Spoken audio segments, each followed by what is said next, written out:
Chapter 1.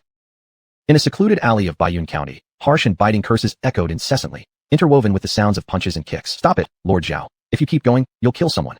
A woman in her 40s stood at her doorway, clutching her chest and whispering feebly, but her voice was weak and lacking confidence. At the end of the alley, three men turned their heads to look at the woman simultaneously. The three pairs of eyes, filled with ferocity, were chilling. "What? You have something to say?" The woman immediately lowered her head and remained silent. A teenager of about 16 or 17 crouched in the corner, his clothes full of patches, covered in bloodstains, motionless, almost on the brink of death. Gustav, referred to as Lord Zhao, was a sturdy young man. He looked back at the teenager. "Buster, are you dead? Respond." The seemingly lifeless Buster's body shuddered. He slowly opened his eyes. "Where am I?" A hint of confusion flashed across Buster's mind. Weren't I having a gathering with my classmates? Drinking openly with some old buddies I haven't contacted for years? Countless memories surged like waves, crashing into Buster's brain. The fragmented scenes connected and eventually formed a complete picture. Through these memories, Buster quickly realized that he had been transported. I was living well, finally made some achievements in my last life, barely considered successful at a young age, and now a drink brought me here? Buster cursed inwardly, for it was not hard to see from the original owner's memories that this was another person who hadn't fared too well. After striving for more than a decade, starting all over again was unacceptable to anyone. As Buster was lost in his thoughts, Gustav suddenly grabbed him by the collar, lifting him up like a chick. "Since you're still alive, I'll give you a chance to live." Coming back to his senses, Buster remembered that the original Buster did physical labor, specifically transporting goods for the wealthy families in the county. Yesterday, while transporting a batch of yams, he accidentally interrupted a daily brawl between Lord Zhao and Master Zhou. The goods fell into the water by accident. Upon learning that these goods belonged to the Zhao family, Gustav came tonight to confront him. Gustav dropped Buster casually, dusting off his bloody hands. 3 days from now, we have a shipment to transport out. You will serve as our scout. If you succeed, consider it penance, and I'll let bygones be bygones. Scout. The alley wasn't large, and the commotion earlier drew the attention of nearly everyone in the neighborhood. Upon hearing the word scout, their faces changed dramatically. Buster's face darkened as well. Gustav didn't care what Buster thought. He slightly bent down, patting Buster's head. "Remember, your life is mine. If you're not there when the time comes, I won't hesitate to take it back." With that, Gustav left the alley with the other two men swaggeringly. Buster watched the departing figures, his expression growing even grimmer. The world wasn't peaceful. It was a chaotic realm of demons and monsters. Deep within the 10,000-mile mountains near Bayun County, many intelligent demons roamed. Bayun County was isolated, and over the years, the Imperial Demon Suppression Bureau was overwhelmed with work, leaving this remote area neglected.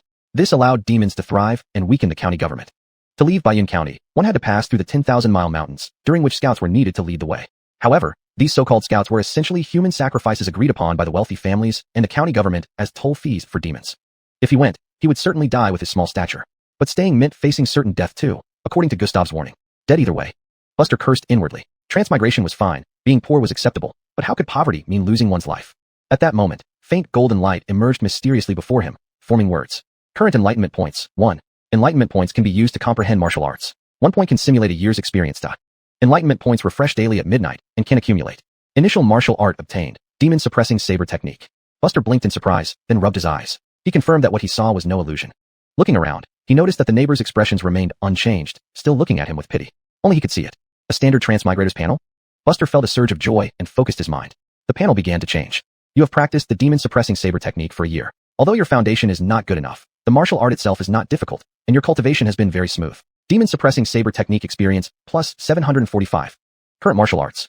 Demon suppressing saber technique, minor mastery, for 45/500, can be enlightened. Current enlightenment points, 0. Use enlightenment points to enlighten martial arts. 1 point can simulate 1 year's worth of practice on yourself. Enlightenment points refresh daily at midnight and can accumulate. In an instant, Buster could clearly feel a tremendous change in his body, as if he had been rigorously training for a long time without stopping. The effect was even more significant than consistently going to the gym for half a year in his previous life. It really works. Joy spread across Buster's face, and he even showed a rare smile. The neighbors who saw this scene shook their heads secretly. Perhaps this foolish boy had snapped under the stress of impending death? A hand reached out toward him, holding half of a large, well-shaped steamed bun. Buster collected his thoughts and looked up, just in time to see the middle-aged woman who had spoken up for him earlier. She had a complex expression. "Did you not eat dinner? There's nothing much to eat here. Just make do with this for now." Quickly reviewing the original owner's memories, Buster understood.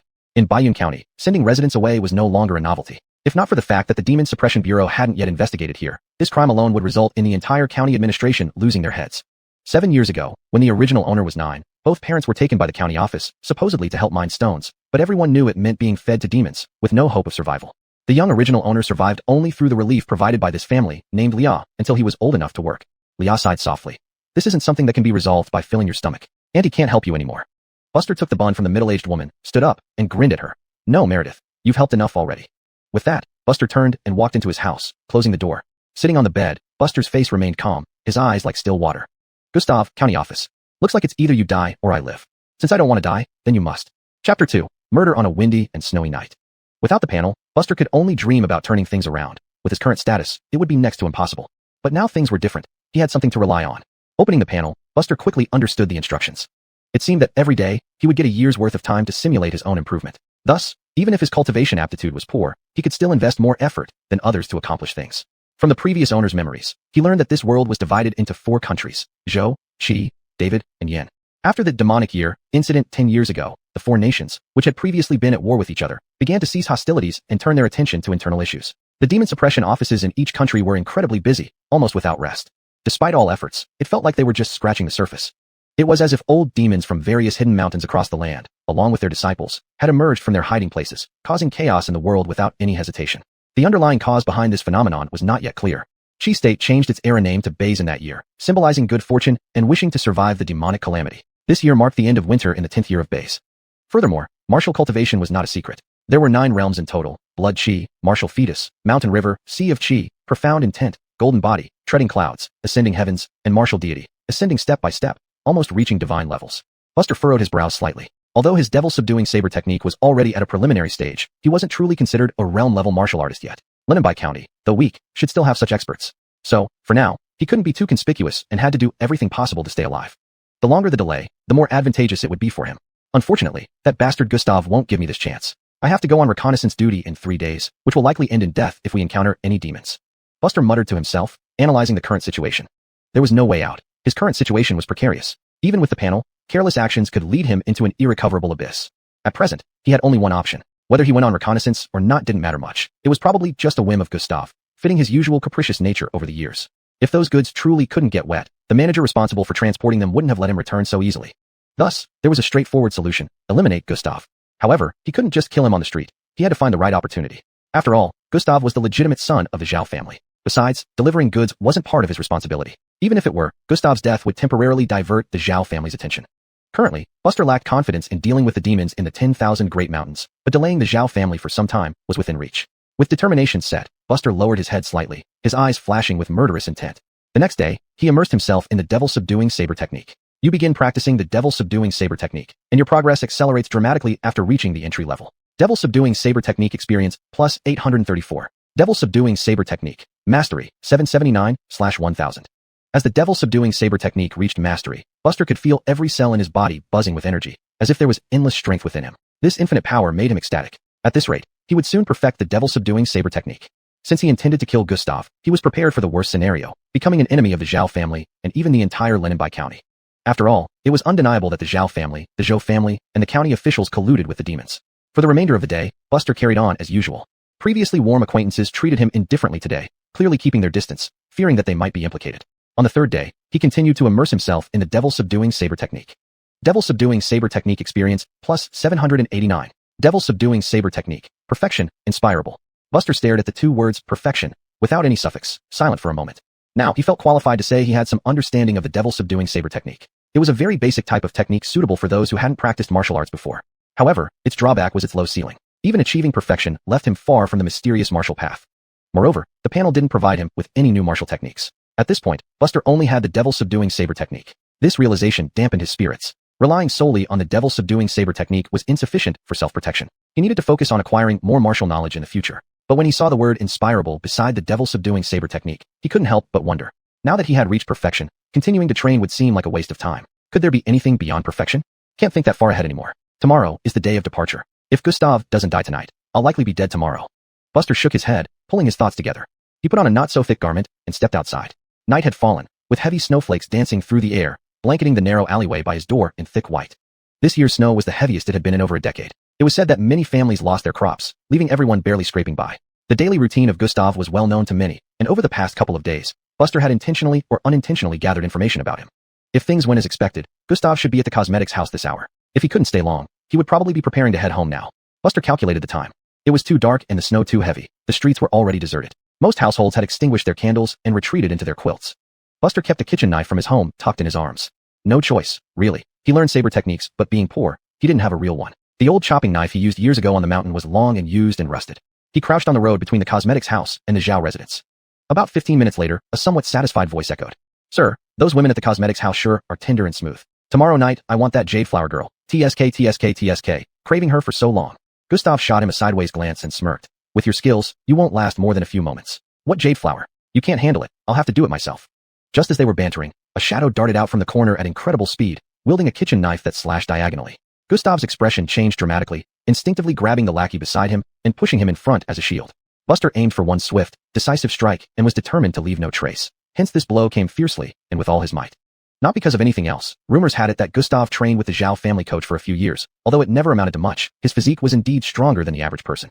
Thus, this strike split open the poor lackey who enjoyed and suffered alongside Gustav, slicing him from right shoulder to left ribcage, revealing a gruesome wound deep enough to expose his intestines.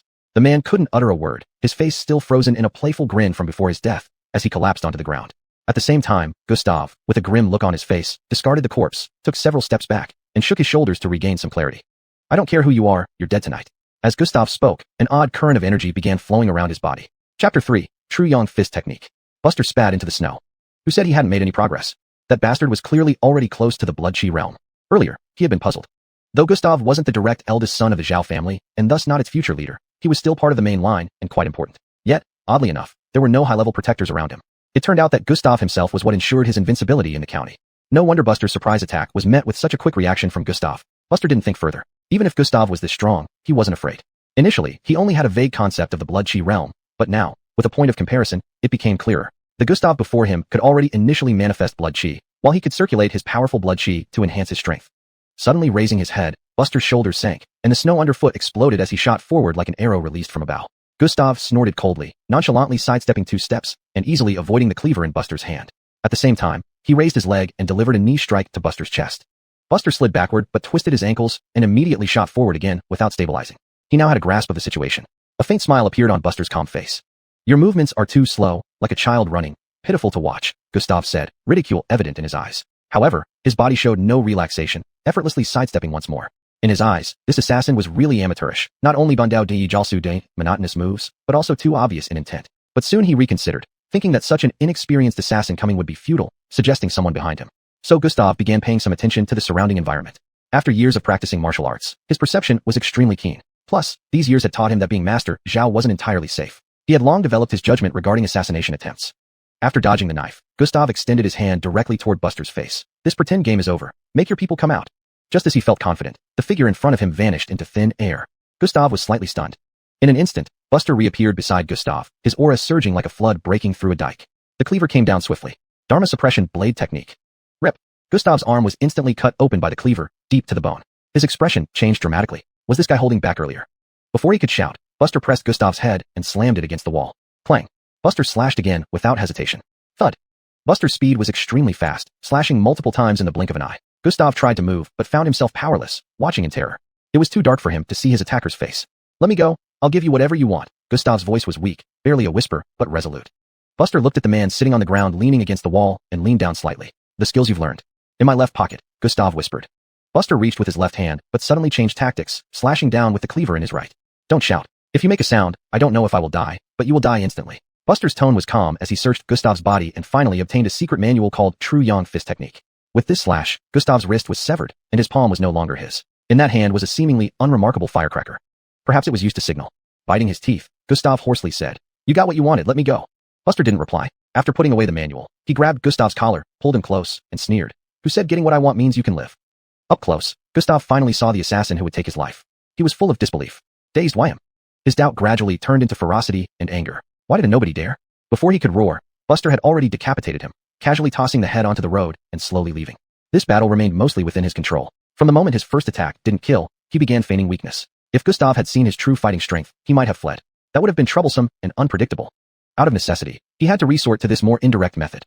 After cleaning up, Buster sat on the bed, reading the True Yang Fist Technique manual. Since starting martial arts, his energy had increased several times over. He could likely stay awake for 2 days straight without affecting his state. Soon, as Buster closed the secret manual, golden light flowed before his eyes, converging into a string of words.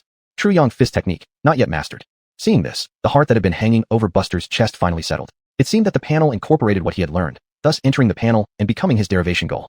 In the dead of night, listening to the wind outside, Buster burned the True Yang Fist Technique manual, ensuring there was no trace left, and then lay down on the bed with peace of mind. It was his first time killing someone, but it wasn't as nauseating and uncomfortable as he had imagined. Instead, it brought him satisfaction in avenging his grievances. However, Buster quickly drifted into deep thoughts. The matter of Gustav's death would inevitably lead the Zhao family to follow the clues eventually. Finding him was only a matter of time. Before that happened, he must enhance his strength to protect himself. If Buster had already reached the Wu Tai or Mountain River realm at this moment, he would unhesitantly eliminate everyone who had wronged him or posed a threat to him. If possible, he would even be willing to rid the world of all the demons from the 10,000 mountains. Buster didn't realize that ever since he had fully absorbed the original host's memories, he subconsciously adopted the original host's persona, as if he had never been transmigrated, but merely lived 2 lives. 2 lifetimes of grudges, all concentrated in one body. His parents died directly because of the demons and indirectly because of the 3 parties in Zhaozhou County, and these matters required proper reckoning. As dawn broke, an early rising farmer shouldering a hoe went out and saw the headless corpse, and the severed head rolled not far away, trembling all over. The news of Gustav's death spread through the streets quickly. Sitting in his house, Buster opened the panel and began to cultivate new martial arts with new insight points. You have started practicing the true yang fist technique. Although you haven't been exposed to fist techniques before, your foundation is not bad, so it is quite smooth to get started. True yang fist technique experience, plus 597. True yang fist technique, minor mastery, 397/500. Buster slightly frowned. His martial cultivation did not feel as rapid as before, as if encountering some kind of bottleneck. He needed some opportunities to break through. What opportunities? Chapter 4 Retreat. Martial arts cultivation techniques. This opportunity lay in martial arts cultivation techniques. In addition to martial arts, the path of martial arts also includes cultivation methods. If the path of martial arts were compared to a turbulent river, then cultivation methods would be the ferry itself, while martial arts would be the skill to navigate it. Qi and blood realm cultivation method. Buster let out a light sigh. Compared to martial arts, martial cultivation techniques were the true core, far more important. Others might carry a martial arts manual with them when traveling, but they likely wouldn't bring a cultivation technique manual. Even someone as self-important as Gustav wouldn't be so foolish. It was like a wealthy merchant carrying all his wealth with him wherever he went. Who would be that stupid? Opening the door, Buster saw a robust middle-aged man coming out of the opposite room, holding 2 white steamed buns. After looking around, he approached and handed one bun to Buster. Don't go out today. If things don't work out, find another job. You may not know, but Gustav encountered an assassin last night. The Zhao family has more pressing matters than you.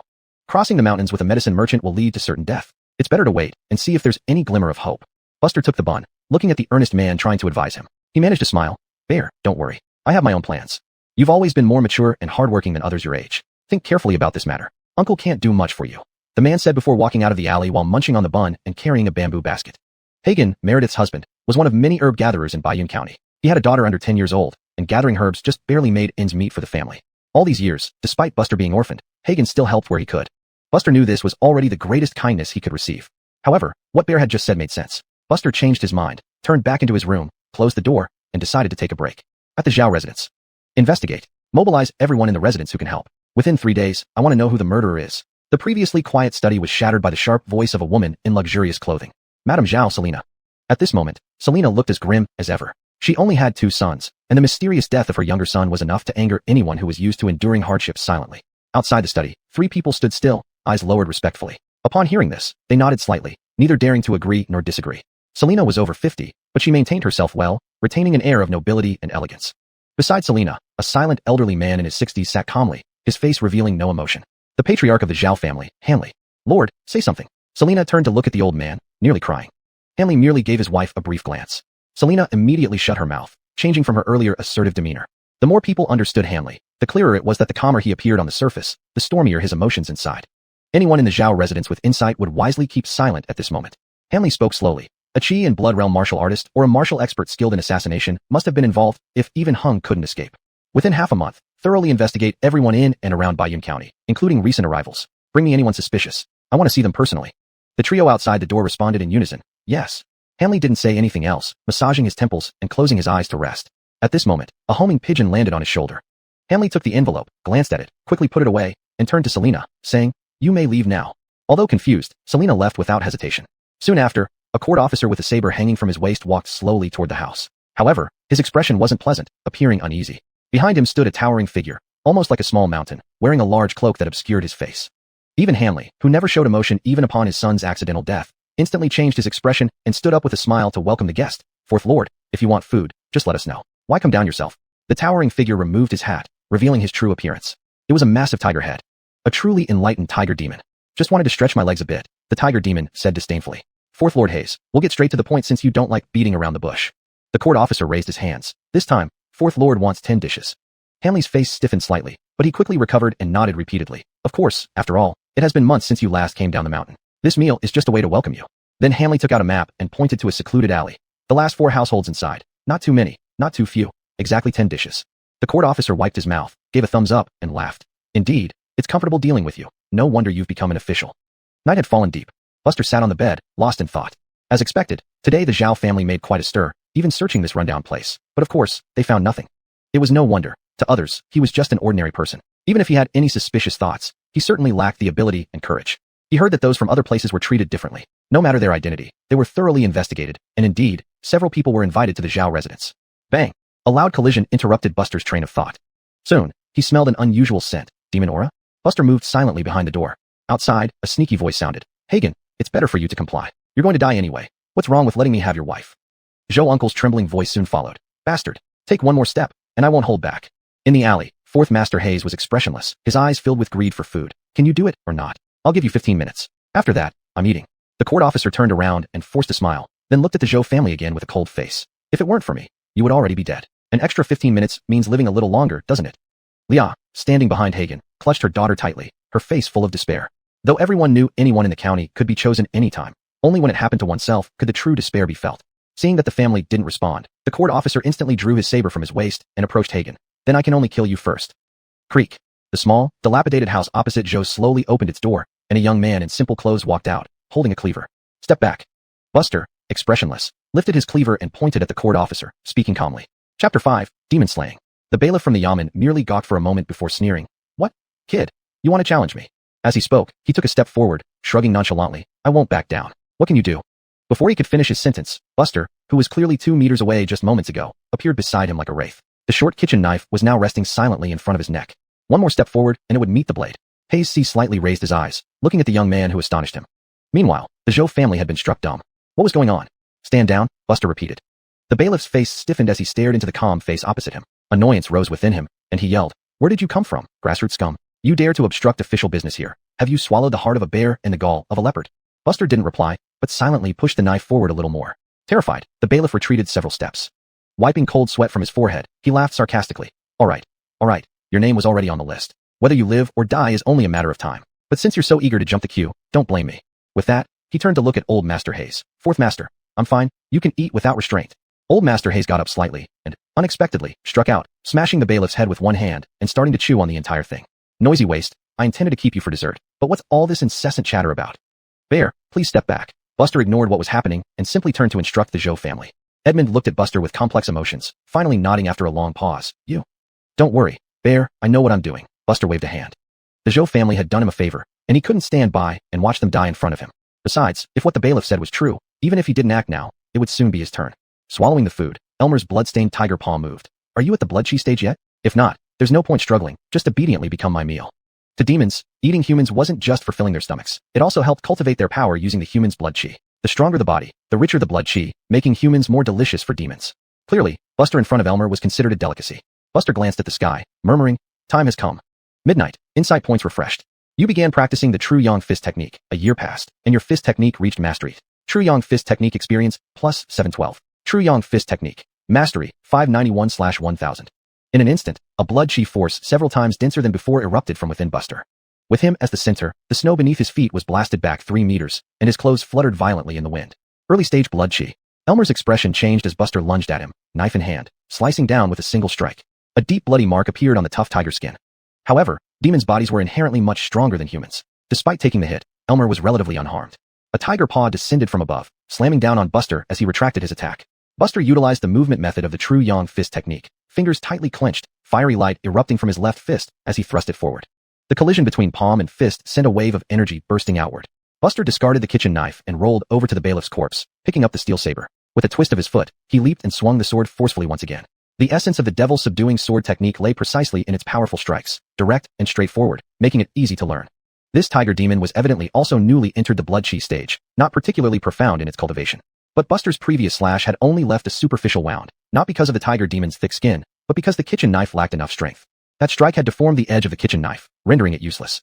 But this time was different. The Yamen steel saber was forged from fine steel, far superior to any kitchen utensil in sharpness and resilience. Elmer kept retreating, narrowly avoiding this powerful strike. At the same time, he felt lingering fear, realizing he hadn't sensed such imminent danger before.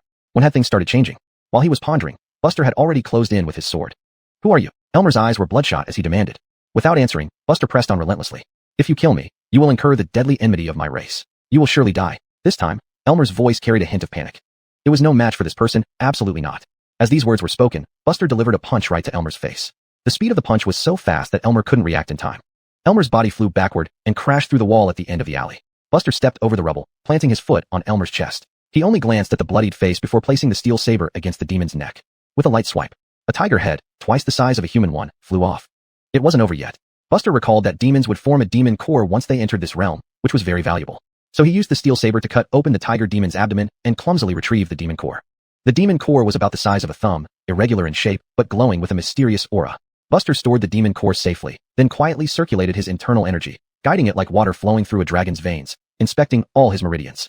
Reaching the blood chi stage solely through martial arts wasn't too difficult. But without a blood chi cultivation method, advancing further in the blood chi stage relying solely on martial arts would take an extremely long time, almost impossible. At this moment, not just the Zhou family but also other neighbors couldn't help peering out, staring at the figure in silence. Buster casually grabbed a handful of snow, using it to wipe the blood off the blade. He picked up the scabbard, placed the sword back into it, and tucked it into his waist. What a fine blade, now it belonged to him. Edmund opened his mouth, but didn't know what to say. Leah, pale-faced, took a step forward. Thank you. Buster simply shook his head and didn't say anything more. Edmund's eyes were red-rimmed, gazing at the two corpses with overwhelming hatred, his voice hoarse. You killed Elmer. Magistrate Dunn won't let this go. Buster still shook his head and turned back into the house. Closing the door, Buster let out a long breath, then swiftly began packing. Damn, he had stirred up a huge mess. He knew full well the magistrate's nature. If he left late, there would be no chance. All I want is to live a good life, but everyone keeps pushing me. Even though Buster considered himself a high-quality man from his past life, thinking about the consequences of killing Elmer, he couldn't help cursing under his breath. Chapter 6 Make way. County Yamen. It was already late at night, and except for the officers on duty as usual, most had fallen asleep. The magistrate of Bayun County was named Angelo. He became a jinshur at the age of 30 in the imperial examination of the state of Qi. However, due to his lack of background, he was posted to the lowest level county of Bayun. He served here for over 2 decades. When he first arrived at this remote mountainous place, Angelo was full of grand ambitions to build up the region, but as time went by, that enthusiasm gradually faded away. Now in his 50s, Angelo realized that promotion was unlikely and began to neglect his duties, focusing instead on pleasure. He was one of the first local officials to defect to the demons after the demonic year. While sleeping soundly, he heard an urgent report from outside. Master, who could be visiting at this hour? A gentle voice asked in confusion next to him. Angelo, with gray temples like a Confucian scholar, woke up irritable and demanded, Speak quickly. The people we sent to Zhuanghua Alley are all dead. The voice outside was hoarse and filled with fear. At first, Angelo didn't understand, then he shuddered suddenly. Wasn't Zhuanghua Alley where Lao Hei Si was sent today? What do you mean by dead? Angelo rushed out without even putting on his shoes, shouting loudly as he opened the door. Sir Hei Si and everyone else were killed by a commoner named Buster, the petty officer said with his head bowed. Angelo grabbed the officer's clothes. Is what you say true? Absolutely. Angelo held his head in his hands, staring blankly. It's over. Everything is over. No, maybe there's still a chance. You must immediately mobilize all officers to capture Buster. Have some guard the exits to prevent his escape. Yes. After this incident, Angelo felt wide awake. He returned to his room, changed into formal attire, and his emotions gradually calmed down. The death of Terry was significant, but it might not be without remedy. If Buster can be captured immediately and handed over to the Tiger clan, then offering some townsfolk as reparations afterward, reconciliation might still be possible. Buster. Angelo muttered this name under his breath, a flash of hatred crossing his eyes. How dare someone disrupt his peaceful life? What Bayun County truly feared was never just a freshly blood chi realm Terry, but the powerful Tiger clan behind him. Zhao family residence. Master, I've investigated and found out that before Hung died, he had contact with this Buster. This young man can kill blood chi realm demons and had a grudge against Hung. It's highly likely that it's him. Selena looked at the secret letter in her hand and declared firmly. Hanley, no longer impassive, stood up and instructed, summon the martial experts from our estate and surround this person. Before long, a mixed force of Yamen officers and Zhao family enforcers eagerly arrived at Buster's house, only to find it empty. He had fled beforehand. Seal off the exit roads. Meanwhile, Buster, having relied on the memories of his former self, easily navigated through the small alleys. Tonight would surely see a battle. Bayun County had border defenses, but ironically, these defenses were practically useless against demons, allowing them free passage while preventing the locals from leaving. Gradually, teams of 5 each, carrying torches, started spreading throughout the county to conduct a thorough search. Commoner Buster obstructed official business and intentionally murdered government officials. His crime is unforgivable. Commoner Buster murdered Gustav and fled out of fear of punishment, thus compounding his crimes. Before Buster could leave Bayun County, these 2 charges had already been pinned on him. From the Yamen's perspective, his single death wouldn't be enough to make amends for these crimes. Once captured, it might lead to the entire alley being implicated. The checkpoint of Bayun County was now within sight. Buster pulled at the corners of his mouth, but did not rush forward immediately. Instead, he hid in the shadows to observe. Among the crowd, he saw a particularly prominent woman. He had seen her a few times from afar, Lady Selena of the Zhao family. Guarding her were 2 blood chi realm warriors and also a chief constable from the county Yamen. There were few chief constables in the county Yamen, but all were blood chi realm warriors. It was rumored that the county lieutenant, who oversaw numerous constables, was an advanced blood chi realm expert. With 2 blood chi realm opponents, Buster weighed his chances and knew that a quick victory was unlikely. If he engaged in combat, it could alert more nearby experts, leading to a desperate situation. Buster silently analyzed the situation. But then again, if he didn't fight now, waiting for the yamen to form a Bawei-chin surrounding circle would mean certain death. With this thought, Buster grew resolute. After all, his life had been saved by chance. He might as well act now. Buster's figure moved like a shadow through the night, coincidentally bumping into a patrol team inspecting a narrow alley.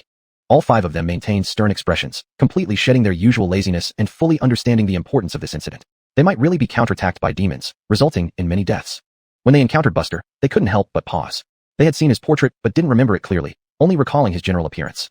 As soon as they saw the man before them, they felt something familiar about him. And Buster had already thrown a punch. In an instant, all 5 of them were on the ground. Buster stripped one of them of his official robe and put it on. Surprisingly, it was quite warm. The common people lived worse than dogs, while even minor officials accumulated considerable wealth. At the county checkpoint, Selena, wearing a thick sable coat, rubbed her hands and paced back and forth, unable to endure the bitter cold after being accustomed to comfort. "Madam, why don't you return to the residence? If you stay out here, you may catch a chill," a guard beside her kindly suggested. Selena's face was filled with resentment. "I must see that bastard die before me. I want him to pay with his life." The guard was speechless and could only shake his head without saying more. Even if Buster were captured, it wouldn't be up to the Zhao family to deal with him. He would likely be handed over to the Great Mountain Tiger clan. While they were chatting idly, a knife-wielding officer approached on the snow-covered road. Gregory Dunn, the captain responsible for guarding this place, immediately noticed the lone colleague and stepped forward, sternly asking, "Where is your captain?" There was no answer because a blade had already lunged towards him. This sudden move left everyone blank. Over the years, whether it was the county yamen clerks, officers, or even captains and magistrates, they had long lost the spirit to fight demons, having become too accustomed to living comfortably. Their fighting instincts had quietly diminished. So this single stab penetrated Gregory Dunn's chest, half of the blade protruding from his back, stained with blood. Just one strike killed a Blood Chi realm warrior. Even Buster hadn't expected it to be so easy. Far inferior compared to Terry, these Blood Chi warriors were like paper tigers. Those who yield will live. The youth in the official robe finally spoke as he pulled the steel blade from the captain's body. Chapter 7, Entering the Mountains. "Buster, I demand you repay my son's death." Not far away, Selena's face was distorted with fury, her eyes brimming with overwhelming killing intent. Perhaps most of the soldiers only remembered his outline from a few fleeting glances, but ever since Selena confirmed her son died by Buster's hand, she had stared at that portrait numerous times, filled with hatred. Previously, they were too far apart. Though there was some light from the fire, it was obvious that the angle he showed himself made her fail to recognize him at first. At the sound of Buster, including Davians, everyone drew their weapons and looked at Buster warily. Buster said nothing as his figure instantly vanished. The Davian's expression changed. He was also a Chi Shui realm martial artist, and could feel Buster's Chi strength most directly. Suddenly drawing his sword, he slashed through the air in front of him. In the next instant, Buster reappeared before him, blocking with his steel sword, while simultaneously executing the True Yang Fist technique with his left hand. Sparks flew instantly. True Yang Fist technique. The Davian saw this fist technique, and his expression darkened. Hastily channeling true Chi, he struck out with his palm. From his perspective, this young man was just an early Chi Shui realm martial artist. His unexpected success earlier was mostly due to unpredictability. He wasn't sure if he could win, but as long as he delayed for a moment, reinforcements would decide the situation. But the next scene dashed all his hopes. Buster struck with great force, knocking him back several steps with one punch of the True Yang Fist technique. Sensing something wrong, the Davian forcibly stopped himself, intending to charge forward again. "Don't be impulsive. Are your movements faster than my hands?" The Davian suddenly stopped, breaking into a cold sweat. He shouted fiercely, "Buster, you have no way out. Your resistance is futile. Put down the madam. It's better to confess to the magistrate. Maybe it can save your life." It turned out Buster had already grabbed the Alicia by her white neck, a hint of smile on his face. "Do you think I'm stupid? If you want the lady to live, let me go." Earlier arrogant Selena was now hanging from Buster's grip, feet off the ground, hands slapping Buster's arm repeatedly, eyes rolling back, mouth opening but unable to speak. Buster, while speaking, walked towards the gate, holding a person in one hand and a sword in the other. His body's chi flowed smoothly. The Zhao family enforcers hesitated, showing doubt in their eyes, but remained still. As for the county soldiers, they didn't care about any madam. If they let him escape, they'd be in serious trouble, perhaps even lose their heads with the magistrate's temperament. "Are you deaf? Step aside." Seeing the hesitant soldiers, the Davian, worried about the Alicia's safety, roared furiously. "Hell, if the lady dies here, he's done for two." Many soldiers ignored him, rushing over like floodwaters. In every prefectural office of the Chi state, regardless of who it was, once they wore the official robe, they had to practice martial arts to perform their duties against demons. But these years, Baiyun County had been colluding with demons, leaving martial arts largely useless. Apart from some older clerks, most were just showpieces, looking good but lacking substance. No matter how many there were, they were still a disorganized mob. Buster moved as if no one was there. Even with one hand holding someone, these low-level guards couldn't stop him at all. Before long, Buster was already outside. The Alicia in his hand had suffered over a dozen knife wounds, each ghastly. Selena had never endured such pain and had already fainted. Buster glanced at the woman in his hand and looked inside at the Davian. "The officials hit a little too hard, but your Zhao family has money, so there might still be hope." After saying this, Buster threw Selena back. However, no one saw that he had slapped her with his palm, sending her flying back. After that strike, Buster leaped into the 10,000 great mountains without giving those behind him any chance. If Selena had a slim chance after suffering a dozen stabs, then Buster's final palm strike extinguished that last bit of hope. "Damn bastard." The Davian looked extremely grim, dropping Zhao lady's corpse and chasing after Buster into the mountains. Bayun County had 3 checkpoints, each manned by 2 Qishui realm martial artists and dozens or hundreds of people. After Buster's breakout, this checkpoint was left with less than half alive. Corpses lay strewn about, blood flowing freely. Not long after Buster left, several bailiffs and the magistrate rushed to the scene, followed by Hanley of the Zhao family. Where is he? Angelo looked around frantically and screamed hysterically. All the clerks lowered their heads. Davider. Hanley quickly spotted the body on the ground, growing furious after a brief inspection. Buster, you're vicious, harming even women. I will remember the death of my wife and child. Subsequently, Hanley handed the bodies over to his family and then dashed out of the checkpoint towards the mountains. Angelo waved his sleeve. What are you all standing there for? Chase after him. Don't you dare come back if you can't bring that man with you. Yes. The constables and catchpoles all received their orders and left the county one after another. Angelo stood alone on the spot, looking at the scene before him, dazed in thought. Capturing Buster alive to hand over to the Hayes clan for venting their anger would be best. But if that wasn't possible, he could only kill Buster on the spot. That way, it could still be considered avenging the Hayes clan. However, if this were the case, the possibility of salvaging the situation would be very low. Angelo no longer had his usual carefree demeanor. Veins bulged on his temples, and his heart was already filled with overwhelming hatred for Buster, who had rebelled. If not for this person causing trouble, with demons running rampant nowadays and the imperial court preoccupied, and Angelo having no sons or daughters, perhaps he could have enjoyed a peaceful old age. But with old Hayes' death, such a life was slipping further and further away from him. Buster must die. Angelo gazed coldly into the distance at the outline of the mountains. If in Bayun County Buster was a lamb waiting to be slaughtered, then entering the 10,000 Great Mountains was like finding a river for a fish. How vast were the 10,000 Great Mountains? Even just its periphery produced enough herbs and minerals to support tens of thousands of people in Bayun County. If it weren't for corrupt officials, the people here, although isolated from news, would not live too poorly. The original owner of this body often followed his father into the mountains to gather herbs as a child. Although his parents were no longer around, making him rarely venture into the mountains, he still relied on his memory and was not too unfamiliar with these mountain paths. Entering the mountains alone was like a needle entering the sea. Henceforth, the sky was high and the earth was wide. Buster arrived at a river and washed off the bloodstains from his body. Then he discarded the official robe to a corner and took a long breath.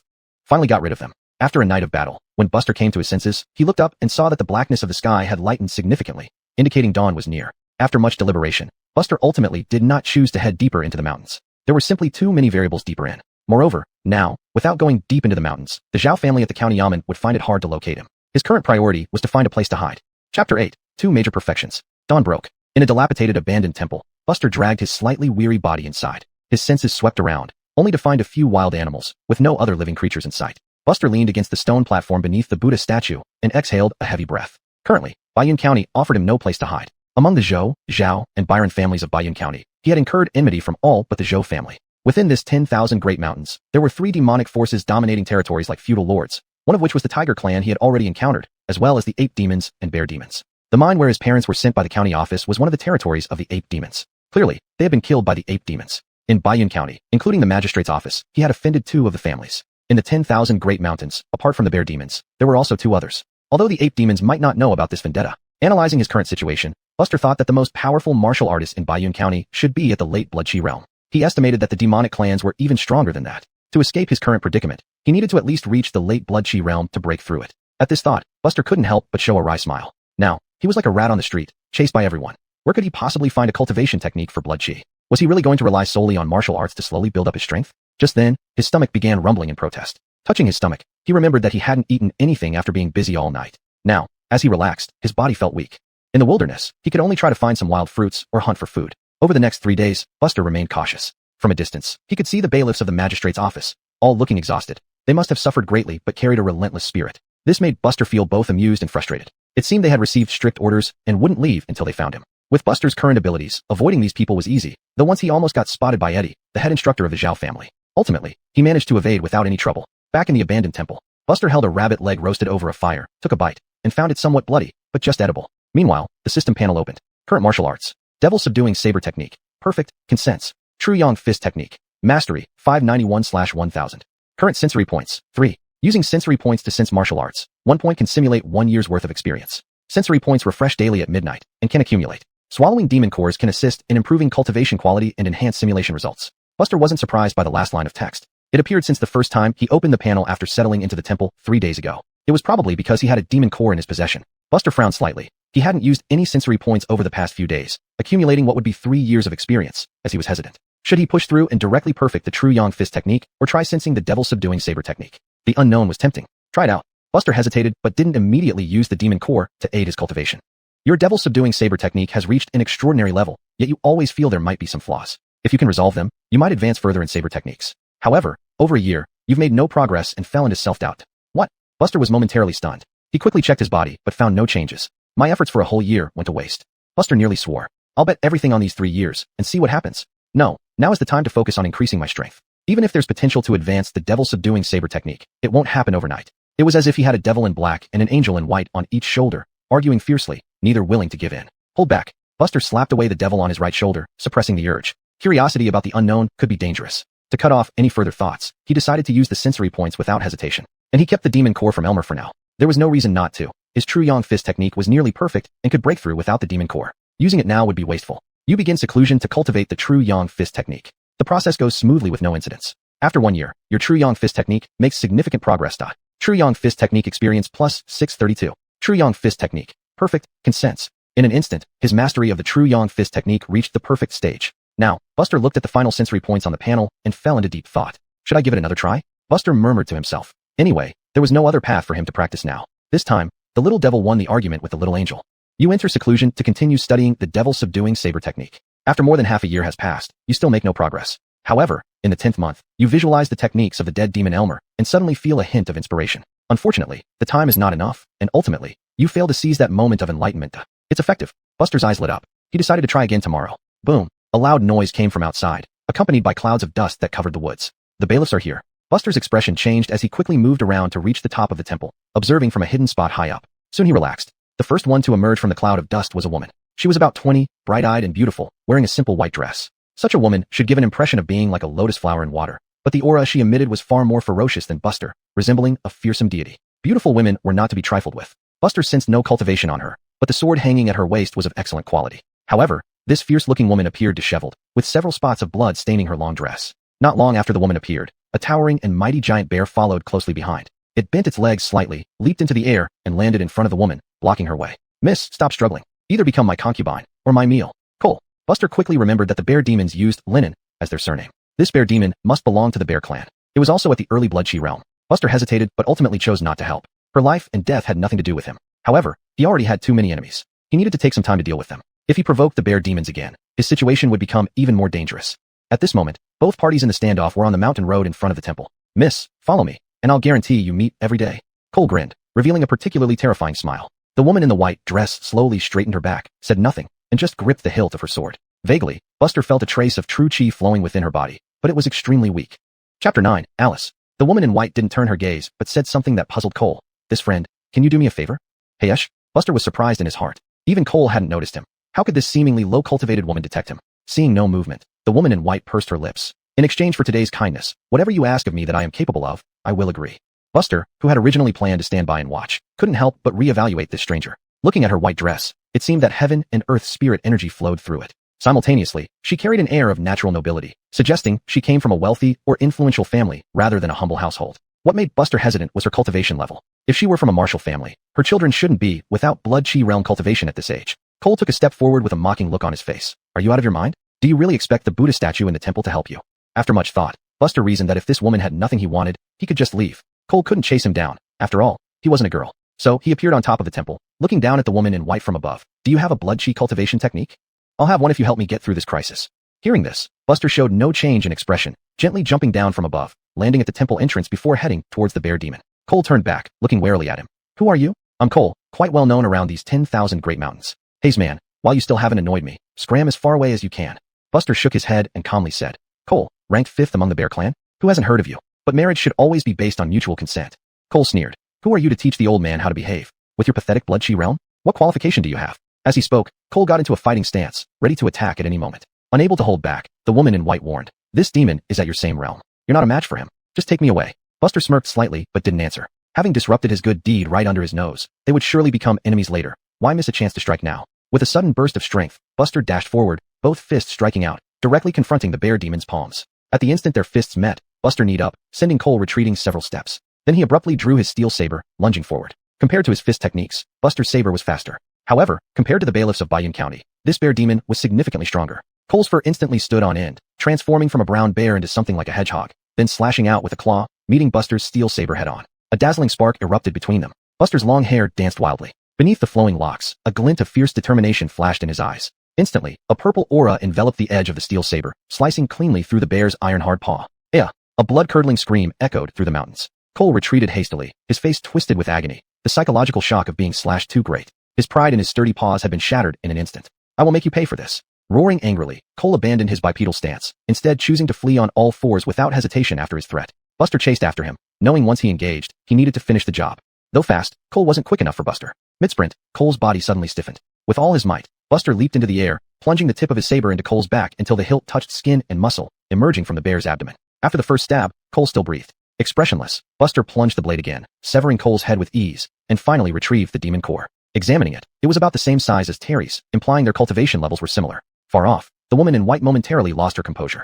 She was truly at her wit's end, treating a dead horse as if it could yet live. True, the young man was only at the early blood chi stage, but few warriors could match demons in battle, let alone crush them so decisively. Soon, Buster approached with the demon core, straightforwardly asking, "My blood chi cultivation technique?" Just as the woman was about to speak, a surge of blood welled up in her throat. She clamped her mouth shut, coughing dryly, blood seeping between her fingers. "Are you alright?" Buster frowned. "I'm fine." Despite her words, Buster supported her back to the ruined temple. After all, he hadn't obtained what he came for yet. "My name is Alice. What's yours?" Alice's voice was weak, and her face turned almost white instantly. She appeared delicate and pitiable. "Buster." After Alice sat down, Buster sat not far away and began to reevaluate her. "What are you looking at?" Noticing Buster's gaze lingering on her, Alice's eyebrows knitted together, her eyes showing a hint of displeasure. Buster shrugged. "You haven't given me what I want yet. I'm just checking where you might have it." Alice flipped her palm, and with a flash of silver light, a scroll appeared out of nowhere. Buster rubbed his eyes, making sure he wasn't seeing things, and couldn't help but marvel. If he had this ability in his previous life, it would have made everything so much easier. This is the Golden Crow Falling Sun technique. Taking the Golden Crow Falling Sun technique, Buster immediately unfolded it, studied it carefully, and nodded slightly. It was indeed a cultivation method for the blood chi realm. This woman wasn't too bad. She kept her word and acted efficiently. "I may need to stay here for a few days. Is that okay with you?" Alice replied coldly with an indifferent expression. Buster nodded without hesitation.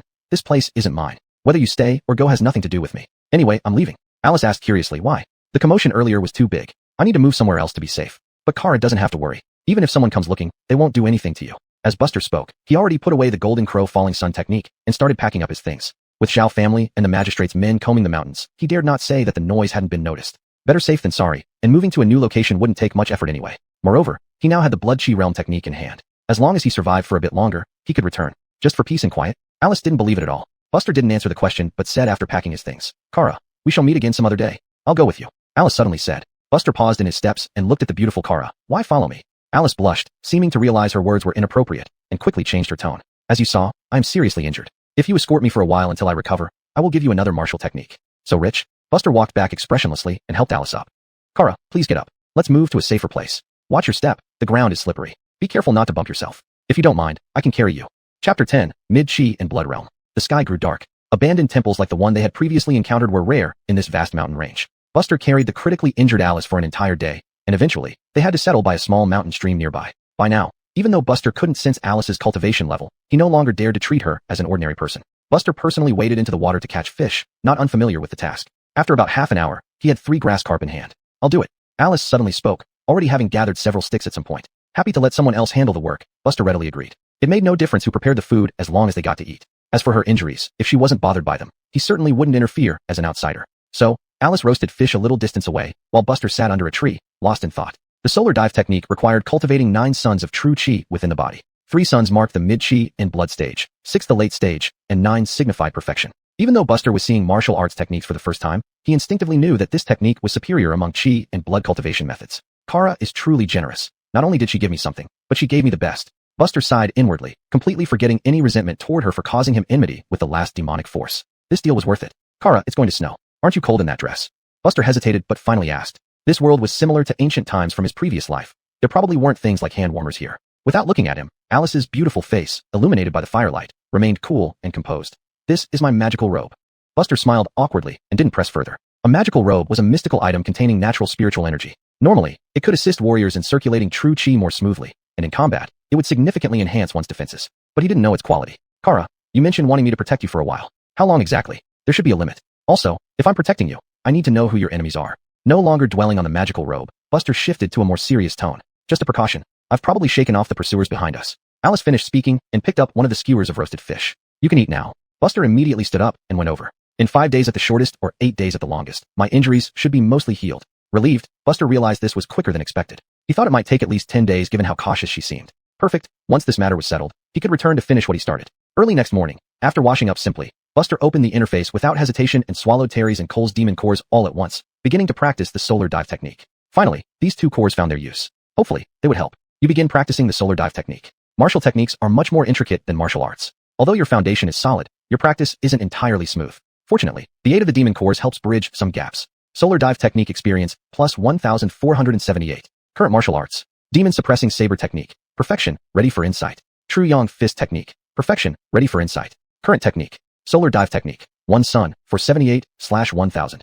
Current insight points, 0. As he condensed one large true chi sun inside his body, Buster's true chi strength improved noticeably. A golden radiance, reminiscent of the Buddha's sun, flowed across his skin. Alice woke up upon witnessing this scene, staring at Buster in astonishment. The solar dive technique was a top-notch chi and blood cultivation method, but its complexity matched its power. An ordinary person, even with talent, shouldn't make such quick progress. Less than 12 hours? And already condensing one large sun? Alice bit her lip. Could it be she stumbled upon a treasure this trip? She hadn't expected much when giving Buster this technique. Whether he succeeded or failed didn't concern her much. But from this moment on, Alice felt it mattered. He seems promising, but I'll still observe him for some time, she thought. Unaware of the psychological impact his rapid progress had on Alice, Buster couldn't help but reflect that if he faced Cole again, the opponent wouldn't even get a chance to move before being slashed down instantly. After slaying Cole and Terry, Buster estimated privately that he could now match a cultivator at the mid-chi and blood stage and possibly win. Buster narrowed his eyes. Give him 10 days, and he'd have the capability to challenge Bayun County. Give him 15 days, and he would have the capability to slay all demons. But then again, Buster began to loathe his own body. His talent was indeed too poor. He hadn't even reached the mid-chi and blood stage after a year, which wouldn't amount to anything in the eyes of those prodigies. Fortunately, 1 day here was equivalent to 1 year outside. Otherwise, even with an extraordinary godly skill, it would take several years to achieve some success amid such life and death crises. At the county magistrate's office in Bayun County. In the courtroom, a mighty and tall tiger sat on the county magistrate's seat, while Angelo, the county magistrate, stood behind, rubbing its shoulders and back, his face full of flattery. Anson, the head of the tiger clan. Angelo, give you 5 more days. If you can't find the person, I will make everyone in this county office be dong for my 4th brother. These words made Angelo shudder violently, but he couldn't refuse, only managing to grin and say, rest assured, most areas of the mountains now have people stationed. The county office, including civil officials, have all been mobilized and are on the mountain. As long as we tighten the encirclement, that little bastard Buster won't be able to hide. Unless he ventures deep into the mountains, otherwise, it will only take a few days to find him. 3 days passed in the blink of an eye. Over these 3 days, the two of them wandered around various places in the mountains. During this time, they had a stroke of bad luck and ran into a group of constables led by a bailiff. Upon seeing them, Buster immediately attacked without hesitation, giving no one a chance to react. He couldn't risk letting them go, as it might lead to worse trouble. What Buster didn't notice was that Alice, who had been following nearby, looked somewhat strange, hesitating to speak up. After many detours, Buster and Alice finally arrived at an abandoned cave in the mountains. Confirming there was no danger inside, they walked in. The snow had been falling for several days, and with no one clearing the mountain paths, it would probably take Buster carrying Alice again to continue the journey if she hadn't improved significantly. Finally getting some rest, Buster opened the interface to contemplate the martial techniques. Current insight points, 3. You begin to seclude yourself and practice the solar dive technique. However, limited by your talent, this technique is too profound. Although you manage to grasp the basics, progress can only be slow and steady. In the blink of an eye, 3 years passed, and the contemplation ends. Solar dive technique experience, plus 1932. Current techniques. Solar dive technique. 3 suns, for 10/1000. Vast and abundant true chi surged throughout his body, reaching the mid-chi and blood stage. Chapter 11. Subduing the tiger. Inside the cave, the bonfire emitted light, while outside, it was snowing lightly. In an instant, a golden radiance brighter than the firelight suddenly erupted from Buster. This golden brilliance was far more piercing compared to when he first entered the sect days ago. Blood chi surged through his meridians like ocean waves, as if fuel was being burned by raging fires. 3 areas glowed especially brightly with golden light, resembling 3 grand suns hanging high in the sky, shining brilliantly. Alice watched this scene silently without a word. She had thought that the golden crow falling sun technique which Buster mastered 3 days ago was already astonishing, but she never imagined that this was just the main act. To form 3 grand suns within 3 days, this was simply unheard of. Her brows furrowed slightly, her heart filled with mixed feelings as she witnessed the boy's rapid advancement. Though she did not know why Buster was pursued by the authorities, since that day she saw him kill officials at will, she started to hesitate. It was now a time of great turmoil, and countless people were rebelling against the court. Over the years, there had been many uprisings. But someone like Buster, who possessed astonishing potential, could pose a threat to the court if given enough time. In Alice's eyes, although Buster did not speak much normally, his actions did not seem those of a malicious person. Perhaps there is some misunderstanding between the local authorities and him. Alice nodded inwardly. Even though this reasoning seemed somewhat weak, it was enough for her to believe temporarily. Whether Buster would stay or leave, she would decide after her injuries healed, and she understood the situation fully. Buster also noticed Alice's gaze and suddenly realized something. After all, they were only chance acquaintances. Though they had become friendlier over these few days, they were still only partners. He couldn't continue cultivating at such a pace. It might cause trouble. Tall trees catch the wind. Thinking of this, Buster mentally slapped himself a few times. Had he gotten too arrogant lately, thus ignoring such minor details? But soon, Buster fell into worry again. The results over 3 years weren't impressive either. It was only slightly better than adding 2 demon cores per year. Buster muttered to himself. No, I must kill demons and take their cores to aid my cultivation. The two insights showed that having demon cores made a huge difference. As long as he had enough demon cores, his cultivation efficiency would greatly increase, allowing him to gain a year's progress in a single day. Kill demons. At this thought, Buster's heart flared up, then quickly calmed down by Alice's cold voice. Why are you being pursued by the authorities? Suppressing his emotions, Buster slowly stood up and walked outside, saying softly, I offended someone. If I hadn't retaliated, I would have died long ago. Why? It's the trend. Buster hesitated for a moment, gave a concise response, and then stepped out of the cave. These past few days, he had always gone out on schedule to scout whether there were any authorities nearby. Unfortunately, the number of officials had gradually increased, forming a Balwei Chin surrounding circle. If this continued, he would have to go deeper into the mountains. Just a few steps outside the cave, Buster heard a tiger roar. A tiger demon? Buster's face changed slightly, feeling both excited and apprehensive. Is my luck getting too good? Less than a mile from Buster's location, 4 men carrying baskets huddled together under a tree, looking at the towering figure before them with despair. Run. Whoever can escape should do so. Hagen gripped the basket tightly, shouting with red eyes. Even in the outer regions, one could encounter monsters while gathering herbs. At this moment, almost nothing could be done besides accepting their fate. After speaking, the 4 ignored their trembling legs and fled in different directions with all their might. Even if their chances of survival were slim, they had to try. But just a few steps in, all 4 of them lost strength in their legs. Apart from the tiger demon, there were 3 other unintelligent beasts blocking all their escape routes. Buster had already secretly arrived nearby. To be safe, he decided to observe the situation first. If he had a chance to slay the demon, he would take action. Demon cores were truly valuable treasures. There. Buster looked around and saw one of the herb gatherers, a middle-aged man, calling out. A startled shout caused all 4 to pause, looking towards the source of the sound in unison. Hagen's face changed drastically. Run fast. You're no match for Hayes Lausan. Still thinking of others at death's door? Hayes Lausan sneered and looked at Buster, his fierce pupils instantly narrowing. As a deadly target among tigers, how could he be unfamiliar? Hayes Lausan laughed aloud. I've been searching everywhere for you, but you've come easily into my hands. I was just going out to hunt some game, and you appeared. One of the herb gatherers was someone he cherished. The demon core of the opponent was a precious item. Moreover, this opponent was a mortal enemy, and since it was hunting wild game, it clearly had no backup. Damn, not taking action would be against his conscience. Buster twisted the corner of his mouth. Under the watchful eyes of Waylon and the others, he drew out his steel knife and moved forward slowly. His pace quickened more and more, transforming from walking to running, getting faster and faster. Aiden snorted coldly, its legs spread apart, taking up a fighting stance. Its body seemed as if it had been baked at high temperatures, with the surface of its yellow skin starting to turn red, even emitting thick, white smoke. It jeered. I will avenge my 4th brother. Rat, prepare to die. Buster knew well that this was Aiden's cultivation technique, capable of significantly increasing the hardness of its skin in a short time, then absorbing the opponent's attacks and bouncing them back. Of course, this could also be considered a form of martial art. A few years ago, there was a righteous martial artist in Bayun County, who was at the Middle Blood Chi realm. However, the martial artist's all-out attack on Aiden not only failed but also got severely injured by this move, dying on the spot, after which all Tiger Clan members devoured him. Of course, this move had a fatal flaw. To launch a counterattack, one needed to completely block the opponent's attack. Buster's combat power at the late Blood Chi realm was formidable, far beyond what Aiden could withstand once he exerted full force. Buster's thoughts raced swiftly, with 3 streaks of dazzling golden light appearing on his chest, his blood chi rapidly circulating. Bang, bang, bang. The steel knife struck the red skin, creating a metallic sound, sparks flying everywhere, while invisible waves of energy flipped around people and tigers alike. The moment the blade touched Aiden's skin, its face changed dramatically. How did this boy become so strong? Did Angelo dare to deceive me? In the blink of an eye, the blade cut 3 inches deep into flesh. The white smoke emanating from Aiden became denser. True chi evaporation. Buster remained expressionless, switching to holding the knife with both hands and applying more force, his robes flapping wildly in the wind. Break. The steel knife plunged straight in, slicing diagonally downwards from the neck, violently tearing open. Rip. At an inclined angle, Aiden's upper body fell to the ground first, dust swirling up. Buster stared at the still-standing lower body, reaching down to extract the demon core. With previous experiences, this action was now much more skilled. Holding the bloody demon core, Buster turned around and casually slashed the air 3 times. Invisible true chi blades directly chopped the 3 big beasts into minced meat on the spot. Finally, he looked towards the 4 herb gatherers. Meanwhile, Aiden's lower body finally collapsed, stirring up gusts of wind. Buster's hair was slightly disheveled by the wind, but he grinned. A bountiful harvest. Chapter 12, Repaying a Debt. Gage opened his mouth but found himself at a loss for words, utterly shocked. Although he didn't know when Buster had started to become so formidable, from what he saw a few days ago, Chin was only slightly stronger than Elmer and hadn't even reached the mid-chi and blood realm. How could it be that in less than 10 days, he managed to dispatch Hayes Lausan with 1 strike? In this world, common folk have some understanding of the cultivation system, just as Buster explained in his past life. A common knowledge ingrained in people's minds, passed down from generation to generation. So even if Gage was not a martial artist himself and had never practiced martial arts, such a remarkable improvement would be evident to anyone who wasn't blind. Buster, drenched in tiger blood, came before Gage and said with a smile, Bear, how have things been these days? He had no choice. After causing such trouble, he feared that Angelo might take out his anger on the people in the alley. Gage shook his head. Generally fine. You should leave quickly. There was quite a commotion just now. Who knows? He didn't say more, but his meaning was clear. Buster understood and nodded lightly. Take care, Bear. Then he turned and left. In the distance, Alice appeared silently in the woods, having witnessed everything. Alice's eyes grew more complex as she turned back towards the cave. A man willing to wield his blade for ordinary people. Could he really be a bad person? Most likely not. Perhaps there was some misunderstanding here. Alice's eyes brightened somewhat, making her usually gloomy face appear more lively. Back in the cave, Buster packed up his belongings and said, Kara, we need to move again. Alice's beautiful eyes flickered. Where else can we go? Let's venture deeper into the mountains, said Buster, picking up his pack and looking towards the depths of the forest. Alice sighed softly. Do you plan to hide like this forever? When will it end? If it doesn't work out, you could try leaving Bayun County and stepping into the outside world.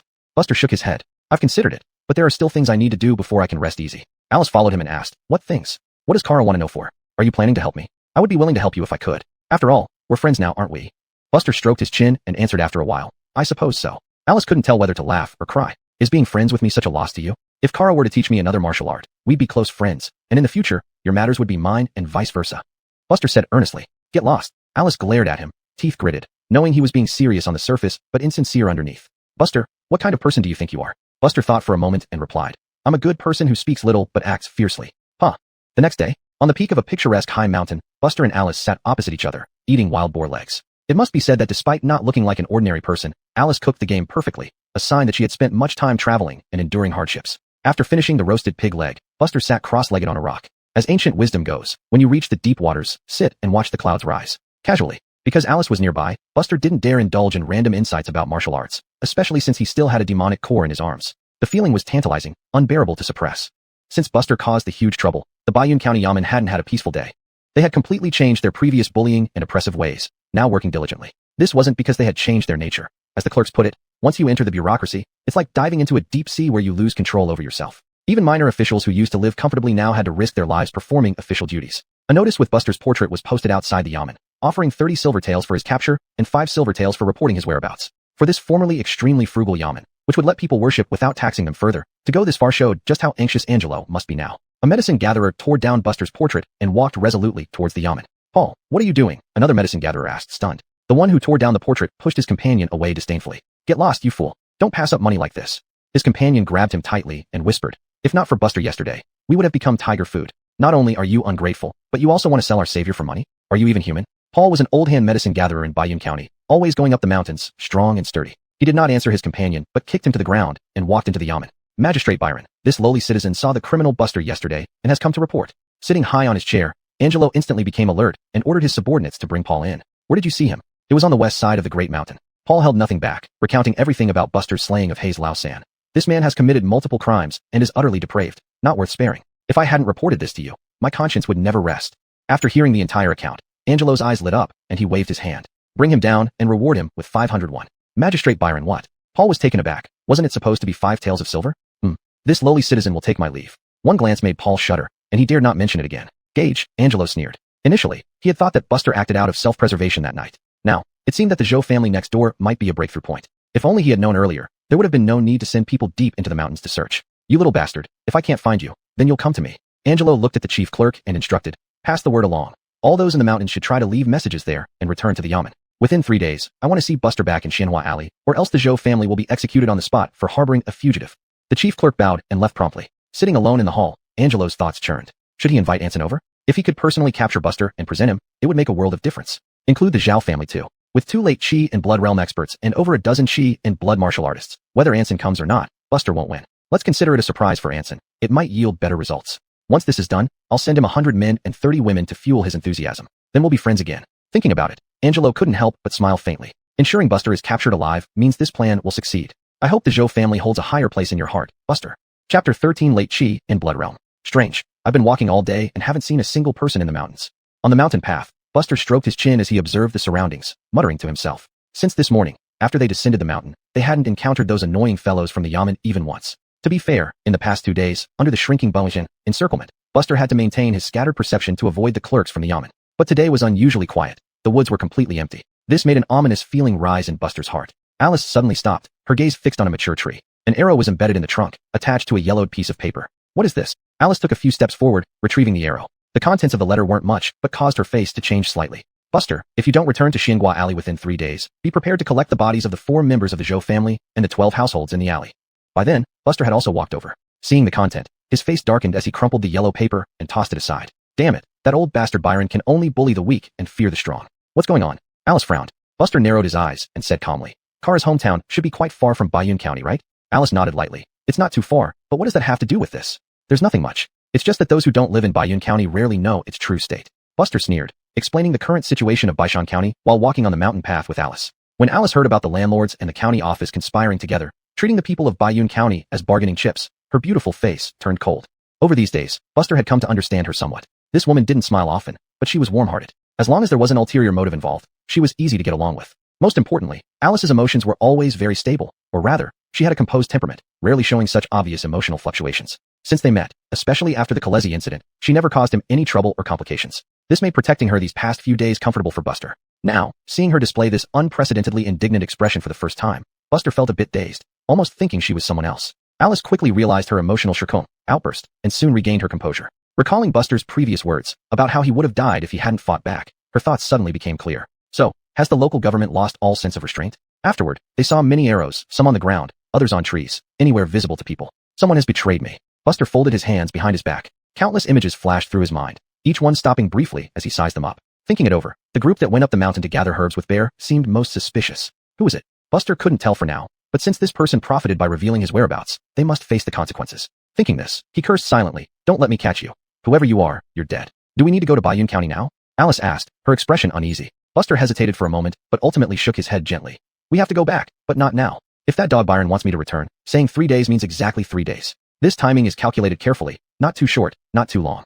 It avoids the possibility of me missing the message while not dragging things out unnecessarily. Alice sighed softly. So you plan to show up on the last day? Yeah, Buster replied without further explanation. They found a place to rest. The top priority now was to enhance his cultivation. He didn't know what kind of formation awaited him in Bayun County's Xiangua Alley. For safety, it was best to advance the Golden Crow Sunset skill to the 6th day state, breaking through to late Qi and Blood realm. Originally, he planned to wait until his protection mission ended, send Alice away, and then intensively improve his cultivation. Now, it seemed plans never survived contact with reality. As for what Alice thought, Buster couldn't care less anymore. Under Alice's gaze, Buster took out Hayes Lao San's demon core and swallowed it whole. Alice managed only one word before seeing Buster swallow it, sounding somewhat anxious. The demon core is the condensed essence of demons, full of impurities and fierce energy. If you need it to aid your cultivation, you should first remove the malevolent energy inside it. Otherwise, in the long run, it will harm your martial arts more than help. Buster just glanced at Alice, gently shook his head, and said nothing. He had the panel. The panel would automatically convert all substances into what he could use. But why hadn't Alice seen him swallow a demon core before? Buster didn't pay attention. It was probably because she hadn't seen it before, only witnessing the results of his cultivation. You begin your seclusion to perceive the Golden Crow Sunset skill. After swallowing the demon core, you can visualize the shadow of the demon, aiding in your practice with significant effects. 2 years later, the perception ends. Golden Crow Sunset skill experience, plus 1874. Current cultivation technique. Golden Crow Sunset skill, 5th day, 284/1000. On the basis of the original 3 great suns, 2 new suns instantly condensed. Alice's beautiful eyes widened gradually, finding it hard to believe this unbelievable scene. 2 more great suns condensed at once. How is that possible? This was already the second time Alice had shown significant emotional fluctuations today. She had seen many practitioners of the Golden Crow Sunset skill, including some whom others considered remarkably talented, but none of them had such a cultivation speed as Buster. What's going on? Alice muttered. Buster slowly exhaled a breath, a glint of gold flashing in his dark pupils, hearing her murmur. He smiled. The world is vast and full of wonders. Alice rolled her eyes, seeing that he didn't want to answer. She didn't ask further, but got straight to the point. You and I are not enemies. Everyone has secrets. I won't pry into yours, nor will I covet any treasures you possess. So you can rest assured. Buster was taken aback for a moment, then couldn't help but give a thumbs up. Kara is straightforward. Before they knew it, only the last day remained according to their agreement. You continue your seclusion to perceive the Golden Crow Sunset skill, making very smooth progress. 2 years later, the perception ends. Golden Crow Sunset skill experience, plus 1383. Current cultivation technique. Golden Crow Sunset skill, 6th day, 667/1000. With the 6th brilliant sun formed by true Qi, Buster's Golden Crow Sunset skill officially reached its peak, heading toward perfection. His blood and Qi churned violently. Buster's skin turned entirely red, and soon, wisps of white smoke began to rise from his body. As the dense white smoke gradually dissipated, Buster's state returned to normal. Suddenly, he broke through a critical barrier, his aura surging like floodwaters breaching a dike. Late Qi and Blood realm. Chapter 14, Meeting the Appointment. Fortunately, Alice had become immune to this. Buster had accomplished several things that seemed almost impossible in her eyes one after another. She still remembered that about 10 days ago when they first met, wasn't this guy only at the early stage of Qi and Blood realm? Thinking of this, even Alice, with her calm nature, couldn't help but marvel inwardly, though on the surface she remained expressionless. After calming his Qi and blood, Buster got up and moved his body around a bit. There was one good point about the panel's prediction. No matter how rapidly his cultivation improved, he wouldn't feel any instability, as if he had really diligently practiced for several years. So after enhancing his cultivation, Buster didn't need much adaptation to the new strength. It was only at the beginning of his martial path that he lacked a clear understanding of his own and others' strength. Buster looked in the direction of Bayun County. Let's go. It's time to settle the account. Zhuangwa Alley in Bayun County was very small and used to be unknown. Even some of the elderly in the county hadn't heard of it. But over the past couple of days, it had become thoroughly famous. For some reason, all the bailiffs who were supposed to pursue Buster into the mountains had been recalled. Afterward, 30 people formed a group responsible for guarding Zhuangwa Alley without any blind spots, 24 hours a day, not allowing anyone to enter or exit. If people in the alley didn't have food at home, they could report to the official. Of course, the food finally delivered mostly consisted of pig feed, cheap and virtually tasteless. If one had good luck, leftovers would be considered a grand meal for those in the alley. Do you think Buster will dare to come? If that little bastard dares to come, I'll watch him suffer worse than death with wide open eyes. With our setup, he'll never leave. Only a fool would come back. Although I also hate that little bastard for making me endure so long in the wild. As long as he isn't delirious, he likely won't show up. What if he really doesn't come? Just send everyone in this alley to Anson of the Tiger Clan to keep them under control first. When has an adult ever lied? That's true. The two minor officials, responsible for guarding the entrance of Zhuangwa Alley, chatted idly. Compared to the past few days, life was considerably easier now. They could at least get down from the mountain and avoid being reprimanded by the county magistrate. Just as the two officials were joking, Angelo, dressed in a black robe, approached slowly, flanked by two subordinates half a step behind him. Under a county magistrate, there was a chief clerk for civil affairs and a county captain for military matters, one civil and one military, both beside him. Sir. The two officials hurriedly saluted Angelo. Today, Angelo had his white hair tied up neatly, looking spirited. He simply nodded slightly and led the two officials into Zhuangwa Alley. At that moment, almost every household in the narrow alley sent someone out upon hearing the commotion. Some people couldn't help but cry out their grievances upon seeing Angelo. They claimed they had never been involved with Buster these past years and had even quarreled over trifles in the early years, making them half-enemies. Others remained silent, looking sternly at Angelo. Among them, the Zhou Fumin family stood out most. Compared to other households, the Zhou family always had a middle-stage Qi and Blood Realm warrior sitting in the house for surveillance. The reason was simple. They feared Buster might sneak in and take someone away. At this moment, Zhou Fumin and Lia stared at Angelo with burning hatred, having already disregarded their lives. Angelo ignored this and instead turned to look at the county captain Brinley. Where are the Zhao family people? Hanley is bringing Eddie and a group of warriors on their way here. Brinley was a sturdy man with a thick beard, but his voice was unusually delicate, even somewhat feminine. Angelo nodded and then looked at the chief clerk. This is the last day. If Buster appears, it can only be today. At least half of the Zhao family's Qi and Blood Realm warriors should come here to ensure this goes flawlessly. The chief clerk nodded repeatedly in agreement, but also with a touch of resentment. The Zhou family is truly ungrateful. We've offered such generous conditions, yet they still refuse to send people to assist. Are they waiting until the Yamen regrets giving Anson the power to wipe them out?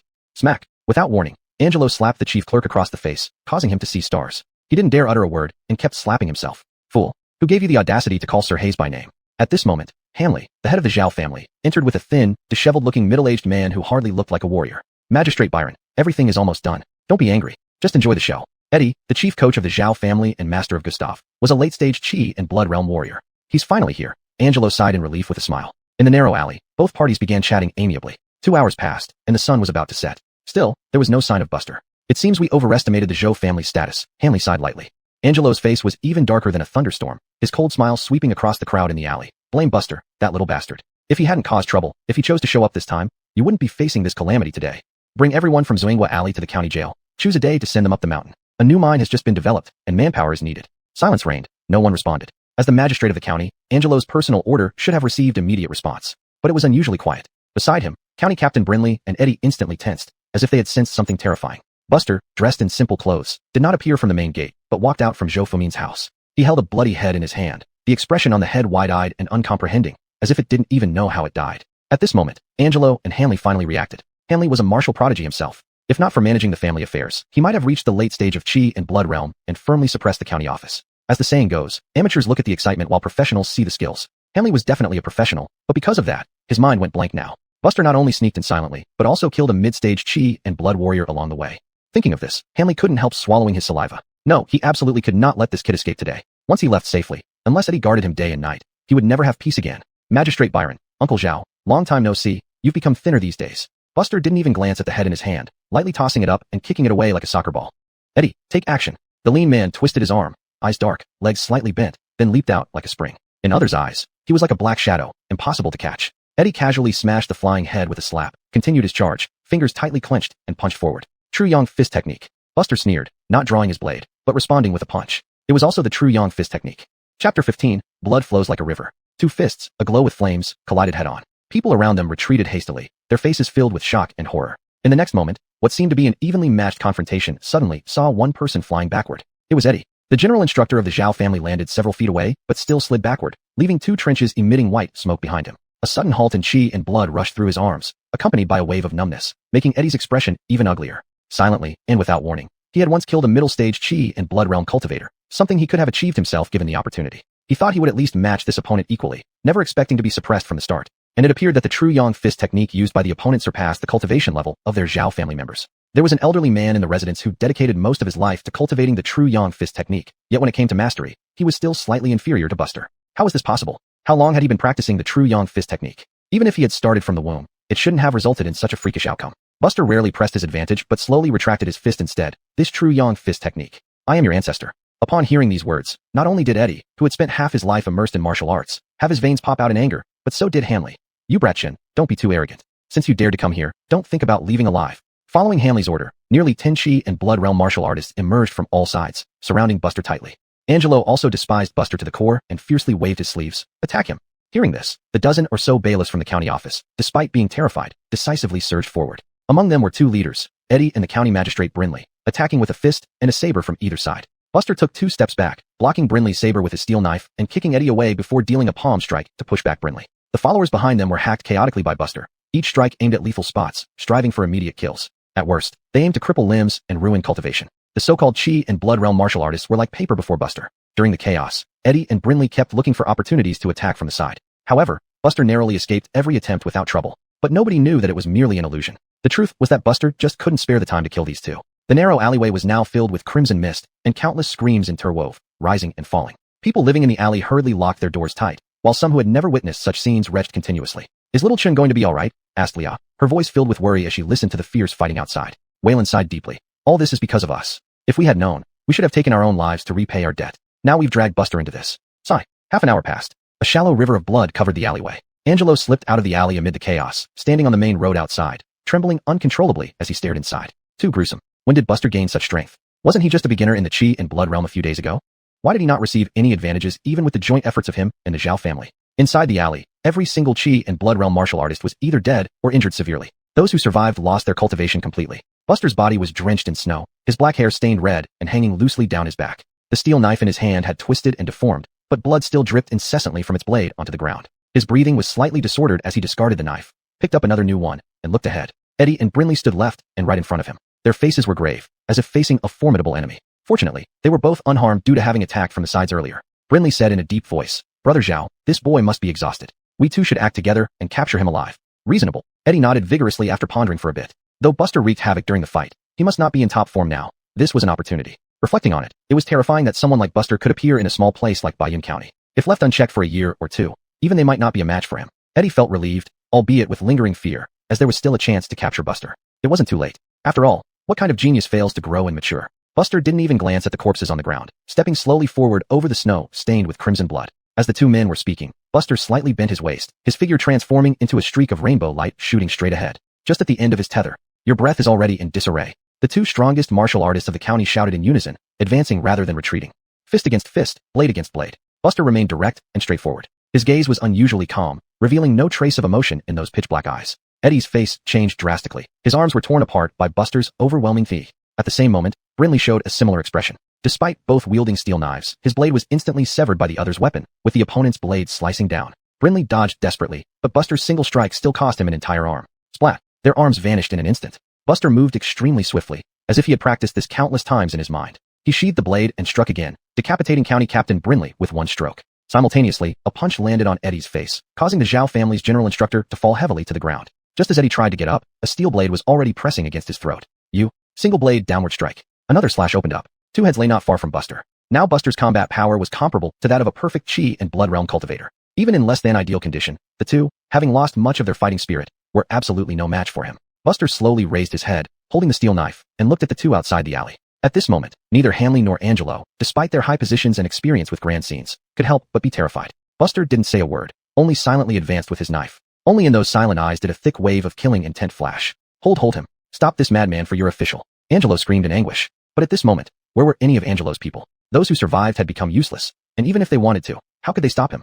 Compared to Angelo, Hanley, due to his martial arts training, had a more resilient mindset and was now slightly more lucid. He merely shifted his foot slightly, an almost imperceptible movement. But Buster immediately looked at him. You can try. Hanley sneered. Not leaving means waiting to die. With that, the patriarch of the Zhao family turned and walked away without another word. True to form as a Chi and Blood Realm martial artist, even though his fighting skills were average, his escape speed was not slow at all. But soon, Hanley felt a blur before his eyes, and the bloodstained youth stood before him again. Following was the steel knife used by the county bailiffs, now resting on his neck. Try again. Buster, for the first time, showed a faint, indifferent smile. Chapter 16, Mass Murderer. Hanley's face twitched, his body stiffened, and he stared at Buster with an intensity that could kill. Murdering like this will inevitably bring retribution in the future. There was no response. Buster sliced off the head of this Zhao family patriarch with a single stroke, patted the shoulder of this now headless corpse, and finally spoke. In terms of regarding human life as trivial as grass, you are the true masters on this path. And yet, you dare to speak of slaughter in front of me. Buster and Angelo exchanged glances. The latter staggered back several steps, then sat down on the ground, trembling as he said, Buster, I am the magistrate of Bayun County. If a commoner kills an official, there will be no place for you in Chi country. Before Angelo's eyes, Buster, who had been several feet away just a moment ago, appeared before him. He reached out, spread his fingers, and placed them atop this local magistrate's crown, looking down on him. Who revealed my whereabouts to you? It seems to be Lee Paul. Angelo immediately divulged the truth without hesitation. Then, clutching Buster's calf, he pleaded, let me go. I know I was wrong. In the future, I will do my utmost. Such things as today will not happen again. Buster certainly knew who this Paul was. One of the herbal gatherers that day. Having set his sights on his target, Buster wasted no time. With a casual slap, he crushed Angelo's skull, then shook the sticky blood from his hands. Angelo, who had thought he stood a chance of survival only a moment before, never knew what hit him and died on the spot. Witnessing this scene, the remaining bailiffs from Zhuanghua Alley were left utterly distraught. A madman, this must be a madman. To dare kill even a county magistrate. They dared not voice their anger or protest, having been reduced to cripples, scarcely different from ordinary civilians. Buster did not so much as glance at these insignificant underlings. The matter here was concluded, but not entirely. After Buster left Zhuanghua Alley, the heads of the neighbors went blank, finding everything to be surreal. For so many years, the people of Bayun County had been oppressed to the point of losing all courage. Their hearts had long turned to ash. Now they couldn't help but doubt. Could anyone really overthrow the rule of the county government by force? A graceful figure quietly appeared on the rooftop of Buster's home, witnessing everything from start to finish. Alice. Her expression was calm, showing no pity for the fallen bailiffs below. These people, there was no need to mourn their deaths. The greater one's ability, the greater their capacity to benefit or harm others. And these people belonged to the latter category. Initially, Alice had considered stopping Buster from killing Angelo at the last moment, but ultimately abandoned the idea. This sort of person dying this way was almost too merciful for them. Alice held her hands behind her back, her white dress fluttering incessantly. Invisibly, her transcendental demeanor became more pronounced. She then gazed toward the direction of the 10,000 great mountains, only retracting her gaze after a long while. Today, she would not interfere with anything Buster chose to do. But anyone who dared touch Buster was asking for death. Actually, Alice's injuries had healed 2 days ago. She simply hadn't told Buster yet. On the other side, Buster headed straight for Paul's residence. The distance between Paul's home and Zhuanghua Alley wasn't far nor near, but due to the lack of communication, news of Zhuanghua Alley had yet to spread. People, concerned for their lives, kept their doors tightly shut and remained indoors, neither peeking nor spreading the news. Dear, do you think what happened to Buster? A plain-looking woman asked softly, hugging her 10-year-old son. Paul was gulping down wine from a bowl. Hearing this, he replied without hesitation, what else? With the manner Magistrate Byron displayed, tell me, who in Bayun County can stand up to him? Father, mother, does that mean if that person is dead, the money will truly be ours? The son asked. Paul laughed and stroked his son's head. Brat, looks like you understand this logic too. If Buster doesn't die, I can't eat or sleep well, always fearing the day he comes knocking. Only if he dies will those 500 coins settle safely in our pockets. The woman's eyes hardened as she sneered.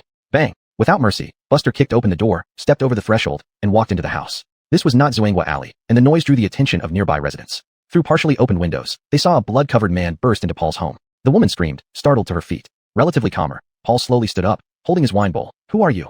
Buster lowered his head, and in a single step, instantly appeared before Paul, calmly stating, don't recognize the man who paid you? Hearing this voice, Paul froze. Are you Buster? Before the words even finished, Buster had already grabbed him by the neck and slowly lifted him up. Out of silver.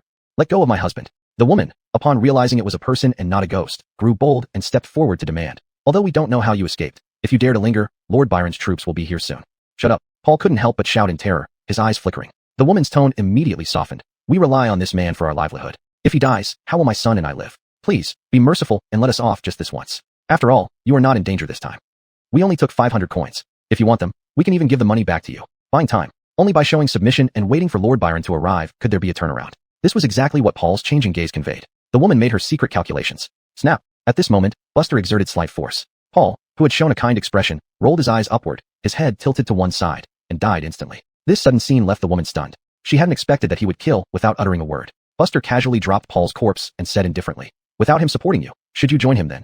I'll kill you. At this moment, the 10-year-old son rushed out from the kitchen, gripping the handle of a cleaver with both hands, his eyes filled with endless hatred and murderous intent. He leaped up and slashed at Buster's head. Buster effortlessly seized the cleaver from the child's hand, struck again, and the boy fell into a pool of blood. It was done without any hesitation. The woman's eyes were vacant. In just a few breaths, her family was utterly destroyed. Buster looked at the cleaver in his hand and tossed it before the woman. I'm too lazy to do it. How about you commit suicide, more dignified? Without a word, the woman snatched the cleaver and fiercely lunged at Buster. Then she was casually killed by Buster. Just as the saying goes, cut the grass down to its roots so it doesn't grow back. But originally, Buster only intended to kill Paul. As long as others didn't get involved and gave them a chance to flee, what could happen? Unfortunately, these two insisted on seeking death. Whoever dared to really try to kill him would be killed by him if they failed. Buster couldn't help but recall the woman's claim that he wasn't in danger, and he smiled bitterly to himself. If he weren't capable, could he still be standing here today? After he lost and died, the people of Zhuanghua Alley would likely end up in grave danger due to their informant. Stepping out the door, Buster stood in the street, disregarding the gazes around him, and walked straight toward home. Finally, the world was peaceful. Chapter 17, Selecting Martial Arts. He pushed open the door and walked in. Alice, dressed in a plain kun, traditional dress, was sitting on his simple bed. By the door stood Buster, covered in blood. One was pristine and spotless. The other's blood hadn't even dried, still trickling down slowly if one looked closely. Looking at Buster, Alice sighed lightly. Originally, that mother and son didn't have to die. Buster's expression remained calm. I thought so too at first, but I changed my mind later. Before me lies a gambling table. Anyone who dares to stake their lives against mine should be prepared to lose it. They chose to step up to the table themselves. Whoever wants to kill me must be ready to be killed by me. It's as simple as that. Alice pursed her lips and said with a bitter smile. Didn't you say you were a good person? A person who only cares about himself isn't a good person? Buster wasn't reserved in front of Alice. After saying this, he took a new set of clothes and went into another room to clean off the bloodstains from his body. Alice stood rooted to the spot, questioning how someone could justify being a good person this way. By the time she came back to her senses, Buster had already washed up, changed into clean clothes, and was about to leave again. Where are you going? To visit the Zhao family. You're going to kill more people? Whether I kill or not depends on the Zhao family. As long as they talk to me politely, I'll be willing to negotiate with them. Otherwise, why would I come back here just to change clothes? So what are you going there for? To settle accounts. After saying these words, Buster had already stepped outside. Meanwhile, the numerous constables and members of the Zhao family lying in Xianghua Alley had all retreated, leaving behind only a bloody mess. Alice hesitated for a moment, but decided to follow him. Of course, it wasn't to stop Buster. She was merely curious. At this point, visiting the Zhao family wouldn't be for fighting or killing. What else could it be? Given his feud with the Zhao family, avoiding an outright confrontation would be fortunate enough. How could they possibly sit down and have a peaceful conversation? Of course, once she made her decision, Alice wouldn't go back on it. Even if Buster started another slaughter at the Zhao residence, she wouldn't intervene. She would treat it as a great shakeup of Baiyun County, and moreover, she believed the more people Buster killed, the narrower his path would become. She could guide him onto the right path, a broad and smooth road. Hanley's death left the Zhao family leaderless. Once the news broke, the family's high-ranking members gathered in the main hall. Apart from uncles of Hanley's generation, there was also a refined young man seated at the head. Hanley had two legitimate sons, with Gustav being the younger. The young man before them was Hanley's eldest son, Hastenfree. As Hanley's designated successor, Hastenfree's current seat at the highest position was indisputable. Even those elders who harbored secret ambitions for this position dared not incite internal strife during such a critical moment. Going against the tide would most likely result in failure and death, destroying the Zhao family's hard-earned legacy and becoming sinners for generations to come. As the discussion in the main hall grew increasingly intense,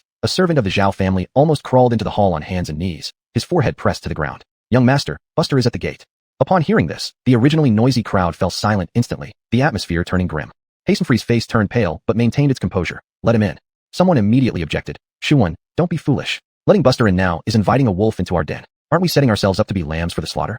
Hastenfree flushed with anger, wanting nothing more than to slap the two uncles who spoke. Could their minds have deteriorated along with their old age? With Buster's abilities, would it make any difference if we try to stop him? His not breaking through our defenses directly shows there's still room for negotiation. Hastenfree up and bring him in. Hastenfree waved his hand, already making a secret decision that today only compromise and settling disputes peacefully could save the ancestral estate. No matter what price he had to pay, he was willing. He no longer expected to turn enemies into friends. All he wished was to clear the grievances between both parties once and for all. In recent days, he had discreetly investigated information about Buster. Someone who advanced through realms within days was beyond the Zhao family's ability to handle. Buster would surely become a formidable force in the future. Hastenfree had given up thoughts of revenge. He knew his limits and lacked the capability. Fourth uncle, seventh uncle, please step out for now. These two were impulsive and held deep-seated hatred towards Buster. If they stayed, they might cause a major disaster. No sooner had the two elders left than Buster arrived. Under everyone's gaze, Buster didn't utter a word. His steel blade flashed out of the scabbard in an instant, and with a swift movement, he was by Hastenfree's side, placing the knife against the latter's head. Silence enveloped the room, as all present watched Buster tensely. Hastenfree managed a bitter smile. We from the Zhao family were at fault here. Brother Chen, feel free to strike if you wish. Buster frowned. He knew this guy was putting on an act, but precisely because of that, it puzzled him. How could Hanley and Gustav, that father-son duo, be associated with the sensible Hastenfree standing before him? He had no desire to kill again. He acted only to intimidate them, making sure they would watch their mouths and negotiate peaceably afterward. Since Hastenfree was so reasonable, this step wasn't necessary anymore. Buster sheathed his knife and got straight to the point. Take me to your Zhao family martial arts arsenal. Hastenfree forced out a smile. Though our Zhao family martial arts are lowly and far inferior to Brother Chen, if there's anything you fancy, feel free to take it. Impressive cooperation. Buster inwardly nodded. Hastenfree didn't ask anyone else to guide him. Instead, he took the task upon himself, showing utmost sincerity. After all, should Buster become slightly displeased, killing this weakling would be far too easy. Under Hastenfree's lead, Buster entered the Zhao family's martial arts arsenal. At its core, the Zhao family could only be considered a merchant clan, mainly focused on earning money rather than practicing martial arts. Thus, the number of martial techniques stored in the arsenal was much fewer than Buster imagined. But it was enough. This book, 12 Steps of Agility, is pretty good. I'll take it. This book, Mysterious Saber Technique, is quite interesting. In the end, after careful selection, Buster chose his favorite martial arts from the 28 available in the arsenal. Buster's standards were high. He wouldn't select anything that didn't meet his criteria. Therefore, when he finally left, he carried only a basket holding a total of 27 books. Watching the now empty bookshelves, Hastenfree fell into deep thought. Noticing one book still remained, his eyes lit up momentarily. But as he stepped forward and saw it, his expression darkened once more. True Yang Fist Technique. Buster, having obtained what he wanted, patted Hastenfree on the shoulder. Seeing how reasonable you've been, Brother Zhao, let me leave you with a piece of advice. What's that? The resentment you suppress won't concern me, even if you display it openly. But if you ever decide to turn that resentment into action, you'd better consider whether your Zhao family can withstand another blow. As Buster left, Hastenfree's mind raced, ultimately only managing a bitter smile.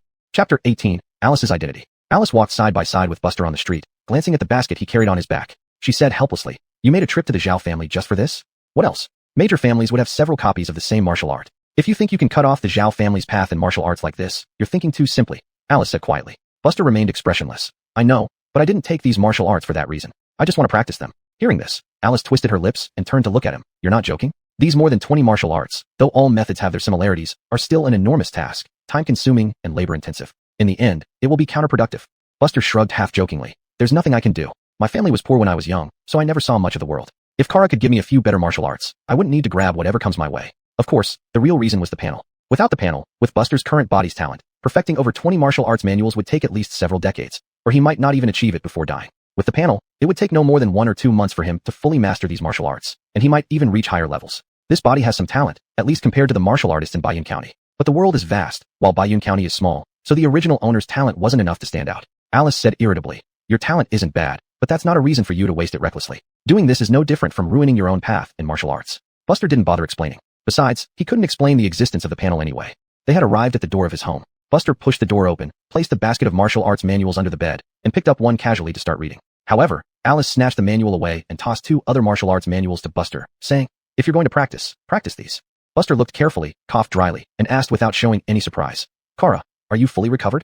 Alice responded with a simple and left it at that. Initially, they had agreed that the reward after completing the task would be 1 martial art. Now she had given him 2. Seeing that she didn't seem to regret it, Buster accepted them without hesitation. Although martial arts in the world did not have a clear division like the levels of martial artists, their power varied greatly. The demon subduing saber technique that Buster learned was a basic knife skill, which made it appear somewhat rigid. The true Yang Fist technique was relatively deeper and more powerful. However, since Buster preferred using a saber, he favored the demon subduing saber technique. His visit to the Zhao family was primarily to expand his arsenal of martial arts and learn a few advanced ones. Unexpectedly, the Zhao family was even poorer than he imagined. Out of 28 martial arts manuals, only 3 were roughly on par with the true Yang Fist technique. The rest were garbage. Practicing these lowest-level martial arts would have little effect on Buster now, almost negligible unless accumulated through quantity. But since he had made the trip, he couldn't go empty-handed. So he took everything, thinking it might be useful later or just to annoy Hastenfree. However, the 2 martial arts Alice gave were completely different, stronger, and deeper than the true Yang Fist technique. Bitter seething hug gong. 7 steps on clouds. Holding one each in his hands, Buster was quite satisfied. Alice suddenly said, "These 2 techniques will keep you busy for a while. Don't spend much time on those junk manuals under the bed." Buster glanced at Alice, who instinctively stood up straighter. Buster smiled broadly, feeling secretly pleased. Is this what being kept by a wealthy woman feels like? Buster opened the manual. 7 steps on clouds was a combat movement technique utilizing true energy. When activated, it felt as if clouds were forming beneath his feet. Once mastered, each step could cover dozens of yards, and after 7 steps, one would be 100 yards away, achieving unexpected effects. Just as Buster was looking at the second manual, Alice stood up in front of him and asked, "Do you know why martial artists, whose physical bodies are weaker than monsters at the same level, are still unwilling to put effort into strengthening their bodies?" Buster shook his head blankly, truly unable to figure it out. Primarily because the original owner started too low, with limited perspective, knowing only some basic things and nothing else. For once, Alice showed a faint smile, as if winning over Buster was something to be happy about. Because cultivating the body requires perseverance and determination above all, with talent coming second. To delve deep into body-strengthening martial arts, it relies on consistent and persistent refinement, and anything else is just empty talk. Buster instantly understood. This was similar to the wuxia novels he had read in his previous life. Orthodox cultivation techniques were akin to body-refining methods, while evil path techniques were more like regular martial arts. Compared to demonic cultivation methods, orthodox techniques took longer to cultivate and required more effort to master. Buster quickly saw through Alice's true intentions. If he spent his time refining his physical body, he wouldn't have time for other miscellaneous pursuits. Of course, Buster didn't say anything. Ultimately, she meant well. Alice sat back down. "Do you understand my meaning?" Buster nodded slightly, and then changed the subject. "Kara, since your injuries are healed, shouldn't you?" Alice, who had just sat down, suddenly stood up again, furious. "So you take advantage of me, and now you're kicking me out?" Buster sighed. "That's not it. It's just that I can't have strangers staying in my house." "Strangers?" Alice laughed bitterly, about to argue when she realized what Buster implied. "Alice, you're a person of the imperial court, aren't you?" The room fell silent for a moment. Finally, Alice said, "When did you figure it out?" Right now, Buster said seriously. Alice's eyes widened. You're leading me on? Since Kara is part of the Imperial Court and allowed me to do as I please today, why is that? Have you heard of the Monster Suppression Bureau? Buster suddenly understood. Monster Suppression Bureau. Is Alice a member of the Monster Suppression Bureau? Yes, I am from the Monster Suppression Bureau. Moreover, I recovered my strength 2 days ago. However, I decided to observe you. Now, after killing the magistrate, by the laws of Chi, this is a capital offense, Alice said solemnly. Buster shrugged, already having made up his mind long ago. He would leave Chi and go to another country. The world wasn't limited to Chi alone. If one place won't keep him, another surely will. Join the Monster Suppression Bureau, and I can cover up everything in Bayun County. After all, you acted under duress, and I personally don't blame you. At this point, Alice's intent was clear. So you're recruiting. Buster muttered to himself. Alice smiled suddenly. I, Alice, a demon slayer general of the Sand City Monster Suppression Bureau in Ruizho, formally invite you to join our organization. Monster Suppression Bureau Demon Slayer General? Even Buster couldn't help but be moved upon hearing those words.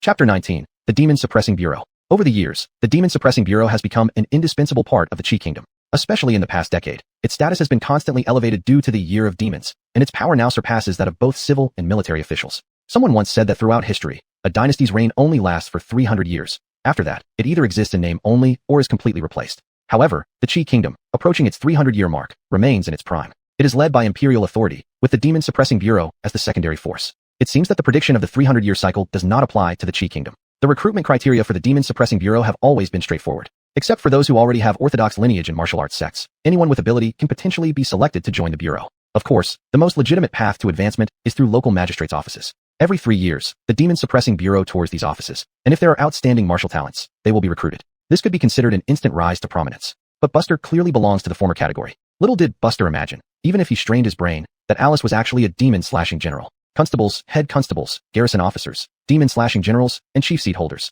These were the ranks within the Demon Suppressing Bureau. The Chi Kingdom had 12 provinces, each headed by a chief seat holder. Below them, each county town had 1 demon-slashing general. In other words, the number of demon-slashing generals in a province depended on how many county towns there were.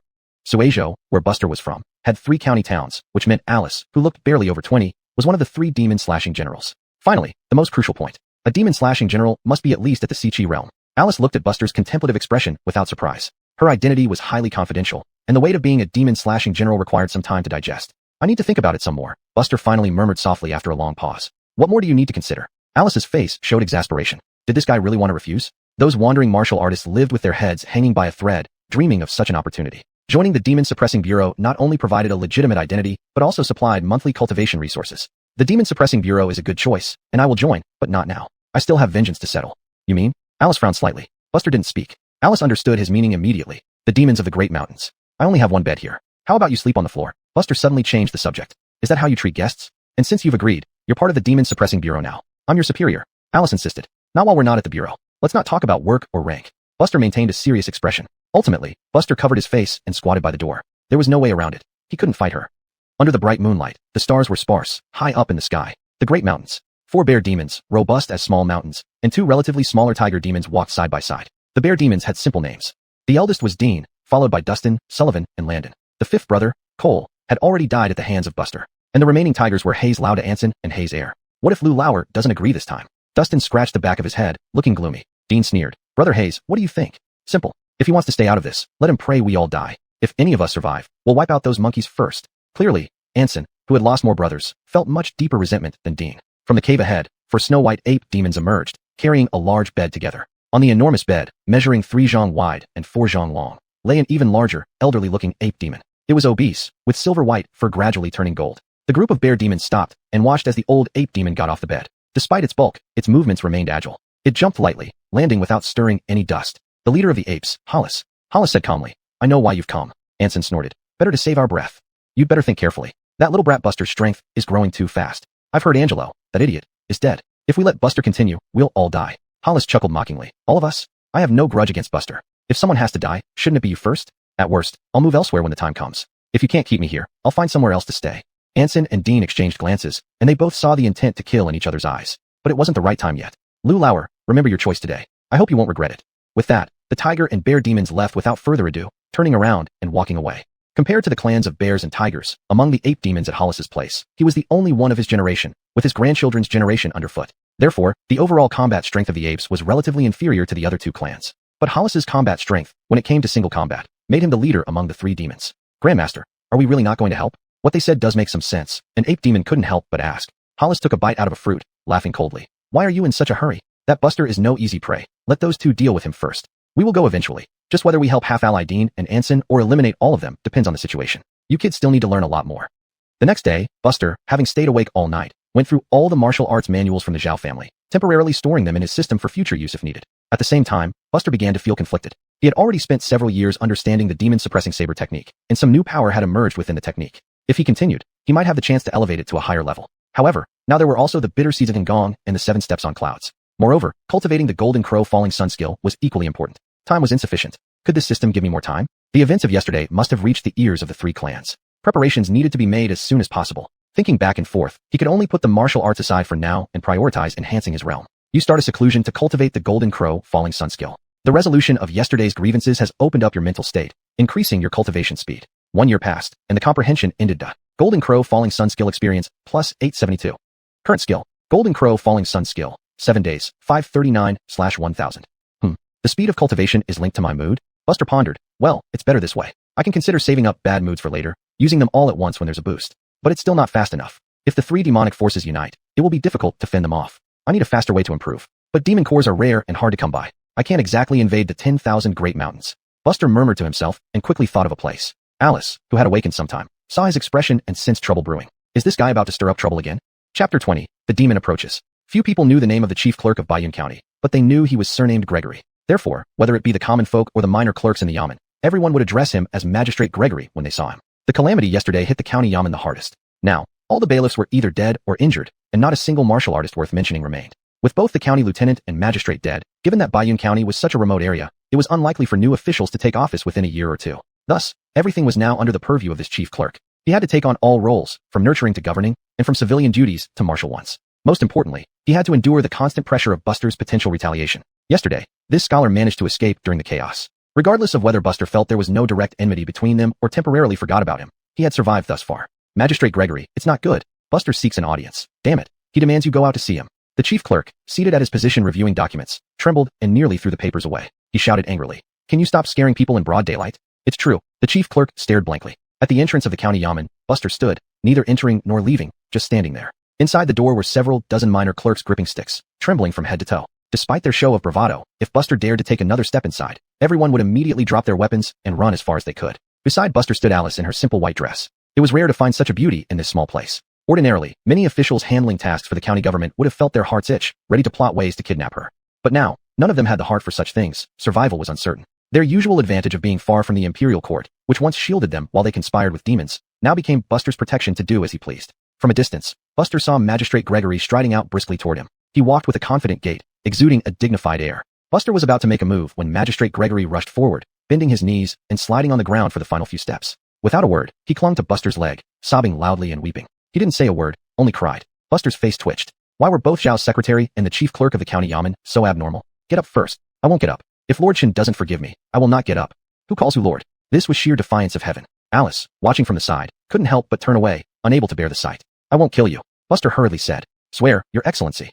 The chief clerk still refused to rise, going even further in his plea. This time, Buster said nothing, only letting out a faint wave of blood chi. Instantly, the chief clerk, who was covered in tears and snot, stood up, wiping his face fiercely with his sleeve. What does Your Excellency command? Yesterday, you beat me too hard. I need medicine. Here's a list. Deliver these items to my house by evening. Buster handed over a piece of paper. The chief clerk took it without looking and immediately nodded in agreement. Rest assured, what Your Excellency says is law itself. Buster didn't want to deal with this person any longer and left with a stern face. The minor clerks inside swallowed their throats. Was it really resolved so easily? Although Magistrate Gregory's method was undignified, it achieved its purpose. Seeing Buster walk away, the chief clerk heaved a sigh of relief, finally securing his life. Old fool Angelo almost ruined me. Then he opened the paper and, seeing the dense text inside, felt his scalp tingle. Lord Chun must have been seriously injured. Old villain Angelo really went too far. He deserved whatever came next. Deep into the night, Magistrate Gregory returned carrying a basket full of medicinal herbs. The chief clerk of the local government personally running errands showed utmost sincerity. Of course, Buster cared little about such formalities. As long as the items arrived, the sentiment was conveyed. If the items didn't arrive, it wouldn't matter who came. But to the chief clerk, this meant a lot. The current Buster was a notorious killer in Bayun County. Any mistake might cost him his head. Previously, those neighbors who dared to chat with Buster now stayed far away, especially the few households that tried hard to distance themselves from him. They now walked on thin ice. After dismissing the chief clerk, Buster began to ponder. The chapters in the Golden Crow Falling Sun technique included the general principles, cultivation techniques, beginner guide, and auxiliary techniques. Auxiliary techniques involved using medicines to assist cultivation, achieving effects similar to demon cores. And what Bayun County wasn't lacking in were medicinal herbs. After all, the 10,000 Great Mountains were rich in medicinal resources. In terms of the largest medicinal industry, the county yamen ranked first, followed by the Zhao family. After visiting the Zhao family yesterday, it was only natural to pay a visit to the county yamen today. Favoritism should not be shown. Buster looked at the basket of precious herbs and his eyes gleamed slightly. Just this amount, if sold to the Zhao family, could fetch several hundred taels of silver. Alice rolled her eyes. Look at you, so unambitious. Ignoring her, Buster knew these herbs were listed according to the auxiliary techniques chapter of the Golden Crow Falling Sun technique, which would aid his cultivation progress. He hoped they wouldn't let him down. Buster moved out his bathtub and threw all the herbs in. These are 10 days worth of herbs, right? The more you add, the better the effect. Alice's expression was peculiar. If the absorption is incomplete, the effects will dissipate quickly, wasting them. You're truly wasteful. Buster didn't bother replying, busying himself instead. After over an hour of preparation, the water finally began to boil. Buster stripped off his clothes. Alice watched for a moment before hastily turning away. Sensing her gaze, Buster didn't think much about it, focusing more on the anticipated results of his practice. You begin your secluded cultivation, comprehending the Golden Crow Falling Sun technique. Your understanding has reached a profound level, and cultivation proceeds smoothly with the aid of medicinal preparations. Your cultivation efficiency significantly increases. After 1 year, your enlightenment concludes. Golden Crow Falling Sun technique experience plus 1078. Current skill. Golden Crow Falling Sun technique 8th day 617/1000. Indeed, it worked. Buster opened his eyes, his face beaming with joy. Meanwhile, the originally murky bathwater had turned clear, the medicinal effects completely absorbed. Though it doesn't compare to demon cores, using this method when demon cores are unavailable is quite effective. Tomorrow, the Golden Crow Falling Sun technique can reach completion. Dressed again, Buster stepped out of the room. Alice sat on the bed, leaning against the wall, her long, white legs stretched out, engrossed in a martial arts manual. Almost simultaneously, their eyes met. Each saw caution in the other's gaze. Boom! A fist chi descended from the roof without warning, and the wooden house, already fragile, was shattered into pieces. Wood splinters flew everywhere. Buster's figure burst through the wooden walls of his home, landing on the small path in Zhuangwa Alley. Little brat, not bad reflexes. If Dean's fists couldn't kill you, then try my fists. Under the moonlight, Anson, limbs touching the ground, sprinted along the rooftops in a straight line, suddenly pouncing down. Buster clenched his fingers and unleashed a powerful punch. The two figures suddenly separated. These unexpected visitors appeared one after another, some standing on the rooftops of houses on both sides, others blocking the ends of the small path, encircling him. Powerful figures, all exuding thick chi and blood. 6 large demons in the chi blood realm. Chapter 21, Reversing the Tide. Buster's expression remained calm as he rotated his wrist and surveyed the surroundings. Trying to escape? Briar sneered coldly. His body visibly condensed into a layer of earthy plates that encased him like armor. He leaped up and delivered a powerful kick. Buster crossed his arms in front of him, but was still kicked flying by the forceful blow. A blade? Buster asked. Soon, a steel blade flew out from his tattered home. As Buster's figure continuously retreated, he caught the hilt of the knife, instantly unsheathing it and slicing through the waist of Dustin, who had approached behind him. This demon, also at the late Blood Chi realm, showed no resistance against Buster and didn't even have time to react before dying. Damn it, you dared to kill my brother? At this moment, Briar was both shocked and furious. Taking advantage of Buster's moment of attack, he landed a direct palm strike. Buster, who bore this blow with his flesh, was sent flying back, smashing through several stone walls, sending dust everywhere. In essence, Buster was currently only at the late Blood Chi realm. In one-on-one combat, he might not lose to Briar, but there were 5 surviving demons on the field, 2 at full completion, 1 late, and 2 mid-stage. As the saying goes, it's hard for 2 fists to contend with 4 hands. Buster would need all his focus to slay Briar. Now, he also had to be mindful of Anson's actions. With the shifting balance of power, Buster was bound to be at a disadvantage. His mind raced, analyzing the current situation. This was the first setback he'd faced since slaying Gustav. Fortunately, the Ape Demon clan hadn't come, otherwise, it would truly be a perilous situation. Buster emerged from the ruins, glanced at the sky, then flashed away toward the outskirts. You're still trying to run? Anson snarled, unleashing his full strength to rush forward. The Bear Demon clan closely followed, pursuing him relentlessly. Buster's speed wasn't bad, but Anson was faster. Suddenly, a mental voice resounded within him. It was Alice. If you ask me, I can help you. Big sister, if I can't handle it, just intervene. I've been too arrogant before. Buster replied immediately. Inside the house, Alice was momentarily stunned. She had expected Buster to stubbornly face his doom, given his usually ruthless fighting style and minimal words. She intended to tease him a bit, planning to help regardless of whether he asked or not. With her around, Buster wouldn't die. That was the confidence of a Chi C realm martial artist. But instead, why does he never play by the rules? Meanwhile, Buster, running near the county gate, naturally had no idea about Alice's thoughts. Boom! A figure landed in front of him, blocking his path entirely. Buster abruptly stopped, but a bare shadow suddenly appeared behind him. Lenin Lao San, Sullivan, struck him squarely on the back with a headbutt. A feeling of immense pressure swept over him. Despite digging his feet into the ground and remaining steadfast, Buster's expression darkened. Talon followed closely, stepping on Buster's shoulder. Crack! The stone slab underfoot shattered instantly, and Buster's leg sank into it. Another punch from Anson came. Buster slashed with his blade. A burst of dazzling blue flame erupted, but Buster was thrown backward, his steel blade warped beyond recognition. Sliding backward several dozen yards, Buster tossed aside the scrap metal and spat blood onto the ground. The blacksmiths at the county office embezzled funds and cut corners. Your demon-slaying sword can't even slay demons. Anson jeered, thoroughly pleased. This little brat, daring to kill his kin, deserved death. Buster surprisingly agreed. That's true. Anything from the county office is bound to be useless. It was almost midnight. Just hold on a bit longer, and he'd deal with them. Buster didn't believe he would die. No matter how bad things got, Alice would cover him. For now, he would use these beasts as sharpening stones. Under the gaze of 6 demons, Buster turned without looking back and fled. A futile struggle. Briar's legs sank, transforming him into a shadow chasing after Buster. Anson regained his composure. The next strike must be lethal. This little brat is too strange. We must act quickly before things get worse. In the outskirts, Buster trudged on with his bruised body, pursued intermittently by fist energies flying from behind. Hazair had caught up somewhere, condensing his blood chi into a powerful punch aimed at Buster. Return my brother's life. Buster halted abruptly, twisting his waist and clenching his fingers tightly. True Yang fist technique. You dare challenge me at the same realm? Thump. Talon's right arm, including the bones, was utterly destroyed by this punch. How could this be? Talon screamed in agony. Buster unleashed a second punch without hesitation, shattering its skull. But at the same time, Anson with bloodshot eyes had already arrived, delivering a fatal blow straight for Buster's head. If this punch landed, Buster would undoubtedly die. Buster took a slight sidestep, twisting his head, yet was still hit on the shoulder by that massive fist. Crack! A bone-cracking sound rang out, and Buster's right shoulder shattered instantly. Buster flew sideways, crashing directly into the mountainside far away. Alice had silently come nearby, her expression somewhat heavy. Midnight, insight points were fresh. Finally, it has come. Buster had been holding in a belly full of anger. Had he not been a bit luckier earlier, he would have long turned to bones and dust. At this moment, Briar was already charging over, grabbing hold of Buster's body and lifting him up. Now, Buster appeared as a man drenched in blood, seemingly on his last breath, half dead to an outsider. Brat, I finally caught you. You begin seclusion to comprehend the Golden Crow Sunset Art, proceeding without hindrance, everything going smoothly. Golden Crow Sunset Art Experience plus $6.99. Current Cultivation Art. Golden Crow Sunset Art. 9 suns, full completion. Blood Chi Realm, full completion. Instantly, 9 large suns rose from within Buster, soaring outside his body, hanging behind him, suspended motionless. The surrounding night was instantly dispelled. A bloodstained hand gently placed itself on Briar's arm. Old beast, it's your turn to die. As the words fell, Briar suddenly screamed in agony, the other demons twitching their eyelids. What was happening? This brat broke through. With a slight exertion of force, Buster caused the bones within Briar's arm to shatter instantly. As Briar's grip loosened, Buster's figure dropped down midair, placing a palm on the former's face, pressing down abruptly. Boom. A huge pit opened like a tiger's mouth. Buster didn't stop, raining punches as if his shoulder injury was non-existent. Before the other demons could react, he had already delivered dozens of punches. The Elder Bear demon's head was already smashed to pieces. Buster's figure suddenly vanished, completely reversing the situation. These are all demonic cores. This is getting rich indeed.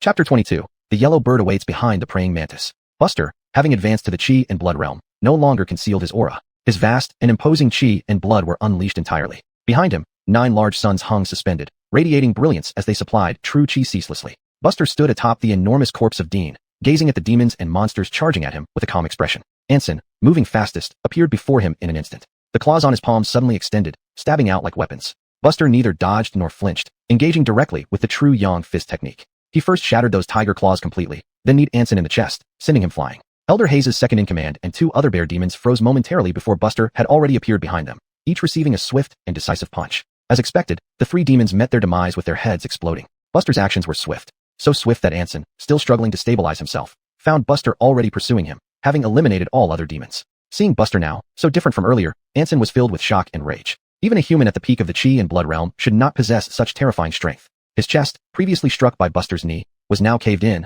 the ribs broken on impact. In a blur, Buster was once again before him. A direct hit to the head. It must be said, compared to other demons, the bones of Dean and Anson were exceptionally tough. Even after this blow, Anson's face caved in, but his massive body merely flew backward, losing its former majesty, yet it was still alive. Because he wasn't dead yet. To Buster, there were only 2 states for opponents, dead or alive. Any grievous injury simply meant they were still living. Since he was still alive, it meant the fight continued. Until death. Even after losing all his brothers, Anson lost all fighting spirit, his hatred dissipating. At this moment, it only wanted to survive. Too terrifying. Anson couldn't even tell who the real demon was. A human, capable of overwhelming demons in the same realm. What kind of monster was this? Struggling to stand, it turned to flee. Boom. Buster didn't wait for the tiger to take a step, descending from midair and stomping down on the latter's head. Anson's huge body crumbled to the ground. With debris settling, the area finally grew silent. Covered in demon blood, Buster surveyed the surroundings. The 9 suns behind him retracted back into his body. Buster rubbed his head as if bearing a heavy burden, then collapsed with a loud thud. Alice, watching from afar, narrowed her eyes, preparing to reveal herself. Perhaps due to Buster's focused combat state, his perception wasn't fine-tuned, but as an observer and someone of her realm, she knew there was more to come from the demon side. Well, breaking through to the peak of the chi and blood realm at the last minute is already astounding. Besides, you asked for my help earlier. Now it's my turn. Just as Alice was about to appear, she sensed something peculiar about Buster's condition. After scrutinizing closely, she stomped her foot in anger. This guy. The commotion from Xianghua Alley to the outskirts was tremendous. Houses that had fallen silent began lighting up, while residents on the outskirts of Baiyun County witnessed Buster's demon slaying firsthand. Just as everyone planned to rush out to take Buster away, a loud voice instantly changed their minds. What a fine show. But unfortunately, the yellow bird awaits behind the praying mantis. Tonight, all of you are nothing more than pawns for me, Hollis. Four snow-white ape demons carried a large bed into view. Hollis, standing on the bed, had his hands behind his back, his cultivation deep enough to have formed a semi-human shape. He gazed upon the chaotic scene with fiery eyes. Bayun County's government was virtually non-existent, and the only two major forces secretly contending with him in the 10,000 Great Mountains had been annihilated. Now, Buster, the last significant threat, lay dying. This was the perfect opportunity to strike. Once all three factions were wiped out, the tens of thousands of people in this remote Bayun County would be his. How could Hollis not be overjoyed? The game was set. He hadn't dared hope for such a perfect ending, but unexpectedly, fate was on his side. Hollis stepped off the bed, approaching Buster, intending to smash his head open to avoid any mishaps. Suddenly, an unexpected change occurred. Buster grabbed Hollis's wrist. Hollis's expression changed drastically, trying to pull back, but found the other's grip stronger, unable to break free despite his best efforts. A trick, but realizing it too late. Buster pushed himself up with one hand, still gripping Hollis's wrist. Among the three demonic forces, you're the most despicable, as expected of a semi-human ape demon. As Hollis realized the situation was dire, he let out its Senjao and quickly retreated, attempting to escape. It turned out that Hollis, the leader of the three demonic forces, had decided to cut off his own arm to save his life. Since I feigned death to lure you out, there's no way I'd let you escape unharmed. Buster chased after Hollis in a flash and punched him to the ground. Even with all four limbs intact, Hollis was no match for Buster. Now, missing an arm, he had no chance to fight back. After the first punch, countless more followed in rapid succession.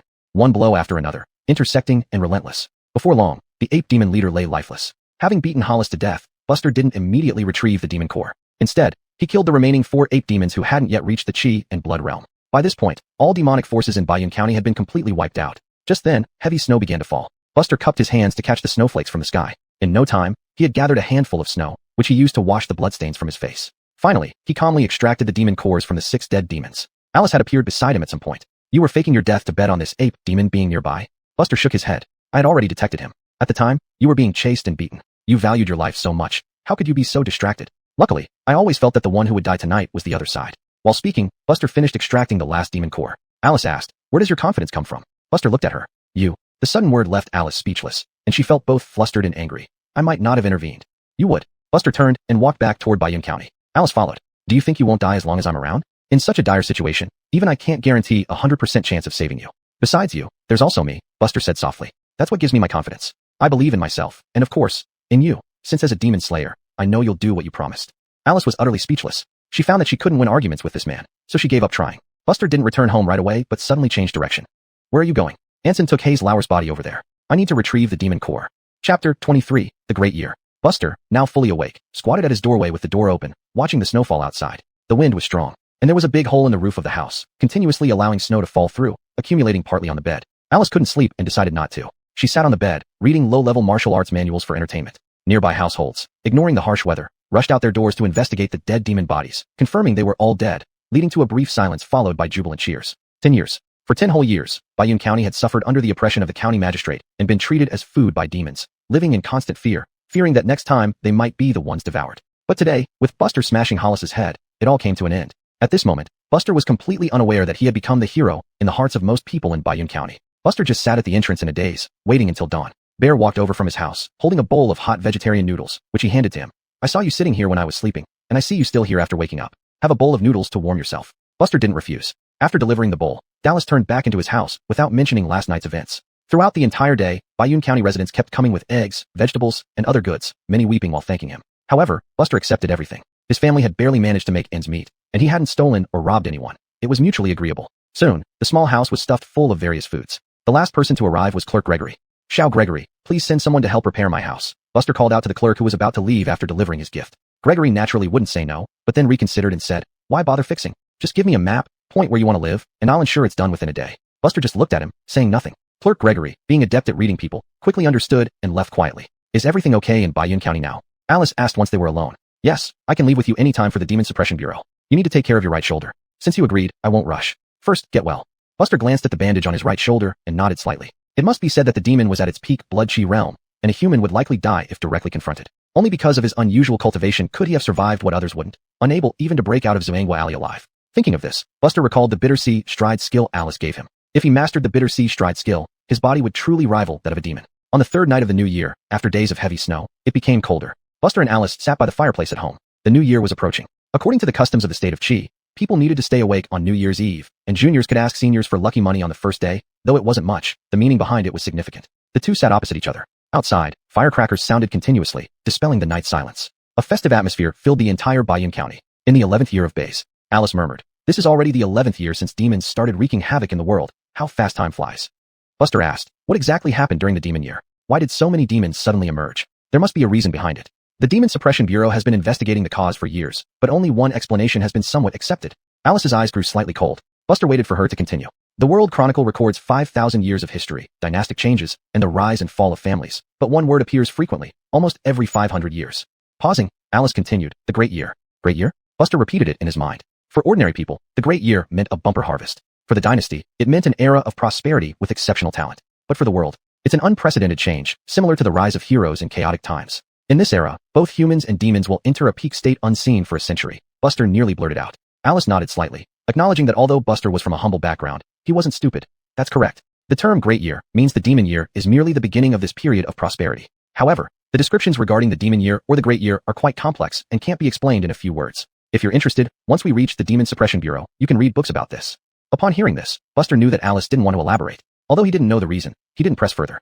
During such times, Buster, perhaps you are one of the highest yielding crops in this year of abundance, Alice suddenly said. Buster was taken aback. He knew that great figures would also emerge among humans during these years. Did Alice seem to consider him as one of these people? Seeing he didn't refute her, Alice shifted the topic. Your injuries have mostly healed. After the new year, on the third day, we'll set off. First, I'll take you to the Slashing Demon Bureau in Finch County. Then we'll go to the Demon Suppression Bureau. All right. The festive atmosphere came quickly but dissipated just as fast. By the third day of the new year, Buster no longer received lucky money. However, neighbors who had never given him red envelopes before started giving him lucky money this year, and the amounts were not small. Bear's red envelope wasn't big, but he invited Buster and Alice over for a reunion dinner.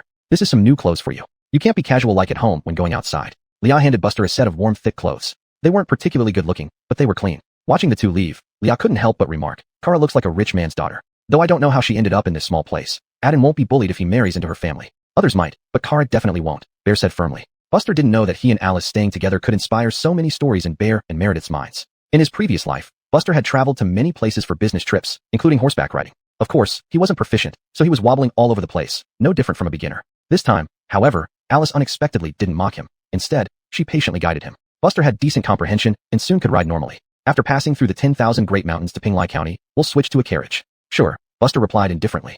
Chapter 24, Demon Subduing Saber Technique, Returning to Purity. The state of Chi consists of 12 prefectures, each of which has several county towns.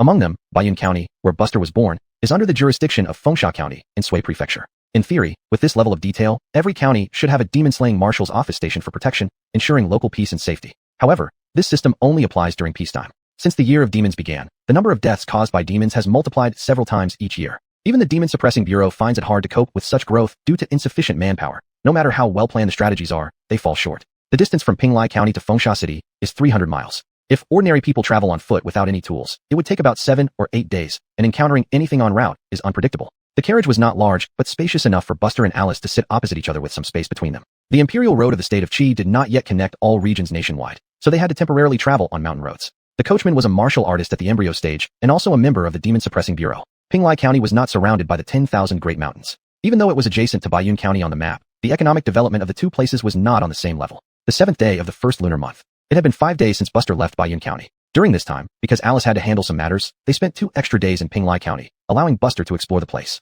Over these days, he hadn't used any comprehension points, saving them until today.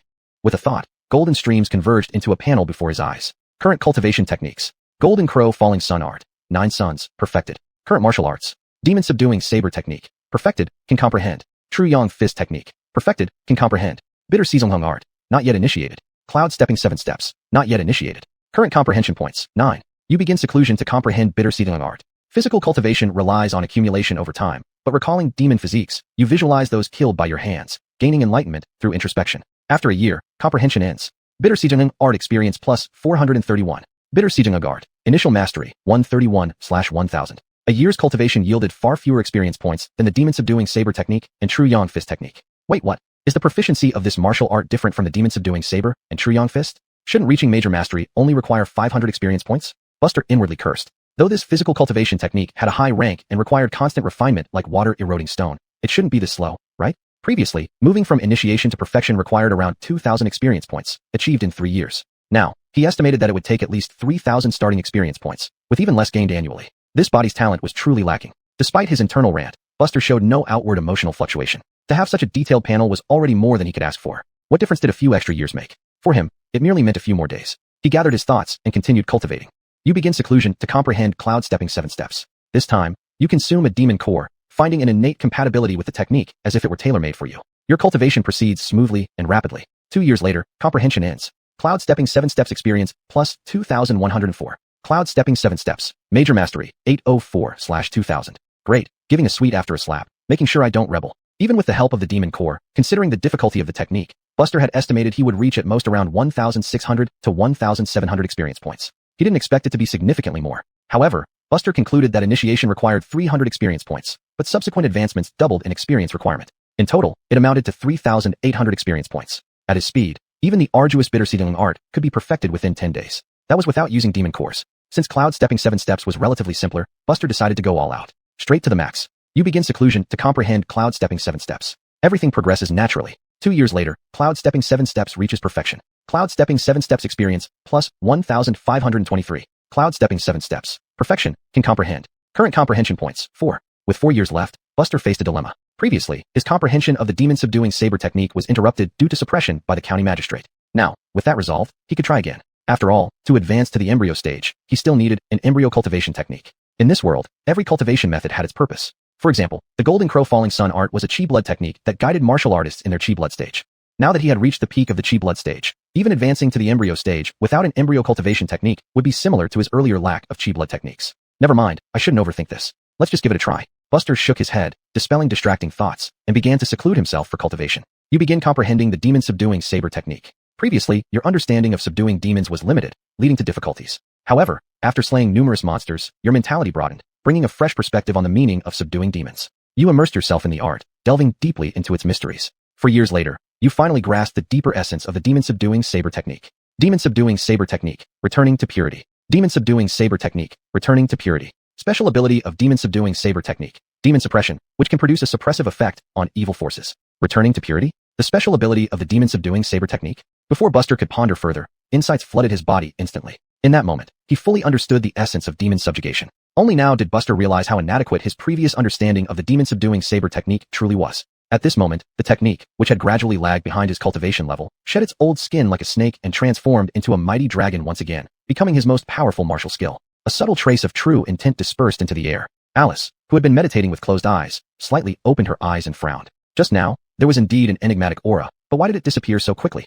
A faint purple glow flashed in Buster's black pupils. Buster lifted the curtain and looked out at the rapidly receding forest outside the window, deep in thought. His hands itched for action. The day after tomorrow, we will arrive in Fengsha City. These 2 days, we are traveling through mountain paths. If you feel uncomfortable, we can stop to rest now. Alice, assuming Buster was tired of sitting in the carriage, said soothingly. Buster shook his head, not quite answering the question. When we first met, your cultivation had significantly declined. Who could have forced a first-rank demon slayer to such a state? Alice hesitated but then replied. It's nothing, just a first-rank demon lord. It is dead, but I also sustained serious injuries. Buster fell silent. A demon lord is a title given to demons reaching a certain realm. At least Si-Chi stage demons were referred to as demon lords. Does Fengsha County have many Si-Chi stage demons? Now there are none left. The last one was during the last incident. I shouldn't have asked. Buster smacked his forehead, cursing inwardly. Chapter 25. The Great Perfection of Horizontal Cultivation. You began a secluded cultivation to understand the bitter Sijang Gong. And although you consumed demon cores and visualized demons, the improvement on your physical body was insignificant. You began to doubt yourself, questioning whether you were on the wrong path. 2 years later, your enlightenment ended. Experience in Bitter Sijang Gong plus 1233. Bitter Sijang Gong. Great Perfection, 364/2000. The sole principle of the Bitter Sijang Gong is to traverse the bitter sea, a martial art with a hint of Buddhist philosophy. According to Alice, this technique was once the supreme martial art of an ancient temple 300 years ago, allowing one to attain arhat status upon completion. Buster exerted his power slightly, revealing a visible layer of gold spreading over his skin, emitting a faint golden glow. Bitter Sijang Gong? You succeeded? Alice didn't cultivate this technique, but knew some general information about it. However, the opening statement of this method had left a deep impression on her. The Bitter Sijang Gong can be mastered within half a year to achieve stone-like hardness. Within a year, it can develop strength reaching 1,000 caddies. Within 3 years, it reaches great perfection, making one a regular in the Bitter Sea. Within 10 years, it culminates in the golden body of an arhat. Even if one possessed extraordinary talent, cutting the time in half as mentioned in the essence, one shouldn't have achieved this so quickly. However, Alice didn't know that at this point, Buster wasn't just at the initial stage. He had already reached the level of great perfection. From the time spent in enlightenment, Buster hadn't achieved minor perfection within a year, but he barely managed to reach great perfection within 3 years. As for the claim of attaining complete mastery within 10 years, Buster took it lightly. The core concepts of such martial arts techniques couldn't be fully trusted. Some were mere gimmicks. However, from this, Buster did draw some conclusions, like how the effects of demon cores would greatly diminish when cultivating physical body techniques. In the future, demon cores couldn't be used to train horizontal cultivation skills for the physical body. 2 points of enlightenment. Indeed, 2 days had passed. Fengsha County City, the Demon Slayer's mansion. The streets were bustling with voices. Although the curtains weren't lifted, Buster could hear the lively sounds outside clearly. Compared to this, his hometown Bayun County seemed like a firefly next to the moon. At this moment, Buster truly believed that Chi State hadn't reached its end. It couldn't be helped. Bayun County's situation was like the late dynasty, struggling to take care of itself. Finally here, Buster let out a sigh of relief. Outside the carriage, the Wu Tai realm warrior who served as the coachman got off respectfully, saying, "General, we're here." Buster got off first, noticing that the old coachman looked at him strangely, frowning momentarily, but choosing to ignore it since the other party made no indication. Alice stepped down from the carriage, looking around with longing and joy in her beautiful eyes. This was the first time Buster saw her this happy. "Let's go inside." Alice waved her hand. The Wu Tai realm warrior looked complexly, thinking, damn, who's this kid? The general has never been this easygoing before. The Demon Slayer's mansion was one of the local institutions of the Monster Suppression Bureau, akin to the residence of a city governor. Unlike the 9-rank system, Demon Slayers didn't involve themselves in politics, remaining non-interfering with each other. True to being the headquarters of a county-level Monster Suppression Bureau, the Demon Slayer's mansion spanned thousands of acres. The entrance was divided into a central gate and 2 side gates, with no guards at the door. However, on both stone lions at the entrance stood a person each, holding large swords that pierced through the throats of the stone lions, delivering fatal blows. This was the first time Buster saw this kind of stone lion. But this also embodied the spirit of the Monster Suppression Bureau. Their purpose wasn't just lip service. "I'll arrange accommodation for you later. I still have matters to handle here, which may take 2 to 4 days. Alice led Buster into the mansion, her demeanor clearly more relaxed. No wonder, having fought for life and death, though she slew a regional demon lord, her own life hung by a thread. If not for encountering Buster that day, she might have become Cole's catch. Killing a Demon Slayer general was something one could brag about for life. "Sister." A cry of surprise came from a child who appeared to be about 10 years old, running over joyfully and hugging Alice's leg. "Sister, I thought you were dead." "Brat, what nonsense are you talking?" Alice's beautiful eyes widened, pushing away her younger brother and turning to Buster. "This is my younger brother, Sergio." Buster nodded slightly without giving him much attention. These two looked like they were carved from the same mold, one male and one female version. If not for the age difference, they could be mistaken for twins. "Hello, I'm Buster, a friend of your sister." Although uninterested in getting to know this little guy, Buster introduced himself out of courtesy. "Sister, did you bring back a man after going out?" Sergio said incredulously. Immediately after speaking, Sergio received a tap on the head, causing him to wince in pain. "Go back and practice. Don't bother me," Alice said angrily. Sergio snorted and ran off. Alice was going to the main hall, while Buster was led to a residence by a maid from the mansion.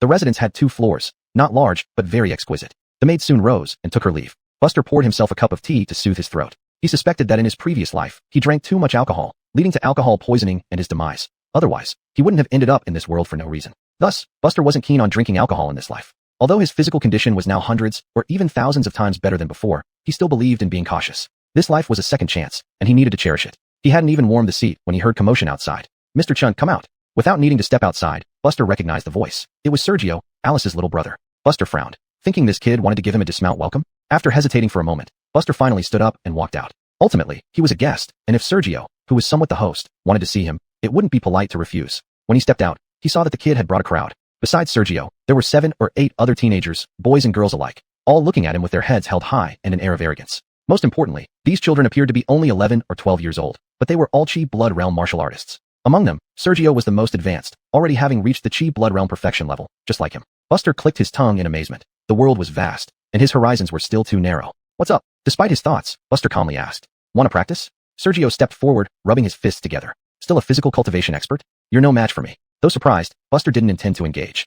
There was no grudge between them, and bullying a junior would be dishonorable. To his surprise, Sergio exploded in anger upon hearing this. Arrogant. Buster changed his approach. "If I'm not your opponent, then I concede. Coward? That makes you even more deserving of a beating." Sergio scoffed. "I don't know what my sister sees in you. Your cultivation is nothing, and you're a coward. So today was a day for a beating? You should have said you wanted a beating earlier. What does my sister likes you mean? Getting carried away?" Buster remained silent, moving slightly. 7 steps on cloud. All the children gasped as Buster, who was just at the doorstep, instantly crossed dozens of feet and appeared in front of Sergio, pressing his index finger against the latter's forehead. Bang! Before Sergio could react, he was sent flying into the wall opposite Buster. "I'm just friends with your sister. Ask her if you don't believe me." With that, Buster turned and went back inside. Chapter 26, A Fair Deal. The children stood there with their mouths agape, dumbstruck. Coming from martial arts families in the Winsand County, they had soaked in medicinal baths from a young age to build up their foundations. With no lack of talent, their cultivation progressed rapidly. Not only did their cultivated realms not waver, but they were even stronger than many martial artists of the same level. Among them, the outstanding one was Sergio, the child leader. Speaking of background, far away was the capital city's Lee family. Closer was his sister, who was a demon-slaying general. In terms of strength, he was already at the peak of the Blood Chi realm. Regardless of background or strength, Sergio was undoubtedly the top one. Moreover, Sergio had been practicing physical techniques since childhood, making him robust and earning him the title of Haze Man Demon. But even so, he couldn't withstand that man's casual move. Unless the other party was at the martial embryo realm, It was impossible to have this kind of power. Yet the true chi emitted by that person clearly belonged to the blood chi realm, which made it terrifying. Being pulled out of the wall by his companions, Sergio, with a bruised nose and swollen face, held his forehead in pain. The pain on his forehead became increasingly severe, invaded by a thread of blood chi force that still acted arrogantly within his body. Brotherly, that guy has some skills, but you were just caught off guard. That guy is too despicable, striking before you could prepare. Yeah right, doesn't want to bully the younger ones. Uffed, what a nice talk. Shut up, Sergio said coldly. His friends, who were complaining for him, immediately fell silent. Sergio gritted his teeth. If I lost, then I lost. There's nothing shameful about it. However, he is much older than me and hasn't outpaced my cultivation. In a few years, he won't be able to match me again. I will repay today's humiliation someday. What will you repay? A tap on the head accompanied by a clear, cold voice landed on him. Alice appeared behind Sergio out of nowhere and scolded. I told you to practice diligently, but instead, you gather others to bully guests. Big sister, he's fine while I'm hurting like hell now. Seeing his sister, Sergio's arrogance vanished, feeling aggrieved. After all, it was him who started the provocation. With Alice present, the group of children quickly dispersed. Alice came to the door and knocked on Buster's door. I apologize for my brother's behavior. He's impulsive and does anything when his mind heats up. I'm fine, go about your business. Buster did not open the door. Alice hummed in acknowledgement and left without further words. It was Sergio who looked incredulously at the house and then at his sister. When had she become so lenient? This set of cross-training skills on him was achieved with her leather whip. Exhausted from the long journey, Buster fell asleep quickly once he lay down. Before falling asleep, he thought only one thing. Carts weren't designed for humans to ride in. The next day, Sergio brought breakfast and knocked on the door with great urgency. Buster took the breakfast and was about to close the door. Sergio panicked and pressed against the door to stop it from closing. Do you still want to fight? Buster asked indifferently. Sergio shook his head repeatedly. I can't win you. I want to become your disciple. Become a disciple? Buster was taken aback. He couldn't keep up with the boy's thinking. So ambitious? Yesterday, I saw that your cross-training skills are very strong, much stronger than mine. If you give me your physical cultivation method and share some insights on cultivation, I will agree to whatever you ask, Sergio declared firmly. Buster had a strange look on his face. He wanted his cross-training martial arts. With a moment's thought, Buster decided something and let Sergio in. The two sat opposite each other. You just said you would agree to anything I ask, are you sure? Think twice before answering, Buster asked with a smile as he picked up a bun. Sergio wasn't a fool. I'll do my best for what I can manage. My sister runs the demon-slaying mansion, so apart from important things, I can get most items for you. Martial embryo realm cultivation techniques. Buster swallowed the bun and asked, can you get them? Sergio's face fell instantly. My sister chose my martial arts for me. I can't access the martial repository because she fears I might cause chaos. Why don't you ask for something else, like divine weapons or precious materials? Can't get martial embryo realm cultivation techniques. Though disappointed, Buster felt this deal was still worth discussing. Since losing his steel saber in Bayun County, Buster hadn't had a proper weapon. Now was a good time to get one. I need a very sharp blade, preferably durable enough to handle demon slaying easily. That's possible, Sergio blurted out. Buster nodded slightly. All right, when you bring me the knife, I'll give you my cross-training martial arts. By the way, it's better if your sister doesn't know about this. Sergio hesitated not a moment, thumping his chest confidently and giving his word. More than willing. After all, nothing bad would happen in the end. This was his territory. If this guy dared to deceive him, he would have a hard time. Once Sergio left, Buster began a new day of enlightenment. You start your seclusion to comprehend the Zhongheng Bitter Sea. The Zhongheng Bitter Sea experience plus 495. The Zhongheng Bitter Sea. Mastery 859/2000. Buster stretched lazily. According to the progress, it would take at most 3 more days to reach perfection. In fact, Sergio had a very good foundation. If he set aside his playful nature and only talked about combat power, he would stand a good chance against Anson. But unfortunately for him, he faced Buster. 7 steps on clouds, too fast. Faster than Buster had imagined. Yesterday, he could only manage 2 steps out of 7. Within 100 feet, as long as he wished, he could almost say he arrived instantly. Once the Zhongheng Bitter Sea reached completion, even facing a martial embryo realm martial artist, he would still stand a chance. In the following 3 days, Buster waited anxiously. Occasionally, he would step out of the demon-slaying mansion to feel the world here, but he mostly stayed inside the room. Alice did not appear. She must have been busily occupied, and Sergio did not report anything. At the same time, with Buster's enlightenment ending, the Zhongheng Bitter Sea officially reached completion. The Zhongheng Bitter Sea. Completion can be enlightened. With a slight circulation of true chi, a thick layer of golden skin emerged on the surface of his skin. Golden light shimmered brightly, like the appearance of a golden body arhat. This martial art did not just enhance his defensive power. Strength, agility, and other attributes also increased to a certain extent, though they were less noticeable compared to defense. Once Sergio brought the knife, his combat power would rise to a higher level. He had the Goasian exorcism blade technique for attacking, 7 steps on clouds for speed, and the Zhongheng Bitter Sea for protection. The combination of the 3 would ensure that even a martial embryo realm martial artist would have to lie down for him. Thinking of Chow Chow, Chow Chow arrives. Here is your knife. Sergio barged in with excitement, tossing the knife onto the table and folding his arms with an air of arrogance. Did you steal it? Buster's lips twitched. The unashamed Sergio retorted without hesitation. Nonsense. You keep it. If anyone dares to ask for it, just tell them the Great Lord says so. Buster didn't argue. With such words, whether or not it was stolen, any trouble that reached Alice would still put him in the right. Here's what you asked for. Buster tossed the manual of the Zhongheng Bitter Sea to Sergio. Upon seeing it, Sergio's eyes bulged. Buster, you're trying to fool even me? This is our mansion's martial arts. What does it have to do with you? This is what I practice. Buster circulated his true chi, revealing the golden layer. Sergio broke into a sweat. Chapter 27, Tianhan City. You lied to me? Sergio said with a dazed look. Buster patted his shoulder. How could this be called lying? Did I not practice this martial art? Yes. Did I not give you the martial art as agreed? Yes. Then, am I a liar? No. Sergio suddenly came to his senses and spat. Nonsense. Do you think you're fooling a kid? I'm going to find my sister. After saying this, he stormed out angrily. Unable to defeat this guy, let my sister make things right for me. Buster did not stop him, but looked at the table. The long sword left on the table had an ancient sheath with green stripes spiraling on its surface, like a dragon with bared teeth and waving claws. Drawing the sword, the blade gleamed coldly and spotlessly white, reflecting sunlight onto Buster's face. His black eyes were calm like still water. With a flick of his finger, the sword emitted a clear sound. What a fine sword. Sheathing the sword, Buster grinned. Since Sergio had been so dedicated, he couldn't let him lose too much. Otherwise, it would be hard to ease his conscience. He should think about how to make up for it in the future. Before long, Sergio returned with Alice. Sis, help me teach him a lesson. Alice had a peculiar expression on her face. She looked at Buster and then at her silly brother. You've been sneaking around my room these past few days. You were after this Dragon Dawn. Dragon Dawn. Buster glanced at the sword hanging from his waist. So that was the name of this sword. Sis, I didn't do it on purpose. It's all because of Buster. He tricked me. Sergio hurriedly argued. Alice turned to Buster. You tricked my brother using the martial art I gave you? Can this be called trickery? Buster shrugged innocently. He specifically asked to practice it. Not my fault. Originally quite composed, Alice's face showed hints of anger for some reason. A terrifying aura spread slightly, making the teapoy on the table shake violently. Even Buster felt suffocated under this aura. But Buster's face remained calm. So, this is what a Chi realm martial artist looks like. Why aren't you afraid of me? Alice, both angry and embarrassed, but abruptly retracted her aura. Buster discreetly wiped the sweat off his forehead. I haven't done anything wrong. Alice snorted. From now until we set off, you are not allowed to step out of your room and trouble others. Then, Alice roughly picked up Sergio and left. Sis, is that it? Don't forget your brother just because of a man. Irritating, get lost. Alice threw her younger brother away like a stone. Alice wasn't angry about losing her Dragon Dawn. She had kept the Dragon Dawn in her room merely because she thought it looked nice, treating it as a decoration. What truly angered Alice was that her unproductive brother had been fooled without realizing his mistakes. Watching Alice leave, Buster felt for the first time that what she had given him was a hot potato. Should I return this sword? No, that would be openly provoking Alice, wouldn't it? Buster quickly drank some tea to calm himself down. The next day, after Alice finished handling the accumulated matters in the mansion, she immediately found Buster. Without a word, she led him out of the Demon Slayer mansion. In Alice's view, Buster was too good at causing trouble, seeking benefits wherever he went. If this continued, she would start to feel a twinge of pain even for her precious items. Inside the carriage, is the sword useful? Alice asked with a smile that was not quite a smile. Buster responded seriously. If it's important to you, I'll return it. But you should compensate me with some heavenly treasures since this is a deal. Alice glared at him fiercely but shook her head. Forget it. That day, seeing you didn't have a proper weapon, I originally intended to pick one for you. Since my brother has given you Dragon Dawn, it's yours now. Besides, I won't use this sword anyway. If not for the narrowness of the room, Buster would have bowed 90 degrees and loudly praised Johnny's righteousness. What was this? This was practically the best superior. Buster put on a stern face. Even if I owe you a favor, I will repay it in the future. Alice scoffed. We'll talk about it when you form a martial fetus.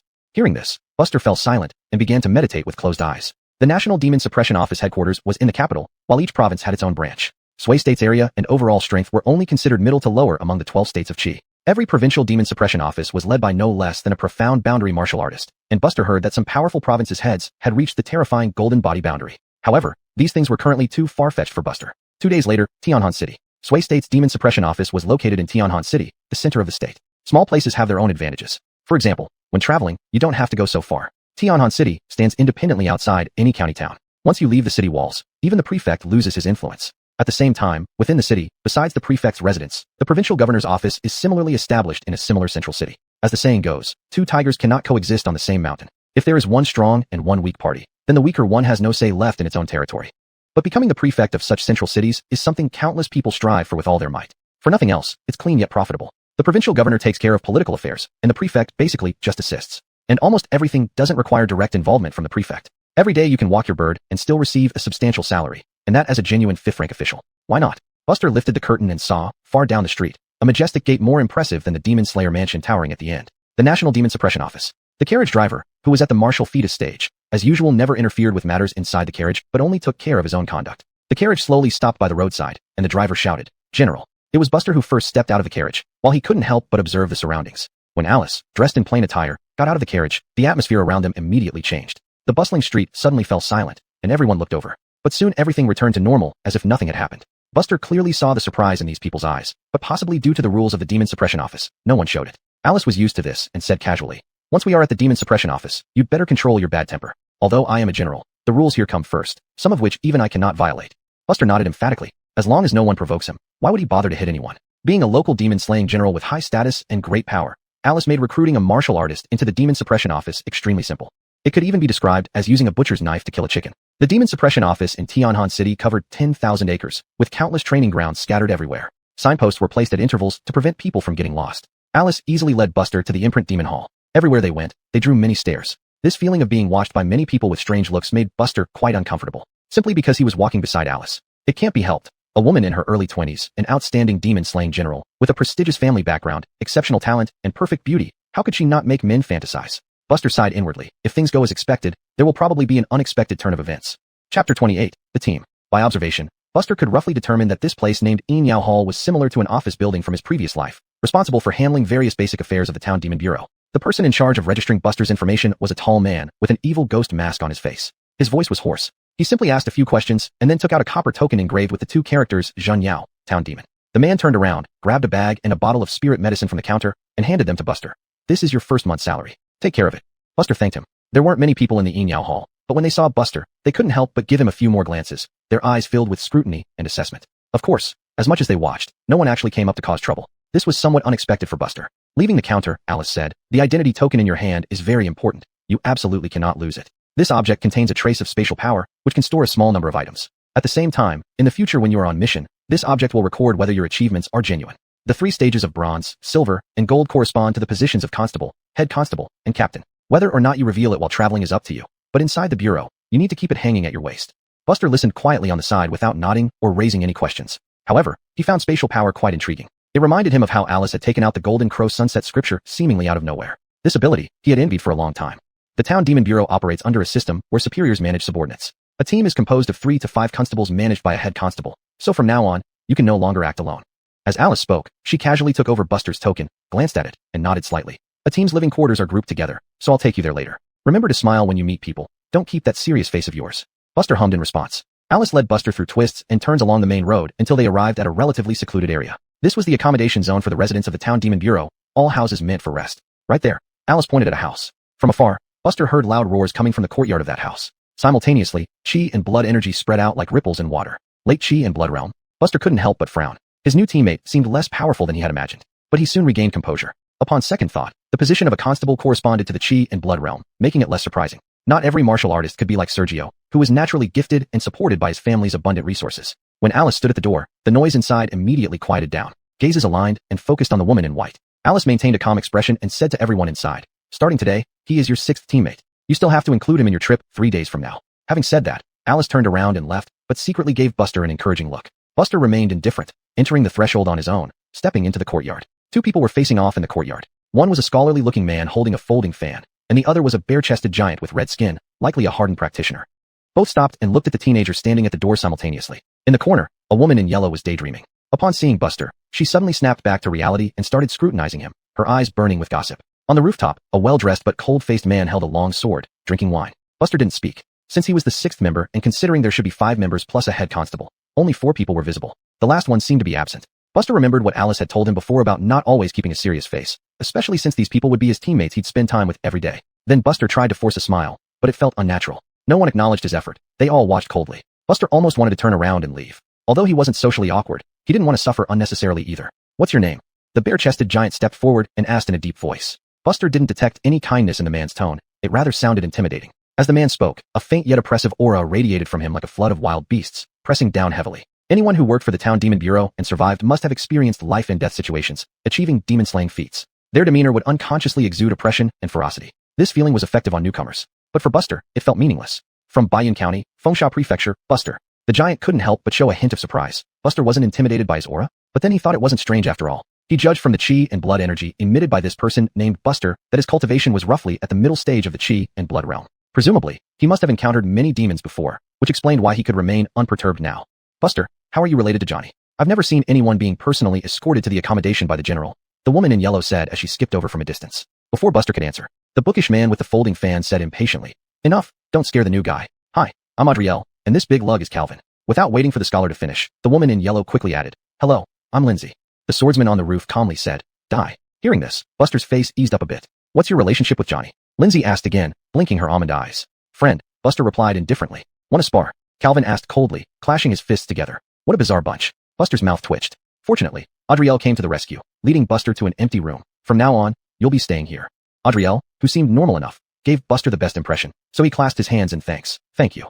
Adriel waved it off. That big lug is just straightforward. Don't take him seriously. Xiaoi likes to gossip, and asking questions is normal for her. But if you ignore her, she won't bother you after a while. After Adriel left, Buster tidied up the room and then took out his salary for the month. Spiritual medicine, as the name suggests, can aid cultivation and refine one's martial foundation. It greatly benefits one's martial arts realm. Long-term use not only accelerates cultivation far beyond ordinary martial artists, but also deepens one's foundation. In other words, this spiritual medicine has virtually no side effects, and more is always better. It's an invaluable treasure. Unfortunately, Buster could only get one portion per month. Unless Buster got promoted to become a constable, or even higher ranks like captain, he wouldn't receive more or better spiritual medicines. The other bag contained true crystal stones. True crystal stones are a form of currency among martial artists, relatively niche, but much more valuable than ordinary silver or copper coins. According to Chi state exchange rates, one true crystal stone could be exchanged for one tael of silver, but conversely, silver could not be exchanged for true crystal stones. A quick count revealed a total of 10 true crystal stones. Compared to spiritual medicine, these true crystal stones were indeed fewer. Of course, when converted into silver, it would amount to 10 taels, enough to support an average family for several years. Now that my Wu Tai Jing Gong Fa remains elusive, I really wish I could try out this spiritual medicine. Thinking about the Wu Tai Jing Gong Fa made Buster feel a headache. Killing demons, getting promotions, or raises, all of these had to take a backseat compared to this issue. It seems I need to find a way to obtain Wu Tai Jing Gong Fa tomorrow, Buster thought inwardly. Chapter 29, One Palm. In the evening, the last person who hadn't shown up during the day returned. She was a tall woman with distinct facial features, exuding a touch of masculine charm. Her cheeks were flushed, and she stumbled as she walked, clearly drunk. Someone help me. Soon, Lindsay rushed out from her room, supporting the woman and asked curiously, Boss, did you win or lose money today? Nonsense, how could Captain lose when she makes a move? You're right, boss. Hearing the voices, Buster glanced outside and witnessed this scene. He remembered that Adriel had mentioned their leader was named Aaliyah, but he didn't expect it to be a woman. Early stage Wu Tai realm. Buster curled his lips slightly and withdrew his gaze. The rank of capture head corresponds to the Wu Tai realm, but a perfected Wu Tai is still within the Wu Tai realm, and there can be differences even among peers. The average age of their team was in the early 20s, with relatively low cultivation levels, which was normal. A team like this would face considerable dangers while traveling outside. Looks like I'll have to rely on myself, Buster muttered to himself. The next day, before dawn, bang bang bang. A chaotic knocking sound woke Buster from his sleep. Something? Buster looked at Calvin, standing outside the door as he opened it. The latter sneered. It's normal for newcomers not to know our rules. Since you're here, let me explain. If we don't have any missions, everyone must get up and practice by 4 moments past dawn every day. So rigorous? A huge question mark popped up in Buster's mind. He subconsciously thought this guy was just picking a fight, but looking outside, the others were indeed awake, making him believe it somewhat. Since he was here, he might as well adapt. He was part of the team, and he needed to follow its rules. But if this was Calvin's personal targeting behavior, it was a different matter. Arriving in the courtyard, Captain Aaliyah patted Buster on the shoulder. You've got a good physique, young man. I'm Aaliyah, your captain. Hello, Captain. Aaliyah nodded slightly, and then shifted her tone. I know Johnny pushed you in here, but in the Monster Suppression Bureau, everything depends on ability. So, regardless of whether you like or adapt to these rules, you must follow them, understood? Buster nodded. Speak up. Aaliyah frowned. Understood. Buster felt like he was back in university during military training. The newcomer, shall we spar? Calvin jumped out to provoke him again. That's fine. We'll see your level. We have a mission in 2 days, and we need to evaluate your capabilities, Aaliyah decided without waiting for Buster's refusal. Upon hearing this, Calvin grinned widely, his eyes filled with intense fighting spirit. So what if he was brought in by Johnny? The Monster Suppression Bureau spoke with strength. A mere mid-stage blood chi realm cultivator would serve as good practice. Lindsay watched with wide eyes, highly interested. Adriel began to take delight in the misfortune. Buster was too young, and his cultivation wasn't high enough. That big guy had an incredibly strong body. Even he didn't have the confidence to win against him. Whenever anyone lost to the big guy, they ended up with a bruised nose and swollen face. Not a pretty sight. Dai turned around and left, heading off to train alone. Dai was already at the perfected blood chi realm, and wouldn't take long to reach the Wu Tai realm. He viewed their match as mere child's play, nothing worth watching. Though Buster kept his gaze forward, he had noticed everyone's expressions and demeanor, all clear in his mind. Indeed, he couldn't avoid a fight today. Both sides separated to a distance. Calvin's skin rapidly turned red, thick white smoke billowing off his body, visible blood chi power circulating visibly around him. Buster stood with his hands naturally hanging down. Not only did he not assume a fighting stance, he didn't even mobilize his blood chi power. Aaliyah's expression turned grim. Is this Buster insane? Facing an opponent so casually, does he really think he's still in his old environment? Calvin isn't going to hold back. Aaliyah even hesitated about whether to stop the match or ask Calvin to go easy. Buster had potential, but he clearly lacked experience. Calvin jeered. Don't think showing weakness will make me go easy on you. In an instant, the floor under Calvin's feet cracked, and he shot forward like an arrow, punching straight for Buster's chest. The red aura surrounding his body erupted instantly, blood chi power reaching its peak. In a flash, he was right in front of Buster. Calvin held nothing back, unleashing a full power punch. Since Buster insisted on acting arrogant, he'd better be prepared to spend a month in bed. As for the mission, he could forget about participating. Even if a perfected blood chi realm martial artist took this punch directly without deflecting or absorbing the force, they would suffer severe injuries, or worse. Yet, Buster merely lifted his hand and lightly slapped Calvin's fist. His breath momentarily condensed. In the next moment, everyone's faces froze. The aggressive Calvin was suddenly sent flying backward, crashing into the wall and spitting out a mouthful of blood. The aura surrounding him instantly dissipated. The 3 spectators looked at each other in disbelief, thinking they must have been hallucinating. Defeating Calvin, who had practiced for 10 years, in just one move? How could that be possible? Even Dai, who had reached the perfected blood chi realm, couldn't do that. Buster's figure suddenly disappeared. He grabbed Calvin by the ankle, pulling him out from the wall. Do you concede?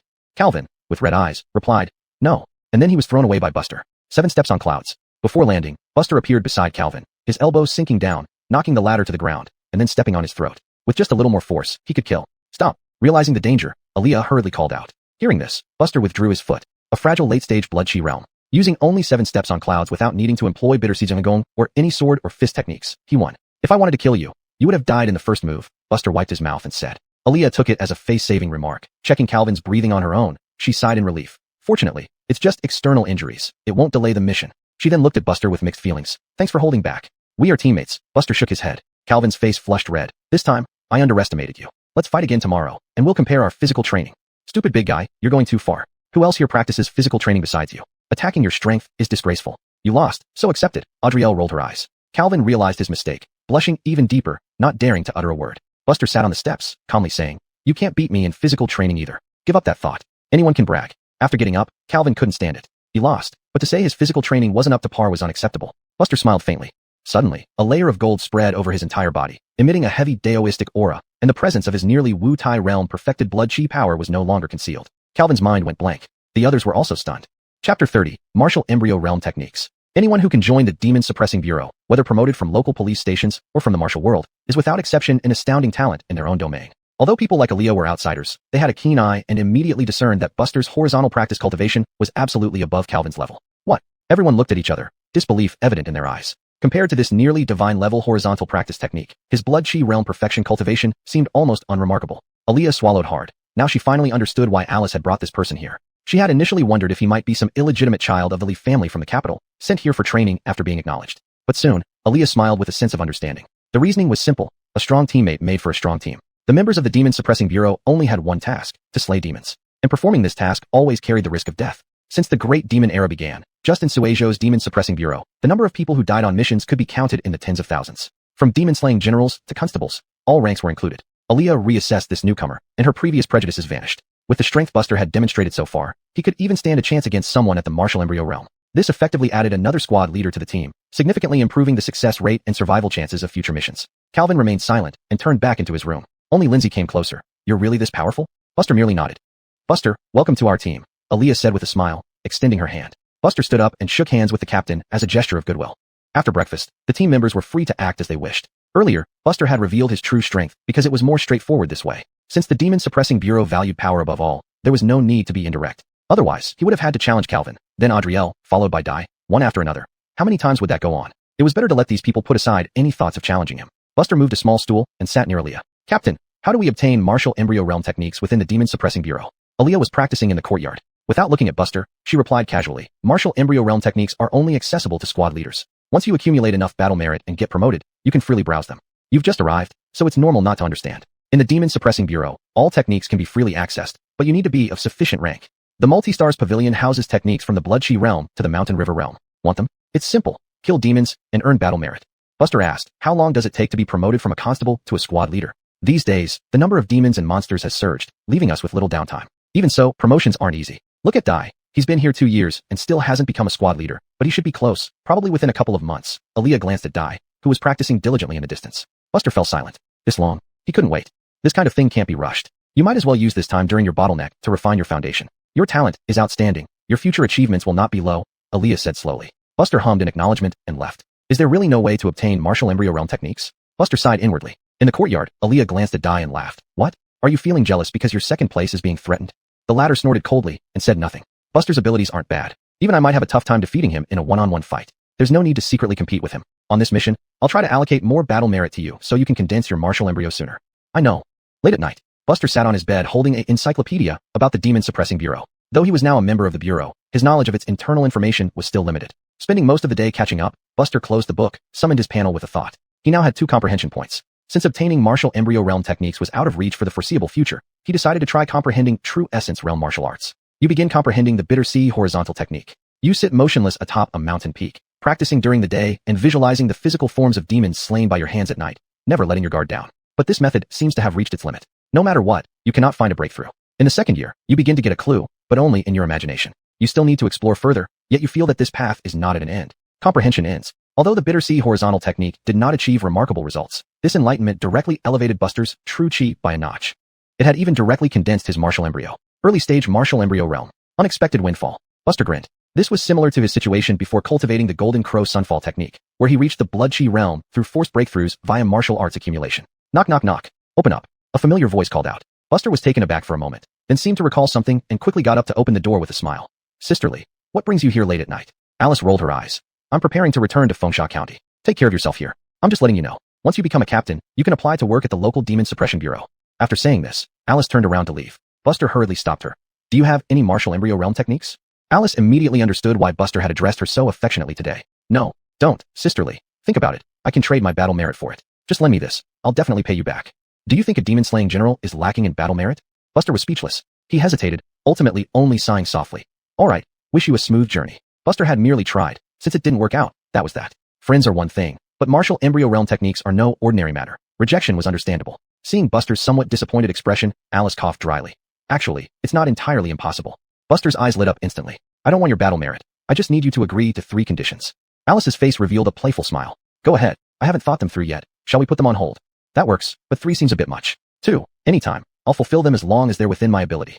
Agreed. With that, Alice casually tossed over a secret manual and turned to leave. Buster didn't rush to pick up the coveted martial embryo realm technique, but watched Johnny depart. Why do I feel like I've been set up? Forget it. Alice's character was well known to him. Whatever she asked him to do in the future would most likely not go against his principles. Alice smiled slightly as she walked out the door. Everything went smoothly. Chapter 31 Mission. Buster did not know Alice's intentions and picked up the cultivation method for the martial fetus realm on his own. Thunder Vein Demon Sweeping Cannon. Buster murmured, flipping through it. Although due to Alice's late arrival, the 2 comprehension points he had accumulated were exactly used up, it was no big deal. After all, what he lacked the least was time. The martial fetus is a martial embryo formed by condensing one's vital energy to its peak from the Blood Chi realm, similar to the demon core of demons, both manifesting their cultivation. Entering the martial fetus realm will no longer be limited by the strength of one's vital energy, because at this level, one can truly master true chi. True chi is the source of all techniques, and is even more powerful than vital energy. Similar to humans, martial fetuses also have the 8 extraordinary meridians. When all 8 meridians of the martial fetus are unblocked, it signifies completeness in the martial fetus realm. The cultivation method of the martial fetus records ways to open the 8 meridians of the martial fetus. The quality of the technique will determine the strength of these 8 meridians, thus influencing the overall combat power of the martial fetus practitioner. Before reading halfway, Buster knew that this Thunder Vein Demon Sweeping Cannon was also an excellent cultivation method among martial fetus methods, much like the Golden Crow Sunfall technique. Thinking of this, Buster sighed softly. He owed Alice more favors now, so he would have to plan the next realm's cultivation method as soon as possible. If he kept finding Alice, eventually it would become a tangled mess impossible to untangle. Buster feared entangling himself with others' fates. After all, such things were troublesome, and any slight misstep could affect his Taoist heart, affecting his climb to the top of martial arts. Since stepping into the world of martial arts, Buster had made up his mind. He would only consider other matters when he reached the pinnacle of martial arts. Thunder Vein Demon Sweeping Cannon, not mastered. Golden interwoven words floated before him. Buster closed the scripture. The next day, according to the mission description, today was the departure date. Someone was knocking on the door early in the morning. Upon opening, it wasn't Calvin, but Adriel. Pack up. In half an hour we leave. As he spoke, Adriel handed Buster a scroll. This contains some basic information about the mission. I forgot to give it to you earlier. Now you can catch up on the road. It's always wise to know your enemy. Buster nodded. Half an hour passed quickly. Led by Aaliyah, the team left the house together. On the way, Calvin was unusually quiet, unlike his usual noisy self. He just stayed silent and occasionally glanced at Buster. Buster ignored it. They went to the Demon Imprint Hall after leaving the Demon Suppression Bureau. Whenever the Demon Suppression Bureau sends out missions, there will be special carriages dispatched to the mission location. They only needed to report to the Demon Imprint Hall. There were 2 carriages in total, with Captain Aaliyah and Lindsay taking the front one, leaving the back one for the 4 men. However, no one objected.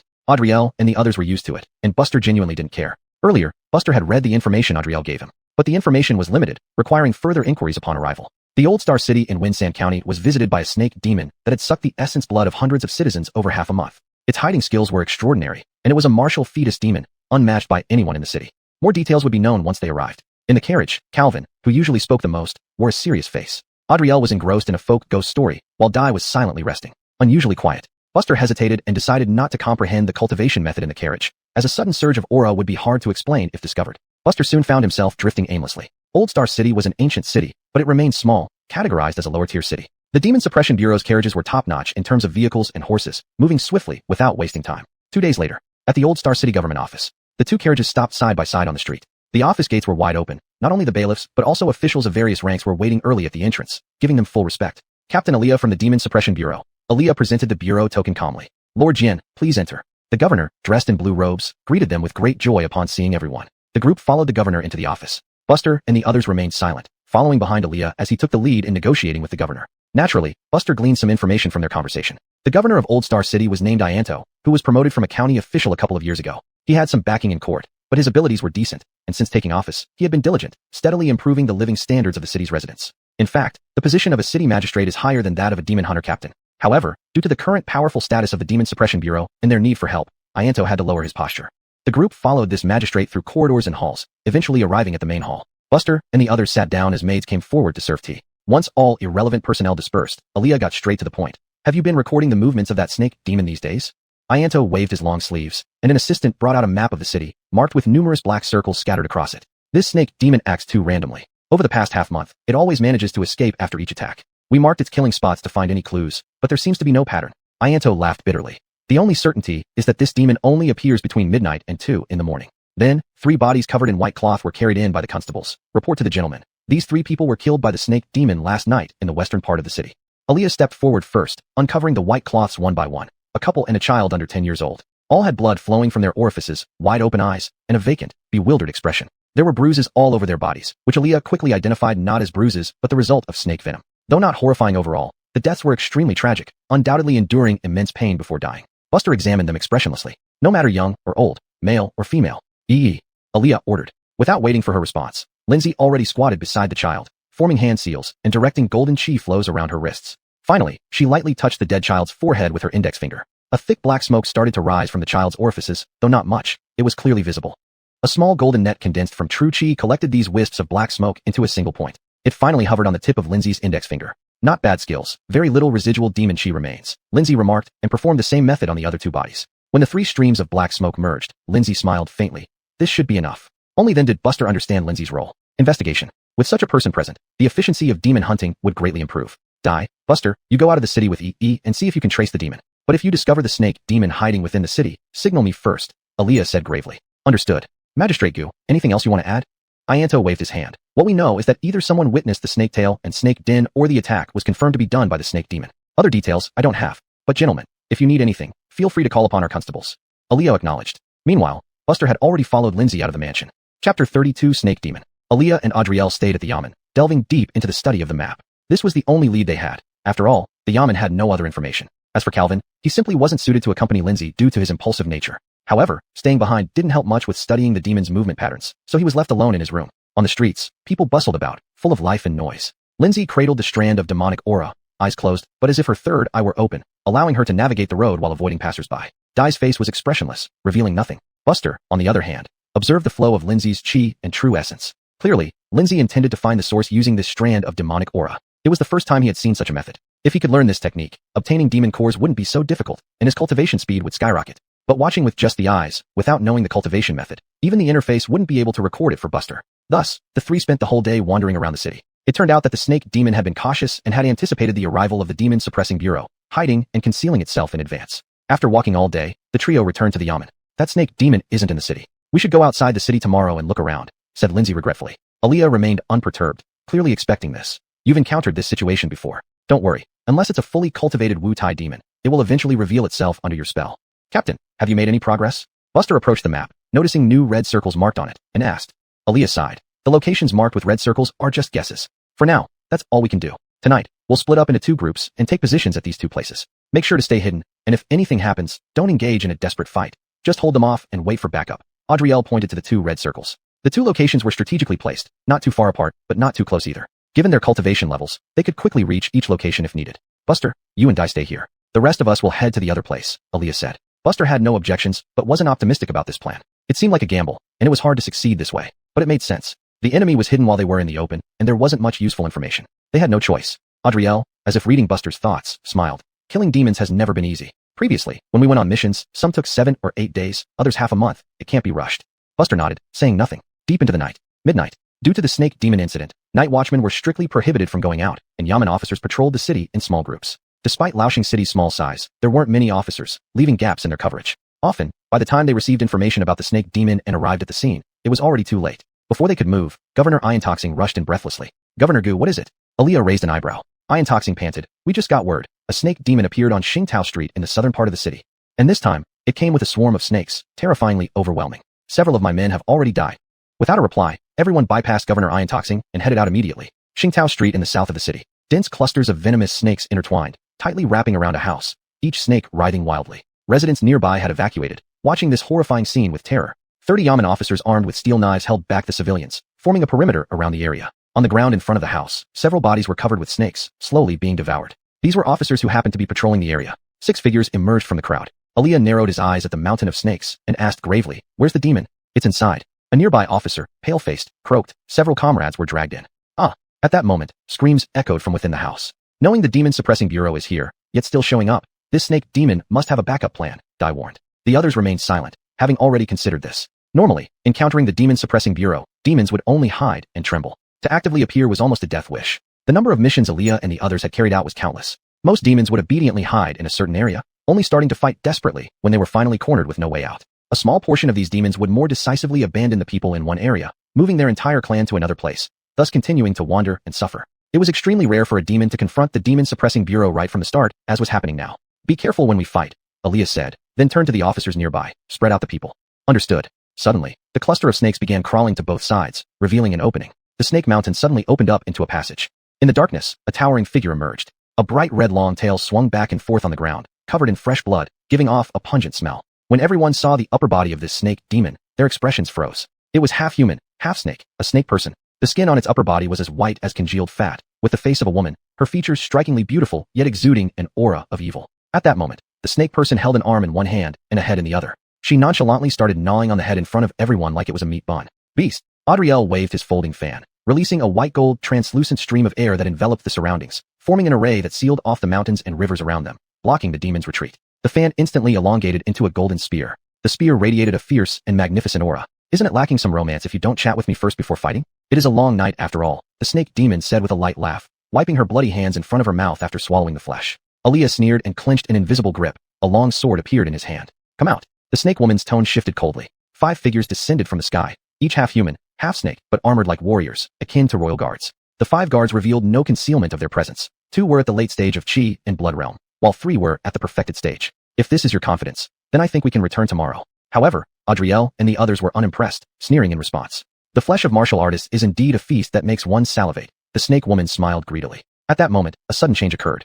Buster, who had been behind the demon-suppressing bureau members, suddenly attacked. He showed no emotion as he fell from the air, wielding the long shao, slashing down at the snake woman with one swift stroke. Demon-slaying saber technique. This sudden move made the snake woman slightly stagger. The 5 guards were the closest. One of the perfected Chi and Blood Realm guards reacted first, condensing a light barrier in front of him, dotted with starlight, ready to shoot out and strike the human. Aliyah's face turned pale. Buster was reckless. Chapter 33, Contingency. Buster's attack was so sudden that even his companions didn't react in time. It was a hopeless dream to catch up now. Before the royal guard, the light shield flickered with starlight, then abruptly shot out a dazzling blue beam, instantly enveloping Buster entirely. A surge of true Chi exploded. To Aliyah and others, it seemed like an impossible feat for Buster, who was only at the peak Blood Chi realm, to unexpectedly slay the snake woman. Furthermore, even martial artists who cultivated physical strength at the same realm could only match demons and monsters. They couldn't recklessly take on their attacks directly. Despite being merely at the peak Blood Chi realm, Buster dared to confront a Wutai realm demon head-on. No matter how strong his physique was, he shouldn't be so reckless. Dai looked grim. Though he had always found Buster annoying, as a companion, such a deep involvement would likely result in a violent death. However, an astonishing scene unfolded. Not only did Buster slice through the light shield, but the momentum of his strike didn't lessen in the slightest as it chopped straight down. The loyal guard, a snake demon protecting its master, was cleaved vertically by Buster's sword, splitting its body into 2 halves from the brow upward. Blood spurted everywhere. Buster landed steadily, straightened up abruptly, glanced at the snake woman who was just a step away, and rushed forward without delay. At this moment, Buster's skin was covered in a layer of golden light, akin to an Arhood incarnate. Even after withstanding the full force of a peak Blood Chi realm demon's attack, he remained unharmed. The black eyes behind the golden armor were unusually calm, yet filled with overwhelming killing intent. The snake woman clenched her teeth and spread her arms wide, releasing a purple poison mist from her mouth, which quickly filled the white gold array. Just as Buster was about to press his advantage, he retreated and rejoined the group. Even though Aliyah wanted to scold Buster for his audacity, she found herself at a loss for words since not only did he not obstruct anything significant, but he also slew a peak Blood Chi realm demon. "Let's kill the demons first. We can discuss my merits and faults later," Buster said softly. Aliyah was taken aback. This was the first time she saw Buster in such a serious demeanor, yet without any sense of urgency, relaxed yet earnest, as if victory was within his grasp. The rest of the group looked uneasy. Even the usually impulsive Calvin furrowed his brows. "Hazeman, you dare to ambush me? When the king arrives, it will be your doom. I will make you watch as I devour your flesh bit by bit." The nearly successful ambush infuriated the snake woman. Her blood chi surged, and her body abruptly grew several times larger, transforming from human height to a towering 2 zhang. The 4 surviving guards also increased in size, looming over the 6 humans. "King." Everyone became wary. This demon was undoubtedly at the early Wutai realm and had been at this level for years. What kind of being could the king, in her words, be? And according to the prefectural information, there was supposed to be only one demon. So where did the second one come from? But to leave now because of these words would mean abandoning a good opportunity, which left everyone feeling reluctant. Dai's long sword condensed a gust of wind, slicing through the poison mist, pushing it to the corners of the formation. The remaining sword chi tightly compressed the fog, preventing it from spreading further. Aaliyah dismissed her Thingan and spoke sternly. Buster and I will handle the snake demon. With that, Aaliyah wielded her long saber, her body glowing with silver-white light, and vanished. Buster followed closely, 7 steps on cloud. Though Aaliyah moved first, Buster was faster, even catching the early Wutai realm snake woman off guard. Buster's diagonal slash hit the snake demon's back. Sparks flew. There wasn't even a scratch left behind. Yet the snake woman still flew sideways. Before she could recover, Aaliyah appeared above her, her long saber glowing with white light as she swung down. The snake woman crossed her hands to defend, but the powerful blow sent her flying once more. Buster stomped his feet and grabbed the crimson snake tail, slamming it heavily to the ground. The snake woman felt dizzy and groaned. Before she could rise, Buster stepped on her head, both hands holding Long Shao in reverse, piercing the demon's throat like a nail. Dong! The blade pierced through the throat, hitting the ground. Cracks spread across the ground, exploding outward. The snake woman screamed pitifully, her blood chi surging wildly. She struck Buster in the chest with a palm. It was an incredibly forceful blow. For Buster, it felt like a mountain pressing down on him. Instantly, he slid backward along with his blade. The snake woman slapped the ground, rolling to her feet, extending another hand to block Aaliyah's descending long saber. Both parties retreated several yards. The snake woman gently touched her neck, the supposedly fatal wound healing almost instantly, leaving only some bloodstains. Buster, who had been slapped away, showed no emotion. The force was considerable, but it didn't hurt at all. This was the physical body after reaching perfection in the Ku Hai Zongheng skill, formidable to the point of being unreasonable. Even a full-strength attack from an early Wu Tai realm demon didn't cause any substantial injury. Buster's mind raced. Logically speaking, even if he failed to decapitate the opponent, that slash should have left it half dead. Don't be dazed. Early Wu Tai realm demons have incredible healing abilities. There are exceptional demons whose powers can regenerate severed heads and limbs instantly. To defeat these demons, we must cut off all their true chi. Aaliyah said this while already stomping heavily and charging forward. Their figures collided. Just as Buster was about to strike, he sensed an increased threat around him. What was going on? Since the snake woman mentioned King, Buster had been constantly dividing his attention to monitor the surroundings. He had no choice. Back in Baiyun County, he often faced multiple demons at once. When dealing with these demons, only extreme caution could ensure long-term survival. Compared to one's life, demon cores were insignificant. Beast, how dare you show off in front of Grandpa? On the other side, Calvin laughed heartily, holding the head of a snake demon he had smashed. But before his laughter faded, something strange happened again. Several extremely pitiful cries echoed in the distance, one after another, seemingly signifying disaster everywhere. Aaliyah retreated, looking around her, her expression solemn. There are more demons around us. Dai and others, who were fighting the 4 royal guards, had equally grim faces. They hadn't shown up for over half a month, so why choose tonight? Buster's eyes flickered. Could Ianto have kept this information hidden? It was highly unlikely. In the state of Qi, those who conspired with demons faced only death. Moreover, they would implicate 3 clans and bear eternal infamy. This old star city wasn't Baiyun County, where the Demon Suppression Bureau kept a close watch. The early Wu Tai realm snake woman, upon hearing the Zhenjiao Sheng, anguished cries, suddenly looked elated and bowed her head. The king has arrived. Our king. Immediately after, the dense blood mist hanging in the air seemed to spiral toward a single spot, gathering uncontrollably. Soon, the sky was clear of blood mist. A mass of red gas fell from the sky. Boom! An explosion raged through the area. Merely the aftershocks left countless cracks spreading like spider webs across Adriel's formation, which then shattered into pieces. Everyone, including Buster, took a step back, avoiding the onslaught. The explosion left behind a huge, deep crater. At the same time, under the snake people's worship, a red figure slowly emerged from the smoke. What a feast indeed. Chapter 34, Blood Demon. It was a semi-transparent creature, its body's outline barely visible. Blood chi was rising from it incessantly, resembling a person made of flame. In its abdomen floated a dazzling fireball, as brilliant as the high sun, extremely radiant. This was the first time Buster saw such a wondrous creature, and he felt both curious and wary. Its aura was more powerful than any he had encountered before. A mid-stage Wu Tai realm demon. Blood Demon. Aaliyah's expression was unusually grim, her teeth clenched tightly. For the first time, she entertained the thought of retreating. Blood Demon? Buster had been in this world for less than a month, and he had always assumed that demons were akin to animals that had gained intelligence. An ethereal existence like the one before him was unprecedented to him. Mid-stage Wu Tai realm. In his heart, Buster estimated that the creature's aura was exceptionally robust. It was undoubtedly halfway into the late Wu Tai realm. In a one-on-one battle, his chances of victory were not high. Who should I start with? The Blood Demon scanned its surroundings as if selecting delicacies laid out before it, ready to be tasted at will. The Molly and others all stood behind the Blood Demon. Her expression was fierce. If only she could devour the blood and flesh of these people, her king would recover his strength and take her as queen. After that, even if the entire clan moved to avoid the Demon Control Bureau, what did it matter? Their clansmen would have found an even more powerful patron. In fact, apart from her, even the royal guards did not know how the two sides had met. This Blood Demon had engaged in deadly combat with other demonic races, sustaining severe injuries and falling from the perfected Wu Tai realm to the mid-stage Wu Tai realm, a pitiful fall. However, it had encountered her, and they agreed that if she assisted it in recovering its strength, the Blood Demon would become a venerated elder and king of the snake people. A demon fated to return to the perfected Wu Tai realm. How formidable was it? The Molly sneered continuously. You must be scratching your heads in disbelief. Over the past half-month, we snake people have merely been responsible for eating people, while the true vitality has belonged to our king. Leading you here is also part of the plan. Once the king devours you, it will return to full power. Snake Princess, you talk too much. With hands clasped behind its back, the blood demon interrupted her words and then surveyed everyone from the Demon Control Bureau. All of you are excellent choices, suitable for my feast. I'll start with you. Before it finished speaking, the blood demon suddenly attacked, its right arm expanding without warning, grabbing towards Lindsay, who had relatively weaker combat strength. Lindsay's combat strength was not low, but she was ultimately only at the late vitality realm.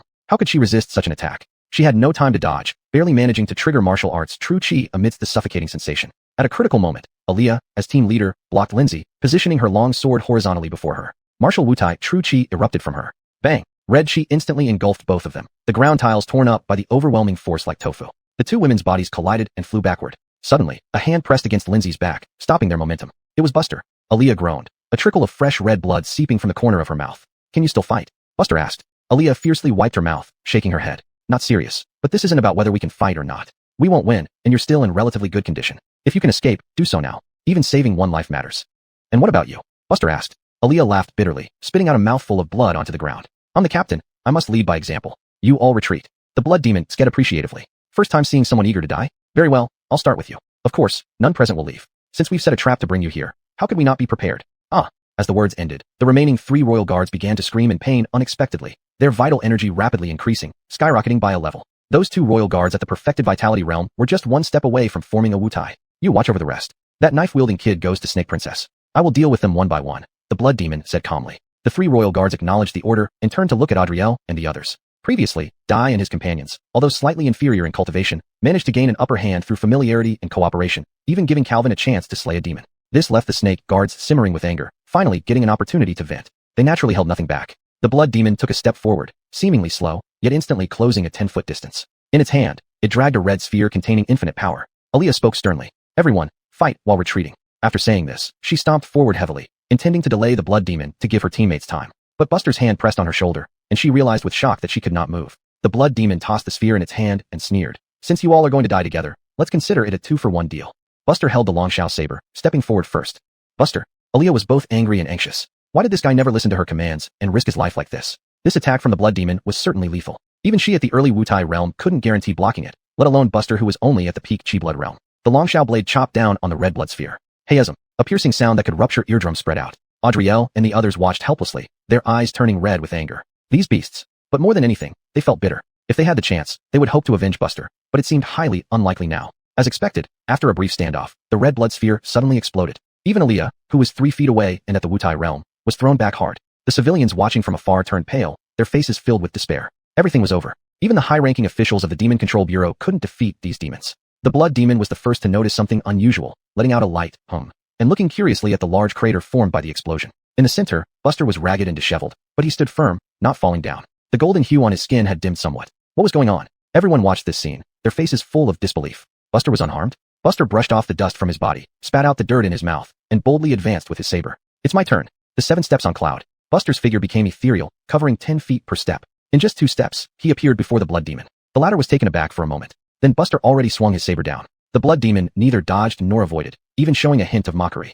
This man didn't understand the blood demon race well. Regardless of everything else, Buster's Longshao saber, imbued with the devil-slaying technique, slashed diagonally across the blood demon's body. Uft! A sky full of blood chi exploded. The blood demon's body vanished, recondensing a bit away, but its expression became unbearably ugly. Why? Why did your saber not affect my blood chi? Buster twisted his wrist, ignoring the question, and said to himself, You're quite tough. I want to see just how many slashes it takes to bring you down. Chapter 35 Middle Stage of Martial Fetus Realm. At this moment, everyone sensed Buster's aura. A true martial fetus realm. Even Aaliyah was taken aback for a moment. Although her realm was higher, she hadn't detected Buster's true cultivation after days of interaction. The blood demon only showed brief panic but quickly returned to normal. Although it didn't know why the person in front of it wasn't having its blood chi absorbed, it was still just at the early stage of the martial fetus realm. No matter how bizarre it might be, it couldn't stir up too much trouble. The blood demon clan belonged to one type of peculiar creatures. Speaking of demons and monsters, some were demons, others were monsters. And these seemingly detached from the body demons and monsters were referred to as monsters. The body of the blood demon appeared semi-transparent. When fighting against humans, unless instantly killed by a single blow, it could absorb a certain amount of blood chi from martial artists. Over time, a disadvantage could turn into an advantage, leading to victory. However, when Buster attacked with his knife earlier, not only did he not lose any blood chi, but also inflicted a severe injury on it. This is why it had shown temporary panic. Buster didn't know the innate magical ability of the blood demon clan. All he knew was that he and these demons were now sworn enemies, locked in a life and death struggle. Only then could he feel relieved. So, he slashed again with his blade. This time, the blood demon didn't underestimate him, using one hand to block the blade and kneeing forward with the other. Buster met the knee with his own, both parties stumbling backward. But before Buster could stabilize himself, he lunged forward again. The blood demon sneered, thinking that Buster was merely in the early stage of the martial fetus realm, yet dared to jump around in front of it. If it were at full strength, it could obliterate him with just a finger.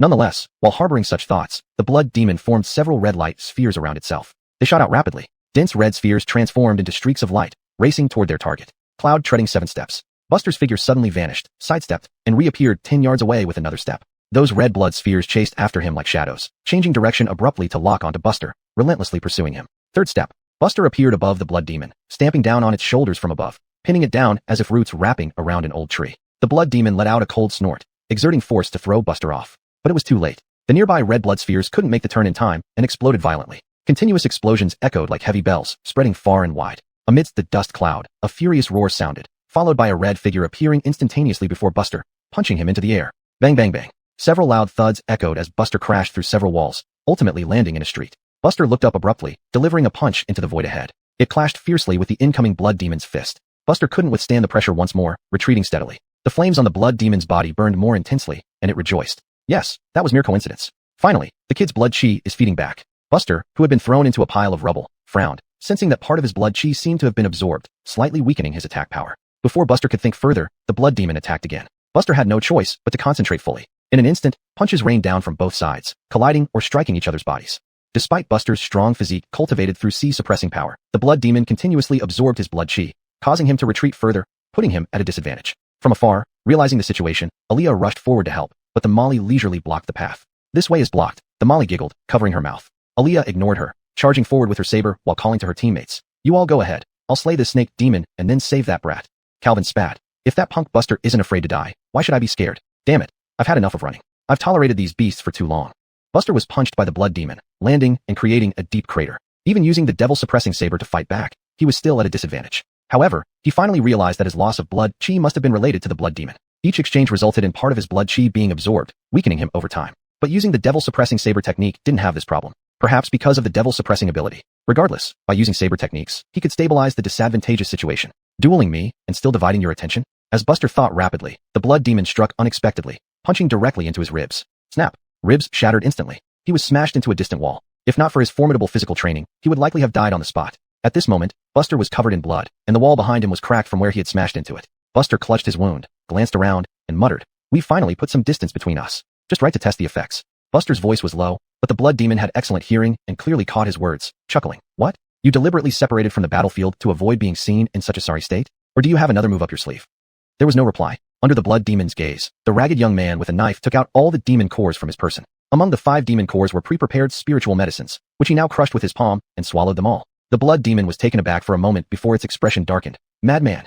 Without hesitation, the 4 accumulated insight points were poured into the Thunder Vein Purging Demon Scripture. You begin seclusion to cultivate the Thunder Vein Purging Demon Scripture. This technique harbors tremendous thunder power that instills awe. Your progress is slow initially, but you have the shadow of a demon aiding you in withstanding the thunder baptism and assisting your comprehension, as well as the support of spirit medicines. Entry into this art is challenging, but once inside, advancement is rapid. 4 years later, comprehension ends. Thunder Vein Purging Demon Scripture experience, plus 5532. Thunder Vein Purging Demon Scripture, 3 Thunder Veins, 1032/1500. Above Martial Fetus Realm, Thunder Swirled. Middle stage of Martial Fetus Realm. In an instant, Buster's aura surged dramatically, his previously calm, muddy eyes now filled with heavenly thunder power. What was happening? The blood demon's eyes widened. Why did this human's aura suddenly increase several times? Breaking through in the midst of battle? Impossible. Breaking through at the Martial Fetus Realm couldn't be this simple or arbitrary. It must be a bluff. Yes, it must be. The blood demon's voice was hoarse, staring intently at Buster. He couldn't let things continue like this. This boy was unpredictable and needed to be struck down first. With this thought, the blood demon roared, its inner blood chi materializing into human head-sized blood-red spheres, hurtling towards Buster, who was enveloped in lightning. The air tore apart, slicing through the sky. At the same time, the blood demon's flames burned more fiercely, closely following the blood-red spheres, a massive fist crashing down. Buster raised his head slightly, and with it, Long Shao in his hand. A single slash, momentum surging like a rainbow. The countless blood-red spheres crumbled instantly before this one slash. Then, the blade lightly grazed the blood demon's body. The world fell silent. Chapter 36. All Demons Die. Buster's figure flashed past the blood demon, landing lightly as he sheathed his sword. The blood demon froze midair, twisting its head with disbelief, staring at the youth. Its eyes were filled with intense reluctance. Why? Why did he break through so quickly? And even if he had advanced to the middle stage of the Wu Tai realm, he shouldn't possess this kind of power. How could a human win in a fight against it, when they are on the same level? But no matter how reluctant it was, there was no chance for a comeback. Sparks of fire gradually dissipated. Only the large sun on its belly split into two and fell to the ground. Buster picked up the severed demon core, feeling an immense pain. He didn't know how to kill the blood demon, so he could only aim to sever the demon's core with one strike, ensuring a fatal blow. Of course, he hadn't expected the demon core to be so fragile that it couldn't withstand his single strike. A faint red streak of light merged into his demon suppression token, disappearing instantly. Buster was momentarily stunned, but soon understood. This token could record battle achievements, seemingly by this method.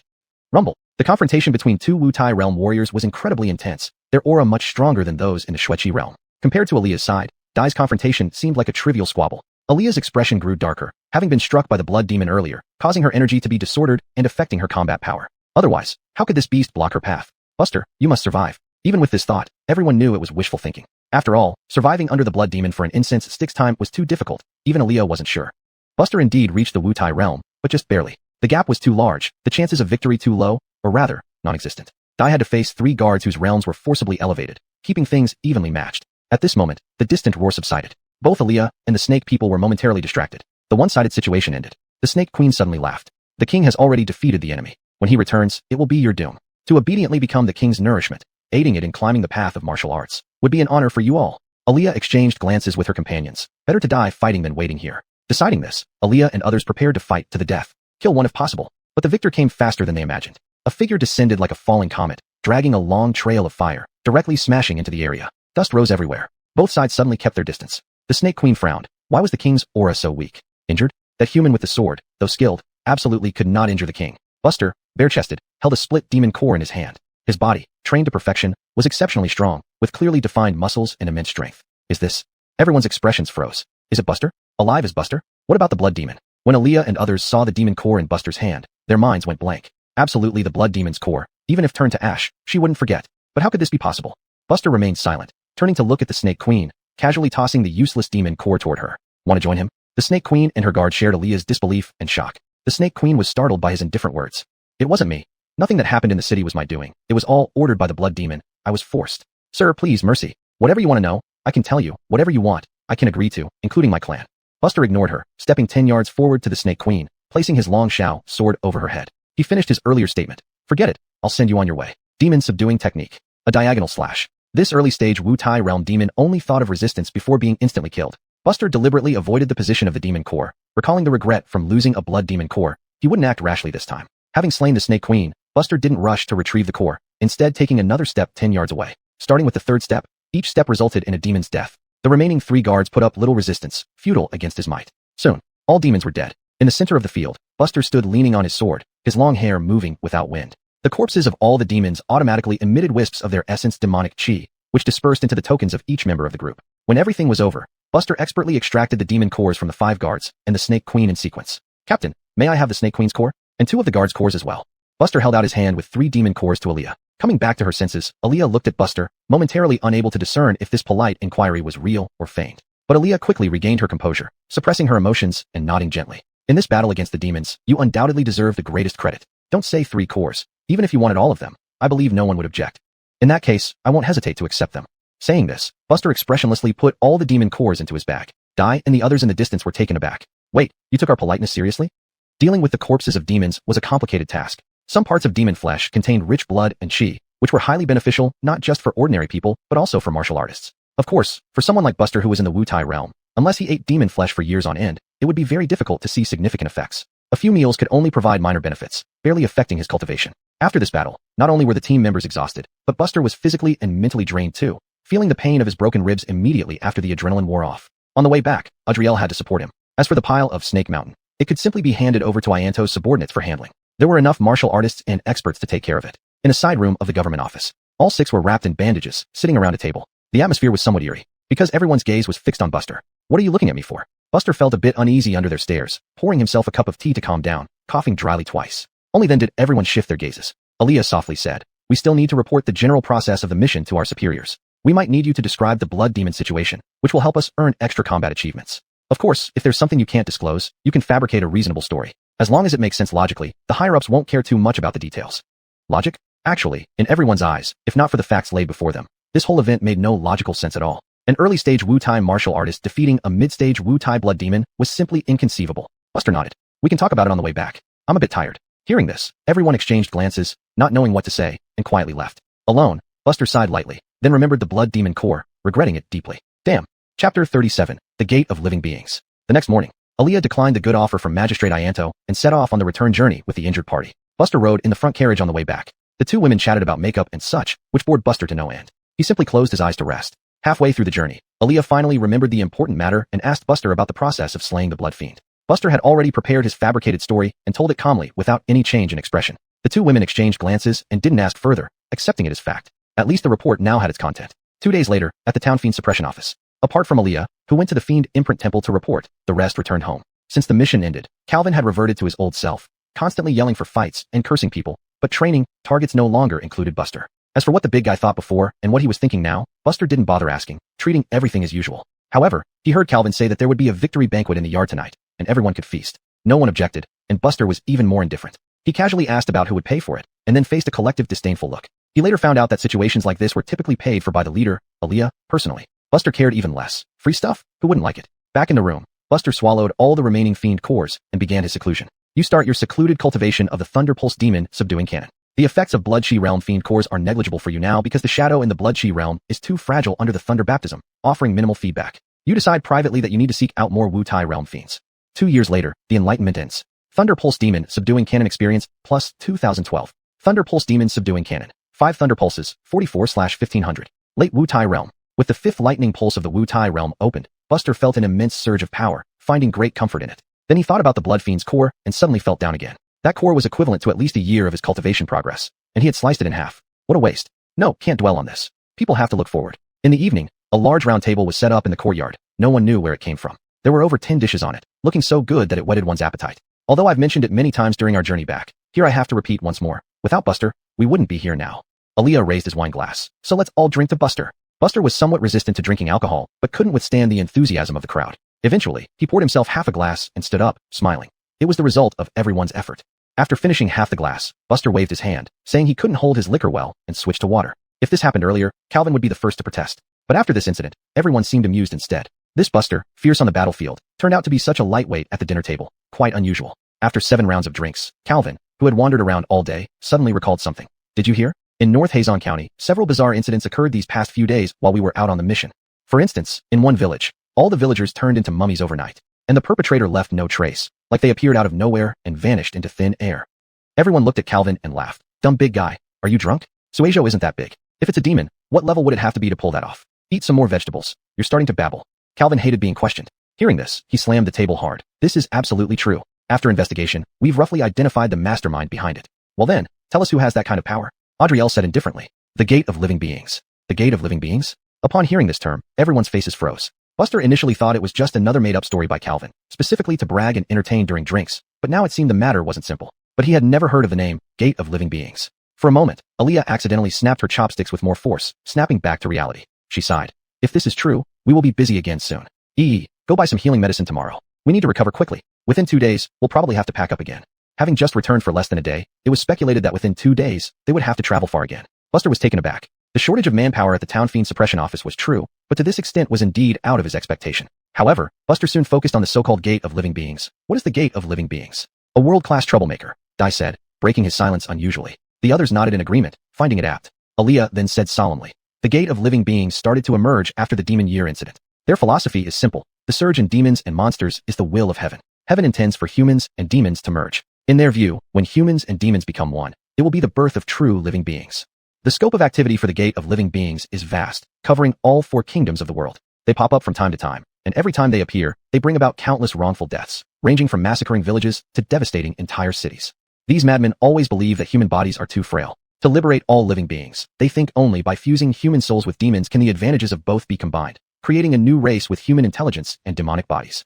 Speaking to this point, Aaliyah sneered coldly. Sounds nice, but what they call soul fusion is nothing but the resentment of those who die unwillingly, forming vengeful spirits which they use as fodder for demons to consume. Once demons consume large amounts of vengeful spirits, they will go completely mad, neither fully human nor fully demonic. That's what they see as true living beings. Buster understood now. These were indeed troublemakers. The situation between humans and demons was already tense, yet these people meddled and disrupted the status quo. These people probably had some followers among both humans and demons, but the majority of both races rejected them.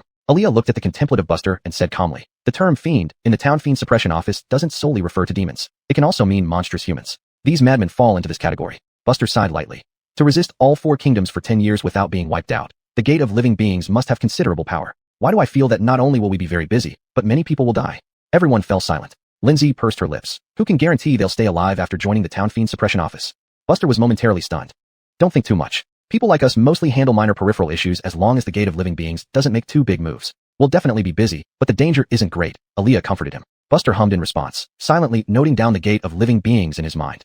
Chapter 38, Lingjian City. As expected, just as Aaliyah had predicted, the next day, a military officer arrived at the residence holding a scroll. 2 days from now, Lingjian City, in Lioha County. Departure must be early, not late. This officer simply delivered the message, handed over the scroll to Aaliyah, and turned to leave. The group gathered around the table, taking turns to read the information on the scroll. Once everyone had finished reading, they all couldn't help but sigh in relief. Fortunately, it's in Lioha County. Looks like it's just a routine mission. It shouldn't involve the Living Souls sect. Most of the demon hunters were used to life and death situations and weren't afraid of dying, but not being afraid didn't mean courting death. Teams like Aaliyah's, when encountering the Living Souls sect, would most likely meet their end. Why choose death if you can live? Aaliyah shook her head and casually took out a map of Sui Prefecture. Maps were items that only the imperial courts of Qi and the other 3 kingdoms could possess. Civilians who had maps without permission faced beheading. Sui Prefecture comprised 3 counties: Fengsha County, Beihuang County, and Lioha County. Even with the addition of the independent Tianhan City, there were only 4 administrative areas, which wasn't the lowest among Qi's 12 prefectures, just below average. Aaliyah pointed directly to Lingjian City on the map and said, "Remember, in the eyes of the Living Soul sect, there are no county divisions,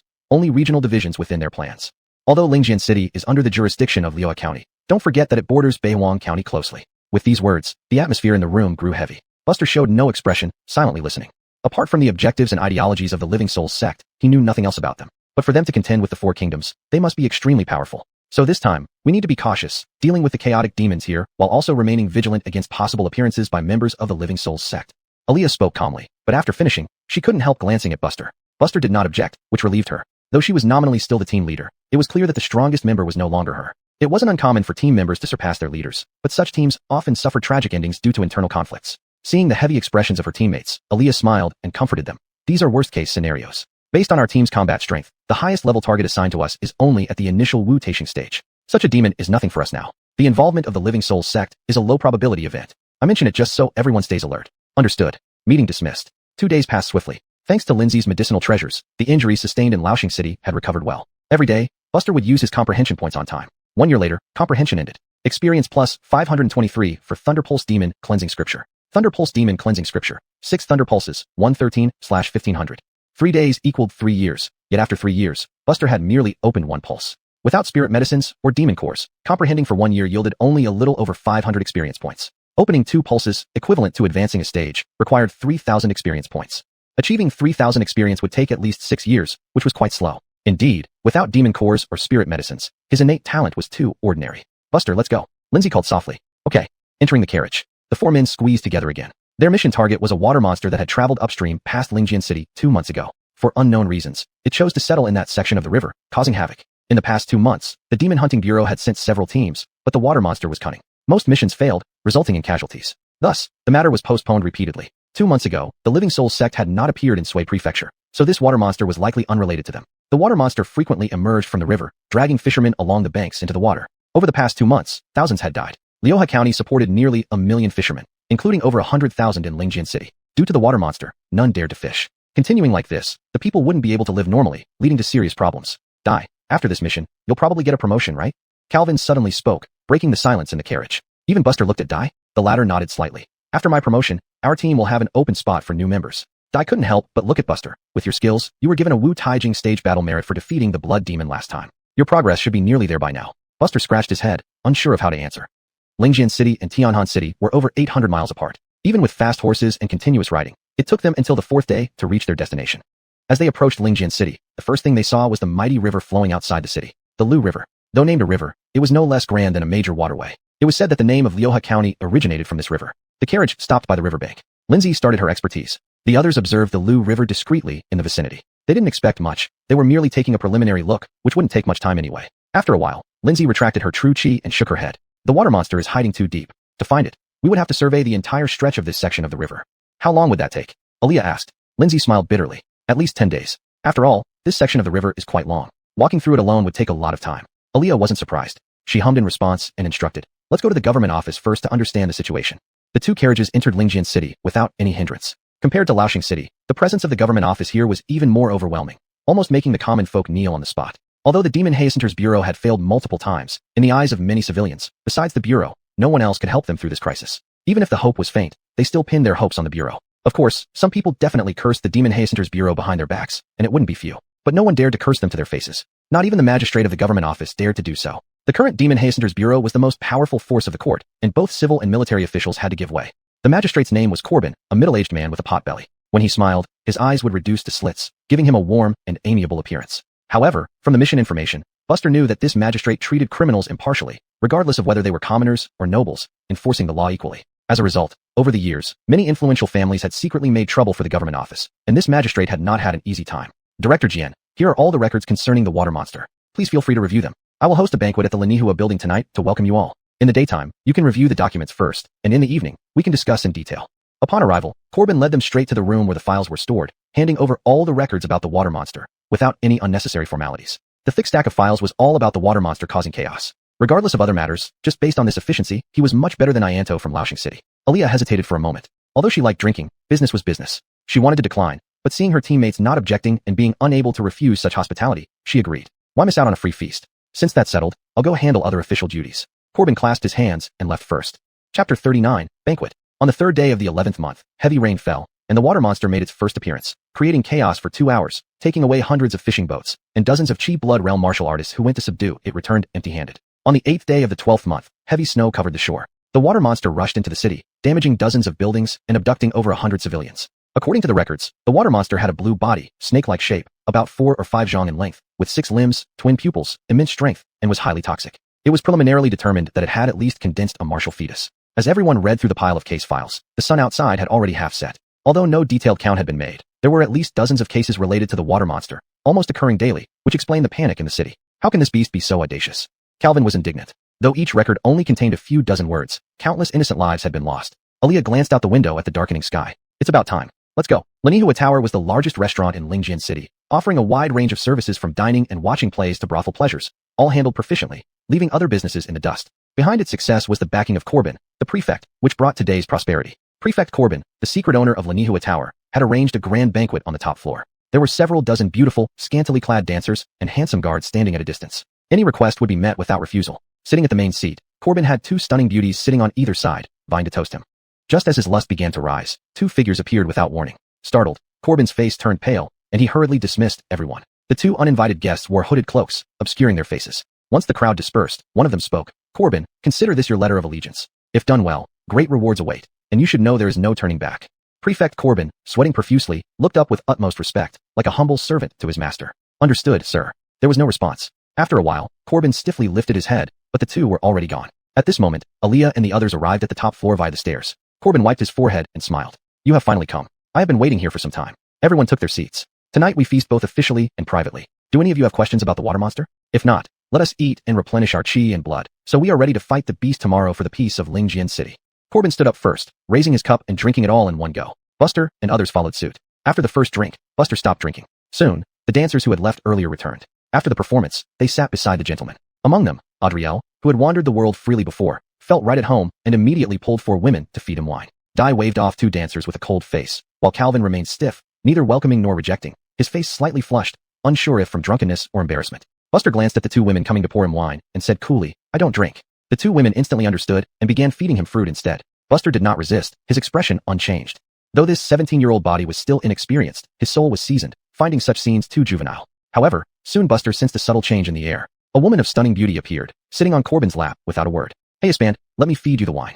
This woman's beauty rivaled Alice's, though her demeanor was completely different. Alice was like the moon in the sky, seemingly distant, yet gentle underneath. The woman before him was bewitching and flirtatious. Rolf, you finally come. I missed you so much. Corbin smirked, touching her casually and turning to the others. Gentlemen, this is half-owner of Linihua Tower, known as Rolf. If anyone is interested, just let me know. Buster narrowed his eyes, signaling the 2 dancers to leave, and quietly sipped some water. From the moment Rolf appeared, the atmosphere grew even more noticeable. Buster exchanged glances with the others, seeing the same oddity in their eyes. Obviously, not only he but everyone else also sensed something unusual. After all, when it came to experience in slaying monsters and demons, these people were no less capable than Buster. Aaliyah took a sip of wine and smiled as he said, Rolf, sit next to me? Never thought Administrator Jin's preferences would be so unconventional. But if the administrator speaks, how could Corbin refuse? Rolf, go over. Corbin instructed. Yes, my lord. Rolf slightly bowed and sat next to Aaliyah. Just as her buttocks touched the ground, Aaliyah, who had been smiling a moment ago, suddenly struck out with an elbow straight to the forehead. This sudden turn of events made Corbin's face turn pale with shock. But what happened next left him even more stunned. He watched as the seemingly gentle and weak owner of Lanihua Tower instantly reacted, intercepting the elbow strike with her hand, and then flipping backward to put some distance between herself and Aaliyah. A wave of air exploded. The table in front of everyone shattered with a loud bang. Everyone stood up. Do you have such a sharp nose, dog? Rolf sneered. I don't care who you are. Attacking a town demon-slaying officer means imprisonment in the local prison awaiting trial. Aaliyah stretched his hand out, and a long sword appeared in his hand. Resistance will result in immediate execution. Such imposing authority, truly terrifying. Is the demon-slaying bureau only raising you lot, who can only scare people with words? Rolf clasped her chest, feigning tears. An overwhelming aura suddenly radiated from Aaliyah's body. Ignoring this, Rolf continued. What a pity. If I had delayed just a bit, even a martial fetus cultivator's true chi would have been sealed. Then she turned to look at the 5 people behind Aaliyah, sneering. As for you lot who haven't condensed a martial fetus, discovering this earlier or later is futile. Upon hearing this, Adriel and others' faces changed drastically. The true chi they could previously feel clearly was now completely still. No matter how they attempted to activate their techniques, they couldn't summon any of it. It meant they were rendered powerless. Aaliyah's face wasn't much better either. Although her cultivation wasn't temporarily sealed, it was affected. The flow of her true chi slowed down. Don't worry, for the greater cause, I can't let you die without understanding. Rolf chuckled, finally revealing her hidden cultivation. Even Buster's face changed slightly as he narrowed his eyes. Late-stage martial fetus. He hadn't detected this person's cultivation beforehand. It seemed the other party's ability to conceal cultivation was on par with his own. Looking at the boundless in-cheat, grievance-infused true chi, Aaliyah almost blurted out, Shunling sect. Sharp eyes. Rolf seemed surprised, turning back to Corbin coldly. Haven't you brought them in yet? Need me to beg you? Corbin's eyes remained blank for a moment before scrambling away from the scene. He never dreamed that this Rolf was one of those 2 higher-ups. Recalling his earlier inappropriate actions, the magistrate broke into a cold sweat. This banquet's main course is just starting. Rolf smiled beautifully, but to her enemies, it felt bone-chillingly cold. Chapter 40, acting too hastily can scald the mouth. When Corbin returned, trailing behind him was a blue 6-legged snake about 4 to 5 zhang in length, which slithered up while holding 2 scantily clad dancers in its mouth for all to see. Behind the water monster, over 10 citizens of the city were escorted forward, all tied up and thrown between both sides. These people looked incomparably terrified. At the sight of the demon-suppressing bureau officers, they clung to them like lifelines. Your Excellency, please, save us. Your Excellency, I don't want to die. Aaliyah's expression was ice-cold, glaring fixedly at Rolf. How is it? Are you satisfied with this grand gift? Isn't your demon-suppressing bureau known as the savior of the people? Now these people are right before your eyes, giving you the chance. Can you really do it? I will slaughter and devour them right under your noses. Rolf, looking at Aaliyah whose eyes seemed ready to spurt fire, said with interest, this 6-legged water snake has always been a disciple of our life spirit sect. For the past 2 months, it has been secretly cooperating with us, killing many of your demon-suppressing bureau team members. This time there's no need to hide and kill covertly. This is the final act. Blame yourselves for catching this last train ride. Buster frowned, sensing from these words that the life spirit sect's plot in Lingjian City was reaching its closing stage. Rolf slowly retracted his smile, waving his hand. Eat to your heart's content. Your Excellency, save us. Your Excellency. Upon hearing this, those dozen or so brought here immediately panicked, their words incoherent as they scrambled in panic. The water monster looked extraordinarily eager. If not for the presence of the 2 adults, he would have indulged himself without restraint long ago. These lowly humans were perfect for filling its belly. Of course, these ordinary folks who had weak chi and blood were merely appetizers. The real meal were those from the demon-suppressing bureau. Ordinarily, demons would be either frightened or hastily flee at the name of the demon-suppressing bureau, but the 6-legged water snake was an exception. In its mind, as long as the 2 elders and the life spirit sect stood behind it, what was the demon-suppressing bureau? These once feared humans were now just a disorganized crowd. With this thought, the 6-legged water snake swallowed the 2 dancers it had held in its mouth.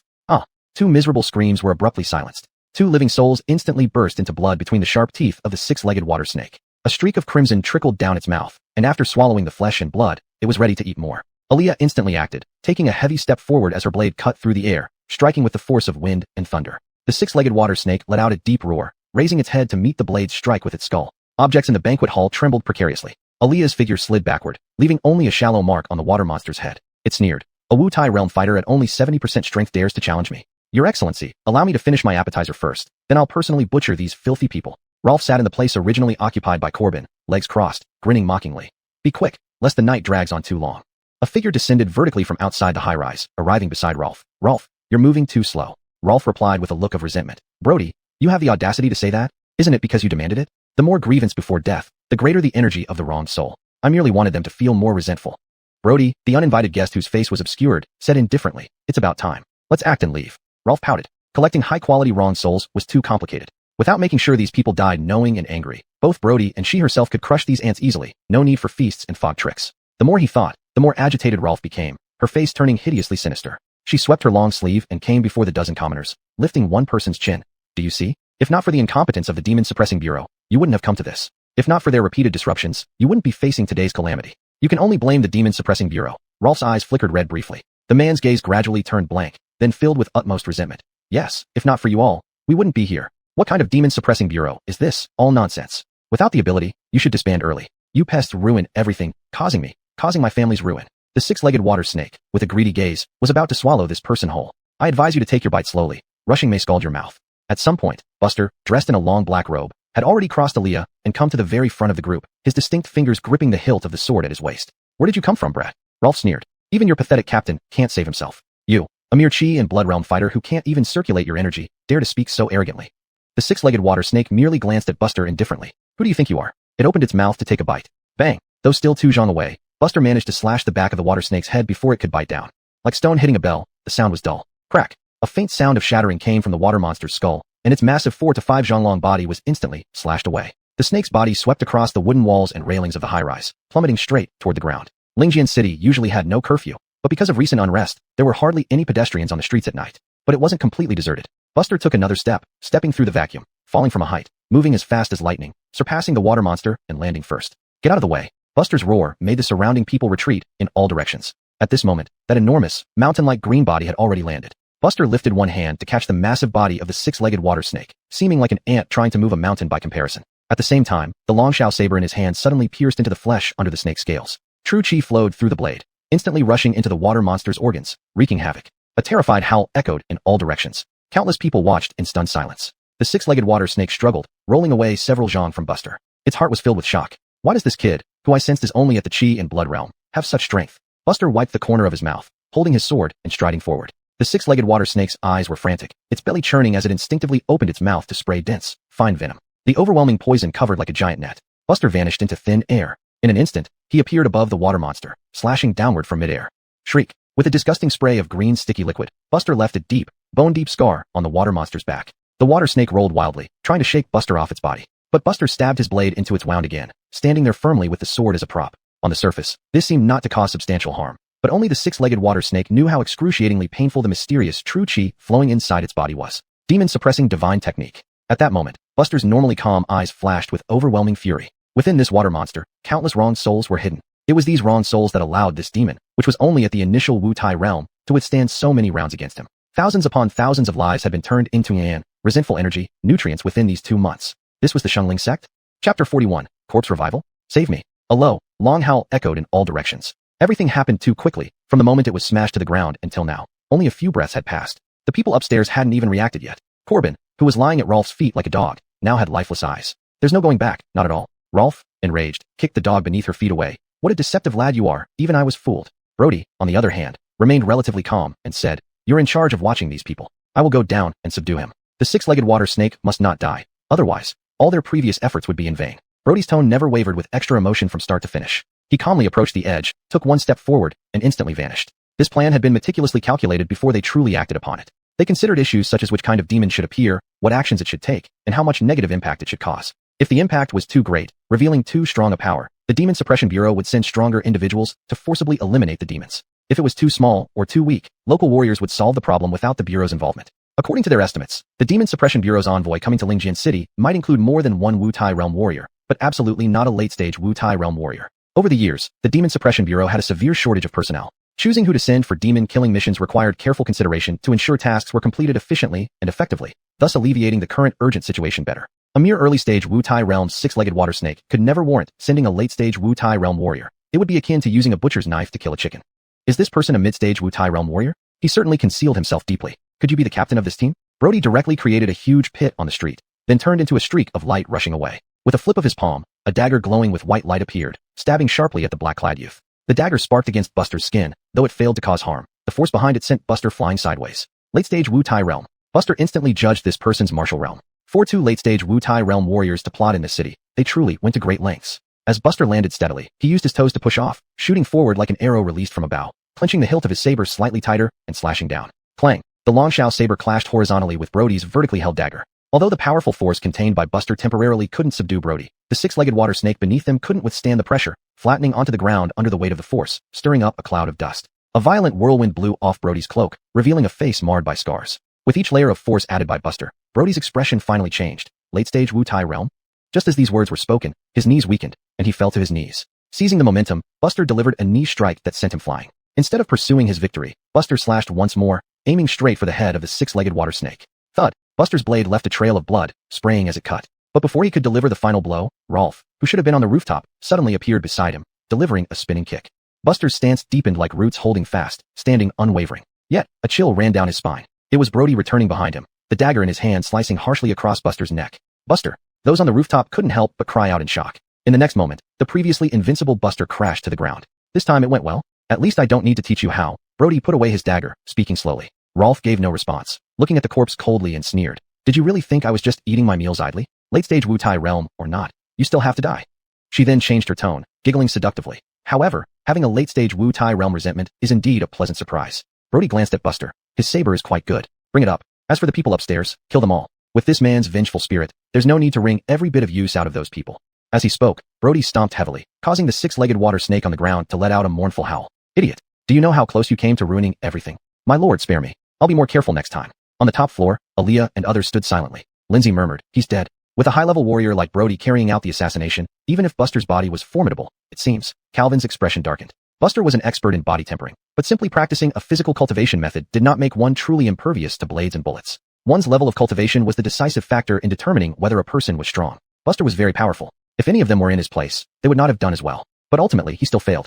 If I had advanced one more realm, I wouldn't be so restrained. Even Aaliyah's face showed a hint of despair. The blood demon last time, no matter how strong, was only at the middle Wu-Tai realm. But this time, it was two late-stage Wu-Tai realm martial artists. On the street below, Rolf leaped down and walked towards Buster. As she got closer, an inexplicable suffocating feeling crept over her. Could there be another martial expert nearby? Just as Rolf was about to pick up the Longshao saber, something unexpected happened. Buster first grabbed her wrist and pulled her suddenly, making her lose her balance. Rolf turned pale with shock. She was about to react when Buster, who had anticipated this, immediately placed the Longshao blade against her neck as soon as she raised her hand. Don't move, Buster said, pressing the blade slightly deeper. Panic spread across Rolf's beautiful face, and her body trembled uncontrollably. Even from their brief exchange, she knew clearly that she was no match for him. In this situation, if she made even the slightest move, the blade would act faster than her. Out of fear of death, she pursed her lips and looked at Buster pitifully. Dressed in black, Buster wiped his neck. There was a shallow blood groove on his skin. If Brody's dagger had pierced a few inches deeper, it would have been life-threatening. Calvin knew Buster's body tempering was remarkable, but he never imagined that Buster, before 20 years old, had perfected a body tempering technique.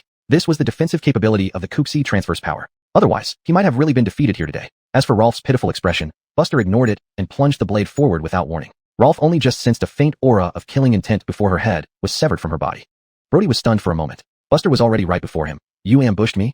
Bang! Though Brody blocked Buster's blade, he still retreated several steps. Buster slashed down again at the six-legged water snake. This time, there was no doubt. A huge head joined Rolf's fate. With the head removed, Buster, now drenched in green blood, held the Longshao saber and slowly descended from the corpse of the six-legged water snake, heading towards Brody in the distance. Cut the grass thoroughly, otherwise, it will grow back. Brody stood there dazed. He had only one thought now. The water snake is dead, everything is finished.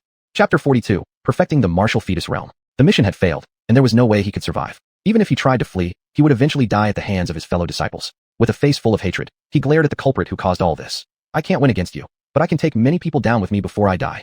As he spoke, Brody's true chi flowed rapidly through his body, visible cracks appearing on his skin as it struggled to contain the surging energy within him, ready to burst at any moment. There were not many people around, but in groups of 2 or 3, they numbered in the dozens. If Brody's martial fetus were to explode here, these dozen or so people would surely perish. Adriel on the rooftop took the first move, channeling his true chi to form an array that entrapped the surrounding area. But his expression was incredibly grim. With my strength, if this person detonates his martial fetus, I can only provide a slight obstruction. I can't stop it entirely. You have started cultivating the Thunder Vessel Demon Purging Cannon. Under the grand heavenly might, your physical body has been enhanced during the tempering process.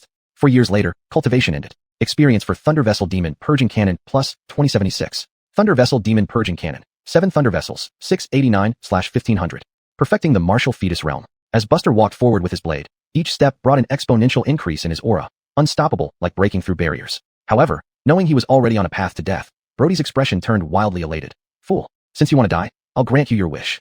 But just as he spoke, Brody's expression froze. Buster took a single step forward, plunging his blade into Brody's mouth. He then twisted his wrist and stirred fiercely inside, lifting the latter by the collar. Buster, stand down. Aaliyah's face drained of color. At such a time, saving as many people as possible was not something he could decide. He might even sacrifice himself in the process. This was not the time for any leniency. After all, how could anyone escape unscathed when working for the Demon Suppressing Bureau? People from the Bureau would die, and so would civilians. How many would die was up to fate. Buster paid no heed to this. Stepping clouds, 7 steps. After 7 steps, Buster leaped into the air, throwing himself far away. Just as he let go, the true chi had reached its peak. Blood gushed from Brody's mouth, unable to speak anymore, yet his vicious look seemed to mock Buster's foolishness. Boom! An incomparable explosion bloomed instantly in midair. A figure plummeted from the sky. Countless people stared dumbfounded at the falling silhouette. Aaliyah had already descended to catch Buster as he fell. The aftermath of the explosion was terrifying. Even though Aaliyah, in the early stages of the martial fetus realm, caught Buster, he felt a massive force assaulting him, sliding backward over 10 yards. Buster was covered in blood, his aura disarrayed, but the golden glow on his surface remained mostly intact. "I'm fine," Buster said firmly, standing steady, his voice strong without any signs of severe injury. It hurt, but it wasn't fatal. Yet Buster had experienced firsthand the power of a martial fetus explosion. If not for his robust physical body, even reaching perfection in the martial fetus realm, he might have suffered grave injuries, damaging his foundation. Aaliyah looked at Buster in disbelief. This guy survived a direct martial fetus explosion? Buster didn't care about what his captain thought. Taking the risk earlier had been a calculated decision. When one values their own life greatly, they also tend to value the lives of others to some extent. At least that was how he was. Of course, if he hadn't managed to advance to the perfected stage of the martial fetus realm, he would have preferred risking the citizens' lives rather than risking his own. As long as there was a chance of death, he wouldn't take the risk. "Are you really okay?" Aaliyah asked again. Buster shook his head slightly, looking towards Lanihua Tower. "This matter isn't over yet." Aaliyah smiled faintly. "The hardest part is over. What remains is the easiest part." Without further words, Buster retrieved the six-legged water snake's demon core. Together, they returned to the top floor of Lanihua Tower. After this incident, Lingjian City would no longer have Lanihua Tower. A magistrate who conspired with demons, his enterprises would not be allowed to continue operating under the Demon Suppressing Bureau's watch. When Buster returned to the top floor, the county magistrate who had defected to the Living Soul sect was already bound and kneeling in the center. Adriel and the others watched him coldly. At this moment, Corbin roared like a reckless beast, unhinged. "If you weren't incompetent, why would I have been forced into a corner and had to seek refuge with the Living Soul sect? 2 months, 2 whole months. Do you know how I've lived?" Tears streamed down Corbin's face as he raved and roared, his words becoming increasingly incoherent. "If I hadn't agreed, I would have died. I barely survived. Why are you here again? Why do you want to kill me? Why? You're forcing me into this. All of you are." Bang! A wooden board smashed into Corbin's face without warning. The force was so great that it shattered on impact. The stinging pain and the blood streaming from his head froze Corbin in place. Before anyone knew it, Buster had already moved to the front. "Since I didn't ask for your words, shut your mouth." Buster, despite everything, he is still a county magistrate and should be escorted back alive. "We can't kill him yet." Aaliyah immediately interjected, and everyone was frightened by Buster's actions, breaking out in cold sweat. Their recent interactions let them understand Buster's character slightly. The less he talked, the more ruthless he became, and the stronger his killing intent grew. But Corbin was a city's magistrate. Even if he were to be killed, it wasn't their job to do it. Buster turned and walked towards the stairs. "I'm not very good at this. I'll go back first." Watching Buster leave, the group exchanged glances but felt relieved and breathed a sigh of relief. Calvin smiled bitterly. "Just now, I thought Corbin was going to lose his head." "Just you thought." Adriel rolled his eyes. "Actually, Buster knows his limits. I never thought he would kill." Dai wiped the cold sweat off his face. Calvin looked depressed. "Dai, I didn't realize before that you're actually a reserved type. Do you want some practice?" Dai frowned. "Not in the mood now." Calvin shook his head. With the magistrate captured, the government office was leaderless. Aaliyah, acting as the chief constable of the Demon Suppressing Bureau, began organizing and deploying personnel. Firstly, he sealed off Lanihua Tower, then proceeded to handle internal affairs within the government office. For instance, whether there were others involved in this operation needed thorough investigation. This incident could either be big or small, but once they traced back to those connected with Corbin, it would become a major case. By the time all the tedious tasks were completed, it was already daylight.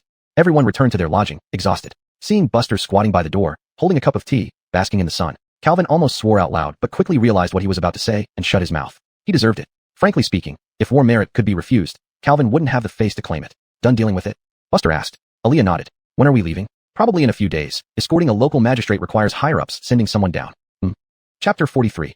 Chi-High Realm Demon. At night, Buster opened the panel, hesitated for a moment, and then closed it again. The remaining bit of enlightenment would barely make a difference if used. Better to save it for now. The matter concerning Lingjian City was extremely troublesome. The officials were busily dealing with the aftermath. Even though Buster's location was relatively secluded, he could faintly hear the shouts outside. Moonlight streaming in from the window illuminated Buster's face. Buster wasn't particularly handsome, but his features were well proportioned, making him fairly pleasant to look at. Creak. The vase on the table suddenly twisted slightly, creating a scraping sound. Buster's pupils contracted sharply as he instantly stood up from the bed, scanning his surroundings. He sensed danger. Was there another move by the Life Sect? But that six-legged water snake was already dead, and the Life Sect's plans had come to nothing. Now that everything had settled, there was no possibility of a reversal. Any sane person wouldn't recklessly attack under these profitless circumstances. After all, the Life Sect was like an over-the-street rat, wishing to hide so deeply when idle that no one could find them. A barely perceptible wisp of black mist floated in through the window. Buster abruptly turned his head and slashed at the black mist with his blade. But that eerie presence did not dodge or deflect, continuing its predetermined path even under his incomparable blade momentum. The blade passed through the black mist without leaving any trace. It was like the ghost from old tales, unseeable, untouchable. Of course, since this world existed, what was known as ghosts didn't seem as strange anymore. TSK, TSK, TSK. An eerie voice echoed out. It sounded like the dark laughter of countless people, mixed with repetitive echoes. A wrong soul? Buster frowned. I have memorized your face. The The revenge for my son will come once I accomplish my great task. Cherish the few days you have left. With those words, the black smoke dispersed into thin air, as if it had never been there. Son, Buster only needed a brief moment to piece things together. This wisp of black smoke was undoubtedly the father of that six-legged water snake. The black smoke seemed to be an imprint left on its offspring, akin to a tracker from his previous life, albeit more advanced, capable of detecting immediate danger. Thinking about this, Buster helplessly rubbed his temples. Another unending conflict. However, now that Buster knew the water snake had kin who harbored murderous intentions towards him, the situation became much simpler. He couldn't bring himself to be good and repay grievances with virtue, but repaying grievances with grievances, he was adept at. The relatives of the six-legged water snake. This was currently the only useful information Buster had. Looks like I can only ask the captain about this after she returns, Buster sighed inwardly. Ultimately, he still wasn't strong enough. But what his senior said about some great task, was it also related to the life sect? This speculation wasn't baseless either. Since his son was part of the life sect, how could the father claim complete innocence? The people sent to deal with Prefect Corbin arrived at noon the next day, successfully coordinating the aftermath handling. Thus, Buster and company officially set off on their return journey. This time, on the way back, Buster shamelessly climbed into the front carriage. Adrielle and others looked at him with interest. Calvin, full of schadenfreude, remarked, climbing into the carriage without the boss's approval, Buster is going to get shut out.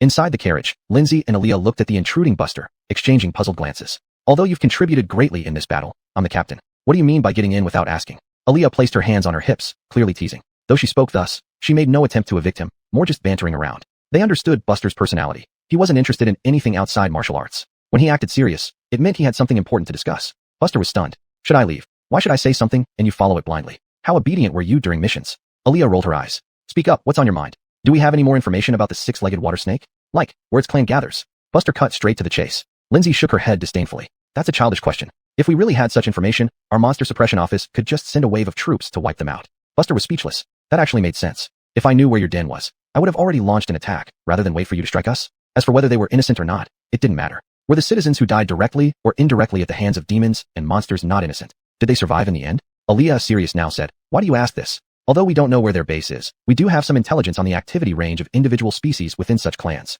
Buster pondered for a moment, then recounted the events of last night in detail. If that water snake's father was associated with the life sect, then this wasn't just Buster's personal matter anymore. Most importantly, the monster suppression office had influence throughout Chi State. Perhaps they wouldn't even need Buster to take action, and that old snake threatening him would be hunted down and killed. Eliminating a significant hidden danger without exerting any effort. Why wouldn't he do it? According to what you said, it's indeed the elder of the six-legged water snake. That wisp of black smoke is likely one of their clan's methods, a soul imprint, Aaliyah explained. A soul imprint is an extremely special technique that can leave a mark on the target's soul. Any actions taken can be seen by the caster if they wish. You personally killed that water snake, so you couldn't hide it from those behind it. But you're right, if the son was involved with the life sect, his father might not be clean either. Aaliyah rubbed her chin and added, I'll report this situation truthfully later. Don't worry, everything will be fine. Buster wasn't particularly afraid, but he felt uneasy knowing his enemy was lurking in the shadows while he was exposed. Buster suddenly thought of something. Isn't this soul imprint method a bit too advanced? Lindsay's expression was strange. There are many similar methods, but they all require a prerequisite. Only someone at the Chi High realm can possibly learn them. It's no wonder it's not simple. Buster, how do you not know anything? How did Johnny look at you favorably? Chi High realm? Buster's lips twitched. Damn, that thing's cultivation was so high last night. It seems like I really can't deal with it. Fortunately, there's the monster suppression office backing me up. Imagine if Buster had no background and was targeted by a Chi High realm demon lord. It would be as precarious as walking on thin ice. Why hasn't that guy Buster been kicked out? Calvin grumbled resentfully. Dai calmly replied. He has legitimate matters to discuss and has repeatedly earned merits. If you could also perform well, there would be no problem. Dai, you're being too talkative, Calvin sneered. Adrielle remained indifferent, always maintaining a smile. In his heart, he kept silently chanting, come out, come out, come out. Chapter 44, Completion of the Thunder Pulse Demon Purging Cannon. 4 days later, at the Demon Suppression Bureau, Buster's performance on both missions was rated excellent, nearly perfect. This directly prompted the Impression Temple to exceptionally promote Buster. It would be too unfair to evaluate a martial artist capable of effortlessly slaying those in the martial fetus realm based solely on battle achievements. The promotion system of the Demon Suppression Bureau was not so stringent to begin with, and this was merely an advancement from constable to sergeant. Congratulations. The masked man took away Buster's identity token, replacing its copper surface with silver. Buster accepted the silver token, calmly tucking it away. From today onward, he was the sergeant of the Demon Suppression Bureau. Apart from him, Dai, who had been just short of a promotion, also received a silver token. Captain Shun, you can now form your own team, starting now. The masked man reminded as per procedure. Buster nodded in agreement. He had already reviewed the relevant information about the Demon Suppression Bureau, knowing that each rank had different responsibilities. Within the Bureau, some sergeants preferred working alone without a team. Tasks were often assigned by higher-ups who would gather these individuals for joint operations. These tasks were rare, but always extremely perilous. It was easy to imagine how formidable the demons faced by a squad of martial fetus realm warriors could be. Aaliyah stared at the silver tokens on their waists, his expression complicated, uncertain whether to feel joy or sorrow. Calvin, always outspoken, couldn't hide his unease and complained with a bitter face. Without Dai and Buster, what is our team any different from a candle in the wind or a lamp in the rain? Scram, don't talk nonsense. Don't bring us bad luck. I still want to live well. Adriel snorted coldly. Buster certainly preferred solitude and freedom due to the many secrets he carried. More people meant more eyes, increasing the risk of exposure. To all martial artists, the panel was incredibly significant, far surpassing any heavenly treasures. Buster, are you moving to a new residence? Dai asked suddenly. Buster nodded. I must follow the rules. Even if there won't be new members joining the team in the short term, it's best to vacate my position early. Initially, Dai wanted to stay longer but changed his mind after hearing this. Why don't we have a proper meal at Zijin Tower tonight? Calvin suggested. Dai surprisingly agreed first. Alright. Seeing this, Aaliyah naturally joined in. What about you, Buster? Buster wasn't interested initially, especially recalling the recent restaurant incident which made him uncomfortable. However, seeing everyone's expectant looks, he couldn't refuse. Back in his room, Buster opened the panel once he was alone. Current insight points, 5 points. After consuming the demon core of the 6-legged water snake, you start a closed meditation to comprehend the Thunder Pulse Demon Purging Cannon. With your growing experience and the completion of the cannon, your understanding of cultivation has deepened, even illuminating your blood chi cultivation methods. It feels as if there is potential beyond dead ends in these techniques. 3 years later, comprehension ends. Thunder Pulse Demon Purging Cannon experience, plus 1566. Thunder Pulse Demon Purging Cannon, 8 Thunder Veins, complete, can be enlightened. Current insight points, 2 points. With the Thunder Pulse Demon Purging Cannon reaching its peak, Buster's body clearly displayed 8 visible lightning arcs within the martial fetus, making quite a spectacle. 8 lightning veins, sweeping away demons. But 3 words caught his attention. Can be enlightened? Buster's eyebrows rose as he examined the cultivation progress on the panel. Could it be similar to martial arts enlightenment, requiring him to refine and innovate the technique on his own? The panel mentioned blood chi cultivation methods, prompting Buster to ponder. Golden Crow Setting Sun Technique. 9 suns, complete, can be enlightened. Buster was certain these words hadn't appeared before. Is it because the Thunder Pulse Demon Purging Cannon reached completion? Buster couldn't help but muse. After mastering the demon suppressing saber technique, other techniques like the True Yang Fist seemed obsolete to Buster. Slaying demons with a single saber strike was effortless. If martial arts enlightenment was this powerful, what about cultivation method enlightenment? At this thought, a long-suppressed fire rekindled in Buster's heart. He originally planned to prioritize improving his realm cultivation, but lacking access to mountain and river realm techniques left him helpless. Even if he advanced to the mountain and river realm, facing a Chi-Si realm demon wouldn't change the outcome, unless he also reached the Chi-Si realm. But achieving that in the short term was impossible, let alone solving the mountain and river realm challenge first. Now that I've left the team, I likely won't have missions soon. This offers an opportunity to lie low. Buster murmured to himself, analyzing his current situation. Hiding in the Demon Suppression Bureau would undoubtedly ensure absolute safety. Without the ability to protect himself in the short term, it was the perfect opportunity to try enlightening his cultivation methods. Who knew, perhaps after enlightenment, the martial fetus realm cultivation method could transform into a mountain and river realm method. Although that seemed unlikely. After all, Buster was thoroughly familiar with the Thunder Pulse Demon Purging Cannon. The principles of cultivation were specifically tailored for each realm, so if he could bridge the gap between realms, it would be equivalent to creating a new mountain and river realm method on his own. Though Buster had plenty of time, he wasn't a prodigy. Creating a mountain and river realm method while still in the martial fetus realm would be terrifying. If he had that level of talent, Buster wouldn't need demon cores to aid his cultivation. He could just ascend to the heavens directly. Forget it. Let's give it 2 tries first. You start a closed meditation to comprehend the Thunder Pulse Demon Purging Cannon. Following your initial plan, you attempt step by step, but the path ahead is shrouded in mist. You quickly lose yourself in comprehension, gradually losing focus. When you regain your composure, you find that time has passed, leaving you deeply self-doubting. 2 years later, comprehension ends. Buster, is this supposed to be wishful thinking? Buster almost flipped the table, having wasted 2 years. But this wasn't the first time he saw this situation, and he soon calmed down. The last time was in Bayun County, and although it felt far-fetched then, it eventually paid off, tasting quite good. Wishful thinking aside, if it truly pays off, it's indeed satisfying. But throwing away 2 years like pebbles into the sea was too boring. Putting the finaged troubles of cultivation methods aside for now, Buster began to carefully count the martial arts at his disposal. In the end, only the demon-suppressing saber technique remained useful. Ever since entering the martial fetus realm, the power of the True Yang Fist had significantly diminished. It turned out Alice had some valid reasons for not letting him study those numerous Zhao family martial arts. Treading clouds 7 steps, bitter sea traverse, demon-suppressing saber technique. These were all his means. Still too few. Looks like I'll have to learn a few more skills from Zhaixing Tower.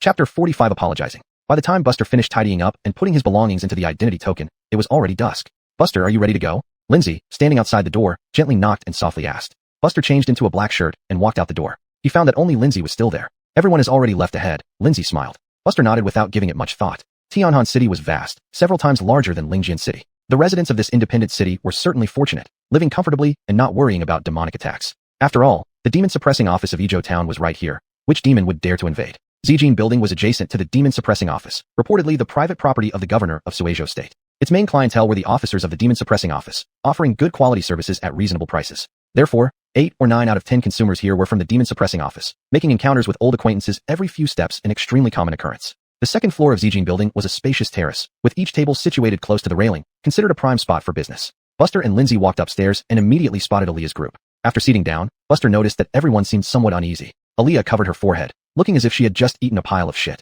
What happened? Buster asked. Adriel waved his hand. It's nothing major, just didn't check the almanac today, so I'm a bit unlucky. Your mouth is so foul, Adriel. Should your elder give you something to freshen up? Just say the word. Your elder will never refuse.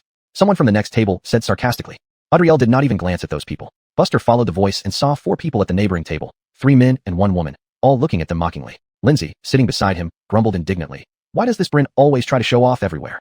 Bryn? Buster instinctively looked at the man who appeared to be the leader among the 4, about 30 years old, unremarkable in appearance, with dark triangular eyes hinting at some ferocity, clearly not someone easy to talk to. Noticing his gaze, Bryn smiled. Little trash, what are you looking at? Little trash? Buster almost laughed in anger. Don't take him seriously. This Bryn is one of our leader's suitors. Every time he sees our leader present, he goes crazy trying to show off. Really annoying, Lindsay whispered as a reminder. Buster fell into deep thought. Was it just annoying? Captain, that little trash seems mute, just like Adriel. Lower your voice. They might hear it and get uncomfortable. Uncomfortable? Let him come over. I'll loosen his bones, make him feel better. Those sharp and malicious words entered Buster's ears. He remained expressionless, calmly eating his food. However, with Bryn incessantly talking, even the delicious feast lost its appeal. Without realizing it, Bryn, slightly flushed, carried a jar of wine over and casually moved a chair to sit beside Aaliyah. Jan Mimi, have a drink with me? Get lost, Aaliyah replied indifferently. Aaliyah, don't act like you're too good for me. If I hadn't come early last month on that mission, you'd all be dead by now. You should know how to repay kindness, not throw a sour face at me. Bryn's face turned dark. Just a bitch. If not for your looks, do you think I, Bryn, care? Calvin abruptly stood up, enraged. Do you even have the nerve to mention that? If it weren't for you, we wouldn't have been in danger in the first place. And after the mission, did you really deserve half the credit? This mission obviously took place before Buster joined the demon suppressing office. Buster narrowed his eyes, observing Bryn. Originally, Zijin building had great business, with most guests being colleagues from the demon suppressing office. Witnessing this scene, the atmosphere became peculiar. Some hesitated whether they should intervene, while others gleefully watched the drama unfold. Captain, show your guts. 3 teammates nearby cheered. Cornered and humiliated, Bryn grabbed Aaliyah's shoulder without saying anything more. Aaliyah, haven't I been pursuing you for half a year? What's wrong with me? Do you prefer these weaklings? As he spoke, he disdainfully glanced at Buster. Aaliyah casually brushed his hand off her shoulder. Already somewhat drunk, Bryn instantly flew into a rage, standing up to shout. You bitch, refusing my drink, but asking for trouble instead. He raised his hand, true chi flowing through it, about to strike. Fury burned in Aaliyah's eyes, preparing to retaliate, while others readied themselves for a fight. Screw you. Do you really think we're easy targets? At the tense moment, a hand suddenly landed on Bryn's shoulder. Take your claws off. It was Buster. Bryn turned to look at Buster and sneered. Who do you think you are? You dare command me. You can try, Buster said indifferently. Captain, let's give it a try. This kid didn't dare say a word just now. He's definitely too cowardly to fight with you. Bryn sneered and slapped without hesitation. A kid he had never seen before, likely a fresh blood Chi realm warrior selected into the demon suppressing office. What gave him the nerve to talk like that? First, slap Aaliyah, then teach this kid a lesson. After all, the demon suppressing office wasn't some backwater where you could strut around like you were a privileged elite. Before Bryn's palm could land, he felt a dizzying spin and let out a muffled groan. The crowd burst into sighs of regret. Just a moment ago, Bryn, who had been arrogant, was thrown far away and fell onto the floor. People nearby quickly moved out of the way, swallowing their saliva as they watched Bryn. What did they just see? Bryn, at late Wutai stage, was actually tossed away like that? Bang! Before anyone could react, Buster swiftly stepped forward, picked up a dish from the table, and slammed it into this person's face with such force that the plate instantly turned to powder. Eat more vegetables, or you might get drunk easily. The scene fell silent. Feeling an unbearable humiliation, Bryn brushed off the leftovers from his face, leaped to his feet, and delivered a powerful roundhouse kick straight at Buster. Little bastard, daring to hit me? Do you think you're a Shanchuan realm warrior? Enraged and slightly intoxicated, Bryn struck with all his might. This kick was heavy and forceful. Witnessing this, everyone gasped in shock. While the demon suppressing office did not forbid fighting among colleagues, it strictly prohibited injuring or killing fellow members. Punishments for such acts were severe. If this kick connected, the kid might not survive, and Bryn would be in deep trouble too. But what followed left everyone speechless. Buster effortlessly caught the kick with his left hand, grabbed the ankle, and smashed Bryn back down to the ground. Boom! The wooden planks of the second-floor terrace shattered under Bryn's body as he fell through to the floor below. How could this be? Bryn's eyes went blank. If he had been caught off guard earlier, how about now? He had put everything into that strike, yet the kid remained unharmed? Before Bryn could hit the ground on the first floor, Buster appeared like a ghost on the ground floor, grabbed him, and carried him back upstairs. Bang! Bryn was forcefully pressed against the table, facing Aaliyah. The black shirt youth spoke. Apologize. Chapter 46 Outburst of Murderous Intent. Make an apology to him. These 4 words seemed to echo in everyone's mind, refusing to dissipate. The young man in black showed no trace of emotion on his face. He only firmly held Bryn down. Bryn's face flushed red with humiliation. Apologizing in front of a crowd was tantamount to being trampled and humiliated. A formidable aura rose from within Bryn, yet no matter how hard he struggled, the hand pinning him remained unmoving. He suddenly roared in anger. Bang! The table where Aaliyah sat shattered abruptly, and Bryn took the opportunity to dive towards the ground. At the last moment, Bryn propped himself up with one hand and kicked out with both legs straight at Buster's throat. Die for me. However, this supposedly flawless attack, though it hit Buster squarely, only caused him to step back 2 steps. He remained unscathed. That kid is a silver badge constable, but it was absolutely impossible for him to remain untouched after taking such a blow. Impossible. Absolutely impossible. Bryn had practiced leg techniques since childhood, mastering them thoroughly. Whether it was the whip kick earlier or this uppercut now, he had used all his strength. But he failed again. Buster reversed his grip, hoisting Bryn up by one hand, and landed a punch right into his abdomen. Bryn gasped, trying to suppress the rising blood, but it was too late. A mouthful of blood spewed out from Bryn's mouth, his aura plummeting instantly, falling into despair. Buster remained silent, now openly placing his hand on the knife at his waist. Murderous intent flared. Whether intentional or not, Bryn's attacks were real and continuous. Buster, don't act rashly. Aaliyah hurried over, shaking her head repeatedly. The Office of Demon Suppression forbids mutual killing. It's an ironclad rule. Violators will be executed, Aaliyah whispered, an unusually pleading look in her eyes. This incident was sparked by her, and she did not wish for things to escalate. She did not want anyone to get caught up in this senseless disaster because of her. Without question, if Buster killed a colleague, there would only be one outcome, death. No amount of privilege or background could save him. Casually dropping Bryn onto the next table, Buster said, "You still owe me an apology. Remember to watch your mouth. If it weren't for that uniform, you'd already be dead. If not for that unbreakable law, after 2 deadly attempts, Buster would have killed Bryn without hesitation. But ifs and buts mean nothing. He wasn't powerful enough to act as he pleased yet. Bastard, we're colleagues. How could you strike so harshly? What intentions do you have?" The lone woman on Bryn's team placed her hands on her hips, loudly questioning. Clang. Buster had already drawn his sword. His eyes gazed at her calmly. The woman who spoke felt as if she had fallen into an icy cave, opening her mouth, but unable to utter a single word. With help from his teammates, Bryn slowly got to his feet, his mouth stained with blood, and he sneered. "Remember this, Buster. I hope you live long and well." Buster didn't even spare him a glance. "We're leaving." Coughing a few times, Bryn waved his hand and led his team downstairs. Those around them breathed a sigh of relief. A potential tragedy had been averted, and seeing it would have meant trouble for everyone. Many people focused their gazes on that young black-clothed blade master, silently noting him. A ruthless one, who present hadn't faced life and death against demons countless times. Thus, they were extremely sensitive to that primal murderous intent. Just now, the murderous intent in his eyes couldn't have been faked. He was just one step away from killing someone. Because of Bryn's interruption, the originally lively banquet became dull and uninspired. By the time the managers arrived to restore order, the situation had cooled off. Buster moved too quickly, ending everything too soon. Ultimately, Aaliyah paid out of pocket to compensate the Purple Gold Tower for damages and managed to quell the situation. Leaving the Purple Gold Tower, Buster glanced at his captain. That pleading look was unprecedented. Noticing Buster's gaze, Aaliyah pursed her lips, wanting to say something, but ultimately sighed instead. Back at the residence, Aaliyah apologized slightly, saying, "Sorry, if it weren't for me, the party wouldn't have been ruined like this." "Don't say that, boss. Blame it on that dog, Bryn. He started it for no reason," Calvin said indignantly. Aaliyah looked at Buster. "Bryn is still part of the Office of Demon Suppression. Think carefully and don't be impulsive." Buster nodded slightly and didn't respond further. Bryn was nobody. Not killing him was no big deal. Even with time and opportunity, Bryn could never pose a threat. "Could you catch up if I gave you the time?" Currently, there were only 3 things that truly concerned Buster. The old snake lurking in the shadows. Secondly, the Shumling sect. After dealing with these people, he understood what true madness looked like. It was something he couldn't afford to ignore. Lastly, it was the study of the lightning pulse demon suppression cannon. If the effect was good, he could also start studying the Golden Crow Sunset decision. Aaliyah and the others returned to the house, with Buster and Dai walking side by side. They needed to head to their new residence. A constable who hadn't formed a team yet would have an independent small courtyard, much smaller but peaceful and quiet. If the captain hadn't stopped you at that moment, would you really have gone for the kill? Dai hesitated for a long time, but finally couldn't resist asking. Buster shrugged, neither confirming nor denying. Dai didn't speak further. In the brightly lit room, Bryn, with bandages wrapped around his abdomen, was furious, smashing a jade bottle beside him.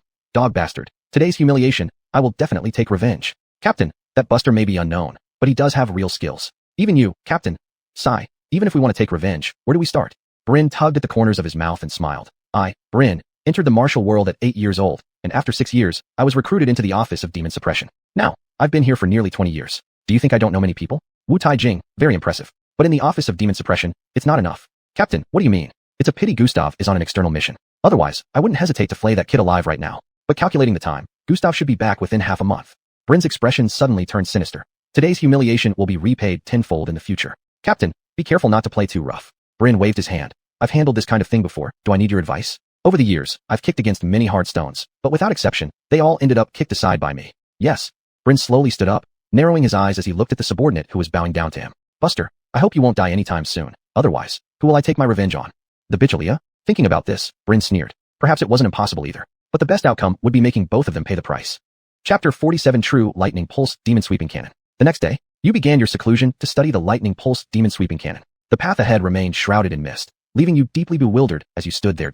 After 1 year, the enlightenment period ended. The third day, you continued to delve into the Lightning Pulse Demon Sweeping Cannon. This time, you managed to clear some of the fog, opening up a previously untrodden path. You were incredibly excited. However, after taking a few steps forward and retracing your steps to verify, you found that this direction seemed wrong. The 6th day, 8 years of intensive research had completely entrapped you, almost driving you to madness. It felt like you had taken a wrong turn and become an evil force, with your obsession growing ever stronger. The 10th day, on a certain day in the 12th year, a 1,000-year unseen phenomenon of lightning pools appeared in the world. Sitting atop a mountain peak, you gained a glimmer of enlightenment. All previous doubts vanished at that moment. leaving your once murky heart suddenly pure and cleaned. 12 years of accumulation finally allowed you to achieve a leap. You had actually forged 9 or 10 primitive lightning meridians within your martial embryo. True lightning pulse demon sweeping cannon. 8 lightning meridians, 0/2500. Looking at the string of words that formed on the panel, Buster nearly broke down in tears. It was too difficult. Adding the original 2 days and the current 10 days, it was 12 whole days. He had sealed himself in his room for 12 days, barely managing to elevate this martial embryo realm technique. Remember, any insights or confusions experienced during meditation would reflect back onto him, impacting his mental state as if he had lived through them. In other words, what the panel described was indeed Buster's true situation. Of course, during this time, he could still sense the progress of studying the lightning pulse demon sweeping cannon, giving him hope. Otherwise, he might have given up long ago. When the result finally came, Buster felt somewhat disappointed. It didn't upgrade the lightning pulse demon sweeping cannon to a mountain river realm technique. Immediately, looking at the lightning pulse demon sweeping cannon that no longer showed perfect, Buster almost wanted to curse out loud. 2,500 experience points to open a meridian? Why not just rob people? With his pure innate experience value without any assistance, he could barely earn over 500 per day. To open a meridian, he needed 5 days. Of course, 5 days wasn't really long, but compared to before, it felt much slower. However, this psychological disparity did not greatly impact Buster. Since I figured it out, whether it's a donkey or a horse, it's time to test its effect. Buster muttered to himself. As his cultivation realm increased, so did the difficulty of cross-rank killing. For instance, the perfect Blood Chi realm Buster could kill early-stage martial embryo realm warriors. But now, facing early-stage mountain river realm opponents, he might only have a slight advantage, making it quite challenging to detain them. Of course, the main reason was that he advanced too quickly during the martial embryo stage, neglecting to refine his martial arts skills. In short, while his realm wasn't illusory, it hadn't yet settled to its peak. Even though Buster had noticed this issue earlier, he still focused on enhancing his cultivation. There was no other choice. Times were turbulent, surrounded by threats, and he couldn't proceed step by step according to plan. Buster stepped out the door, looking a bit haggard. 5 days later, as the 9th lightning meridian opened, numerous coiling lightning serpents suddenly appeared around Buster, sizzling with energy. Buster exhaled a breath of turbid air. Lightning swirled between his palms. Palm heart thunder. Even Buster found it unbelievable that this martial art was a side gift obtained during his study of the lightning pulse demon sweeping cannon. He temporarily named it Heavenly Heart Thunder. Heavenly Heart Thunder belonged to the realm of martial arts, but it didn't require intentional cultivation. The more lightning meridians opened in his body, the greater the power of Heavenly Heart Thunder. Masters of the lightning pulse demon sweeping cannon would emit a small amount of thunderous destructive power even when slightly exerting true chi. However, truly controlling lightning was far from reality. But Buster's lightning pulse demon sweeping cannon, prefixed with true, directly compensated for this deficiency. Inside the room, Buster appeared like a descending thunder god. This Heavenly Heart Thunder, once perfected alongside the lightning pulse demon sweeping cannon, rivals the demon slaying techniques paired with demon slaying swords. Buster narrowed his eyes, realizing most importantly, Heavenly Heart Thunder had extra effects against demons. This made Buster both amused and perplexed. Why did everything he comprehend focus on slaying demons? Just as Buster was still basking in the joy of comprehending these skills, the courtyard gate was kicked open. Bang! Bayard, who had recovered after half a month of recuperation, entered the courtyard with his team members. Buster, your grandfather is here. Hurry up and come out to pay respects. Apart from Bayard's team, another person joined, clad in silver armor, towering and imposing, exuding an overwhelming presence like a mountain. The silver-armored man held a broadsword weighing thousands of caddies, standing silent as Bayard yelled at the house beside him, leaning on his sword without uttering a word. He had been away for a month, killing countless monsters and establishing great deeds. He had just returned when Bayard sought him out. They had a good relationship. Bayard was very adept at dealing with people, so he agreed to lend a hand for this small favor. As for that Buster, a rough estimate suggested he was barely at the peak of the martial embryo realm. There was no doubt about the outcome of the fight, so it didn't stir any fighting spirit within him. Soon, a nonchalant response came from inside the house. Get lost. Bayard sneered continuously. What's up? Buster, where did your guts go? Now you don't even dare to show your face. Then he turned his head towards the silver-armored man. Brother Fong, if this little bastard doesn't come out, just tear down the house. I'll pay for the damages. Gustav did not respond, but his aura quietly flowed around him. Bayard twisted his lips, looking at the house with mockery. Does he think hiding will solve everything? Where in the world is anything that simple? Since you want to be a turtle, let's crush that shell along with you. I've waited too long for this moment. A lightning bolt shot out from the house, without warning. Bayard's expression froze for a moment. At the crucial moment, Gustav, clad in silver armor, stepped in front of him and swung his heavy sword with full force. The lightning bolt was instantly shattered by the heavy sword, splitting into irregular arcs that scattered in all directions. On Gustav's waist hung a golden identity token that fluttered in the wind. Goldskin token, Commandant. Commandant of the Monster Suppression Office, at least Mountain River Realm. A figure suddenly darted out of the house, condensing fierce thunder on his fist, striking the sword with one powerful punch. Gustav grunted in surprise. At his realm, he actually felt pressure from this punch, forcing him to retreat 2 steps. After the punch, Buster slightly retreated, then slashed upward with his reverse hand knife, sending the silver-armored Gustav flying. Gustav crashed through the wall and landed on the street outside. Bayard and the others stared intently at the man standing in the middle of the courtyard. Buster, enveloped in lightning, held Long Shao, his eyes glowing like a bright sun. A ruthless aura surged outward, like a god descending to earth. Mountain River Realm. Just right for me to practice. Chapter 48. Is this it for the Mountain and River Realm? Originally, Buster wouldn't bother with people like Bayard. Once they became unbearable, he'd simply toss them out. But when Buster saw that golden skin token, he changed his mind on the spot. He still didn't fully understand the combat capability of the mountain and river realm, only able to make estimates. Since there was now a ready-made mountain and river realm martial artist right in front of him, it would be perfect to test his strength. At the same time, this would show Bayard exactly what he was made of and keep him from bothering him all the time. Mountain and river realm martial artists were not much fewer in number compared to those in the blood chi and martial fetus realms within the town demon suppression office. People at this level were basically the backbone of the local office. Whether or not he could win was debatable, but Buster had full confidence in ensuring that he remained invincible. So why not take action? This is interesting. You're probably not far from reaching the mountain and river realm, right? Gustav casually walked back into the courtyard, yet his tone sounded like that of a superior questioning a subordinate. The silver armor on Gustav's body possessed remarkable defensive capabilities. The force of the previous punch had already been mostly deflected, leaving no real damage. No reply came. In the courtyard, lightning surrounded Buster as he charged forward using the 7 cloud steps. Gustav, who had indeed emerged from countless battles, guessed Buster's trajectory just based on his sharp intuition alone. A sword met a saber. The lightning arcs clinging to the dragon slaughter saber were shattered and scattered by the true chi from the broadsword. For a moment, even in broad daylight, one could see flashes of light throughout the courtyard. Wherever the lightning passed, scorched black marks remained. Bayard and the others couldn't hold their ground amidst these aftereffects and retreated one by one. Damn, this bastard's strength is even stronger than I imagined. Bayard had thought that on that day at Purple Gold Tower, Buster had used all his tricks, never expecting that the latter didn't even need to go all out against him. Bayard's face darkened like water as resentment rose within him as he recalled the events of that day. However, seeing the reinforcements he brought along immediately lifted his mood. Judging by the aura Buster was currently emitting, at most, he should be at the peak of the martial fetus realm. No matter how close he was to the mountain and river realm, he hadn't yet reached it. Unlike small stages within realms, the gap between major realms was like an insurmountable chasm. No matter how many techniques Buster had, it would be impossible for him to cross it. While Bayard's thoughts raced, dozens of clashes between Buster and Gustav rang out in the distance, producing a tremendous noise. Gradually, the passing officers of the town demon suppression office couldn't help but stop to watch. Upon seeing a martial fetus realm martial artist actually enduring over 30 rounds under a mountain and river realm martial artist, nearly everyone thought they were dreaming. To fight a mountain and river realm martial artist at the martial fetus realm is already enough to be proud of. Even if defeated today, it's honorable. I know Gustav, but who is this kid? Why have I never heard of this person before? Listening to the surrounding discussions, Bayard shouted, Brother Fong, don't waste everyone's time dallying with this guy. Take him down, finish up, and I'll treat you to a meal. Far away, Gustav cursed inwardly. He wanted to, alright. As more rounds passed, the more astonished he became. This man's martial fetus realm was so bizarre, with true chi so abundant that it was almost equivalent to a genuine mountain and river realm martial artist. Simultaneously, while the saber technique seemed straightforward, it seemed to conceal hidden subtleties. Of course, what truly gave Gustav immense trouble was the thunder in the other's palm. The opponent's lightning actually penetrated his armor, striking directly at his body. His silver armor was specially issued by a superior as an acknowledgement of his contributions, and he had relied on it countless times to escape death. Yet now, it seemed he had encountered its natural enemy. Even before 10 rounds, Gustav abandoned any intentions of testing Buster, no longer underestimating him. He chose to use all his strength, aiming for a swift victory. But what was the result? At best, it was evenly matched. If this spread, wouldn't it make a laughingstock of him? Damn, why does this kid give off such an eerie vibe? Throughout, Buster remained expressionless. Without mentioning the additional effects of heavenly heart lightning on demons, just the penetrative power alone sufficed as one of Buster's primary means. But is this all there is to a mountain and river realm martial artist combat strength? While pondering, Buster sidestepped to avoid a heavy slash from Gustav, his foot tip lightly pushing off like a skimming dragonfly, increasing the distance between them. Seeing this, Gustav let out a sigh of relief. So, this kid can't take it anymore either? Damn, too weird. Can't keep fighting. Young brother, your skills aren't bad. Even winning against you wouldn't be easy for me. I think there must be some misunderstanding between you and Qinghe. Why don't we put aside our differences and talk it out? Gustav sheathed his sword and laughed. Buster might still have something up his sleeve. Best to find a way out now. Anything to avoid being an enemy to Buster in the future.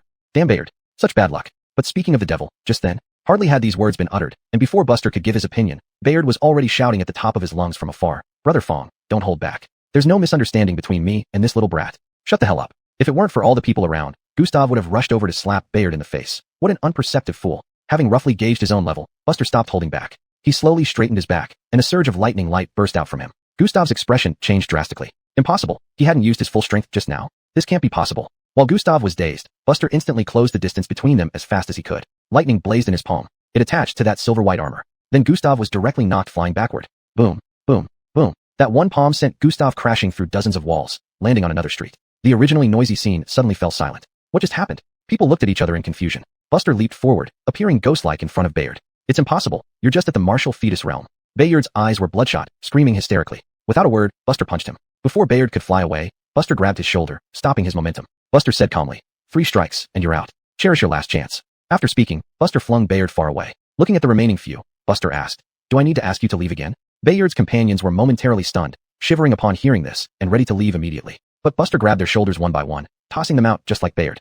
The onlookers finally snapped out of their shock, looking at the black-clad swordsman with admiration. Just as Buster was about to return inside, the captain of the town demon suppression office patrol arrived. Surveying the mess, he lamented bitterly. Which son of a bitch did this? Gustav, Buster answered without emotion. The captain sneered, turning to ask about Gustav's whereabouts. Don't lie to me. Following the direction pointed by others, the captain saw Gustav lying among rubble, falling into deep thought. Chapter 49, Assembly. Originally, Buster had only mentioned it in passing, but to his surprise, Gustav actually agreed to compensate out of his own pocket, saving him a lot of trouble. He had been prepared for a good argument. After all, he was bored as hell every day. Moreover, if this matter were pursued, although he would have to pay as well, it would definitely be a small portion since Bryn and the others were the ones who provoked first. He still had 10 true crystal stones that hadn't been used. If worst came to worst, giving them away wouldn't be too bad. True crystal stones were very important currency for many martial artists, but in his case, their value was significantly reduced. Through his understanding, Buster knew that a single martial fetus stage demon core cost around 10 to 20 stones. The more expensive the demon core, the higher the cultivation of its owner, and thus the better its effects. Since becoming a sergeant, Buster's salary had doubled, giving him 20 true crystal stones per month. Saving up a bit more, he could simply buy mountain river stage demons. They weren't much more expensive, starting at 50 stones. After all, demon cores were primarily used as main materials for refining pills, with few people bothering to painstakingly remove impurities to absorb the pitiful energy within. Pity that Xiangling Sect's Rolf technique has to be handed over. Otherwise, I would have liked to take a look, Buster muttered to himself as he returned to his room, deep in thought. Regarding such a note, sure, it seems out of context here, so it might be an error in the original text. Heretical martial arts techniques. The Demon Suppression Bureau strictly prohibited not only keeping them, but even reading them privately, which was considered a serious offense. In the evening, Aaliyah and others visited. Everyone pried into every detail, asking whether what they had heard was true. When they confirmed the facts, everyone gasped in shock, looking at each other in disbelief. Buster had originally planned to go out for dinner, but seeing that everyone had brought food, he changed his mind. The team gathered together, eating until quite late before reluctantly getting up to leave. As they were about to leave, Aaliyah hesitated, then said, "We just got back and ran into some Xiangling Sect disciples again. Their strength is average, but recently, nearly half of the teams like ours have encountered Xiangling Sect members. This indicates that Xiangling Sect's plans have officially unfolded. Now, the situation is chaotic, and before long, you independent constables will have to form teams to join the large-scale eradication efforts. You must be extremely careful." Over the past 10 days, Buster had been in a reclusive state and had not heard any news from the outside world. Aaliyah's words clearly meant that the Xiangling Sect was surfacing in various parts of Sui Prefecture, with many members similar to Rolf and Chongshan appearing. This was undoubtedly a disaster for all regions. Calvin pulled out a scroll from his chest and handed it to Buster. "I collected this information when I was bored. If you're interested, you can take a look." Although Calvin looked burly and rough, he was well informed, able to chat with anyone at the bureau over a drink. Goodbye. Buster saw the group off to the door, then returned to his room to start reviewing the scroll. Lioha County, Shirin Village, population 8,000, nearly 3,000 turned insane overnight, sacrificed by the Xiangling Sect for vengeful spirits, reducing the population by 40,000. Taisha County, Tianguang Village, 5,000 plus all dead, nurturing one evil person, a perfect mountain river cultivator. Dense black script covered the scroll. Roughly calculating, there had been over 30 incidents recorded in just 10 days, each involving thousands of civilian lives. At this point, the outside world was far from peaceful. Finally, Calvin mentioned that Sui Prefecture had already sent a request for reinforcements to other prefectural bureaus, highlighting the urgency of the current situation. But Buster couldn't help frowning. If things were this urgent, why had these independent captains not been mobilized? Or was he the only one being left behind? Thinking it over, he couldn't come up with a clear reason. But ultimately, the demon slayers or the chief of the prefecture surely had a better understanding of the situation and a broader perspective. Keeping these scattered independent captains must have some special intention. Forget it. No use worrying about this. Instead, he should think about how to obtain a mountain river stage cultivation technique. Currently, under the combat achievement system of the Demon Suppression Bureau, another promotion wasn't difficult, but it required time. This was precisely what Buster didn't want. A promotion through gradual accumulation. Being promoted to sergeant within less than a month of joining the bureau was already unprecedented speed. To advance further seemed like a pipe dream. Apart from promotions, there was only the option of achieving significant merits. Only something so extraordinary that even the bureau's higher-ups deemed it unmatched could possibly earn extra rewards. Great merit? How great? Buster didn't know, but considering his feat of killing a martial fetus stage Xiangling Sect member, it was already significant. Otherwise, he wouldn't have received a promotion. Still, even that wasn't enough. Alice should be busy at the Jinyao headquarters and can't spare the time. If we still have no leads next time we meet, I'll have to ask her again. Buster muttered to himself. By then, he might as well give up trying to do things properly. He already owed quite a few favors. A few more wouldn't matter much. He could always repay them all in one go when he was in a better position. The next day, the Demon Suppression Bureau issued an assembly order, summoning all independent constables without teams to gather at a nearby Whitestone Square. Buster stepped out of his room and happened to run into Dai, so they walked together. Broken through the realm? Buster asked somewhat surprised. Dai nodded. Far behind you. Then he stopped talking. When the two arrived at the square, there were already quite a number of people there, roughly 100 or so. Even Dai couldn't help but exclaim, a full 100 people, all at the martial fetus stage. This must be something big. As the assembled heads whispered and guessed what their superiors intended for them, a figure plummeted directly from the sky onto the high platform in the center of the square. Everyone instinctively looked over. It was a yellow-haired woman in tight white clothing, with an excellent figure, but her face was expressionless, possibly due to her long-held high rank, radiating an indescribable air of nobility and dominance. None present dared to entertain any inappropriate thoughts about this woman. Buster had heard of her before. The chief deputy commander, Ali, respectfully known as Director Jiang. The chief deputy commander served as the right-hand person to the chief's seat, similar to the deputy officer of a county magistrate, holding a powerful and influential position. In the Demon Suppression Bureau, besides the two senior positions of Demon Slayer General and Chief Seat, there were also positions outside the main hierarchy, including the chief deputy commander.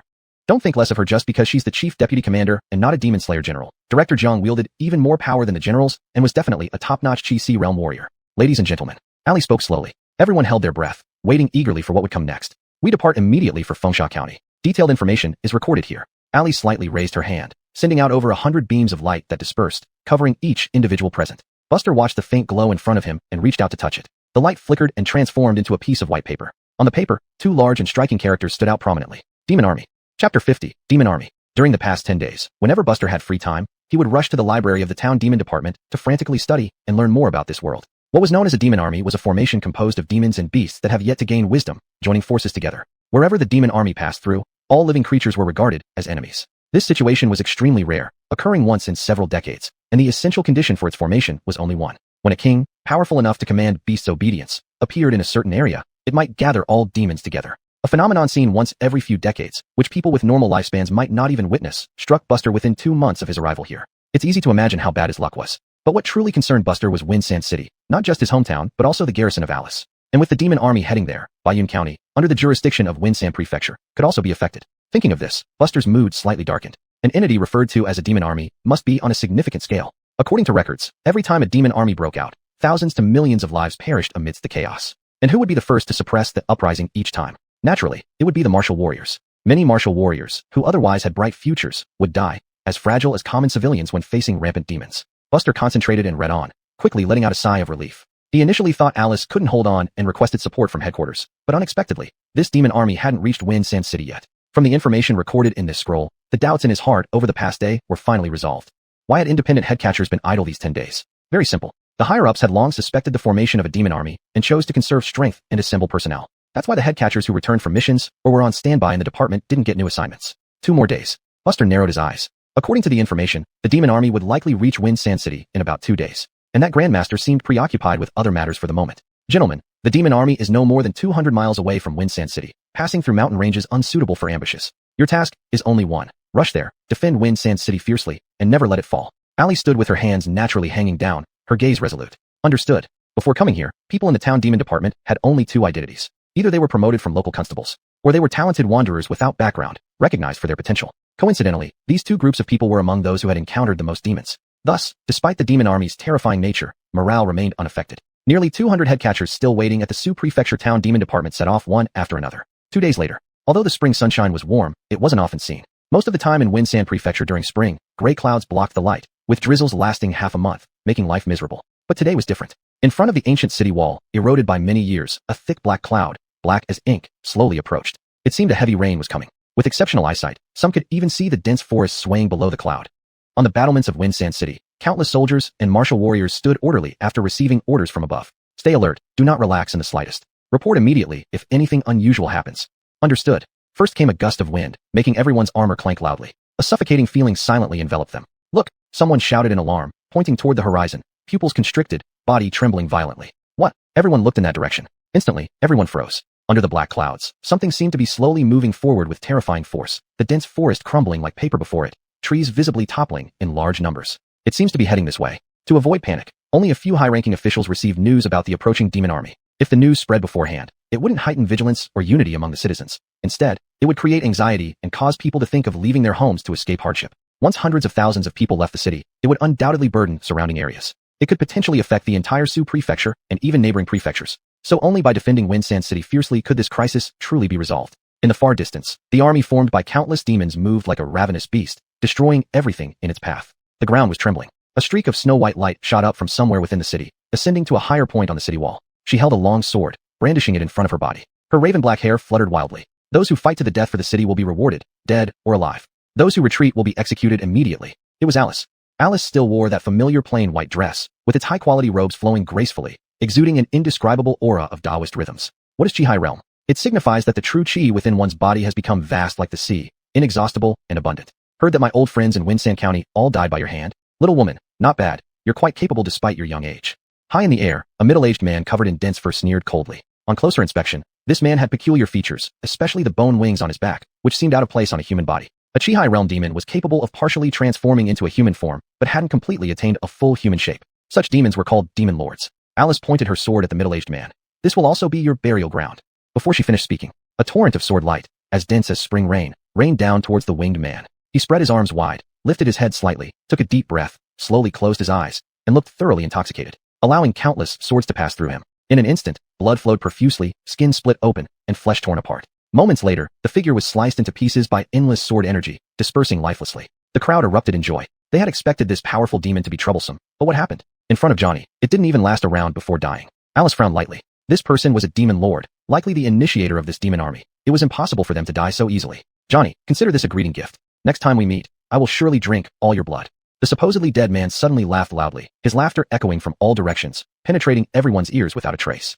Alice squinted her eyes, not finding it surprising at all. If that demon lord had truly died so easily, then things would have been more peculiar and troublesome. Now, the demon army was only 30 miles away from Windsand County, advancing rapidly. Defend the city, Alice said solemnly, willing to follow the general in defending the city.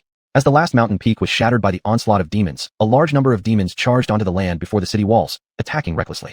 Chapter 51, 10 Thunder Veins, 5 Thunders Dharma Body. You began to seclude yourself and contemplate the Thunder Vein Demon Sweeping Cannon. Since you studied this method, you gained a unique understanding of how the practice operates, becoming increasingly proficient. Your cultivation soared until you finally fully unblocked the 10th vein.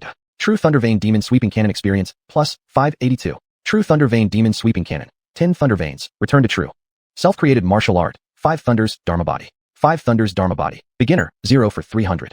The 5 Thunders Dharma Body is forged by refining oneself with thunder, creating an ultimate physical body. Once mastered, lightning will surround you constantly, refining your flesh at all times, as if a thunder god has descended. This was another martial art focusing on physical strength, but this time it was self-created, derived from the Thunder Vein Demon Sweeping Cannon. Its power was even more comprehensive than the bitter Sijingheng Gong. Buster slowly exhaled a turbid breath, a flash of lightning passing through his eyes. He stood up and walked back to the main group from his secluded spot. In the morning, this forest was already in ruins. Even without seeing everything that happened here firsthand, many people still felt indignant. The demon army left destruction in its wake wherever it went. Today was the 5th day since they set out from the Demon Suppression Office. The original 200 people were divided into 4 teams, each led by the most outstanding captains. As a result, Buster parted ways with Dai, both going to their respective teams. Buster, do you always go to the restroom so punctually? As Buster sat down, a young man who looked only in his early 20s patted his shoulder and asked with a smile.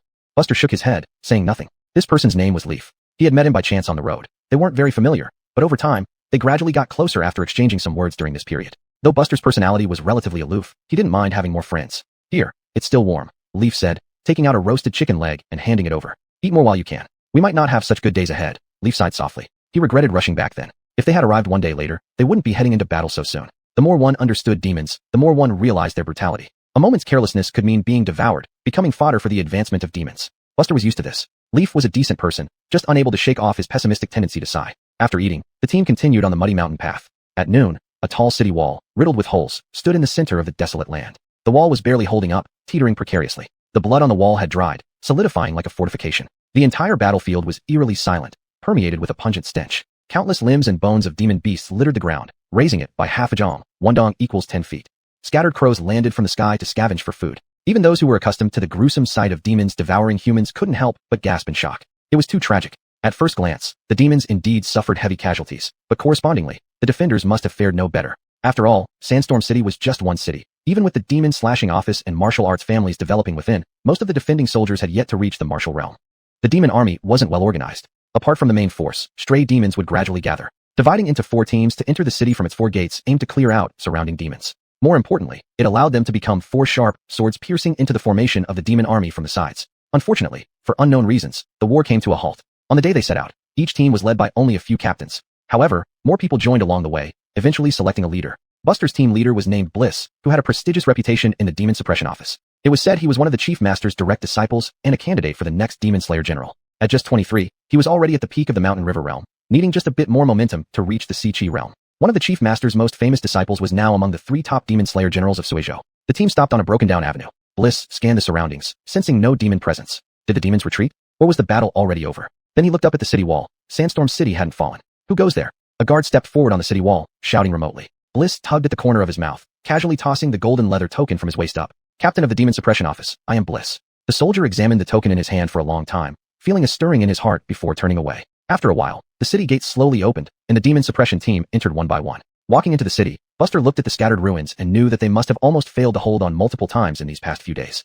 Otherwise, it would have been impossible for demons to cross the city gate and wreak havoc inside the city. Since the moment the demons attacked, Sandstorm City had been in a completely sealed state. No entry, no exit. Hundreds of thousands of people were trapped inside the city. The civilians on the street had dull, lifeless eyes. To them, these demon suppressors were no different from the demons. Not allowing them to escape was no different from killing them. Demon slashing office. Upon his second visit here, Buster felt somewhat heavy-hearted. In such a situation, he could die at any moment too. Given the severity of the matter, Bliss, as the leader, brought a few close captains to meet Alice. Meanwhile, the other three teams also entered the city one after another, and the main force finally converged. People like Buster, who didn't stand out much in the team, were naturally first assigned to help handle the lower-level affairs of the demon slashing office. The personnel in the office were all transferred from the Suejo Demon Suppression Office, but there weren't many of them. With quite a few deaths, manpower was seriously insufficient, causing chaos over the past few days. By the time Buster and others finished their work, it was already midnight. Leaf walked alongside Buster toward their lodging. Truly exhausting, and we still don't know how to proceed. Damn, I thought we would likely encounter the demon army attacking the city when we arrived. Then we'd strike from the side.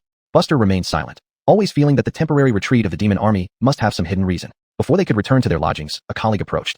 Gather at the square in front of the office. Leaf's face showed his distress, but with orders from higher ranks, he dared not express his grievances no matter how much he wanted to.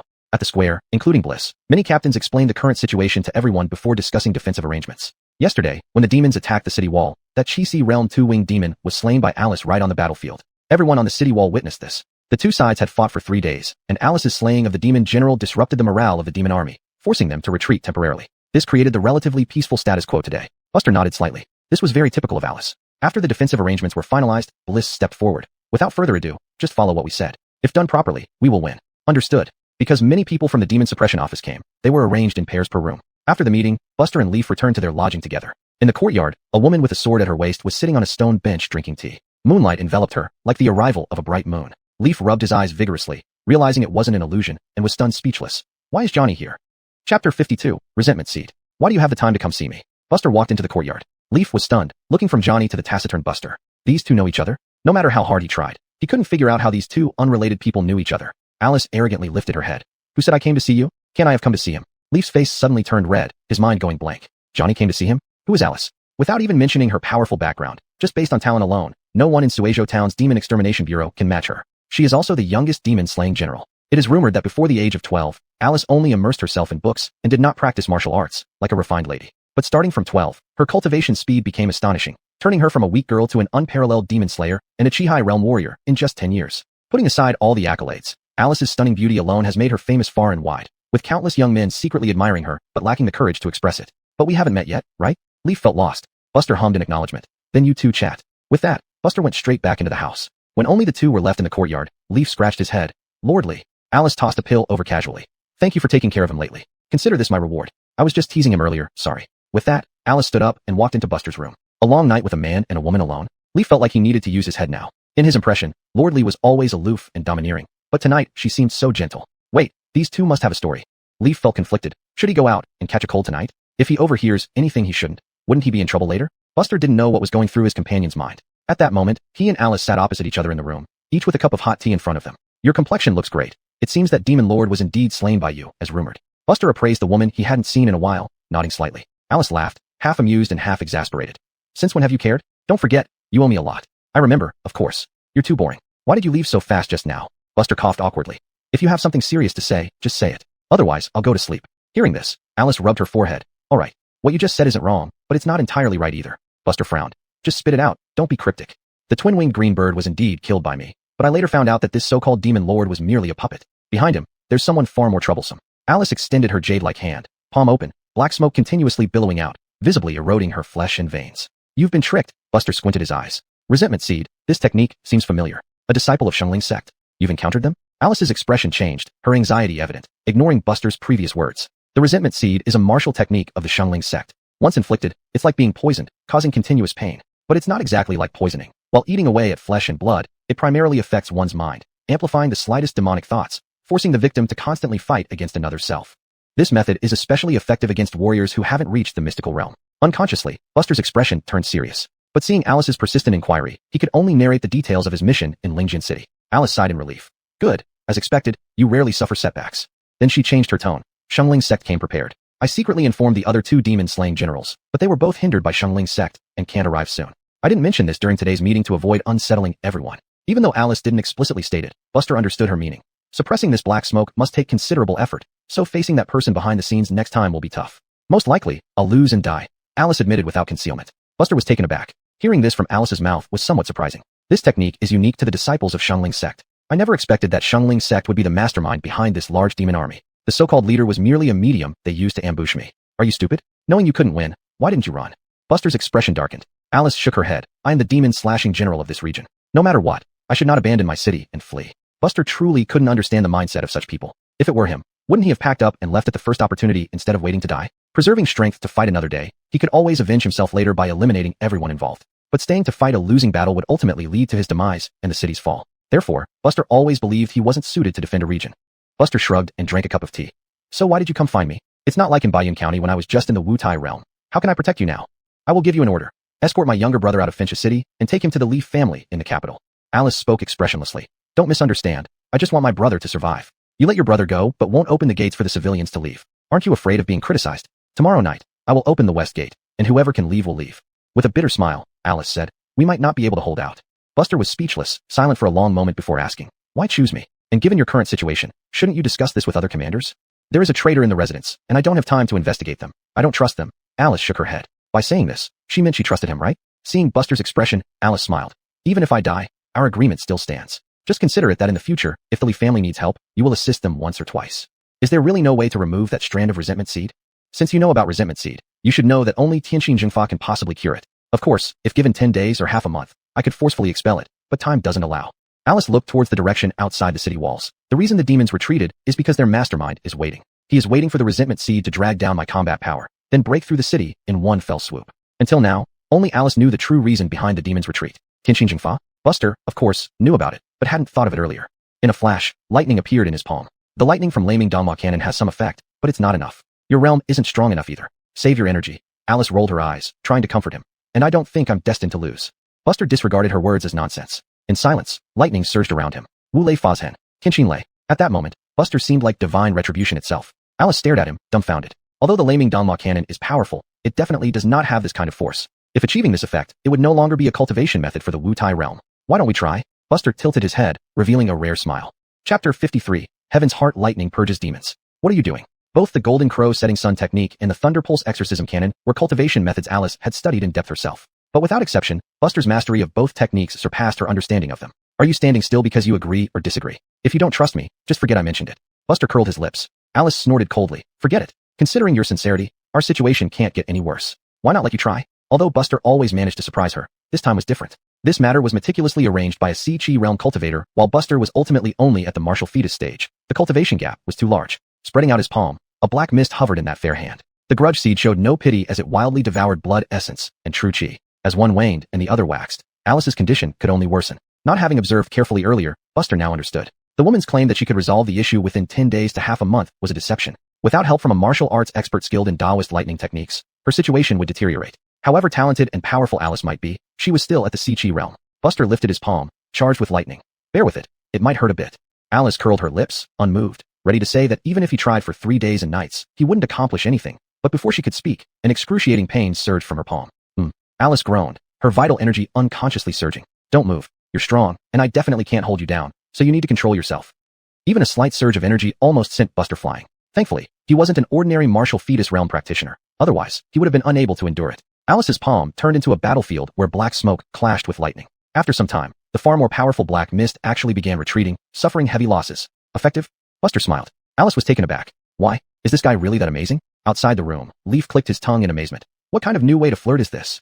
As soon as he said it, he slapped himself. Leaf, dirty thoughts are okay usually, but spreading rumors now will get you in trouble when Johnny catches you.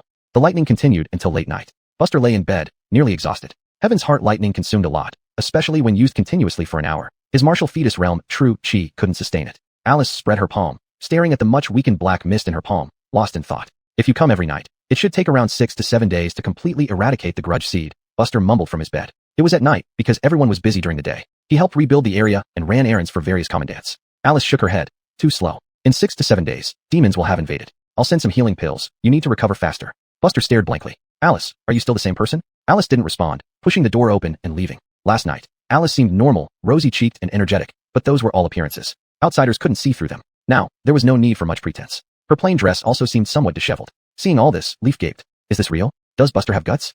The next morning, while eating, the two sat opposite each other. Leaf silently observed Buster, his mind racing. What does he have? He rarely talks and answers questions with a stern face. Who could tolerate his bad temper except someone like me? What are you looking at? Buster felt uncomfortable under his gaze. How about teaching me? Leaf took a deep breath, maintaining a serious expression. Buster. Leaf's face suddenly flushed. You. Stop pretending. Johnny stayed in your room for over an hour last night. You dare say nothing happened?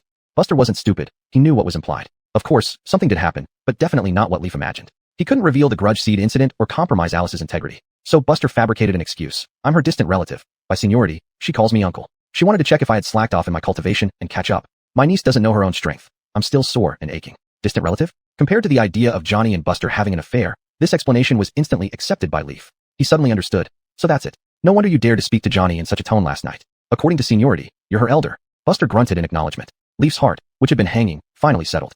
Originally, they thought Alice's condition could be kept hidden, but clearly, the spy within the demon-slaying office couldn't hold back any longer. The next day, rumors about Alice being sabotaged and her cultivation reduced to almost nothing began spreading from somewhere unknown. In no time, not only the common folks who were taking a 2-day rest in the city, but also many officers from the Demon Suppression Office fell into hesitation. Under the strong demands of many officers from the Demon Suppression Office, Alice appeared in the square of the demon-slaying office. The originally noisy atmosphere fell silent immediately. Buster was naturally among them. Being forced to face the issue at this moment was disadvantageous. Though they had found a solution, the resentment seed wasn't completely eradicated yet. If discovered now, it would severely affect the morale of the troops. It might even cause chaos before the battle. Of course, proving that Buster had the means to help Alice was one way out, but doing so would solve Alice's problem while bringing him trouble. If the Life Sect found out that he, a mere martial fetus realm cultivator, could remove a resentment seed cast by a Si-Chi realm practitioner, they would stop at nothing to eliminate him. Making the Life Sect's hit list was definitely not good for the current Buster. Even if staying in the Demon Suppression Office could avoid this situation, this extraordinary method might be traced back to its roots, revealing the secret of his panel. So this current situation was indeed difficult to navigate. General, there are rumors outside that the Demon Lord is not dead and has severely injured you, leaving you with a resentment seed. Is this true? The first to speak was a lieutenant from the Suejo Demon Suppression Office. General, I've been with the office for years. If this is true, how can we resist a Si-Chi realm Demon Lord? Are we supposed to rush to our deaths? This time, it was a veteran lieutenant from the Demon Slaying Office, already in his 60s. With someone leading the way, the scene became chaotic as everyone started talking at once. A beam of sword light fell straight down, crashing beside those who spoke first. Everyone trembled violently, looking in horror. Alice stood in midair, looking down and saying, "Do you want to test whether I can fight or not?" Silence reigned. No one could be Alice's match. Alice said coldly, "Investigate thoroughly. Whoever spread these rumors first, regardless of their identity, will be executed in public. You may act first and report later." Chapter 54 Recovery. Bliss stood unfazed before the imposing figure, stepping forward with a smile. We naturally know the extent of the general's power, but if this matter is indeed true, we should be informed as well, so we can have a clear understanding. If the general handles it like this, we might just leave. Our mission in the Demon Suppression Office is to kill demons, not to become food for them. Alice squinted her eyes. Bliss's face was calm and composed, but inside he felt quite satisfied. Yes, that's right, exactly. Alice, starting today, I will make sure you remember me. We have plenty of time to get to know each other. Among all the drill masters in the Demon Suppression Office, Bliss had the brightest prospects of advancing to Demon Slayer General. How many women in Suejo could match him? And Alice standing before him was one of them. Bliss wasn't in a rush. After all, they had all the time in the world. But today, he needed to leave an impression on her, whether good or bad. Who cared? He could slowly change it later. Buster, who had plenty of experience chasing girls in his past life, immediately saw through Bliss's intentions and couldn't help but smirk. What a good plan. Not only would it project an image of fearlessness among everyone present, but it also allowed him to make a statement in front of Alice. A double win. Bliss's words instantly reignited the previously subdued atmosphere. Buster scanned the surroundings, quietly observing the subtle changes in everyone's expressions. He finally focused on an old drill master from the Demon Slaying Bureau. If Buster's memory served him right, this person's surname was Sun, full name Garner, at late Mountain Stream Realm cultivation stage, having served under 3 Demon Slayer generals over 50 years in Findisha City. At this moment, Garner joined the chorus condemning their superior, but the faint gloom in his eyes did not escape Buster's notice. Boom! A sudden burst of light crashed down from the sky, creating a massive crater. All the nearby drill masters, including the perfectly cultivated Mountain Stream Realm Bliss, were thrown back by the shockwave. Even ordinary Si-Chi Realm cultivators couldn't match the force of this move. Do you still want to try? Alice calmly looked at Bliss. Her beautiful eyes showed no emotion, neither joy nor anger. Just one gaze made Bliss feel as if thorns were pricking his back. After a moment of hesitation, he bowed apologetically. We misunderstood the general. Scatter. Ignoring them, Alice left gracefully with just one word. Gradually, the crowd dispersed. However, amidst the flowing crowd, Garner remained motionless, gazing deeply at the direction Alice had left. Perfect, absolutely perfect. Alice, forcing yourself to prove your strength like this will only worsen your physical condition. This way, when facing that Iron adult, you won't even have a slim chance of winning. Garner thought it would be enough to slightly affect the city's morale, but he didn't expect Alice to be so decisive. Though it surprised him somewhat, it perfectly suited his plans. Garner smiled subtly and walked away. It was time to pack up. Findisha City was finished. Back at her residence, Alice let out a low groan as the suppressed backlash finally erupted. Her aura suddenly became chaotic. Why push your chi so forcefully? You're comfortable now, but all the effort I spent last night saving up has been wasted. Buster had appeared at the door somehow and sighed. Alice took a deep breath, gradually calming her aura before responding indirectly. I have a pretty good idea who it is.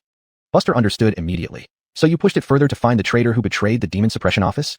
Alice nodded. Only by creating more events that seem advantageous to them can we observe the subtle changes in their expressions. Otherwise, once everything settles down, we'll lose our chance to expose them.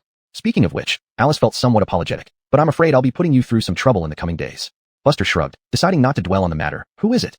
Alice smiled without answering. The two exchanged a knowing smile. They both agreed that no matter how well hidden the demonic aura of the Shengling sect was, it would be hard not to show under such circumstances. Alice murmured, I won't let him near the battlefield. I need to find a reason to put him under house arrest during this period. But afterward, I need your help with something. Leaf soon realized he had been tricked by that damn Buster. He actually believed Buster's nonsense. Over the next 3 days, servants from the Demon Slaying Bureau periodically delivered elixirs to Buster, and most importantly, Johnny visited Buster's room every night. This was what Leaf witnessed with his own eyes. There was no doubt about it. Endless questions flooded his mind. Weren't they distant relatives? Wasn't it just a brief meeting after years apart? Why did she visit every night? And why at midnight? Most importantly, each meeting lasted for at least an hour. What were they doing? Catching up? If they kept this up, they would finish catching up on all lifetimes. Didn't he know that unmarried men and women meeting in private could easily lead to gossip? The more Leaf thought about it, the more he felt like the world was falling apart. As these visits continued, Leaf became increasingly numb, eventually not even bothering to question Buster further.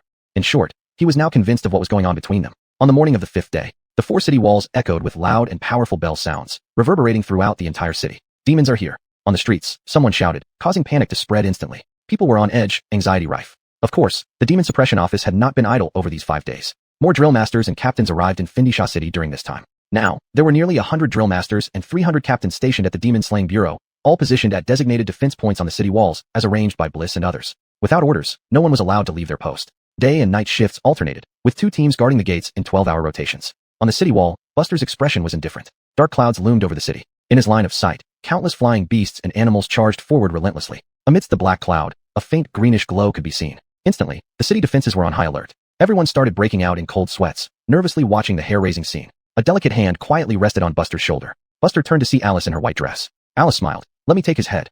At this moment, after being purified by Buster's heavenly heart lightning, Alice had fully recovered her peak condition. Buster nodded slightly, saying nothing. Those around them noticed this interaction, finding it somewhat strange. What was the relationship between the general and this young man? But it didn't cause a stir. After all, with the great enemy at hand, everyone had only one thought. Survive and kill as many demons as possible. Above the black clouds, the oily green glow grew clearer. A figure emerged, cloaked, surrounded by skulls formed from black smoke. The staff in his hand was carved with a snake head, spewing strange liquids from its mouth. He lifted the cloak, revealing a withered, old face. His eyes were as deep as mud pits. Looking at Findisha City, he smiled calmly. Just a piece of cake.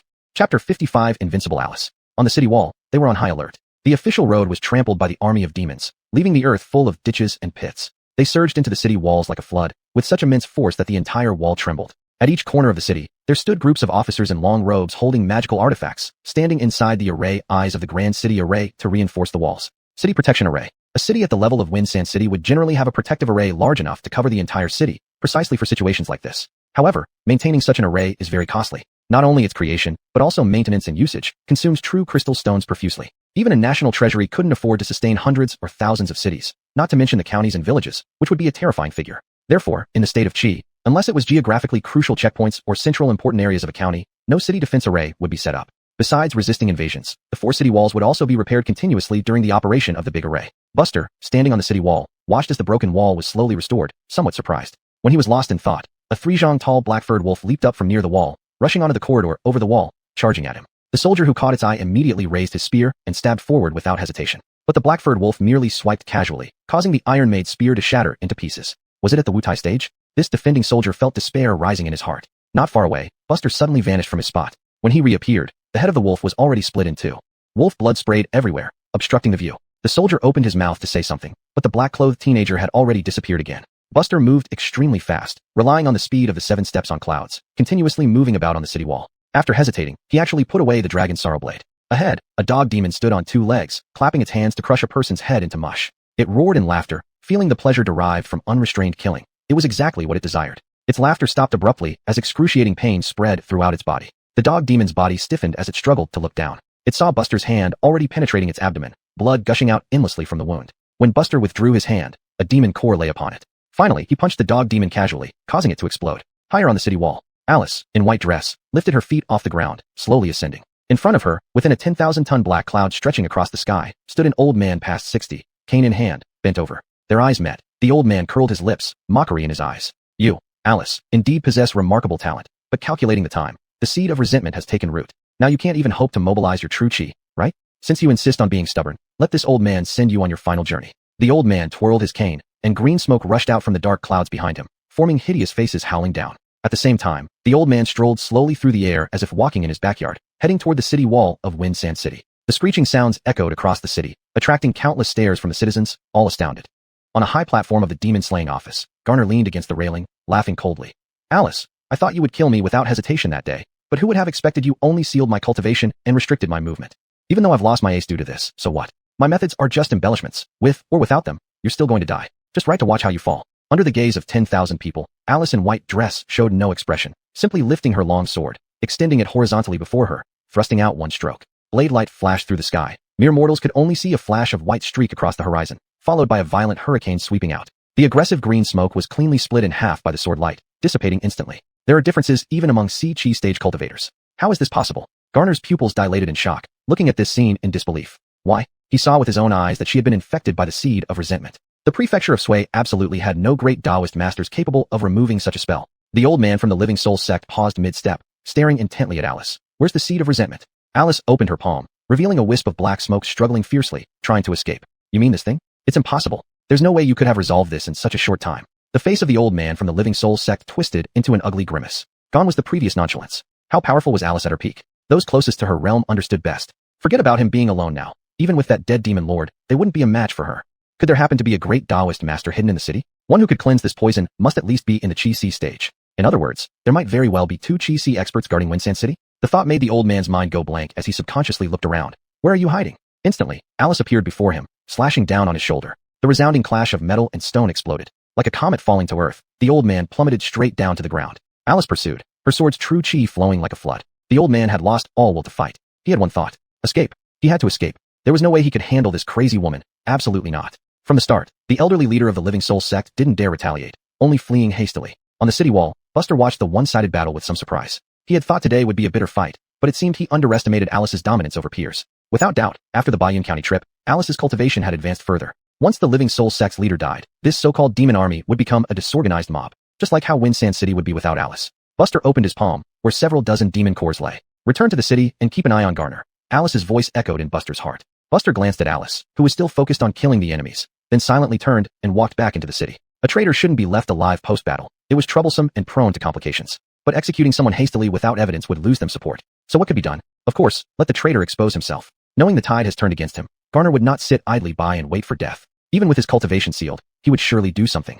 After all, a cornered dog might leap over a wall, let alone a human. Executing Garner publicly once he exposed himself. That was what Alice asked him to do that day. Buster glanced back at the city wall. What a pity. I could have kept harvesting demon cores, maybe getting a pleasant surprise. At the entrance of the demon-slaying office, two guards responsible for the gate wore serious expressions. One complained angrily. Better to send me up the wall to kill demons than to stay here. You, with your small frame, all you do is offer yourself to the demons as a sacrifice. Just then, they saw Captain Garner walk out. Greetings, Sir Sunday. Garner grunted, wanting to leave without a word. The general ordered you to guard the office. No orders, no leaving, said the guard. We don't understand either, but military orders are strict. Please don't make it hard for us. Garner swallowed a pill. His sealed cultivation instantly unleashed halfway. His aura soared. The Blood Chi stage guard who spoke was immediately smashed to pieces. Get out of my way, Garner roared.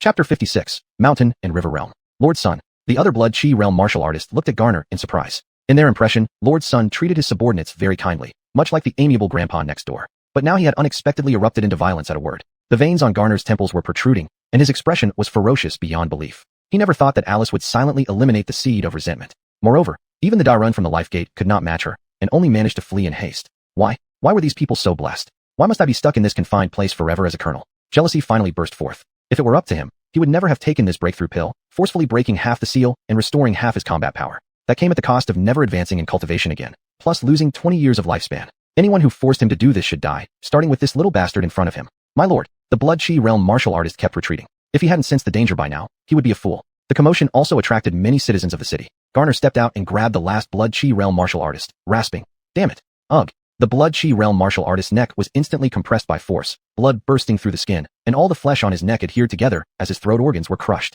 Blood splattered on Garner's face, and with murderous intent, he recognized the direction and prepared to escape. Whoever dared to block him would die. The civilians in his path wanted to get out of the way in terror, but were too late. A blade light flashed from the side. Garner halted his forward momentum and retreated half a step. From the crowd, a black-clad youth walked out, a saber at his waist. Buster squinted his eyes. Did I agree for you to leave? It was still too late by half a step, and someone was already dead. Are you that kid who was close to Alice?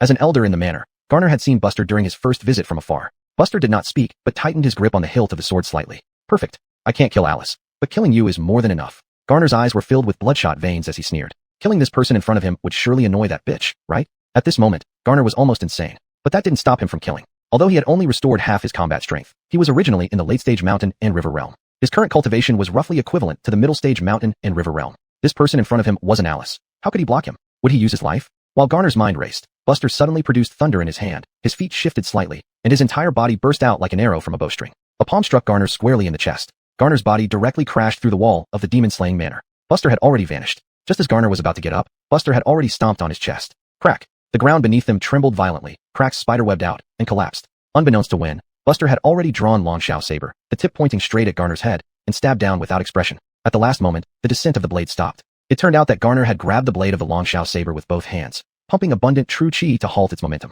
Long Shao saber? It seems you're no ordinary person in Alice's eyes. Even this fine saber she gave you. As he spoke, a wave of vengeful death aura exploded. Buster slid backward. He wiped fresh red blood from the corner of his mouth. Garner stood up in an odd posture, grinned, and said, "What a lucky dog, blocking my path at the martial fetus realm. You can die proudly." Buster smiled unprecedentedly and swallowed more than 10 demon cores at once. Can't beat him? Very simple. I'll just break through my realm. You're crazy? Garner laughed mockingly. Scared of death to this extent. Current enlightenment points. 3 points. You begin to comprehend the 5 Thunder Body. This is your self-created martial art, so your understanding is extremely deep. With the demonic phantom aiding and tempering your physical body, your practice progresses rapidly.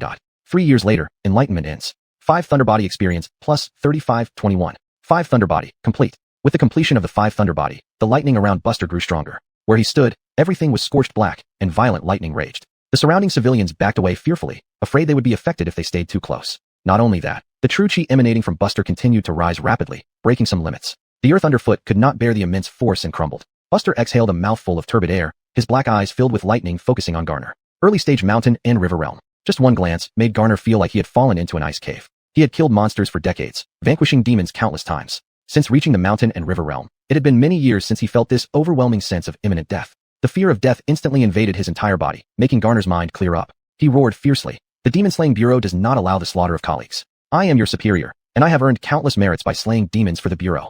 Buster's figure suddenly vanished. So fast, Garner's expression drastically changed. Could this speed belong to an early-stage mountain and river realm warrior? Everywhere Buster passed, everything turned scorched black. In an instant, the Long Shao saber was placed against Garner's neck. Like talking? Go down there and say more. As he spoke, the blade fell. Garner raised his hand, trying to block the blow, but even as he channeled all his true chi, he could only watch helplessly as his hand was effortlessly cut by the other party. The momentum of the blade remained. A head flew out. Buster twirled the saber in front of him, shaking off the blood from the blade. Clang. The Long Shao saber returned to its sheath. At the same time, the decapitated corpse finally collapsed. All around was deathly silent. Even though the scene was extremely bloody, there was no reaction from anyone. All of this seemed long when told, but in reality, it happened very quickly, within perhaps a dozen breaths. The black-clad youth had already crushed the rebel colonel with overwhelming force. Looking at Garner's dead body, Buster sighed. What a pity. Alice knew him too well. Before discussing the plan, she had already instructed him not to touch any of Garner's treasures. Any one of these items might have been tainted by the gate of life. If he were careless, it could affect his mind. Since Alice, his superior, had spoken beforehand, Buster didn't feel right about shamelessly taking things. Of course, Alice had also promised him that there would be other rewards. At the entrance of the demon-slaying manor, the black-clad youth carried the 2 bodies of blood chi realm warriors on his back and slowly walked into the manor. Only now did the surrounding citizens finally react, sighing with relief. They couldn't imagine how many people would have died if this person hadn't arrived. Chapter 57. The True Purpose of the Living Souls Sect. On the other side, outside the city walls, Alice conjured a colossal sword energy pillar with one hand, as towering as a mountain. It surged skyward, instantly piercing through the heavy black cloud overhead, causing a downpour of raindrops. Below Alice, an elderly man lay hunched over, barely breathing, with multiple grotesque, sword wounds oozing blood. The old man's face was full of despair, but when he glanced towards the distance, he felt it was all worth it. Although it wasn't in its most perfect state, the mission was ultimately completed. Alice, you've only won this small battle. In the true game, it is you who have lost. The sword light crashed down. A monstrous crater opened up, devouring everything in an instant where the sword light landed, reducing it to nothingness. With that single sword strike, the Chi realm martial artist from the Living Souls sect met his end, disappearing into thin air. Alice's expression remained unchanged, though her aura slightly weakened. After all, the opponent was also a martial artist at the same realm. Although she dominated him from start to finish, rendering him helpless, eliminating him required considerable effort. With the commander dead, the demonic army became disorganized and retreated along their original path. Alice stood in their path of retreat, holding her long sword aloft. delivering a slash toward the densely packed demonic forces. These demons, considered invincible by ordinary civilians, were instantly annihilated in large numbers. Buster had just arrived on the city wall after killing Garner and witnessed this scene, feeling deeply moved. Reaching the Si Chi realm truly marks a significant milestone for martial artists. Martial artists who reach this realm can briefly walk on air and possess boundless true chi within them compared to the previous 3 realms. Despite the overwhelming number of demonic troops, even with several martial artists chasing them out of the city, completely eradicating them would be wishful thinking. Buster joined the pursuit for demon cores, hacking wildly and acquiring over 20. Unfortunately, most were blood chi realm demon cores, with only 5 belonging to the martial fetus realm and none from the mountain and river realm. Makes sense, the stronger ones definitely escaped first. When everything settled, thousands of demonic corpses lay sprawled on the ground, their various colored bloods intertwining, producing a pungent stench that pierced the brain. Bliss and several excellent commandants stood at the front of the formation, looking up at the figure floating above them. Alice surveyed the surroundings, glancing at the people below, then instructed, "Clear these corpses as soon as possible to avoid affecting the city's residents." Yes. Buster eagerly joined the workforce, working harder than anyone else. He worked silently, hoping to find a few mountain and river realm demon cores that others might have overlooked. It would be a big gain. Moving the demonic corpses was tedious, requiring at least 3 days even for strong martial artists to complete. Back at the Demon Slayer's bureau, Alice found a red dossier on her desk. Her brows furrowed, sensing an ominous foreboding. A red-covered dossier indicated the highest alert, documenting matters dire enough to necessitate immediate assistance. Opening it, Alice saw 2 prominent red blood characters, Massacre, followed by a brief account of the situation. Who delivered this document? Alice stood abruptly, asking sternly. A clerk hurried in and respectfully replied, "It's from the Heasoiwan city government." "Where's the person now?" The messenger fainted after delivering the letter. Alice waved her hand, dismissing him. At that moment, a figure appeared in the room without warning. They exchanged a glance. Ali, the deputy commander. Commander Jiang? Alice was somewhat surprised. "I initially planned to send you a message, but it wouldn't be timely, so I came in person. You must have received news about Heasoiwan city. The Living Souls sect's ritual is nearing completion. Once done, everyone in the city will be drained of their souls, serving as nourishment for their grand array." Ali's expression was grave. "I know you are busy dealing with the demonic army here, so I intended to send the other 2 generals, but their territories are also occupied by demons, leaving you as the only option." Alice sucked in a cold breath. Clearly, the Living Souls sect was well prepared this time. Ali looked frustrated. "This demonic army's formation may not primarily aim to conquer or plunder cities. They are trying to hold me back." Alice narrowed her eyes. Ali nodded gravely. "This isn't a matter of judgment, but choice. No matter how we prepare, between Finch's city and Heasoiwan city, we'll likely fail to save one while protecting the other."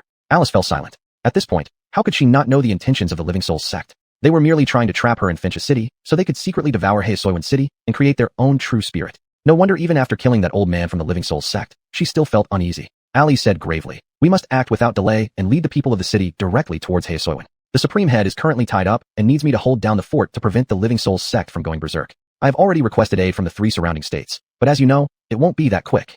Alice understood this well and nodded gently. Dom. The martial artists handling the corpses outside the city walls suddenly heard a bell toll from the city head. Alice returned. "Everyone, this matter isn't completely resolved yet. Heasoiwan city is now occupied by the Living Souls sect. Prepare immediately, we depart within half an hour." A wave of uproar ensued. The enthusiastic atmosphere was instantly quashed. Numerous people were stunned. Though they had known the demon army included the Living Souls sect, they hadn't expected it to be just the beginning. Many smart individuals quickly pieced together the events and roughly guessed the true purpose of the Living Souls sect. A feint to draw away attention? No, it's a sacrifice to protect one. Buster, standing among the crowd, maintained an expressionless face but was inwardly cursing profusely. But then again, thinking about it, a Living Souls sect powerful enough to rival 4 countries dealing with their small Sui Zhou indeed seemed like overkill. Estimating the strength deployed here wasn't much. Otherwise, even if all of Sui Zhou's Demon Slayer's bureau went all out, they would only end up as cannon fodder. Once the ritual is completed, not only will hundreds of thousands in Heasoiwan city perish, but also a terrifying monster equivalent to the Profound Realm will be created. Alice's tone was grim. With such significant matters at hand, she couldn't afford to think too much. She needed everyone to realize the severity of the situation. Profound Realm. That was a level of martial strength on par with the head of the Sui Zhou Demon Slayer's bureau. Undoubtedly, once this monster came into being, Sui Zhou would inevitably suffer massive casualties. For a moment, the atmosphere became heavy. Alice turned and left. She also needed to prepare after the intense battle. She connected telepathically with Buster. "Follow me back. It's time for rewards and recognition." Buster remained solemn, straightened his posture, and followed her back into the city without a word. Chapter 58. The Sacred Linen Qing Tian Decision. Inside a secluded large courtyard of the Danyalfu, Alice stood in front of a bookshelf, searching through the collection nonstop. Buster sat calmly on the steps outside, his mind wandering far and wide. Since just now, the deathly silence in the city had gradually eased. The 300,000 people who finally learned they were saved felt as if it were a holiday. They almost lit up lanterns and set off firecrackers in celebration. In contrast, the officers of the Demon Suppression Bureau looked like they had lost all hope, completely out of place with this atmosphere. Don't think that Alice easily suppressed the leader of the opposing side in this battle. It wasn't so simple. Initially, nearly 300 constables were engaged, with more than 40 killed and over 100 sustaining various degrees of injuries. Additionally, out of the original 80 sergeants, over a dozen died in the fight. This was still the best outcome under relatively good circumstances. If Alice hadn't won or delayed even for a moment, the casualties would have been much higher. Just as Buster was silently analyzing the situation, Alice walked out and handed him a secret manual. The Sacred Linen-Ching Tian Decision, a mountain and river realm cultivation technique. Buster was stunned. Although they had already agreed privately that after the matter was settled, Alice would reward him secretly based on his contributions. Wasn't this reward too big? Upon reflection, Buster knew he didn't kill many demons this time, far from matching those martial artists at the peak of the mountain and river realm like Bliss. Even killing Garner shouldn't merit such a high-level reward. By his estimation, getting a martial art stronger than treading Cloud 7 steps or bitter singing gong would be very good. What are you standing there for? Don't want it. Alice sneered. Looking at the mountain and river realm cultivation technique in his hand, Buster fell silent for a while before saying, "We agreed beforehand to keep everything strictly professional. This is your voluntary gift. I owe you a personal favor for the embryo martial realm technique, but this mountain and river realm technique is something entirely different. Are you sure you want to give it to me?" Alice rolled her eyes. "What kind of person do you think I am? To be honest, you should take first credit for defending the city. If not for you helping to eliminate that resentment seed, none of the citizens or the officers of the Demon Suppression Bureau would have survived. Or do you think the lives of hundreds of thousands of people weigh less than this mere mountain and river realm technique?" Buster was speechless. With her hands behind her back, Alice turned away from him and said to herself, "If I reported everything about this battle truthfully, your credit would be even greater, not smaller. Perhaps you could even ask for several advanced martial arts beyond the mountain and river realm technique, or even be promoted directly to sergeant." During her speech, Alice secretly observed Buster's reaction. Noticing a slight change in his expression, she complained, "What's wrong? Changed your mind? Do you no longer want to stay hidden and instead seek greater benefits by showing yourself?" Buster cleared his throat and put on a serious face. "How can we do that? We're friends. Let's not talk about these things." Alice spat, looking deeply at Buster before finally turning away. "Prepare yourself. This next battle may be tough. I'll try to keep you on the outside where it's safer." Buster slowly got up and stretched. So even the selfless Johnny can abuse power sometimes. Alice's eyes widened in annoyance. "Buster, ungrateful brat. I'm doing this for you, yet you twist my words? And how am I abusing power? Only sergeants and above follow me deep into enemy territory. What else can a mere constable like you do except dirty work outside?" "Sis, don't be angry." At the door, Sergio inexplicably walked in, looking peculiar. "Saying you're not his woman. Elder sister, your emotions seem rather erratic lately, and you've become more talkative. What do you want?" Alice said irritably. Sergio pursed her lips. "I was just browsing around. Apart from the armory, can I go wherever I want in the manor?" Alice was speechless. Seeing the situation, Buster quickly left. He hadn't gone far when he saw little rascal Sergio being thrown out, smashing straight through the wall outside. Definitely the same blood. Wiping his forehead, Buster finally understood why Alice made Sergio practice body strengthening. Half an hour later, wearing a new set of clean black clothes, Buster followed the main contingent out of the Demon Suppression Bureau. Still maintaining the original formation, the troops split into 4 groups, exiting through each of the 4 city gates. It seemed intentional or not, but the team Buster belonged to, originally led by Bliss, was now headed by Alice, who took Bliss's place. At the front of the line, 3 sergeants slightly trailed behind Alice. Bliss was positioned closest. Looking at the graceful figure ahead, Bliss kept a straight face, but felt immensely satisfied in his heart. It seemed that his action to stand out that day was useful after all. After all, among the 4 teams, their team wasn't the strongest. Logically, Alice shouldn't personally lead this team. So why did she come here on her own? The answer was obvious. This young lieutenant, who might become a Demon Slayer general in the future, secretly resolved to perform well over the next few days and at least reverse the bad impression left by his last intervention. Thus, apart from leaving a few Blood Chi realm martial artists to guard Wind Sand City and handle demon corpses, everyone joined this large contingent. Meanwhile, the team also gradually received reinforcements from various demon suppression bureaus across the 3 prefectures of Suizhou. Due to time constraints, there was very little rest, except for a brief halt during midnight. They had to push hard the rest of the time. Taking advantage of this period, Buster stealthily went to a corner and began flipping through the Sacred Linen-Ching Tian Decision. The Sacred Linen-Ching Tian Decision, uninitiated. Closing the manual, Buster hesitated but didn't immediately return it. With so many people around, if everyone knew he and Alice were friends, it would be terrible. However, early the next morning, Alice found him during a break under the pretense of patrol inspection. Yes, with Bliss tagging along like a shadow. Bliss didn't mind. After all, generals showing concern for their subordinates was normal, and they had chatted face-to-face before without any issue. But then Alice turned to him and said, "Step back for now." Bliss thought he had misheard and didn't react for a moment. "Didn't you hear me?" Alice frowned. Bliss bowed and silently withdrew, but not before casting a glance at Buster. Once they were alone, Alice asked, "I practiced the Sacred Linen-Ching Tian Decision in the mountain and river realm. If you have any questions, ask now. Once the battle starts, I won't have time to deal with you." Buster shook his head. "Don't worry, there won't be any problems." Alice wanted to say something, but recalled that for the 2 previous realms techniques, Buster never asked a single question, yet practiced smoothly. Though she was somewhat unconvinced, she let it go. Before leaving, Alice said, "It's not exposing your abilities. What are you afraid of? If anyone wants to target you because of our relationship, I'll take care of them."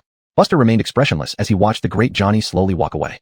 Chapter 59, Entering the City. The 3rd day since departing from Wind Sand City. On each of the 4 official roads leading to Fire Origin City stood a team of dozens of people. Additionally, numerous support squads from the town demon suppression office, who had been observing in the dark, also appeared one after another, joining forces with the main army. The scale of Fire Origin City was second only to Wind Sand City within the Wind Sand County. There were nearly 300,000 civilians in the city, and prominent families were densely established, not any less than in Wind Sand City. But now this once glorious big city was lifeless. Even from a great distance, one could see the sparse black smoke rising from within the city. Those with outstanding eyesight could see a row of people with eerie expressions standing on the city wall. They all uniformly flashed a sinister smile at everyone. living dead. The officers of the town demon suppression office who saw this scene had extremely grave expressions. Among the teams, Buster, sitting high on horseback, had golden light intertwining in his eyes, forming a panel. Current enlightenment points, 2 points. You have started a secluded meditation to comprehend the holy Linen Xingtianje, which emphasizes harboring a trace of righteous primordial energy within your chest. With righteous primordial energy, you should possess the heart to go wherever the clear sky takes you. You have always struggled to grasp this righteous primordial energy, seemingly naturally conflicting with it.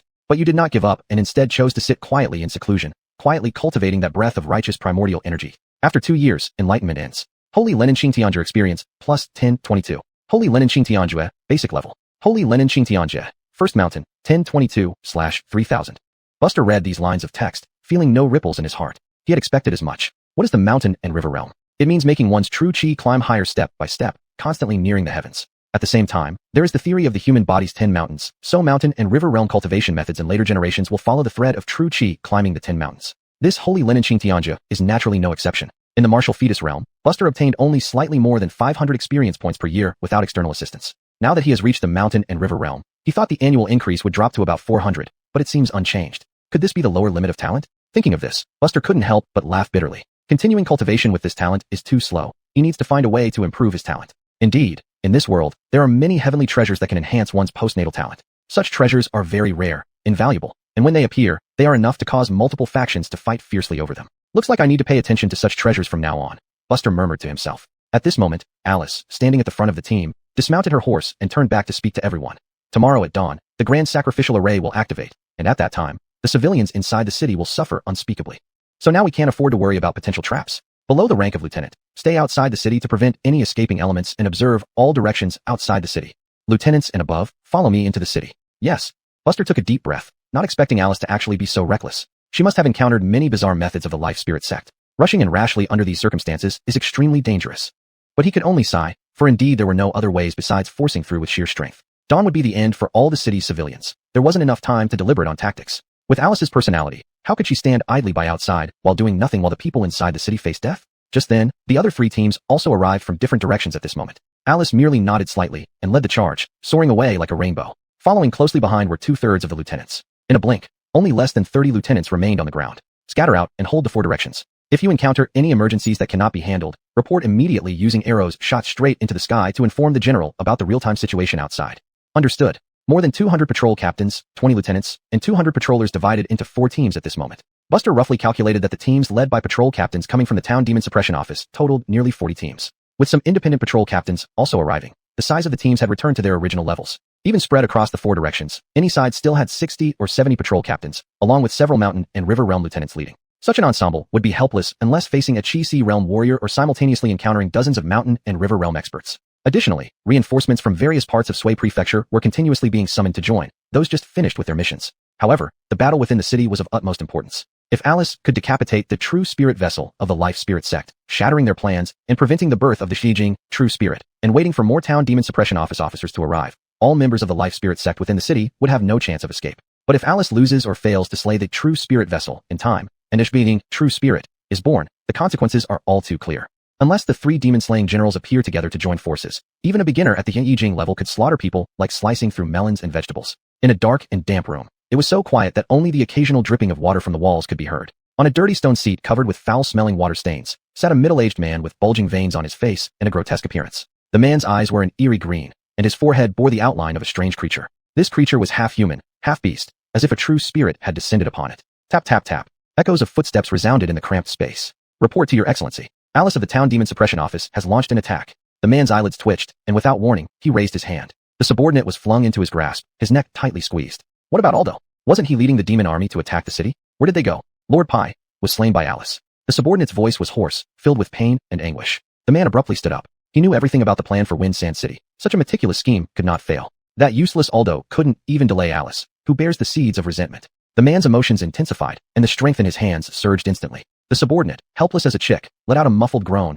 his neck snapping, lifeless on the spot, emitting a faint black smoke. With a thought, the man absorbed these Yanyan forces into his body, then casually tossed the corpse aside. Alice, it's you again. You've ruined my plans time and again. Someone, here, Lord, follow me outside to form the array. If that stinking woman dares to openly enter the city, she shall not return alive. Understood. Alice held her longsword, lifting her hand lightly. A streak of snow-white sword light smashed onto the city wall. Overwhelming sword chi obliterated the living dead standing on the city wall in an instant. A sword slash cut deeply into the city wall, almost splitting it in two. The numerous lieutenants behind her stared in amazement. The gap between the Chi-Si realm and the mountain and river realm was indeed enormous. Bliss looked at her figure with burning eyes. Enter the city. Alice floated through the air, calmly ordering. Chapter 60 left or right. Death is inevitable. In Heiso Linen City, every street was desolate and empty, like a dead city. A huge grayish-white beam of light suddenly plummeted from the sky, shooting down at an angle directly towards Alice at the forefront. The beam made a deafening sound, emitting a piercing sonic boom as it passed through, with surging true chi undulating like stormy waves. Alice twisted her waist, brandished her long sword without any superfluous movements, and saw the sword chi soar into the sky, directly confronting that beam of light. The sharp sword chi quickly cut a massive gap into the surface of the beam, then tore it apart. In an instant, that beam shattered into pieces, transforming into countless fragments of true chi that exploded in all directions. Not far below, a military officer slid backward, his expression extremely grave. In front of Alice stood the Enlightenment Pavilion, which had once been the largest repository of books in Heiso Linen City, and also the tallest building in town. On the rooftop, a middle-aged man stood with his hands clasped behind his back, a cut in his palms, oozing blood. The veins on his face appeared more menacing, looking quite eerie. It was you who killed Aldo. Alice said calmly. I will kill you too. At the same time, 4 people landed sequentially on nearby landmarks near Alice's group, each taking up a position to guard the 4 points. Though these 4 individuals were only at the Mountain River realm, their breaths were so robust that it was clear they were just one step away from advancing to the Chi-Si realm. Whoever dares to obstruct my path to the prefectural office will die. Alice tightened her grip on her sword slightly. Outside the city, in the woods, disperse into 5 teams, expanding in a fan shape around all directions. Report immediately if there's any unusual activity. Understood. Buster knew that this temporarily leading captain named Barney was a veteran, but, due to his lack of aptitude, had not progressed over the years. 4 teams guarded the 4 city gates, each subdivided into 5 smaller squads arranged in a fan shape, covering almost a full 180-degree range. This way, even if the Spirit Life sect had a hidden move to attack from outside, everyone could know the situation instantly. Apart from the 6 captains guarding the center of the city gates, all the other 5 teams consisted of warriors at the martial embryo and blood chi realms. With the teams set, of course, they needed captains. To avoid unnecessary disputes, Barney simply assigned them directly. These are extraordinary times. We can't afford to waste a moment on trivial matters. Davon, you're in charge of the 1st team. Yes, sir. Noah, you lead the 2nd team. Yes, sir. Buster, you'll be responsible for the 5th team. Buster, who had been hiding in the crowd, froze momentarily before reacting and stepped forward. Understood. Compared to the other 4 captains, his reputation was significant too. His victory over Gustav was not a secret, and although many hadn't met him, they had heard of his name. No one dared to object. If anyone has a problem with my picks and delays our mission, I'll behead them first, Barney said sternly, sweeping the room with his gaze. The squad captains, follow me to the tent. In the tent, Barney got straight to the point, handing out a document, and said, keep an eye on the people on this list. Buster glanced at the list. Unsurprisingly, it contained only names from the Tang and Lu families. The group exchanged looks, understanding each other's thoughts. Heiso Linen City had fallen, and among the 3 martial families in the city, one had gone missing, presumably wiped out by the Spirit Life sect. However, the Tang and Lu families had betrayed during the battle. All the names on this list were from these 2 families. Family rebellion was punishable by extermination. Even if these individuals had no intention of rebelling, they would still face death afterward. Buster couldn't understand why these people were brought here if they were going to die anyway. Were they not going to rebel, and wouldn't that make things more complicated? Barney noticed the confusion on their faces and said calmly, ultimately, it's for the sake of our fellow officers in the Demon Suppression Bureau. Our superiors have said that if anyone refrains from causing trouble and works diligently for the Bureau during this critical time, they might receive leniency and be spared the death penalty. Barney sighed bitterly. But realistically, the main reason is likely that keeping them in Finch's City would leave the defenses vulnerable. If they did rebel, it would cause chaos. Buster and the others finally understood. Someone within these families must have had ulterior motives. But during such tumultuous times, there wasn't time to handle it, so they were brought along. Even if none of them planned to rebel, their fate was sealed with death, inevitably pushing them to revolt. Buster pursed his lips. It was truly troublesome. That's all. Dismissed. After assigning the tasks, Barney waved his hand. Buster led his 5th team to the designated location without any issues. Among them were Leaf and Dai. Set up camp here. At his command, everyone busily set up camp. All of them were experienced travelers, so this task came naturally to them. Buster did not join the others in working. Instead, he sat alone at the edge of the camp, seemingly indifferent, but his gaze continuously roamed over the targeted individuals. 5 hours passed in waiting. Still, there was no unusual movement from the people on the list, and it seemed like the Spirit Life sect had no further moves. Everything appeared unusually calm.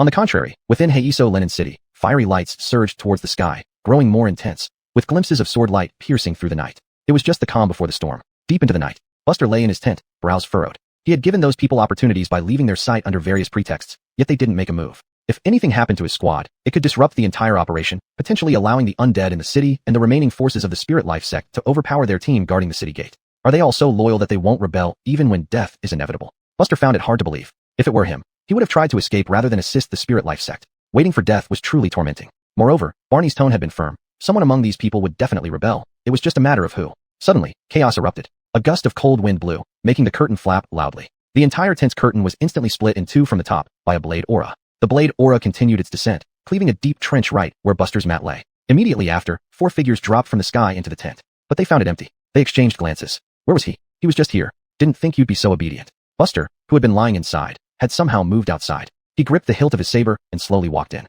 In consideration of our past comradeship, commit suicide. Chapter 61, The Chimpanzee Demon. Suicide? If it's death either way, might as well take a chance. Terrence sneered continuously. Terrence, Foddy, Sammy Morgan. These were the individuals Buster had closely observed during the day. Among the entire team, only these 4 came from the Tang and Lu families of Heasoan City. The commotion here wasn't small, and with everyone being members of the Demon Suppression Bureau, their vigilance was extremely high, making them very sensitive to any slight disturbances. Soon enough, people were standing all around outside. Buster's tent had been sliced into 2 halves, completely collapsed, offering no cover. What happened? Everyone looked at each other, puzzled. Without exception, these 4 individuals were veteran captains who had reached the full terrestrial martial embryo realm. Morgan extended his hand and gripped an enormous axe that matched his height. First, we kill Buster. Then, we can present his head as proof of loyalty. With our 4 strengths, if we delay for just a moment, we can survive.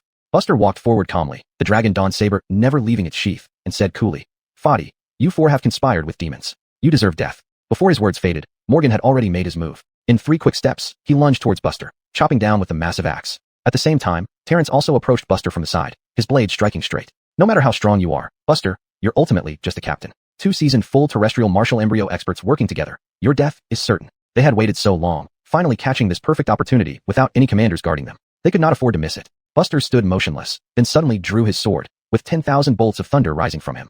5 Thunder Dharma Body. The axe and saber struck him but failed to even cut through the layer of lightning, directly repelling the attacker's back. Before they landed, Buster advanced in 7 cloud-treading steps, appearing nonchalant. 2 flashes of sabers disappeared instantly. Morgan was cleaved in half at the waist by the saber light, while Terrence's head was severed. In the rain of blood that splattered everywhere, Buster held the Dragon Dawn saber, covering 10 zhong per step, swiftly arriving beside the remaining 2. Foddy and the other's pupils contracted sharply. Such speed. Had he already ascended to the mountain stream realm? Before Foddy could react, a blade had pierced his chest, the tip protruding from his back. Pierced through. Everything happened too quickly. Buster thrust and withdrew the blade, following up with another stab, piercing Sammy's head directly. These 4 full terrestrial martial embryo martial artists, formidable within the team, did not even have the chance to resist before Buster obliterated their vitality. Silence filled the scene. If you don't believe me, go ahead and report me. If you trust me, dispose of these bodies. Buster glanced at the astonished faces, unwilling to explain further. Soon, Akash and Dai, who had relatively closer ties, approached and asked, Buster, what exactly happened? The Tang and Lu families of Heasoan City turned traitors. These 2 families' descendants knew they would die one way or another, so they decided to gamble. Buster sighed. The 2 exchanged looks and didn't press further. Roar. A roar echoed throughout the mountains. Just a second ago, Buster was still sitting with Akash and others when he immediately sprang into action, gripping his saber. Even though the roar was far away, Buster detected it immediately.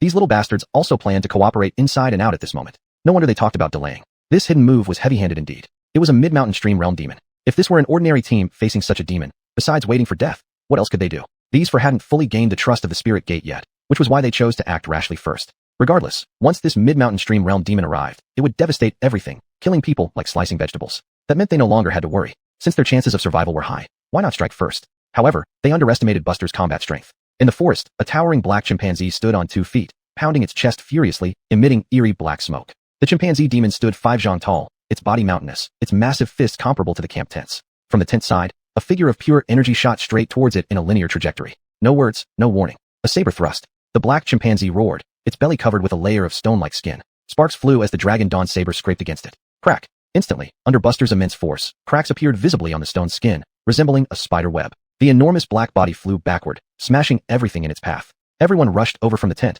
witnessing the scene. Everyone gasped. That was a mid-mountain stream realm demon. After the saber stroke, Buster was surrounded by thunder, leaving a brilliant trail and scorched marks wherever he passed. As a mid-mountain stream realm demon, the chimpanzee had not even landed when it used its long arm to firmly grab the ground, forcibly stopping its retreat. Without stabilizing itself, the chimpanzee suddenly swept forward with a powerful leg whip. Buster, in his 5 Thunder Dharma body state, was struck sideways for 3 yards by this kick. At the same time, the ape demon let out an agonized howl. In its eyes flashed disbelief. Who are you? There cannot be any commanders here. Could it be that Morgan and those bastards, still serving the Demon Suppression Bureau until their last breath, deliberately lured me here?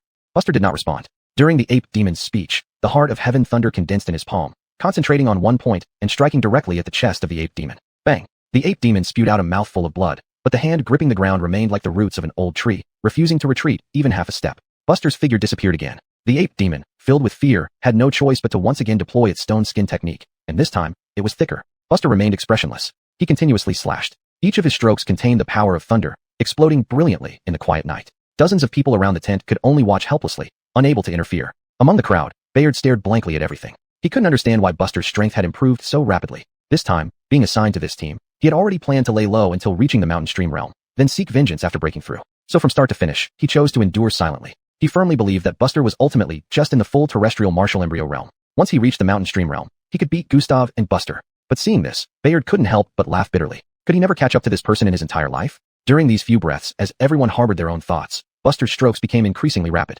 The final strike seemed to carry a bolt of heavenly thunder, not only slicing through the layer of stone skin, but also driving the blade deep into the flesh of the ape demon, tearing open a ghastly and bone-deep gash. The ape demon's face was full of panic, retreating continuously, even fleeing like a rat. Wasn't it said that demons have greater odds of winning against those of the same realm? This person is clearly just early mountain stream. Why can't I even track his movements? Who is the real demon? A palm containing palm lightning pressed down on the shoulder of the ape demon without warning. It felt like a mountain pressing down, forcing it to be unable to move an inch. Where are you going? Buster said coldly.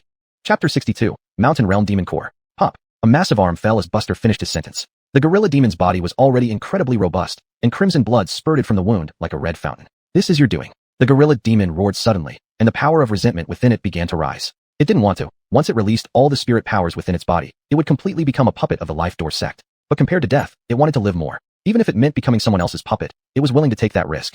Once unleashed, the power of resentment would spread like an infectious disease among humans, causing endless harm once infected. As thick black smoke rose, the gorilla demon's eyes turned completely emerald green, like a poisonous altar. Do you dare touch me? The gorilla demon laughed fiercely. Now, either your men fill their lives for mine until they exhaust my true energy and slay me, or you let me go. Then it turned to look at everyone in the tent. Are you willing to die for this man? Upon hearing this, many showed hesitation on their faces. There's no need for such trouble. Buster pulled the corner of his mouth into a smirk without saying much more. At this moment, even brighter lightning illuminated behind him. The gorilla demon couldn't help but turn around, only to see the long Shao saber encircled by lightning chopping down. Madman, once you're tainted by the power of resentment, your mind will also be eroded. At worst, your cultivation won't progress, and at best, it will take years of labor to expel it. In the end, you're just someone's helper. I only need to retreat quickly, and you've completed your task. There's no need for such recklessness. The gorilla demon's words tried to extinguish Buster's killing intent. Yet, the saber continued to descend. Heaven Heart Lightning. Dharma for subduing demons. Double-pronged attack. After one slash, the gorilla demon was split in two, its vitality utterly extinguished. Until its last moment, it couldn't understand why this human dared. Bayard, far away, showed no emotional fluctuations on the surface, but was inwardly elated. Buster, this was your choice. Clang. Buster sheathed his sword, opened his palm, and a dense cloud of black smoke vanished before the five-thundered dermic body, leaving no trace. First, he isolated most of the resentment with the Dharma for subduing demons, then fortified himself with Heaven Heart Lightning. So-called resentment was merely a toy. After all, he had eliminated the seed of resentment that even a Chi Si realm martial artist couldn't handle. How could this bit of resentment power from the mountain realm affect him? Taking out the gorilla demon's demon core, Buster paid no attention to the gazes of those around him, nor did he offer any explanation about the power of resentment. He simply sat back in his place. Dai frowned deeply. Are you okay? That resentment. Buster shook his head. I have a measure. Shortly after, a figure plummeted, revealing Barney, who had earlier appointed various squad leaders. He walked to Buster's side, face grim. Did you encounter a large demon of the mountain realm here too? Buster nodded. Buster, where's the demon? Didn't I say that once there's a sign, use the arrow-piercing sky to send a message immediately? Barney's expression darkened. Hearing that Buster defeated Gustav was the reason he made him a squad leader, yet he seemed so incompetent. Do you know that Squad 3, even if they fired the arrow-piercing sky on time, still suffered heavy casualties, with only 5 left alive? 5 people. This number made everyone silent. Leaving aside Chi Blood realm martial artists, how many were there in the Wu Tai realm? Not 30 or 40, at least 20 should be there, but most likely almost all died. Buster pointed towards the direction of the gorilla demon's corpse. Barney looked over and froze. Even in death, he could tell what realm this gorilla demon was in life. It was clearly a mid-mountain realm great demon. Did you kill it? Barney asked cautiously. Buster nodded slightly. Just a bit lucky. Barney felt both amused and exasperated. Regardless of luck, it was killed. Their demon-suppressing office only cared about results. Report your casualties. Since everything here was fine, Barney felt relieved and took out paper money to start recording. Terrence, Foddy, Sammy, Morgan. Buster reported truthfully. Initially, Barney recorded them seriously without reaction. But after writing Morgan's name and finding no continuation, continue. None. Barney. He wanted to say something more when he suddenly thought of something, his expression changing. Are they just as I said? Buster bowed. Thanks to Director Wong's reminder, I wouldn't have been wary of these 4. In fact, regardless of whether Buster knew this information beforehand, it didn't affect the overall situation. Even with those 4 people's half-baked skills, if they took turns chopping at it for half an hour, they might not even scratch his 5-thunderdermic body. But something still needed to be said. If said, others would feel comfortable, and one wouldn't lose anything. Why not do so? Hearing this, Barney's face showed appreciation. I saw potential in you from the start. Now, tell me how many of your men were injured? I'll bring some medicine and allocate them according to need. Director Wong, no one was injured. Barney's eyes nearly popped out. What was this all about? With words spoken to such a degree, could he not understand what was meant? He subconsciously thought that killing that gorilla demon was due to everyone's coordinated efforts, resulting in a close victory, which would surely leave many hanging by a thread. But now, it seemed everything was done by Buster alone. For a moment, Barney's expression became incredibly serious. Buster had hidden his cultivation aura very well. Unless he revealed all during battle, it was impossible to judge his level. But since he could single-handedly slay the gorilla demon, he must be at least mid-mountain realm. Thinking of this, Barney looked at the token on Buster's waist. It was silver. This kid. Barney's thoughts raced, ultimately turning into a sigh of helplessness. Truly, each generation surpasses the last. They, the previous wave, could only die on the beach. Alright, formalities are done. Brother Chin, seeing as you're a real man, I'll definitely speak up for you upstairs. Can't promise more benefits, but definitely more war merits. Even Barney didn't notice his address to Buster had become much closer. Buster smiled and nodded. Watching Barney leave, Buster couldn't help but sigh. Indeed, strength was everything. Then he waved his hand, signaling someone to quickly come over to repair the tent. More than 10 people rushed to help. Since even Director Wong didn't find fault, it was obvious Morgan and others deserved their fate. Adding to Buster's recent impressive actions, many were truly convinced. After the tent was repaired, some time passed. It was now midnight. Insight points refreshed. Buster took out the Gorilla Demon's Demon Core. Since it's a Mountain Realm Demon Core, let's see what happens with you. Chapter 63, Breaking the City, 4th update begging for votes. You swallowed the Gorilla Demon's Demon Core and began a closed-door seclusion to comprehend the Holy Primal Sky Art. You used the Gorilla Demon's illusory figure as an enemy, continuously slaying demons while nurturing your righteous energy. By the time you had killed the ape demon thousands of times, your cultivation grew deeper and you handled that mouthful of righteous energy more effortlessly. 1 year later, the comprehension ended. Holy Primal Sky Art experience plus 1003. Holy Primal Sky Art, first mountain level, 2025/3000. Buster let out a light sigh. At this rate, it would take at least 6 days to advance 1 mountain level, but a single demon core of the mountain terrain realm doubled his cultivation speed, which was unexpected for Buster. The main purpose of taking this demon core this time was to test the water of the mountain terrain realm demon cores, and it proved not to have disappointed him. Looks like I should try to hunt powerful mountain terrain realm demons in the future, Buster murmured to himself. At the same time, he casually took out 7 demon cores and placed them in front of him. All 7 demon cores were obtained from harvesting corpses on the city walls previously. Without exception, they were all martial embryo realm demon cores, a pity since if he had more time, he might have found a few mountain terrain level demon cores. These martial embryo realm demon cores were of little use to Buster now. He could only wait until he returned to the Demon Suppressing Bureau to trade for mountain terrain demon cores. Neither were particularly valuable items, and the price difference wasn't significant. Roughly 3 martial embryo realm demon cores could exchange for 1 mountain terrain demon core. Assuming they were available. From the experiment, a single martial embryo realm demon core only gave him slightly over 100 experience points. Clearly, exchanging for higher level demon cores offered much better value. As for Blood Chi realm demon cores, Buster had no interest in them anymore. They simply had no effect. The reason demon cores had extra effects on Buster was because they could manifest as their former selves illusory figures, evolving endlessly within his world of comprehension and providing feedback. But demons of too low a realm couldn't withstand it, disintegrating into nothing instantly, offering no feedback whatsoever. While Buster was planning his future martial path, crises of varying sizes erupted both inside Fire Essence City and beyond its walls. Nearly 30 mountain terrain realm demons arrived from outside. One must know, mountain terrain demons weren't easily found like Blood Chi realm ones. Such level demons could already call themselves lords of a region. It was evident that the Life Sect's plan against Suejo was meticulously orchestrated. The Life Sect Elder is dead. Move into the camp and storm the city. A furious shout echoed through the forest, reviving everyone who had been half asleep. There was no time to dismantle the tents. People hurriedly converged. Outside the city gate, on the official road, led by Barney, a large contingent was assembled. Buster was exceptionally brought to the front line. The other drill masters clearly had heard about Buster's situation, hence there were no objections. At the city gate, thousands of civilians transformed into living dead by the Life Sect blocked the entrance. These were the ones who resisted the Life Sect's intrusion and refused to submit obediently. These people, once protected by the Demon Suppressing Bureau, now stood on the opposite side. Barney's expression was complex. Buster already advanced with his blade. If these people were to live, they would suffer. Perhaps it was better to swiftly send them on their way for rebirth. Even if some of these living dead were martial experts before, they lost their sanity. Their strength remained, but their combat ability significantly diminished. Moreover, Buster's fighting power approached late-stage mountain terrain, making him almost unopposed among these living dead. Instantly, blood sprayed everywhere, forming a wide bloody river.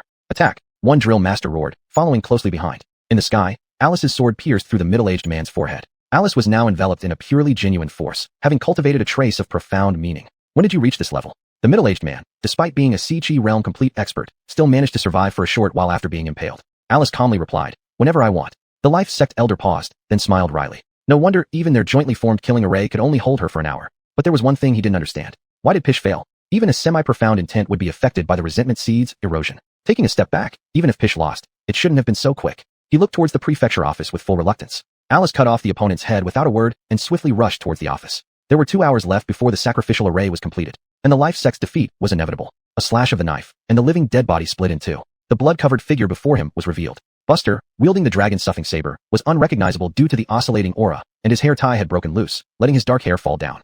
Let's go to the prefectural office, Barney approached. He deeply scrutinized Buster. This person never hesitated from start to finish. It seemed that in his view, those who should die deserved their fate regardless of what they had done before. Thus, a troop marched grandly toward the prefectural office. Every living dead standing in their way met only one end. The magistrate's office of Fire Essence City stood atop a small hill in the city, not too high, just 500 steps up. For many martial artists, swiftly climbing this height was as routine as eating or drinking water. covering 2,000 acres. The magistrate's office was extremely vast. Alice ascended from the highest step. Before the mansion gates lay a colossal white marble square. The plaza looked ordinary but was, in fact, extraordinary. With her cultivation, she could immediately tell that the entire hill had been transformed into a life-sex sacrificial array. Anyone thrown onto this hill would, at the right moment, turn into nourishment for the true spirit carrier inside. On the white marble square, thousands of people huddled together closely. Their eyes were lifeless, sitting cross-legged shoulder to shoulder like walking corpses. Even seeing Alice approach did not cause any disturbance among them. This was a forewarning that the great array was about to be completed. If it happened any later, these people's dormant souls would completely sink and be forcibly stripped from their bodies.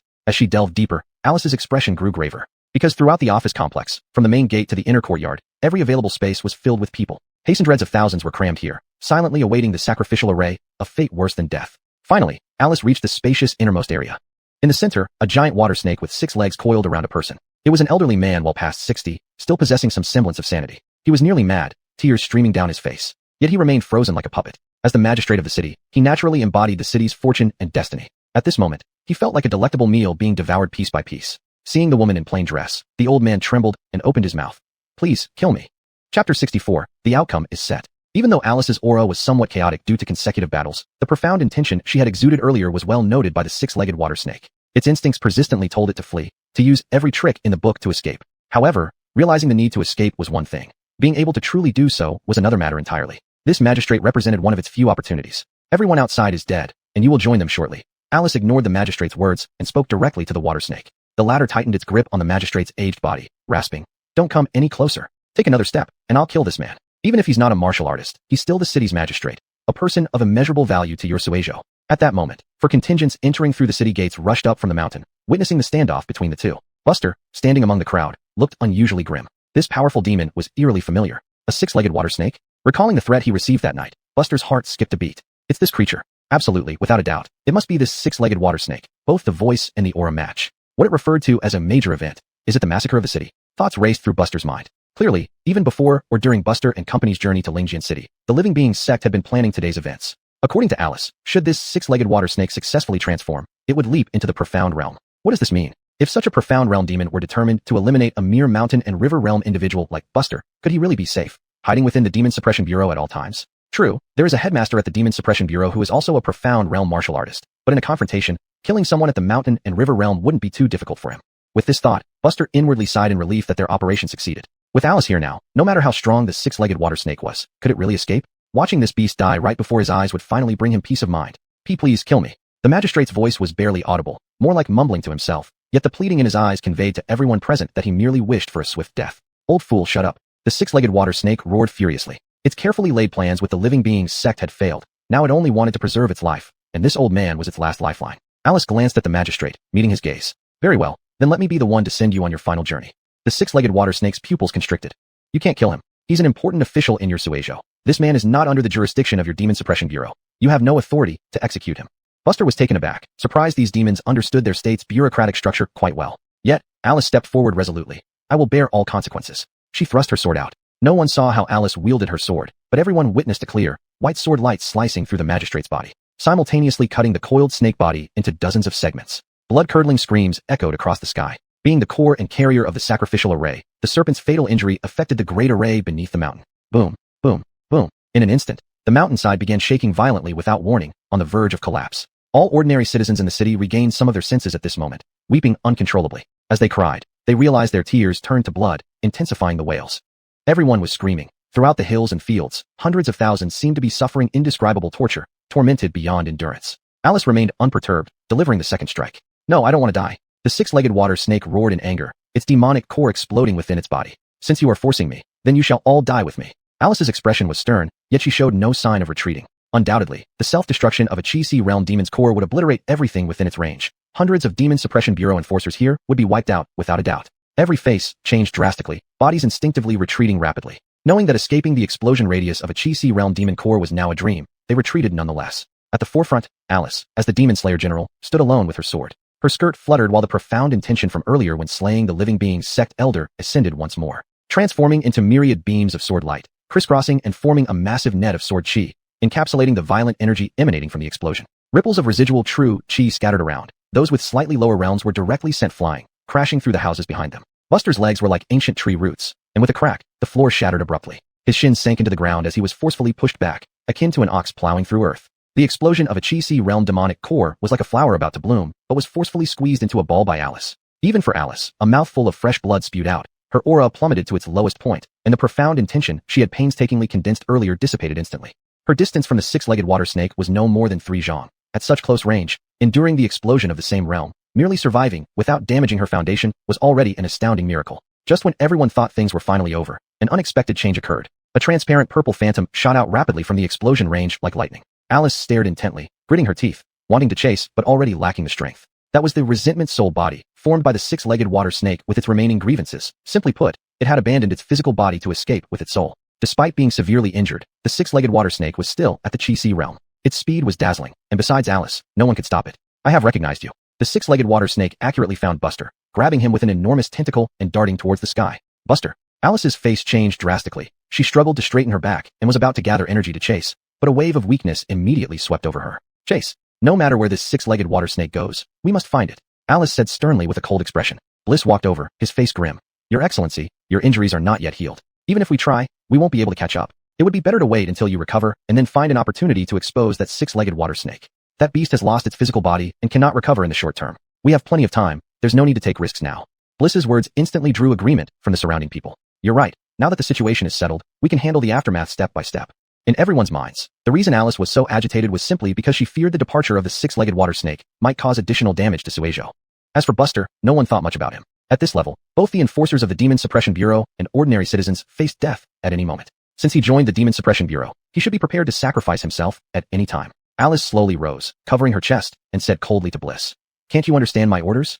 Chapter 65, Severing the Chi-Si. Bliss turned his head and scanned the area, saying, "Leave half of the people here to help clear up the remnants of the array. The rest, come with me to track down the six-legged water snake." Even though Bliss was more inclined to believe in Alice's urgency in killing the demon, for some reason, a discomfort lingered within him. It felt like he was more concerned about the captured constable. He recalled that Alice had met this person during their journey earlier. Not knowing what they talked about only made him feel even more uneasy. Could these two? No way. How could they be? That day, it was just Alice following routine and greeting her subordinate. But the more he thought about it, the more it felt off. While it seemed reasonable for Alice not to show mercy to a demon causing havoc, something still didn't quite sit right. After resting for a while, Alice was already able to walk steadily and headed down the mountain without a word. High above, the purple shadow's claw had pierced Buster's left shoulder, and the grievance energy flowing from the attacker was rampaging uncontrollably inside him. Buster remained expressionless. Let these grievances play around in his body for a while longer. He had tried. The Heavenly Heart Thunder could expel these grievances. The current state of the six-legged water snake, being a conglomerate of grievances, did it mean that his Heavenly Heart Thunder and demon subduing mystic art would have an unexpected and remarkable effect on it? At this thought, even Buster's eyes gleamed with fervor. Damn, this six-legged water snake remembered him and even brought him along. Just as well, he would personally sever this last grievance spirit. The six-legged water snake, unaware of Buster's capabilities, laughed loudly. Boy, do you regret killing my son?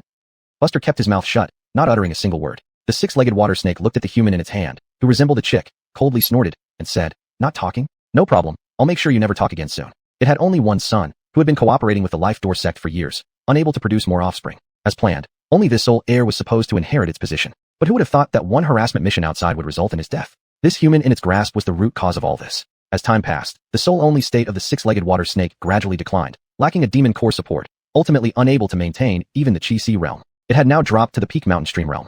Boom. The six-legged water snake plunged into the dense forest outside the city. At the same time, Buster was forcefully thrown out, crashing into a mountain. With a muffled groan, Buster wiped the fresh red blood from the corner of his mouth and walked out. The six-legged water snake lifted its head and, looking at this human, sneered. Originally, I had to find a suitable vessel painstakingly, but your weakling's physical body is quite well trained, unexpectedly suited for my needs. Since that's the case, let you serve as my new body. Consider it repayment. A mere early-stage mountain stream human. Even if it were only a soul entity now, it still possessed peak mountain stream power. Moreover, unless it faced a Chi-Si martial artist, nothing could pose a threat to it. Souls were intangible, and true Chi below the Chi-Si realm wasn't thick enough to deal with spirit enemies effectively. Of course, there was one exception, Taoist thunder techniques. But would this human know it? The Taoist thunder technique was a direct transmission from celestial masters, only taught to personal disciples. Would a Monster Suppression Bureau constable know it? Thinking this, the six-legged water snake laughed derisively. It needed to quickly finish this boy and leave. That annoying woman, Alice, must have sent someone after it. One can preserve the Green Hills, and not fear running out of firewood. Alice, ruining my plans. One day, I'll repay you tenfold. However, just as it was about to strike, Buster, emerging from the mountains, started emitting a mighty thunder aura. That dazzling thunderlight felt like supreme restraint. Regardless of its current realm, as long as it remained a spirit entity, it was as fragile as paper. How is this possible? A direct disciple of Taoism can't possibly lower themselves to become a mere constable in the Monster Suppression Bureau. For the first time, the six-legged water snake felt that overwhelming sense of annihilation. Even when facing Alice earlier, it still had confidence to escape. But now, as the sky filled with thunder, it saw no other path except complete obliteration. It couldn't escape or resist. Buster, clad in lightning, wielding dragon sky saber, took the 7 cloud steps, approached the six-legged water snake expressionlessly. The six-legged water snake said in a deep voice, "Let me go, and we can pretend my son's revenge never happened. Whatever you want, I can give it to you. As a Chi-Si demon lord, I have an abundant collection. I can take you to my treasure vault. Alice cannot give you what you want, and neither can the Monster Suppression Bureau, but I can." With a single slash, he directly severed the life force of this six-legged water snake. Its soul, faced with the demon subduing mystic art and heavenly heart thunder, was like fire meeting paper. It was instantly sliced open and burned until it was completely extinguished. Treasures? The collections of Chi-Si demons were indeed very rich, but who could guarantee there would be no hidden moves? Besides, treasures weren't particularly attractive to Buster. In comparison, the complete death of this Chi-Si demon was more valuable to him. Where the six-legged water snake had vanished, there scattered some snake scales, shimmering with gem-like light. Unfortunately, there was only one scale. If he had a whole set, it could be made into a suit of armor that might even withstand half an hour of chopping from a mountain stream realm warrior without breaking. After one strike, Buster sheathed his sword and exhaled a long breath. Now, any future trouble should be completely severed, right? It was fortunate that this six-legged water snake was purely a spirit entity. Otherwise, a severely wounded Chi-Si demon would be hard for him, with his slender limbs, to escape from, let alone kill with a sword. Cielo, cielo, cielo. Hoofbeats sounded hurriedly, growing closer. It was the people from the Monster Suppression Bureau. Alice, looking disheveled, appeared first, followed by Captain Bliss and other head constables. Buster remained outwardly calm, but was inwardly puzzled. Why did Alice come too? What state is she in? When everyone saw the bloodstained young man standing alone, they all paused for a moment. One of the captains reacted first, asking, "Where's the six-legged water snake?" "Dead," Buster replied. "Dead." There was a stir in the group. They exchanged glances, seeing a hint of well-hidden mockery in each other's eyes. A six-legged water snake in spirit form, even if it were at the peak mountain stream realm, could only defend itself. You, at early stage mountain stream, dared to claim the killing of a Chi-Si great demon. Chapter 66. I'll protect Buster. Bliss chuckled lightly and said, "Young brother, I know you want to take credit for this. However, matters like this shouldn't be exaggerated. If a serpent demon slips away because of your failure to report it in time, the losses caused by its next appearance will be unpredictable. You can't afford such consequences." Buster glanced at him and replied, "Can't proof that Madame Lee is here? With her abilities, wouldn't she see through it? Do you really need to point it out here?" Bliss squinted his eyes. Alice dismounted from her horse and walked up to Buster. "How are you?" "Better than you." Buster replied honestly, while handing over the snake scale to Alice. "This should be sufficient evidence. You know my methods. They happen to counter these evil spirits." Alice was speechless. In her momentary confusion, she hadn't thought so deeply about it. Even so, this was still a Chi-Hi realm great demon, not just a mere spirit seed. Even if she had thought of it initially, she would have rushed over anxiously anyway. Actually, Alice overlooked one detail. Buster was merely at the Wutai realm back then, but now he had advanced to the Shanchuan realm. The improvement between these realms was significant, making it reasonable for him to achieve this feat. Seeing Buster unharmed, Alice's heart finally settled. She spoke in a deep voice. "For his contribution in slaying the demon, after this battle, Buster shall serve as my 4th deputy general." Alice's statement sent ripples through the crowd. Buster was also stunned. "You didn't even consult me on this decision." He was about to speak when Alice gave him a stern look as if to say, "You must obey your superior's commands and accept their rewards." Buster pursed his lips. There must be another intention behind Alice's actions. He'd ask her later. Bliss stepped forward. "Johnny, choosing a deputy general is a major matter that needs careful consideration. Moreover, no one witnessed Buster slay the serpent demon. The authenticity of this claim remains questionable. Even if we take a step back, the water serpent great demon was already a spiritual entity, desperately needing a physical form. Abducting Buster might have been to gain rebirth. For all we know, the current Buster could be the water serpent demon itself. If a Chi-Hi realm great demon were to infiltrate the demon subduing bureau, it would be a disaster. His argument seemed plausible enough that others started to believe it. A chief constable, at most, would only be at the Wutai realm, right? Such a martial artist couldn't possibly kill a great demon, let alone escape. Considering Buster didn't seem seriously injured, it made more sense that he had been possessed by the serpent demon. "Johnny, this matter requires serious deliberation. This person might have been taken over by a great demon. He should be detained for further investigation. Please reconsider your appointment of him as deputy general." With Bliss leading the way, many people began boldly stepping forward to advise against it. Throughout all this, Buster remained silent, watching Bliss, who had been picking on him again. "Fond of Alice? Consider Alice as your possession." Being a deputy general, similar to being the first deputy seat, meant acting as either the primary deputy or a subordinate to a demon-slaying general, an independent position outside the demon-subduing bureau's hierarchy. Furthermore, a deputy general ranked slightly higher than a commandant, and was a potential successor for future demon-slaying generals. This was likely why many commandants advised against the promotion. The matter was not to be taken lightly. Among them, Akash and Dai frowned, wanting to speak, but realizing no one would listen to them. "Have you argued enough?" Alice scanned the crowd. "Do I need you to instruct me on how to do things?"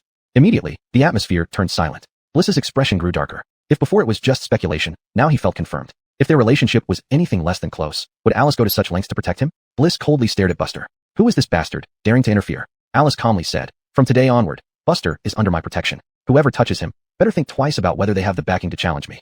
Buster's face twitched. Everyone exchanged glances, disbelief etched on their faces. "What does this kid have?" Akash covered his mouth, nodding silently. Dai remained expressionless, having guessed this outcome since Johnny brought Buster along. There was nothing surprising. Alice remounted her horse and pulled Buster up with her. She raised her whip. I will personally take him to see the chief for verification. There's no need for you to remind me. With 2 sentences, Alice silenced everyone. After the two left, only the awkward atmosphere remained with the group. Brother Lou, where did that kid Buster come from?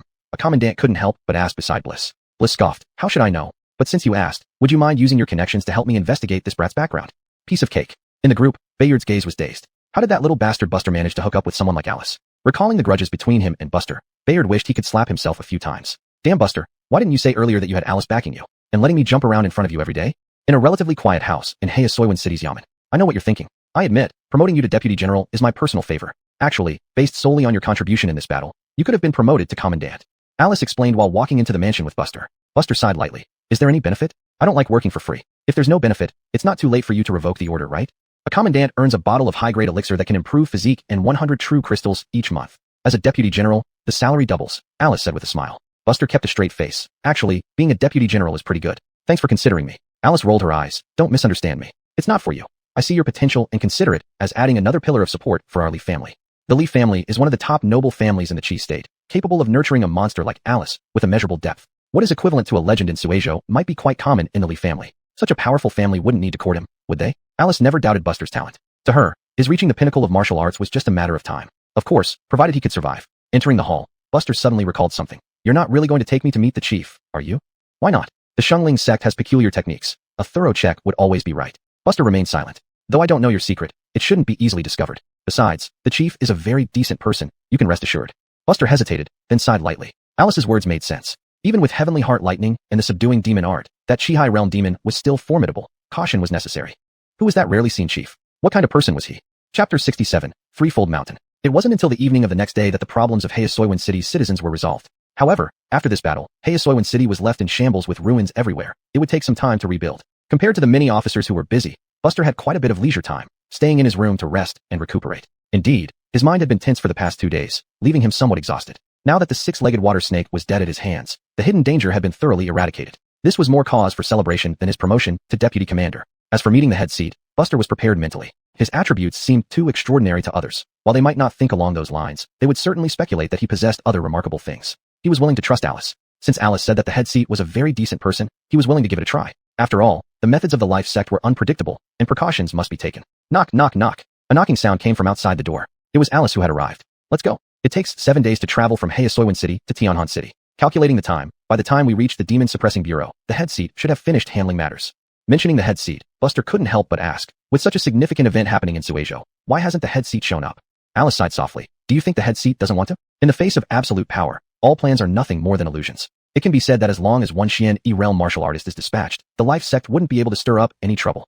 But the life sect had planned this far in advance, deliberately stalling the head seat. If not for you dissolving my resentment seed, the situation in Fincha County alone would have been unimaginable. Buster nodded. This was what was meant by pulling one hair and moving the whole body. If even Fengsha City couldn't hold out, then nearly 800,000 civilians from both Hayasoywan and Fengsha cities would instantly become nourishment. The loss of 2 major cities would be a massive blow to Fincha County and even Suizhou. But soon, Buster noticed a loophole and couldn't help saying, since the life sect has the ability to negotiate with the demon suppression bureaus of the 4 countries, their foundation must be quite profound.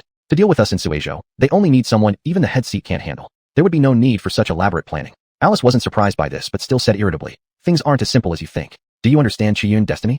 Qiyun? Buster nodded. He naturally understood. An individual's fortune could be called destiny, and a country's fortune could also be called destiny. It was grand yet elusive. Once a golden body realm martial artist acts, the impact will be significant. Alice explained. You can think of our country's fortune as a calm lake under normal circumstances. No matter how much planning is done, without sufficient cultivation, there won't be waves. But once a golden body realm martial artist, with destructive intentions, acts, a wave will suddenly appear in part of the lake. The size of the wave depends on whether it's a golden body realm or a higher realm. Buster understood. So that was it. Once a golden body realm martial artist acts with the intention of disrupting the nation's fate, they will expose themselves, becoming a target, attracting a siege by top martial artists of Chi state, likely leading to their downfall. For martial masters capable of reaching that level, the life sect wouldn't consider them expendable pawns, hence their reluctance to act recklessly. Of course, the matter of destiny is far more complex than that. For example, if we compare our great Chi state to a vast lake, there are shallow areas and deep areas. Suizhou has weaker strength, so it can be compared to a shallower area where golden body realm martial artists can create waves. Other stronger prefectures are like deeper waters, requiring higher realm martial artists to disrupt the national fortune and create waves. Alice continued to explain. Buster summarized this explanation succinctly. The depth of Chi state's fortune varied, and the martial artists it could accommodate also differed. In short, Forcing invaders into an equal confrontation was possible, but anyone daring to suppress with force would become a target. Indeed, this world was far more complex than he imagined. The concept of destiny mentioned by Alice was merely the tip of the iceberg. The two didn't wait for the main group from the Demon Suppressing Bureau to return together, since these people needed to stay behind to clean up after the chaos. Days passed, and the two sat in the same carriage again. 7 days later, outside the Demon Suppressing Bureau, you start to seclude yourself and study the sacred Lenanqing sky art. Your breath of righteousness becomes purer, spending several years traveling far and wide, experiencing mountains and rivers, studying sages' teachings, and integrating them. After 8 years, enlightenment ends. Sacred Lenanqing sky art experience, plus 4,218. Sacred Lenanqing sky art, threefold mountain, 243/3000. Just one step away, and he could rank among the middle stage mountain and river realm. The accumulation over 8 days was quite significant for Buster's improvement. Even if he faced a late stage mountain and river realm now, he would still have the strength to fight. So far, the 7 cloud steps had gradually become less effective. Mountain and river realm warriors often could see his moves clearly and were faster as well. The demon suppression blade technique, despite having the power of subduing demons, would become a burden at the Chi-Si realm. Currently, only the 5 Thunder Dharma body remained available for use. Thinking about this, Buster sighed softly. Alice took the lead to get off the carriage and asked Alice, who often sighed shortly, "What are you thinking? Sighing like that? Can I access more martial arts after becoming a deputy general?" Buster asked. Alice nodded. "All the martial arts in the Demon Slayer Bureau's armory. As long as you want to learn and can master them, you can freely read through them." Buster's eyes lit up. "Then thank you." Alice rolled her eyes. "In your heart, martial arts techniques are more important than anything?" "Well, not really. They are second." Alice became interested and asked, "Then what is first?" "My life." Buster replied solemnly. Alice's face turned serious instantly, and she quickened her pace and sighed. "Hurry up." Buster followed accordingly. The residence of the chief seat of the Demon Suppressing Bureau was called Gregory I Palace. It wasn't large, but was gilded and grand. Only demon slayers had the qualifications to directly meet the chief seat of the Demon Suppressing Bureau. This chief seat was always in seclusion for cultivation, leaving all big and small matters of the Demon Suppressing Bureau to Deputy Commander Ali, undoubtedly increasing Ali's authority. Initially, the chief seat and deputy commander were set up on par with local demon slayers, but as the situation became more tense, the status of the chief seat's deputy slowly rose and had already surpassed the demon slayers. The front hall of Gregory I Palace was empty, and Alice continued to guide Buster toward the back courtyard. Finally, they saw someone. Deputy commander of the chief seat, Ali. "Suching, is this the Buster you mentioned in your letter?" Buster clasped his hands and bowed. "Constable Buster, reporting to Director Jiang." As soon as he spoke, the token around Buster's waist visibly transformed into gold. Ali smiled and said, "There seems to be some deviation." Buster hurriedly corrected himself. "Lieutenant Buster, reporting to Director Jiang." Ali looked at Alice curiously. "This kid isn't as reserved as you described." Alice glared fiercely at Buster, implying Ali was his superior, not me. "Why don't I see you being so polite to me?" Chapter 68, The Fourfold Mountain. Led by Ali, Alice and Buster walked through the corridors of Gregory I Palace and finally arrived at a secluded lakeshore. Buster looked around and saw only a child of about 5 or 6 years old sitting by the shore fishing. It seemed somewhat comical because even the bucket beside him for holding fish was larger than his body. Suddenly, the surface of the water became turbulent. The child faced this challenge like a big enemy. Instantly standing up, his hands gripping the fishing rod revealed bulging veins, using all his strength and shouting about a great harvest. Both Alice and Ali watched coldly. Before long, the large fish in the lake had greater strength, and the child not only failed to catch it, but was pulled into the water by the large fish instead. Plunk! Water splashed open, and the child climbed up, covered in mud, brushing off the dirt on his body. At this moment, Alice gave Buster a look and then bowed first with Ali. "Subordinate greets the Supreme Head."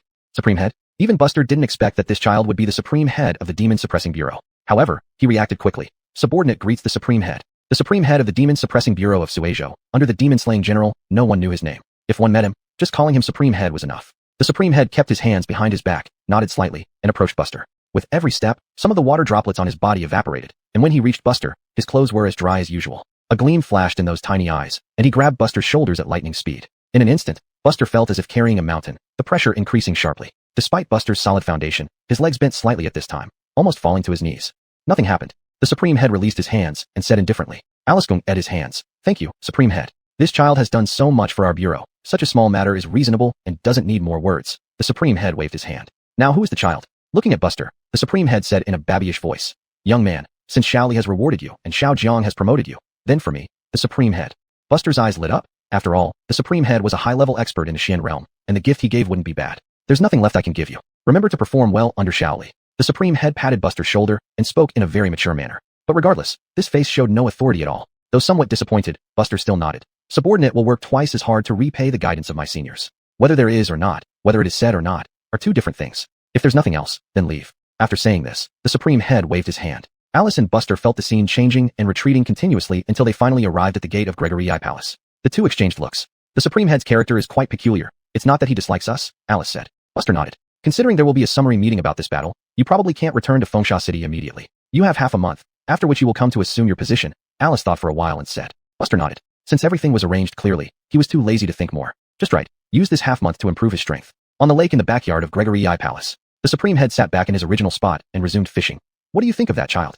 Allie knew her superior didn't like hearing good or bad words, only the truth, so she didn't go around in circles. Buster was born in Bayonne County. Last year he began to show martial arts foundation, then progressed rapidly, killing the magistrate of Bayonne County and surrounding demon forces. The part about killing officials was likely covered by Alice, but it's understandable. If we hadn't dug deeper, I wouldn't have known the situation in Bayonne County was already so dire. So I pondered back and forth, killing demons and officials. Even if his merits and demerits offset each other, it doesn't need to be pursued. But from the investigation I did, Buster's heart isn't in our bureau. He just wants to kill demons, so... The Supreme Head interrupted. This is enough. Who does the Demon Suppressing Bureau want? Not people who just want to live cowardly. What kind of person should we want? Allie blushed. I understand. Observe a bit more. I don't care about the secrets this boy carries. I just want to see how many demons he can kill for us, and how willing he is to do these thankless jobs. The Supreme Head sighed lightly. In this world, we lack such seemingly not too smart, but wise people. I understand. Indeed, as Alice mentioned, a summary meeting was held, handling the remains of fallen comrades, and a memorial service was organized. By the time everything was settled, 5 days had already passed. On the 5th day, a woman who worked in the imprint demon hall came to visit. She officially recorded Buster's information as a military officer. Thus, Buster had nearly reached the pinnacle of his position within the Demon Suppressing Bureau. Unless he could replace one of the demon-slaying generals one day, he would remain at most a military officer and deputy general. Suizhou's 3 demon-slaying generals were all without exception fully perfected Chi Si realm warriors. Besides these 3, there wasn't even a 4th Chi Si realm warrior, which puzzled Buster greatly. Suizhou's combat power was seriously fragmented. Where did those older demon-slaying generals go? After all, once someone entered the Chi Si realm, they gained a 400-year lifespan. Without mishaps, it was equivalent to 5 lifetimes of an ordinary person. But soon, Buster put away his thoughts. Because the salaries for deputy generals and military officers had been issued, there were 2 bottles of high-grade treasure medicines and 200 true crystal stones. These 2 bottles of high-grade treasure medicine were called Jiutian Jiaxing pills. Though the names sounded grand and powerful, it was not undeserved. This type of high-grade treasure medicine had the effect of improving a warrior's physical constitution and talent, with the potential to change one's fate. Of course, only exceptional individuals could access such treasures. Forget high-grade treasure medicines. Even mid-grade treasure medicines, once revealed, would cause numerous wild cultivators to flock eagerly, regardless of the risk of death. That was why many wild cultivators aspired to join the Demon Suppressing Bureau, receiving regular salaries each month and not having to fight for resources. Buster took the Jiutian Jiaxing pill and immediately felt a surge of powerful true qi flowing through him. He was undergoing transformation. Current insight points, 5 points. You have begun to comprehend the holy Lenin Qingtian art. Using the effects of the Jiutian Jiaxing pill, you are nurturing the mighty qi within your body while the pill continuously improves your physique. Your cultivation speed has significantly increased. 5 years later, comprehension ends. Holy Lenin Qingtian art experience, plus 4232. Holy Lenin Qingtian art, Fourfold Mountain, 1475 over 3000. Midstage mountain range realm. Seeing the numbers on the interface and the significant improvement reported, Buster was momentarily stunned. With the effect of the Jiutian Jiaxing pill, he couldn't determine how much his annual experience cap had increased, but from this number, it was clearly substantial. Improving my physique means my yearly experience will increase. It looks like I should pay attention to treasures that improve aptitude from now on. Demon cores, martial arts, cultivation techniques, and aptitude-improving treasure medicines. These 4 things were invaluable to Buster. It seems it won't be long before I complete the Tenfold Mountain stage. Chapter 69 Rushing to Sandstorm City. Although the Spirit Gate's actions this time mainly targeted Sandstorm County, the other 2 counties also suffered varying degrees of destruction. The casualty count was nearly 300,000. The entire Suizhou had a population of only about 3 million people, and in one battle, it drastically reduced by 1/10, with some villages being strewn with corpses, devoid of human presence. The Demon Suppression Office was also gravely injured, suffering countless casualties. Only now were the officers who participated in this battle finally able to rest and recuperate. In the following 10 days, Buster spent every day engrossed in the library, catching up on world information. The Demon Suppression Office was arguably the most powerful institution in the state of Qi, and many of the recorded pieces of information were crucial and secret. There was naturally information about the chaos caused by demon years, but there was relatively little, as if there was something difficult to say. However, each time during a demon year, several outstanding figures would emerge from the human race. These outstanding human geniuses would eventually reach the pinnacle of martial arts and ascend to heaven, and along their path to ascension, both humans and demons suffered heavy casualties. So, in such a significant year, would a heavenly pride also emerge? Buster sensed a hint of conspiracy from this, but after much contemplation, none of the 4 countries possessed the ability to single-handedly cause a demon year. This idea could only remain in Buster's conjectures. But in Buster's premonition, this world would not be peaceful for the next few years, or even decades. The urgent priority was just one: enhance his strength. On the 2nd day after taking the 9 Heaven Star plucking pill, Buster tested himself and found that his annual experience points had increased from 500 to 600. It wasn't a sudden surge in talent, but it was definitely effective. 1 year later, enlightenment ends. Experience plus 628 for Sage Primordial Blue Sky Technique. Sage Primordial Blue Sky Technique. 6th Mountain, 1614/3000.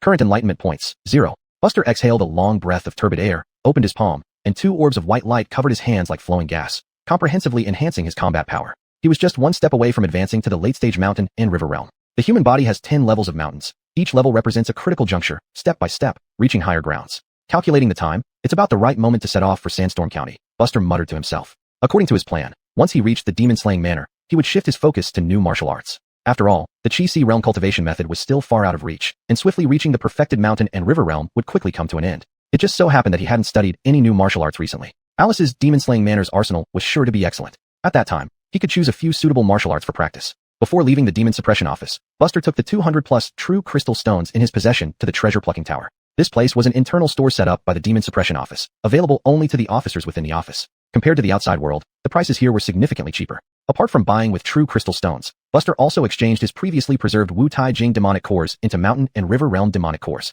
Outside the demon suppression office, Buster sat alone in a carriage, looking at the 6 mountain and river realm demonic cores in his hand, and nodded contentedly.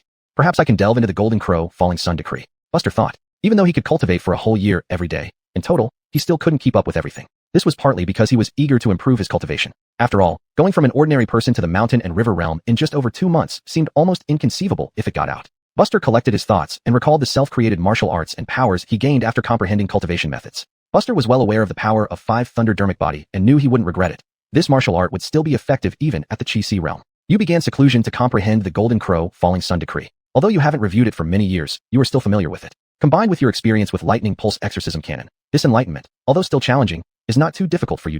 Finally, in the 4th year, your enlightenment of the Golden Crow Falling Sun decree succeeded. You blazed a trail never taken before, elevating the 9 suns envisioned in your heart to 12.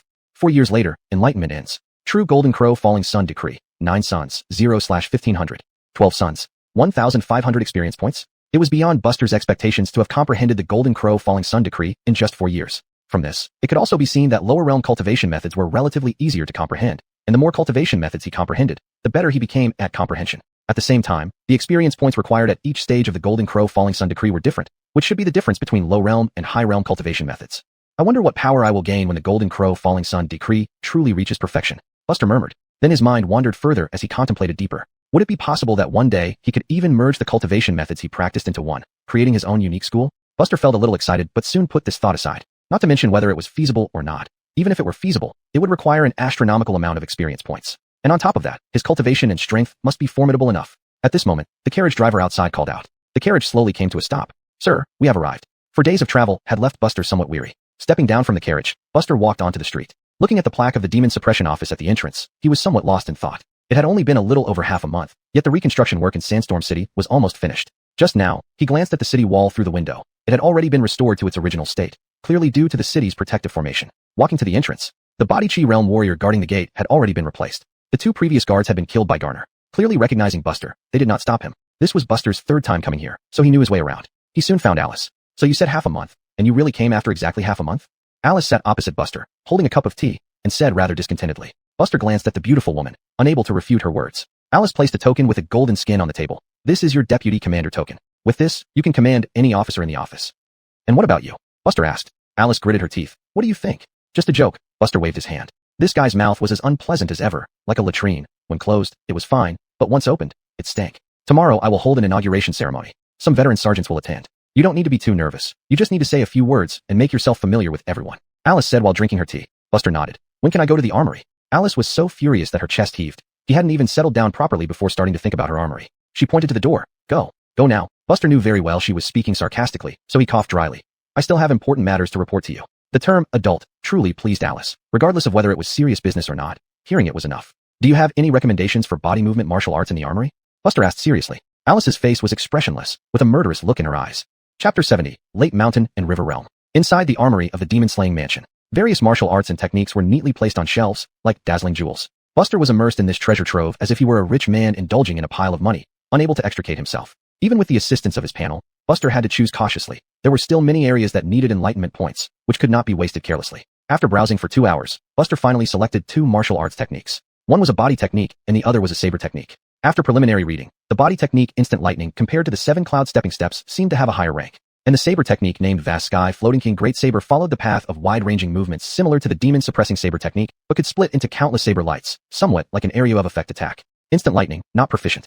Vast Sky Floating King Great Saber, not proficient. As these 2 techniques were recorded in the panel, Buster put the books back in their original place and strolled out leisurely. There were quite a few martial arts in this armory that attracted his attention. With time, all the martial arts in this armory would belong to him. The next day, In the council hall of the demon-slaying mansion, Buster, dressed in black with a saber at his waist, slowly crossed the threshold and entered. At that moment, everyone in the hall couldn't help but look at Buster closely. Besides a few senior officers, there were Alice's 3 deputies. The senior officers only glanced at Buster briefly before withdrawing their gaze. They had witnessed Buster slay the snake demon in the forest, so they knew who he was. Only the 3 deputies were scrutinizing Buster closely. 2 women and 1 man. While they were looking at him, Buster was also observing them. The 2 women weren't exactly beautiful, but they exuded a strong sense of heroism. They looked surprisingly alike, being twin sisters. However, the looks they gave him were mostly out of curiosity. Yesterday, Buster had learned from Alice about the basic information of her 3 deputies. The twin sisters were named Michaela and Portia, respectively. The remaining deputy was named Conrad, Alice's first deputy. During the last battle, coincidentally, these 3 had missions far away, thousands of miles away. Even though they returned as soon as they received the news, it was already too late. Buster noticed that the deputy named Conrad was giving him a somewhat hostile look, so he met his gaze without flinching. He heard that Conrad was a disciple of the previous commander of Fengsha County's demon-slaying army. After Alice took office, Conrad recommended himself strongly, and eventually, she reluctantly accepted him out of respect for his master. Conrad coldly snorted and withdrew his gaze. Alice raised her eyes slowly and said, "From today onward, Buster will be our 4th deputy in the demon-slaying mansion of Fengsha City. I hope everyone can work together in harmony and unite with one heart, prioritizing the task of demon slaying." The senior officers nodded in agreement. Conrad respectfully clasped his hands and said, "General, Buster is still inexperienced and has barely reached the mountain and river realm. It might be difficult for him to handle the job. If you allow me, he can retain the title but first train under me to polish his character. I haven't even taken up the position yet, and you're already putting obstacles in my way." Buster secretly grumbled. "Working under you, what use would this deputy title be?" Conrad's confrontational attitude was laid bare. If he really had to rely on someone else, it would lead to endless troubles. But before Buster could respond, Alice firmly rejected. "A deputy staying under your command. Conrad, what kind of identity do you have?" Conrad hurriedly bowed deeply. "I would never dare to think that way. I just care about Brother Chun. I don't need your concern. You mind your own business," Buster replied calmly. The Aubrey exchanged glances and smiled. Now things would get interesting. Conrad wasn't a good person, and neither was Buster, who arrogantly took on this responsibility despite being new to the mountain and river realm, possibly setting himself up for failure. Conrad's face darkened. "Buster, I'm doing this for your own good. After all, tasks assigned to deputies are extremely perilous, and any mistake could lead to irreversible disaster. I admit you have talent, but you cannot yet convert your potential into strength." Bang! Buster unhooked the Dragon Dawn saber from his waist and leaned on it, standing firm. "Then let's see if I have the capability." Dragon Dawn saber? Conrad was shocked and glanced at Alice out of the corner of his eye. This kid actually got his hands on the Dragon Dawn saber? Not only him, but the Aubrey were also astonished. However, seeing that Alice remained unperturbed, it was clear that she had personally given the saber to Buster. "General, as you have seen, it's not that I'm intentionally picking a fight. Since Buster has spoken like this, I naturally have no reason to back down," Conrad said with a bitter laugh. "Since you insist on showing off, don't blame me for being merciless. A full-circle warrior of the mountain and river realm. Could I possibly lose to you?" Buster remained silent, turning his head and walking towards the outside of the hall. Everyone exchanged glances, rising one by one to witness this good show. Alice wanted to say something, but held back. Considering Buster's character, she let him be. With her presence, even if Buster had sat there without saying a word today, it wouldn't have mattered. Could a deputy like Conrad really threaten her? Alice? Stepping outside, Buster silently took out the mountain and river realm monster core he had redeemed and swallowed it whole. He originally intended to slow down his cultivation slightly to consolidate his martial arts, but now Conrad had appeared. Mountain and river realm full circle was indeed very strong. At present, he was only in the middle stage of the mountain and river realm. Ensuring invincibility wouldn't be hard, but defeating Conrad would be quite challenging. What should he do then? Break through the realm? How simple could it get? You begin seclusion to comprehend the Sage Lenin Qingtian technique. In front of you are 6 virtual images of mountain and river realm monsters. You lean on your saber, laughing naturally. "I have a breath of righteous primal energy. Slaying monsters is just like slicing melons. With every 1,000 cuts, my saber technique improves, advancing my martial path." 1 year later, enlightenment ends. Sage Lenin Qingtian technique experience, plus 3,657. Sage Lenin Qingtian technique, 7th mountain, 2271/3000. Lake mountain and river realm. In the courtyard at the entrance of the main hall, the black-clad youth stood leaning on his saber, expressionless. Around him, the Aubrey and several veteran commandants watched the confrontation. Conrad held back his laughter, saluted with clasped hands, and said, "Please." This was a perfect opportunity to tell Alice that this man was unfit for important tasks, and she should rescind her decision as soon as possible. Without warning, white clouds rose beneath Buster's feet, and he quickly approached using the 7 cloud stepping steps. So fast, Conrad's pupils constricted sharply. However, as an experienced full-circle warrior of the mountain and river realm, he still managed to react. Drawing his saber from his waist, he blocked it in front of his body. It met Buster's Dragon Dawn saber right on. Instantly, lightning surged around Buster, his jet black hair dancing wildly in the wind. Heart of heaven thunder. Purple lightning penetrated through the blade. Conrad was sent flying backward, crashing into and destroying the distant rockery. Chapter 71, True Golden Crow Sunfall Technique. In the midst of the commotion, Conrad charged out, his hands bursting with veins as he unleashed all his energy without any restraint. How could a novice who had just entered the mountain and river realm possess such bizarre skills? It was only due to his earlier carelessness that he was caught off guard. This strike would expose him completely. Conrad dragged his saber forward with the momentum like rolling thunder, crashing towards Buster. 5 Thunder Dharma Body. Buster remained still, slightly tightening his grip on the hilt, and sidestepped a few steps, barely avoiding Conrad's full-strength slash. An elbow struck the back of this deputy general, causing his figure to stagger forward several steps. Before Conrad could straighten his body, Buster gathered thunder in his palm, landing it on Conrad's shoulder. Boom. The stone slabs underfoot shattered, and Conrad's calf sank deep into them. Seeing this, not only were the seasoned veteran lieutenants who had mentally prepared astonished, but even the Aubrey looked stunned at the black-clothed youth in the arena. Although Conrad wasn't commendable in character, his strength was indeed formidable. If they engaged in a one-on-one battle, both sisters would be at a slight disadvantage. To say there were less than 5 people in the Demon Suppression Bureau who could firmly suppress Conrad, a fellow of the Mountain and River Realm, wouldn't be an exaggeration. Yet now, he was being held down by Buster. With his shoulder pinned down, Conrad's face flushed red as he exerted all his might. But no matter how hard he tried, the hand on his shoulder remained immovable. Buster used all his strength to prevent Conrad from breaking free. The large pit on the ground kept expanding. After some time, Buster retracted his hand and sheathed his saber, calmly saying, "Do I have the qualifications now?" No matter how reluctant Conrad was, he could only concede defeat with an unpleasant expression. "Brother Chun, your strength took me by surprise. It seems I misjudged you." Alice had been sitting in her seat inside the hall all along, fully aware of everything happening outside. She originally thought that Buster would be at a disadvantage against Conrad, given that the latter was also in the perfected Mountain and River Realm. Alice sighed, recalling that when she first met him, this guy was merely in the early Blood Chi realm. How much time has passed since then? Even Alice couldn't help but become curious about Buster's secret. At this rate, wouldn't this guy soon reach the Chi Si realm and stand on equal footing with her? No way. Absolutely not. While Alice was lost in thought, Buster had already walked in and sat back down in his position. Through this battle, Buster had finally established his foothold. Throughout the following formal procedures, Conrad maintained a grim expression, silent all the while. When the meeting for deputies ended, everyone dispersed. Walking alone on the path, Conrad wore a blank expression, yet his eyes betrayed a dark mood. General Chi looking so dejected is quite rare.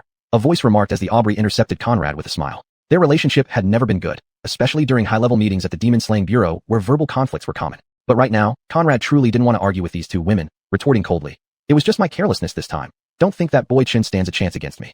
It's you two who probably can't even withstand one of his moves." Michaela shrugged. "Well, it doesn't matter. After all, although we also don't like that Buster too much, we haven't provoked him. Unlike you, who offended him right away. You, move aside." At this moment, Buster happened to pass by, but was blocked by the three. Without a word, Conrad got into a fighting stance, won another round. Buster glanced over, said nothing, and turned to leave. He might as well take a different route. He figured that Conrad must have harbored feelings for Alice ever since staying at the Demon Slaying Bureau despite his persistent efforts. Now that their relationship seemed special to outsiders, this person naturally saw Buster as a rival. Conrad's combat prowess wasn't weak, and today he did have some unexpected advantages. Otherwise, even if he won, it wouldn't have been resolved so quickly. Alice truly lived up to her reputation as a beauty who brings trouble. Thinking of Captain Bliss before and now Conrad, both secretly liked Alice. Of course, Buster didn't blame Alice. After all, without this beautiful Kara, he wouldn't even have access to the Blood Chi realm cultivation method, probably still struggling in Bayun County. Since he had reaped the benefits, he had to bear the consequences. "You come back here," Conrad roared. Buster leaped and vanished from Conrad's sight instantly. After officially securing the position of deputy, Buster began handling administrative matters at the Demon Slaying Bureau. Most tasks involved cases of demonic incidents across the city, which he delegated and sent people to investigate and resolve. Was this what management felt like? Buster experienced a long-lost sensation. Time flew by swiftly. 5th day. You started to enter seclusion to study the Golden Crow Sunfall technique. With prior accumulation, your practice progressed smoothly, and advancing through the realms of the Golden Crow Sunfall technique came naturally. 1 year later, the Enlightenment concluded. True Golden Crow Sunfall technique experience, plus 1029. True Golden Crow Sunfall technique, 12 suns, return to truth. Enlightenment of divine ability, Sunlight Patrol. Self-created martial art, Divine Fire Rampage. Divine Fire Rampage. Beginner, 0 out of 300.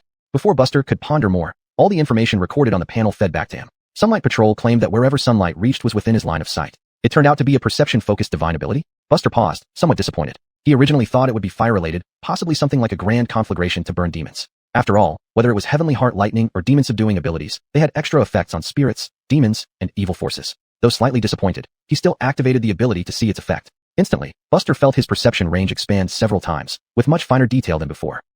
In the room, Conrad sat with clasped hands and closed eyes, as serene as an old monk in deep meditation. The aura emanating from him materialized at that moment. Everything about Conrad was now transparent to Buster. Even with my perception right in front of Conrad, he didn't notice? This is quite impressive. According to common sense, under the same cultivation level, if you can sense the other person should also be able to sense you. A two-way street. But now, Conrad showed no reaction at all. This meant Buster could see farther and analyze deeper than his opponents, naturally filling his previous shortcoming in detection. Buster rejoiced inwardly. This divine ability wasn't useless after all. Right, let's try Alice. With a thought, Buster activated Sunlight Patrol, extending his perception into Alice's residence. In the next instant, a pair of icy eyes opened, as if staring at him from afar. The suffocating feeling of death spread through his entire body. Before Buster could withdraw his true energy, he heard Alice sigh. "Who did I think it was? Buster, why are you peeping at me?" Buster quietly withdrew his perception, pretending not to hear her words. Seems like if the realm difference is too large, one can still be detected. Just a glance revealed the iceberg representing Alice's cultivation. Compared to her, he was insignificant like an ant. Is this the gap between the mountain and river realm and the Chi Sea realm? Buster silently wiped the cold sweat from his forehead. Next, let's try Divine Fire Rampage. Chapter 72, Leaving to Subdue Demons. Compared to the Sunlight Patrol hand, the Divine Fire Scorched Earth is a straightforward and direct martial skill.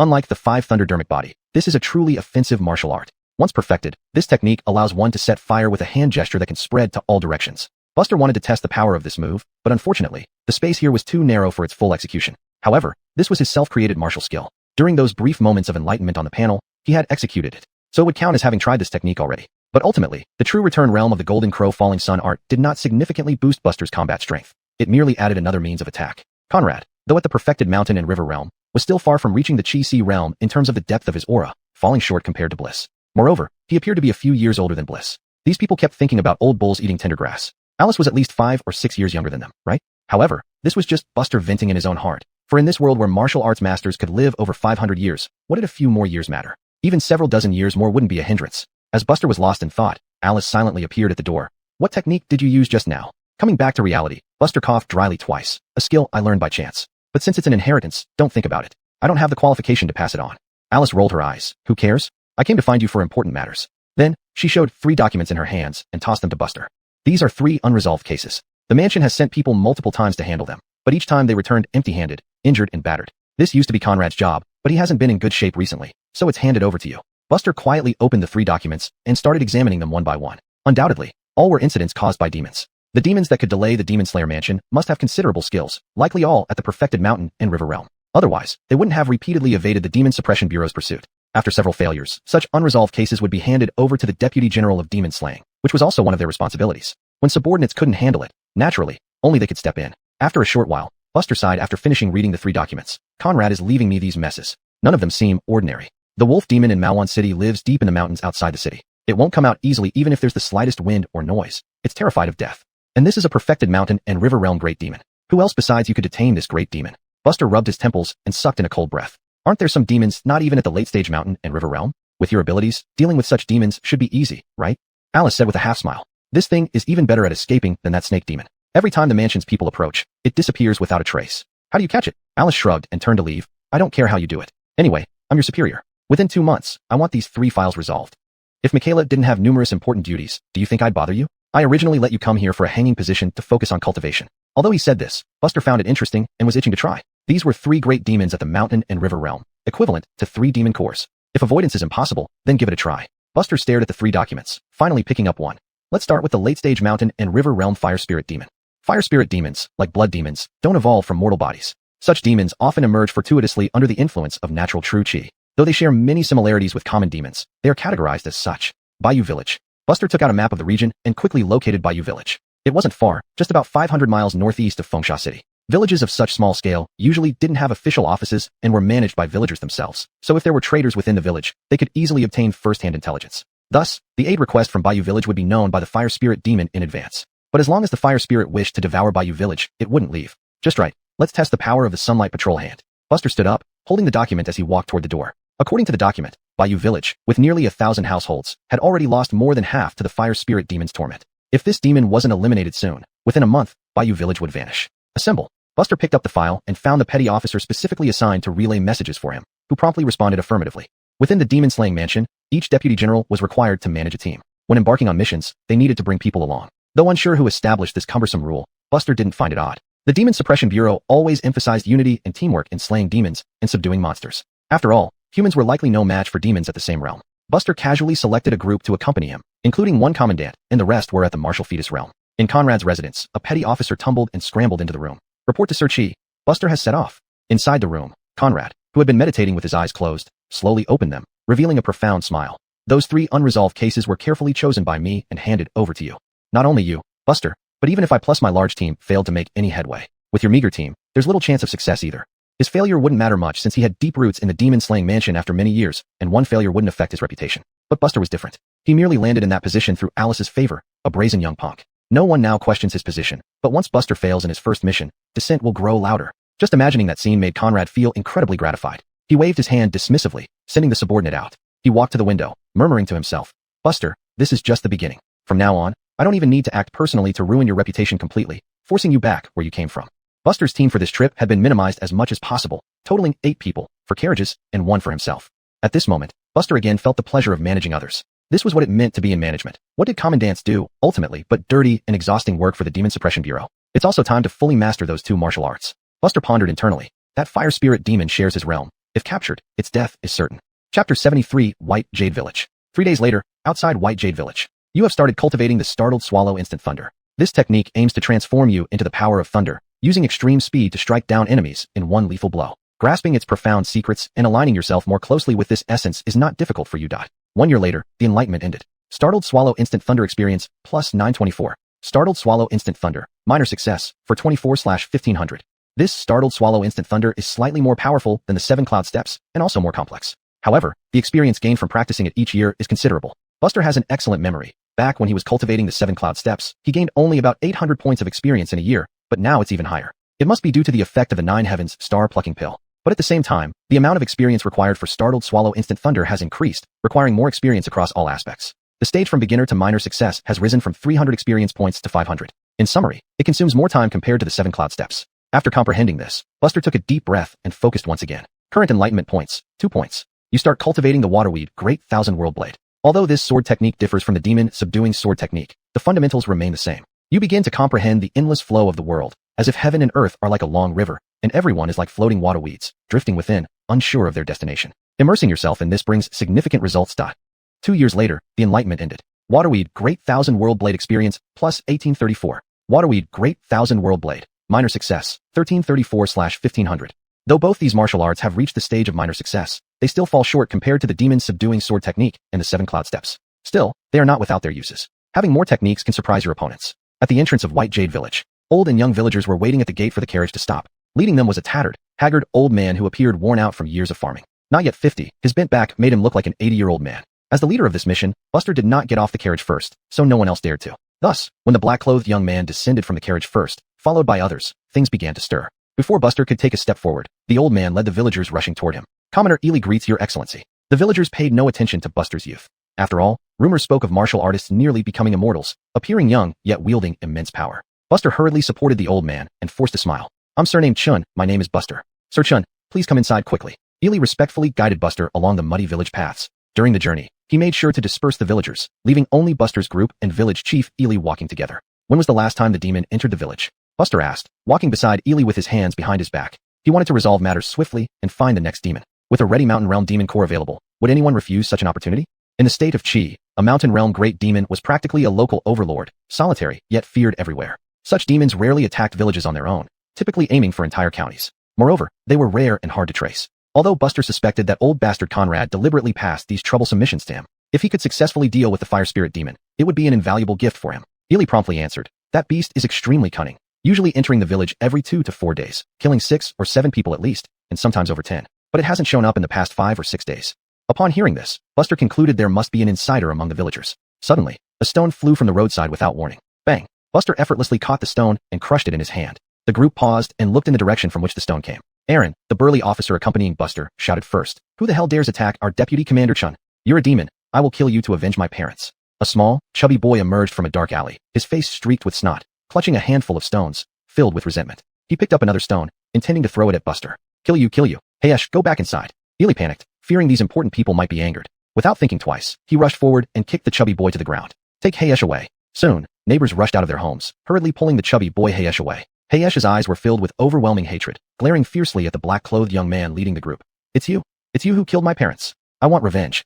His voice grew smaller and fainter as he was dragged away. Please don't blame him, sir. Hayesh has no ill intentions. His original name is Isai, nicknamed Hayesh. 6 months ago, his parents were targeted by that demon. His entire family burned down on that night, but he survived by chance because he didn't come home on time due to playing around. Since then, he has been acting crazily and shouts like this whenever he sees outsiders. Ely wiped the cold sweat from his forehead while explaining. Throughout this time, Buster's expression remained unchanged, but his mind was continuously recalling everything he had seen since entering the village. He suddenly blurted out as if inspired by a higher force. Village Chief Lin, there is a traitor in your village.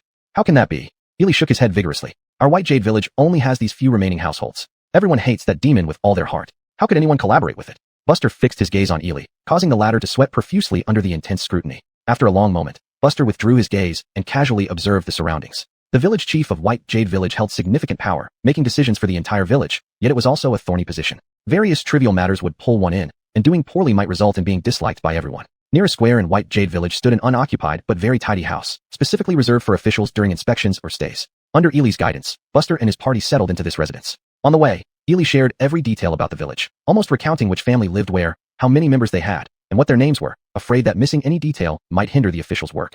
As the superior, Buster naturally stayed in his own room. Standing by the window of his room, Buster watched Ely's departing figure, lost in thought. This village chief, whose authority seemed to stretch everywhere yet was bogged down by village affairs, had the conditions to collude with the demon. Yet, from start to finish, Buster hadn't caught a single hint. Even the sudden remark about a traitor earlier was deliberate, but the other party seemed prepared. In such situations, according to the rules of the Demon Suppressing Bureau, the case wouldn't be considered closed until those who colluded with the demon were caught together. Buster disliked these roundabout methods and preferred to capture the fire spirit and have it reveal the conspirators when the time came. Chapter 74, The Power of Daylight Patrol. As spring was drawing to a close, the temperature began to rise. That night, Buster gathered everyone in the hall of this residence to prepare for the deployment of tasks. If one were to ask who had the second highest say among those present after Buster, it would naturally be Captain Isaiah. Being the only captain who came along on this mission, Buster knew him somewhat. Isaiah originated from the martial underworld. His entire family was annihilated by demons when he was young, instilling deep hatred towards demons. Even knowing that this mission might likely return empty-handed, he still insisted on tagging along out of boredom, ready to face failure. Despite Isaiah appearing as a burly brute, he indeed was just that, a simple brute. He paid no attention to political intrigue or official infighting. Even his captain position was obtained rather haphazardly due to his cultivation prowess, not taking it seriously at all. Once everyone assembled, Isaiah said, "Sir Chun, what do you want us to do?" "What else?" Buster covered his forehead and sighed lightly. "Tomorrow, you'll be responsible for door-to-door questioning and ensuring each household's information is recorded." Isaiah's expression turned sour as if he'd eaten something bitter. "If you can't do it, surely someone else can. Who's good at this? Step forward." Seeing this, Buster could only change the person selected. Soon enough, someone responded, "Reporting to you, sir. I specialize in this kind of work in the government office. You can leave it to me. So it will be you. Have Ely assist you." Except for Isaiah, everyone should follow him on this. Buster nodded with satisfaction. Not everyone in the Demon Suppressing Bureau was merely muscular with a simple mind. However, his words immediately made several people appear reluctant, starting to whisper amongst themselves.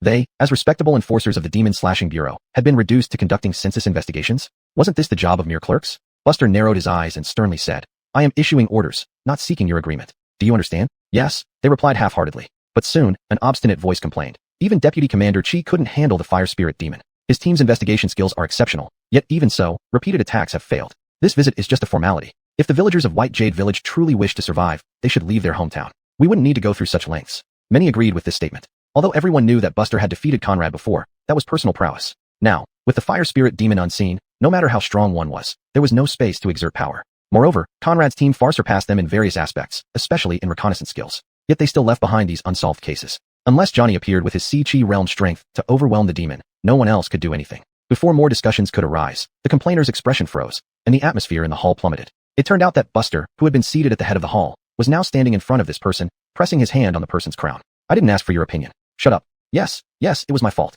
The meeting did not last long, focusing mostly on task deployment. "Dismissed. Isaiah, come with me." Buster stood up and left. Isaiah followed closely. Once the two were gone, the previously somber hall erupted into chatter. "This damn guy is just flaunting his power because he has Johnny's favor. Huh, I don't think he's what rumors say he is. How could Deputy Commander Chi lose to such a person?" "Oh, don't talk about it. Since Deputy Commander Chi hasn't personally explained this matter, it indicates that this person has some ability. Unfortunately, he seems too arrogant. Working under him will be tough. This case is bound to fail. Let's see if Buster can still strut around like he does now when things don't go well. Yeah, Johnny is fair and just. Once he discovers that Buster is nothing but a fraud, his deputy commander status will be removed, and we won't have to suffer anymore." In Buster's room, these voices were so loud, and with mountainous terrain cultivation experts' acute hearing, all these words fell into the two men's ears. Isaiah scoffed. "What a bunch of thankless bastards. They really deserve a beating. Sir Chun, please wait here while I teach these little brats a lesson." Buster held his shoulder and shook his head. "No need. Why not? There's another way to make them submit. Let's focus on our real business." Buster had anticipated this situation. After all, he lacked seniority and was parachuted in, which would naturally cause dissatisfaction among many. If he were to suppress them by force, it would only have the opposite effect, and he couldn't just kill everyone. Ultimately, these people were still his subordinates. Now that he was already a deputy commander of the Demon Slashing Bureau, he could no longer think with the same mindset as before. To establish a firm footing in the Demon Slashing Bureau, having formidable strength alone was not enough. He also needed to win the hearts of others. Otherwise, sooner or later, he would be forced out. Of course, if Buster possessed Alice's abilities, he would use a much simpler method. Get everyone involved and beat them into submission at once. But the current conditions did not permit that. Since this group did not believe he could achieve anything, all he needed to do was succeed once, twice, countless times, and they would naturally submit willingly. Thinking about this, Buster couldn't help but inwardly curse at the inconvenience. If not for the doubled medicinal elixirs and salary as a deputy commander, would he even care? "Isaiah, let's go into the mountains." Buster slowly walked out the door. Although confused, Isaiah obediently followed. "If we really encounter the fire spirit demon, you don't need to act. Just block its escape route. Apart from that, do exactly what I tell you, Buster instructed. Isaiah scratched his head. Did he call him over just for this? Seemingly reading his thoughts, Buster smiled frankly. Bringing these people along is merely for show. Investigating households is just a way to keep them occupied. Honestly speaking, it's useless. In the mountains, Buster strolled along the mountain path without a care, his eyes filled with intense flames. Daylight patrol. An invisible flame spread out from under Buster's feet. In an instant, every scenery within several miles was visible to Buster, so detailed that even insects clinging to trees were exposed without any place to hide. Northeast direction, a blood-chi realm demon was eating the carcass of a large insect. Due north, an insect demon clung to the back of a brown bear, madly draining its essence. Northeast 210 yards, due north 300 yards, go, Buster said calmly. Without hesitation, Isaiah shot off. Tonight, he didn't expect to find the fire spirit demon immediately, but cleansing the other demons in the mountains was more than sufficient. With this technique aiding him, how could he worry about not having demon cores? Chapter 75 Clues, revealed.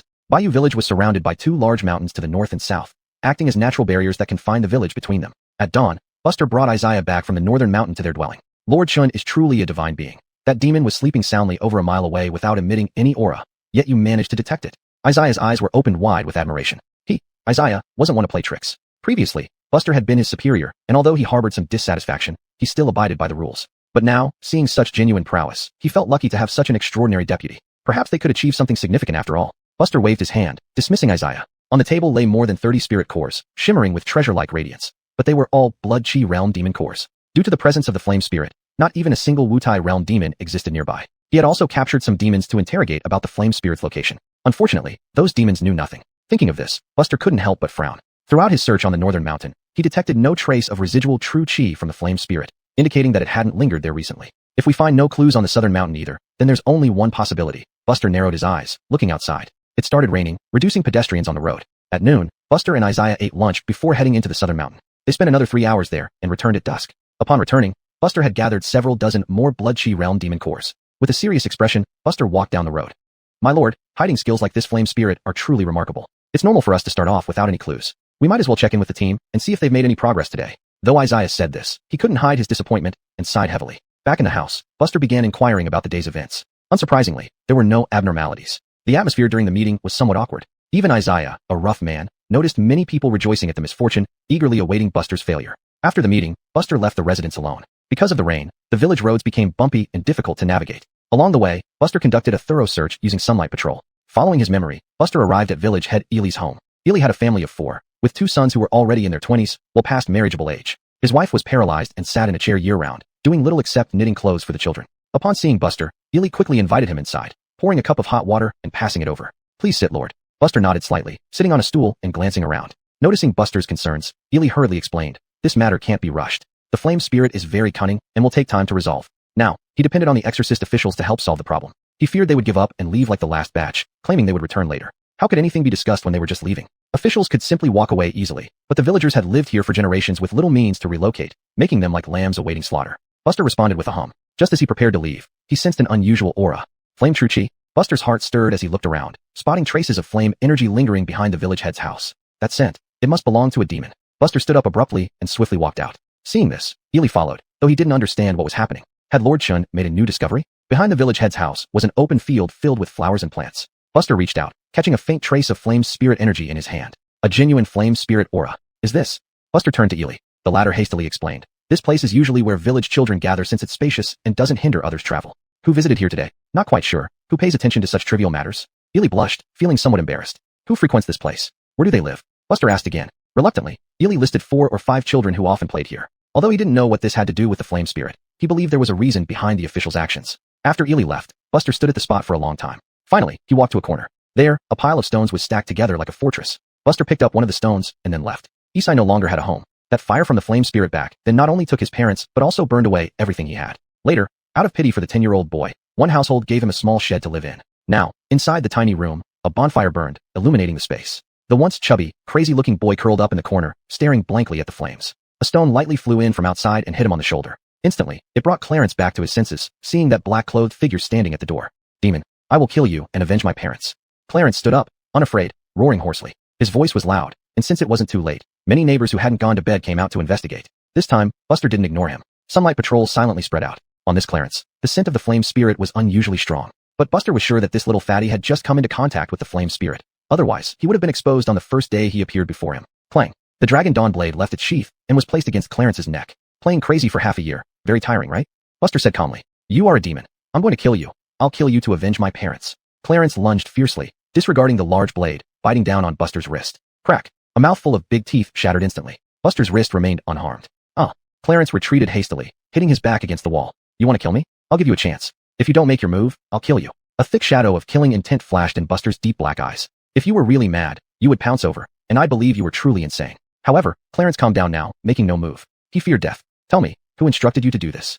Buster asked expressionlessly. Chapter 76, Myriad Blade Lights. After a long pause, Anders still did not respond, but the madness in him had vanished, replaced by fear of death. He looked at Buster with pleading eyes. Since you won't speak, let me try someone else.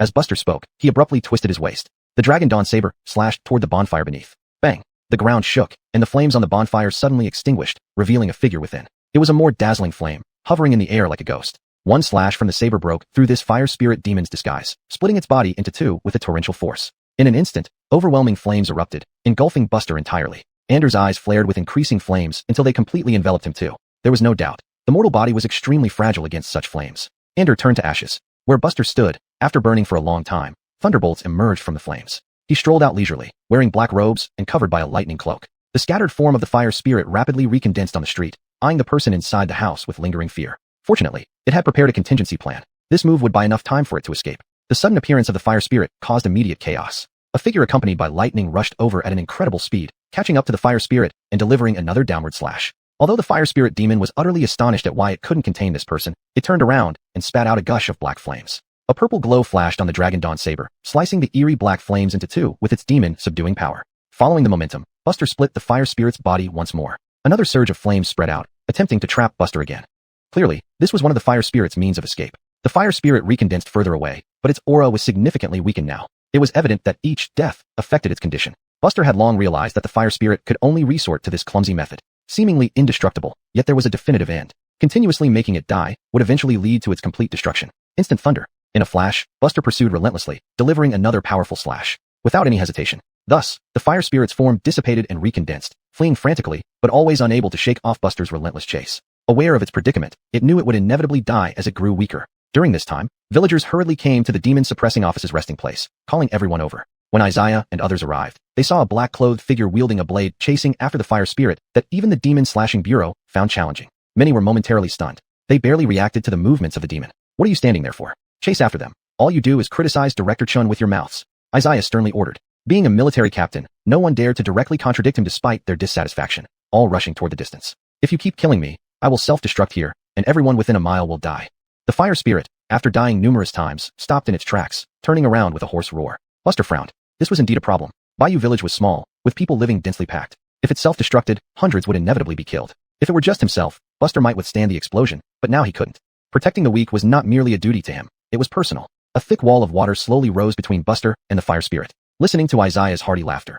Director Chun, slay the demon without worry. Leave everything else to me. Buster's eyes flickered. With this water wall, it probably wasn't enough to withstand the demon core's explosive power. Isaiah, being only in the mid-mountain river realm, couldn't fully counteract the late-stage mountain river realm fire spirit's explosion. Another earthen wall slowly rose behind the water wall. The overlapping walls formed a solid defense, the combined effort of the other demon-suppressing office officials. Isaiah roared. All nearby people, disperse as far as possible. The appearance of the two walls startled the fire spirit momentarily. Without hesitation, Buster vanished from his spot. The fire spirit was terrified, glancing around anxiously. Where did he go? Nothing could be seen. A cluster of lightning shone down from above. Looking up, the fire spirit saw Buster's palm descending, the heart of heaven thunder exploding violently. An enormous pit 3 zhang in radius instantly appeared on the muddy road. In the center lay a ball of fire 2 to 3 times larger than a human head, extremely weak and barely alive. Buster pressed down on it with heavenly heart thunder, sending the power of thunder into the entire body of the fire spirit demon. You can't be allowed to self-destruct. If you destroy your demon core, wouldn't my trip here be for nothing?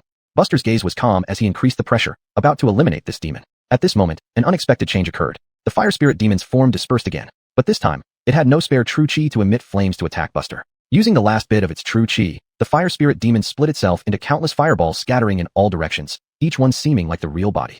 These fireballs smashed through the water wall and the earth wall one after another, already very weak. They needed only to find the true body, and even a Wu-Taxing practitioner could easily annihilate it. But that required accurately recognizing the true body. With the fire spirit demon's retreat speed, Buster had at most 3 chances to strike. If he guessed wrong, there was a high probability this demon would escape. Buster remained unperturbed. Sunlight hastened. An invisible fiery light spread around. But soon, Buster couldn't help but frown. They were all the real body. If any of these fireballs escaped, the fire spirit demon would not count as fallen. Realizing this, Buster slowly raised the Dragon Dawn saber. He still had one method. Blade light out. Floating King Leaf Myriad World Saber. With one slash, myriad blade lights appeared, emanating from Buster as the center, forming dozens of blade lights at 360 degrees without a blind spot. Isaiah and others wisely retracted their spells and abilities early. Sword force crisscrossed. Under the dense blade light, the dozens of fireballs flying into the air were instantly extinguished. Buster's figure abruptly vanished. After several agile maneuvers, he leaped from a rooftop and grabbed the last faint flame. The world fell silent. Buster slowly landed. Isaiah was the first to rush over, laughing heartily. I knew Chen wasn't an ordinary person. This fire spirit demon, although cunning, ultimately couldn't escape your grasp. Isaiah, read more books when you have time. Your flattery lacks substance. Buster patted Isaiah's shoulder and came to where the crowd gathered, declaring loudly, the fire spirit is now in my hands. Rest assured. Having said that, Buster disregarded the villagers' emotions, leaped away, and left with the rest of the demon suppressing office. All we need to do next is find out who conspired with the demons, and the case will be closed. Chapter 77. A traitor in the village. Back in the hall, Buster silently reflected on everything that had just happened. If it weren't for the technique of Floating Fig Great Thousand Knives, it would have been difficult to handle the situation well. The Great Thousand aspect of Floating Fig Great Thousand Knives represents the essence of its divine will, characterized by grand and expansive strikes, where a single blade can multiply into dozens, or even hundreds, allowing for wide-ranging attacks. However, currently, his mastery of Floating King Great Thousand Knives is shallow, causing the multiplied blades to be quite weak, making them barely effective against martial artists of the same level. Had it not been for the earlier use of Sunlight Patrol to notice the fire spirit demon's weakened state, he might not have thought of intercepting with this method. Damn it, let me go, you lapdogs of the court. Ugh, the fire spirit demon shouted hoarsely. Buster remained silent, increasing the intensity of the palm lightning. Ghostly cries and wolf-like howls immediately filled the room. The others from the demon suppressing office winced and looked away. It was too cruel. This lightning technique was evidently highly effective against demons. Given the fire spirit demon's current weakened state, Adult Chin's move was wise, but it also demanded precise control over the lightning technique, which was no easy feat, but proved to be extremely effective. At least now, the fire spirit demon could neither survive nor die peacefully. Besides Ander, who else instructed you to hide in the village and be the first to alert you to stay out of sight? Buster opened his hand and asked. In his palm, the fire spirit demon was entwined by heavenly heart lightning, constantly enduring the agony of being flayed and having its tendons pulled, yet it did not speak in response to Buster's interrogation. The power of heavenly heart lightning intensified further. The fire spirit demon, gritting its teeth through the pain, screamed, dead is dead anyway. I'd rather not speak just to annoy all you bastards. Buster nodded. All right, since you won't talk, I have my ways to make you do so. Want to die? Not that easy. I'll keep you alive a few more days until you decide to talk. As he finished speaking, the power of heavenly heart lightning diminished slightly. You're worse than a beast. The fire spirit demon cursed sharply and venomously. Buster stood up and walked toward the room, saying to the others in the hall as he left, tomorrow, you are responsible for gathering everyone in the village. Announce that we have found out who collaborated with the demons. Those who come forward within 3 days will spare their families from punishment. Isaiah scratched his head. Exemption from punishment? We can't just change laws like that. It's merely a way to get them to reveal themselves. In the end, those who should be killed will still be killed. Isaiah, you really need to read more books. Just as Buster returned to the room, he heard the faint voice of the fire spirit demon. I'll talk. Please give me a swift death. Buster paused mid-step, opening his palm, waiting for more. It was Ely who first collaborated with me. But this man never met me in person, using another individual as an intermediary to discuss our cooperation, such as which household to eliminate. All details were conveyed through him. Ely, Buster felt a stirring in his heart. He had already visited the village chief's house, but hadn't detected any residual aura of the fire spirit demon. It seemed very likely that this man was cautious enough to avoid leaving any trace of fire spirit energy. Who was his intermediary? Buster frowned. His second son, the fire spirit demon, sneered. I bet you haven't thoroughly investigated the Ely family, or perhaps you haven't discovered it yet. Although Ely has 2 sons, his younger son became the village guardian, residing year-round on the barren land north of the village. Buster suddenly understood why there was no trace of fire spirit energy when he visited Ely's home before. It turned out the collaborator didn't live at home. As for that Ander, he met me by chance. This fat man wasn't very smart, always being disdained by his parents since childhood. I made him kill his parents and ended up doing quite well by playing the poor victim. The fire spirit demon sneered. You say such a little brat. What difference is there between him and us demons? Just as it finished speaking, the fire spirit demon wailed in pain due to the increased intensity of heavenly heart lightning. Let me die? Let me die. Heavenly heart lightning had incredible penetration power and was particularly effective against demons. The torment inflicted on the body was unbearable. I didn't ask you about that, so don't talk about other things. As for your death, it's not time yet. Buster couldn't confirm if these were the truth and needed to investigate further. This was simple. Why not just check? A cold wind blew past, causing the curtains on the windows to sway. Buster's figure had already vanished from the room. To the north of White Jade Village lay a stretch of barren land, accessible only by crossing North Mountain. The village guardians had lived there for generations. According to the customs of White Jade Village, the village guardians were forbidden to marry or have children, could not miss red or white events, and were confined to eating alone at their own table, among other restrictions. Because they were separated from the village by North Mountain, even significant activity in the village wouldn't reach them for some time. Del, the younger son of Ely, sat by the river near the village entrance, night fishing with a carefree tune on his lips. Since becoming the village guardian, he enjoyed a tranquil life without worries. Ely would regularly bring him various necessities, ensuring he never lacked food or clothing. In Del's heart, this was the life he had always dreamed of. As for colluding with demons, their father-son duo's coordination would definitely be foolproof. A figure appeared in front of the house. Dell's heart skipped a beat. Without hesitation, he pulled out a dagger and tossed away his fishing rod, turning to demand, "Who are you?" A man in black stared at him for a moment before making a decision. There was indeed the aura of the fire spirit demon. Buster slowly approached. Dell slowly backed away. Step by step, they maintained the same distance between them. Buster stopped. Dell halted as well. Buster opened his palm, revealing the form of the fire spirit demon, while also showing the golden token from his waist. "Perhaps you don't know my name, but you should recognize this. Fire spirit demon, demon suppressing office?" Dell's mind went blank. How did the fire spirit demon fall into the hands of the demon suppressing office? Immediately, he realized that with his crimes, death was inevitable. With that thought, Dell's eyes turned fiercely determined. He lunged forward with his dagger, thrusting it out with all his might. Since there was no way out alive, he would fight for a chance. Buster allowed the dagger to stab at him, his hard body causing the ordinary blade to shatter inch by inch. Not even a scratch appeared on his skin where it was struck. Buster grabbed Dell by the neck and dragged him away. The next day, the villagers of White Jade Village heard that there were traitors in the village besides Ander. Anger surged through the crowd, and everyone responded to the call to gather. Who wouldn't want true peace? At the square in front of the village hall, just as Isaiah and others were about to start addressing the crowd, a black figure descended from the sky, holding a bound Dell in hand. This caused an uproar among the villagers. Seeing the disheveled appearance of their village guardian, many villagers began to guess the truth. Ely, standing at the front of the crowd, his pupils contracted sharply. Ever since he heard last night that the fire spirit demon had been subdued, his heart had been uneasy until now. Yet, deep down, he still harbored some hope. But when he saw his son being captured, his heart finally gave up. Buster casually tossed the bound figure in front of him and calmly said, "Evidence is clear. The criminal Ely, step forward to receive your punishment." Chapter 78. Case closed. At this point, Ely had no way out. Just as Ely was still hesitating, Buster flashed forward and grabbed him. The dying fire spirit in Buster's palm, unable to bear the strain, had already fainted. Was it the village chief who conspired with demons? What village chief? We don't have a chief like that in Bayou Village. How inhumane. To think we all trusted him so much. Watching the villagers cursing at him nonstop, Ely looked dejected. It's over, completely over. Noon. The Demon Suppression Office detachment slowly left Bayou County. As expected, Ely's entire family was loaded onto carriages, facing execution. As for why such a prestigious village chief would conspire with demons, Buster didn't care and didn't want to know. Sitting alone in the carriage, Buster casually killed the remnants of the fire spirit and put the late-stage Mountain River Realm demon core into his storage. Outside the carriage, the Wu Tai Realm officer serving as the coachman occasionally glanced back at the carriage, eyes flashing with astonishment. After hesitating for a long time, he finally stammered, "Sir, it was rude of me earlier. I apologize here." Before Buster could speak, the coachman slapped himself 3 times. Buster opened his mouth as if to say something, but eventually only made a sound of acknowledgement. A thought crossed his mind, and the panel opened. Current enlightenment points. 2. He swallowed the fire spirit demon core. There were still many martial arts techniques Buster needed to cultivate. Fleeting thunder shock, ping ping, great thousand knives, holy primordial sky technique, divine flame spread. These 4 alone would take at least 10 days or half a month to reach their respective perfect realms. Since he had taken the demon core, he naturally prioritized improving his realm through the holy primordial sky technique. You begin closed cultivation on the holy primordial sky technique. Your majestic essence has become very proficient, but compared to supreme skills like Heavenly Heart Thunder, its effectiveness against demons like the fire spirit is relatively poor, hence the efficiency of slaying the fire spirit's phantom wasn't as high as expected. 2 years later, enlightenment ends. Holy primordial sky technique experience, plus 2233. Holy primordial sky technique. 8th level mountain, 1504-3000. With the holy primordial sky technique reaching the 8th level, Buster's cultivation increased significantly once more. In the previous battle with Conrad, if it weren't for the element of surprise, he wouldn't have ended the fight so quickly. But now things were different. Feeling the ever-increasing power within his body, Buster couldn't help but smile. If he fought Conrad again, even if the other party was prepared, they would inevitably lose. If these 3 martial arts techniques reached great accomplishments, or even enlightenment of supernatural powers, even an early-stage Si-Chi realm martial artist might not be his match. Thinking of this, Buster felt an intense heat in his heart. According to historical records from Suizhou, over thousands of years, there had never been a terrifying precedent where someone at the Mountain River realm could defeat an opponent in the Si-Chi realm. In several hundred years, only a few elite Wu Tai realm warriors had managed to challenge those in the Mountain River realm, and such cases were extremely rare. But a Mountain River realm warrior defeating a Si-Chi realm one had never happened before. Buster might just achieve this unprecedented feat in Suizhou. Isaiah's carriage was the largest, deliberately reserved by Buster for them. At this moment, the 4 members of the Lin family were tied up tightly and unconscious inside the carriage.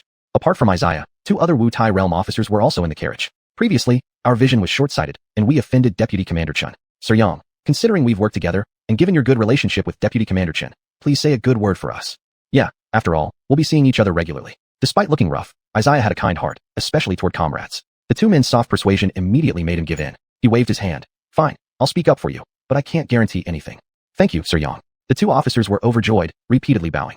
4 days later, Fincha City Demon Suppression Bureau. Alice had been extremely busy these past few days. Although Fincha Prefecture might not have suffered the greatest losses among the 3 prefectures of Suizhou, it was undoubtedly the most mentally traumatized. This battle left both Fincha and Heasoiwan cities dispirited and affected surrounding counties. Despite almost a month passing, people started causing trouble now, like the delayed effects of post-war trauma. Therefore, Alice had no time to focus on Buster's progress in Bayou Village. Originally, Alice intended to go to Bayou Village personally and not trouble anyone else, but she simply couldn't spare the time recently. A minor clerk shouted from outside, running in. Report to General, Deputy Commander Chun has returned. Alice paused her perusal of documents, eyebrows knitting. So soon? The round trip should take 8 days, and from departure to return, even under optimal conditions, it would be 10 days. What did Buster do? He should have stayed longer. On the other side, Conrad, who was practicing in the courtyard, also received the news. He put down his affairs and set out with his subordinates. This Buster really lacks perseverance. I thought he would at least spend 10 to 15 days there. The constable beside Conrad sighed longingly, his face filled with disappointment. I made a bet with someone, saying that they wouldn't return before the 8th day. Now it's all gone. Conrad chuckled dryly. You just love gambling. Otherwise, your accumulated wealth over these years could have been used to enhance your cultivation further. You're right, sir. Buster has returned. So soon? This guy doesn't even pretend to linger longer in muddy water. How should I know? After all, he's young and inexperienced. The Aubrey were discussing Buster's mission as they hurried over. It was important to give the vice commander enough respect upon his return. At the entrance, Buster led the 4 members of the Lin family into the demon suppression office. Everyone had just arrived. Conrad smiled and said, this case wasn't easy, even I found it challenging. It's natural for Brother Chun to return without success, but he should have stayed longer. There might still be a chance. The Aubrey were intrigued but puzzled when they saw the bound Lin family members. Alice stood at the forefront. What's going on here? The case is closed. The fire spirit is dead. These people colluded with demons. Hand them over to you for disposal. Buster waved his hand, instructing a few officers to take the Lin family into custody. Closed? Even Alice was caught off guard, let alone the other 3 vice commanders. Brother Chun, you can eat anything, but don't speak rashly. If your words cause us to abandon Bayou Village, wouldn't that be a serious dereliction of duty? Conrad forced a smile. For some reason, Buster felt this statement was very familiar. Then he remembered. It was from Bliss's rhetoric. Buster casually took out his identity token. This item naturally recorded whether he had killed the fire spirit demon. Alice glanced at it and knew Buster wasn't lying, stating calmly, the case is closed. Conrad was dumbfounded. He knew all too well how cunning the fire spirit demon was. Given Buster's limited resources, he shouldn't have succeeded. Buster laughed unexpectedly at Conrad. Thanks for delivering the fat meat to my mouth. Hope you send me such good missions in the future. After all, he was desperately short of demon cores. Chapter 79, Completion of the Mountain and River Realm. When news of Buster slaying the fire spirit demon spread, it caused a stir within the manor. The next day, the entire Ely family was publicly executed at the city gates as a warning to others. Colluding with demons was a grave crime, punishable by death. Even if their family members were uninvolved, they would be implicated and executed. Since the start of the demonic incursion, countless people across the 4 kingdoms had fallen victim to these newly emerged demons. The hatred towards them ran deep, and laws concerning such matters were perfected during that time. Upon returning, Buster reviewed the scrolls in his hand. Conrad had left him 3 difficult tasks, and he had only managed to resolve one so far. However, the remaining 2 great demons posed relatively lower challenges. Without exception, they were both at the peak of the mountain and river realm. The reason the demon-slaying office hadn't been able to eliminate them quickly was due to their profound cultivation. Conrad's abilities barely matched theirs. When they chose to flee, he couldn't stop them, causing delays. Find out everything you can about the pig demon and the wolf demon, Buster instructed Isaiah below. After this battle, Isaiah had become one of Buster's key aides, acting as his right-hand man. Yes, sir. Once alone, Buster summoned the interface with a thought. Current insight points, 5 points.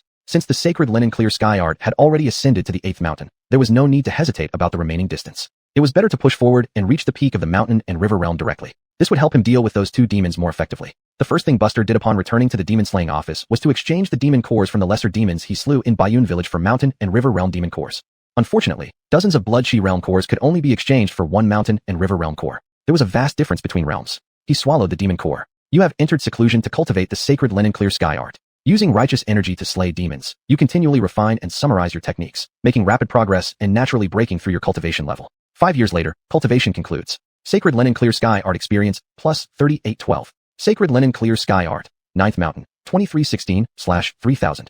Buster exhaled deeply, opening his hands to reveal a pale green glow emanating from a white mist. Just 1 step away from reaching the peak of the mountain and river realm. 2 days later. 2 years later, cultivation concludes. Sacred Linen Clear Sky Art Experience, plus 1277. Sacred Linen Clear Sky Art, 10th Mountain, completion, available for enlightenment. Peak Mountain and River Realm. As expected, upon completing the technique, an option for enlightenment appeared. Of course, the time required for enlightenment would be significant. For now, he didn't plan to dive into it yet, as the timing wasn't right. Sir, the information you requested is here. A minor official rushed in, kneeling on one knee and presenting 2 bamboo scrolls. Buster waved him off, opened the scrolls, and carefully read through the content. The pig demon had been Conrad's archenemy. They had clashed 3 times, each ending with the demon barely winning and fleeing. Once Conrad left, the pig demon resumed its mischief, like a stubborn burr that couldn't be shaken off. Since this demon isn't afraid of the Demon Control Bureau, things will be simpler. Reclining in his chair, Buster let his mind wander. As for the wolf demon, it was far more cautious. After suffering losses in the initial confrontation with Conrad, it adopted a hit-and-run strategy, avoiding direct confrontations. In terms of strength, the pig demon clearly surpassed the wolf demon. But for Buster, dealing with the former would be less troublesome and demanding. Wanjing City isn't too far from Winsand City, Buster noted, consulting the map. The journey was even shorter than to Bayou Village. He marveled aloud. This pig demon truly has no fear of death. To be so bold near Wind Sand City, it would need 10 lives if Alice ever passed by. If so, then I'll make an example of you first. After just a 3-day rest, Buster packed up again and set out with his team. This time, 20 people accompanied him. Everyone wanted to witness firsthand whether Buster's combat prowess lived up to the rumors. After all, they would be working under him in the future. Though Buster wasn't fond of such a large entourage, establishing authority in the early stages was crucial. Thus, he said nothing. Isaiah made an excellent enforcer, so Buster planned to bring him along on future missions. Deputy Commander Chi, Buster is making another move. Conrad frowned, sensing an uneasy premonition. Where did he go? Wanjing City. Upon hearing this, Conrad raised an eyebrow, and his worries dissipated instantly. I know Hansen's capabilities well. Even if I give my all, Buster probably wouldn't stand a chance against me, or at most match me evenly. He stands no chance against Hansen. Indeed, this is different from the fire spirit demon in Bayou Village. That demon enjoyed hiding here and there. As long as we have good luck and track it down, it will be easy to deal with. One of Conrad's confidants agreed wholeheartedly. Conrad was confident that Buster would surely lose this battle. Nowadays, many people in the demon-slaying office had begun to view Buster's abilities differently. If allowed to continue developing, once he completes the 3 difficult cases, Buster would firmly establish his position. By then, no matter how experienced Conrad might be, he wouldn't find any fault. Thinking of this, Conrad clenched his fists until the veins stood out prominently. He must find a reason to keep Buster stationed outside all year round, unable to return to the demon-slaying office without permission. Perhaps even Conrad himself hadn't realized that he couldn't handle Buster anymore. 2 days later, the courthouse of Wanjing City. To prevent the pig demon from being on guard, Buster kept his movements hidden during the journey, rarely showing himself publicly. Even the prefect was unaware of the visitors from the Bureau of Demons. Buster approached the guards and showed them his deputy commander's token.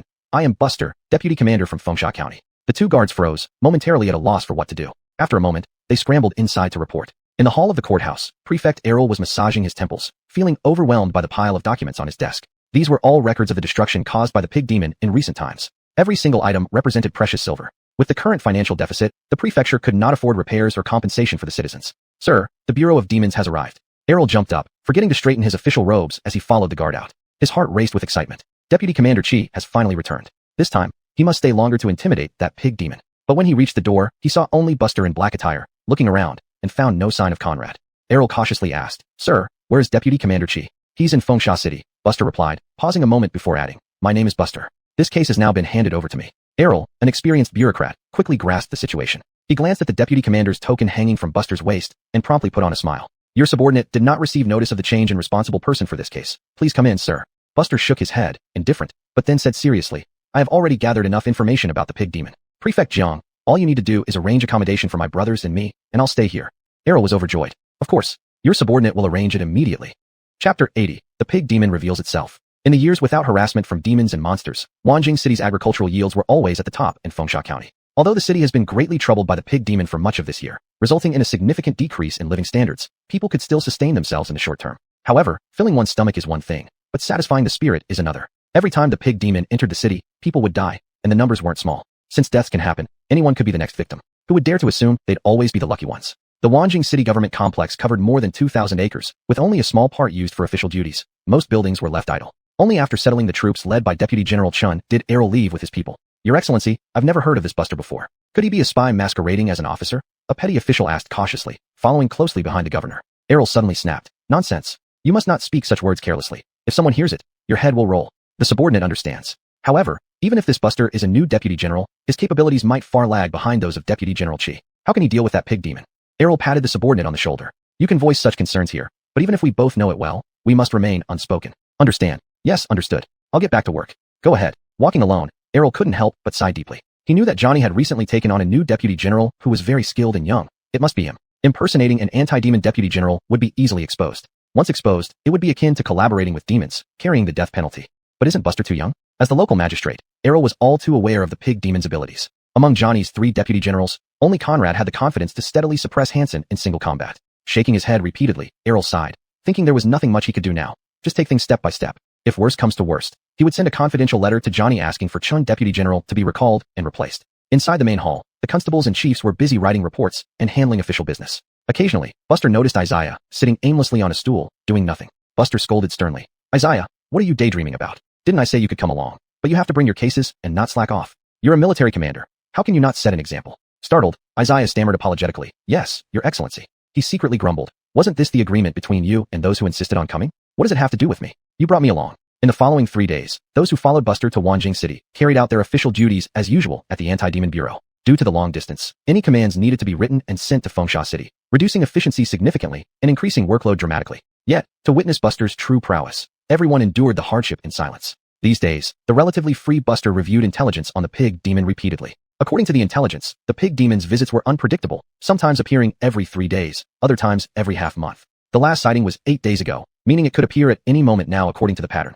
Buster wasn't in a rush. He moved early to Wanjing City, just to wait. Time was on his side. This opportunity also allowed him to continue enhancing his strength. With a thought, he focused on cultivation. You begin cultivating your self-created martial art Divine Flame Blaze, which is merely routine practice for you, presenting no obstacles or difficulties. After 3 years, comprehension ends. Divine Flame Blaze experience plus 2956. Divine Flame Blaze, perfection. Since Divine Flame Blaze was his creation, he knew exactly how far he was from perfection. Of course, it included precise calculations of experience points. From novice to perfection, Divine Flame Blaze, like Exorcism Saber technique, required only 2,800 experience points. Yet their power differed immensely. Based on feedback, Divine Flame Blaze was at least on par with the 5 Thunderdermic body. Current insight points, 2 points. Buster collected his thoughts. Next up were Thunderbolt, Instant Flash, and Vastness, Thousand Knives. After achieving perfection in the Mountain Stream realm, Buster gained a vague sense of his own strength. It was the first time he felt this way. However, he was certain that even Conrad would struggle to land 3 strikes against him now. As for elite commanders like Bliss, let's conservatively estimate 5 rounds. After resolving these few cases, I can spar with Alice. I'm quite curious about the gap between the early Chi Si realm and the perfected Mountain Stream realm. Buster muttered to himself. Just as Buster was about to continue cultivating the 2 martial arts, he suddenly had an epiphany at this moment. In recent days, Buster had been practicing the Sunlight Patrol technique nonstop to hone his proficiency. He aimed to make this technique an intrinsic part of himself, turning it into his instinctive perception without needing any deliberate effort. Once successful, it would mean that Buster's perception would always be equivalent to when he was performing the Sunlight Patrol technique. There's demonic aura. Buster furrowed his brows and then grinned. Finally, it has arrived. The files on the desk trembled slightly. By the time they settled down, Buster had already vanished. At the gate of Wanjing City, a pitch-black-skinned pig demon smashed the city gate open with sheer force. The passers-by were instantly turned into minced meat. Standing 3 zhang tall with a robust figure, the pig demon's tusks grew upwards. Its fierce gaze swept over every passerby. It picked up chunks of minced meat and shoved them madly into its mouth, replenishing its innards. Like a starving homeless person who suddenly encountered a grand feast, it devoured indiscriminately. All those who came to their senses fell into chaos, fleeing in all directions. In the government complex, Isaiah and others from the Demon Suppression Bureau received information from the governor and rushed into Buster's room all at once. Lord Chun, things are not good. The pig demon has attacked. Where is he? They looked at each other in confusion. Isaiah, recalling Buster's extraordinary perception ability, suddenly realized something and said solemnly, "Let's go to the city gate." Lord Chun must have gone there already. They followed Isaiah out of the compound. Inside the city tunnel, there were no more living beings. Dozens of people had been crushed into pulp by the pig demon. The pig demon frenziedly gnawed on human corpses, its eyes filled with greed and excitement. It's been a long time since my last meal. This taste remains so delicious. Among the fleeing crowd, a man in black robes with a saber at his waist went against the tide. Everyone else was fleeing outward, but he moved inward. Before the empty area outside the city tunnel, Buster walked forward slowly, and within his line of sight, the towering pig demon finally sensed him and lifted its eyes to look over. Their gazes met. Buster remained expressionless, then suddenly lunged forward. The Longshao saber at his waist slid out of its sheath. The pig demon sneered continuously, mocking. Even Conrad couldn't do anything to me. In the entire Fengsha County, unless Alice comes personally, no one can stand a chance against me. Chapter 81, Slaying the Boar Demon. Bang! The already battered city gate shattered completely, and Hansen, the boar demon, was hurled out into the open space outside the city walls. Named Hansen as fierce as a boar should be, he matched his name with his fiery temperament. Hansen's eyes flickered. Who was this person? How could he have some real skills yet remain unheard of? Ahead, Buster held the Dragon Dawn saber, standing over the moat. He walked on water and approached the ground, continuing forward. Throughout it all, his expression remained unchanged. Shaking off the mud from his claws, Hansen slowly stood upright, spat on the ground, and took a sudden step forward. The ground trembled. In an instant, Hansen arrived before the figure in black, striking down heavily with its front claws. Boom! The ground could not withstand the immense force and collapsed. What? As he pulled back his claws, Hansen looked around suspiciously at the empty space, bewildered for a moment. Had he dodged? Then came the sound of intertwining lightning, followed by the faint appearance of light above his head. Heavenheart lightning. Without knowing when, Buster had leaped up and plummeted from the sky like a straight line. With true chi condensed in his palm, he struck Hansen's crown directly. With Hansen's massive body as the center, a terrifying crater formed. Crack! The sound of a shattered skull echoed. Intense pain coursed through him as electric currents filled his skin. Hansen roared fiercely, unleashing his true chi, which blasted Buster away. Buster moved gracefully, retreating like a skimming dragonfly. At the last moment of landing, he naturally twisted his toes, and his body shot back like an arrow released from a bowstring. Puffed! Buster's sudden return left Hansen unable to react effectively, forcing him to endure a direct strike.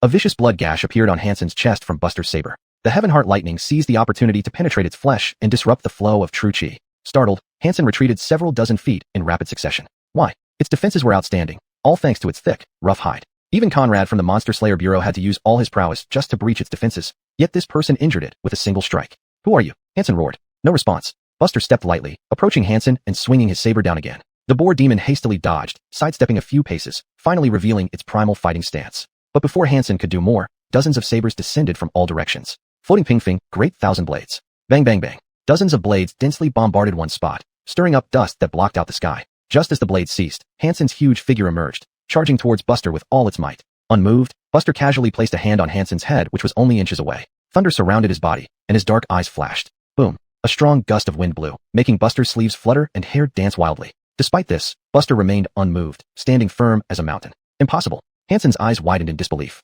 Even if his defenses were breached easily, how could this person withstand its full-strength attack with just one hand? Could this be a Chi-Hai realm martial artist? No, the Sandstorm County would never have another Chi-Hai realm martial artist. At the city gate, the officers who rushed over witnessed this scene, their jaws dropping. Could a human actually match a demon? Who is the real demon here? After a while, Buster suddenly exerted force, pressing Hansen's head into the ground and stomping it into the earth. Hansen struggled frantically, writhing uncontrollably, but his head could not be pulled out. This scene, though absurd, brought no laughter. Buster's Dragon Dawn saber slowly cut into the boar demon's head. This process continued for a while until the boar demon's head was completely severed. Each slice of the blade slowly repaid the suffering inflicted upon the innocent civilians. Hansen couldn't even beg for mercy with its head buried underground, dying silently. Until the end, it did not know Buster's identity. It racked its brain, unable to think of anyone besides Alice in the entire Sandstorm County who could kill it. Conrad, hailed as the first deputy under Alice, almost lost his life once at its hands. Yet, all these questions vanished with its death. Buster slit the boar demon's belly open, extracted the demon core, and stored it. Surveying his surroundings, he saw his still-dazed colleagues and instructed, "Skin this boar. Make armor for our brothers later." Realizing what had happened, the crowd came to their senses and approached with eager eyes. Hell, armor made from this boar demon's hide would be impervious to any martial artist below the mid-stage Mountain River realm. What a find. Most importantly, they had chosen the right master. What was Conrad? Go away. Now Buster was the first deputy of the Monster Slayer Bureau. What you Conrad couldn't kill, we will kill. What you Conrad couldn't do, we will do. Isaiah followed behind Buster, smiling and saying, "Lord Chen's cultivation seems to have improved further." Buster smiled for the first time, but remained silent. Then, under the gazes of the citizens of Wanjing City, the Monster Slayer Bureau officers slowly dragged Hansen's corpse along the main street of the city. The whole city was silent. In the prefecture governor's office, Errol was seated in his chair, flipping through documents but not really seeing them, too restless and uneasy to concentrate, as if sitting on pins and needles. What if Buster fails and gets killed by the boar demon? After all, he is a deputy commander. If he dies here in Wanjing City, will Johnny blame us? Sir, the city gate. The junior clerk stuttered, trembling lips betraying his joy. What? Speak clearly. Errol immediately stood up and asked. Deputy Commander Chen slew the boar demon Hansen outside the city and is now bringing back the demon's body. Errol's mind went blank, thinking he must have misheard. He confirmed it once more. Upon realizing it wasn't an illusion, the usually gentle Errol slapped the junior clerk's forehead. You fool. Why should the lords of the Monster Slayer Bureau personally transport the corpse? Don't know how to share the burden. Yes, I'll get someone to take over at once. We won't let Lord Chen overwork himself. As the two were talking, Buster had already returned to the residence ahead of everyone else. Errol caught sight of Buster, who was covered in blood, and greeted him with great pleasure. Lord Chen, you've worked hard. Buster wiped his mouth and nodded lightly. Prepare some hot water for me. Someone, prepare hot water and deliver it to Lord Chen's room. Errol asked with an ingratiating smile. Does Lord Chen need anything else? Don't bother me. Buster scratched his head and said casually, walking away. Just before leaving, he turned back and added, remember to close the case. Chapter 82, Malwan City. In the Wanjing City Yamen, Buster sat in the main seat with his eyes closed, resting. Those under him couldn't help but glance over at him, their hearts secretly trembling. They had heard that Lord Chen's real age was less than 18, a terrifying talent who might become another Alice of Ruizho. After a long while, Buster looked at Isaiah. Have you finished recording? Not yet. Below on the platform, Captain Isaiah was frantically writing. Writing wasn't his forte, and now it felt like a battle for him. He would wipe the sweat from his forehead from time to time, causing the bailiff grinding ink beside him to almost speak out several times. If you can't handle it, just step down. This matter needed to be documented in the Zhan Yaofu records. The process of this battle needed to evolve into a story, best if written as a tragic one. Isaiah, the rough man, volunteered himself. Footsteps came from outside the door. Buster saw the prefect Errol rush in with a sealed letter in hand, looking flustered. Lord Chen, bad news. Buster said nothing, lightly beckoned, drawing the sealed letter to his front to read it personally. It was a letter from the Wang family of Malwan City. In 7 days, the wolf demon plans to lead its descendants into the city to slaughter my Wang family and all citizens. With just over 20 words, Buster could sense how uneasy the writer must have been when penning this message. Malwan City's wolf demon, wasn't this his last case? He had some understanding of this place. The Wang family was a top martial arts master in Malwan City, almost untouchable in the field of martial arts within the city. The elder of the Wang family had even reached the late Mountain and River realm, offering support during the Spirit Door War. Even though it wasn't significant, the Demon Suppression Bureau appreciated their effort. 7 days, Buster muttered to himself. The Wang family was not insignificant. Even the court-appointed prefect was no match for them. Even with constant rotation of prefects, new appointees relied on the Wang family for support to establish themselves in Malwan City. Unfortunately, they were being targeted by a perfect Mountain and River realm demon. Thinking about it, he stood up slowly, saying, let's head to Malwan City immediately. Everyone exchanged puzzled looks. My lord, with the recent case concluded, don't we need to lie low? Isaiah finally spoke after finishing the record. Buster replied calmly. Without an early move, Malwan City is doomed. Lord Jiang, I'm busy with official duties, I cannot stay longer. Buster left the Yamen with his men. Though Errol didn't want to let Buster go, he knew the urgency and sent him off to the city gate without much ado. In the carriage, Buster leaned by the window, lost in thought. The Wong family was truly influential. Knowing his current whereabouts directly informed Errol rather than Alice. For this alone, they were stronger than Errol. After all, knowing his location meant they knew the Malwan City case would be handed to him. Buster gradually collected his thoughts, golden light intertwining before him, showing a panel. Current enlightenment points. 2. Buster consumed the pig demon's core. You began seclusion to practice the floating great thousand knife technique. The technique's meaning of multitude resonates similarly with your sage green heaven decree, both encompassing everything. Your cultivation progressed very smoothly. 2 years later, enlightenment ends. Floating great thousand knife technique experience plus 2709. Floating great thousand knife technique. Perfection can be comprehended. Buster exhaled deeply, closing his eyes, resting. Once enough enlightenment points are accumulated in Malwan City, he could make swift progress with the surprised instant thunder technique. Hearing the wolf demon excelled at escape, he wondered if it could escape from his hands. 5 days later, at the Wong residence in Malwan City. Indeed, the Demon Suppression Bureau ultimately stayed at the Wong residence, not the local yamen. Because this term's prefect was also surnamed Wong, named Joab. With officials in the capital being part of their clan, what in Malwan City wasn't theirs? The Wong family's gates were wide open, with only 7 people standing at the entrance welcoming. Prefect Joab did not stand at the forefront, but behind an old man in a white robe. Although they had never met, it wasn't hard to guess that this was the patriarch of the Wong family. Even the current family head, Carrie, addressed the elder respectfully. In these few days, Buster studied this martial arts family extensively. The Wong family patriarch Roy was already over 300 years old, comparable to a 70-year-old human with his mountain and river realm lifespan. Greetings, Lord Chun, exclaimed the Wong family. Buster approached and bluntly said, Louis, let's skip formalities, give me information on the wolf demon.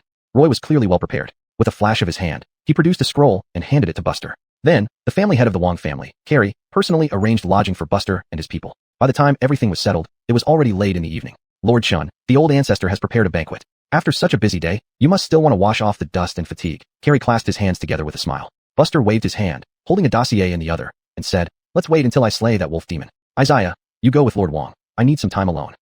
Isaiah hesitated. How could the boss not go while sending subordinates instead? Wouldn't this be disrespectful to the Wong family? Carrie had held a high position for many years and had seen all sorts of strange people and events. He was accustomed to such behavior and did not show any discomfort, smiling and saying, since that's the case, I won't disturb Lord Chin anymore. If you need anything, feel free to ask. All right. Carrie took his leave. Throughout the interaction, he maintained a very humble demeanor. Lord Chun, the Wong family isn't as imposing as I imagined. They are quite courteous. Isaiah scratched his head. Buster twitched the corner of his mouth. Do you think they don't know about my killing the pig demon in Wanjing City?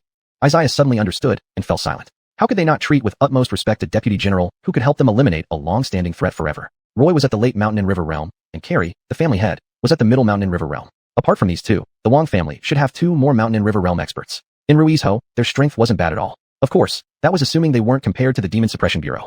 In the Wong family's courtyard, old ancestor, Buster did not agree. Carrie respectfully reported. Roy waved his hand, his expression unchanged. No matter, this is the real Buster. After all, he's a favorite of Alice and has genuine abilities. It's normal for him to be a little aloof. As long as he can help our Wong family eliminate this hidden danger. Even if he rides me around town, it's acceptable. Old ancestor, don't say such things. Carrie felt ashamed. Sitting in his chair, Roy sighed lightly. This illness of mine is beyond cure. Changchun, only you can inherit my legacy. Yes.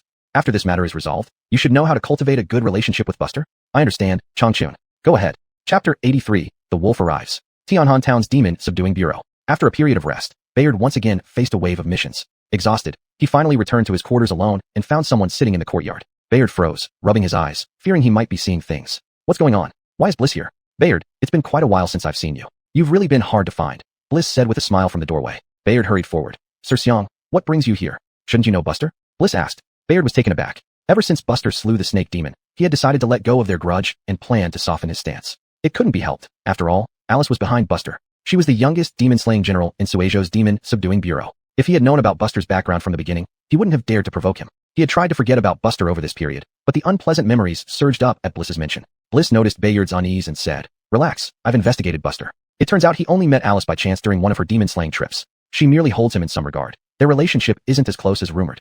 Bliss had not obtained much information on Buster, as if someone had deliberately blocked it, but from snippets of conversations, it seemed that when Buster was in danger initially, Alice did not intervene. Probably just testing Buster. What do you mean, Sir Xiang?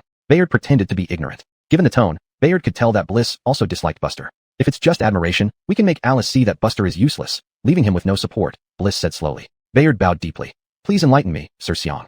You have legitimate grievances against Buster. I'll represent you and deal with him in Fengsha City. We can both benefit from this arrangement. Without hesitation, Bayard agreed. Sir Xiang speaks exactly what I think. Then it's settled?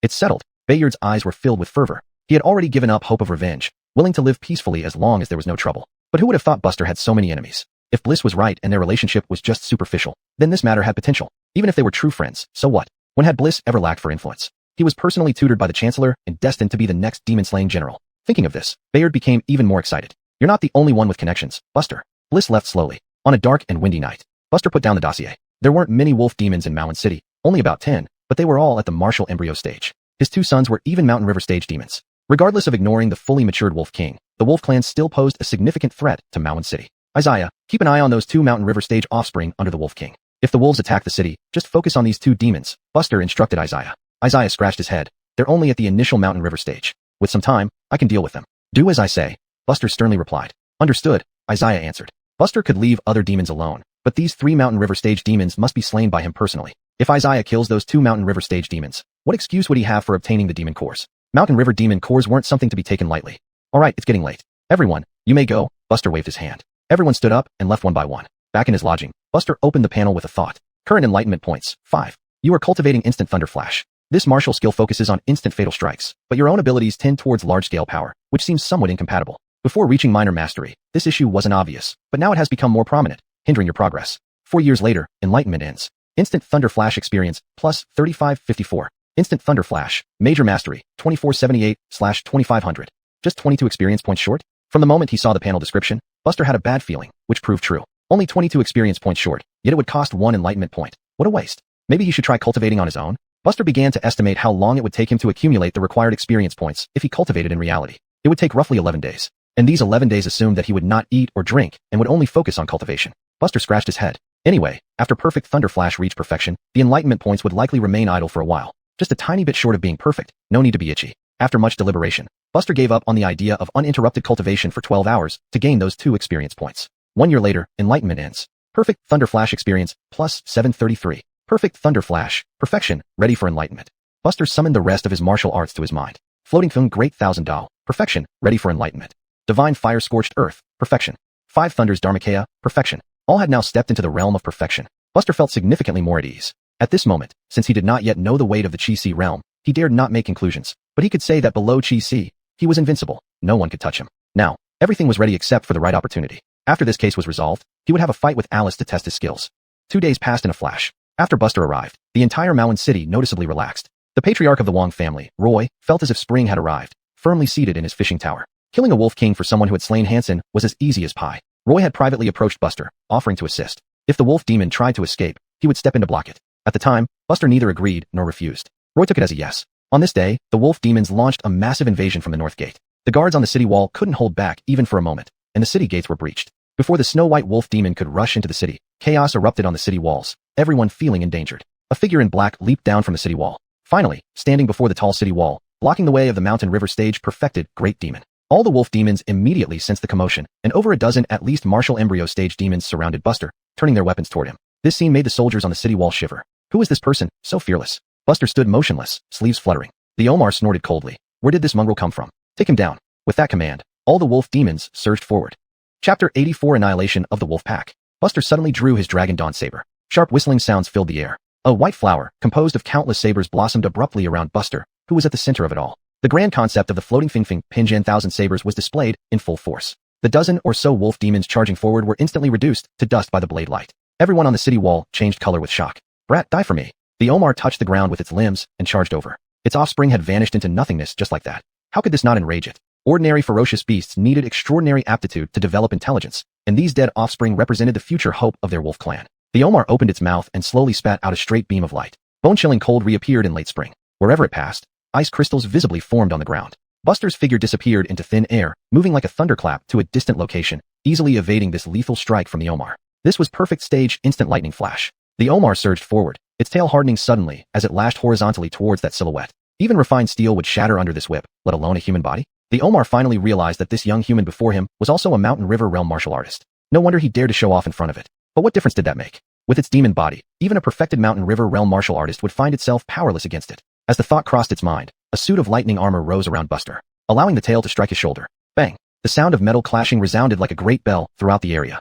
Buster merely slid sideways, gazing at the Omar with some disappointment. Now even perfected Mountain River realm demons couldn't do anything to him. It ends here, Buster muttered, shaking his head. It seemed only Chi-Si realm beings could pose a threat to him. This Omar before him was too weak in every aspect, strength, speed, etc. If it weren't for the daylight hanging perceiving that this opponent was truly a perfected mountain river realm being, Buster would have thought this attack was a tickle from an embryo transformation realm martial artist. Do you still refuse to make your move? Then I'll send you on your way. The Omar sneered, gradually gathering power in its mouth. Boom boom boom. Dull blue spheres of light constantly shot out from the Omar's mouth, hurtling toward Buster. The frequency of the Omar's attacks was high, nearly seamless. By the time the first sphere hadn't hit Buster yet, more spheres followed in waves. Taking a step forward, Buster used the ultimate speed of instant lightning flash to dodge the light spheres while closing in on the Omar. Amidst the dense assault, Buster's sleeves fluttered gracefully, almost divine assistance allowing him to move elegantly, as if strolling through a back garden. Each place where ice spheres exploded formed ice blocks as tall as humans, and even from the slightly distant city walls, one could feel the piercing cold. Gradually, the Omar began to panic. It was astonished by the incomprehensible speed of its opponent.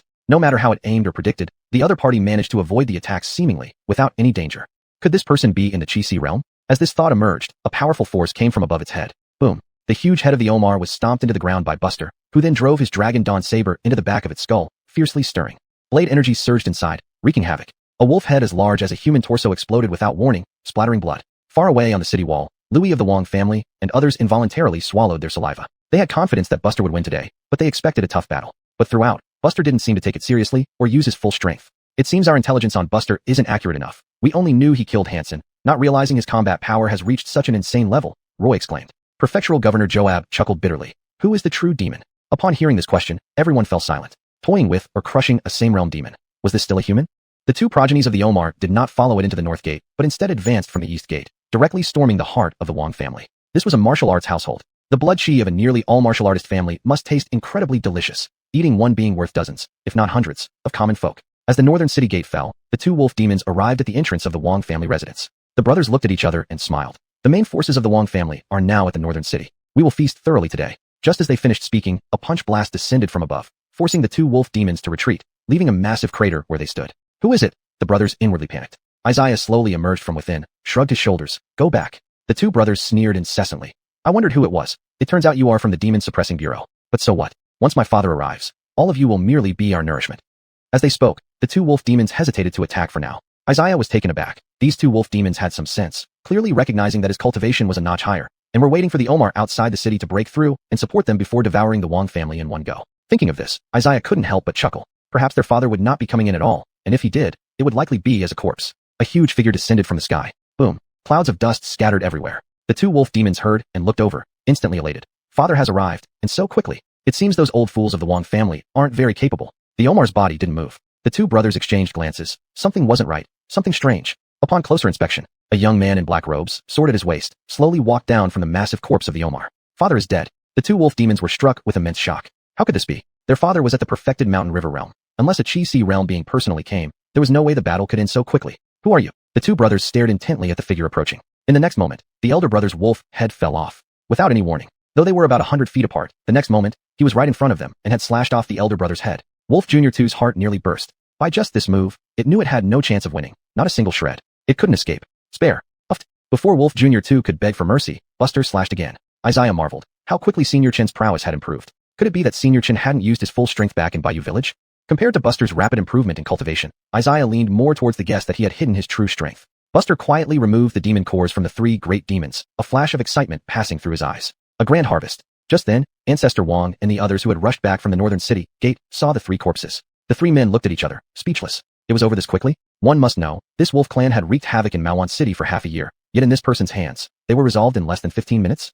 Chapter 85, Ascend to Heaven. The news of the extinction of the wolf clan spread like wildfire across the entire city. In an instant, citizens crowded in front of the Wong family's gate, all eager to find out who the deputy general was that personally slew the wolf demon. Buster found this troublesome and declined the Wong family's invitation to appear in public. After all, the Wong family was a prestigious clan in Malwan City, and with both the Patriarch Carrie and Magistrate Joab present, they quickly settled the matter. The members of the Demon Suppression Bureau gathered together, their faces flushed red from excitement. Everyone had witnessed Deputy General Buster's strength. This was undoubtedly a wise leader worth following. After all, Buster, not yet of age, had already achieved such a feat in the future, it was certain he would become a Demon Slayer General, and at that time, they would be considered veterans and meritorious officials. This was akin to having followed him since the very beginning. Seated in the main position, Buster had changed into clean clothes and looked down at the crowd below, feeling content. With this, the loyalty of his followers was finally secured. Outside, Magistrate Joab clasped his hands in salute towards Buster inside the room. Lord Chun, my elder brother invites you for a discussion at the Bamboo Water Pavilion in the back mountain. The previously lively hall discussing Buster's slaying of the demon suddenly fell silent, as everyone turned their attention to Joab by the door. Even though Joab had been an official for many years and was the magistrate of the city, he still felt somewhat flustered by the presence. Most of the pressure came from that black-clothed figure inside. Buster nodded first, then got up and walked down. Joab's elder brother was none other than the Wong family patriarch, Carrie. Now that the wolf demon was dead, Buster was curious about why the other party still wanted to see him. On the way, Joab kept talking about Buster's process of killing the demon, but never mentioned Carrie's purpose. Buster wasn't in a rush. The Wong family owned land spanning thousands of acres, second only to the magistrate's office in size. They had a man-made back mountain, approximately 10 jong high and covering nearly 300 acres, adorned with green mountains and clear waters in a very elegant manner. This was how the wealthy played. The bamboo water pavilion was built on the shore of a man-made lake. Patriarch Carrie had already prepared tea, waiting quietly. Buster took his seat. Joab excused himself and left. I heard that Lord Chen enjoys tea more than wine. I boldly replaced the wine with tea, Carrie said with a smile. Buster squinted his eyes. The Wong family must have people within the Demon Suppression Bureau who knew even the little-known fact that he seldom drank alcohol. Of course, he merely sighed inwardly as this secret wasn't important to him. Buster glanced at the tea before him without making any move, instead asking, "What brings you here today, Lord Wong?" Since the Wong family knew that Buster preferred tea over wine, they naturally understood his straightforward nature. Therefore, Carrie wasn't surprised but smiled and took out two items from his sleeve. A bamboo slip and a sheepskin scroll. Buster raised an eyebrow. The fog in his mind began to clear. It seemed they were bringing gifts. These two treasures are our family's most precious possessions. If Lord Chun likes them, you may choose one, Carrie said solemnly. Buster's slaying of the wolf demon meant far more than just saving Malwansity, because the true target of the wolf clan was the Wong family. Without Buster, even if the Wong family resisted to the death, they would ultimately become nothing more than a tragic tale. Saving so many lives was no small favor. Naturally, according to the original plan of the Wong family's ancestor, these treasures wouldn't have been given away easily. However, the potential Buster displayed was too great. Those in the Wong family who knew the truth firmly believed that Buster would become a demon slayer general in time. Buster took the two items, smiling even before opening them. "Can I have both?" Carrie laughed bitterly. "Our Wong family has survived for nearly 1,000 years. We need some valuable items for show." Then, Carrie paused, steeled his heart, and said, "Of course, if you like, I can decide to give you both." Buster waved his hand repeatedly.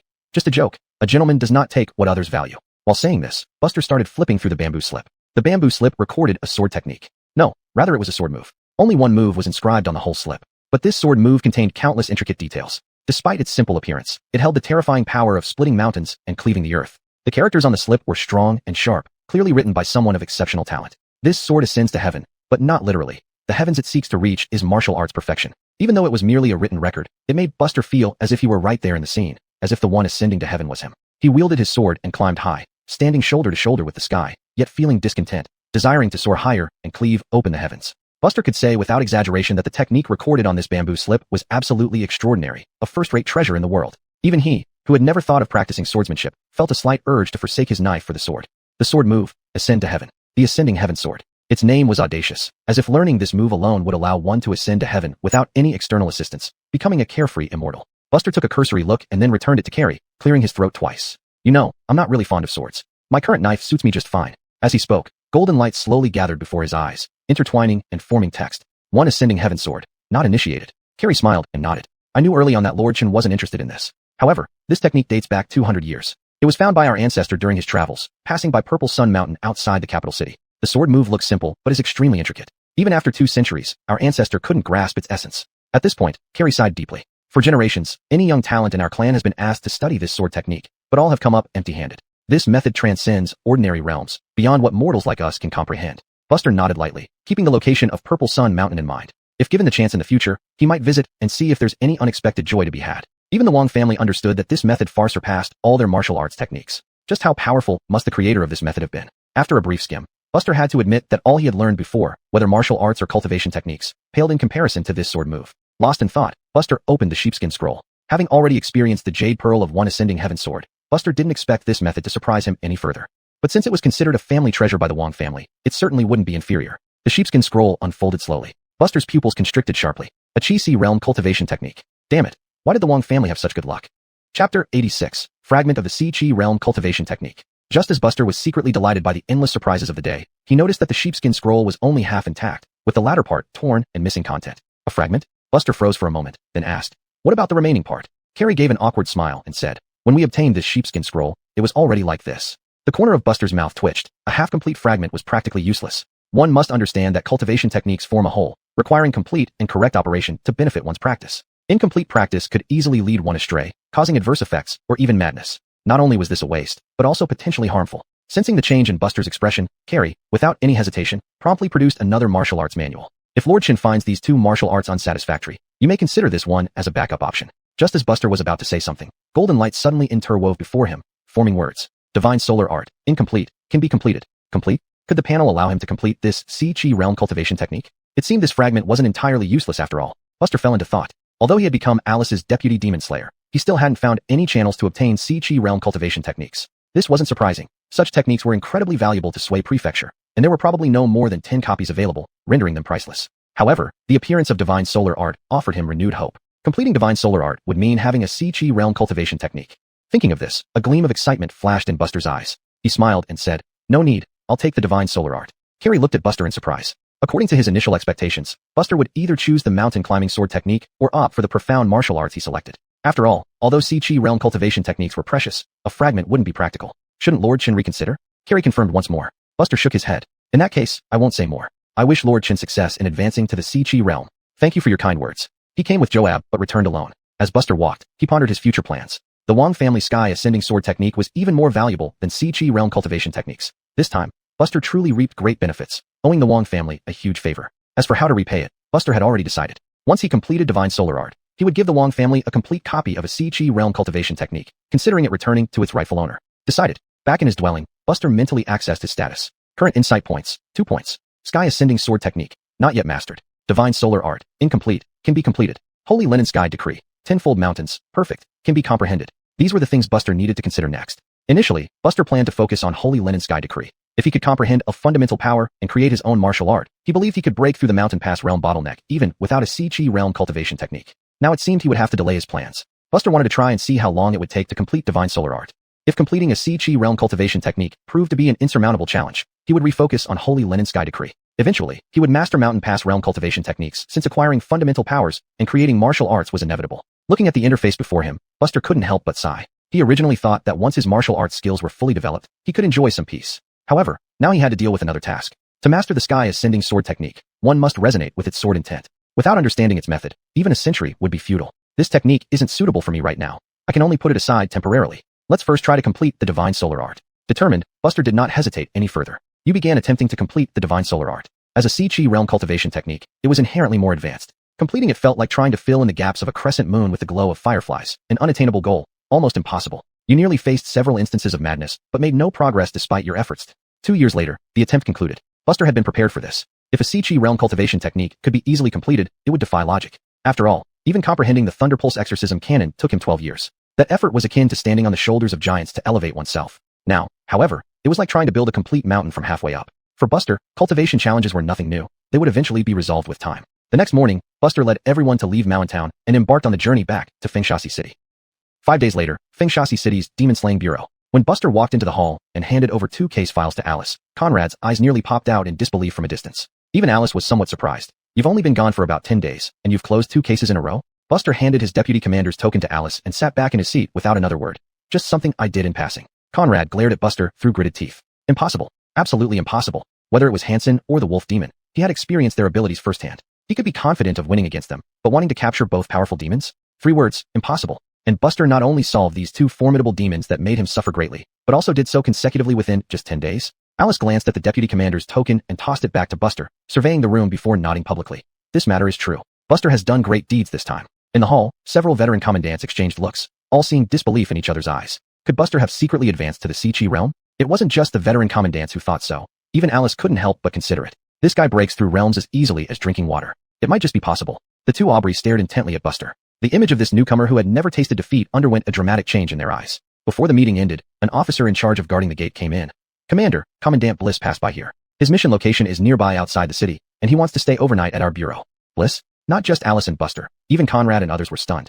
This reason seemed quite legitimate. After all, it was a rule of the Demon Slaying Bureau that officers on external missions could stay at local bureaus. Alice rubbed her temples, sensing that things were going to be unsettled again, but still had no choice. Let him in. Have someone arrange accommodation for him.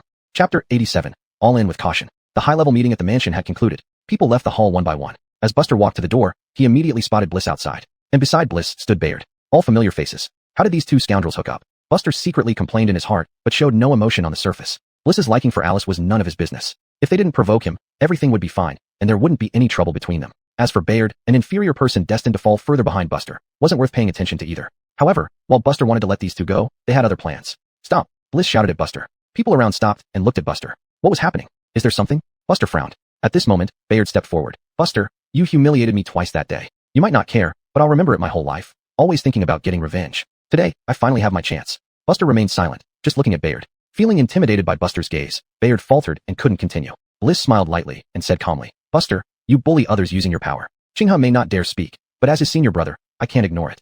What do you want? Buster asked. What do I want? It's simple. What you did to Bayard that day, I'll do the same to you today. Bliss twisted his lips into a smirk. Glancing around, he noticed many people nearby. Perfect. All the important people from the Demon Suppression Bureau were here. Buster couldn't refuse now. Conrad held a serious face but could hardly suppress a laugh due to the situation. Damn, Buster is finally going to get punished. Who is Bliss? He is among the top 5 combatants in the mountain realm of Sui Zhou Town's Demon Suppression Office. Even Conrad, who was quite arrogant, had to admit Bliss had better talent. He watched with interest. Though he didn't know why these two were enemies, seeing Buster in a tough spot made the cause unimportant. Alice found it rather boring. Not because she thought battles in the mountain realm were trivial, but simply because watching Buster completely dominate was uninteresting. She was in the Siqi realm and naturally saw more than others. Buster, who had returned from demon suppression missions, now exuded a much more reserved aura. Even if he hadn't reached the Siqi realm, he was very close. Well then, hurry up. Buster took a step back, gripping his sword hilt. It was a good time to test himself against a mountain realm expert. Bliss suddenly roared, waves of energy rising from his feet, and an invisible force shook all around. Knowing some of Buster's background, Bliss understood his unusual nature, so he used his full strength without holding back. The bystander Bayard tried to resist the shockwaves, but was pushed back relentlessly. The more intense it got, the more excited he became. The stronger Bliss was, the higher the chance of Buster losing, and he didn't have to worry about retribution from Alice. Bayard felt relieved, as the long-standing burden in his heart was about to be lifted. Buster stood still, sleeves fluttering, expression calm. Just this? Suddenly, Bliss vanished, reappearing behind Buster and striking down with an elbow. Before touching Buster, Bliss vanished too. Bang! A dull sound echoed as Bliss, who was so fierce just a moment ago, flew backward and crashed into a distant rockery. Everyone was stunned. What happened? Only Alice among those present could track Buster's speed. Bayard's eyes widened. Buster suddenly appeared before him. Even at full martial embryo realm, Bayard only felt dizzy, and when he regained consciousness, his head was already pressed to the ground. A blade gently slit his neck skin. A little deeper, and he would be dead. Alice had quietly approached Buster from behind, placing a hand on his shoulder, frowning and shaking her head. Reluctantly, Buster had to sheath his long Shao saber, having intended to kill Bayard. 3 strikes, yet this Bayard came a third time. Indeed, working in government departments is troublesome. Buster picked up Bayard and tossed him outside. Don't let me see you again. Lying outside, Bayard felt wetness under his buttocks. He touched his neck wound, staring blankly. So close to death. After dealing with this, Buster slowly walked away. Passing the rockery where Bliss lay, he paused. You too. Everyone from the Demon Suppression Bureau watched the black figure, their minds completely frozen. Michaela looked at Alice and asked softly, Madam, has Buster perhaps reached the Siqi realm? Apart from being at the Siqi realm, could there be any other possibility? Alice sighed softly. Not yet, but if you insist on pushing him, he should be regarded as a Siqi realm warrior. What did she mean by that? The Aubrey exchanged glances. Conrad's expression turned gloomy. Does this really mean he has no chance at all? He refused to accept it. Today, the Demon Suppression Bureau was unusually lively. Buster's feat spread quickly, and within half a day, the whole bureau knew about it. Some were delighted while others were worried. Those under Buster, like Isaiah, felt greatly uplifted. Not only had they solved 2 major unsolved cases, but also, upon their return, our Lord took down the leading candidate for the next demon-slaying general with just 1 move. It was too impressive. However, Buster, as the main character, didn't have time to care about all this. Instead, he prepared to go all in. Current enlightenment points, 6 points. If I still make no progress in 6 years, then I will put it aside temporarily and first enhance the holy primordial azure sky art to reach the Siqi realm. Buster muttered to himself. The cost of sunk efforts wasn't worth it. You continued to try completing the divine yang art, and your mental state deteriorated more and more. You found yourself trapped in the quagmire of the Siqi method, unable to extricate yourself. No matter how you changed the circulation rules, it always seemed wrong. You were treading water, going in circles. All those years of accumulation and refinement seemed like a joke in the face of insufficient talent. After 6 years, enlightenment ended. Buster nearly spat out a mouthful of blood. Although he had mentally prepared for the worst, when it truly happened, it still caught him off guard. Back then, even with the lightning pulse devil cleansing cannon, he could still feel some progress. During these 8 years of trying to complete the Siqi method, not a single splash had occurred. Well, I might as well first elevate my realm to Siqi and then give my all to complete this method. As long as the panel is there, success will eventually come, Buster consoled himself. From an initial perspective, completing the divine yang art would probably take 20 to 30 years. In the end, this body's talent was just too poor. Sometimes, effort alone wouldn't guarantee results. Buster lay flat on the bed, lost in thought. It seemed impossible to achieve the Siqi realm technique in the short term. He could only hope for the mystic powers derived from comprehending the holy primordial azure sky art. Chapter 88. All means exhausted. After resolving the 3 lingering cases, Buster finally established his position firmly and enjoyed a peaceful period. Time flew by, and 3 days passed in a blink. In the main hall, Buster, seated at the principal's seat, was utterly bored. He yawned as he watched his colleagues below working fervently. If it weren't for the need to review and stamp completed cases, he wouldn't even want to stay here. The sparring with Alice had also been delayed until now. There was no way around it. During these exceptional times, Alice was too busy inside and out to spare any time. At this moment, Buster held a confidential letter in his hands, which recorded the basic situations of the 4 countries in the world. From this letter, Buster learned an alarming piece of information. In the other 3 countries, the living spirit sect was active, and their actions were significant. But overall, they had only one goal: to forge true spirits. There were many places where they couldn't be dealt with, ultimately allowing the living spirit sect to forge true spirits based on the profound realm. Buster felt apprehensive. It took at least a month for news from the other countries to reach Suizhou. This indicated that the actions of the living spirit sect were almost simultaneous. Suizhou was just one point among many. There were many large states like Suizhou in the world. If one Suizhou failed, another Suizhou succeeded, that would count as success.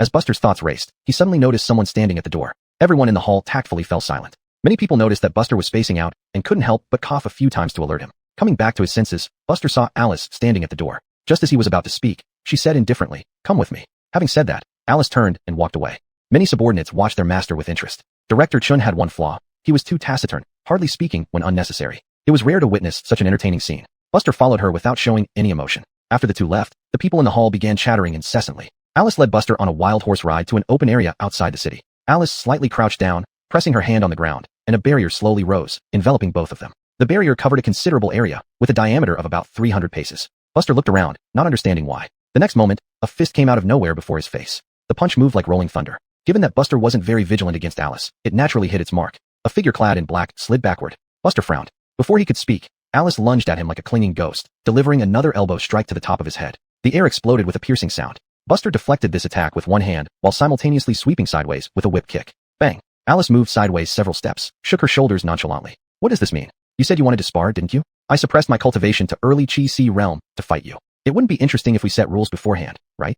Alice sneered. Actually, there was more she didn't say. She had long been annoyed by this kid, who always went against her, either arguing or ignoring good advice. This was a perfect opportunity to vent some frustration. Upon hearing this, Buster realized what was happening. Without moving his feet, he retreated dozens of paces backward. Simultaneously, he activated the 5 Thunder Body technique. Buster opened his mouth, and dense white gas waves scattered all around.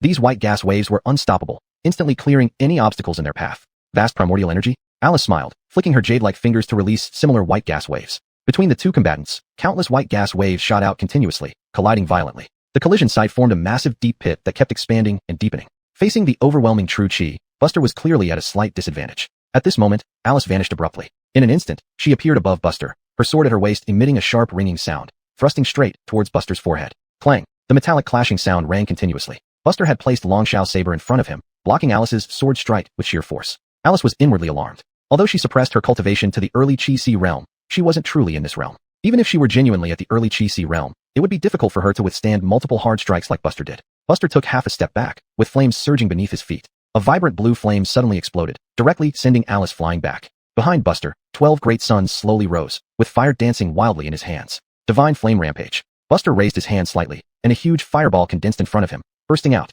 Boom! The fire erupted upon touching Alice, causing the ground to shake violently. Yet in the next moment, an immense sword chi flashed through the flames. Dense and interconnected, it shone brightly. The dust from the explosion was dispersed, revealing Alice's figure. A beam of snow-white sword light suddenly descended above Buster's head. Even with his lightning-fast dodge, it still fell short. It was evident that the thunder robe on Buster's shoulder could only withstand the sword chi's ravage for a moment before collapsing into ruins. The sword light pierced into the flesh. A grotesque, bloody gash appeared. This wasn't the end. The remaining sword light on the ground did not disappear, but instead split into countless tiny sword needles, relentlessly pursuing Buster with dense, unbroken attacks. Buster, unable to evade, curled his lips and suddenly drew his blade. To meet those snow-white sword needles was the grand intent of the floating thing big world blade technique. Boom, boom, boom. Explosions rang out incessantly around Buster, until his figure was swallowed by the dust. Alice frowned, puzzled. What was the situation with the 12 great suns behind Buster just now? She was certain that the aura cultivated was absolutely from the Golden Crow falling sun technique. Yet this method should only reach 9 complete suns. Why were there 12 great suns? Precisely at this moment of distraction, a figure flashed out. Thunderlight erupted. Everything in its path turned into charred blackness. It was Buster. On the Long Shao saber, celestial heart thunder condensed, and the accompanying purple light from the demon-suppressing power became intensely concentrated. With this one stroke, even someone at the Sea Chi realm would suffer. Alice had already missed the best opportunity to react. A trace of blue light flashed in her beautiful eyes. The next moment, Buster flew backward. Landing on the ground, Buster spat out a mouthful of blood, his breathing becoming extremely disordered. Damn, this woman. At the last moment, Alice no longer suppressed her cultivation. One palm sent him flying. Even with her full strength strike, she could not hold him down for a moment. This was the difference between the perfected mountain river realm and the perfected Sea Chi realm. No matter how prodigious, one could never leap over this chasm. Suddenly, a hand held Buster's chin, and Alice quickly fed him a pill. A gentle force spread through his limbs, silently repairing his energy. I lost, Buster. I am increasingly curious about the height you will reach in the future. Alice stared intently at Buster. Buster, feeling some unease under her gaze, hurriedly stood up and took a few steps back away from her. Not only have you raised the upper limit of the Golden Crow falling sun technique, But your lightning pulse exorcising cannon also seems peculiar. Alice looked at Buster pensively.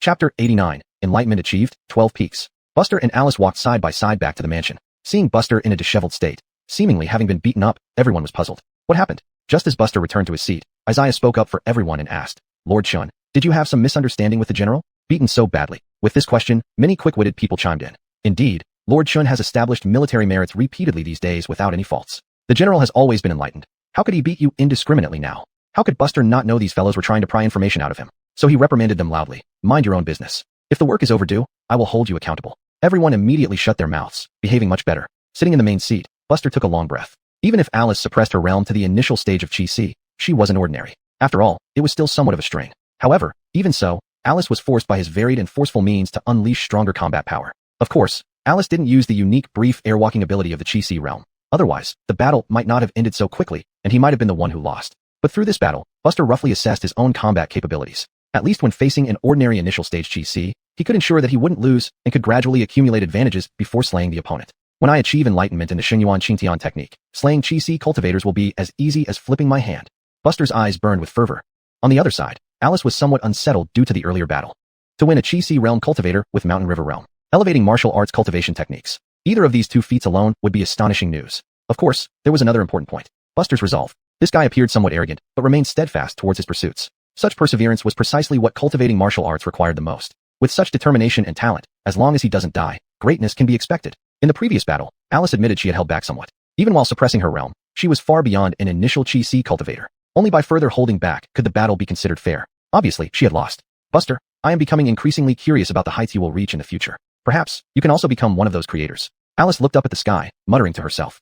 Time flew by, and half a month passed in the blink of an eye. As it turned out, cases on the level of 3 major unresolved cases weren't frequent. Solving one lessened their number. During these half months, Buster had been bored to sickness. Because they were mostly minor cases, most could be handled by his subordinates. After all, local bloodline demons causing chaos didn't warrant the mobilization of a deputy general. On this day, with absolutely nothing to do, Buster didn't go to the hall to handle official matters, but sat at the entrance of his residence. A thought crossed his mind. Current enlightenment points, 18 points. To see immediate results, Buster had resisted the impulse during this period, planning to push through the barrier of the Shenyuan Qingtian technique in one go. Let's try 10 years. Buster murmured. He had no choice. Spending too many enlightenment points would be wasteful. After all, it was an essential resource, gained at 1 point per day.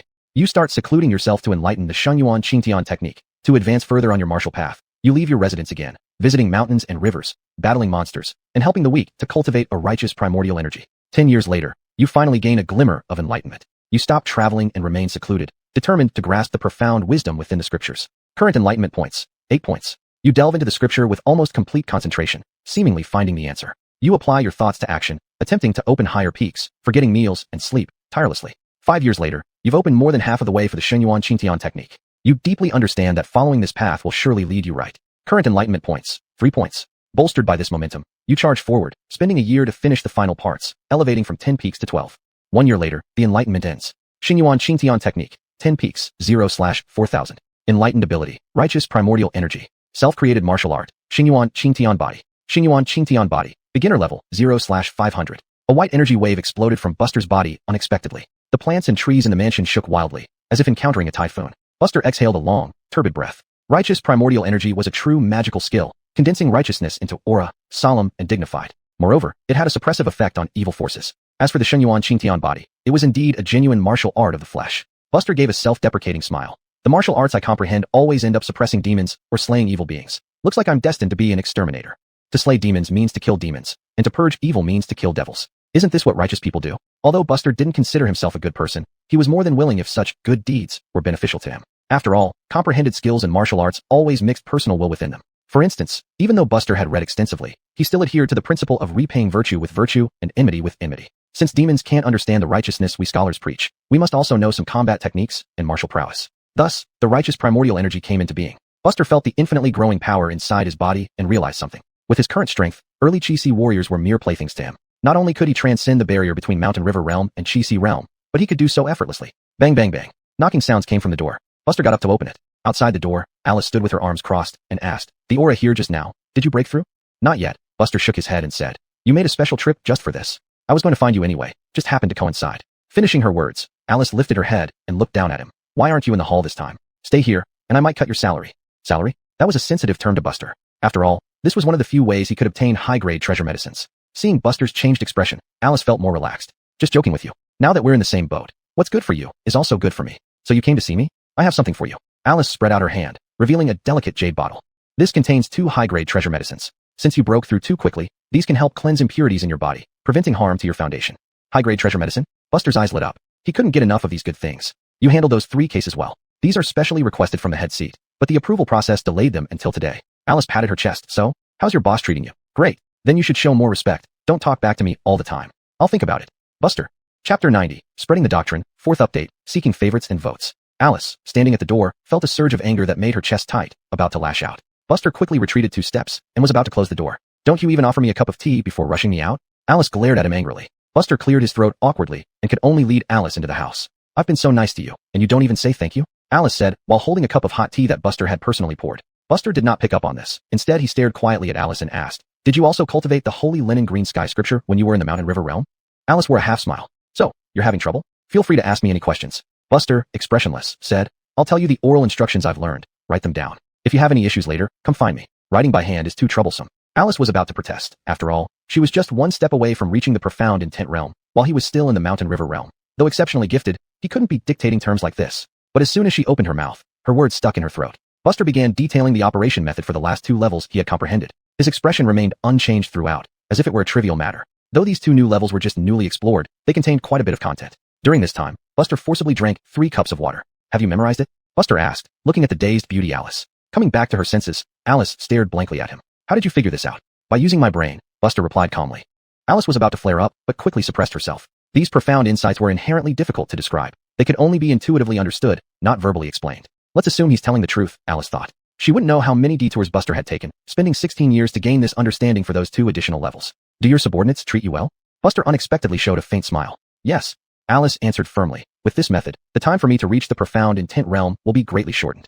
Buster nodded slightly, and exhaled. He taught this exclusive technique to Alice for his own reasons. First, he owed her too much favor, making him feel uneasy, like carrying an unbearable burden. This was a way to reduce that weight. Alice's favors over the years were all clearly remembered, and they needed repayment. For example, the blood chi and martial embryo realm techniques. Perhaps in others' eyes, these 2 techniques combined might not be worth as much as this enhanced holy linen green sky scripture. So the favors he owed were more than repaid. But in Buster's view, debts weren't calculated like that. The blood chi and martial embryo techniques were like sending coal in the snow to him. The 12-level technique of the holy linen green sky scripture was merely adding flowers to brocade for Alice. Afterwards, the 2 chatted idly about mundane matters. Just before leaving, Alice said meaningfully, I hope you reach the Chi-Si realm faster than I reach the profound intent realm. Of course, Buster said with a carefree demeanor. Alice retorted angrily. Can't you be modest for once? The gate of the Chi-Si realm is far from comparable to the Mountain River realm. You need to be prepared for delays.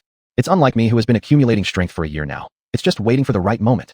Seeing the confident Alice, Buster didn't dare spoil the mood by contradicting her, agreeing repeatedly. Others wouldn't know that his Mountain River realm cultivation had been accumulating for over a decade. Once Alice left, Buster swallowed the 2 advanced treasures. Still the standard 9 Heaven Star plucking pills, they tasted authentic and worked better. After half an hour, he finally digested the last bit of their effects. With a thought, Buster opened his panel. Current enlightenment points. 2. You are progressing towards the 11th level of the holy linen green sky scripture. This path was created by you and you move upon it with ease. In 2 years, enlightenment will end. Holy linen green sky scripture experience, plus 1644. Holy linen green sky scripture, level 10, 1644/4000.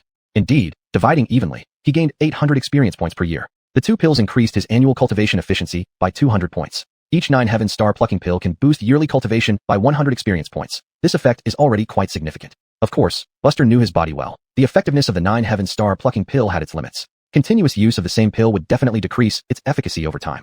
Forget it. The current situation is much better than I expected, Buster sighed softly. Finally, with nothing else to do, Buster went to the hall. Before he entered, Isaiah, coming in from outside, intercepted him. Sir, you've arrived just in time. There's something for you to handle.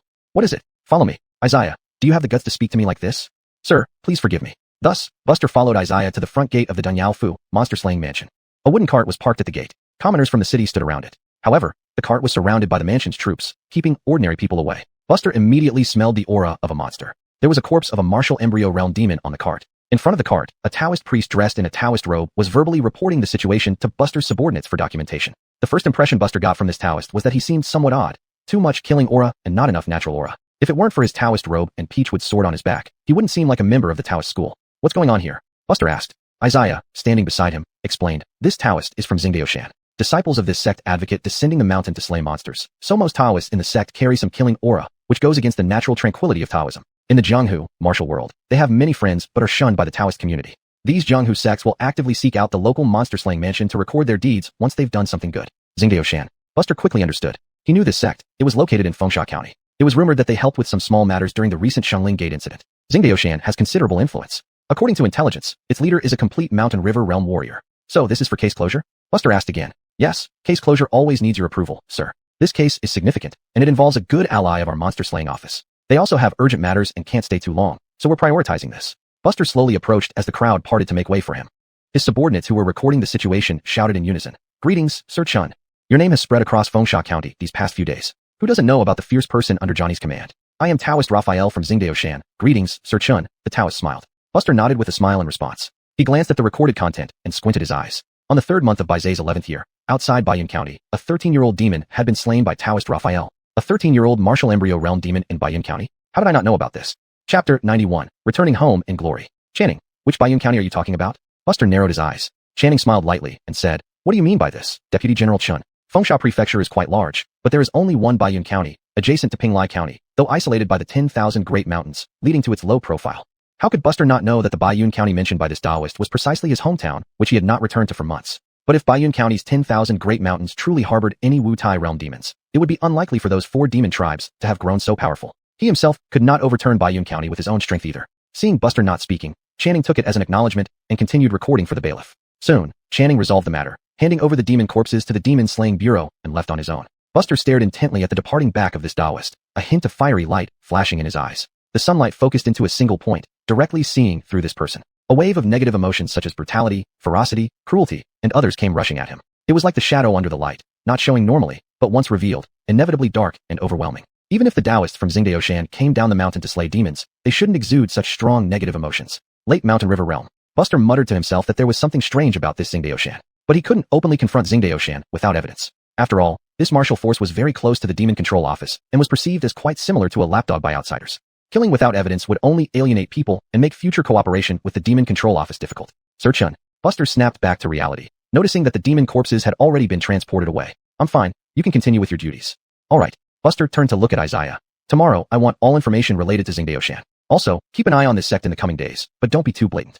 After speaking, Buster turned and left. Isaiah scratched the back of his head, feeling a bit puzzled, but still obeyed since Sir Chin told him to follow instructions no matter what. Isaiah moved quickly, and by evening, a detailed dossier about Xingdaoshan was placed on Buster's desk. Buster read through it, noting some points worth paying attention to. 10 years ago, Xingdaoshan was merely an obscure third-rate sect in Fengsha Prefecture. Their internal techniques were actually not bad, but extremely slow in effect and required a lot of talent, thus never making any significant progress. Back then, Xingdaoshan didn't even have a Wu Tai realm martial artist. However, they possessed a rather good cultivation method, naturally attracting the envy of various forces. For many years, there were constant wars, severely weakening them. This situation completely changed 8 years ago when Xingdaoshan produced a genius who not only smoothly advanced to the Mountain River realm using the master-taught methods, but also improved the sect's cultivation methods. Since then, the overall strength of Xingdaoshan soared rapidly, becoming a top-tier force in Fengsha Prefecture within just a few years. Instead of settling old scores, the rising Xingdaoshan softened their stance, giving enough face to their former enemies and started frequent interactions, slaying demons and eliminating evils.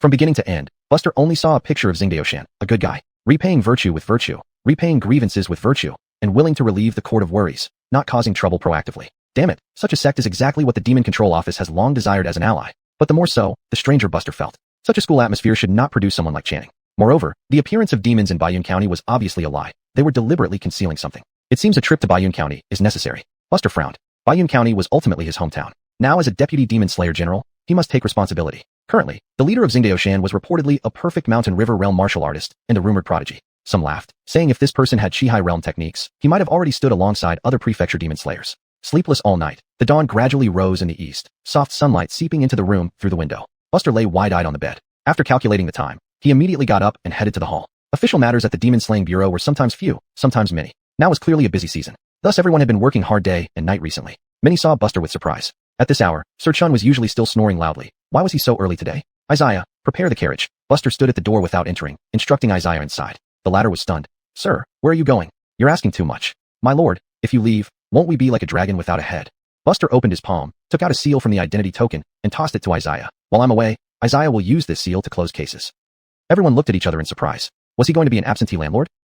Buster frowned. Clang. Isaiah immediately got up. The stool beneath him fell backward due to excessive force. This commandant ran outside obediently to prepare the carriage for Buster. Buster boarded the carriage. My lord, where are we headed? The driver outside asked. Bayun County. 5 days later, on the winding mountain path of the 10,000 Great Mountains. Seated inside the carriage, Buster slowly opened the interface. Current enlightenment points, 6. You have begun advancing towards the 11th level of Xingyuan Qingtian art. The essentials of this technique have long been mastered by you. Although the new operation method is slightly awkward, no issues have arisen, and you proceed with your cultivation methodically. 6 years later, enlightenment ends. Xingyuan Qingtian art experience, plus 4307. Xingyuan Qingtian art, 11th level, 1307/4000.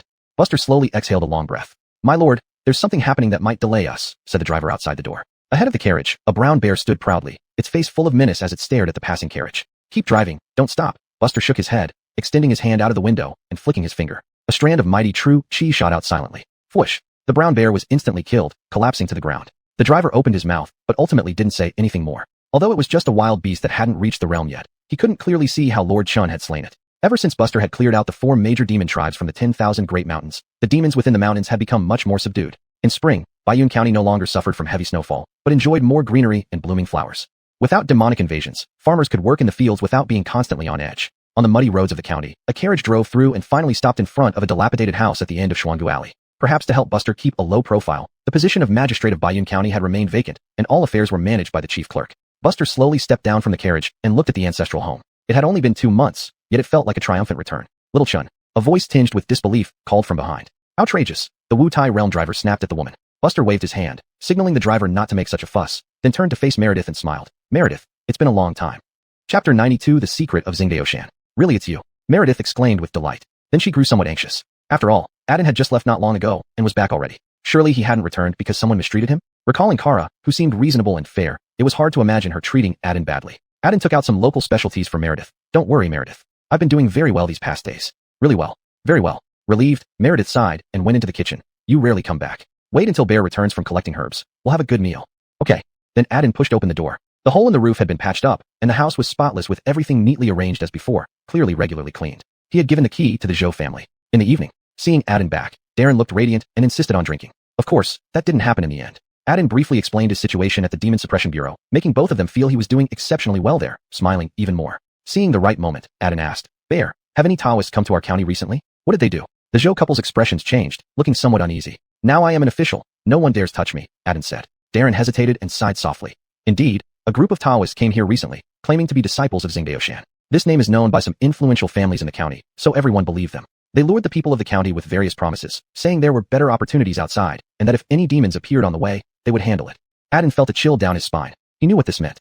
Before the demon year, people dared to leave their hometowns to cross the 10,000 mountains to Pinglai County, or even further, but that was 11 years ago. In the last 11 years, demons had rampaged, and many were tired of such a life. Even though it was temporarily safe now, there was no guarantee it would remain so. Leaving quickly was the only solution. Now that a great opportunity presented itself, families naturally moved together, much like starting a new life away from the mountains, as he would say from his previous life. Perhaps some in the county still preferred staying on their land, waiting for harvest year after year, but surely not many. Many people followed those Taoists with their families, disappearing afterward, Meredith sighed. Even our neighbor in Zhuangwa Alley, the Wang family, has vanished without a trace. Luckily, everyone soon found the situation strange and stopped following. Those Taoists also disappeared quickly. Adin frowned. Darren whispered, a family here has relatives in Pinglai County. After much effort, they wrote a letter asking if the people moving there had arrived safely. There was no record. They seemed to have vanished.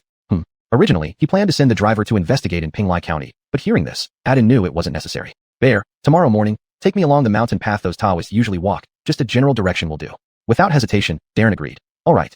The next morning, it was still dark. Adin hadn't slept all night. Darren carried a large basket for the herbs. The two walked side by side into the mountains. Of course, there was also a Wu Tai realm driver following not far behind. From the moment they entered the mountains, Adin maximized the effects of his sunlight hastening technique.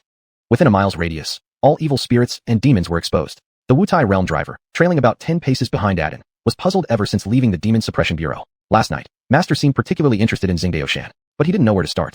No matter how you looked at it, Xingdaoshan was an ally of the Demon Suppression Bureau. As for deceiving civilians, it was probably imposters using their name, which happened often enough. Taoists from Xingdaoshan always acted honorably, coming down the mountain only to slay demons, doing nothing else. Halfway up the mountain, Adin suddenly stopped. What's wrong? Darren plucked a herb and asked when he saw Adin unmoving. Follow me. Adin's expression was grim. Led by Adin, the three moved unimpeded, reaching a cave. Even before entering the cave, a pungent stench permeated the forest. What's that smell? Darren's face changed drastically as he covered his nose. The smell of dead people. Buster stepped firmly into the cave. Inside the cave, corpses were scattered everywhere. These people, dressed in tattered clothes, had died miserable deaths. Both men and women had become desiccated corpses. It was as if they had been drained of their vital essence until death.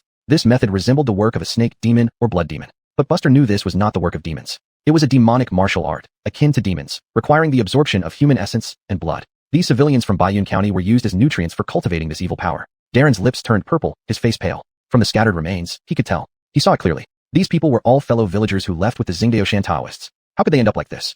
Buster had anticipated this and wasn't surprised. He suddenly frowned and looked forward. There's still someone alive. In the depths, a figure suddenly charged out, swinging a long sword down. Where did you come from, brat? Since you've seen you die? Clang. The long sword sparked against Buster and then snapped abruptly. A Wutashing realm warrior? Buster casually grabbed the assailant and threw him out of the cave. Exposed to the light, the driver immediately recognized the man as a Taoist from Xingdaoshan. His robe and the aura emanating from him undeniably pointed to Xingdaoshan. The Xingdaoshan Taoist hurriedly got up, attempting to flee. But Buster pinned him by the shoulder. Those who followed you weren't just these 30-odd people in the cave. Where are the others? Who are you? The Taoist from Xingdaoshan looked at Buster in terror. Squish. The Taoist screamed as Buster ripped off his right arm with sheer strength. I asked the questions. Answer them. One extra word, one less hand. Buster narrowed his eyes, drenched in sweat. The Taoist looked at Buster as if he were a devil, shivering and stammered. There are other places in the mountains. Lead the way. Yes. The Taoist walked ahead, head down, hiding his face in the shadows. His eyes gleamed with mockery. The elder is to the west. Once there, I'll make this bastard wish he were dead. A wild kid from nowhere dares to meddle in this. Today, I must avenge my severed arm.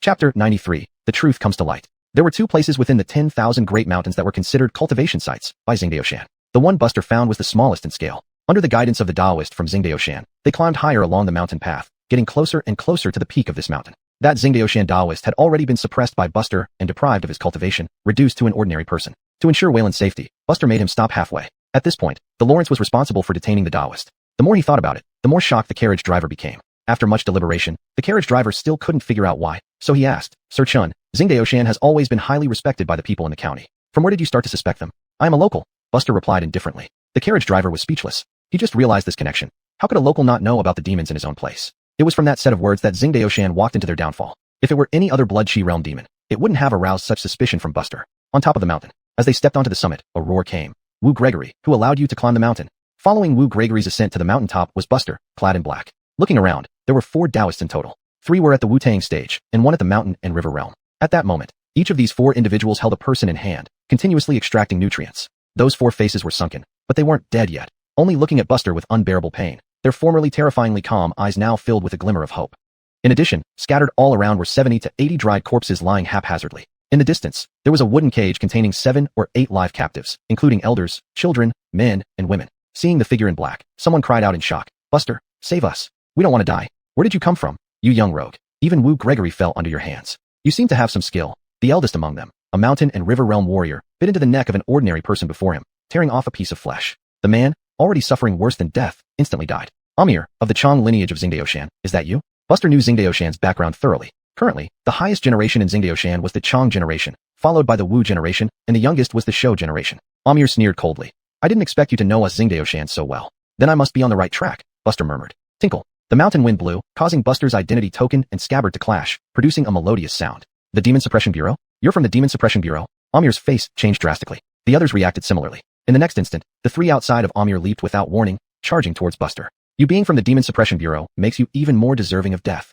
Buster drew Longshao saber, and countless saber lights burst forth. Floating weaved great thousand saber. The 3 Taoists still in midair turned to dust instantly under the fierce saber light. Amir's pupils constricted abruptly as he stood up suddenly. But just as he rose, Buster appeared before him at an unimaginable speed from dozens of feet away.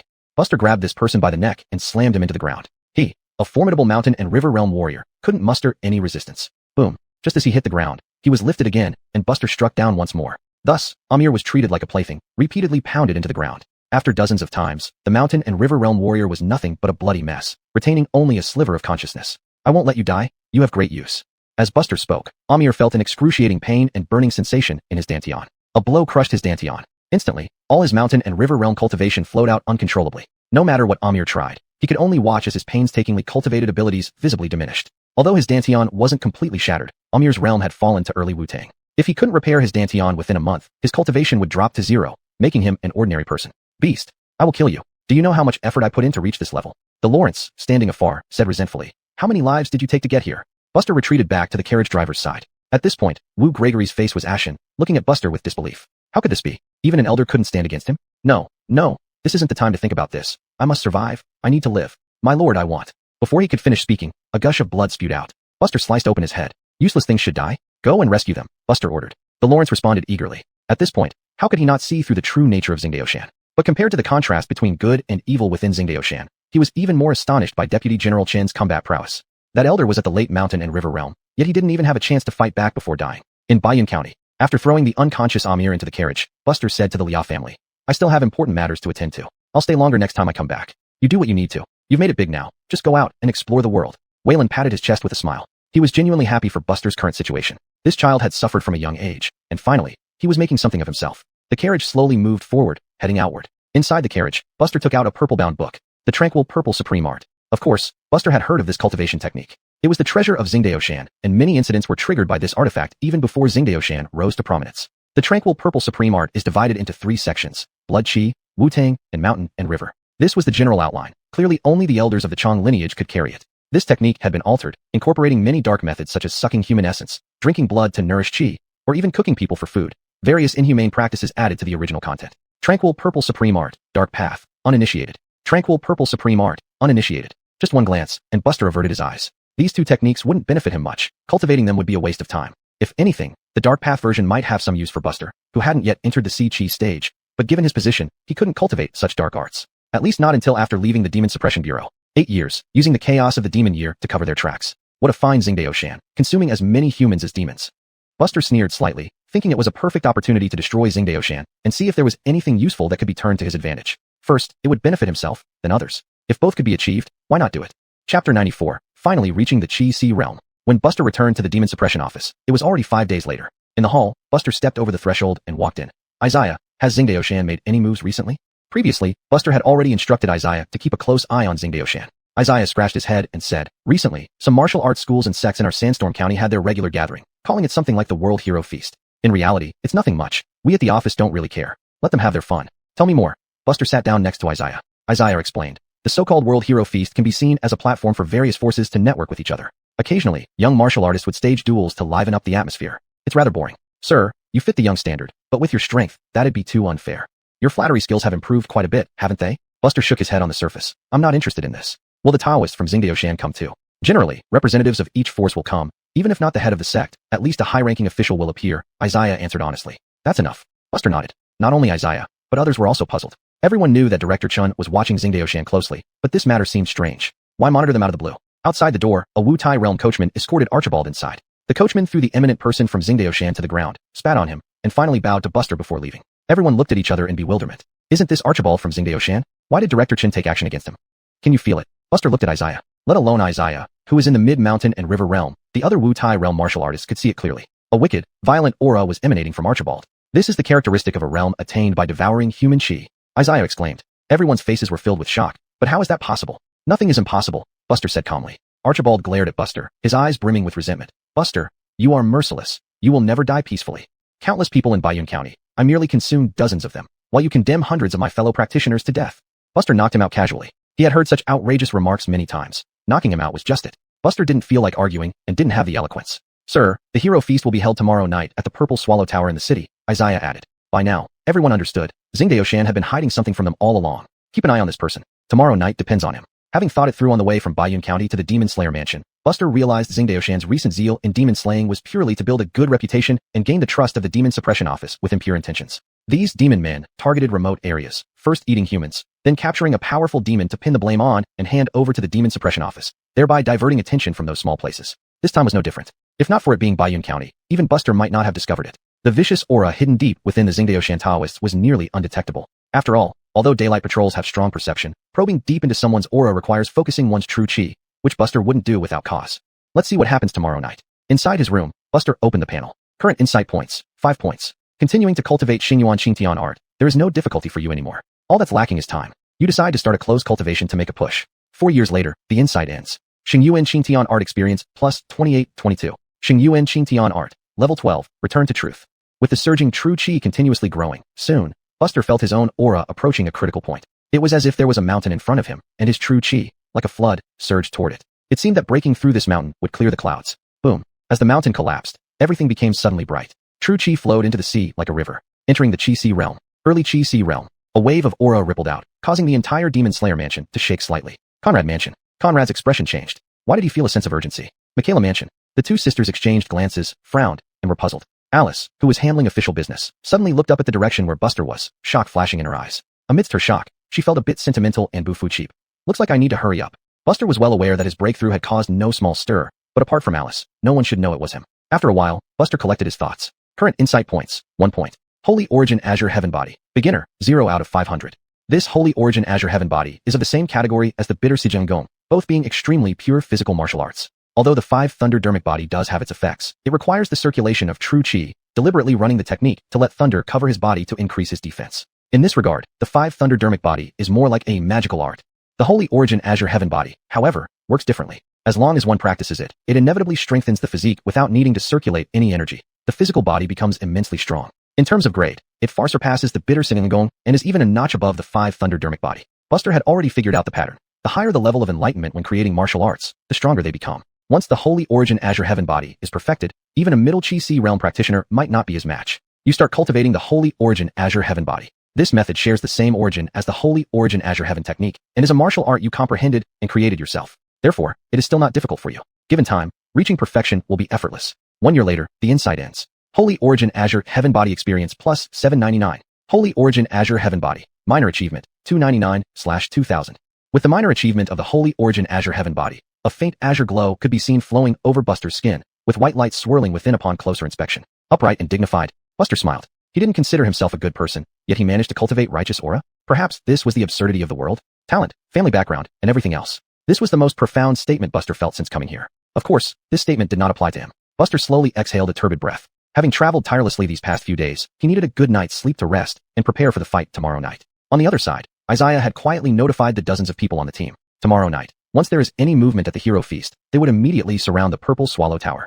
Chapter 95, Heroes Feast. The Heroes Feast is a grand banquet in Fengsha County, often sparking discussions from all sides. Purple Swallow Tower was booked by various forces tonight. Without exception, those present were all leaders of prestigious forces within Fengsha County. As the evening breeze blew past, on the bustling streets, a man in black attire strode along, a saber at his side. Buster's appearance wasn't exceptionally striking, but he carried an air of handsomeness. Coupled with his emanating aura, it made several passing women glance admiringly. Purple Swallow Tower. Sir, Purple Swallow Tower has been booked for tonight. If you wish to enter, you need to show your world invitation. At the entrance, over a dozen waiters had blocked the entrance. Anyone wanting to go in needed their identity verified. This young man in black probably hadn't yet turned 20, and he came alone, not seeming like someone invited to the Heroes Feast. A world invitation was naturally something akin to an invitation card, by which one could prove they had a place at the Heroes Feast. Buster said, I don't have a world invitation, but... Before he could finish speaking, the waiter smiled and said, Then we're sorry, without a world invitation, regardless of who you are, we cannot allow you in. Just as he finished speaking, a golden identity token was produced by the young man in black and waved in front of the waiter. Even though the waiter did not know who Buster was, this emblem symbolizing the Deputy Chief Demon Slayer of the Demon Extermination Bureau was unmistakable. Why would someone from the Demon Extermination Bureau come to the Heroes Feast? May I ask your honorable name? The waiter hurriedly lowered his head and asked with a fawning smile. I'm surnamed Chun. Buster replied indifferently. Deputy Chun? After some thought, the dozen or so waiters' eyes suddenly widened. Buster. In Fengsha County today, Buster's name was well known by everyone, having ruthlessly killed demons one after another, merciless and thorough. Most importantly, his strength had reached a monstrous level, almost inconceivable. Even demons of the mountain and river realm at peak perfection couldn't withstand a single blow from him. From being unknown to becoming famous throughout Fengsha County, it took merely a month, and now he even overshadowed Conrad, the deputy who had served for years at the Demon Extermination Bureau. Unfortunately, Deputy Chin didn't like being in the spotlight, so most people only knew of his deeds and name, but had never seen his true face. Can I go in now? Buster swept his gaze over the dozen dazed waiters. The waiters quickly moved aside to let him through. Yes, certainly. It's an honor for our Purple Swallow Tower that Deputy Chun graces us with his presence. Earlier, this servant failed to recognize you properly and offended you. We apologize. Before he finished, Buster had already walked into Purple Swallow Tower through the entrance. The waiter speaking had a stiff expression, looking somewhat anxious. His companions looked at him with slightly sympathetic eyes. Although it was part of their job, offending Lord Chun would likely make him uneasy even when sleeping. Speaking of Lord Chun, he wasn't just formidable himself, but also allegedly favored by Johnny. Such a person wouldn't be questioned even if he tore down Purple Swallow Tower. The owner wouldn't dare say a word. To Buster, the little incident at the entrance was nothing significant. Now, he entered the tower. Perhaps to welcome the Heroes Feast, Purple Swallow Tower had been decorated more splendidly than usual. Gold and glory shone everywhere, dazzlingly colorful decorations making everything seem dazzling. The first floor had been entirely cleared out to provide an empty space, likely set up as an arena according to information. So Buster went straight to the second floor. Many pairs of eyes turned towards him, seeing that he came alone. Some were inevitably surprised. Who was this person? Clang. A golden emblem representing the Deputy Demon Slayer was placed on the table by Buster. Earlier at the door, time was wasted because his identity was not revealed. Buster hated troubles. If avoidable, he avoided unnecessary fuss. Indeed, upon seeing the golden emblem, the previously lively scene instantly fell silent. Those who could attend here were none other than top-ranking individuals from various forces. Younger ones must be the best cultivated talents nurtured by their respective forces, trying to become familiar faces before the senior figures. But regardless of age or gender, all eyes were fixed wide open now. A deputy demon slayer from the Demon Extermination Bureau. In Fengsha County currently, there were 4 deputy demon slayers in total. Half men, half women. Conrad was familiar to all of them, while this new deputy was still a stranger. That left only one person. Deputy Chun. Everyone silently swallowed, wondering when officers from the Demon Extermination Bureau started attending such banquets. Moreover, it was Buster, that ruthless killer. Some began to move nervously, wanting to approach and make acquaintance. After all, Buster stood out too brightly. In terms of background, strength, and potential, he was impeccable, virtually unmatched. Stay away from me. Buster glanced around at everyone, observing where Taoist members of Qingdao Mountain might be located while simultaneously taking note of his surroundings. A glance was enough to make the eager crowd bite their lips and withdraw their intentions. Because of Buster's sudden appearance, the atmosphere became somewhat awkward. It felt like when a government official sat in on a mafia meeting in his past life. Awkward and uneasy. Among the crowd, someone separated from the group and sat beside Buster with a smile. Sir Chun, it has been a while. Your cultivation has advanced even more. Buster turned his head to look. Carry. Thus, he put away the idea of driving the person away by force. Regardless of whether the Wong family wanted to lean on him for support or had no other intention, he would not drive anyone away. After all, the Dantian sword and divine yang art were already a significant favor. Where are the people from Qingdao Mountain? Compared to these matters, Buster was more concerned about Qingdao Mountain's absence. The banquet hasn't started yet. Everyone isn't gathered. Qingdao Mountain holds a high status here, so they will surely arrive later, Carrie replied, curious why Buster was interested in Qingdao Mountain. Buster suddenly realized. With a peak river and mountain realm martial artist guarding it, Qingdao Mountain should be one of the top forces in Fengsha County. But what did that matter? An eye for an eye. Master Simon of Qingdao Mountain has arrived. Many eyes turned to look. At the entrance, Master Simon entered slowly with 2 disciples. The Igor had white hair and eyebrows, exuding a transcendental demeanor, looking every bit the part of a celestial being. Buster remained unmoved. Master Simon brought his people up to the 2nd floor and immediately spotted Buster. He paused, then approached with greetings. Sir Chun, we haven't met in days. It's good to see you again. Buster nodded without speaking. This silence was significant to the surrounding crowd. Earlier, Buster had made it clear that no one should approach him. The Wong family could, because they had prior connections with Buster, causing countless people to envy them. However, no one had ever heard of any connection between Deputy Chun and Qingdao Mountain, yet Buster still gave them some face. Unconsciously, Qingdao Mountain's standing was elevated even further. Master Simon was content. He had achieved his goal and was about to leave. Wait. Buster tapped his identity token with his index finger, making clanking sounds as he spoke lazily. Is there something else, Sir Chun? Clank. Suddenly, the Longshao saber at his waist was unsheathed and placed on Master Simon's neck. Buster then slowly said, come forward and confess.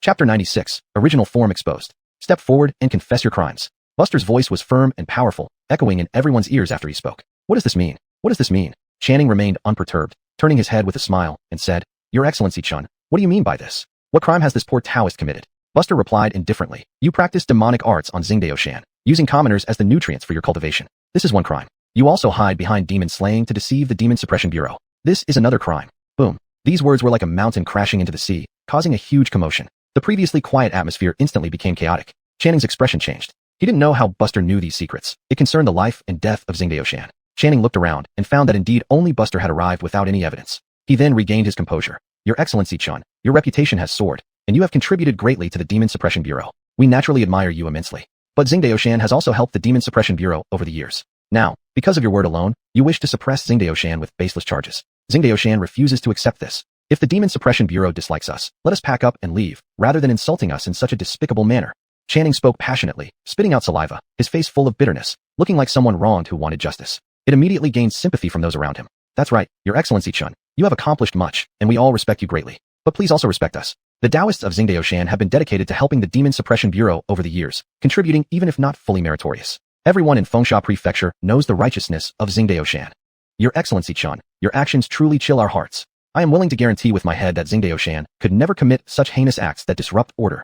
As people began to protest, Carrie felt increasingly awkward. He was also puzzled why Buster would act like this. Without evidence, suppressing Xingdao Shan would cause significant repercussions. This mountain was already the face of the factions in Fengsha Prefecture. If it were suppressed without reason, it would not only make many martial forces disheartened, but also affect the morale of Fengsha Prefecture. Buster remained silent throughout, watching these people protest. Whether out of sympathy or to help Xingdao Shan to earn merit, it was understandable. The discussion continued for some time, escalating. Channing of Xingdao Shan took advantage of this moment. Your Excellency Chun, why do you dislike Xingdao Shan so much? Is there something we did inadequately? Buster pulled at the corner of his mouth, speaking heavily. All of you, shut up.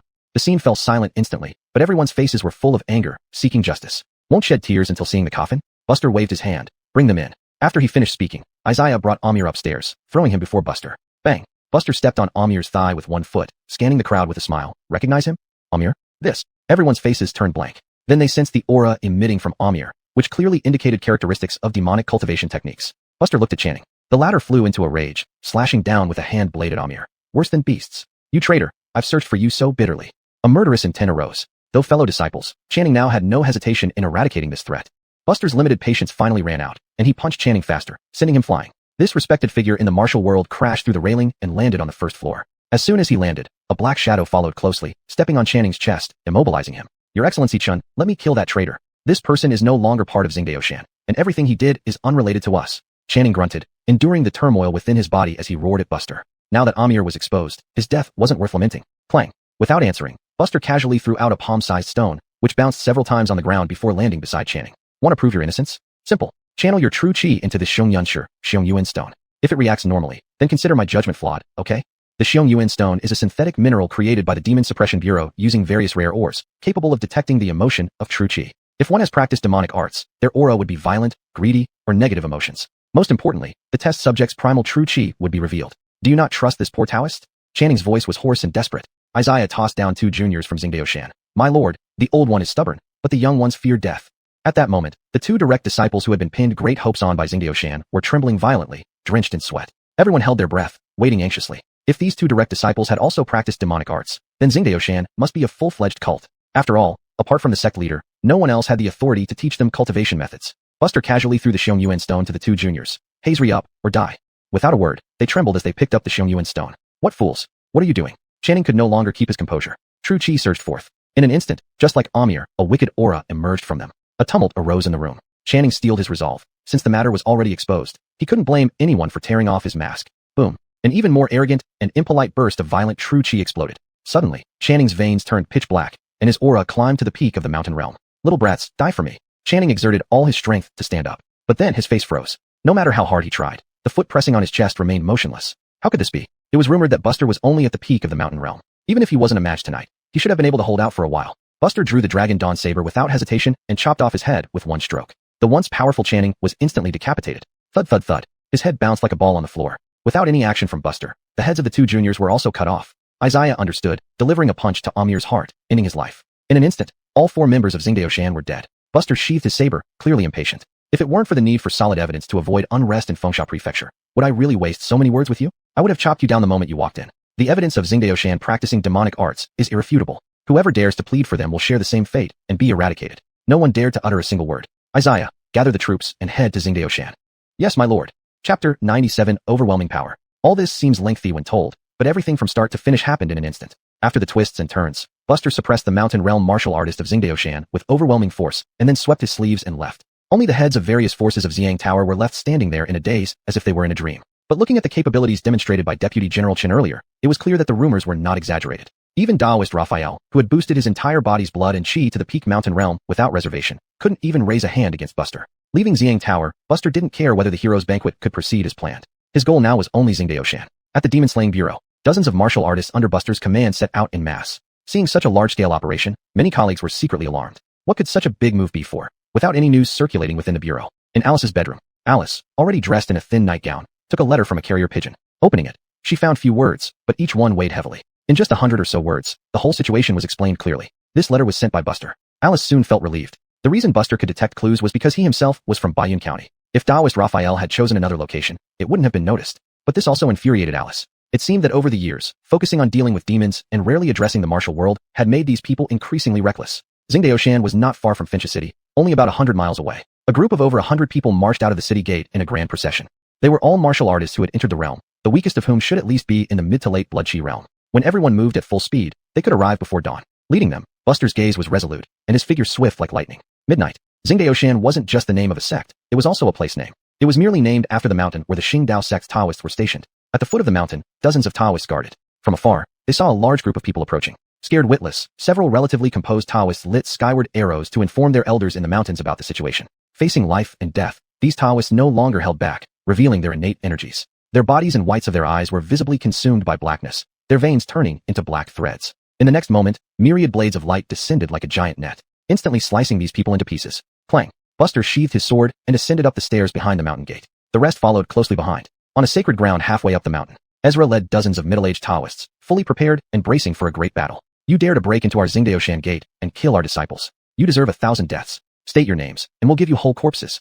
Among the current Chang generation of Xingdaoshan, only 4 were truly formidable. Chongqing, Raphael, Chongning, and the Mountain Master Honest. Isaiah shouted at the top of his lungs. The Demon-Slaying Bureau is here on official business. Anyone who resists will be executed on the spot. The other colleagues gave him a thumbs up. None would have expected this coarse martial artist to speak so well. Isaiah was proud. Recently, he had followed Lord Chen's advice, enduring the disgust to read quite a few books. While Isaiah was speaking, Buster in the front had already launched an attack. His speed was so fast that no one present could see clearly. Ezra, a late-stage mountain realm martial artist, was tense, a never-before-felt sense of crisis enveloping his entire body. With no choice, he unleashed his ultimate skill, an explosion of energy around him pushing everyone back. To all of you, in this life-or-death moment, don't hold back. Fight with everything you've got. Chongning roared. As he finished speaking, his demonic aura gradually dissipated, and he stood stiffly, frozen in place. The Longshao saber had pierced through his throat. Twisting it slightly, Buster withdrew the blade. Chongning fell abruptly, blood gushing out. Striking Thunder Flash and Floating King Great Thousand Saber technique. Buster did not give the remaining people any chance, slicing them all down with myriad blades of light. Most of these middle-aged Taoists had practiced in the mountains for many years, the weakest of whom should be at least in the late Blood Qi realm. But Buster was already in the Qi Qi realm. Killing them was like cutting vegetables. Blood flowed like a river on the sacred ground. A black-robed figure remained unsullied by bloodstains. Manifesting true Qi externally, Qi Qi realm. Now Xingdaoshan has only one mountain realm martial artist left. Lead the charge from here. If possible, leave a couple alive for interrogation. Buster turned to instruct. Isaiah replied, understood, sir. Then what will you? Before he could finish, everyone stared wide-eyed. They saw the black-robed Buster slowly lifting off the ground, actually rising into the air, walking on air. Isn't this a technique exclusive to Qi Qi realm warriors? The minds of the numerous guards were blank. Isaiah was the first to react, exclaiming with wild joy. Congratulations, sir, on ascending to the Qi Qi realm.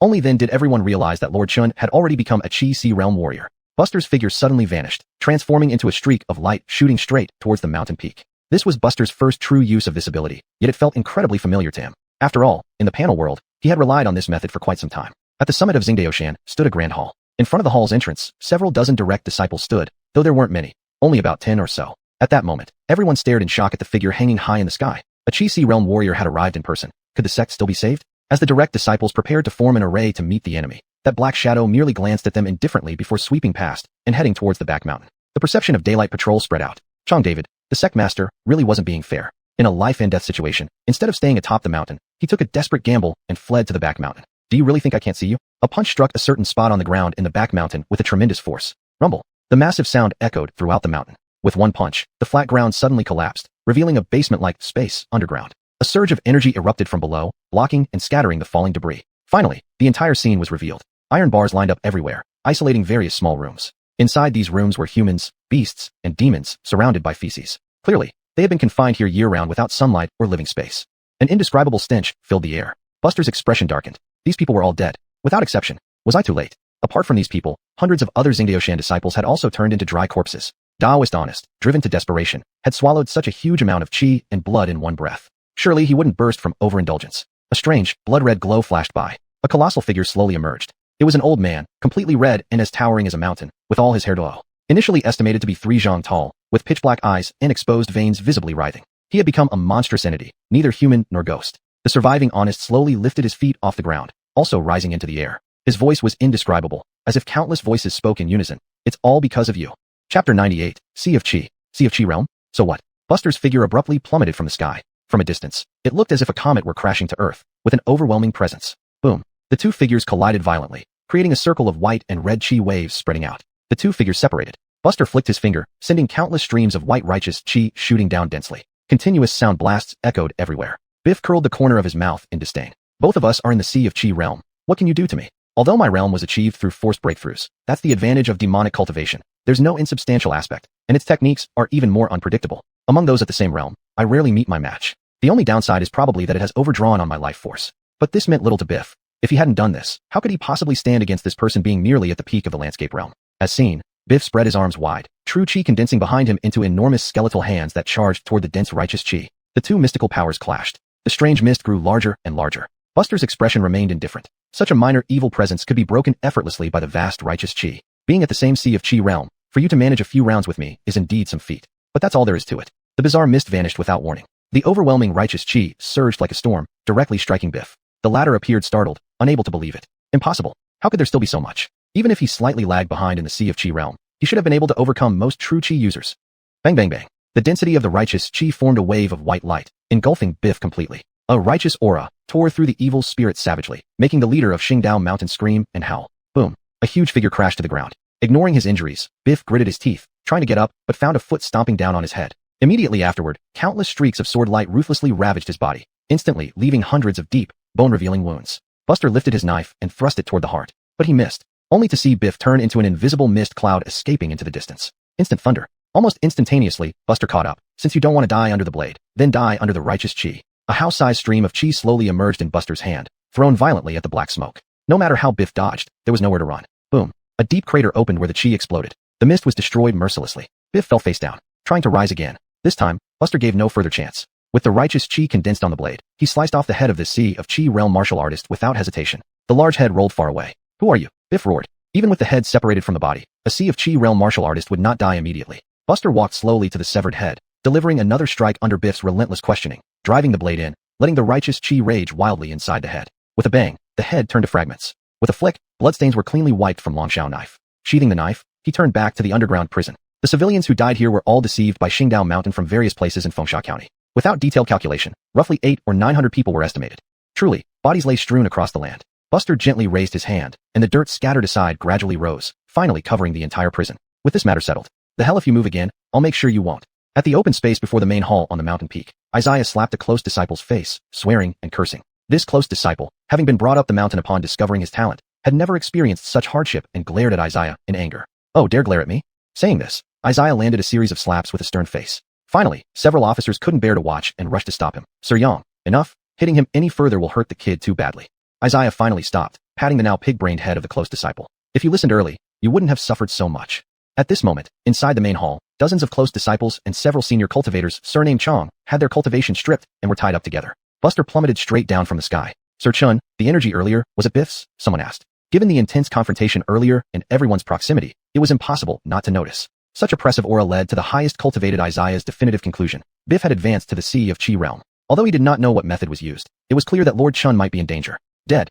Buster gave the answer directly. Dead. A practitioner at the sea of Chi realm just died like that? How long has it been? Isaiah quickly reprimanded. What's with all the chatter? Don't you know Lord Chun is peerless at his realm? If you have time to gab, you should work harder. Lord Yang is right. Buster patted Isaiah on the shoulder, somewhat gratified. It seems reading books does help. Your flattery skills have improved.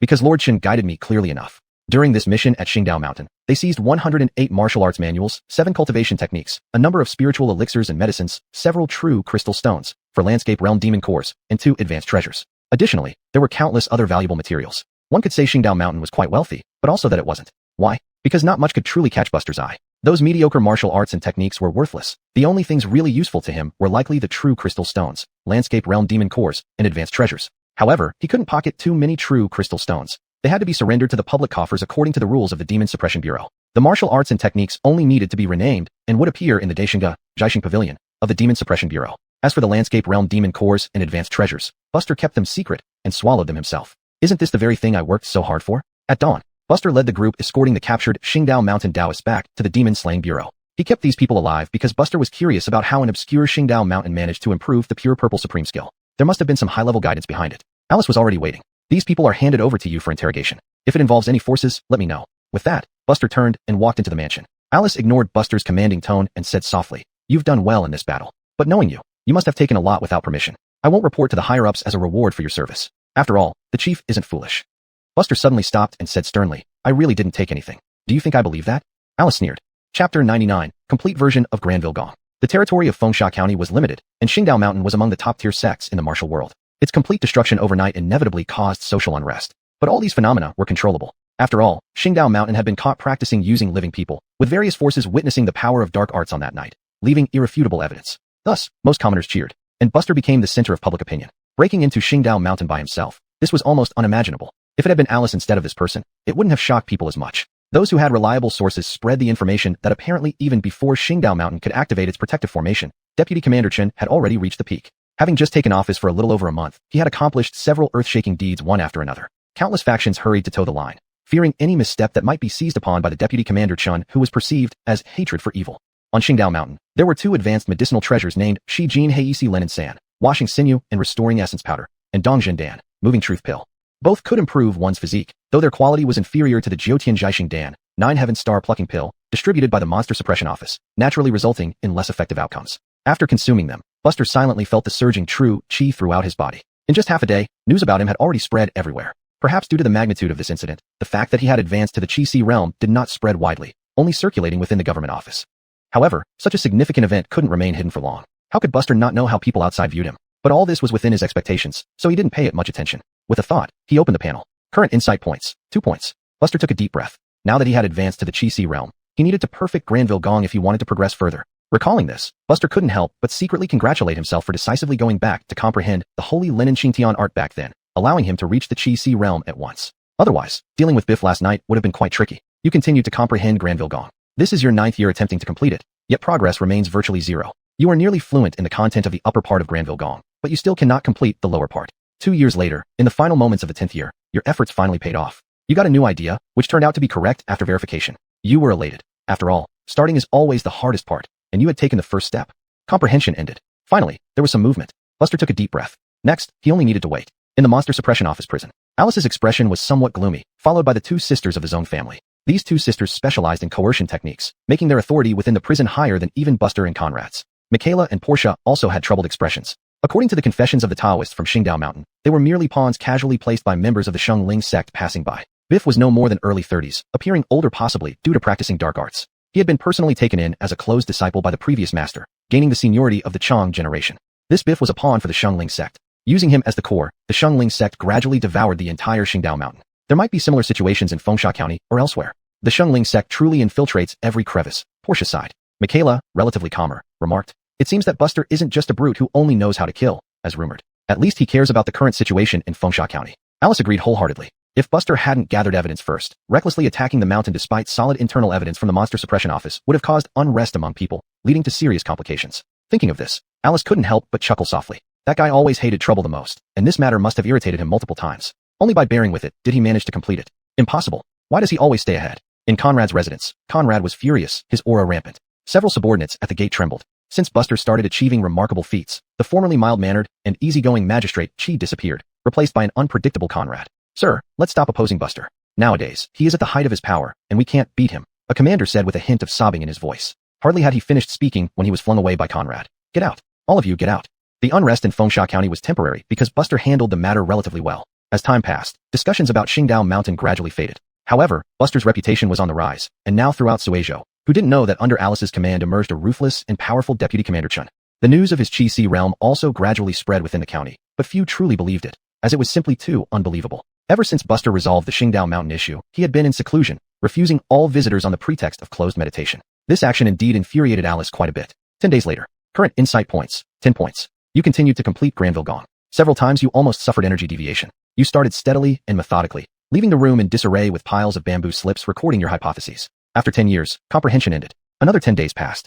This is your 21st year attempting to complete Granville Gong, during which your disposition has undergone a tremendous change. You began to cultivate yourself, like an old monk in meditation, no longer becoming agitated over petty gains and losses. In these 10 years, your progress in completing Granville Gong has made a significant leap. You believe it won't take many more years before you can complete this Chi-Si realm cultivation technique, which will be a remarkable achievement. Yet another 10 days passed. Finally, in the 38th year, you completed Granville Gong. 38 years have not only solidified your cultivation, but also removed some of the restlessness from your heart. Now, your Taoist heart is resolute. After 10 years, comprehension ends. Granville Gong, completion successful. Granville Gong, level 1, 0/5000. Staring at these final words, Buster lay still on his bed, with the complete Granville Gong surging into his mind. The main meridian, auxiliary meridians, total summary, and introduction became crystal clear one by one. It finally formed a perfect loop. He did it. Buster personally completed a Chi-Si realm cultivation technique.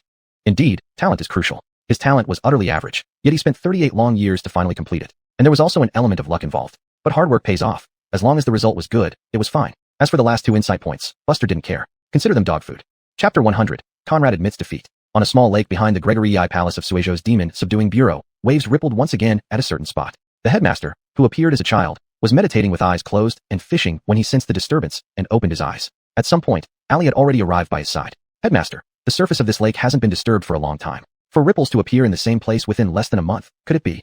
The headmaster twitched the corner of his mouth. That child has advanced to the Chi-Si realm. Although he was somewhat prepared, Ali still wore an expression of surprise upon hearing it from the headmaster. The last time they met, she was only at the early mountain and river realm. How much time had really passed? Daisy is also getting close. The headmaster sighed softly. This time, Ali remained silent. It was something everyone had expected for Alice to advance to the mystic intent realm first, but it wasn't necessarily a good thing for Suizhou. Fortunately, there was still Buster behind her. "Start making preparations. It shouldn't take too long," the headmaster ordered in an authoritative tone. "Yes." At Fengsha County's demon slashing office. "Sir, I've come to tender my resignation." Conrad found Alice and said softly. She looked slightly taken aback. You want to resign from your position as deputy commander? Conrad shook his head. I wish to garrison in Longping County. If you want to reclaim the title of deputy commander, then you may do so. Longping County? Alice naturally knew of this place, but precisely because she did, she never expected someone as proud as Conrad to go to such a remote location. A month had passed, and Conrad no longer possessed the sharpness he once had. Instead, he seemed more despondent, as if all his high spirits had been completely drained.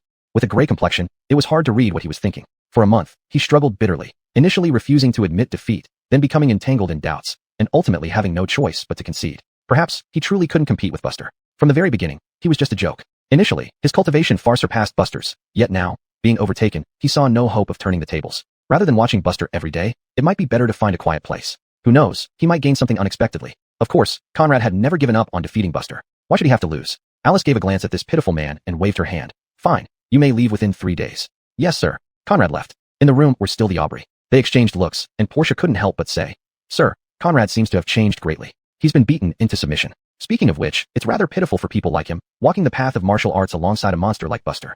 Alice smiled meaningfully. Perhaps in the not-so-distant future, I too will become a fleeting figure on his martial path. The Aubrey were deeply shaken. They had never seen the general wear such an expression. But recalling Buster's achievements since he took over as deputy commander, they had to admit that his growth rate was indeed astounding. I plan to enter seclusion for a few days. In my absence, you two are fully responsible for office affairs, Alice instructed. Yes. Buster was handling cases in the main hall, though there weren't many, leaving everyone idle, yawning countless times throughout the morning. Sir Yang, shall we head to the Yinji Pavilion for a grand battle tonight? Someone leaned over to Isaiah and suggested. Isaiah kept a straight face. Your humble servant is incorruptible, clean-handed, and penniless. What kind of problem is that? My family has been in commerce for generations, so I have some extra money. Moreover, how can I let Sir Yang pay? In that case, I would rather follow suit politely. Buster heard everything clearly and glared at Isaiah. This guy really reads a lot, knowing how to beat around the bush. Sir Chun, Johnny has summoned you. Outside the door, a clerk walked in, holding the token of identity for demon-slaying officers, clearly indicating the power hierarchy. Usually, Alice would come to him personally, probably realizing later that doing so diminished her authority and thus began to maintain distance. Buster casually handed his case to Isaiah. Remember to work overtime. I have matters to attend to here. Isaiah put on a pained face. Take your time, sir. Everyone nearby looked disappointed. It seemed Sir Yang wouldn't be going out. Buster and Alice sat facing each other in an elegant room. You call me here just to drink tea? Buster asked, looking at the steaming cup of premium tea before him. Alice responded calmly. Conrad is posted to Longping County and won't handle official business at the office anymore. Buster paused, knowing well what Longping County was. He hadn't expected Conrad to take on such a tough job. A year ago, outside Longping County, a toad demon lord appeared. Strictly speaking, it wasn't actually a demon lord, as this demon was still half a step away from the Chi-Si realm. As expected, it was thoroughly defeated by Alice who arrived on the scene. Unfortunately, this toad demon lord had great luck. Its lair was not far away, allowing it to narrowly escape. The toad demon's lair was an ancient poison altar, containing a grand formation with effects of bewilderment and interference. Even a fully fledged Chi-Si realm martial artist entering there would only wander in circles, unable to catch the toad demon. Alice could do nothing but give up. After this battle, the toad demon was severely injured and entered a dormant state for healing. For a year, teams led by commanders from the Bureau had been stationed in Longping County, continuously monitoring the status of the toad demon. Now, after more than a year of dormancy, it was about time for the toad demon to awaken. Buster, when he learned this news from the intelligence archives, secretly rejoiced. Upon awakening, the toad demon lord would likely advance to the Chi-Si realm. When Buster's strength was sufficient, he could head to Longping County to slay it and obtain a Chi-Si demon core. Though thoughts raced through his mind, Buster kept a straight face. What does this have to do with me? The connection is that you won't need to compete with Conrad anymore. You two are on different levels. Today, seeing his expression made me realize just how pitiful it is to be against someone like you. Alice wore a strange look. Buster remained expressionless. Rest assured on this. I will enter seclusion for some time. Michaela and the others will handle the Bureau's affairs. Don't let me hear about you going against them, or I'll beat you. Don't worry, I'm not familiar with them. Alice laughed, amused by the implication that he only targeted those familiar with him. Buster didn't say anything further, sensing something significant was about to happen. At this moment, Conrad walked out of the demon-slashing bureau alone, paused for a moment, then descended the steps, slowly entering a carriage and sitting down. With a shout, the carriage began to move slowly toward the distance. A faint wisp of black smoke, barely noticeable, followed the carriage with clear purpose. Chapter 101 Exposure. 5 days later, Longping County. At night, Conrad sat alone in the room, utterly lost. Your heart demon is too strong. A hoarse voice filled with enticement came from all directions, permeating every pore. Who's there? Conrad was startled. He hadn't sensed anyone approaching. What realm could this person be? Do you want to suppress the demon in your heart? Who are you really? If Buster weren't around, perhaps Alice would pay more attention to you. Without Buster, you could always be the brightest star at the demon-slaying bureau. I can help you kill Buster and reclaim everything that belongs to you. As long as you join us, you will be our ally. We will stand united against our common enemies. The hoarse voice echoed incessantly in Conrad's heart. You people, join the Spirit Life sect, and you will be part of our team. Spirit Life sect? Conrad's eyes instantly turned fierce. Damn it. How did you end up here? I won't join you. We can offer you greater power and guarantee that with your help, Buster will surely die. Don't you want to restore everything as it was? Conrad's eyes flickered. Indeed, without Buster, his future was bright. He might even become a demon-slaying general and eventually reach the Chi-Si realm. As long as he followed the routine, he could get everything he desired. But everything changed when that bastard arrived. Conrad's face darkened. What do you want me to do? The Toad Fiend Lord has awakened. Create an opening to lure him out, then write to Alice to bring her here. The Buster in Sandstorm City will be dealt with by us. Conrad, whose mind wasn't slow, asked, You're targeting Buster? Since we're on the same side, honesty is fine. This person seems to have the means to counter true spirits. Otherwise, the six-legged water snake outside Fire Essence City wouldn't have died. After saying this, the black smoke slowly condensed into the figure of an elderly person. With a flick of his finger, a half-human, half-beast imprint appeared on Conrad's brow, akin to a true spirit descending. However, the imprint quickly vanished. Deputy Commander Chi, let's cooperate happily. Conrad nodded grimly. After the spirit life sect left, Conrad's gaze grew profound. There was no turning back now. Only Buster's death would suffice. In Buster's room, golden light coalesced into a panel. Current insight points, 5. Buster looked at the Mountain Realm Demon Core he had received from Xing Daoshan and swallowed it whole. You begin secluding yourself to practice the Divine Yang art. You know this method well, as if you've practiced it countless times in your heart, so your cultivation progresses smoothly. Your skills rapidly advanced. Divine Yang art experience plus 6111. Divine Yang art, second level, 1111/5000. 1,000 experience points per day? Buster was taken aback. This was beyond his expectations. Even after consuming Xing Daoshan's pill, and with the help of the Mountain Realm Demon Core, such rapid advancement shouldn't be possible. Originally, a year in the Mountain Realm should yield about 800 experience points, and after the Chi Si realm, the difficulty would increase. Even improving his constitution wouldn't make it any easier, still limiting him to around 800 experience points per year. As for the Mountain Realm pills, they were merely icing on the cake. After all, consuming a Mountain Realm Demon Core while in the Chi Si realm would only have a reduced effect. Assuming 4 Mountain Realm Demon Cores add another 1,000 experience points, that totals 5,000 over 5 days. Realizing this, Buster couldn't help but draw a sharp breath. Could it be because this art is my creation, making cultivation much more efficient? After much thought, this seemed to be the most plausible explanation. This unexpected boost was clearly welcome news for Buster. Originally, he thought reaching 10,000 would take too long, but now it didn't seem so daunting. The Divine Yang art was divided into 9 stages, but when Buster created the subsequent parts, he found 1 to 10 Yang unsuitable and changed it to the more straightforward 1 to 10 levels. As the creator of the Divine Yang art, naming it this way was understandable. At the 10th level, one would achieve perfection in the Chi Si realm. At this rate, even without a Chi Si realm demon core, it would take just over a month to reach Chi Si realm perfection, Buster murmured to himself. Of course, this assumes complete focus on pushing his cultivation level. 3 days later, in a dark chamber, Alice spat out a mysterious aura. Alice thought to herself, after the 12th level of St. Lenin Green Sky art, it indeed becomes much simpler. On this day, Alice emerged from seclusion. She had advanced to the Mystic Intention Realm Warrior. Becoming one of the only 2 Mystic Intention Realm Warriors in Suizhou, she was also the youngest. The lake water behind the Dry Intention Palace of the Demon Slaying Bureau shook violently, with more intense waves than any in the past 50 years, and they did not dissipate for a long time. A secret letter was handed from Michaela to Alice. My lordly, this is an urgent confidential letter sent by Conrad. It just arrived and requires your personal inspection. Alice glanced at it after opening. I understand, you may leave now. Yes. At Buster's residence. This time, Alice didn't bother knocking. She walked straight in. I'm going on a distant journey. There's an issue with Conrad. That toad fiend has awakened, and worse, it fortuitously reached the Chi Si realm. I need to handle it, Alice said. Buster said sternly. Actually, I could go as well. You killed my demon core. How do I manage? This is currently the only remaining Chi Si realm demon in Sandstorm City. That place has ancient arrays. I don't deny that you could defeat the Toad Fiend Lord, but capturing it would be quite difficult. I have reached the Mystic Intention realm. Killing this fiend will be easy, Alice said seriously. Buster opened his mouth, intending to say more. Alice chuckled softly. I know what you're thinking. When I return, the demon core of that toad will be yours. Hearing this, Buster hastily bowed and clasped his fists, wishing Johnny victory. If you always spoke so nicely, I might give you even more rewards. Alice rolled her eyes. Buster remained silent. Alice held out her palm, revealing a talisman. This is a 100-mile teleportation talisman. It can transport you 100 miles away instantly during critical moments. Use it if you encounter danger. I probably won't need it. Before Buster finished speaking, the talisman was stuffed into his robes. Alice's expression darkened. Since I've reached the Mystic Intention realm, my perception of the world's flow has become clearer. Ever since reading Conrad's letter, I've been uneasy. This matter doesn't seem simple. Although it sounds absurd, keep this as a safeguard, for peace of mind. With such earnest words, Buster could only respectfully accept it. Unfortunately, this favor weighed even heavier now. A Chi Si realm demon core and an invaluable 100-mile teleportation talisman. Each one was a treasure envied by all. Leaving, Alice waved her hand. Buster nodded. As Alice left, Buster sat there frowning deeply. Hearing Alice's explanation, he sensed something was off too. Just Conrad shouldn't give him this feeling.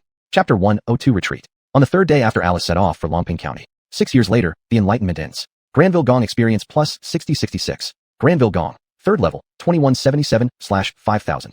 As Granville Gong reached the 3rd level, Buster's initial Chi Si realm cultivation became increasingly stable, but it also approached its limit. Just one step away, and he could enter the middle stage of the Chi Si realm. The city of wind and sand was as usual today. It was nearly April now, and the temperature was gradually rising. On the city wall, several soldiers stood side by side holding long spears, wiping the sweat off their foreheads fiercely. The toughest days are coming. Several companions deeply agreed. Once summer arrived, the suffering would be unbearable. Bang, bang, bang. Faintly, the ground of Wind and Sand City began to tremble slightly. They exchanged glances and looked outside the city. Their scalps tingled. At least hundreds of enormous creatures were approaching. Their footsteps were very heavy, each step landing with a thick sound. These creatures somewhat resembled humans, but their figures varied greatly. Some had grown wings, some had dense fur, and others were truly half human and half beast. True spirits. The True Spirit Army created by the Living Souls sect. Why are they here? A martial warrior at the Wuchai realm came to the city wall and shouted loudly. The news has been transmitted to the demon slashing office. These true spirits are all at the Wuchai and Sweki realms. As long as we hold on for a moment, once the officers from the demon slashing office arrive, this issue will be resolved. Upon hearing this, everyone felt relieved. Only true spirits at the Wuchai and Sweki realms? That's not much of a problem. Although there were many of them, don't forget that there were quite a few officer-level martial warriors in the demon slashing office, each capable of dealing with dozens of Wuchai true spirits without any trouble. In the mansion, Buster walked into the hall, glanced at the people rushing out, and felt puzzled. At this moment, Michaela and two others just passed by. Seeing the calm Buster, she couldn't help but laugh angrily. There are true spirits from the Living Souls sect outside the city. Although it doesn't seem large in scale, I think the Living Souls sect must have a deeper intention behind this move. At this point, don't just stand there dazed. Come with me to the city wall. Buster suddenly realized and felt a sense of movement in his heart. Just as Alice left, something happened in Wind and Sand City. Wasn't this too coincidental? Although he thought about it, Buster didn't idle and followed them out. Could it be that Conrad is problematic? Buster quickly negated this idea. He hadn't spent much time at the demon slashing office, but he knew something about the backgrounds of several vice commanders. Conrad, although petty and fond of tripping people up, had always spared no effort in dealing with demons and monsters. During his term, he faced several major battles against the Living Souls sect and did his utmost each time, even getting caught in life and death situations multiple times. Such a person shouldn't be a spy for the Living Souls sect. But the more Buster thought, the more he felt something was amiss. If it's not Conrad, who else could it be? Could it be recent developments? However, there wasn't enough time for Buster to ponder further. By the time Buster reached the city wall, the battle outside the city had already begun. Although these true spirits were terrifying, in Buster's eyes, they seemed more like failed products of the Living Souls sect. The Living Souls sect aimed to create a new type of being with human intelligence and demonic power, but the true spirits seen now were merely half humans, half beasts. Apart from having strange appearances, their combat abilities and mental states were no different from those of demons. As a vice commander, Buster naturally didn't need to join the fight, but he wasn't idle either. He expanded his range of vision as much as possible. The Living Souls sect always had a purpose whenever they appeared. This true spirit army was too small to pose a threat to Wind and Sand City. What was their goal? So there was likely another move. A quarter of an hour passed swiftly. Under the leadership of several dozen officers, the hundreds of true spirits were completely annihilated. Just as they were about to deal with the corpses, Buster suddenly leaped forward and shouted, "Everyone fall back." Everyone outside the city froze for a moment. A jet of black light burst down from the sky. Rather than a beam, it was more like a massive pillar of light as wide as a 1,000-year-old ancient tree. Before it even approached, it brought a wave of despair that made everyone feel hopeless. The powerful true chi emanating from it was so overwhelming that even Michaela and the two others felt suffocated. A Chi Si realm martial warrior. A sudden full-force attack from a Chi Si realm martial warrior. If there were dozens of Shanchuan realm martial warriors below, they might be wiped out entirely. Boom. At the last moment, a shadow blocked everyone in front. A blade flashed and forcefully resisted the black beam of light. The strong shockwave directly sent everyone flying. Clouds of smoke rolled around Buster's position endlessly. This unexpected turn of events shocked everyone, who watched the smoke cloud with tension on their faces. This was a full-force attack from a Chi Si realm martial warrior. Although Buster's recent battle achievements were increasingly impressive, even rumored to have entered the Chi Si realm, this move clearly surpassed what an ordinary Chi Si realm warrior could do. It should have been executed by at least a middle-stage Chi Si realm warrior. There is still a gap between Chi Si warriors. A figure slowly revealed itself. First, there was a huge, deep pit, over a dozen feet in diameter, exuding an extremely dense aura of desolation. Then, Buster, who was in a sorry state, appeared in everyone's line of sight. Still standing, everyone was slightly stunned. Buster actually withstood a blow from a mid-Chi Si realm warrior. In the center of the large pit, Buster spat on the ground. His skin surface flowed with green chi, the sacred linen green sky body. Amateurs watch for excitement. Professionals observe subtleties. One can't discern much without reaching the Chi Si realm. The attacker was likely only one step away from late-stage Chi Si realm. Of course, just one step is still a step. Though Buster seemed disheveled on the surface, his injuries were very minor. This person attacked from several miles away. Otherwise, the Sunlight Patrol wouldn't have failed to detect it, Buster muttered to himself. Just as he spoke, a black shadow darted toward them from afar. Wherever it passed, dust flew up dramatically. All eyes turned to it. The figure stopped abruptly 100 paces outside the city gate. This person's figure was mountainous, muscles extremely developed, seemingly able to split mountains and overturn seas with a casual punch or palm strike. Similarly, he had a true spirit mark on his brow, and his entire muscular body carried a strange black hue. An elder from the Living Souls sect. A wave of black aura spread out. The closer Danyao Fu, Chai, demon-slaying officers, vomited blood and died suddenly. Visible black chi and resentment rose into the air, converging on the man. The man looked intoxicated. What a feast indeed. Killian, Buster brushed off the dust, saying calmly. The man was somewhat surprised. Looks like you've been busy under Alice, knowing even my code name. On the city wall, Michaela's face was horribly grim. She naturally recognized this person's identity. Activate the city protection array immediately. Everyone, including Buster, you are no match for him. Retreat into the city quickly. Though she said this, everyone knew. They couldn't hold out. A mid-Chi Si realm warrior, if using full force to destroy the city, would breach the city wall within a day. Even if they could hold on longer, waiting for reinforcements from other regions was uncertain, as the Living Souls sect scale was too small to be noticed elsewhere. Nonetheless, All sergeants and officers retreated into the city. Only Buster remained unmoved. Portia was furious. "Buster, why do you wish to die so badly? Retreat." Facing the massive black man, a youth in black stood holding a knife, simply telling him quietly. Chapter 103, Overwhelming Momentum. Cornelius was slightly stunned. Then he clutched his belly and laughed out loud. "Buster, we are claiming your life." But Buster, standing at the city gate, vanished abruptly. The next moment, he reappeared above Cornelius, slashing down with a direct strike. Cornelius's pupils constricted sharply as he lifted his hand and punched upward to meet the attack. The collision of blade and fist. The massive and towering figure slid backward instantly. Buster landed gracefully and took another step forward, moving with shocking speed akin to lightning. Just as Cornelius barely steadied himself, a stab came directly piercing through his abdomen, black smoke curling up, blood spilling profusely. Cornelius was incomparably shocked. Knowing that Shape-Down Mountain was their pawn, they were aware that Buster had reached the Chi-Si realm. That was why he personally came this time, aiming to overwhelm him by virtue of superior cultivation, but unexpectedly, even he couldn't suppress Buster. Buster pulled back his blade and stepped away, white light flashing in his eyes. In an instant, dense and terrifying waves of white energy burst forth from his body. Boom, boom, boom. Within 30 meters around the originally flat open space outside the city walls, everything was crushed into powder by the overwhelming true Chi. That thick and imposing primal energy furiously attacked Cornelius's wounds, forcing him to retreat temporarily and slowly ascend into the air. Buster bent his legs slightly and then sprang upward like a spring, myriad blades following closely behind, covering the sky as they descended upon him. Those on the city wall could only see two luminous orbs continuously colliding and intertwining, so dazzling that it was hard to look directly, preventing them from clearly seeing the scene. For a moment, there seemed to be a deadlock. No wonder Buster dared stand outside the city wall, facing the Elder of Spirit Life sect. But Michaela's heart wasn't particularly optimistic. Although Buster was already in the Chi-Si realm, Cornelius was a veteran mid-Chi-Si cultivator. In a head-on clash, Buster would likely not fare well. If the confrontation dragged on, it would be difficult for Buster to maintain this overwhelming momentum. That previous slash appeared immensely fierce, but was far from fatally injuring Cornelius. Had Buster listened and retreated back into the city, with him holding fort in the city protection formation, there might have been a chance to hold out until reinforcements arrived. Boom. Another deafening explosion echoed. It turned out that Cornelius had directly knocked Buster out of the sky and slammed him against the city wall. The force was so great that the entire city wall shook. Buster's figure descended from the sky, with lightning beginning to swirl around him, striking out with a palm. Cornelius's figure suddenly disappeared and reappeared 100 meters away. At the Chi-Si realm, it wasn't just about having abundant true Chi, but also having refined control over it. Buster managed to avoid letting the heavenly heart lightning strike the city wall. Without the city protection formation, the city wall wouldn't withstand many such attacks before collapsing. In the distance, Cornelius gently touched his wound, and the abdominal cut healed instantly, leaving no trace. Cornelius snorted coldly. It seemed he'd have to use his most potent techniques today. Suddenly, this dark-skinned giant's skin turned red, his hair stood upright, and spewing out was a ball of black flame. Complaint flame. A mountain-sized complaint flame roared towards the city wall. Its temperature was so intense that even the air above the city wall twisted. The lingering chill of late spring instantly vanished. A wave of commotion rippled across the city wall. Michaela bit her lip, unmoving. Buster stood before Sandstorm City, Dragon Dawn saber in hand, mobilizing his vast true Chi within. In the next moment, a colossal fireball formed before him, fiercely colliding with the incoming black flame. Divine fire spread. The red and black flames intertwined, extinguishing any sign of vitality on the ground that had barely recovered in spring. Throughout this, Buster's expression never changed. Even now, the fire and lightning surrounding him made him appear even more divine. Buster moved forward leisurely in midair, covering dozens of meters with each step. After 3 steps, the 2 flaming spheres swallowed each other and vanished completely. And he appeared right before Cornelius. Cornelius's face changed. How was this possible? How dared he walk between the collision of these 2 energies? Before Cornelius could think more, Buster raised his Dragon Dawn saber and instantly split it into dozens of saber lights, impaling him with multiple holes. Thud, thud, thud. The continuous sound of flesh tearing echoed incessantly. Each slash contained demon-subduing mysticism, heavenly heart lightning, and imposing primal energy. Especially the heavenly heart lightning and imposing primal energy, which entered his body and ravaged his limbs and bones. In an instant, Cornelius looked unrecognizable, blood gushing while his wide eyes flashed with horror. He supported himself despite the severe injuries, retreating hastily, quickly being miles away. But Buster followed closely, not slowing down in the least, stepping on his back, destabilizing him, making him plummet to the ground, and slicing through his thigh. Aren't you afraid of being tainted by grievances? Cornelius screamed at the top of his lungs.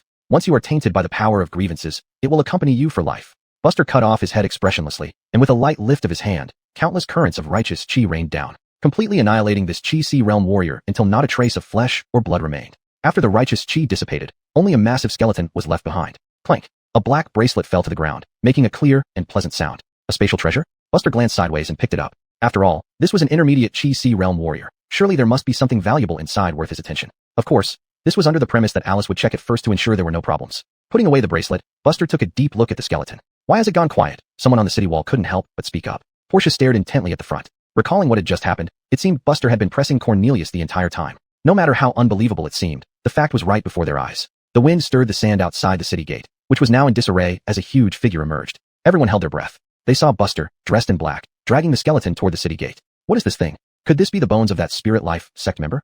Everyone couldn't help but discuss. Buster leaped up, bringing the skeleton with him onto the city wall. Boom. Dust flew everywhere. Looking at the skeleton, similar in size to Cornelius, everyone involuntarily swallowed hard. Their incredulous gazes focused on Buster. Michaela couldn't help but ask, "This can't be." Buster glanced at her and nodded slightly. "It's as you think. Hand this over to you for disposal."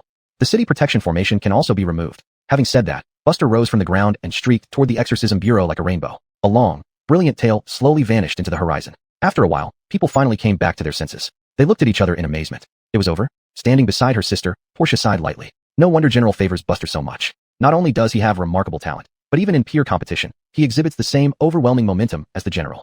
Chapter 104. The Resources of the Spirit Life Sect Elder. Back at his residence, Buster's aura showed a slight disorder, but overall it was nothing serious. A bolt of lightning flashed and scattered the last thread of lingering resentment, trying to seize an opportunity to pierce into his heart. Outside the city, all kinds of reconstruction were carried out in full swing. All affairs were handed over to the two Aubrey for handling. As for Buster, being the top contributor this time, he naturally did not need to help preside over the situation, nor would anyone require him to. Publicly slaying a Chi Si realm martial artist also boosted Buster's prestige to unprecedented heights. Subtly, there emerged whispers that Buster could be considered as a demon slayer general. From joining, he first killed monsters, then eliminated demons, and now slew a spirit life sect's Chi Si realm member. With such feats, who would dare say he lacked the qualifications to be a demon slayer general? However, Buster paid no attention to everything outside, simply washed his body, then sat on the bed and picked up the black bracelet. Space magical treasures like these always come with restrictions, which can be divided by levels. These are divided into marking using one's own essence blood, and marking using one's own true chi. The former almost binds the object to oneself. Damage to the person means damage to the object. Death to the person means destruction of the object. The advantage is that even if one dies, no one else can retrieve the contents inside, as they will vanish with the master. However, the disadvantage is equally clear. If the item is seized or destroyed, the owner suffers severe damage, potentially even falling from their cultivation level. The second method is relatively less profound. Once the person dies, the restriction on the space magical treasure vanishes, making its contents ownerless.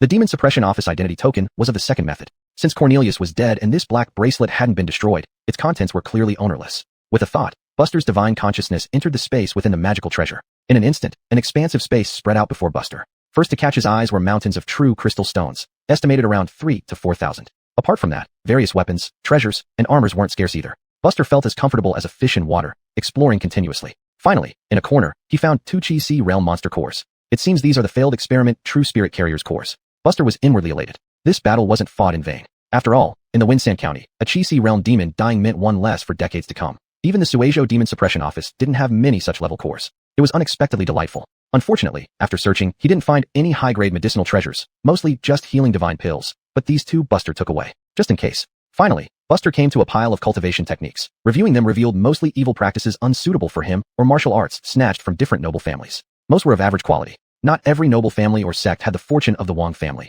Possessing the Ascending Heaven Sword was not enough. There was also a partial divine Yang art. Roaming through the place, Buster exited carrying over 3,000 true crystal stones, 2 Chi Si realm monster cores, and some healing pills. He checked all items thoroughly with the daylight patrol technique to ensure no issues before storing them safely. As for other items in the bracelet, they were useless to him and could be handed over to the office, possibly exchanging for some rewards.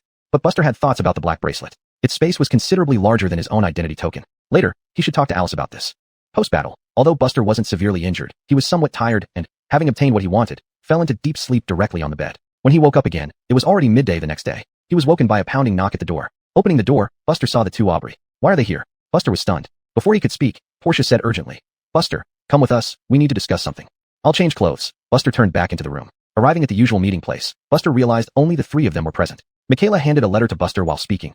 A few days ago, in the neighboring Lioha County, led by General Jiang, they chased a Chi Si realm monster. This cunning monster fled along the Lioha tributary into our county. General Jiang asked Johnny to intervene for help in defeating this great demon. But our master isn't at home, and if we let this demon thrash wildly, it might endanger the civilians along the way, so... While listening to Michaela, Buster personally reviewed the secret letter. By the time Michaela finished, he had read the entire letter. Buster looked puzzled. Didn't the letter say that the Chi Si realm earth demon is only heading towards the Winsand County and might not arrive? Portia explained for her sister. Calculating the time, it will take at most 3 days for that great demon to enter our territory. If we can eliminate it as soon as possible, then disaster could be avoided. Michaela sighed softly. "Buster, we were wrong to doubt you earlier, and we apologize. But this matter is extremely significant, and if handled improperly, thousands or tens of thousands of civilians might be affected. Now that the master is not here, we can only rely on you." Buster glanced at Alice's empty seat. The two sisters stared nervously at Buster. There was no way out. From the first day they met him, this young man always gave them an impersonal feeling. Apart from Masterly, he rarely talked to others. After what happened yesterday, he seemed even more aloof and intimidating. If Buster refused, they did not know who else to turn to. However, Though Buster's expression showed no change, his heart was already bursting with joy. Damn, he had been worried about the lack of Chi Si realm demons in Winsand County, and now one was practically delivered right to their doorstep. What a lucky break. Buster coughed twice. If I kill that demon, who gets the monster core? Choose between battle credit or the monster core, Michaela replied. Buster nodded. I understand. So what do you, Portia asked. Buster turned and left. Wait for my news. Watching his departing figure, the two sisters exchanged smiles. Finally done. Quickly send a reply to General Jiang, telling him we will deal with this demon. Michaela ordered. I already sent a preliminary reply. Portia said. Michaela. Now, Buster was thoroughly familiar with the information of Suejo Demon Suppression Office. General Mariana from Lioha County was also a woman, and this woman possessed another enviable identity. She was the top disciple of the Supreme Elder. Though just over 30, she had already reached late Chi Si realm. Such talent would have made her the brightest star if not for the presence of Alice in Suejo. Thinking about this, Buster realized that among the 3 counties of Suejo, there was only one male demon-slaying general. In an instant, Buster returned to his room. Picking up a map, he quickly identified the direction of Lioha, then shot off like a rainbow. Silently. Preparation for a carriage? Why should I ride in a carriage when I'm already in Chi Si realm? Would I make it in time? Chapter 105, Mid Chi Si realm. Above in the high sky, braving fierce winds, Buster swallowed 2 Chi Si realm demon cores and began infusing comprehension points simultaneously. 1 year later, comprehension ends. Shenyang Gong experience plus 2,963. Shenyang Gong, level 4, 140/5000.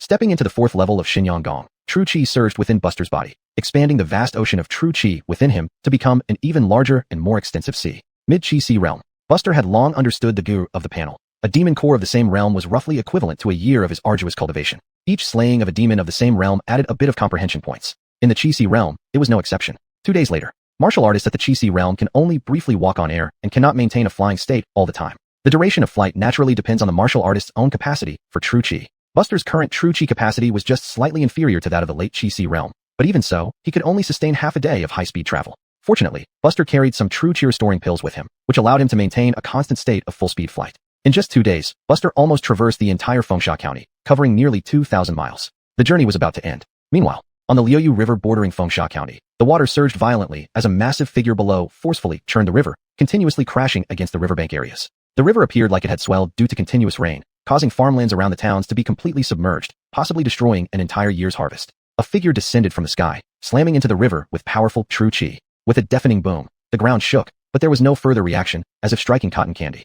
The river's water suddenly calmed down. The attacker was a middle-aged woman in armor, her face plain but exuding a bold and commanding aura. Her sharp gaze and imposing presence made her resemble more of a general compared to Alice. Mariana, the demon-slaying general of Liuyu County, was also the first disciple openly acknowledged by the master. Either of these identities would be enough for her to have free reign. Escaped again. Mariana stamped her foot in anger. Public opinion held that she was straightforward, with a temper described as extremely fiery, though somewhat exaggerated, yet largely accurate. Having pursued this land demon for 20 days straight, it had used the water to escape 5 times. Any patient person would likely lose their cool after 5 such failures. After all, the longer the pursuit dragged on, the greater the losses for the surrounding civilians, and the more resources the demon-slaying bureau would have to allocate. A group of full Circle Mountain River Realm commanders arrived together, looking awkward as they reported. Sir, we haven't found any trace of the land demon. What good are you if you're useless? Mariana glared at her subordinates, frustrated beyond measure. They dared not argue back, enduring silently, as this was nothing new to them. Although their superiors' words were harsh, they meant well, and despite the difficult language, she genuinely helped them whenever needed. Now, while ineffective in this task, they wouldn't dare complain even if scolded or punished. Has Alice responded? Mariana struggled to calm herself, speaking calmly. At that moment, a commander rushed over. Johnny has already replied, saying she will intervene. Hearing this, Mariana's expression eased somewhat. She had anticipated this. Given Alice's nature, she would definitely agree to help. It was already dusk, and visibility was dimming. Mariana coldly ordered. Except for scouts, everyone else set up camp here. Yes, sir. In the wilderness, Mariana led some of her subordinates with outstanding sensing abilities along the Liuyu River, searching for clues. Halfway through, she stopped, frowning. Her followers paused too. Facing her direction, a young man in black walked towards them. Who would be here in such a place? Not just Mariana, but everyone else was puzzled, followed by caution. Could this be a demon capable of transforming into human form? Buster saw them too and stopped 10 meters away. Who approaches? State your name and origin. A commander called out. Buster. The young man in black answered truthfully. For a moment, everyone felt this name was familiar, but they couldn't quite place it. You are one of Alice's deputy generals, Mariana realized first. Are you General Jiang? Buster was also surprised. He had followed the aura, not expecting to encounter her here. Where's Alice? Mariana asked calmly. Although Buster's reputation had recently skyrocketed with remarkable battle achievements, which naturally made her take him more seriously, it was only to a certain extent. After all, this matter was of utmost importance. If not for Alice coming personally, it wouldn't matter even if Buster or all 4 of Alice's deputy generals came together. It would be utterly useless. Master Li is currently not at the residence. I'm responsible for this matter, Buster replied. The scene erupted in a wave of astonishment. A deputy general's position wasn't low, but compared to this being the highest level mission within the county, a deputy general simply didn't cut it. Wasn't Buster's claim just reckless talk? Can you take responsibility for this? Mariana couldn't help but scoff. I appreciate your potential, but this task is too dangerous. You should go back and let Alice come here personally. Buster found this troublesome. Moreover, he couldn't solve this problem by merely showing his deputy general's token. It seemed that although news of Qingdao Mountain's destruction had spread across Suizhou, few knew that its master had advanced to the Qixi realm. That was understandable. The other two demon-slaying bureaus were thousands of miles away and could only hear rumors about this battle without witnessing it firsthand. Mariana was a seasoned late-stage Qixi cultivator, while Buster was now in the mid-Qixi stage, so his chances of winning weren't high, but ensuring he wouldn't lose was not difficult. Why not have a fight? Just as Buster had this thought, he heard Mariana sigh lightly. Forget it. Even if we sent for Alice now, it might be too late. By the time she arrives, the land demon will have entered Fengsha County via the Liuyu River, causing significant damage, for which I won't be responsible. As for you, if you want to stay around, then temporarily stay around. Buster's heart stirred as he bowed respectfully. Thank you, Master Jiang. Thus, Buster joined Mariana's demon hunting force. Master Jiang, the land demon isn't ahead. I sense no traces on my way here. Mariana hummed in acknowledgement without suspicion and turned to leave with her team. From the rumors, Buster's strength seemed very close to the Qixi realm. If the land demon had passed by, he would definitely have sensed it. Although Mariana didn't think Buster could offer much help, she trusted him implicitly on this small matter. Following behind the group, Buster expanded his scouting range to its maximum. Since reaching the Qixi realm, his perception had extended from 1 li to 3 li. A heavy demonic aura appeared, which he hadn't detected before. Nearby?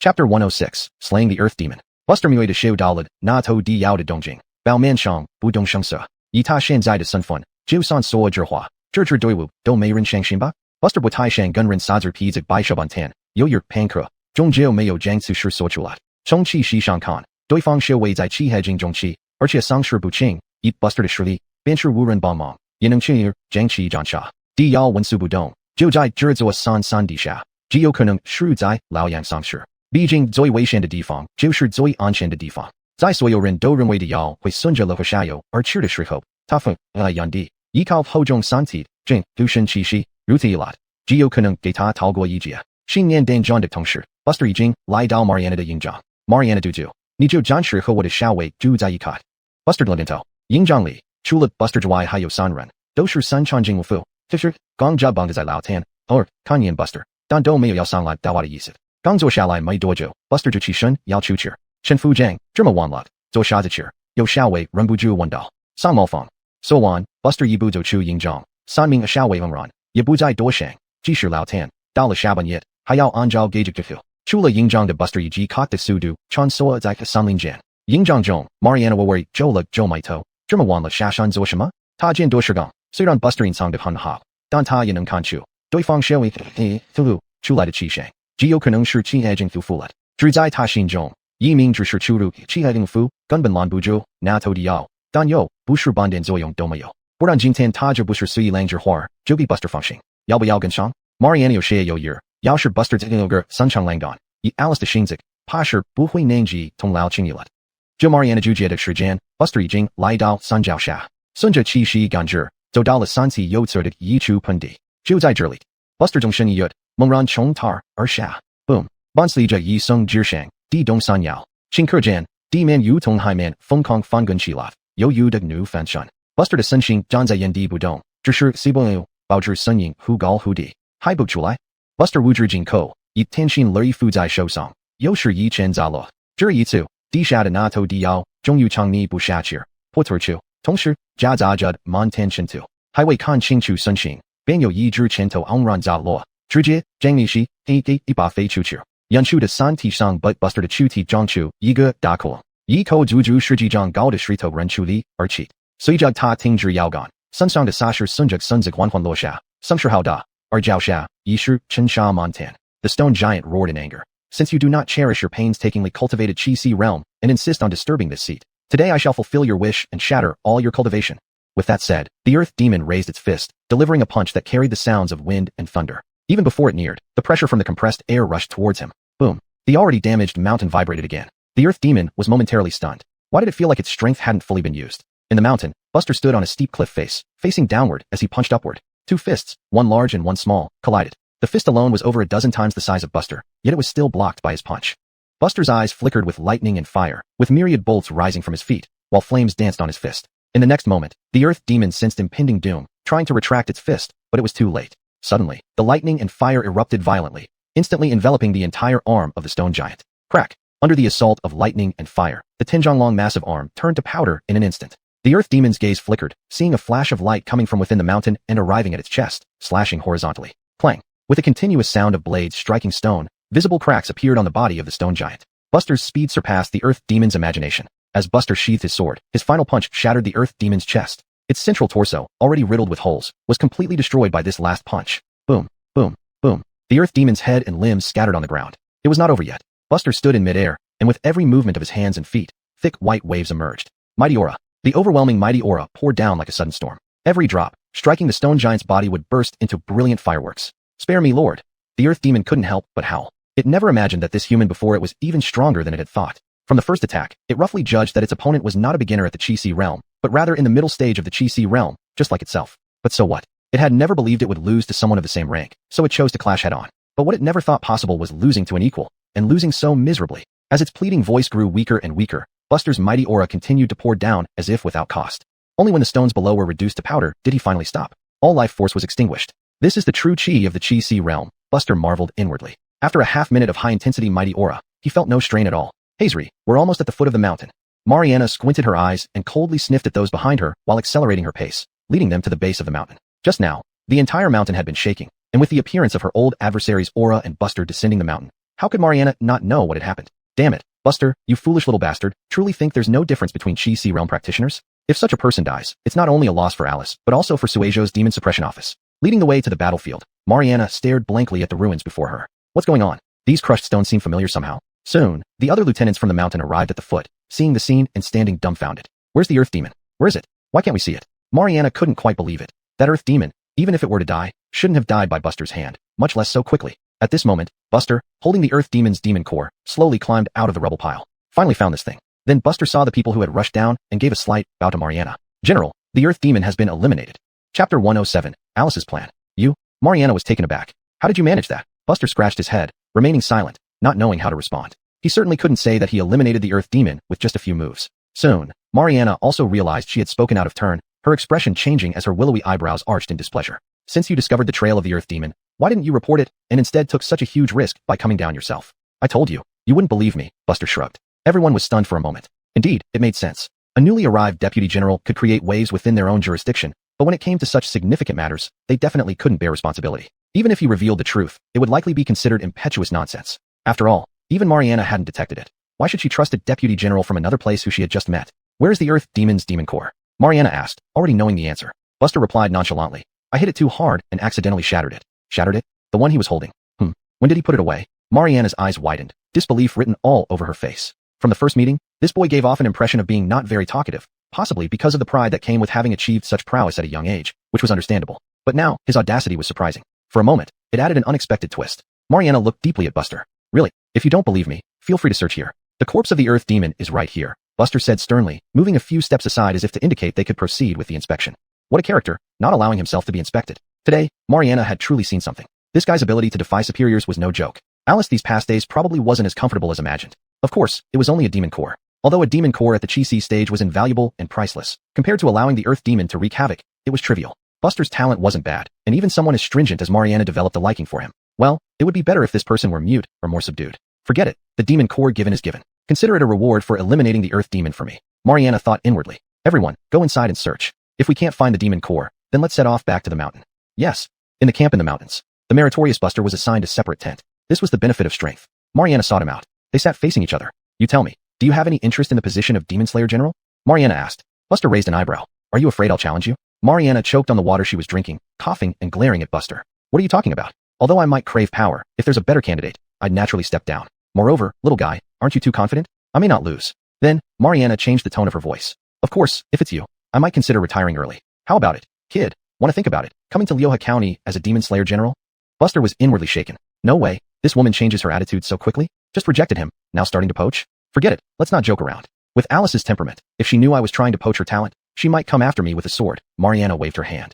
She continued. I came to remind you, don't think I didn't see you pocket the demon core. I'm willing to give it to you as a reward, but if you dare ask for favors or embezzlement publicly, I will punish you. Buster respectfully clasped his hands towards Mariana. Thank you for rewarding me with the demon core. Mariana's expression was peculiar. Could this boy be so astute? All right, nothing else. I'll leave now. You can head back tomorrow morning. When Mariana left, Buster was alone again. The next morning, the team cleared the site and prepared to return to Lyoha County. Buster had already bid farewell to Mariana at dawn. Using his Chi-Si realm flying ability, he returned to Fengsha County. 3 days later, holding his identity token, Buster effortlessly passed through the city's protective formation, landing directly at home. Opening the door, he saw a graceful figure sitting on a stool in the hall, sipping tea. Their eyes met. Buster asked, "Why are you here? I thought you would stay there as a Demon Slayer general." Alice sneered. "How could I?" Buster said expressionlessly. "You know me well. I'm not suited for the position of Demon Slayer general. What others see as a great opportunity is just a headache for me." Alice smiled faintly. "Really? The salary for a Demon Slayer general is quite generous. Actually, I can also go back and talk to Lady Jian." "Buster." Alice suddenly stood up, her face flushed with anger. "This makes me so angry." Buster poured her another cup of tea. "Have some tea to calm down. If Lady Mariana offers you good conditions, would you really go to Lyoha County to be a Demon Slayer general?" "Of course not. I wouldn't do that." "Really? Really?" Hearing this, Alice's expression eased somewhat. Buster changed the subject. "The matter in Longping County is resolved?" "It's resolved. Now that I've reached profound intent, even if that beast hides in its lair, it will die. Moreover, this time it didn't even have a chance to escape," Alice said calmly. Buster nodded, unsurprised. "Conrad. Since the potential threat is gone, naturally, I can only return." Alice sighed lightly. At this point, Alice suddenly added, "I plan to resign and enter the capital."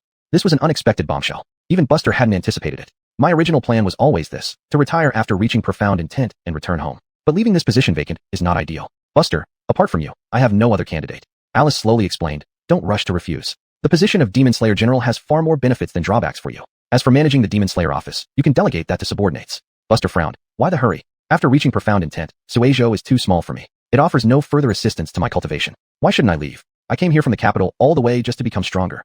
Alice murmured, "Suizhou is so small, and one mountain cannot accommodate two tigers. Do you understand what I mean?" "Alice, first seat. Too profound intense." Buster hummed, but said nothing. "When you took my martial embryo realm technique, you promised to fulfill 2 requests for me. How about using one now for the Demon Slayer general position?" Alice asked with a smile. Buster scratched his head. "No need for that, but this matter is significant. Let me think about it." "Do you think I don't know what you're thinking?" Alice scoffed and placed the demon core of the Longping County toad on the table. Buster quickly pocketed it and said solemnly, "Lady, please give your instructions." Alice rolled her eyes at his impertinence. Chapter 108. The Holy Linen Green Sky Body Achieves Perfection. Jericho Manor. In front of the tightly closed main gate, numerous bailiffs exchanged glances. "What happened?" A confidant of Jericho walked over, frowning, and asked. "Sir, after Director Chi returned, he locked himself inside. Many cases here need his stamp for closure." Inside the room, Jericho appeared deranged but was unusually quiet without making a big fuss. "Why is Buster still alive? Why? Did the people from the Living Spirits sect fail? Impossible. How could the people from the Living Spirits sect not be able to deal with Buster? With my condition, it won't be long before I'm discovered." "No, I don't want to die." Jericho muttered. No, compared to dying, he wanted Buster dead even more. Now that he had most likely become a pawn of the Living Spirits sect, he no longer had any backing. If he were found out, death was inevitable. Jericho racked his brains but couldn't find a way out for himself. He had nowhere to run. Since it's a deadly situation, at least drag someone down with him. Buster. Right, Buster must die. Even if it means mutual destruction. So be it. Determined, Jericho's expression turned incredibly bizarre, and a strange aura began to spread across his face. A secret technique of the Living Spirits sect. By exhausting his own lifespan and potential, his cultivation could advance further, not only breaking through the Chi-Si realm, but possibly reaching the mid-stage of Chi-Si. After all, Jericho wasn't far from the Chi-Si realm. "Buster, it's all because of you that I've been driven into this corner. If I die, you'll die too." At Buster's residence. "What about the item from the Living Spirits sect?" After some casual chat, Alice returned to the main topic. Obviously, on Buster's way back, Alice had already learned about the entire process of him slaying the Living Spirits sect for Michaela. Buster placed the black bracelet on the table. "This spatial magic treasure is excellent. I don't need the items inside, but can I keep this?" "No," Alice replied curtly. "Why?" Buster frowned. Currently, his spatial magic treasure was only an identity token, and its space was extremely limited. It barely sufficed since he didn't have much stuff now, but who knew about the future? Alice said irritably. "This item belongs to the Living Spirits sect. It has uncertain factors. Try not to use it. If you really lack spatial magic treasures, I will ask the Chancellor later. After all, your defense of the Sandstorm City was quite commendable." Hearing this, Buster nodded in agreement. Then he said, "By the way, as you might have noticed, this incident seems coincidental. As soon as you left, the Living Spirits sect came. I suspect there might be a mole within the manor." Alice remained unperturbed. "Who do you think it is?" "I'm not guessing anyone. I just want to know who the mole is." Buster shook his head seriously. Alice dodged the question. "I didn't check Jericho's condition on the way back, but later I will find a reason to inspect his primal true chi. If there are any issues, we will handle them according to regulations." "It's not necessarily Jericho." Buster stroked his chin, saying. Alice rolled her eyes. "Your expression and words seem to contradict each other." Buster kept silent. "All right, everything that needed to be discussed has been covered. Behave yourself these days." Having said that, Alice got up and left on her own. Once alone, Buster couldn't help but deeply reflect on Cornelius's unintentional remark from that day in the city. "Buster, your life, we want." Though it sounded like a threat, it was worth pondering deeply. These few days, Buster had no time to contemplate, but now the more he thought about it, the more he felt something was off. It was almost certain by now. The Living Spirits sect had their eyes on him. But why would the Living Spirits sect target him? What was the reason? Besides the exposure of his supernatural abilities, Buster couldn't think of anything else that made him a threat to the Living Spirits sect. Thinking to this point, Buster furrowed his brow. Being targeted by the Living Spirits sect was indeed very troublesome. Although he was now a martial artist at the Chi-Si realm, compared to the Living Spirits sect which could tangle with the 4 major nations, he was ultimately just an ant. Looks like I still need to wear the protector amulet of the Demon Suppressing Bureau, Buster murmured. Last time, the thickness of the grudge energy on Cornelius was unprecedented, and his 5 Thunder Dharma body almost couldn't clean it up. From this, Buster knew that as the living spirit sect grew stronger, the grudge energy became increasingly problematic. Entering the Chi-Si realm, Buster's physical advantages had become negligible, and all because the holy linen green sky body had yet to achieve perfection. So, I should develop my physical advantages first before enhancing my cultivation. Analyzing to this point, Buster could only temporarily abandon the idea of maxing out his cultivation. Current insight points. For points, you began to cultivate the holy linen green sky body. Since you achieved minor success, you haven't paid much attention to it. Now, as you pick it up again, apart from some slight awkwardness, there are almost no obstacles in cultivation. For years later, the enlightenment ended. Holy linen green sky body experience, plus 4,298. Holy linen green sky body, major success, 2597/3500. As the holy linen green sky body reached major success, the azure white radiance on the skin's surface became more intense. That long-lost sense of physical security returned once again. This sense of security is something even the improvement of one's own cultivation cannot bring. Midnight. Buster infused the refreshed insight points into the nearly complete holy linen green sky body. 1 year later, the enlightenment ended. Holy linen green sky body experience, plus 1,055. Holy linen green sky body, perfection. A force akin to that protected by a sage filled his entire body. Buster took a deep breath, clenched his fist, and his frown relaxed. With the 4th level of Granville Gong plus the perfection of the holy linen green sky body, he now had great confidence to win even against Mariana. What kind of aura is this? Buster looked around. In the perception of sunlight hastenting, a strange aura was stealthily approaching him. This aura feels familiar. Conrad, living spirit sect. Buster quickly realized, narrowing his eyes. Although I hoped it was you, I didn't expect it really to be you. What a mid-stage Chi-Si realm cultivator, willing to exhaust all of your lifespan for this fleeting glory. At the same time, outside Buster's house, Conrad moved hunched over, with disheveled hair like a vengeful ghost, slowly approaching the door. Purple-black air kept emanating from his body, and faint sounds of human wails seemed to echo within this aura. He advanced slowly. Creak. Before Conrad got close, the door was slowly opened. A figure in black with a knife emerged, stretching lazily. Conrad's eyes, already enveloped in darkness, flashed with surprise. Buster looked over. Black eyes met black eyes. Before Conrad could make any move, Buster suddenly twisted his waist and drew his sword to strike. Since you've become an evil spirit, your death would not be a waste. A stunning blade light exploded from Buster's residence, causing the entire Dialfu to shake instantly. Chapter 109, Slaying Conrad. The commotion caused the entire demon-slaying manor to tremble, and countless people rushed out of their houses. A figure could be seen directly piercing through various rooms of the demon-slaying manor and crashing into a rock garden. Many witnesses identified it as Deputy Commander Conrad. Conrad, who had fallen to the ground, leaped up like a carp flipping over, with an eerie aura surging from his body. He sprinted back towards where he originally stood. What was happening? Everyone who saw this scene froze on the spot. Was this still Deputy Commander Conrad? Just as Conrad, who had been flung away, returned in an instant like a mad beast charging back. Buster pointed his saber directly at Conrad. With just a slight lift of his hand, the saber intent of the water lily great thousand saber gathered around him, the dazzling saber light shining like lamps in the dark night. Mighty chi mixed within, intertwining with the saber intent, forming a vast barrier to intercept Conrad. The saber light wantonly destroyed the surrounding structures, reducing buildings of immense value to ruins in an instant. Conrad continuously dodged, but despite his agile movements, he was eventually struck by the first wave of saber light. This strike made Conrad's aura flow momentarily stagnate. Then came a dense barrage of saber intents crashing down. Boom, boom, boom. Wherever the concentrated saber intents fell, within 10 feet, in every direction, everything turned to powder. The terrifying true chi tore the ground apart, forming a huge pit. Buster's figure vanished suddenly while standing at the door. By the time he reached the pit, the final water lily great thousand saber was also landing. Conrad was covered in wounds, blood-drenched. His aura became extremely chaotic, yet the ferocity in his eyes did not diminish. Struggling, he tried to stand again. Not possible. I'm already at the middle stage of the Chi-Si realm. How could you possibly hurt me?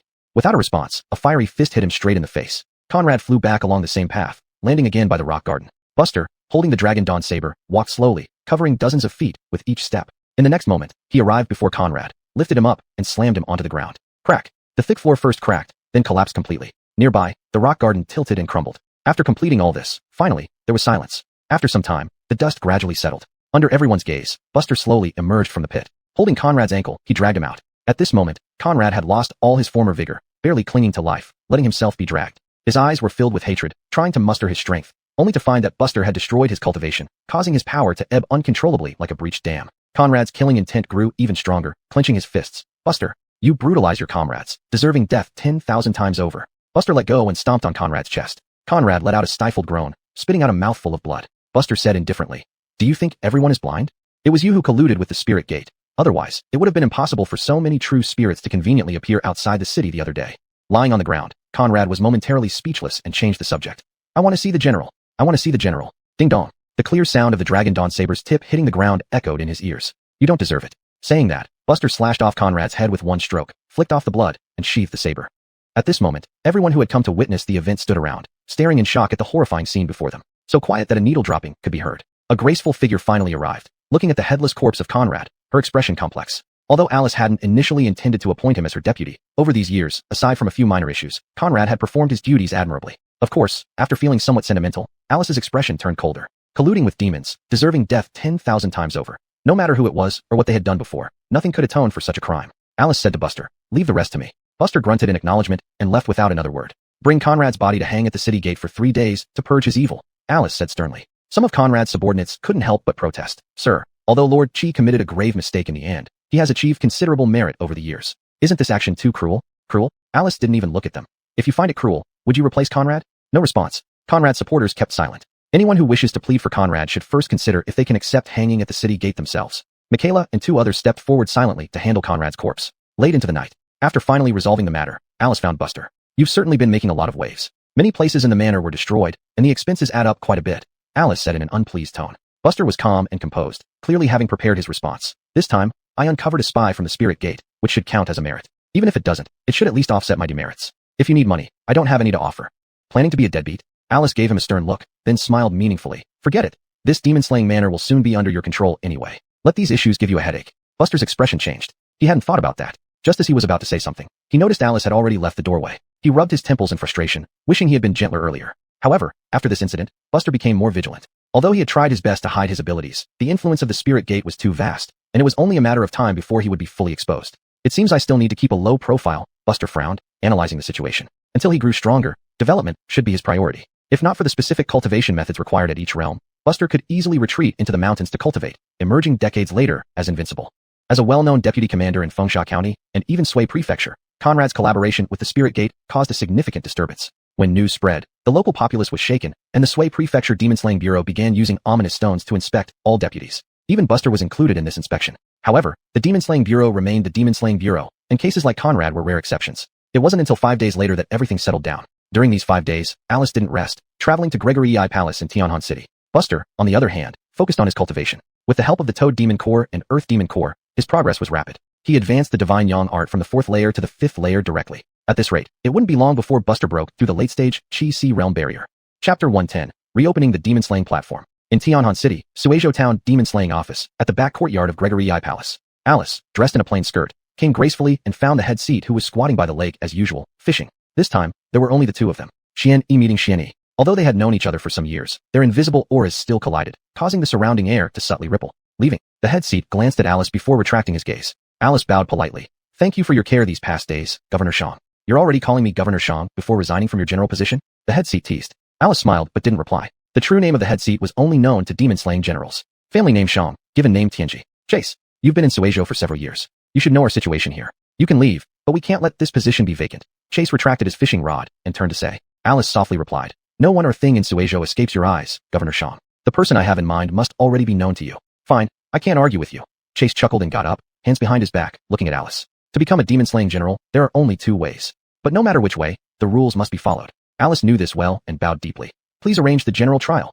Did that little guy agree? He doesn't seem like someone who seeks trouble. Chase was somewhat surprised. Alice pressed her lips together. "I have my ways to get him to agree. Please proceed with reopening the general trial, Governor Shang."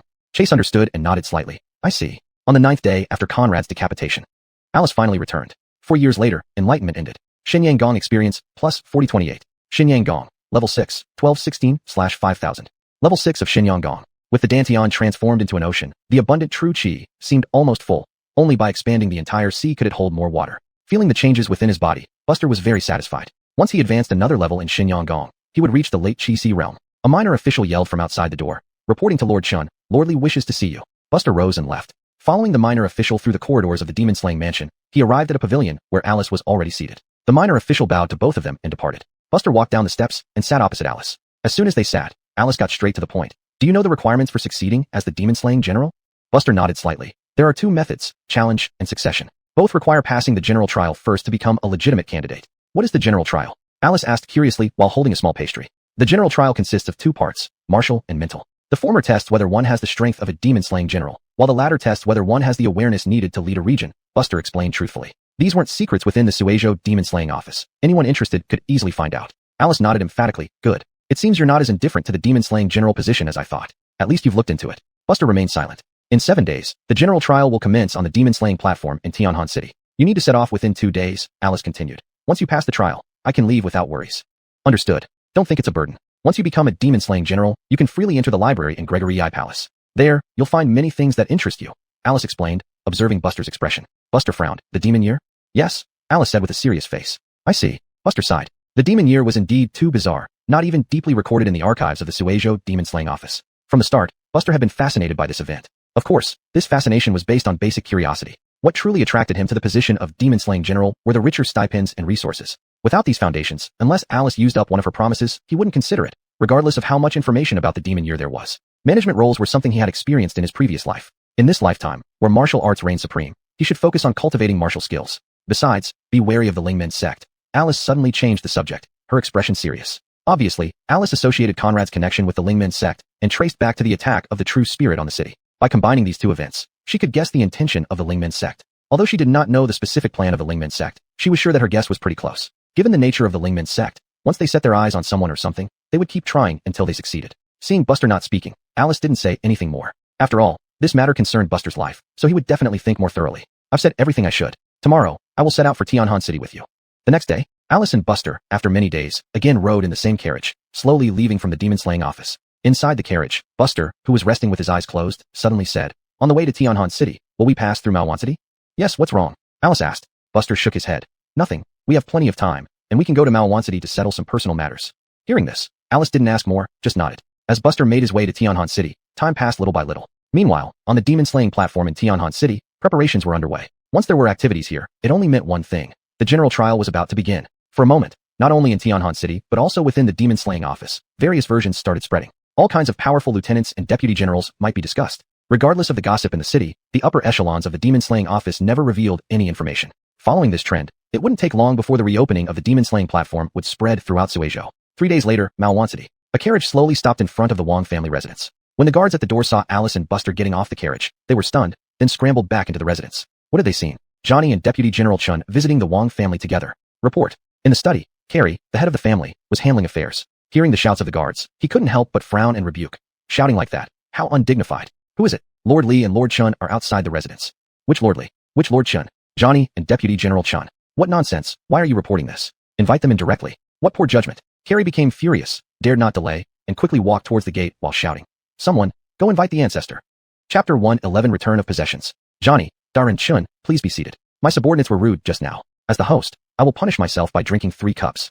In an elegant room of the Wang family, the 3 sat around a table. After saying this, Carrie drank 3 consecutive cups of strong liquor before stopping. Coincidentally, at this moment, the elder ancestor of the Wang family, Roy, also arrived. Your Excellencies honored us with your presence. Why didn't you inform us earlier so that we could prepare in advance?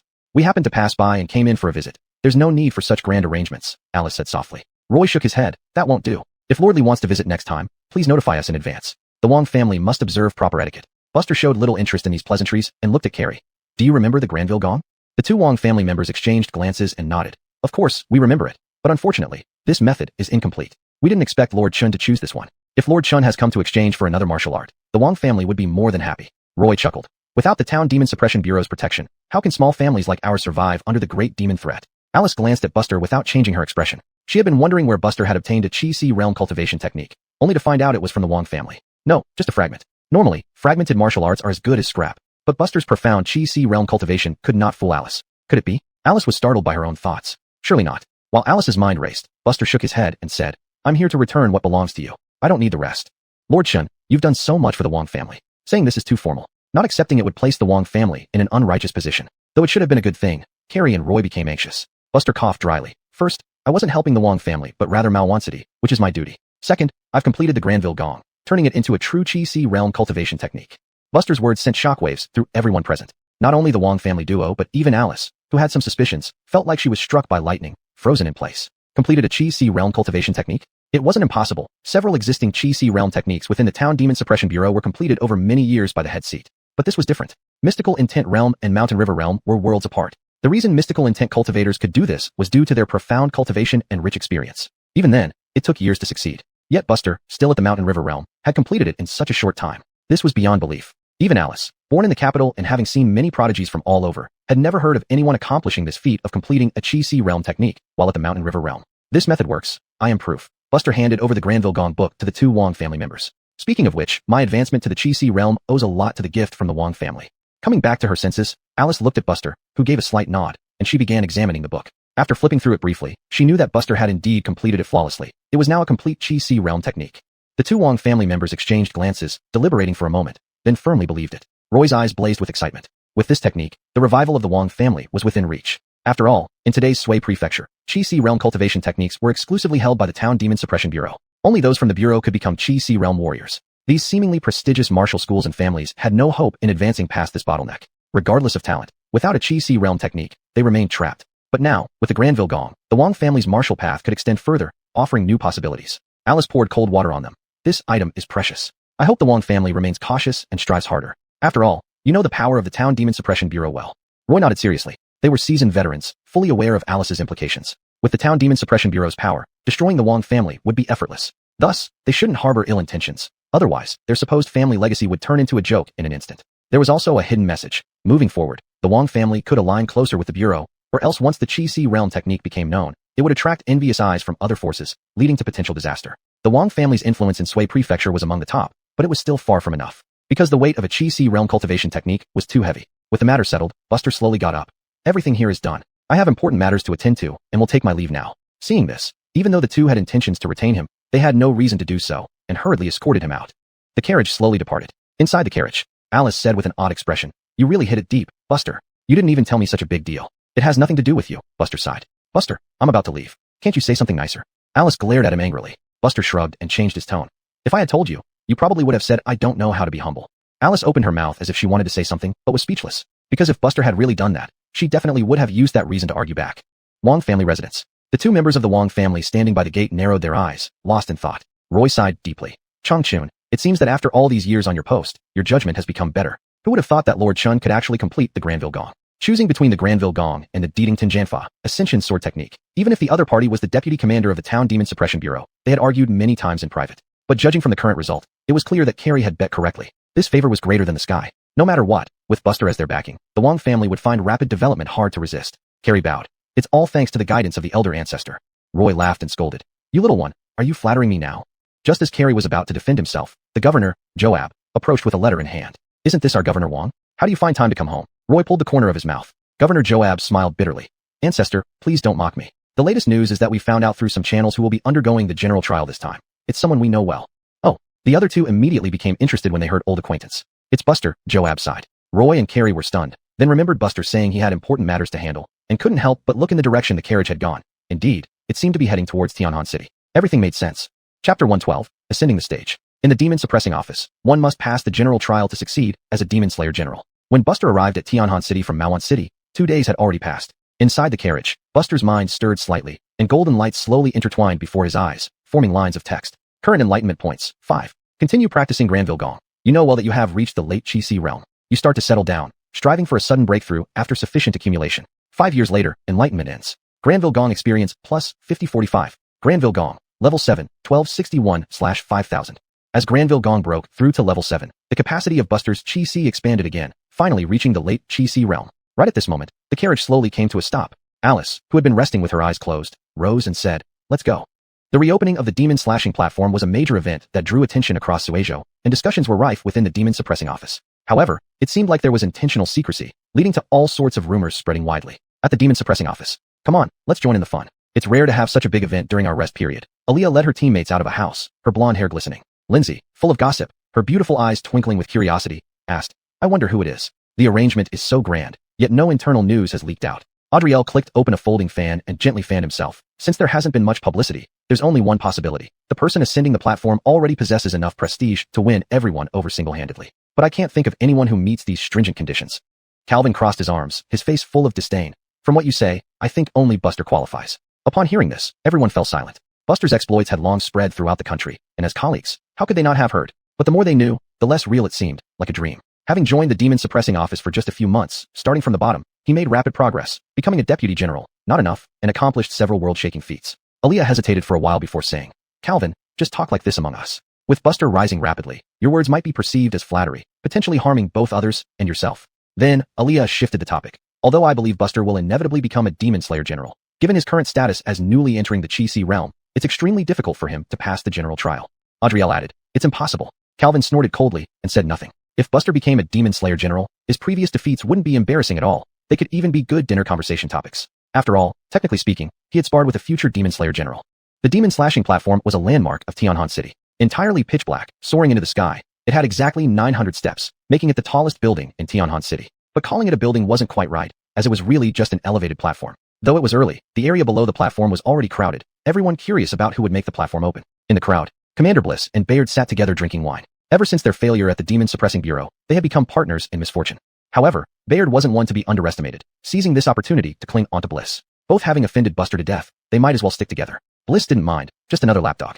Brother Lou, this opening of the demon slashing platform isn't because of you, right? Bayard smiled. Bliss shook his head firmly. I'm still one step away from the Chi Si realm, temporarily unable to enter the general trial. But the next opening will certainly be for me. Bayard laughed heartily and raised his cup. Here's to Brother Lou becoming a Demon Slayer general soon. Bliss chuckled, clinking glasses and drinking. Recently, Buster had risen swiftly, accomplishing several significant deeds, causing Bliss considerable distress. And this time, Buster was the highest profile candidate for the reopening of the demon slashing platform. There was no other choice, being in the Chi Si realm, who else but him? After brewing and spreading for some time, with the help of Fengsha and Liuhe counties, Buster's advancement to Chi Si was no longer a secret.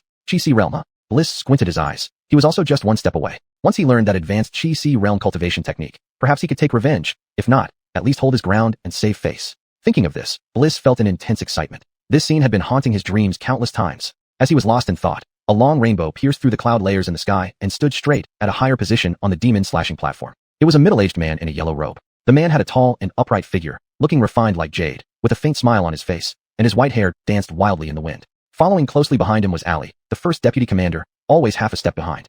When people saw this posture of Ali, their doubts immediately disappeared. The first deputy commander of Suizhou's demon suppressing office. On the viewing platform of a restaurant, Buster was holding a roasted pig leg and happened to catch sight of this scene, frowning slightly. Because of the cultivation technique, unless in battle, the first deputy commander will maintain the appearance of a child. But now, with so many people around, it's important to set a good image and provide a sense of security to avoid shaking public confidence.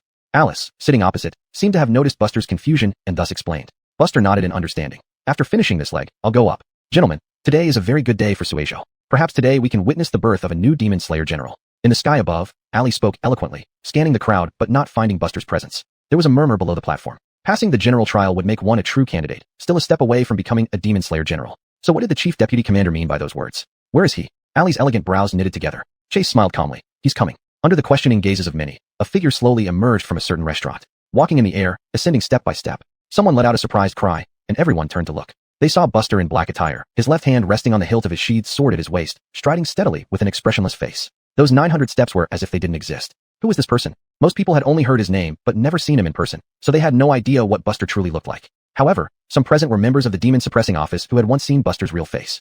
At this moment, they all felt a shock deep within their hearts. Even if they had guessed before, seeing it with their own eyes still made it hard to believe. A patrolman who had joined the Demon Suppressing Office for less than half a year was about to leap to become a highly ranked Demon Slayer general, second only to the commander. Bang! Bliss's hand trembled, and the wine glass in his hand shattered on the ground. Chapter 113. Hard to pass the heart gate? Not only Bliss, but also Bayard beside him were stunned. Is it really him? After a long while, Bayard's face turned somewhat gloomy and despondent. There was indeed no chance of turning the tide now. In the past, Buster had Alice backing him up, which made him so wary that he did not dare to have any other thoughts. Now, Buster had become someone who could be his background. Such changes happened in merely a month, which left him unable to accept this reality. On the other side, Aaliyah and others were all speechless too. Calvin, with his carefree heart, snorted and said, I told you. In the whole Suizhou, who else but Buster can take on such a significant role? Shut up, you brat. You're overjoyed at heart. Don't let me hear you bragging again. Adriel glanced at Calvin coldly. Calvin looked down on him. Why should I tell you? After all, you are not worthy to hear about my heroic deeds when I crossed swords with General Chun. Lindsay turned back and said, he hasn't even passed yet, and you're already calling him general? Aaliyah remained silent, just staring blankly at the young figure who had climbed onto the stage, feeling a mix of emotions deeply hidden within her heart. But her eyes seemed to sparkle a bit more. Lindsay noticed everything, pursing her lips, wanting to say something but held back. On the demon slashing platform, Ali teased, you little guy, we have to wait for you after such a long time without seeing you? Buster patted his belly. Only after eating enough do I have strength to fight. The chief waved his hand. Let's begin. A beam of golden light descended from the sky, as thick as the demon slashing platform, swallowing Buster's figure. This scene was quite rare to see. Countless people widened their eyes, holding their breath and focusing on it.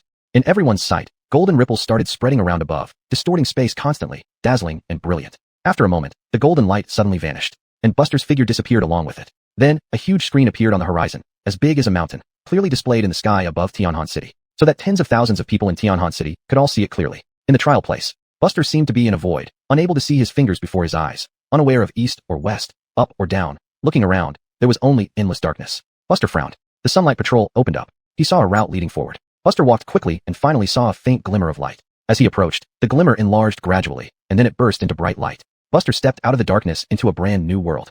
Harsh cries came, as if they were shouting, "Die beast! Die beast!" Following the sound, Buster saw a giant creature lying on the ground, gasping its last breaths, covered in bone spurs on its back. Surrounding it, countless people were attacking the behemoth with magic, skills, and weapon energies. An illusion? The first test was the heart gate of Martial Path. From the moment he entered, Buster kept telling himself that whatever he saw next would be illusions. On the way to Tianhan City, Buster studied a lot about the deeper information of the general trials. Since it was a trial, there naturally came risks. If one died or lost oneself here, it would cause a shock to the spirit. Even if the body remained intact, one might become crippled mentally. Many promising talents who once arrived here ended up mad or foolish after failing the trial, and their once bright martial paths instantly became severed.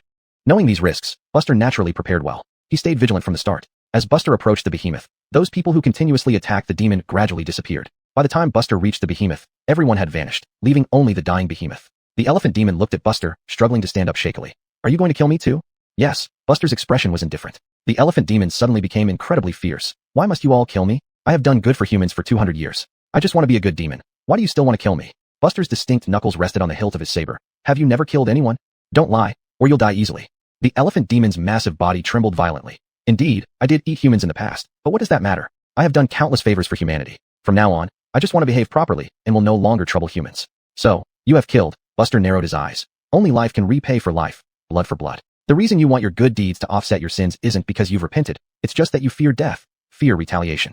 With that, Buster ignored the elephant demon's next words and thrust his saber forward. Myriads of knife lights fell from all directions, directly cutting the huge body of the elephant demon into minced meat. After one slash, Buster continued to move forward. The so-called irreconcilable conflict between humans and demons is not just talk. Because of the blood flowing in rivers? No, it's oceans of blood. Since you were born as a demon, you have to bear this cause and effect. It's fate. After all, being reborn is also a kind of skill. If you choose poorly, who can you blame? Buster kept telling himself. Ever since he killed the elephant demon, it seemed that an invisible energy was subtly influencing his mind. Only by focusing on one thing can the situation be resolved. Buster suddenly stomped hard, causing the world to tremble. He saw the world around him gradually collapse, retransforming back into its original void form. A green spider clung to the void, its 8 eyes scrutinizing. "How is your action any different from beasts? The elephant demon should die, but why should you not? You are the one influencing me?" Buster looked at the spider demon and said indifferently, "Your heart resembles a devil, and you deserve to be cut into pieces," the spider demon muttered. "So, that elephant demon also thought I deserved death?" Buster raised an eyebrow. The spider demon paused. Buster curled the corner of his mouth. "Since that elephant demon thought I should die, isn't killing it self-defense?" The spider demon widened its 8 eyes, wondering how he could confidently speak such twisted logic. "Talk about principles. Do you even qualify?" Buster's smile faded, and flames began to wrap around his body. The overwhelming flames spread all around, divine fire blazing. He wanted to see just how vast this realm was. Before long, a thunderous roar sounded, and the void space shattered like a mirror struck heavily, developing countless cracks before exploding. With one step, Buster walked out of the heart gate and arrived at the martial gate. Outside the demon-slashing platform, silence reigned. Many elders who had witnessed the heart gate before were stunned. The general trial changes each time, but someone as straightforward as Buster was unprecedented. Chase twitched his lips. This kid has quite a few twisted reasons. Relying on these, he walked right through. Allie smiled bitterly. She didn't expect Buster to pass the heart gate so easily either. Chapter 114, Passing and Standby. Nothing much to see here anymore for today's trial. Chase yawned, utterly bored. Allie was confused. "What do you mean, sir?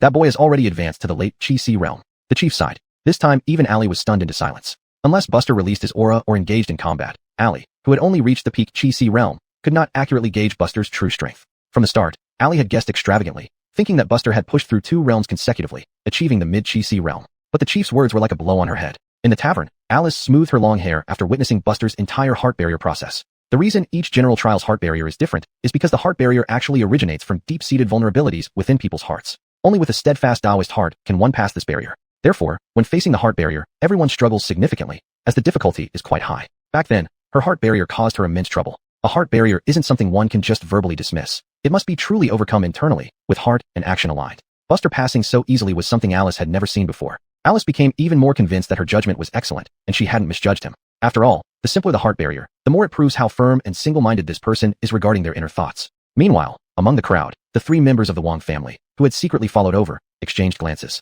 It was over already? Especially Roy, who was elderly and had witnessed many demon-slaying generals being born, understood the implications even better. Roy looked at Carrie and remarked with emotion, "Changchun, the value of your choice keeps rising." "Great ancestor, you are joking." Carrie forced a bitter smile. He hadn't expected Buster to be so formidable either. The second challenge was also the martial challenge. Buster stood before a city wall, with the ruined city behind him where everyone was fleeing further away. In front of him, there was a 30-zhang-tall giant gorilla, beating its chest fiercely and glaring at him with ferocious eyes. Civilians still rushed toward the city frantically. They had only one thought: to stay as far away from the demons as possible, hoping that this would allow them to survive. This scene feels familiar, Buster murmured to himself. During the earlier attack by the spirit life sect on the city, wasn't he standing right outside the city gates? As Buster prepared to step forward, a scroll appeared suspended in front of him, then slowly unfurled. To use one's flesh and blood to stop the ape demon for an hour, buying time for the civilians in the city to escape. After reading the content, Buster remained expressionless. Just a mid-chi sea realm demon. Why don't they ask if the ape can last 15 minutes against me? However, the people outside did not know Buster's true realm. While they knew he was in the Chi Sea realm, for an early Chi Sea realm warrior facing a mid-Chi Sea realm demon, the challenge remained immense. Carrie sighed. Sir Chun might have acted too hastily. If he waited a bit longer and improved his cultivation, enduring an hour would be nothing, let alone a day. Roy narrowed his eyes, staring at the scene for a long while, feeling regretful. Indeed, the gap between the early and mid-Chi Sea realms was significant. If it was just 15 minutes, it might be manageable, but an hour was quite a stretch. On the other side, Bayard couldn't help but smile. Even though I can't defeat Buster myself, at least I can watch him struggle. Really think the general trials are that easy? Bliss sneered. Buster. Aaliyah frowned slightly. The others also had troubled expressions. At that moment, Buster finally moved. Under the watchful eyes of hundreds of thousands, Buster slowly advanced. His pace quickened. Against the flowing tide of people running back into the city, he surged forward, from walking to running, then leaping off the ground, ascending higher and faster. In an instant, the distance of several hundred zhang closed. No unnecessary showiness. He formed a mighty blade of righteous chi, cleaving through the sky. Simultaneously, a ball of flame transformed into a colossal hand, smashing down towards the ape demon. One blade and one hand, striking simultaneously. The ape demon, sensing danger, turned and threw both fists forward to meet the attacks. But what happened next stunned everyone. The righteous chi tore through with ease, slicing down and completely severing the arm of the mid-Chi Sea realm ape demon, leaving it bloodied and mangled. The other hand was instantly engulfed by the blazing flames, spreading rapidly across its body. The scream of the ape demon rang out like a massive bell, reverberating through the sky. For the final strike, Buster descended from the heavens. His dragon sky saber was already unsheathed at some point, with thunder swirling around the blade. A flash of subtle lightning pierced down from the top of the ape demon's head as Buster landed. Then the 30-zhang-tall ape demon was cleaved vertically into two halves. Blood exploded outward. A torrential amount of blood and chi splattered out like a river bursting its banks. But that figure in black remained perfectly still, as if an invisible true chi barrier in front of him kept all the blood from touching him. There was no exuberance, no exhaustion, just a calm and composed slash. And that was all. Clang. Buster sheathed his sword. Simultaneously, the two halves of the body collapsed with a thunderous crash, stirring up clouds of dust, making Buster's sleeves flutter. The stern expression on his face remained unchanged. While everyone was dumbfounded, Buster performed an action that left everyone utterly perplexed. He moved toward the dantian of the ape demon, looking around, ultimately finding nothing, sighed deeply, and then left. In the tavern, Alice snapped her chopsticks in anger. She knew very well what Buster was after. In the scene, Buster said with regret, "What a pity, there's no demon core." Though his voice was not loud, it echoed deafeningly in this world now entirely his own. So much so that people forgot how shocking Buster's actions were, their faces twitching, feeling that this Lord Chun was somewhat different from what they had heard. Calvin laughed heartily. Buster has always had a thing for demon cores. Wonder what that's about. Aaliyah's expression was peculiar, but the wrinkles between his brows had quietly smoothed out. All's well that ends well. As a light flickered, the image floating in the sky vanished. Immediately, a golden flash, and Buster reappeared on the demon-slaying platform. Buster's name, I believe, doesn't need much introduction anymore, but today, I still have to go through the formalities. From now on, Buster will officially be included in the list of candidates for demon slayers in Sway City. After a brief silence, there was an uproar. But indeed, Buster was everyone's choice. Besides, there is another major announcement today. Ali cleared his throat, his face serious. Another big event? Chapter 115 Successor of the Demon-Slaying General. Once again, a rainbow streak shot out from the tavern and landed on the demon-slaying platform. It was Alice. The crowd was not surprised by Alice's appearance, but her timing now held a certain intrigue. Ali nodded slightly, signaling for Alice to speak freely. Alice also nodded in response, looked around, and announced loudly, "From today onward, I will step down as the demon-slaying general of Fengsha County, and Vice General Buster will succeed me in this position." Alice's words were nothing short of astonishing to the audience, causing an uproar among them. This declaration rivaled, if not surpassed, the astonishment when Buster had passed the general trials previously. After all, Alice had served as the demon-slaying general for several years, achieving significant military success. Recently, she single-handedly thwarted the plot of the House of Living Beings. Now, she was stepping down? There was no doubt that Buster could become the new demon-slaying general, but Alice's departure would undoubtedly be a great loss for Fengsha County. As for the reason, you don't need to speculate. This is my personal decision. Moreover, I'm confident that Buster will do an even better job as the general, Alice said calmly. At the tavern entrance, Bayard and Bliss exchanged glances, unsure how many times they had been taken aback today. In the crowd, Lindsay looked curious. "Boss, wasn't Buster delivered here by Johnny personally when we first met him? Could it be that she had already been grooming Buster in secret, planning to pass on the position early?" Calvin felt it deeply. "I think that's exactly what happened. No wonder Johnny treated Buster with such subtlety back then." Adrielle elbowed Calvin hard. "You big lummox, don't talk nonsense. Didn't I say so?" At the front of the group, Aaliyah looked up, pursed her lips, and finally smiled. "Does this mean we won't be able to visit the demon-slaying headquarters after we get to Fengsha County?" The others nodded in agreement. It should be so. On the demon-slaying platform, after Alice announced this important news to the outsiders, Chase snapped his fingers. Suddenly, a green light flashed, floating before Buster and transforming into a black long robe. Child, this is your general uniform. Every new demon-slaying general receives a custom-made attire upon succession. Alice's eyes twinkled as she explained, my plain cheapao is also my general uniform. Buster suddenly understood, feeling warmth in his heart. The defensive power of this uniform might not hold against prolonged attacks from Chi-Si realm experts, but it could certainly deflect some damage. Moreover, it symbolized his status. It seemed that even the Grandmaster considered his subordinates' needs and tailored their uniforms accordingly. Black robes were a common choice for Buster. As Buster lightly touched the black long robe, it turned into a radiant light and rushed toward him. Upon touching his body, it instantly transformed into a simple, yet classical long robe. It fit perfectly. Buster was satisfied. With this uniform and his physical strength, he could withstand a full power strike from a Chi-Si realm expert without a scratch. Today, I will host a feast for the entire city at Purple Gold Tower, and everything will be charged to me. The Grandmaster waved his hand, and then vanished into thin air. The crowd erupted in deafening cheers. Free meals are always a human instinct. You look even more handsome, Alice commented, moving closer to inspect Buster thoroughly before delivering her final verdict. Buster felt helpless, but didn't argue, instead asking seriously, Alice, when will you leave? I'll rest a bit after returning to the demon-slaying headquarters, probably staying in Fengsha City for at most 3 days. Alice thought for a moment and replied. Buster responded with an, oh, that little girl was staring at you quite a bit earlier.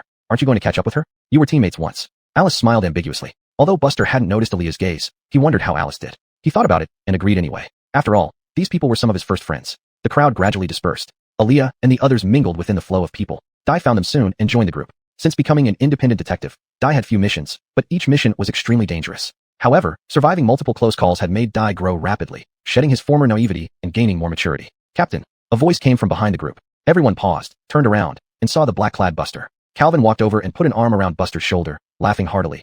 I thought you'd forgotten about us after rising so high. Buster gave a faint smile. Aaliyah was lost in thought. The rest of the group grinned widely. For some unknown reason, as she looked at this young man whom she hadn't seen for a long time, Aaliyah's heart began to race. Although during the time they were apart, she had only thought of him occasionally, but now, the calmness she once felt grew more intense. She didn't know why this was happening. Perhaps it was due to Buster's actions during their mission, or maybe it was because of that fierce moment on the Purple Gold Tower. On the way, Aaliyah was somewhat restless. Lindsay, being another woman, keenly sensed the leader's mood and sighed inwardly. The leader is truly pitiful. Seeing how complex things are between Johnny and Buster, how can she compete? On the Purple Gold Tower, Buster's appearance was already fully exposed to the public. Originally, the Purple Gold Tower was crowded, and anyone who wanted food could only take it to go, but with Buster's appearance, the tower owner quickly emptied out a private room on the top floor for everyone. Such privileges were nothing new to Buster. Around a large round table, the group sat together. Buster ate quietly on his own. Aaliyah seemed to have lost her usual boldness and authority, unusually quiet tonight. The other men finally noticed something was amiss with the atmosphere. Fortunately, Calvin was an exception. With him keeping the conversation going, the situation wasn't too awkward. By the time they finished eating, it was late at night. Aaliyah excused herself first, claiming she needed to use the restroom. After some time, Buster also left. Then, the room buzzed with chatter, leaving only Calvin bewildered. Outside the restroom, probably from drinking too much wine, Aaliyah's cheeks were flushed, looking somewhat vulnerable. Buster suddenly appeared before her. She blinked in surprise, rubbed her eyes fiercely, and confirmed she hadn't imagined it. Captain, I still have matters to attend to. I'll go first. Saying this, Buster hesitated for a moment and then chose a deeper tone. Captain, you are the head detective of the Demon-Slaying Bureau.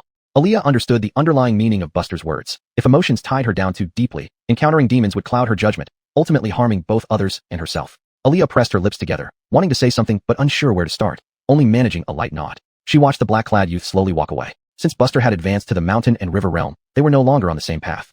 Aaliyah sighed deeply, feeling that even the alcohol tonight wasn't enough. Chapter 116, The Mystery of the Demon Year. Buster's room at the Demon Suppression Office was still available, so that evening, he returned to the house he hadn't visited in a long time to rest. The next noon, an attendant from Gregory Yi Palace came knocking on the door. General Chun, the first seat requests your presence. Opening the door, Buster nodded lightly. All right, I'll be there shortly. The attendant slowly retreated. After tidying up his attire, Buster walked out of the door and headed toward Gregory Yi Palace. This was Buster's first time visiting Gregory Yi Palace alone. However, since he had been there once, he no longer needed a guide and followed the route from memory. Soon, Buster traversed through layers of corridors and arrived at the small lake behind Gregory Yi Palace. But today, the first seat was not by the lakeside. An attendant hurried over. General, the first seat is already in the study. I will lead you there. Gregory Yi Palace's study was indeed an entire building, tall and grand, more like an entire library. In a corner of the first floor, Chase, who had reverted to his childlike appearance, sat on a chair yawning aimlessly. Even upon seeing Buster approach, he didn't conceal his boredom at all. He showed none of the dignity expected of the head of the Juso Demon Suppression Office. But Buster did not show any disrespect. He completed all formalities before slowly taking a seat. After reaching the Chi-Si realm, he felt a world apart from his previous self. But as he approached this realm, he understood the unfathomable depth of the first seat even more. Now sitting beside the first seat, even though Buster had reached the Chi-Si realm, the pressure he felt when looking at the first seat remained the same as when he was in the Mountain Stream realm. What did this mean? It meant that in the eyes of the first seat, the so-called Chi-Si realm was practically no different from the Mountain Stream realm. both easily dispatched like insignificant ants. One could be sure that the first seat, Chase, was certainly not just at the initial stage of the profound essence realm. Of course, there was also the possibility that something peculiar about this Gregory I Palace influenced it. Since you have become our Josho demon-slaying general, there are some matters you should know. Do you understand a general's responsibilities? Chase said in a pedantic manner. Buster nodded heavily. To place the welfare of the people above all else. Chase continued. To take the slaying of demons as one's duty. Buster nodded solemnly and seized the opportunity to ask, Lord First Seat, what you say is right. However, with no demon lord causing chaos in my Fincha County, may I go elsewhere to slay demons? You can go wherever you wish as long as you can slay demons, the First Seat said with a smile. Buster's eyes lit up, and he nodded again. Chase had been puzzled by the boy's enthusiasm for killing demons, unable to figure out his reasons or motivations until after the demon-slaying platform incident. Demon Core. The Demon Core. Was it a factor in your rapid breakthrough? Chase asked. Or perhaps it's the superiority of your cultivation technique. Buster took this opportunity to cover himself and replied firmly, exactly. Chase seemed to understand. He then pulled out a white jade hairpin and placed it in front of Buster. Previously, you saved Fincha County from being besieged. Little Miss Alice asked me to give her a spatial treasure. This is the Qingbai jade hairpin. Quickly, Buster put the hairpin into his satchel and smiled amiably. Thank you, Lord First Seat. Take this book as well. Chase waved slightly, summoning a very thick book from a shelf which floated to Buster. The Demon Suppression Encyclopedia? Buster looked at the title of the book and twitched his mouth. But verbally, he still thanked him. Thank you for your gift, Lord First Seat. Return now. Chase hummed. Buster stood up to take his leave. This time, he wasn't personally dismissed by the First Seat, so he had to walk out on his own 2 feet. As soon as Buster left, Allie appeared promptly. First Seat, here are the cases for the past period. Allie placed a thick stack of files on the desk and sighed deeply. Chase was used to this and chuckled. Do you think that little Buster will make a big move next? Allie shook her head. There has been no trouble lately. How could there be a big move? Chase stroked his chin thoughtfully. Judging by the look in the boy's eyes, it was clear he had plans. He didn't seem like someone who would sit idly by. Walking out of Gregory I Palace, Buster saw Alice waiting outside. Seeing the encyclopedia in his hands, Alice knew what had happened. We set off back to Fincha City, Alice said, pulling herself together. Buster nodded. Inside the carriage, Alice waved her hand to cast a barrier, isolating sound so only the two inside the carriage could hear. Since you've become a general, I can tell you about the matter of the demon year, she began. Alice slowly began. I believe you've read a lot of historical books and know that the term demon year has appeared frequently throughout history. It occurs every 200 to 500 years. But actually, the term demon and demon year doesn't just refer to demons and spirits. Since it's a significant year, it is also significant for humans. The term demon person refers to those supreme geniuses who suddenly appear. Buster listened silently, waiting for her to continue. Alice sighed lightly. In such times, there are many outstanding figures. Even I often wonder if I am one of those demon people who rise with the trend. What exactly is a son of destiny? Buster wasn't particularly interested in these so-called demon people. At least the so-called geniuses he had seen in Suejo were nothing special. He was more curious about the so-called sons of destiny Alice had mentioned earlier. This is precisely what makes the demon year incredibly shocking, Alice said solemnly. When I previously called you a son of destiny, it was mostly a joke because you didn't meet the first condition. What condition? You don't have the surname Lin. Buster was utterly confused. What did this have to do with being a son of destiny? Alice kept a straight face and explained, most people only know about the demon year, but few know that within the demon year, there exist sons of destiny. These so-called sons of destiny, from ancient times to now, share a common trait. They all have the surname Lin, and they eventually ascend to become legendary immortals. All of them have the surname Lin. Buster furrowed his brows. The so-called sons of destiny are those whose enlightenment, bone structure, fortune, and talent have all reached the pinnacle. Despite facing countless obstacles on their cultivation path, they ultimately survive until the end and ascend to immortality, Alice said with narrowed eyes. Isn't this the template for the main character? Buster's heart shook. He had a rough idea that there had been at least dozens of demon years throughout history. If each demon year produced only one son of destiny, that would mean there should be dozens of such individuals. If all of them have the surname Lin, isn't that too much of a coincidence? After hesitating for a moment, Buster asked tentatively, are you sure that all those who have ascended throughout history have the surname Lin? Alice shook her head. There is one exception. Who? Amen. Chapter 117. Beyond the heavens lies another heaven. Amen. Buster's mind scoured through various historical records, but he ultimately found no information about this title. It was clear that some parts of history had been concealed, or perhaps were meant to be kept from public knowledge. However, if this so-called Amen could be an exception, then this person must have been extraordinarily talented and formidable. Amen was a martial adept who attempted to ascend by his own strength within 1,000 years in the Four Kingdoms era. But he failed. Though he had ascended past the heavens, he was soon struck down and perished. A trace of longing flashed across Alice's eyes. Perhaps even in failure, Amen remained the undisputed sword immortal in everyone's heart, as he was the only one in 1,000 years to break the rules by his own strength. Being the exception, he thus failed. Buster asked, so those with the surname Lin, they all ascended successfully? Alice nodded. Now Buster couldn't help but understand the implications. Only those surnamed Lin could ascend? Or did it just happen to be that all those who ascended were surnamed Lin? But wouldn't that be too much of a coincidence? Alice's face was expressionless. I know you were confused too. In fact, most of us, when we hear this anecdote, wonder if there might be some conspiracy behind it. But so far, we have no evidence to prove it is a conspiracy. Ascension failure simply means one's skills weren't sufficient. Buster collected his thoughts and changed the subject. What kind of world is beyond the heavens? Is it the immortal realm? Alice lifted her gaze to look out the window at the blue sky outside, saying indifferently, who knows? Only those who have ascended would know what truly lies beyond the heavens. But at least one thing can be proven. There is likely another world beyond the heavens. Otherwise those who ascended would return. Buster didn't need time to think. Is it possible that they can't return after ascending? But from Alice's words, he understood that this realm seemed more favorable toward those surnamed Lin. As for whether they were all related, not only he, but even Alice or other powerful beings probably didn't know. Eamon came from a family in the capital city. However, his clan has long since fallen into decline, and I've lost track of them. To tell you the truth, you might find it hard to believe, but this sort of mortal started practicing martial arts at the age of 40 after giving up on literature. By the age of 100, he reached the pinnacle of martial arts, which was quite shocking. Alice's lips curled slightly, revealing a rare glimpse of admiration. Buster knew that Alice might even emulate this sort of mortal in her sword practice. But these things didn't concern him. What mattered now to Buster was whether martial arts could reach the peak. Buster began to drift into deep thought. After a while, Alice said, "Have you cultivated any martial arts of the Chi-Si realm?" These words pulled Buster back from his musings, leaving him somewhat puzzled. He only knew of cultivation realms, but had never heard that martial arts were divided into ranks. After all, from the demon subduing saber technique to the floating ping great thousand saber technique, none of them were labeled with levels. They could only be distinguished by their content in terms of strength. Starting from the Chi-Si realm, the power of martial arts undergoes a revolutionary change. A martial art of the Chi-Si realm can greatly enhance the combat power of adepts at this level. However, for adepts of the profound image realm, its effects are significantly diminished. It's like having the strength of 1,000 pounds, but holding a weapon that weighs only 50 pounds. You can't fully utilize your power. Alice explained calmly. Of course, there is a difference between the ranking of martial arts and cultivation techniques. Martial arts do not require reaching a specific realm before cultivation. For example, you can try cultivating martial arts of the profound image realm even now, but the difficulty is self-evident. Buster suddenly understood. The realm prefix for cultivation techniques was a condition, whereas the realm prefix for martial arts was a rank. For instance, his Sun Yang technique required the Chi-Si realm to cultivate, while Chi-Si realm martial arts could potentially be cultivated even at the embryonic Mountain River realm, albeit with much higher difficulty. The benefit of cultivating high-ranking martial arts is that within the same realm, you can use them as killer moves, catching opponents off guard, thereby securing victory. With a casual flip of her hand, Alice produced a martial arts manual. Knowing you love saber techniques, you can cultivate this one. Buster glanced at it and quickly looked away, asking, "Do you have any profound image realm martial arts?" Alice rolled her eyes. Higher-level martial arts aren't as simple as you imagine. The conditions are very strict. You'd be better off being realistic. Before she finished speaking, seeing the burning passion in Buster's eyes, she sighed inwardly. This guy seems capable of anything. Fine, let him try. Alice put away the Chi-Si realm saber technique and took out another manual. I don't have many profound image realm martial arts. This is my only profound image realm saber technique. You can give it a try. Buster took it and glanced at it. Tai Lin and Wuji saber technique. In addition to these large characters, there were two small characters engraved beside them. Xian. Did you also practice Xian realm martial arts during the Chi-Si realm? Recalling Alice's aura during the Chi-Si realm period, Buster couldn't help but ask. Alice nodded and slightly raised her head. Even I spent 3 months back, then to barely get started. I will definitely be faster.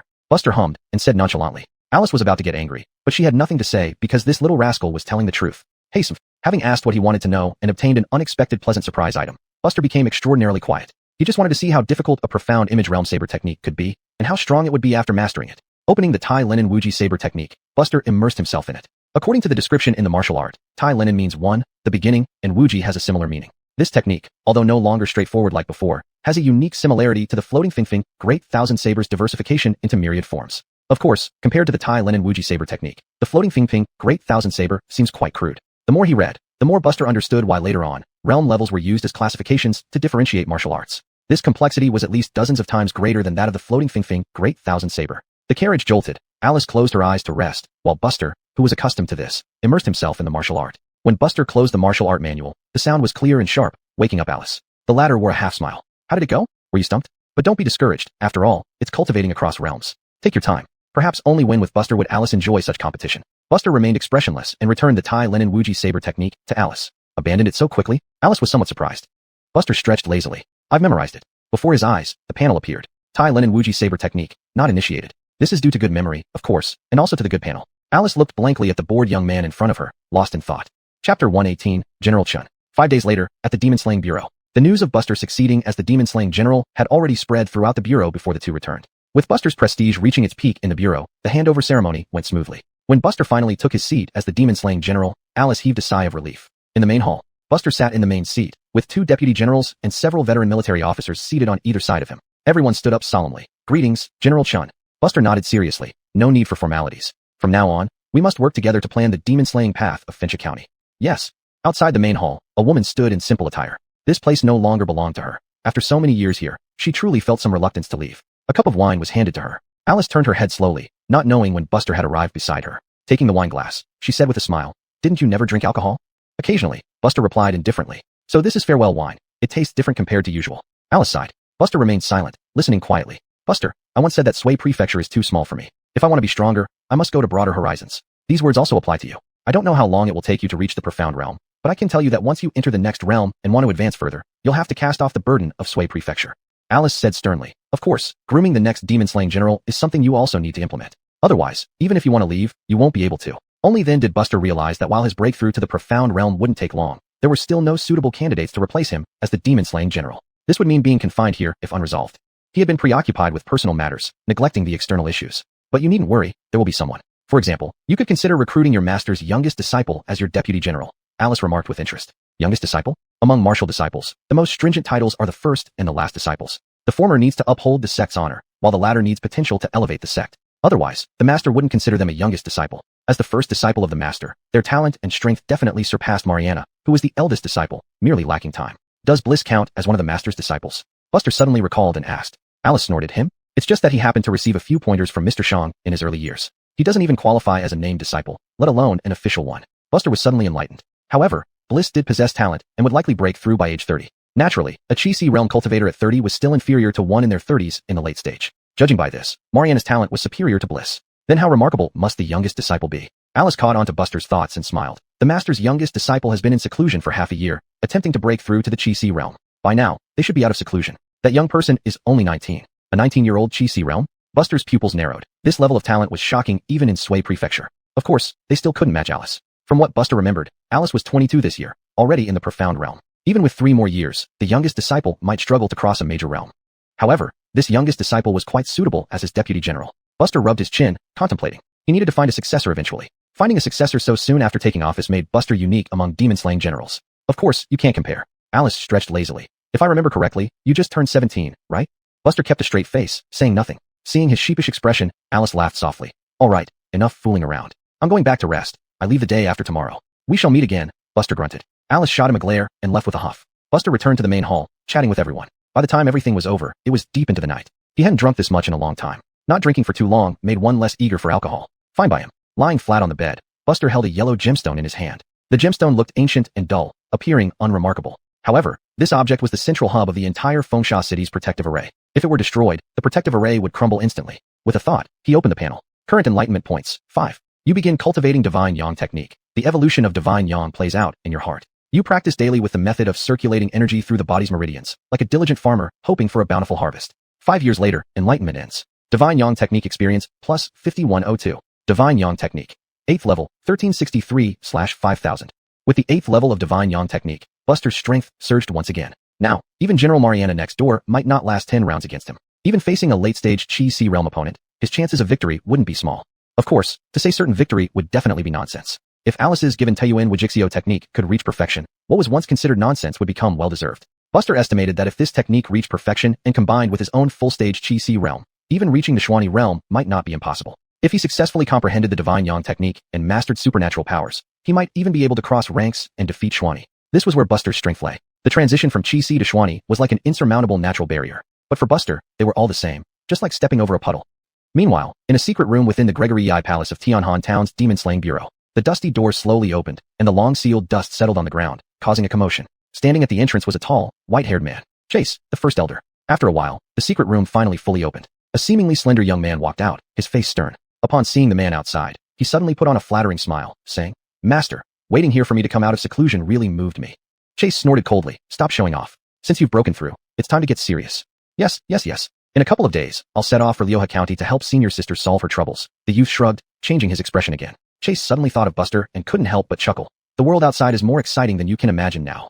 What do you mean? The youth looked puzzled. Chase said nothing but watched his first disciple with interest. Chapter 119 The Value of Shin Boundary Martial Arts. In the next 2 days, Buster's previous leisurely days were swept away, replaced by mountains of files, working from dawn till dusk. This was just the case for a local demon slashing office. It was unimaginable how busy the chief of a provincial demon suppressing office would be. But no, looking at the chief, he didn't seem very busy. Instead, it was Vice General Ali who seemed to be the busy one. No wonder they set up the position of Chief's Vice General, which was nominally the second in command to assist the chief in administrative affairs, but in reality, took over all the hard work. But precisely because of the special permission from the chief, the value of this position continued to rise, eventually surpassing any demon slashing general. When Buster became accustomed to the rhythm of being a demon slashing general, it was also time for Alice to depart. "Why are you so worn out after only 2 days? You're an esteemed Chi-Si realm warrior," Alice teased as she looked at Buster outside the demon slashing office gate. Buster remained silent. Wasn't it obvious why he was so tired? If not for knowing that you're about to resign and handling cases negligently, would there be such a pile of cases? Such a workload definitely could not be fully handled by the two Aubrey alone. Buster, If one day you want to explore a broader world, you can come find me in the capital city. Just like when you came to the demon suppressing office before, I would welcome you with open arms, Alice said solemnly, as if declaring something incredibly significant. Buster nodded. I'll consider it. Everything that needed to be addressed had already been done. Alice gave a respectful salute to the crowd behind Buster. It has been a pleasure working with all of you these past few days. May our paths cross again. Farewell, General, everyone chorused. Alice entered the carriage with Jemima. Soon, the carriage slowly drove away. Buster gazed in the direction they left for a long time before finally turning away. From then on, this demon-slashing office truly changed hands, bearing the surname Chun. After 2 consecutive days of high-intensity administrative work, the pressure from pending cases had eased considerably. Thus, Buster let Michaela and her sister take charge. If you encounter unsolvable problems, come find me. Buster left them with these words before walking straight back into his room. The 2 from the Zone family exchanged glances and sighed. They had plenty to do now, but nobody blamed Buster for taking a step back. It seemed that ever since Buster stood alone on the city wall, he had already won the hearts of the townspeople. Back in his room, Buster opened his panel. Current enlightenment points. 2. He decided to first try out the difficulty level of the Taiyuan Wuji Saber technique. Buster thought inwardly. He began studying the Taiyuan Wuji Saber technique. This technique is a powerful Xian boundary martial art with unparalleled might, but also contains many complex principles. Though you have memorized its content, just grasping the initial operation method proved immensely difficult for you. 2 years later, enlightenment ended. Taiyuan Wuji Saber technique experience, plus 1,142. Taiyuan Wuji Saber technique. Beginner, 1142/1500. The essence of Taiyuan Wuji flooded into his body, merging with the memories and habits formed through cultivation, ultimately becoming one. It felt as if Buster had indeed undergone 2 years of intense practice of the saber technique. Just entering the beginner stage, a preliminary assessment indicated that the Taiyuan Wuji saber technique was stronger than the perfected Water Lily Myriad Thousand Blades. What did this imply? If this saber technique were to reach perfection, or even be comprehended, Buster dared not imagine how terrifying its power would be. This was the gap between ordinary martial arts and Xian boundary martial arts, much like the difference between Mountain River boundary and Xian boundary. However, soon Buster noticed the 1,500 experience points required, making him restless. Not only that, his cultivation speed was significantly slowed down. Remember, Buster's physique had greatly improved, yet continuous practice over 2 years couldn't advance the technique beyond the elementary stage. Buster narrowed his eyes. There were many factors involved here. The increase in required experience points more accurately reflected the difficulty of a Xian boundary technique, which was within expectations. Regarding his cultivation efficiency, there were 2 reasons. First, naturally, his talent was quite average, far inferior to many geniuses at the Suizhou Demon Suppressing Office. Even with advanced medicines improving his constitution, there was still a noticeable gap. Secondly, and most importantly, he was only in the Qi-Si realm, cultivating a Xian boundary technique several levels higher. The difficulty skyrocketed by dozens of times, as Alice had implied. Buster stroked his chin. No wonder Alice had that look back then. It does present some challenges. But it wasn't just challenging, it was time-consuming. Buster sighed lightly. Although this saber technique was a bit difficult to cultivate, it was indeed worth every effort. It seems I need to find ways to get hold of some Xian boundary martial arts in the future, Buster muttered to himself. In Suizhou, perhaps only the head seat chase possessed a Xian boundary cultivation technique, and there was only one of it. However, this was not the case for Xian boundary martial arts. Although they were bound to be few in number, they were certainly not unique to Suizhou. How could he obtain them? Naturally, by establishing merits. How could he establish merits in the demon suppressing office? By slaying demons and eliminating monsters. Thinking of this, Buster's eyes gleamed with fervor. This broad direction coincidentally aligned perfectly with his original plan. That was why during the previous time at Gregory I Palace, he asked the head seat whether he could go elsewhere to slay demons and eliminate monsters. Fengsha County no longer had a demon lord, but Beihuang County and Liuhe County still did. His talent could be said to belong to the lower echelon, and only large quantities of same realm demon cores could help him advance more efficiently. Thus, the demon lords in the other 2 counties had long been on his hunting list. And at that time, the head seat agreed to do one thing. He could not only obtain the demon cores he wanted, but also earn military merit to exchange for Xian boundary martial arts, achieving 2 goals at once. How could this not excite Buster? Thinking to this point, Buster took out a sheet of white paper, wrote a secret letter, and sent it to Mariana, whom he knew somewhat. The next day, in the main hall, Michaela looked astonished. My lord, you are just stabilizing the situation here, and now you want to travel far away? Choose your words carefully. Buster glanced at her. The others were also worried. General, you are the backbone of Fengsha County now. You can't go out carelessly. Otherwise, won't we be leaderless? Amidst all the opposition, someone suddenly stood up. I am willing to accompany the general. It was Isaiah. As the saying goes, when one gets an official position, even his dog and chickens rise to heaven. Originally, Isaiah didn't have the qualifications to sit here in meetings, but after being promoted by Buster to the core circle, he finally had this chance to speak up.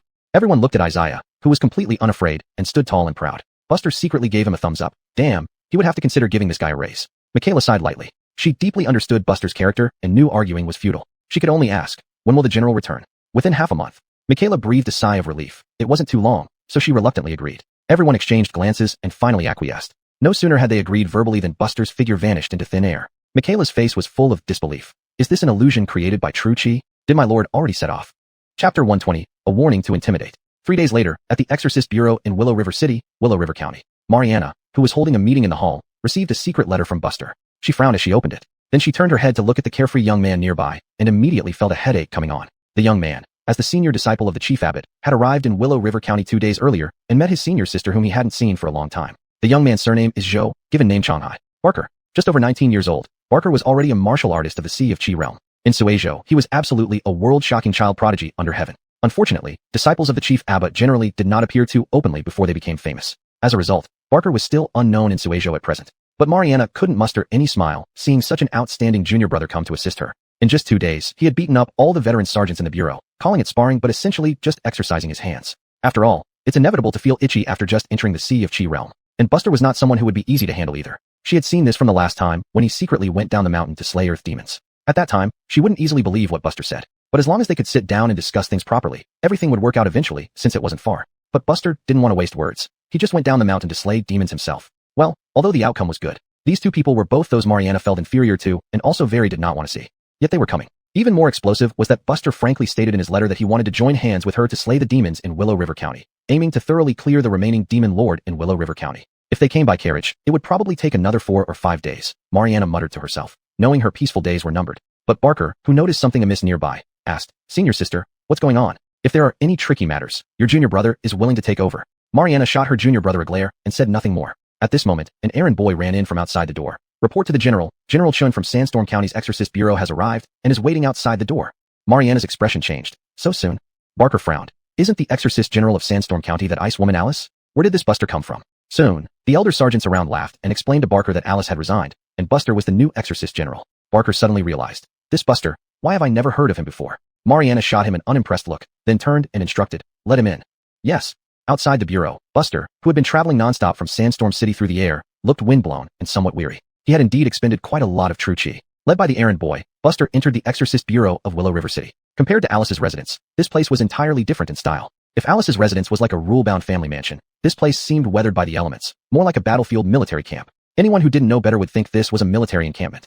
But one thing was certain. If any buildings here were damaged, the cost to repair them would not be high. Twisting and turning, Buster finally arrived at the hall. Stepping over the threshold, many eyes immediately focused on him. Although everyone in the hall had already met the legendary figure Buster, each time they saw him, they couldn't help but marvel that the latter waves pushed forward the former ones. He truly lived up to the title of General Chun. Buster instantly spotted Barker, whose aura was uniquely prominent among the numerous officers and vice generals. There was only one possibility for standing out so obviously in such a crowd. Sea of Qi realm. Buster was momentarily stunned, then figured out this person's identity. But before he could say anything, a gust of wind coalesced into a white fist and roared towards him. Bang! Buster, who had just crossed the doorway, slid backward. Everyone looked in horror at the person who made the move. "Barker," Mariana coldly ordered. "Go back to your place." Barker awkwardly scratched his nose. "I couldn't help it. My hands were just itchy." "Senior sister, isn't this General Chun?"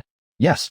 Mariana's face remained stern. Barker was full of doubts. This Buster he had never heard of before was young enough to be his age, but his technique was extremely sharp. Even a middle-stage Sea of Qi realm martial artist would suffer if they weren't prepared. Just as Barker's thoughts raced, Buster walked in as if nothing had happened and patted the Dharma robe that symbolized the status of an exorcist general. How could this be? Barker's eyes widened. This guy wasn't even injured. Buster raised an eyebrow at Barker.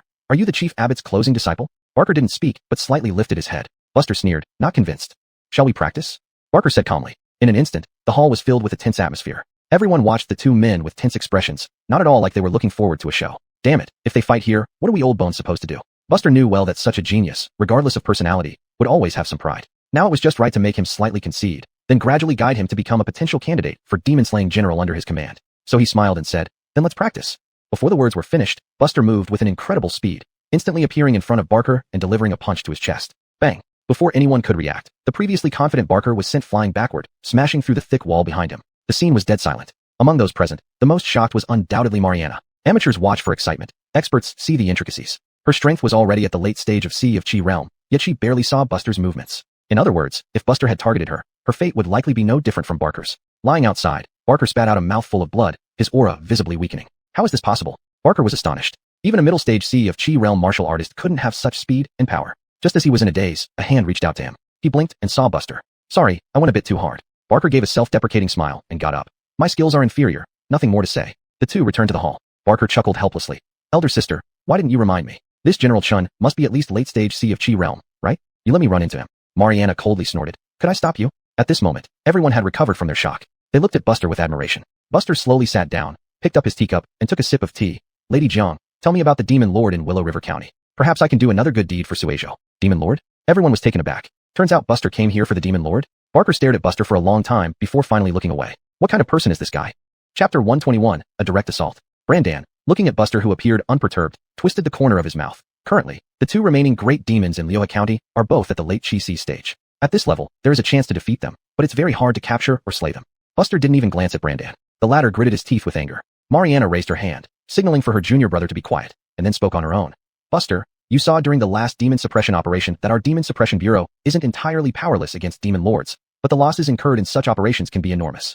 What she meant was that once these Chi stage demons chose to flee, it would be extremely difficult to trace their path. They could cause immeasurable damage wherever they went, potentially leading to countless casualties in the process, as had happened in previous cases. Buster understood all this. After all, the destructive power of Chi stage demons was indeed formidable, and the Demon Suppression Bureau was not a martial sect that could recklessly slaughter demons without considering consequences. They needed a carefully thought-out plan to minimize casualties. I can assure you that this time, my demon suppression will not affect anyone, Buster said nonchalantly, stunning everyone with his bold claim. How could a battle with a demon lord result in no casualties? Unless the headmaster were to join in personally, who else would dare make such a statement? Of course, Alice could also make such a claim.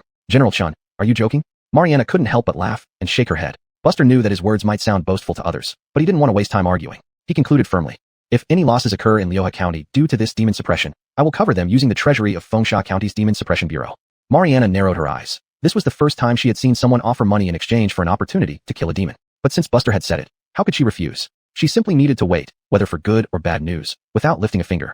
In that case, bring up the information on the Azure Greenbird and the Azure Void Peafowl King. Without delay, Mariana waved her hand and had the documents brought up, handing them over to Buster. General Chun, here are the detailed records of these two demon lords, more comprehensive than what I could describe verbally, Mariana explained. Without another word, Buster stored the documents into the hairpin on his head and bowed, saying, farewell. With that, he turned and left without hesitation. I'll go with you. At that moment, Brandan suddenly interjected, excitedly saying, if we must engage the demon, count me in. Buster paused, frowning slightly as he looked at him. Mariana massaged her temples. This little troublemaker never failed to cause headaches, but she asked reluctantly, if General Chen doesn't mind, you can take my junior brother along. He has already reached the Chi stage, and though he may not provide much help, he won't be a burden. Buster hesitated briefly before nodding. Then come with me. After all, this was the perfect opportunity to poach talent. Brandan laughed heartily, putting aside his earlier hostility and slinging an arm around Buster's shoulders. Don't worry, I still have many tricks up my sleeve. Together, we can overpower that demon lord completely. Watching the two leave, Mariana exhaled in relief. Though she doubted the success of this endeavor, temporarily getting rid of these two troublemakers was certainly a good thing.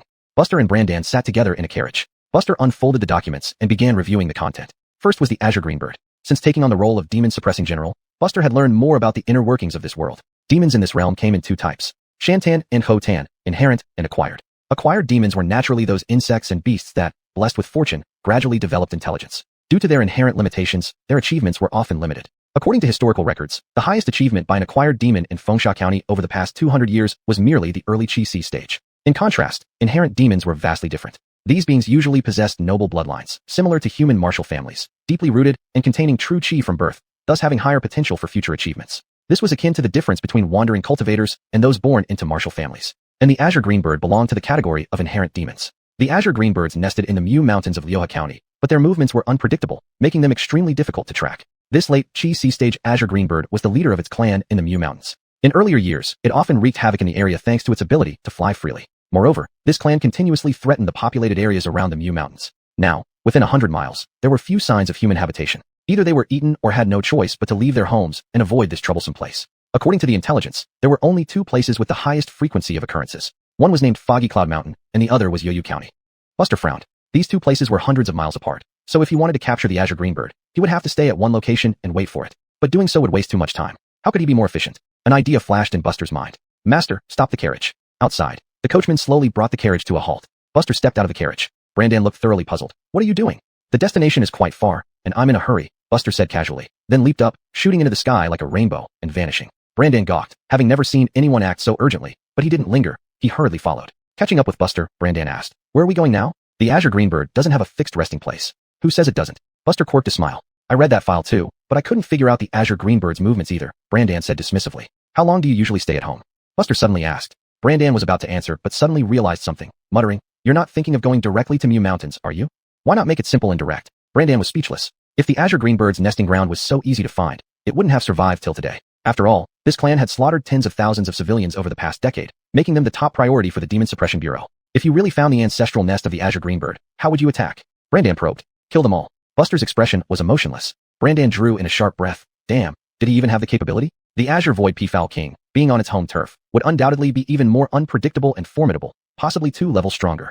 Buster didn't explain to Brandan. Instead, he slightly increased his speed toward Mew Mountains. His eyes were alight with anticipation. Even if it wasn't at home, upon hearing that its home was under attack, wouldn't it come back?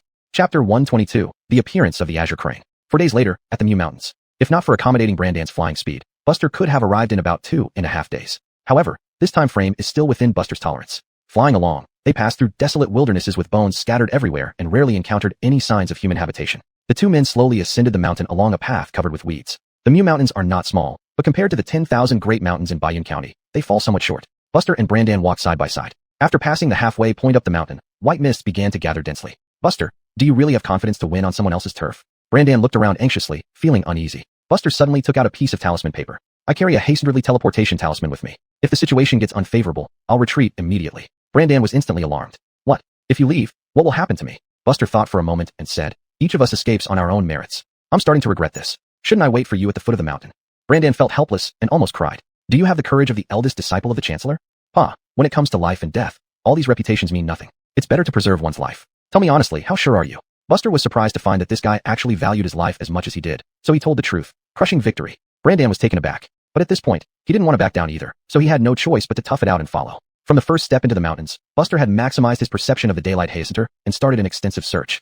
Over many years, the Mew Mountains had undergone dramatic changes. Survival of the fittest meant that while the creatures on the mountain were few, those who survived and thrived had awakened to intelligence. In a certain canyon, towering cliffs enclosed a vast basin. Houses stood neatly, and countless azure birds soared freely in the sky. It was also visible that humans and demons were captured and kept alive in certain designated areas as food reserves. Once thrown inside, people faced only the path of death. In a large tent, the Azure Crane King sat behind a table, a cup filled with red liquid exuding a pungent smell. To him, however, it was a rare delicacy. The transformation into human form wasn't complete. The arms still had green feathers, and the hands retained clawed shapes, but the face was already indistinguishable from a human's. Just then, a huge yet incredibly aged azure crane entered from outside the tent, its voice croaking. Your Majesty, humans have entered the mountains. His perception touched upon our protective mountain barriers, but I think the human hasn't noticed it yet. Hearing this, the Azure Crane King became interested, twitching the corners of his mouth. Oh, not many dare come here. Is it Mariana, that bitch, leading others? It's two men, one at the early Sea-Chi realm, and the other has a much more obscure aura, so we can't determine his background for now. However, preliminarily, he seems stronger, the old bird answered slowly. The Azure Crane King stood up and walked out with his hands behind his back. Early Sea-Chi realm. TSK, TSK, TSK. Isn't that perfect prey for this king? After centuries of cultivation, I've never tasted the flesh and blood of a Sea-Chi realm martial artist. I wonder how delicious it is. As for the other one, we should try to capture him if possible, but don't force it and risk harm to the clan members. The old bird hesitated. And now, prepare the formation. I'm going to kill them. The Azure Crane King waved his hand, and his figure suddenly disappeared, turning into a streak across the sky. At the same instant the Azure Crane King released its energy, Buster detected the sign. Even though the opponent wasn't within his range of perception, the natural sensitivity of a late Sea-Chi realm cultivator allowed him to sense it. Prepare for battle, Buster warned. Meanwhile, the dense white fog in the Mew Mountains gradually intensified without making a sound. After some time, it became impossible to see more than 10 feet ahead. Brandan frowned. What's happening? The fog is getting thicker. Buster remained calm. No wonder your senior sister failed several times in attacking the Mew Mountains. What do you mean? The entire Mew Mountains belong to them. Their mountain protection array can block perceptions and must have other functions too. Buster astonishingly added. Now their protective array is activated. Be cautious. As soon as he finished speaking, a massive figure suddenly dived down from the sky. The Azure Crane King's claws stretched several times longer and aimed at Brandan. A late Sea-Chi realm demon's sudden attack left no chance for Brandan, who was merely at the early Sea-Chi realm, to escape. But at the last moment, a huge ball of blazing fire flew over from the side. A colossal fist formed of overwhelming flames struck the Azure Crane King directly, sending it flying sideways. Boom, boom, boom. The Azure Crane King's body collided repeatedly with the mountainside, rolling downhill. Buster held one hand on his sword hilt and passed the hastenedly teleportation talisman to Brandan. If the situation turns bad, you go first. As he finished speaking, Buster's figure vanished abruptly.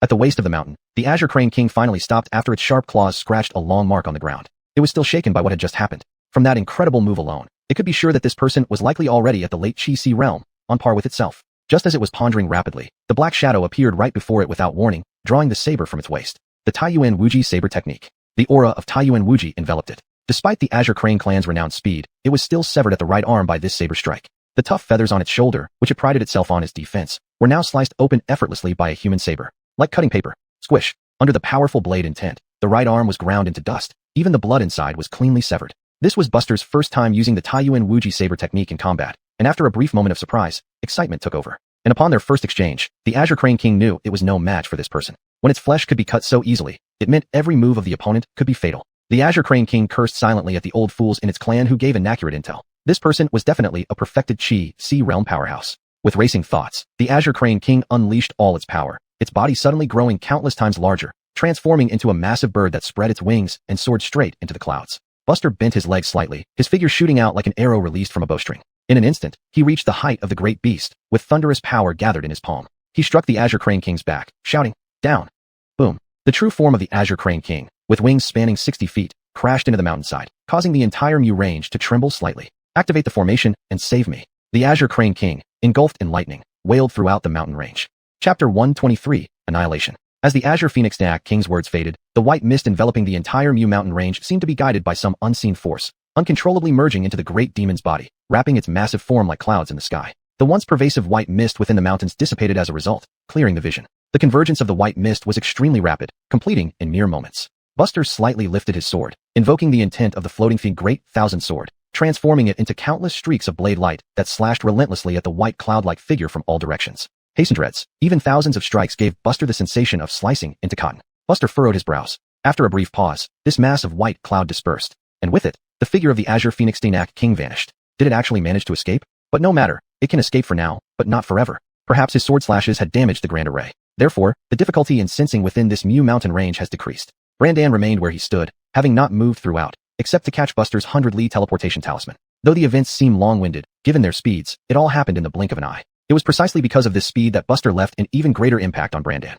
The scene of Buster leaping into the sky and striking down the great demon was etched deeply in Brandan's mind, flashing repeatedly, unable to be erased. Buster patted Brandan's shoulder. "Let's go." Regaining his senses, Brandan swallowed hard. Where did that Azure Phoenix King run off to? "Just follow me," said Buster indifferently. Meanwhile, in the airspace above the ancestral land of the Azure Phoenix clan, a gigantic figure plummeted from the heavens, stirring up dust and smoke. Countless kin turned their gazes, their minds going blank when they saw their king covered in injuries. Who, in the Mu mountain range, could inflict such heavy wounds on the king? Even Mariana wouldn't have that ability if she were here. Quickly, reduce the protective mountain array to cover only the ancestral land. Move the ancestral land, cried the Azure Phoenix King in panic. Despite giving it all it had, it couldn't last 10 rounds against him. There was no hope of victory. Not even Mariana had this level of skill. With a grave expression, the elder commanded, "Teleport." The Mu mountain range is vast, yet the Azure Phoenix clan could evade Mariana's pursuits time and again because their ancestral land acted like a carriage that could move anytime. By activating the array, the ancestral land could be relocated to any part of the mountains. This was the defensive formation of the Azure Phoenix clan. Too late. A calm voice echoed across the canyon. Following it was a black-clad figure plummeting straight down from the sky, landing forcefully in the center square of the ancestral land. Instantly, hundreds of Azure Phoenix birds gathered their gazes. That black-clothed youth held a treasured saber engraved with dragon patterns, surveying his surroundings before setting his sights on the Azure Phoenix Bird King, then advancing with a swift step. "Hold him back," the elder shouted hoarsely, not thinking twice. At the command, all Azure Phoenix birds along the path unhesitantly used various means to try to stop the unstoppable black-clad swordsman. Buster's pace grew faster. These Azure Phoenix birds ranged from Blood Chi realm to Mountain River realm, their attacks hitting him when unnoticed. His Sea Chi realm martial physique, combined with the perfected sacred linen green sky body, rendered him invulnerable, not just to these common foes, but even mid-Sea Chi realm demons would find him unharmed. Thus, Buster proceeded like a humanoid demon, overpowering everything in his path purely with his physical strength. In his wake, every Azure Phoenix bird shattered upon contact with Buster. Rivers of blood flowed. It seemed Buster had eyes only for one, the Azure Phoenix Bird King. Almost instantly, Buster reached the elder without moving, instead passing through him to deliver a fatal blow to the nearly deceased Azure Phoenix Bird King. As a mournful cry echoed across the sky, the elder's body, penetrated by Buster, exploded. "Who are you?" The Azure Phoenix Bird King roared in bugone unwillingness. Without a word, another strike from Buster's blade fell. 2 consecutive slashes split the massive demon body in 2. Please let me go. Whatever you want, I'll agree. Anything you ask, I'll do. Spare me." The Azure Phoenix Bird King pleaded, heart-wrenchingly and desperately. Thud. The long Shao saber pierced its skull as it spoke, the excruciating pain barely registering before the Azure Phoenix Bird King went silent. Seeing Buster casually crush its head, he exhaled. By now, the remaining Azure Phoenix bird's legs trembled in fear, watching the slaughter god with terror. Who is the true demon? Such physical prowess surpasses even the demon race. Above the canyon, Brandan, who had witnessed Buster's entire process of slaying the demon, was already numb. Buster's performance today was never once normal. This man was insanely powerful. Brandan gave a bitter laugh, inevitably recalling how he wanted to duel this person earlier at the mansion. It was truly ridiculous. Obviously, the other party held back then, and it was quite restrained too. He was practically courting death. Buster looked up, his calm black eyes staring straight at him. Brandan felt like he had fallen into an ice cave. Buster slowly spoke, his voice not loud, but clear as day to Brandan. "Annihilate them." Brandan instantly understood his meaning and wasted no time, attacking with all his might. While he was indeed afraid of Buster, it didn't stop him from wanting to make up for today's regret of not fighting. Thus, endless wails echoed throughout the canyon, rising and falling like scenes from hell, shaking one's heart. The Azure Phoenix Bird clan only had one Sea Chi realm member, and now that the king was dead, with Brandan's strength, killing demons was effortless. Buster effortlessly extracted the demon core and casually plucked feathers from the Azure Phoenix 3 bird king, wiping the blood off the core. Finally, he sat contentedly on the massive bird corpse, watching Brandan slaughter all remaining Azure Phoenix 3 birds. Soon, Brandan, covered in blood, approached. What about those people? Buster knew Brandan referred to the humans captured here as food. Even Brandan hadn't noticed that subconsciously, he had become inferior, needing to ask Buster before doing anything. Buster glanced afar, thinking for a moment before saying, "Take the people away. What about the demons?" Brandan asked, "What do you think?" "I understand." Thus, another round of miserable howls followed. When it finally quieted down, Buster released everyone, gathering them in the central square. "Brandan," Buster called. "Yes." Brandan hurried over. Buster set off in a direction. "Let's go see what treasures the Azure Phoenix bird clan has." Chapter 124, Plundering the Treasure Vault. Earlier, while Buster was sitting on the Azure Phoenix King, he wasn't idle and continuously explored this canyon's treasure vault using Sunlight Patrol Hand. Now that the location is known, he led Brandan straight to a sealed cave entrance. A wall of stone, appearing exceedingly tough, completely blocked the passage. The two stood before the stone wall. Brandan touched the surface and said, "This place has a restriction laid by the Azure Phoenix itself. Only those who know how to open it can unlock it. If one tries to force it open, the treasure vault will collapse entirely, destroying all items within." Buster frowned. "You go and undo it." Brandan was somewhat surprised. "Buster, how do you know I'm an expert in this field?" Buster glanced at him, saying nothing. "Do you really think I didn't notice your smugness when you spoke? Is it that obvious? Stop blabbering and get it done." Upon hearing this, Brandan pursed his lips and formed seals with his hands, performing his unique secret skill. As he placed his palm on the wall again, visible green ripples spread out, clearly indicating the invisible restriction starting to resist. "Open sesame," Brandan, sounding as if he were joking, bellowed after settling his breath. Then, with the slight trembling of the entire canyon, the stone wall shattered and crumbled away, revealing the scene inside. It was an endless passage, with decade-long waxes made from special materials hanging on both walls. This material could remain lit for 5 years, and was essential in many family secret places. The two walked into the passage. They advanced forward. There were no side paths. Soon, they arrived at a wooden door, and upon gently pushing it open, a vast surge of true chi instantly swept out. It was abundantly full. What was called a treasure vault was actually a sealed cave with only one exit. The cave was not large, but contained quite a bit of items. There were mountains of true crystal stones, evidently accumulated over generations. Thousands of true crystal stones piled up. Apart from these, all sorts of heavenly treasures and miraculous elixirs were abundant. Brandan's eyes widened at the sight. He had never seen so many good things in his life. "Damn, I've never hated being an enforcer of the Demon Suppression Bureau more." Brandan cursed, wishing he could take everything if not for official duties. How rich he could be. "Buster, let's pick some good stuff to take with us. Leave the rest to bring back to the Demon Slayer office," Brandan said, suppressing his heartache. But Buster was already not by his side. Instead, he had gone to a corner where dozens of demon cores were piled, including one Chi-Si realm demon core. Buster picked up the demon core and suddenly remembered something. When a clan's Chi-Si realm demons died, their demon cores would be taken out. But solitary demons were different. If they died of old age, wouldn't such demons' tombs contain demon cores for the taking? "Brandan, in your Willow River County, are there any Chi-Si realm demons that have died naturally?" Buster turned and asked. Brandan rolled his eyes. "How would I know? Even my senior sister might not know. Each Chi-Si realm demon's tomb is very secretive and hard to find. For us, it's not worth the effort, so we usually don't bother looking into these. But if you catch all the wandering cultivators and question them one by one, you might have some luck. These people are most enthusiastic about seeking opportunities everywhere, and news of certain opportunity sites often spreads within the circle." Buster thought for a moment and ultimately abandoned the idea. There were too many items in the treasure vault, and the two couldn't carry everything with their spatial treasures. However, thanks to the numerous spatial treasures obtained by the Azure Phoenix after ambushing human warriors, Buster used them fully and proceeded to plunder the entire treasure vault. These spatial treasures would, of course, be confiscated, but Buster, experienced in this matter, pocketed one or two without harm. Mariana wouldn't say anything either. By the time the two left, the once full treasure vault became empty.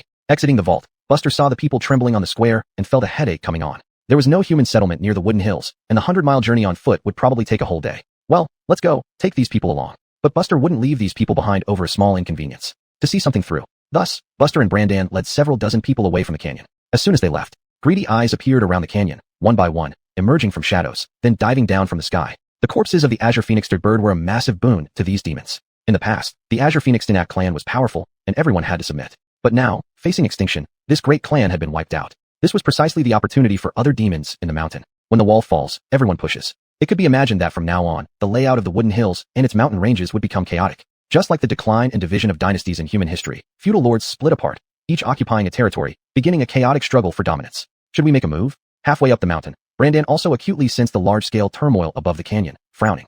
Buster shook his head. No time to deal with them right now. Let them kill each other. All right. Brandan nodded. 2 days later, Buster finally arrived at a place called Anjong County. This was the first inhabited area he reached after leaving the Wooden Hills. The people following behind him did not dare to utter a sound, but their jubilation in their eyes could not be concealed. 2 days of rugged mountain paths. Even Buster, not to mention those behind him, appeared somewhat disheveled, resembling a roadside beggar. Brandan said, "I have some matters to attend to at the post house."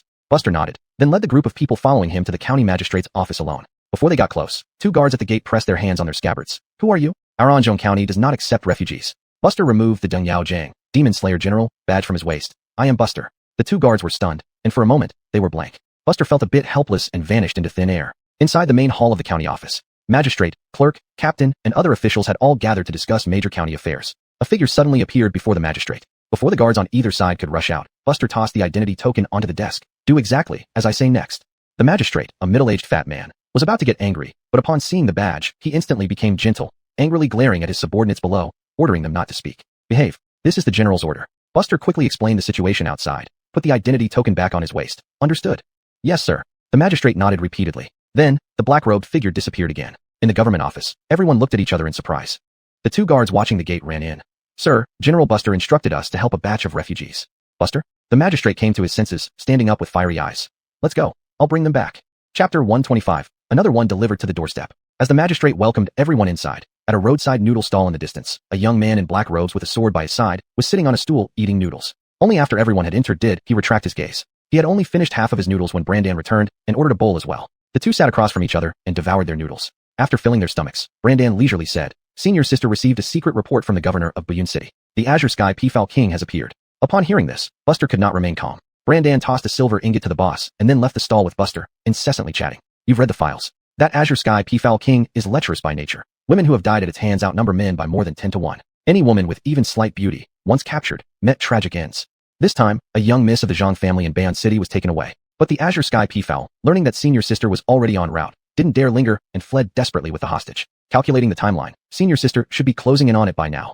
Buster nodded and asked, What about the demon? They are being tracked by our people. We have trackers specialized in pursuing demons. They are poor fighters, but excel in hiding. As long as they don't panic, even some Sea-Chi realm cultivators find it hard to detect them, Brandan explained. Buster knew these people. They are collectively known as demon hasteners, raised from birth in an institution for hunting demons. Besides hiding and tracking skills, they practice nothing else. This results in somewhat unstable realms, leading to ridicule, like being chased by ordinary martial artists 2 minor realms above them. But to the Demon Suppressing Bureau, these demon hasteners are precious resources, almost irreplaceable. Demon hasteners answer only to one supervisor, directly subordinate to one person. No one else can issue orders directly. That person is Ali. Because of these demon hasteners, Mariana could accurately pursue her target thousands of miles away. And inevitably, some demon hasteners would die while relaying information. How coincidental, Brandan said with interest. The direction that the Azure Sky Peafowl is fleeing towards is right here. Buster's spirits lifted. Afraid of letting Mariana take the glory, the prey was now delivered right to their doorstep. According to the files, this Azure Sky Peafowl is a prime example of a demonic beast born postnatally. Its original form is a peafowl, but after becoming a demon lord, it adopted the nickname Azure Sky Peafowl. From the report reaching Senior Sister and then being handed over to us, the Azure Sky Peafowl King must be very close to us, Brandan said, stroking his chin. Buster leaped up into the sky. Let's go find it. Brandan gaped. I thought we'd wait here for it. Dozens of miles away from Anjou County, in the wilderness, a huge peafowl was soaring in the sky, with a bound young woman lying on its back. Due to the high speed, there were constant sonic booms near her ears, but the woman continued to struggle futilely. Though the peafowl was beautiful, it looked menacing now, terrifying due to its enormous size. Why does it have to be a complete eradication, Mariana? Let me go if I release this woman. The Azure Sky Peafowl King roared backward. Several miles behind the Azure Sky Peafowl, Mariana sneered. Release the woman, and I'll let you go. After days of chasing, Mariana was now very close to the peafowl demon. The Azure Sky Peafowl sensed the killing intent emanating from Mariana. But what gave Mariana such confidence? Its strength was just a notch below Mariana's. If forced, mutual destruction wasn't impossible. One Mariana couldn't kill it, yet she seemed determined. There must be a catch. That's why the Azure Sky Peafowl King didn't stop or release the woman on its back. However, this game of cat and mouse wouldn't last much longer. It had a friend, the Azure Greenbird King, in the Wood Harmony Mountains. Once there, combined forces might give it a chance to capture Mariana, the blood she of a demon slayer general. Thinking of this, the Peafowl King felt a thrill. But before the thrill could last, a powerful aura came from ahead. The Azure Sky Peafowl King was taken aback.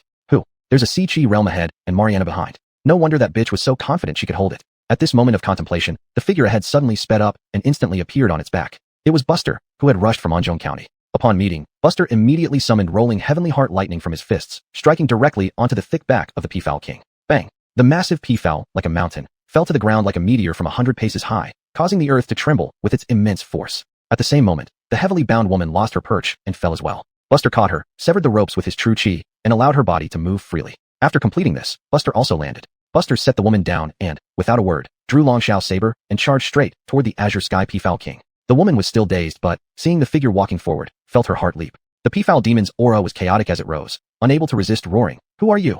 In response came an ethereal blade light. The Taoyuan Wajiji blade technique. One birth gives rise to myriad things. One blade becomes 1,000. Endless blade light descended like a giant net from the sky. The peafowl, just off the ground, changed expression and channeled its true chi, making its beautiful feathers shimmer brightly. In this form, even Mariana would struggle to penetrate the feather defense for some time. But what followed was extremely brutal. Countless beams of light cut through the feathers charged with formidable true chi as if they were made of paper. Then, the fierce blade light devoured flesh and blood. In an instant, the huge figure of the Peafowl King became drenched in blood. Unbeknownst to Wen, Buster had already stood high above the Peafowl King, slightly raising his hand, revealing a thick beam of white light slowly forming. Righteous energy. The Peafowl King's face was filled with terror. Please let me go. Buster twitched his lips. You and that azure green bird truly are friends. Even your pleas for life sound the same. What did he mean? The Peafowl King paused briefly, wondering if the same fate befell the azure green bird. But there was no time to ponder, because the white light was shining down. Boom. Centering on the Peafowl demon's body, everything within 20 paces turned to dust. After the white light faded, the barely breathing figure of the Peafowl King remained. It wasn't dead? Buster was somewhat surprised. It was more resilient than the azure green bird king, but only so much. Without warning, Buster appeared above the Peafowl King's head, stabbing into it, sending true chi rushing into the brain, wildly twisting inside. The large head exploded in a spray of blood. To kill a Sea Chi realm cultivator, it could only be done this way. Chapter 126, Successful Deception. Mariana wasn't far away, and with her speed, she arrived quickly. She witnessed the entire process of Buster slaying the Peacock Demon. It could be described as devastating. Throughout the encounter, the Peacock King only attacked once, using all his strength to defend himself, resulting in a miserable end. Apart from that, he was just on the receiving end of blows. And after just a few strikes, it died. Buster dissected the Peacock Demon's dantian, found the demonic core, put it in his bag, and then leaped down from the massive body. In the distance, the woman ran over, her face flushed, probably due to overwhelming emotions. Gratitude for saving my life. Trinity is endlessly thankful. Buster glanced at her. It's part of my duty. There's no need for more words. At this moment, Mariana also descended from the sky, landed on the ground, and looked at the corpse before her, her expression complicated. When Buster dealt with her junior earlier, she already knew she was no match for him, but she didn't expect him to have far surpassed her. Thank you this time. If you hadn't been nearby, once this Peacock Demon escaped into the Mew Mountains, I wouldn't have been able to deal with it. Mariana sighed lightly. Buster waved his hand. I came here for this demon anyway, and I've gained what I should. Seeing this, Mariana didn't say more but asked, where's my junior? He should be coming soon, Buster replied. Doris glanced at Mariana and then at Buster, her eyes flashing with interest. Miss Zhang, now everything is fine. Stay for a moment, and I will take you back, said Mariana. Doris nodded repeatedly and said, Master Zhang, can he take me back? This naturally referred to Buster. Mariana was stunned for a moment, instantly understanding the girl's thoughts, but whether Buster agreed was another matter. Buster glanced at the girl without hesitation, just shaking his head. Not on the way, I won't go.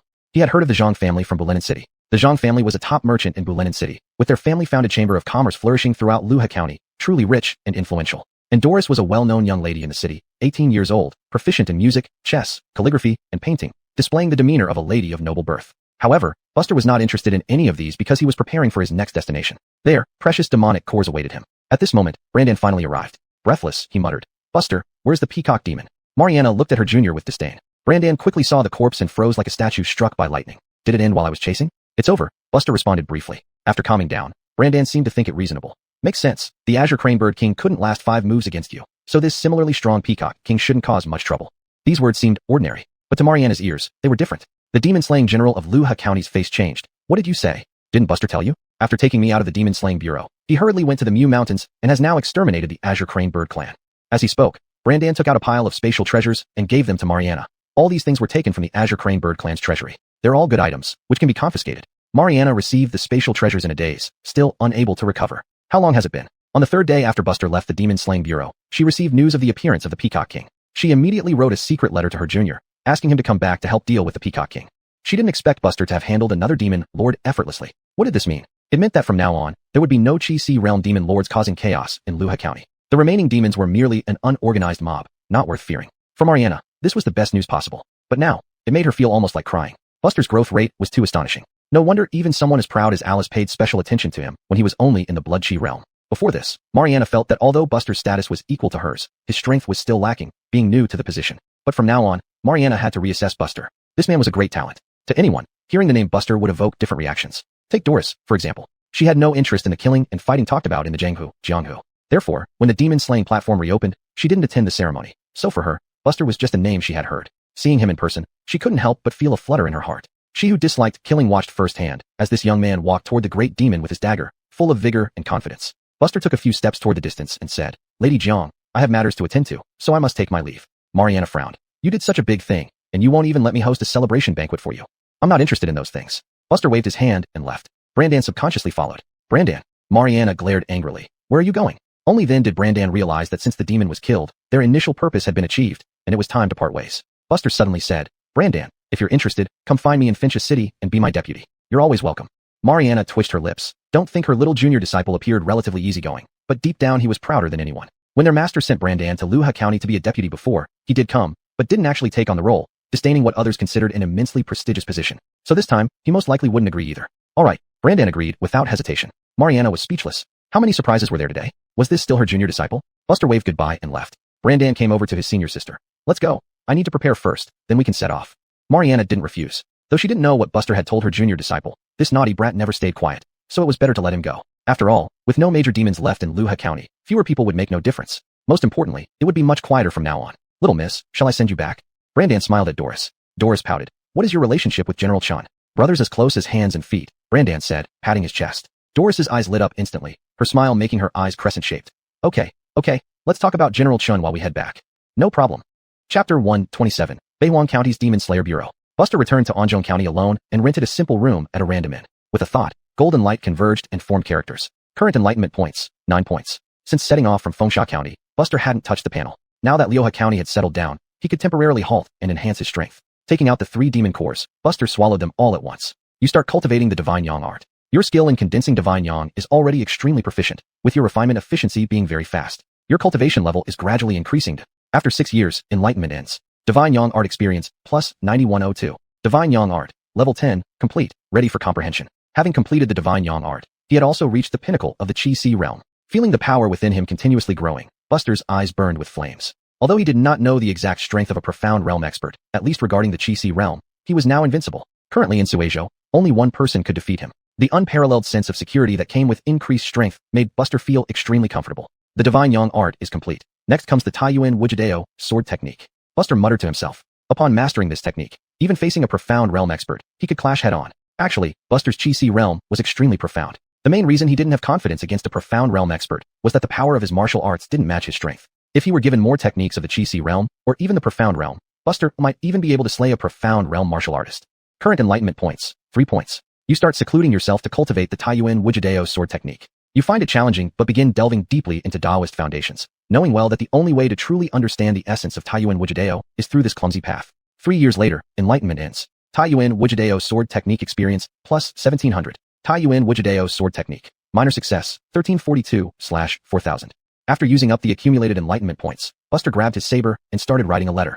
2 days later, in Beiwang County. Beiwang County was actually the most inconspicuous among the 3 counties of Suizhou, despite its vast territory ranking first. However, it wasn't often mentioned. At Beiwang City's Demon Slayer Bureau, Beiwang County's Demon Slayer General, Brecken, was formerly a wandering cultivator before joining the Demon Slayer Corps. It was rumored that Ali spotted his talent and brought him into the Demon Slayer Corps, but the vice commander was always busy with official duties and never managed him after introducing him. However, since joining the Demon Slayer Corps and gaining resources, this wandering cultivator displayed incomparable talent, advancing rapidly from a constable position to today's Demon Slayer General. From appearances, the 50-something Brecken had a scarred face and hunched back, looking more like an outright bandit than a general. Moreover, this old general only had one arm. Today, with nothing much to do, Brecken was taking a stroll in the backyard. For a late-stage Chi-Si realm martial artist, 50 wasn't old, and he could maintain a youthful appearance if he wanted to, but he never chose to. A messenger rushed into the backyard, kneeling on one knee in front of Brecken, presenting a sealed letter with both hands. General, a secret letter from General Chun of Fengsha County. Brecken paused. In his memory, he and the Rising Star Buster had never interacted, so why would the other seek him out? As he pondered, Brecken opened the letter. The letter contained several dozen words, but summarized in one sentence. Wait for Buster to come and assist the old general in slaying demons and exterminating evil. Slaying demons? Brecken chuckled wryly. Slaying demons? Who? The 3 major demon lords of Beiwang County? That wouldn't be easy. Soon after, a second messenger rushed in with a dossier. Lord, urgent report. 2 days ago, General Chen slew 2 demon lords outside Lioha County, completely eliminating the hidden threat. Brecken was stunned. He hurriedly checked the dossier for confirmation. It was true. Mariana's demon lords had indeed been eradicated. Slaying 2 major demon lords was significant, carrying great weight in Suizhou. This news would soon spread. Suizhou would become lively again. This was on par with Rona's explosive event of slaying several demon lords in Fengsha County. Fengsha County lost Rona but gained Buster, someone incredibly powerful. But quickly, Brecken recalled Buster's secret letter, frowning. Was he still unsatisfied? Just as the old man was still pondering, a third messenger rushed in. Report to the Lord, General Chun has arrived outside the compound. This statement immediately pulled Brecken back to reality. He reacted and said, let's go. Accompany me to welcome General Chun. Yes. Outside the main gate, Buster stood in the center, dressed in black. In just a few short months, Buster's demeanor had undergone a dramatic transformation. Just by standing there silently, even the seasoned guards felt immense pressure. This was Suizhou's youngest demon-slaying general in history. How could there not be a sense of intimidation? If it weren't for his insistence on waiting for the general's approval before entering, would they have dared to stop him? Could they have stopped him? Or would there even have been a need to stop him? Little brother Chun, which demon shall we slay together? Brecken's hearty laughter came from inside, even before they met face to face. Buster entered Baywang City's Demon Slayer Bureau, unexpectedly revealing a faint smile. Old General, you're still as robust as ever. Have we met before? Brecken asked in surprise. I watched from afar after stepping onto the stage. Buster clasped his hands respectfully. Brecken laughed heartily. Come along, I'll show you around. I know you're not one for small talk, so I've already had someone fetch the dossier. Thank you, Old General. Buster clasped his hands again. In earlier years, Brecken once protected a remote county town in Baywang County, willing to lose an arm to safeguard the local civilians. Such a person deserved Buster's extra respect. In a rear garden, while walking with Buster, Brecken said, Buster, I just heard that you killed 2 Chi Si realm demons in Lioa County. When I learned you were coming, it gave this old man quite a shock. Let's skip the formalities. For this demon-slaying mission, do your best. If there's anything you need from the Bureau, feel free to take it. His words exuded nothing but boldness. There was also a touch of down-to-earth charm. Perhaps because of Brecken's early years, he hadn't lost that quality over the years. But having truly experienced the harsh realities at the bottom, he knew exactly what was practically useful for the common folk. Buster smiled. For any damage caused to Baywang County this time, not asking for compensation would be the best support. Of course, no problem. Any losses will be covered by our Bureau. Brecken thumped his chest. Buster nodded emphatically. This old general was far more reasonable than that woman Mariana.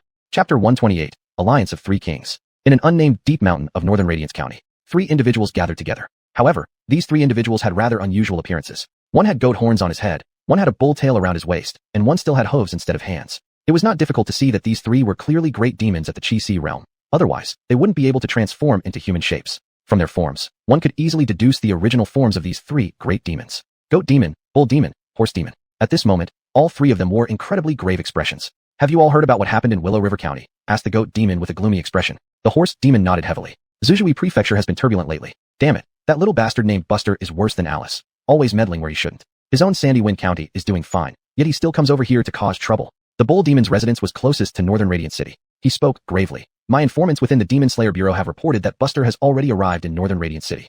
This news came as a thunderclap to the other 2 demons. Buster's arrival in Northern Radiance County had only one purpose. What do you say? The horse demon squinted his eyes, revealing a fierce gaze. The bull demon tugged at the corner of his mouth. Either flee or fight. We must choose together. Flee? Where to? The goat demon sneered. They were all innate demons, each backed by 1,000-year-old demon clans. If they were to relocate their entire clan, they would face even more risks. The reason was simple. Too poor a place couldn't serve as ancestral land, and better places already had owners. They would need to carve out a bloody path. So what seemed like 2 options was essentially just one. To fight. The goat demon sneered. All this is forced upon us by the Chin family. Together, we might just be able to make Chin stay here permanently. Even a cornered dog would jump over a wall, let alone them. The horse demon shook his head. No, remember, Northern Radiance County doesn't just have Buster. There's also that one-armed old man. He's no pushover. The 3 of us fighting together involves too many uncertainties. One misstep, and we might still lose and die. This remark by the horse demon woke up the other 2 demons from their reverie. But soon, the goat demon said, this is simple. Since the Demon Suppression Bureau clearly intends to leave us no way out, we don't need to hold back anymore. We'll take control of a county and use it as leverage to force Buster to come alone. Then, with our combined strength, Buster will surely meet his doom. What if Buster doesn't keep his word and brings a large group? The horse demon asked again. The bull demon sneered. If it really comes to that, we can just flee on our own merits, but anyone who gets targeted should do everything possible to wipe out the people in the county, at least tarnishing Buster's reputation. The goat demon agreed wholeheartedly. At this point, do we have a choice? If we fight, it can only be this way. If we run, we should prepare now. But the demon clans were already deeply rooted in this area. Relocating was no easy feat. The horse demon steeled his heart and said, let's do it. It was hard to imagine that one day, these 3 major demon clans would put aside their grievances and prepare to join forces. And they still had to consider whether this alliance might result in defeat. These 3 demon kings were all late-stage Chi Si realm, but at this moment, only by sticking together did they have any hope of survival. At night, Buster reviewed the files he had obtained from the old general. From it, he learned that there were still 3 demon kings in Northern Radiance County. Eshan, Treevine Grey Danny, Hellfire Weston. These 3 clans were typical examples of innate demons who had advanced to their current realms through their clan's profound background. However, none of them posed much threat. Even on their home turf, with Buster's current strength, he could still crush them effortlessly. So soon, Buster tossed the file aside and went to bed. The next day, in a small town called Dan County within Northern Radiance County, the ordinary citizens were working diligently in their fields as usual. Suddenly, on a bright and sunny day, the sky darkened. Initially thinking it was going to rain, when everyone looked up, they were horrified to see 3 gigantic creatures flying in the sky. One was a yellow bull, surrounded by lightning, with thunderclouds supporting its 4 legs, producing bursts of thunder with every step. Another was a white goat covered in vegetation, with a deep, unsettling gaze. Vines growing from its body moved like flexible tentacles, making people's scalps tingle. Finally, there was a fiery steed engulfed in flames, leaving a long trail of fire wherever it went. Demons! Someone shouted, instantly snapping everyone out of their shock. They dropped their farming tools and ran toward the town without a second thought. But soon, the sky was filled with fire, engulfing hundreds outside the county in an instant. Quickly, the scent of roasted flesh began to spread through the air. Hellfire Weston laughed aloud. My 2 friends, I have already controlled the heat. Eat your fill with peace of mind. So much the better. The 2 demons smiled at each other. In for a penny, in for a pound. Though they couldn't kill too many people for now, These few hundred could serve as an appetizer. A few hundred people, when divided evenly, would barely satisfy their hunger. Demon Slayer Bureau. Urgent report from the general. Outside Dan County, 3 demon lords launched a joint attack. In the hall, a constable rushed in panic and hurriedly delivered the dossier to Gay's desk. Since it was an internal meeting, Buster did not attend. Several deputy generals and veteran commandants turned pale upon hearing this news. One of them couldn't help but speak up. What's going on? These 3 clans have always been at odds. How could they suddenly unite and feast on humans? Gay calmly finished reading the dossier and had a guess. There must be a mole in the bureau, forcing these 3 demons into desperation. Thinking this over, Gay stood up. Gentlemen, let's end today's meeting here. With that, Gay left directly. He needed to discuss this matter with Buster and see if there were any solutions. Just outside the door, he saw Buster sitting under a tree cooling off. Before Gay could speak, Buster waved his hand. I know what's happening. How did he know? Gay was taken aback. Buster slowly pulled out a letter, the handwriting messy and ugly, but the meaning was clear enough. This is their secret message to me. They asked me to go alone. If they detect anyone following, even just a martial artist of Chi blood realm, they will ruthlessly slaughter without hesitation. Gay was greatly shaken. They were forcing Buster into a trap. This incident has already spread like wildfire in the city. It seems their planted pawns are starting to take effect, Buster said calmly. If I don't go, it will make me appear selfish and self-preserving. Gay understood the consequences very well and spoke with concern. But sending you alone is too dangerous. Those were 3 demon lords. It would be like Buster facing 3 demon slayer generals alone. Buster casually burned the secret letter and said frankly, there's no time to waste. General, don't worry. I can't guarantee victory, but I won't die. With that, Buster stood up and left. General, stay here and wait for news. I'll be back soon.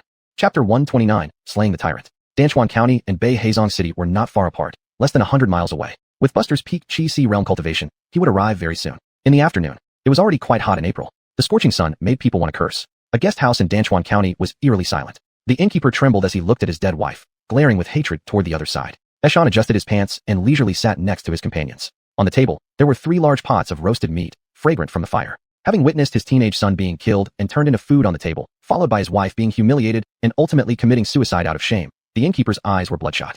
Eshan ate a piece of meat and laughed. It's a pity you don't understand the pleasures of women. These human women, as long as they have some beauty, are all exquisite. The other 2 exchanged glances, both somewhat worried. At this point, it seemed only this bull king had the heart for such things. I will kill you. Suddenly, the trembling innkeeper seemed to receive some unseen assistance, standing straight while fighting the terror deep within him, and charged with a kitchen knife. His knife gleamed sharply, but he was merely a mortal. Thud! A hand pierced through the innkeeper's chest. Bull King pulled out his hand, casually eating the bloody heart as if it were fruit. After having their fill, the 3 demon kings slowly walked out of the inn. Outside the inn was an open field, which had been created after they destroyed everything around them with their immense powers. At that moment, all 20,000 residents of Danchuan County gathered here, hugging their heads, their faces filled with fear and despair.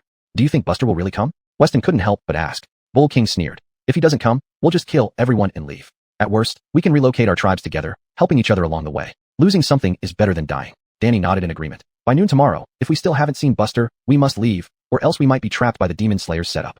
Bull King smiled cruelly. Why wait until tomorrow? If Buster isn't here by midnight tonight, we leave. Bastards. Without warning, Buster, dressed in black and wearing a sword, emerged from a narrow alley. Cloaked in black, emotionless. Almost instantly, the 3 great demons turned to look at him. Seeing this, Weston unleashed a cold laugh. Hastened to come and die. Without a word, Buster's figure shot forward, trailing a dense mist of white chi behind him. Bastianchi. Buster moved so fast that the 3 demon kings didn't react in time and were instantly sent flying by Buster alone. Bang, bang, bang. The 3 demons crashed through buildings along the way, landing outside Danchuan County almost immediately. Buster stood where the 3 demons had been, surveyed the area, then disappeared once more. Everything happened so quickly that the commoners of Danchuan County hadn't even reacted, staring blankly at the figure chasing after them. Perhaps there's hope. Outside the county on the fields, mud flew in all directions from the impact of 3 figures. Damn it, this kid's pretty fast, Bull King snorted.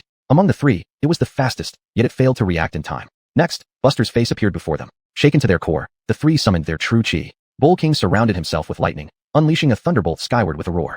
Danny's face changed dramatically as tree-like vines transformed into tentacles striking out in front of him. Weston burned with flames, unleashing a massive wave of fire with a single punch. United, the 3 demons pushed Buster back. Buster smirked, completely unimpressed. He advanced again. This time, he no longer relied on speed, but moved slowly, strolling forward leisurely. First step, arcs of electricity formed inside him, followed by the appearance of the 5 thunder body, with crackling celestial lightning in his palms. Second step, fire emerged from the lightning, intertwining with it, and divine fire burned atop the lightning in his palms, creating a constant sizzling sound. Third step, tiny points of white light gradually condensed around him like stars, surrounding him in a central position, as if paying homage. Each step taken by Buster put the 3 demon kings on high alert. This aura, peak Chi Si realm. Weston spoke, sweating profusely. Bull King's face darkened. Impossible, according to our intel. He's at the same realm as us.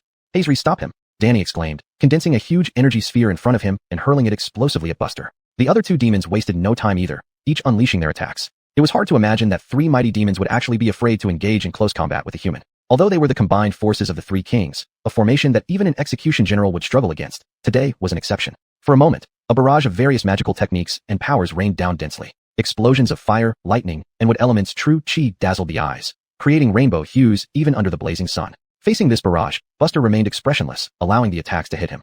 With the Execution General's robe, perfected holy primordial sky body, perfected 5 thunder body, and peak chi sea realm physique, dozens of attacks landed on him one after another, leaving no trace. He emerged unscathed. In the blink of an eye, Buster was already before the 3 demon kings, his hands slightly raised. Mighty Yang-Chi, Scorching God Fire, Celestial Heart Lightning.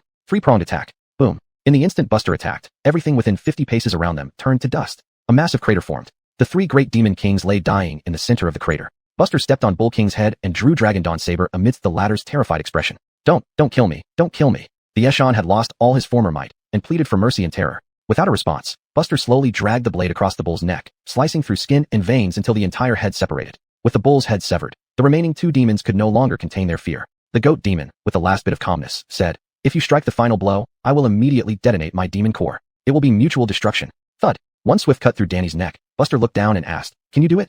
As he spoke, the blade twisted, turning the entire goat's head into powder. As for the last horse demon, Buster didn't torment him. Just a single slice through the skull, giving the demon a quick death. Thus, the 3 demon kings of Bei Heizong City were all annihilated. Buster dug into their dantians, extracted the demon cores, and stored them away. Enjoy spreading despair? Then let me return it to you.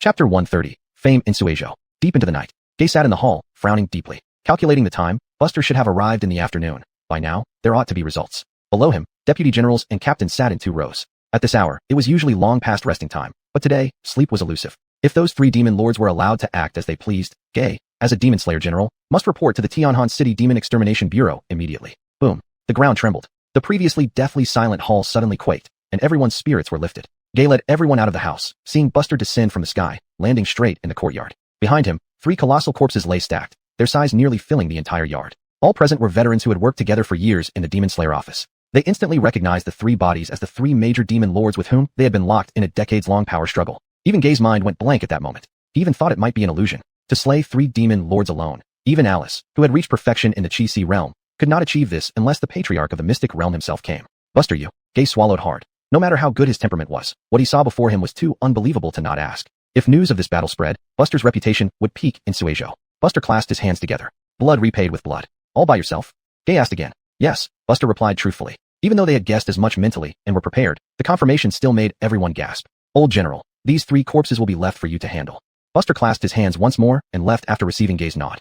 Those left behind looked at each other in astonishment. Gay watched the black figure walk away, admiring his talent silently. With such natural endowments, great achievements await. Rumors said that this man was also a lone cultivator without background before joining the Demon Extermination Bureau. The next day, as expected, the news that Buster first slew 2 demon lords in Luf County and then 3 in Beihuang County exploded. It was more shocking than becoming a Demon Slayer general. Originally, the martial world harbored many complaints about this new Demon Slayer general, but now all kept quiet. In an instant, the weight of the name Buster surpassed the title of Demon Slayer general. In other words, even if today's Buster were not a Demon Slayer general, he would receive better treatment than one. Within a single day, news spread across Beihuang and Luf counties, while Fengsha County, which was Buster's territory, found out last. However, Buster's actions would mark a milestone in Suizhou. If Alice ended turmoil in one county with her own hands, then Buster eradicated the demonic threat in Suizhou single-handedly. Alice's prediction on the demonic suppression platform that Buster would only surpass her indeed came true. Inside Fengsha City's Demon Slayer office, Portia rushed in with a letter excitedly. Sister, good news. The master has achieved another success. Michaela was listless but perked up upon hearing this. She took the letter,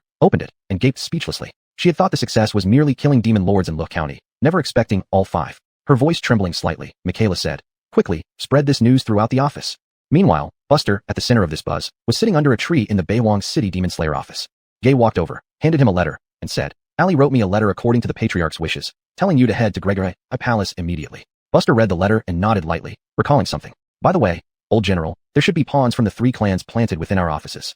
"It's already being investigated," Gay affirmed. Buster didn't elaborate further. His counterpart was experienced, having served longer as a Demon Slayer general than he had. Without wasting any more time, Buster set off. Although he did not know why the Patriarch called him back this time, it was an excellent opportunity to claim credit for slaying 5 Chi Si realm demons, an achievement that would top the charts for years to come. Why? Because Suizhou wouldn't likely produce more than 5 Chi Si realm demons in the next few decades. Behind Gregory I Palace, on the lakeside, Chase was fishing as usual, using a spell to grow a banana tree for shade as the sun grew harsh. Ali slowly approached and handed over a sealed letter. "Master, confidential letter from the capital." Chase did not hastily open the letter but instead asked, "When will that young man Buster arrive?" "In 2 days at the earliest, 3 at the latest." Ali thought for a moment and replied. Chase hummed an acknowledgement and said no more. Ali tactfully withdrew. Chase opened the letter, read its contents, and couldn't help but frown. He muttered to himself, your Shungling sect is truly like a sticky plaster. 3 days later, while Buster was on his way to Tianhan City, the news of the death of all demon lords had spread throughout Suizhou and even reached neighboring Xingzhou. Buster's figure slowly descended. As he walked into Gregory Yi Palace, he opened his panel. Then he swallowed the 3 demonic cores of those 3 demons from Suizhou. Current enlightenment points. 4 points. You have started practicing the Supreme Primal Infinity Saber technique. Your saber technique has made some progress, giving you an initial understanding of the Supreme Primal Infinity. However, you know this understanding is far from enough to support your further development. Therefore, you decide to isolate yourself in your study to deepen your comprehension. 4 years later, enlightenment, insta. Supreme Primal Infinity Saber Technique experience, plus 3277. Supreme Primal Infinity Saber Technique. Mastery, 219/8000. Buster was stunned for a moment, then gritted his teeth. Here comes that feeling again. After 4 years and 3 Chi Si Realm demonic cores, it only resulted in 3,277 experience points. It was clear that the threshold for Mystic Realm martial arts had increased, and the effect of Chi Si Realm demonic cores had significantly diminished. However, it wasn't entirely wasted effort. With the improvement of the Supreme Primal Infinity Saber technique, Buster felt that he seemed to be not far from reaching the limit of the Chi Si realm.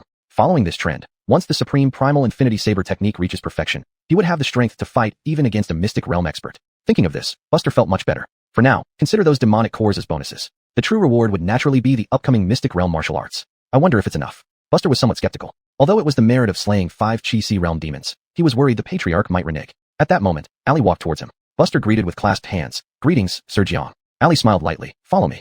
Alright. Chapter 131. Brandan with a dual identity. Under Ali's lead, Buster arrived at a garden situated behind Gregory Yi Palace. At this moment, Chase, who looked like a child, was reclining in an armchair, gently fanning himself with a fan. It was already quite hot in April. You've come. Chase opened his eyes slightly and smiled. Buster cupped his hands in greeting. Sir. Ali gave a slight bow before turning to leave. But she couldn't help but glance back at Buster's figure, genuinely impressed. Perhaps only the head seat could Manchang Yaito. Note, this phrase doesn't translate well directly into English. It means barely have an edge over him. His presence was too overwhelming. Sir, you summoned me for something? Buster asked straightforwardly. He wanted to handle the matter quickly and then start seeking credit. Chase squinted and said, I sensed recently that the Spirit Life sect has been stirring up trouble again in the 3 counties. I originally planned to assign you to deal with this matter. But before you came, I received a letter from the headquarters in the capital, so I changed my mind. Buster was confused, but anything involving the Spirit Life sect made him instinctively alert. After all, despite being second in command of a state now, he was still no match for the vast and powerful Spirit Life sect. If things go as expected, Xingzhou next door will soon face a calamity, even worse than when the Spirit Life sect came to Suizhou last time. I heard they have set their sights on you, so I'm warning you to be cautious in the coming days. Chase continued speaking calmly. Buster's expression turned serious. Only a transcendent realm martial artist personally leading the operation could make Chase show such concern. Even though the Spirit Life sect would be targeting Xingzhou, which was thousands of miles away, it still sent chills down Buster's spine. Chase went on. The capital has informed me in advance, but we're not sure yet if the Spirit Life sect really intends to act. Once they do, if Xingzhou shows any sign of weakness, we must spare no effort to support them. But Suizhou needs someone competent to stay and command. If it comes to that, I will leave 2 demon-slaying generals behind. I want to ask you, should you stay or go? Buster fell silent. Even he couldn't decide right away. Staying in Suizhou alone without the head seat wouldn't mean much. Going along would also be dangerous. Both options were equally risky, and he feared the worst. What if the Spirit Life sect suddenly targeted him? Though it might seem presumptuous, matters concerning life and death required such assumptions, and he indeed held some weight. You should accompany me to Xingzhou. If anything unexpected happens, perhaps I can give you some protection, Chase suddenly said. Buster hesitated for a moment and sighed lightly. Understood. Though this possibility was slim, it still existed. If he stayed in Suizhou, he wouldn't even have this chance. Chase saw through Buster's thoughts immediately and spoke frankly. Whether you stay or go, it won't matter if the Spirit Life sect targets you. But if you aren't their main target, your skills are enough to ensure your own safety and earn credits easily. Buster understood. Thank you for the advice. Chase smiled contentedly, thinking of what Alice had said about this young man often contradicting his superiors. Yet here he was, very polite. Clearly, he valued Buster highly. Such talent was indeed rare for Suizhou. That's why he was willing to give special attention, which Buster fully deserved. With that settled, Chase shifted the topic. My senior disciple told me that you were walking arm in arm with my youngest disciple in Liuhe County, acting like co-conspirators? Buster was taken aback. He was absolutely sure this was a misunderstanding. Why? Because Mariana would love for Brandan to leave as soon as possible. Mariana must have praised Brandan extensively in her letter, but Master Chase knew his senior disciple too well. Such deliberate praise was suspicious. So, Chase deduced Buster's intentions from the hints in the letter. Why don't you speak? Chase asked sternly. Buster cleared his throat. Brother Brandan and I hit it off immediately. It's inevitable we became close. Bullshit about hitting it off. I know exactly what kind of person my youngest disciple is. This little brat may seem shrewd, but he's actually quite naive. Once tricked, he'd be lost. Chase scoffed. I know you have a purpose for everything you do. Speak up, what's your motive? We need to clear this up today. The head seat rarely showed such a loss of composure. Buster, having seen many people in his past life, was certain there was more to this. However, it was natural for a master to be concerned about his youngest disciple. Moreover, Buster was quite curious about the secrets behind this. Since he had been found out by the head seat, he could only answer truthfully. Brandan has remarkable talent and can become a demon-slaying general in Fengsha County in the future. Chase twitched his lips. Even when lying, you should know your limits. You just took office. How could you possibly look for a successor already? Buster kept his face emotionless, merely looking at Chase. Recalling Buster's rapid rise, the head seat suddenly felt it somewhat credible. After all, such speed made even him secretly startled when he thought about it. Fortunately, this young man wasn't a demon. If he were, it would spell great disaster for humanity. Are you sure you are grooming him as a successor? Chase confirmed again. Absolutely true. Unable to avoid it, Buster answered once more, this time slightly making his tone firmer. Upon hearing this, Chase finally breathed a sigh of relief. If he was being groomed as a future demon-slaying general, that was good, and it could also be a way to train that young man. Thinking this, Chase's original satisfaction with Buster returned. He smiled and nodded slightly. Since that's the case, he should be given the position of deputy general, understood? Buster nodded. Looking at Chase's expression, Buster couldn't help but say, Sir, is Brandan possibly your illegitimate son? Chase fell silent. Even Buster couldn't help but twitch his face. Could I have guessed right with just a random comment? If you dare to speak a single word about this, I'll beat you to death, Chase said expressionlessly. Buster bewilderedly replied, Head seat, I didn't say anything just now. Chase nodded slightly. I know. Buster breathed a sigh of relief. But then he thought, Brandan, you little bastard, have really good luck. Although uninterested in Chase's past escapades, considering Brandan's dual identities as a gang, note, this term doesn't directly translate well into English. It refers to a close disciple or apprentice, and a biological son. It was no wonder the head seat paid so much attention to him. We'll leave this matter aside and get back to the topic. Knowing you would come straight to me after killing demons, I won't waste time with you. These 3 martial arts techniques for the Chi-Si realm are all quite good. Here they are. Chase lightly raised his hand, and 3 bamboo slips floated up in midair. 3 Chi-Si realm martial arts techniques. Chapter 132, Dustless Divine Step. 3 Chi-Si realm martial arts manuals. This was considered the highest reward in all of Suizhou. Not to mention 3. Even one of these manuals was something most officers of the Demon Suppression Bureau would never obtain in their entire lives. But Buster shook his head and refused it. You don't want them? This time it was Chase who was somewhat surprised. In his memory, this boy had always been someone who wouldn't take action without seeing results. This time, his contribution in killing demons wasn't insignificant. How could he not want to claim his reward? Could he be after the demon course? Buster said, Head Siban, may I ask if it's possible to combine these 3 Chi-Si realm martial arts into a single profound intent realm martial art? Chase's pupils suddenly constricted, almost wanting to curse. So this kid wasn't rejecting the rewards. He thought the Chi-Si realm martial arts were not high enough in rank. Chase coughed dryly. Do you think 5 demon lords fighting together can defeat a profound intent practitioner? They can, Buster replied with a stern face. Talking nonsense indeed. Chase suddenly understood what Alice had said back then. This boy appeared respectful on the surface, but in reality, he kept defying people everywhere. Chase had been the head seat of Suizhou's Demon Suppression Bureau for over 100 years, yet no one's battle exploits were ever so great that they warranted him rewarding them with a profound intent realm martial art. Not even Alice, though she didn't need it much either. Thinking of this, Chase couldn't help but frown slightly. Are you really willing to give up these 3 martial arts for a higher level one? Yes, Buster answered resolutely. Chase took back the 4 bamboo slips and walked back inside the room. What type do you need? Hearing the voice from inside, Buster was inwardly elated. It worked. Initially, when he saw the head seat bring out those 3 Chi-Si realm martial arts manuals, he had already lost hope. But now it seemed that resolving the Demon Lord issue in Suizhou carried more weight than he had imagined. Though Buster thought about this, he quickly responded, a movement-based martial art. At present, Buster's physical body had its gaps filled by the Holy Linen Sky body, and what it needed now was movement techniques to refine himself. The Holy Linen Sky body was a martial art he had created, which he hadn't classified, but roughly estimated belonged to the Chi-Si realm level. After all, his self-created martial arts like 5 Thunder Body and Fiery Heaven had already surpassed the Floating Pond Great Thousand Blade technique, while the Holy Linen Sky body was even stronger. Shortly, Chase, walking out of the house, tossed a bamboo slip. Considering everything, the Dustless Divine Step is very suitable for you. Its difficulty isn't particularly hard among profound intent realm martial arts, but its power is considerable. Buster accepted the slip and bowed respectfully, saying solemnly, Your subordinate will definitely dedicate myself to further assisting you, Head Sidan, and will stand against demons until the end. Chase rolled his eyes violently. He found that the more he talked to this little devil Buster, the less comfortable he felt. Thus, he waved his hand. The matter is resolved, Scram. This time, the head seat directly used the profound intent and Gregory EI Palace restrictions to send Buster out. Just as during their first meeting, there was no way around it. At this moment, Chase deeply empathized with Alice's feelings back then. This kid Buster was shameless. Being sent out of Gregory EI Palace, Buster unexpectedly grinned widely. Everything had gone according to plan. As for Brandan's identity, it had long been forgotten amid this joy. He had never been interested in such matters, mentioning them casually just now. Everything remained as usual. Following the original plan was all that mattered. Gregory EI Palace's objective was achieved, and Buster decided to return to Sandstorm City immediately. Given his battle achievements, no one would dare to utter a word of complaint upon his return. Since advancing to the Chi-Si realm, Buster had abandoned the habit of traveling by carriage. It was slow, tiring, and annoying. Flying back would be much faster. 2 days later, outside the Demon Slaying Bureau in Sandstorm City, Buster stepped inside. After some thought, Buster did not go to the main hall. Instead, he went straight back to his own house. He preferred solitude, so there was no need for guards at the door or warming maids in the room. Whenever he traveled far, someone would regularly clean the dust in the room. All the officers who saw Buster along the way had expressions akin to having seen a ghost in broad daylight. When did Director Chen come back? Why was there no news in the office? Back in his room, Buster couldn't wait to open the Dustless Divine Step manual. The Dustless Divine Step, as if transforming oneself into dust beyond reach, floating with the wind. Its essence was to achieve speed comparable to the wind. Everywhere it passed, it was as silent as a breeze, leaving no trace. Buster mentally praised it as an excellent find. Before this, whether it was the 7 cloud steps or the instant lightning flash, both had obvious traces of energy, making it easy for skilled opponents to spot vulnerabilities. However, the dustless divine step was different. In actual combat, it was like elusive wind, leaving no trace as it passed, allowing him to conceal his presence. This fundamentally distinguished it from the previous 2 martial arts, worthy of being a profound intent realm martial art.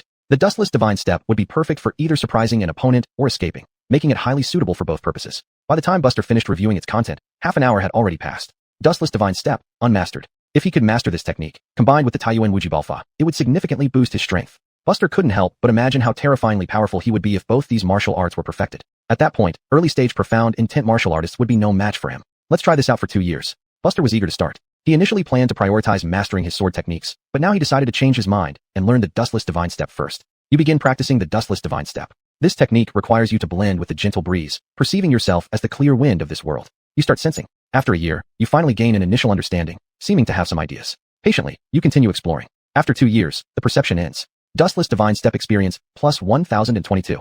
Dustless divine step. Novice, 1022/1500.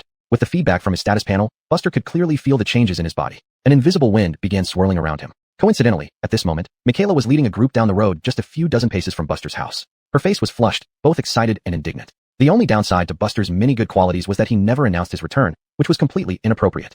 How could this behavior befit a demon-slaying general? With a flicker of thought, Buster's figure shifted and appeared right in front of Michaela without any warning. Master Chen. Before Michaela could react, she bumped straight into him. Her mind went blank. Why hadn't she sensed any fluctuations of true chi before this? Even if the person came right up to her face, she should have felt something. No matter the disparity in their realms, this shouldn't happen. This is, Michaela said dazedly. Buster stroked his chin, ignoring Michaela, and muttered to himself. Indeed, even the path of true chi is hidden excellently. What a good thing.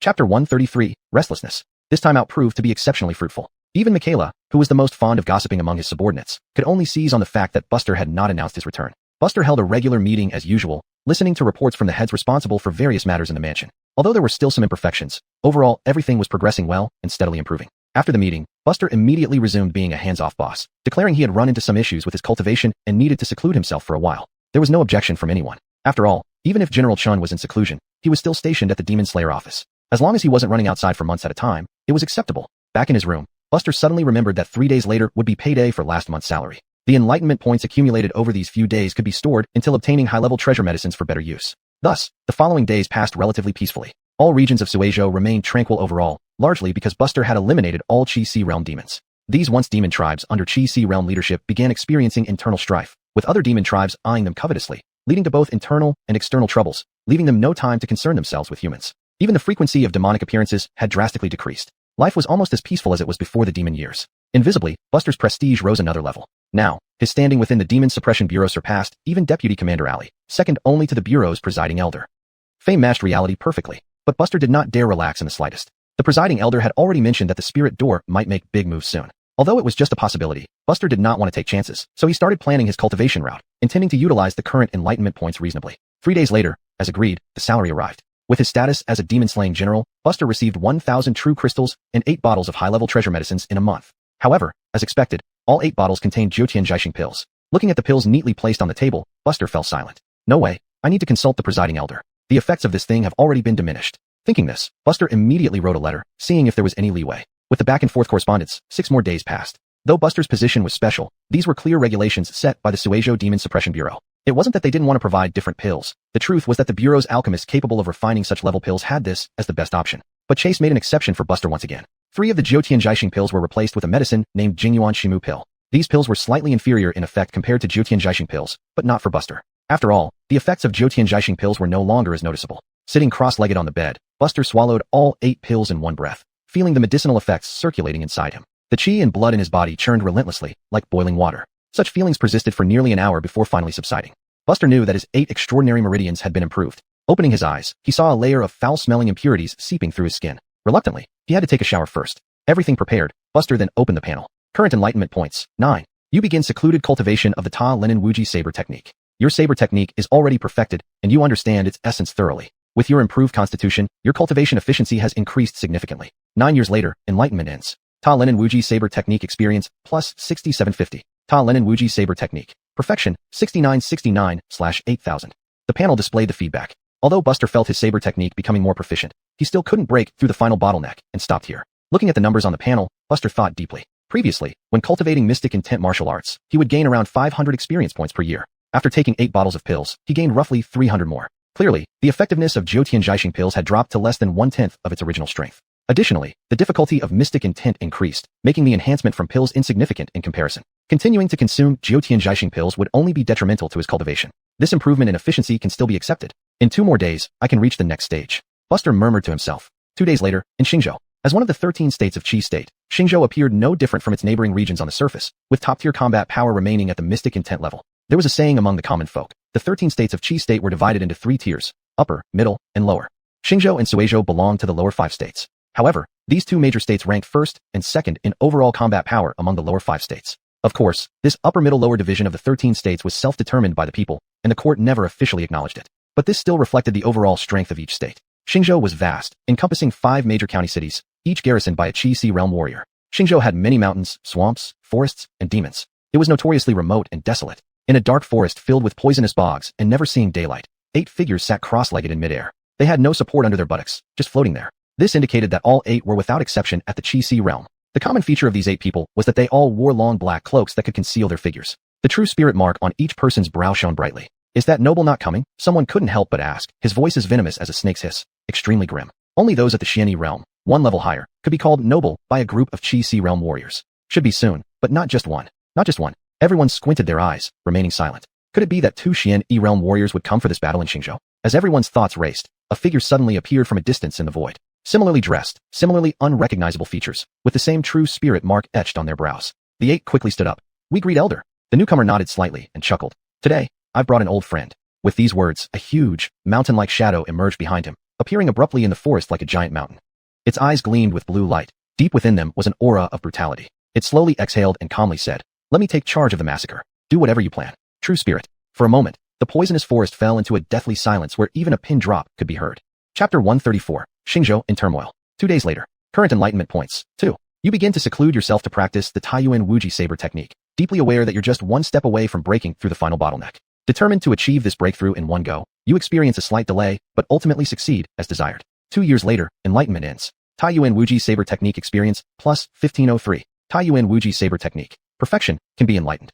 With the completion of the Taiyuan Wuji saber technique, Buster's Qi Sea realm reached its utmost perfection, advancing to an even more supreme state. Finally, I can emerge from seclusion. Buster slowly stood up and walked out of the room. Taking a deep breath, he started moving around the residence. Michaela rushed over in a hurry. Report to Lord. Things are not good. These are recent updates concerning Xingzhou, Michaela said, handing over a sealed report. Xingzhou? A thought flickered in Buster's mind as he had already guessed. Opening the report, he began reading its contents. On April 20th, numerous disciples of the Lingmen sect suddenly appeared in various parts of Xingzhou, carrying out different levels of massacres in villages, towns, and counties to collect resentment. The people live in fear. Among them, a large number of true spirits were born, including 3 Qi Sea realm true spirits, who rampaged outside of Dingxing City in Xingzhou before being severely wounded and fleeing.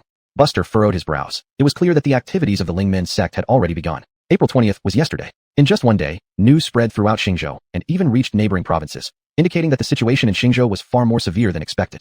Moreover, due to the vast population in Xingzhou, the difficulty of forging true spirits was much lower compared to Suizhou, which explained why 3 Qi Sea realm true spirits were forged in such a short period. These Qi Sea realm true spirits must have contained the lives of tens of thousands of people. What a massive move. Even Buster had to admit that this time, the Lingmen sect was likely not targeting him specifically. While his significance was substantial, it wasn't necessary for the Lingmen sect to make such a grand move against Xingzhou. Continuing to read, Buster realized that matters were indeed complicated. Outside of Dingxing City, a Linen realm true spirit also infiltrated. The chief of Xingzhou's Demon Suppression Bureau personally engaged in battle, barely maintaining the upper hand. However, at the critical moment, a Linen realm warrior from the Lingmen sect ambushed from the shadows. Had it not been for the chief's timely withdrawal, Dingxing City would have fallen. Buster narrowed his eyes. It wasn't hard to guess that if Chase knew the Lingmen sect might target Xingzhou, the chief of Xingzhou must have also known, thus staying on guard from the start. Otherwise, the consequences would have been unimaginable. This probably involved the concept of destiny mentioned by Alice. 1 Linen realm true spirit, 1 Linen realm warrior, 2 Linen realms. No matter how deep the lake of Xingzhou was, it would still ripple, hence the capital was able to prepare beforehand.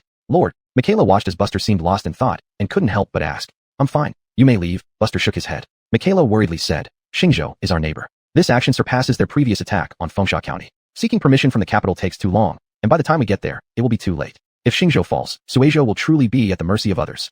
Michaela didn't know that the capital had already instructed neighboring provinces to be on alert. Currently, Xingzhou borders 3 other provinces: Suizhou, Qingyizu, and Linanzu. Suizhou is relatively close to Dingxing City in Xingzhou, second only to Qingyizu. Even if they set out today from Linanzu with an army, it would take at least 10 days to reach. The Imperial Court will handle it. After all, it's their territory, they won't watch idly. Buster shook his head. Michaela sighed and left in silence. In Tianhan City, within the town devil suppressing offices Gregory I Palace. Chase, looking solemn, opened a letter, burned the envelope after reading. This is troublesome. Not far away, Ali frowned. Devixu was very cautious, yet still fell into the trap. The person who struck afterward didn't use lethal force but planted a simple seed of resentment. Given his strength, if he doesn't recklessly mobilize true chi, it should resolve within 10 days. But in such critical times, 10 days could decide life or death. Devixu, Chase's close friend, and also the chief of Xingzhou's town devil suppressing bureau. The true spirit battle outside Dingxing City was not as safe as rumored. Devixu was silently tricked. To prevent adding to Xingzhou's woes, they kept this information hidden. Chase said gravely, send a message to King Yazu and Lineanzu, asking them to select people to lead the teams and travel alone to rendezvous with me. We need to ensure that we can face 2 Xianyuan realm warriors. Ali gave a bitter smile. They've already replied. In King Yazu, remnants of the Lingmen sect have appeared, causing significant trouble. They might not be able to provide faster support. Lineanzu is far away. Its leader has ordered someone to stay behind and guard the area. He has already set out for Dingxing City alone. Chase's expression grew darker. The Lingmen sect had long planned this. Qin State's 13 states included Nanzhou, Fengzhou, Xiuzhou, Suizhou, Biezhou, Linanzhou, Muzhou, Xingzhou, Qingyazu, Jiezhou, Tingshuizhou, Gregoryzhou, and Kangzhou. The closest states to Dingxing City were Qingyazu, Suizhou, and Linanzhou. Clearly, the Lingmen sect aimed to prevent Qingyazu from mobilizing quickly, showing their premeditation. Since it's like this, there's nothing we can do. The leader sighed lightly. Ali, you will lead the team forward. I will head to Dingxing City first to stabilize the situation. Meanwhile, order the monster suppression offices in various places to march immediately. Mariana will remain in Suizhou. Yes.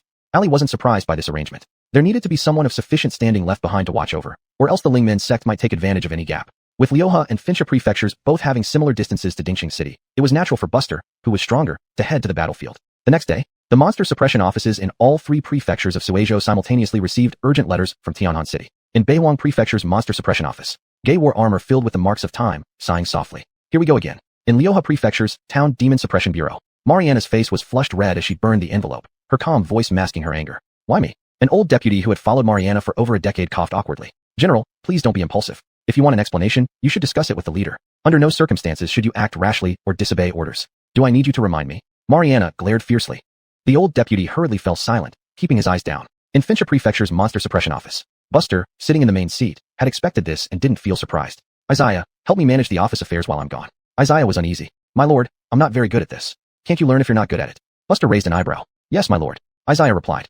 Chapter 135, Profound Realm True Spirit. Almost simultaneously, troops were dispatched from both Beihuang County and Fengsha County. Because they had to bring people along, the speed of the advancing armies would definitely be slowed down. However, this time Buster brought people starting from the mountain and river realm, so their speed wasn't slow. Otherwise, by the time they reached Xingzhou, it would be too late. Led by Buster, Brandan and the 2 Aubrey followed closely behind. Meanwhile, Dingxing City and Xingzhou, black smoke curled up and lingered without dissipating. Within a few days, the city walls of Dingxing City became dilapidated, with intersecting ravines on the wall making it look extremely fierce. It had lost its former prosperity and glory. One should know that Dingxing City's status in Xingzhou was equivalent to Tianhan City. The headquarters of the Demon Suppression Office was located here. There were several suspicious points about the operation of Shengling's sect this time. That is, even if Shengling's sect attacked aggressively this time, they shouldn't choose to confront the headquarters of the Demon Suppression Office directly. Outside the city, a dense crowd of true spirits surrounded the 4 sides tightly, leaving no room for any opportunity, aiming to eliminate all. Waves of wails rose and fell.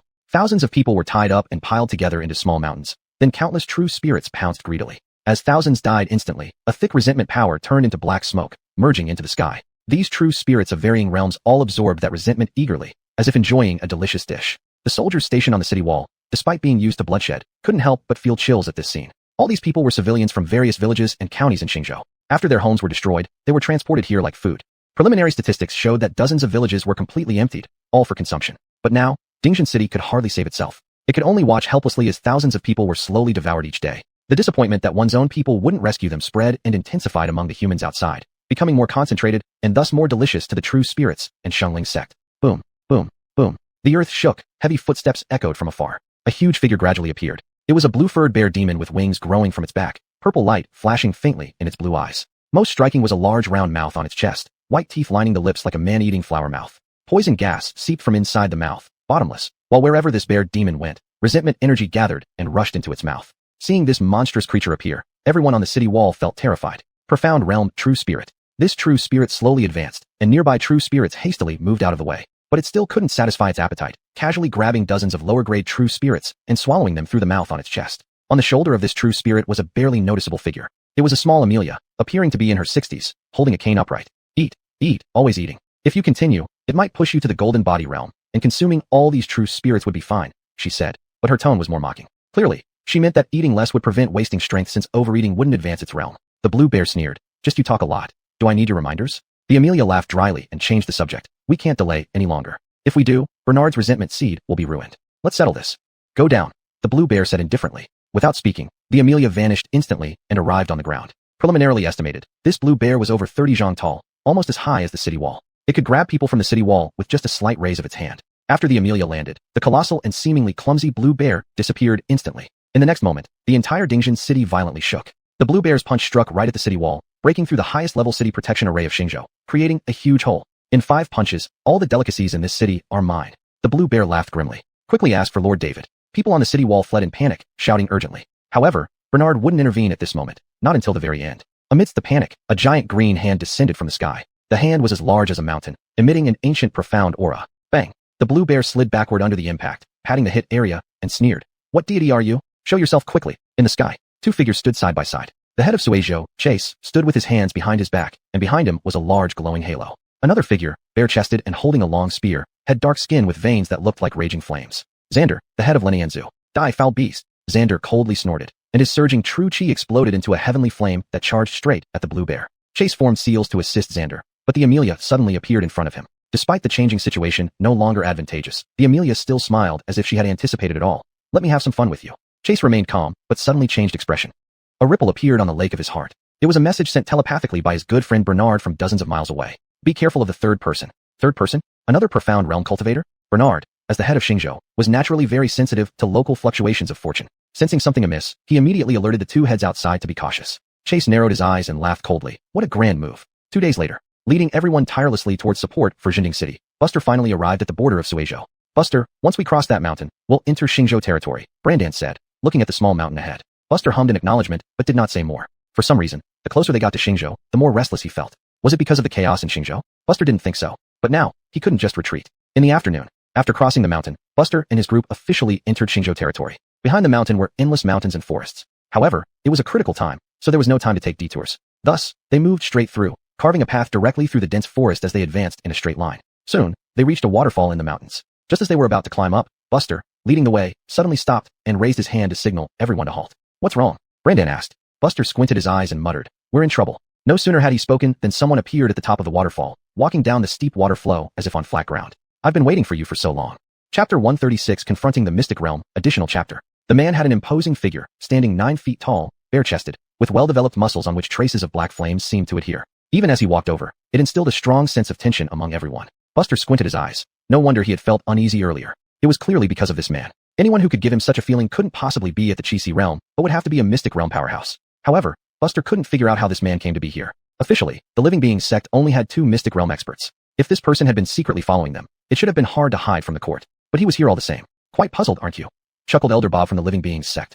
There are stranger things in this world yet to come. Elder Bob, named after himself, knew that a large part of their plan this time was aimed at eliminating Buster, willing to go to great lengths and make huge sacrifices for this goal. Though there were fluctuations of Qi in the capital, making it difficult to hide, the Living Beings sect did not lack means to conceal themselves. As long as the water of the lake being observed in the capital started to churn violently, they could use sect treasures to minimize the disturbances they caused, thus slipping through unnoticed, hiding small disturbances under larger ones. Nothing in this world could be flawless. The kingdom of Qi was no exception. 3 mystic realm experts were just enough for this task. Still, even with these measures, it wasn't sufficient to handle the 3 provinces, since the capital would inevitably be alerted about their moves and take precautions. Therefore, they had to allocate more top hands to intercept the head seat in Qingyao province. The battle in Qingyao province is now fierce, and our side has likely suffered heavy losses. It won't be long before we are completely wiped out by the Qingyao Provincial Demon Suppression Office. After all, Qingyao province isn't a pushover like the lower 5 provinces. It's considered one of the middle 4 provinces in others' eyes. But it's enough. Because I, Bob, am already here. This little brat will die soon, and once the plan succeeds, we can retreat while the chaos continues. As for who survives, it all depends on individual capabilities. Who escapes, lives. Silence prevailed, broken only by the roar of the waterfall behind. Unconsciously, a bead of sweat appeared on Buster's forehead. Those black flames, he recognized them, as did everyone else present. Without warning, Bob, who stood 10 paces away, vanished suddenly. Buster crossed his arms protectively in front of his chest. Bang! A terrifying surge of true chi rippled outwards, sending everyone nearby flying. You've got some skill.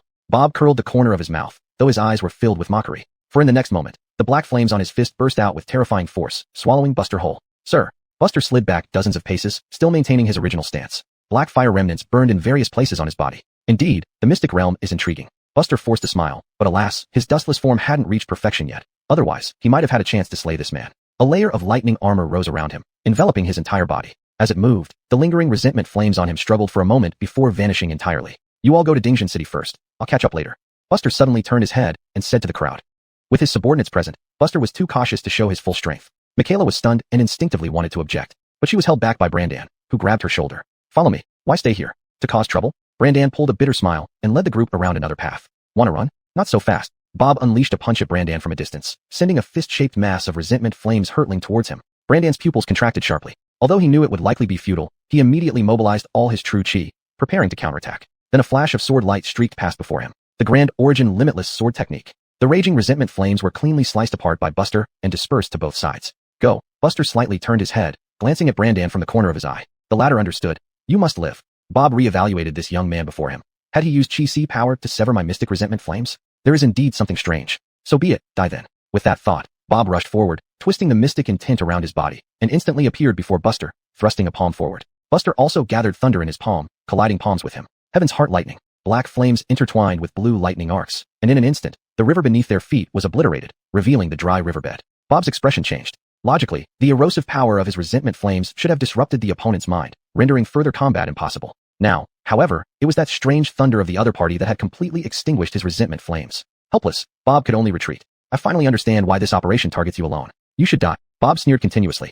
Without speaking, he was met with a surge of overwhelming divine fire. The terrifying high temperature instantly evaporated the waterfall behind him. Boom. The divine fire exploded. Within a 30-zhang radius, everything was engulfed by the scorching flames. Buster held the Dragon Dawn saber and rushed forward. Bob emerged from the flames, only to see the black-clothed youth leap up, landing above his head, slashing down. On the blade, there was a faint purple light that made him shudder in afterthought. Without further thought, Bob punched out, striking the blade edge fiercely with the mystic intent in his hand.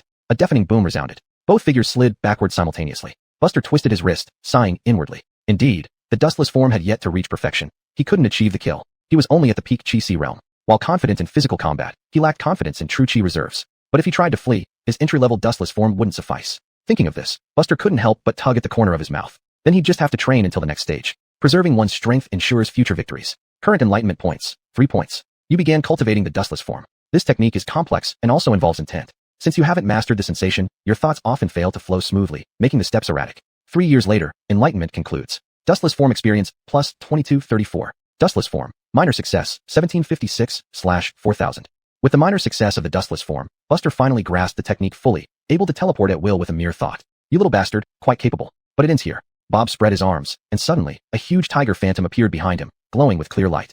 He raised his hand slightly. Such a lethal move, certain death awaited. And fell. The clear light tiger behind him instantly pounced. Its speed far exceeded the previous resentment flames. Yet, under this immense and terrifying assault, Buster remained motionless, not reacting in any way. At the last moment, Buster sidestepped with the dustless form, moving toward the distance. Boom. The clear light tiger exploded. The epicenter of the explosion reduced everything around it to dust. Bob's expression changed. No, that kid fled. How could his speed be so fast? Chapter 137. The speed of dustless divine step. Under the waterfall, the gushing water accentuated Bob's terror. This word is not properly translated as daze in English context, so it should be removed or replaced with a suitable term. Bob's face was grim. This boy had an unwavering gaze during the fight, yet ran away so decisively. More importantly, this boy's speed suddenly increased by a large margin. Could it be that previously he hadn't exerted his full strength? This thought sent shockwaves through Bob's mind. If indeed this was true, then this young man truly must not be left alive. Being able to forcibly halt the movement of a Xian intent realm cultivator with a Chi-Si realm 1, coupled with terrifying combat power and strange thunderous means, if left unchecked and allowed to grow, he would definitely become a thorn in the side of the Living Soul sect. Having this thought, Bob no longer hesitated and fiercely charged forward. However, Buster continuously moved his body using Dustless Divine Step and was already over 10 miles away. Bob furiously pursued. The concealment of the Dustless Divine Step was extremely strong. Unless a martial artist whose realm far exceeded Buster, no one could seize the trail of his aura. Buster dared not guarantee if there were more cards up the Living Soul sect member's sleeve. Seizing this chance, he naturally did everything possible to escape. He silently kept this grudge in his heart. If there was still a chance outside Dingjin City, he would twist off this old thing's head. The two engaged in hot pursuit. However, Bob found himself always unable to catch up to Buster, even almost losing him several times. Continuously dashing through the forest, Bob's expression flickered between light and dark. Brat, dare not run. In the distance, upon hearing this, Buster couldn't help but roll his eyes. Thus, the two, one in front and one behind, dashed through this unnamed mountain range, their movements causing chaos and turning this vast expanse of mountains into a mess. Aware that he couldn't shake off Bob, Buster abruptly changed direction, rushing out of the unnamed mountains towards Dingjin City. Buster's Chi-Si realm cultivation was quite robust, the density of his true Chi comparable to that of the Xian intent realm, but limited by realm. Its capacity ultimately couldn't compare to that of the Xian intent realm. Normally speaking, the longer it dragged on, the slimmer the chances of escaping. But not for Buster, because these days he had plundered plenty of pills to restore true chi from battles. With these pills, he could maintain this speed. Once he reached Dinshin City, everything would settle down. No matter how furious this person was, it would be too late to do anything. This chase lasted half a day. Deep within the territory of Xingzhou, Buster frowned. For the past 15 minutes, he felt no trace of Bob's aura. Lost. Though thinking so in his heart, Buster didn't stop his frantic rush towards Dinshin City. After all, he had experienced the living soul sect's methods. If he slackened because of this, he might fall into an irredeemable abyss, and at that time, everything would be over. From the previous mountain range to Dinshin City, if he went all out, it wouldn't take more than half a day to arrive. Previously entangled with Bob in the mountains for too long, wasting most of the daylight. Old beast, I'll make you pay when the time comes. Buster thought coldly. Earlier, when he faced off against that resentment flame, it wasn't as easy as imagined. Right now, his internal organs were still trembling. If not for his strong physique, he would have been lying on the ground unable to get up. No wonder in the eyes of others, the gap between Qi-Si and Xian intent realms seemed insurmountable. Ordinarily, even with peak Qi-Si realm refinement, the physical body remained relatively frail. Once slightly careless, receiving the full force blow from a Xian intent realm opponent could lead to death. Only because he had ample time could he allocate energy to cultivate his physical body. Otherwise, anyone else would meet only death. On another route, Bob flew through the air, but his expression remained as somber as ever. He couldn't catch up to Buster anymore. Maintaining that speed for half a day, even if caught up, Buster would seize the opportunity to escape. Since such, he might as well stop chasing. After all, eventually you will go to Dinshin City, Buster. It would just complicate things somewhat. According to the original plan, the Living Soul sect didn't need to breach Dinshin City. They only needed to stall people while he intercepted and killed Buster, finishing the task and leaving. Didn't think he was held up so long on the Qingyao state side, causing him to be unable to withdraw and provide support until now. That meant the three major Xian intent realm members of their Living Soul sect would have a chance to break the city and slaughter everything inside, including those few Xian intent realm members and Buster. Comparatively, this achievement far surpassed the original plan. Thinking of this, Bob forced down his frustration. For now, things hadn't slipped out of control, and there was still a chance to exceed the mission objective. Bernard was already struggling, and there were only two Xian intent realm cultivators in the city. How could they withstand the footsteps of our Living Soul sect? The next day, Dinshin City. By this time, the battle outside the city had concluded.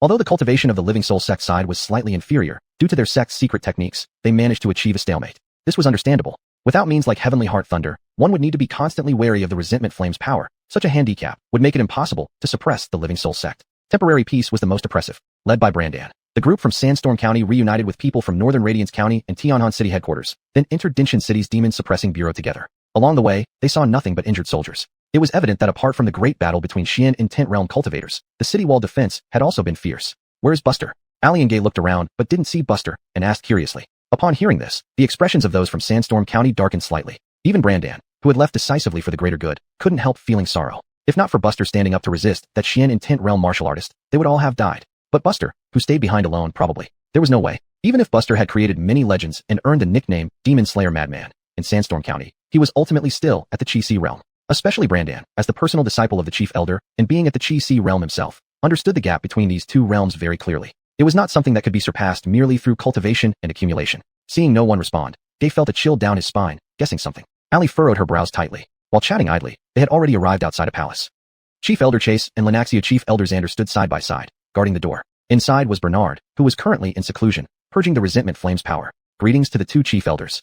Xander nodded slightly without saying much. Chase, not seeing Buster, frowned slightly. Why isn't that little brat Buster here to see me? Michaela and others lowered their heads upon hearing this. Brandan clenched his teeth, his eyes slightly red. Master, on our way here, we were ambushed by a Xian intent realm martial artist. Buster bought us time and stayed behind there. Upon hearing this, not only did Ali and Gay feel a huge shock, but even Chase was greatly shaken. No wonder Bernard mentioned earlier that the third Xian intent realm martial artist hadn't made a move. It turned out he wasn't in Dinshin City.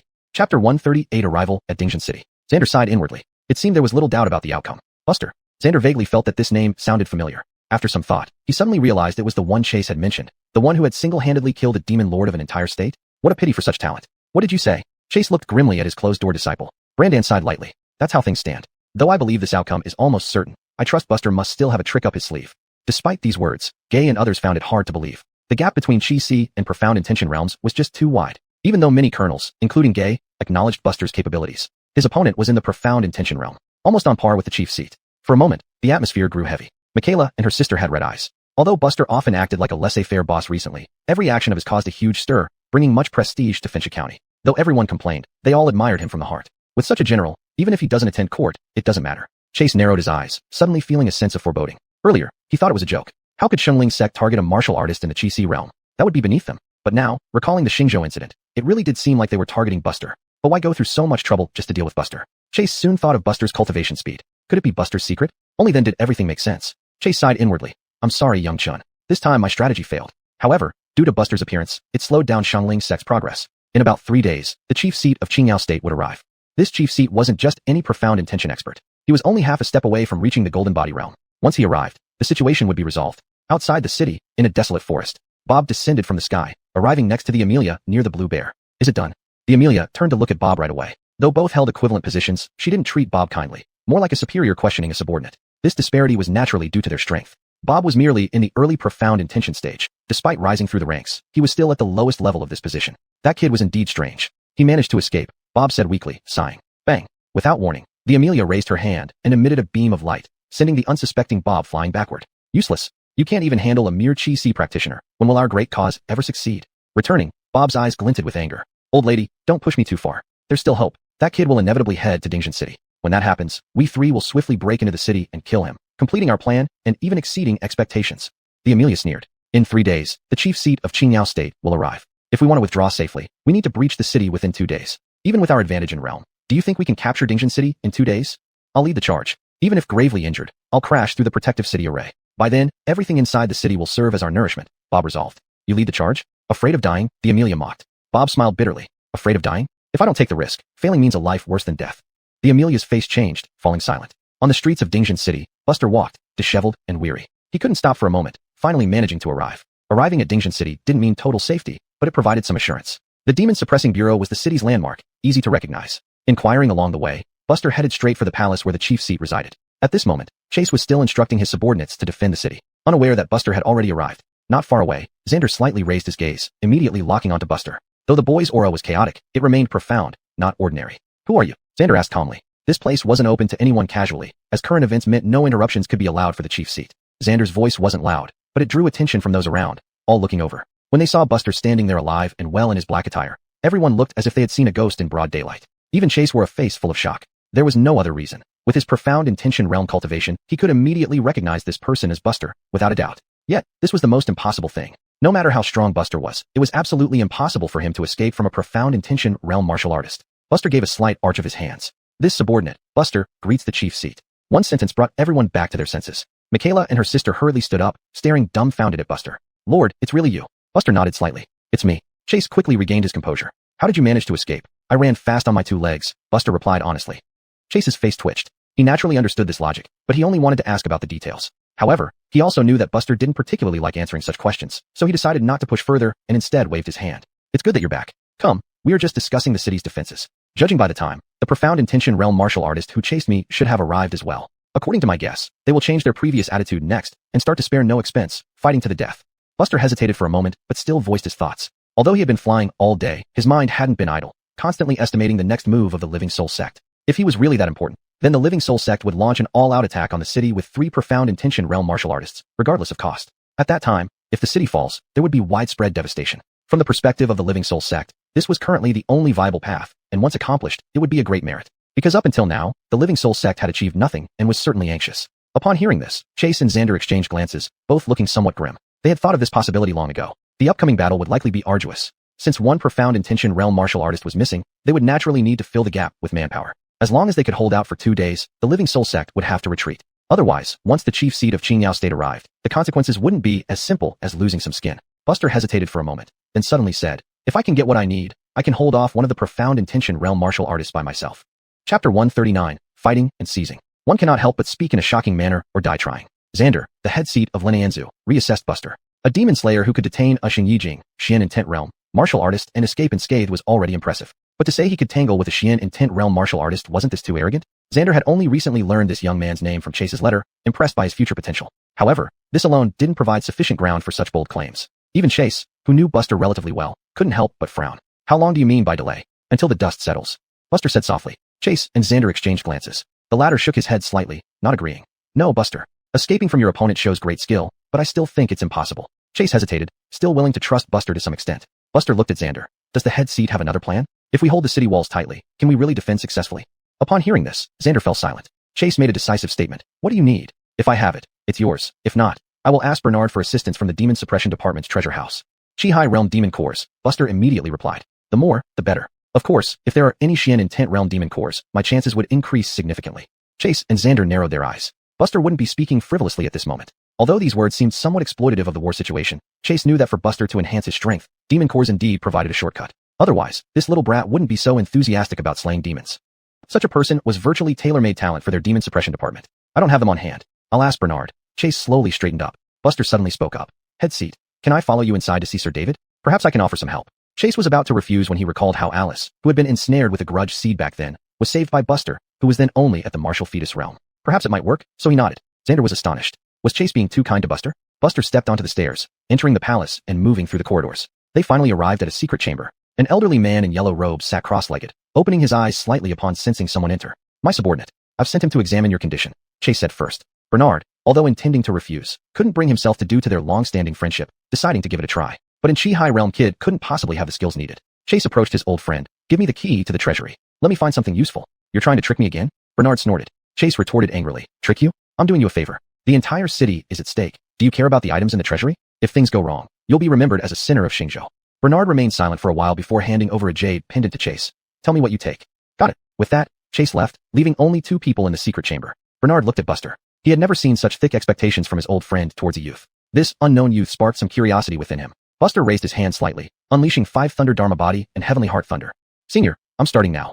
Bernard's expression turned slightly surprised. This was a thunder technique similar to the Taoist 5 Thunders True spell. Though many types of thunder techniques existed, those with demonic purifying abilities like true Taoist spells were quite rare. Heavenly Heart Thunder enveloped Bernard. Buster's face changed slightly. On the surface, Bernard appeared perfectly normal, which highlighted the sophistication of this method used by the Living Beings sect. It was far superior to what had been used against Alice initially. The grudge struck right at the heart mind, akin to having a single rotten grain among perfect porridge, needing to be painstakingly separated. This process was lengthy. Of course, Buster was no longer what he used to be. For him, removing the grudge seed without affecting the heart mind was simple. After a long time, under the vast expanse of heavenly thunder light, the grudge seed in Bernard's heart dissipated into thin air. Bernard stared in disbelief. Really possible? And the efficiency exceeded even his own. At this rate, he would recover fully within 3 days. But next, Buster retracted the heavenly heart thunder, his face heavy. What happened? Bernard asked. Buster shook his head. 3 days is too long. Currently, 3 Xian and Tent Realm cultivators are eyeing the city from outside, ready to attack at any moment. If we can really hold on for 3 days, then there would be no need for Lord David to take action, as the chief seed of Qingyao State has already wiped them out.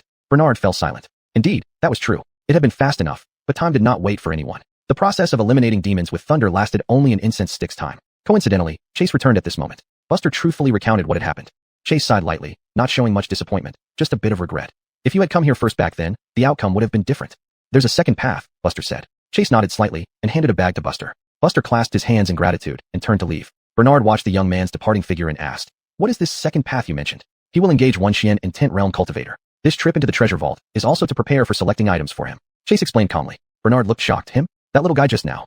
Yep. Bernard sucked in a breath. If this kid can resolve the matter, then those items can go to him. On the condition that after that, he helps me remove the resentment seed. I've agreed on his behalf. Chase understood Buster's nature well. He would definitely agree to such a small favor. Buster walked out of the palace, reached a relatively quiet corner, and opened the bag, pulling at the corners of his mouth. Inside were only 6 Chi-High Realm demon cores, and none at the Xian and Tent Realm level. But this was somewhat acceptable. However, he had long heard that Xingzhou was vast and mostly mountainous, almost a paradise for demons, with far more demons than Suizhou. Now it seemed, it wasn't quite so impressive. The storage of demon cores was too limited. Of course, he secretly complained about this, but deep down, he felt some joy. After all, this harvest was practically free. What was there to complain about? There's something else. Buster suddenly noticed something else in the corner of the bag. Upon closer inspection, it was about only as big as a finger, along with an arrow. A bow and arrow. Buster froze for a moment. Chapter 140, Sky Vault Annihilation Bow. Additional update thanks. This item is called the Sky Vault Annihilation Bow, one of Bernard's signature weapons from long ago. If it can be drawn to a full moon, it can pose a significant threat even to profound realm warriors. Unbeknownst to him, Chase had arrived beside Buster. Buster took out the bow and infused it with true chi. The bow visibly grew larger until it reached the size of an ordinary bow. If we are to buy time, you can use this on the city wall to disrupt the profound realm warrior if you feel unsure. As long as we keep him from targeting us, it will count as success, Chase continued. Buster understood immediately. This was to give him an advantage in the upcoming battle. With the Dragon Dawn Saber for close combat, and the Sky Vault Annihilation Bow for distance, this setup was indeed formidable. Bernard has already agreed. If you can delay the profound realm warrior and secure Xingzhou while helping him purge the seeds of resentment, this bow and the Chi-Si realm demon cores will be a fair trade, not to be reclaimed.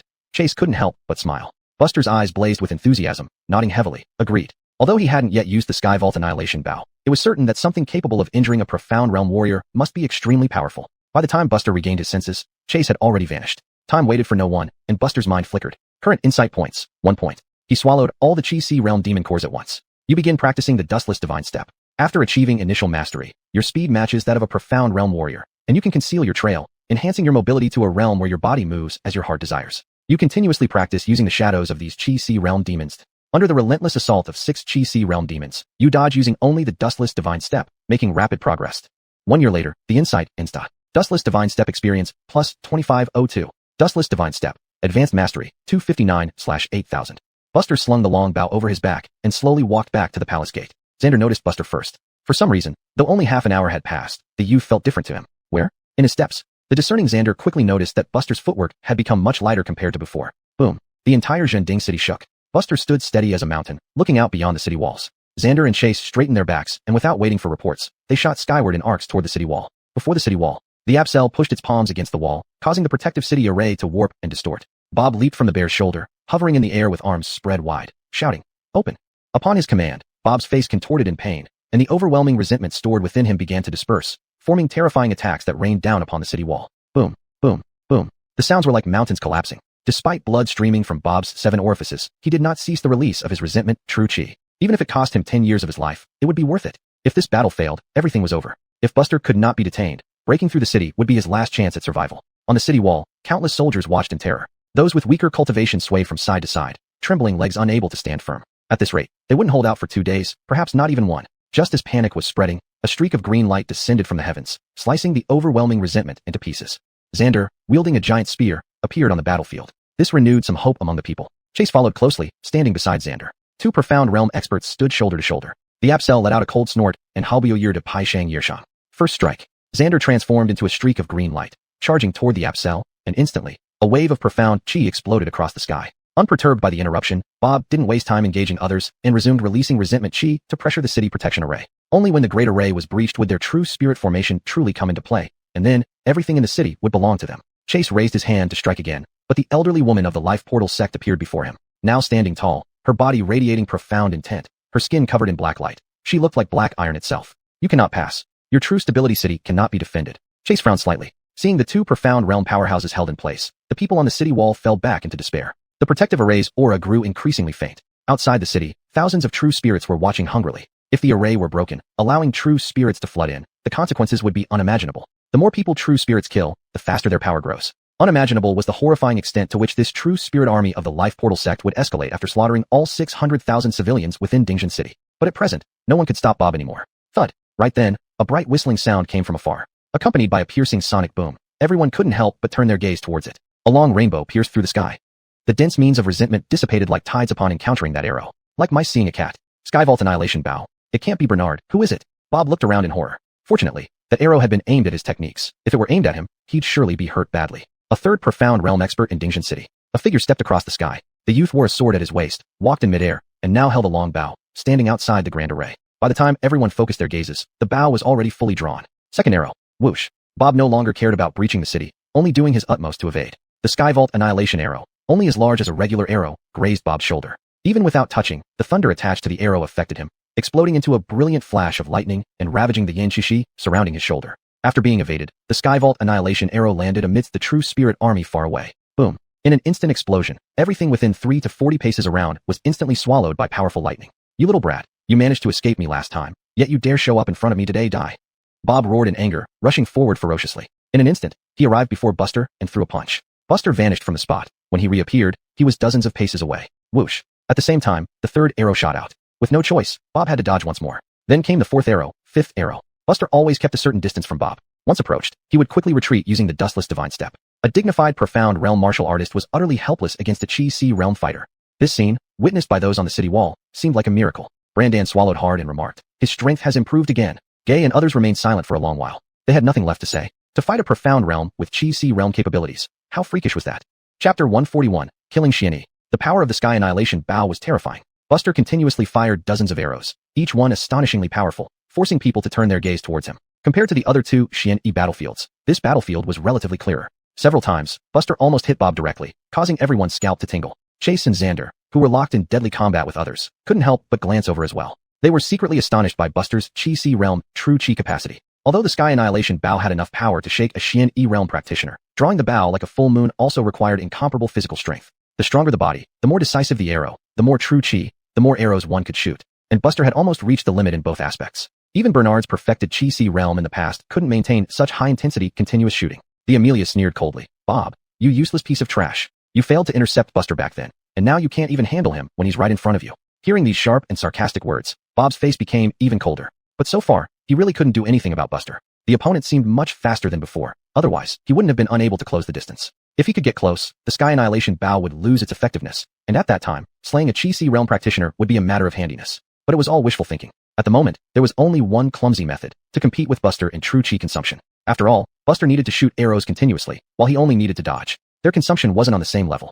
Just as Bob was pondering quickly, he saw Buster take out a large pile of true Chi restoring pills from his storage talisman and stuff them into his mouth as if they were food. Bob's eyes widened. Buster, you are shameless. Far away, hearing this curse, Buster remained unfazed, still focused on his own thoughts. Indeed, without anyone interfering, Bob was simply unreachable. This had nothing to do with the Sky Annihilation Bow. It was purely a problem with his technique. Unfortunately, his current incarnation had never practiced archery, nor did he have the opportunity. In his previous life, he did play around with it, but not much, and just for fun, so he didn't gain much skill. As a result, holding a bow for the first time felt like a beginner's attempt. Going on like this won't work. Buster frowned slightly. He tried an innovative approach, attaching Heavenly Heart Lightning to the arrows, which proved highly effective against the Lifegate members. This could be seen from the numerous dead and injured True Spirit army far away. So how could he make Bob dare not dodge? Buster's thoughts raced, and suddenly, a brilliant idea came to him. Since you don't want to eat, I'll force feed you until you have no choice but to accept it. Buster drew his bow again. Bob's expression changed drastically. As he cursed inwardly, he focused intently, ready to dodge the arrow at any moment. The bow formed a full moon, but at the moment of firing, he abruptly redirected the arrow towards the distant blue bear. Boom. The overwhelming power struck the blue bear's back, black smoke billowing and crackling, finally dissipating under the destruction of the Heavenly Heart Lightning. Caught off guard, the blue bear, who was dueling with Xander, let out a muffled groan and raged. You little bastard. I'm going to kill you. As soon as he spoke, the blue bear turned around and charged toward Buster. Its speed was even faster than Buster's, clearly indicating that this blue bear was far more powerful than Bob. However, Buster showed no signs of panic. The next moment, Xander blocked the blue bear's path, thrusting his spear forward. Where are you going? Helplessly, the blue bear roared at Bob. Waste of space. Don't drag me down with you. Meanwhile, Buster drew his bow again, quickly forming another full moon. Again, he aimed at the blue bear. With your large body and my poor archery, you're a perfect moving target. Bob's expression shifted. If Buster continued like this, there would only be one outcome. The blue bear would be worn down. Then Xander would gain the upper hand, leading to a domino effect. At that point, breaking the city defenses or escaping would be nearly impossible. Realizing this, Bob's voice turned hoarse. Buster, this is your doing. Boom. As he spoke, resentment energy exploded from Bob's body without restraint, like a black dragon ascending to the sky. Dense resentment energy instantly filled the sky above Dingjin City. Dark clouds loomed ominously over the city. Today, death was inevitable. But before dying, at least he should take someone down with him. Bob knew that if things dragged on, the situation would only worsen. Within the Lifegate, if a task wasn't completed well, death was already considered a favorable outcome. Life would be worse than death. This battle couldn't be lost. He stepped forward. Buster's arrow flew forward. Bang! Breaking through the intervening resentment energy, it struck Bob's chest, tearing through effortlessly. But Buster's frown deepened. With Bob's lifelong resentment exploding, even with Heavenly Heart Lightning attached to the arrow, it was hard to clear it all in a short time. Mutual destruction? Buster analyzed secretly. Although he could still put up a fight even if Bob approached, an ominous sense of danger was creeping over him now. He must not be allowed to get close. Buster's figure suddenly retreated hundreds of feet away, all the while drawing his bow and shooting arrows. Bang, bang, bang. Over a dozen arrows flew in a straight line toward Bob. Bob neither dodged nor avoided them. Instead, he wore a smile. Without exception, every single one hit its mark. But Buster's expression became increasingly serious. Buster, enter the city. Chase shouted from afar. Buster was about to enter the city, but it was too late. Just short of making it, as Buster was about to step into the city's protective array, the black smoke spreading overhead enveloped him at an unbelievable speed. Bob laughed aloud, his body rapidly dissolving into a cloud of mist that merged with the grudge energy. A massive black sphere swallowed Buster's figure. All those on the city wall watched this scene with bated breath. Amidst the earth and sky, Bob's weak voice echoed. Originally, this move was supposed to be used only as a last resort to breach the city, but it looks like I'll leave it to you now. The Amelia and the blue bear exchanged smiles. Bob is quite useless, but he did accomplish something good after all. Absel, let's withdraw. As he finished speaking, the blue bear and the Amelia instantly retreated several miles away. Xander was about to chase them, but was stopped by Chase. It would be futile to chase after them, and who knows if they have more tricks up their sleeves. Then we should go help first. The two Xian E-realm powerhouses instantly struck out, cutting towards the black smoke ball. However, everyone had lost hope. Such dense grudge energy would likely penetrate the lungs and cause an explosive death almost instantaneously. Even if one were fortunate enough to survive, they would likely become a mindless beast, losing all clarity. Under the strikes of the two Xian E-realm experts, the black ball's volume grew smaller and smaller. There was faint white light and lightning flickering inside it. Everyone was stunned. In the next moment, an overwhelming storm and thunder erupted, annihilating the black ball entirely. As the black smoke dispersed, Buster's figure was revealed. His aura was weakened, but he still retained his consciousness. Buster was bare-chested but wore a thunder robe. On his skin, there was a green light flowing, surrounded by powerful protective energy swirling around him. With 3 layers of protection, he had exerted every ounce of strength. Unable to hold on any longer, Buster plummeted straight down. Chapter 142, An Unexpected Twist. Chase flashed forward, supporting Buster's lower back with one hand. The strength of the physical body wasn't just about its hardness, but also included the muscle's flexibility and the ability to heal wounds. Buster's physical cultivation was highly advanced. At that moment, his entire body was fully relaxed, drooping like a soft candy. Chase gently landed, placing Buster down. As his body touched the ground, so did his spirit. After being on high alert for so long, Buster suddenly spat out a mouthful of blood, his aura plummeting to an all-time low. His complexion turned deathly pale, and he panted heavily. This was the first time since he began practicing martial arts that he had suffered such a heavy loss. Earlier, if it weren't for his timely reaction, proper response, using all his skills to delay the overwhelming malevolent energy, along with the help from 2 Xianin realm practitioners, he would have been completely destroyed by Bob's desperate attack. The power of the physical body, self-created martial techniques to suppress evil spirits, and the weakening effect combined by the Xianin realm experts. All 3 elements were essential. Buster slowly got up, his vision going black, almost collapsing again. The numerous discharges from the Sky Doom bow and the final all-out effort had drained him immensely. Sir, let me escort you to rest. Portia stepped forward, holding Buster's arm, and they slowly retreated from the city wall. Everyone watched as Buster left until his figure vanished from sight, yet their amazement lingered. To challenge a Xianin realm practitioner at a Chi-Hai realm, even with the aid of the Sky Doom bow, was still unbelievable. It could be said that without Buster's assistance in holding off a third person, the city protection formation would have already been breached, causing chaos within the city. How is he? Chase suddenly turned to look at Xander. Xander gave a cold snort. Don't act all proud now that you've reaped benefits. Then, Xander paused, seemingly recalling something, and asked, how old is he this year? According to the demon suppressing office records, he is 17 years old, Chase said calmly. Xander suppressed his shock and responded indifferently. Probably a made-up age. If you're jealous, just say so. Chase waved his hand and left. Allie, who was following behind, sighed, feeling somewhat emotional. Alice led Buster into the Palace of Tranquil Intentions for the first time, where his calm demeanor was still vivid in her memory. In a blink, this young man had grown into someone she could barely catch up to. In a secluded courtyard of the demon suppressing office of Dingjin City, Buster sat on the bed, wrapped in bandages from head to toe, catching his breath. Gradually, his thoughts became more active. Despite his caution recently, deep down, the smooth path he had taken made him inadvertently slacken. If it were before, he would always stay close to the edges of the city protection array, ready to return to the city wall at any sign of trouble. But this time, due to achieving mastery in the dustless divine step technique, he felt extremely confident. After all, even a Xianin realm expert couldn't handle him. How could he lose? Smack! Buster unexpectedly slapped himself, jolting himself awake. Damn, if he really died this time, it would be all over. He mustn't take such risks again. Buster cursed inwardly. Nearby, Portia, who was preparing medicinal ingredients, was startled and looked back. Buster waved his hand. I'm fine. Oh, Portia turned back around. Chase led Allie and several other Chi-Hai realm warriors into the room. Feeling better? Not exactly. Buster shook his head. Chase sneered and tossed a pill at him. I know what you're thinking. This 3 Souls revival pill is far more effective than your healing pills. Buster caught the pill and swallowed it, then said sternly, much better now.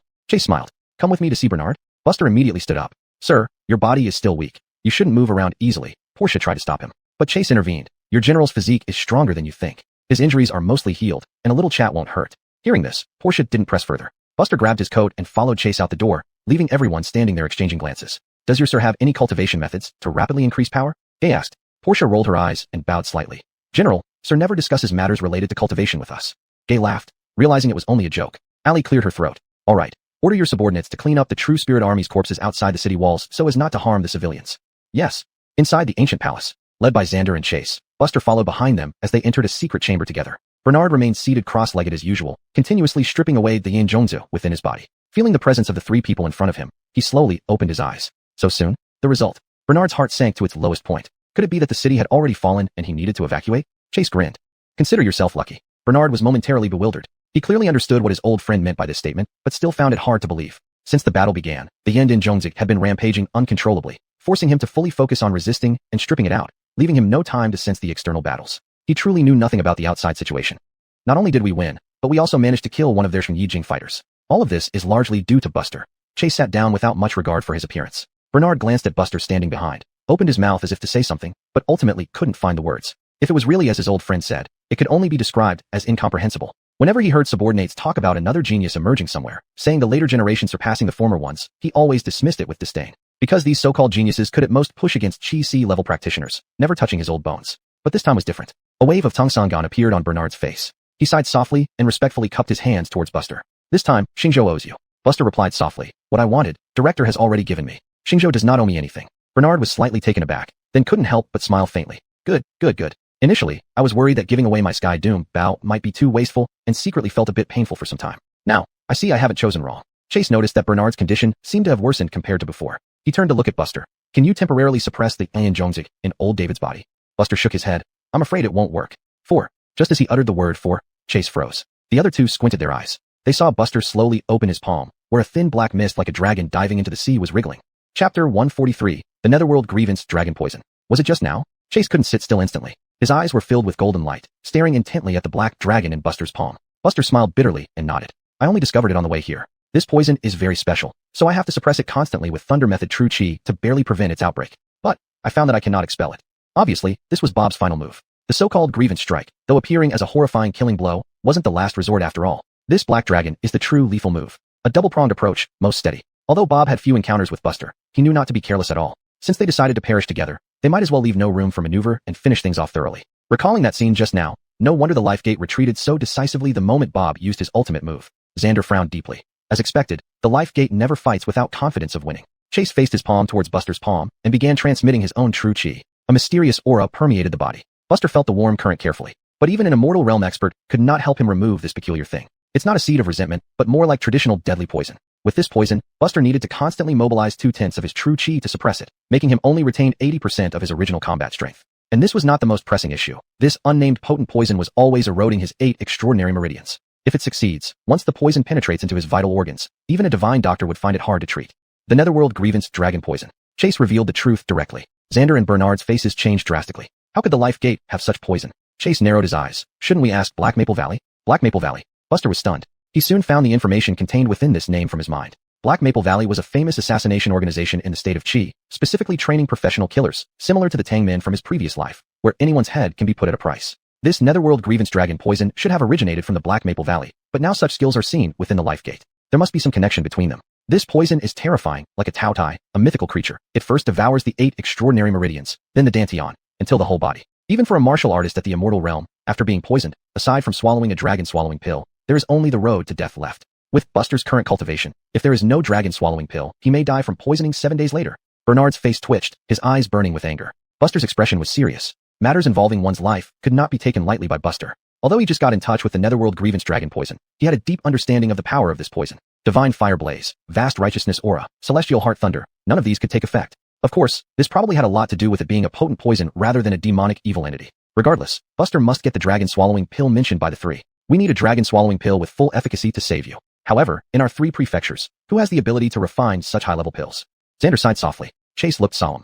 There is a dragon-swallowing pill in Tiangong City. Though much of its efficacy has dissipated now, it should be able to keep you alive for a while. A spark of hope arose in Buster's heart. Though this broken version of the dragon-swallowing pill could not detoxify him, it could at least prolong his time. Otherwise, within a short 7 days, he really couldn't do anything. Speaking of this, Chase couldn't help feeling regretful. Although I wish you could continue staying in Suizhou, now we have to change the plan. To get the dragon-swallowing pill, you have to go to the capital city. Chase said heavily.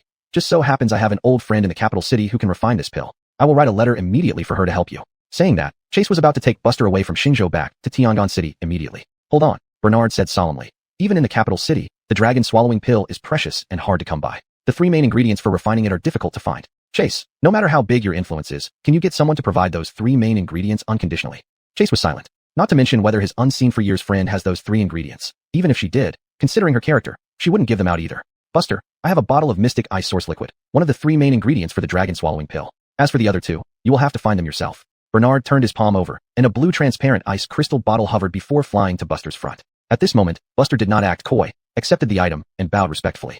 Xander shook his head. The pure Emperor Flower, the transcending immortal chrysanthemum, and the Mystic Ice Source Liquid. Any one of these 3 is a rarity of the world. Bernard was just lucky to obtain one of them in earlier years. I don't have such good things.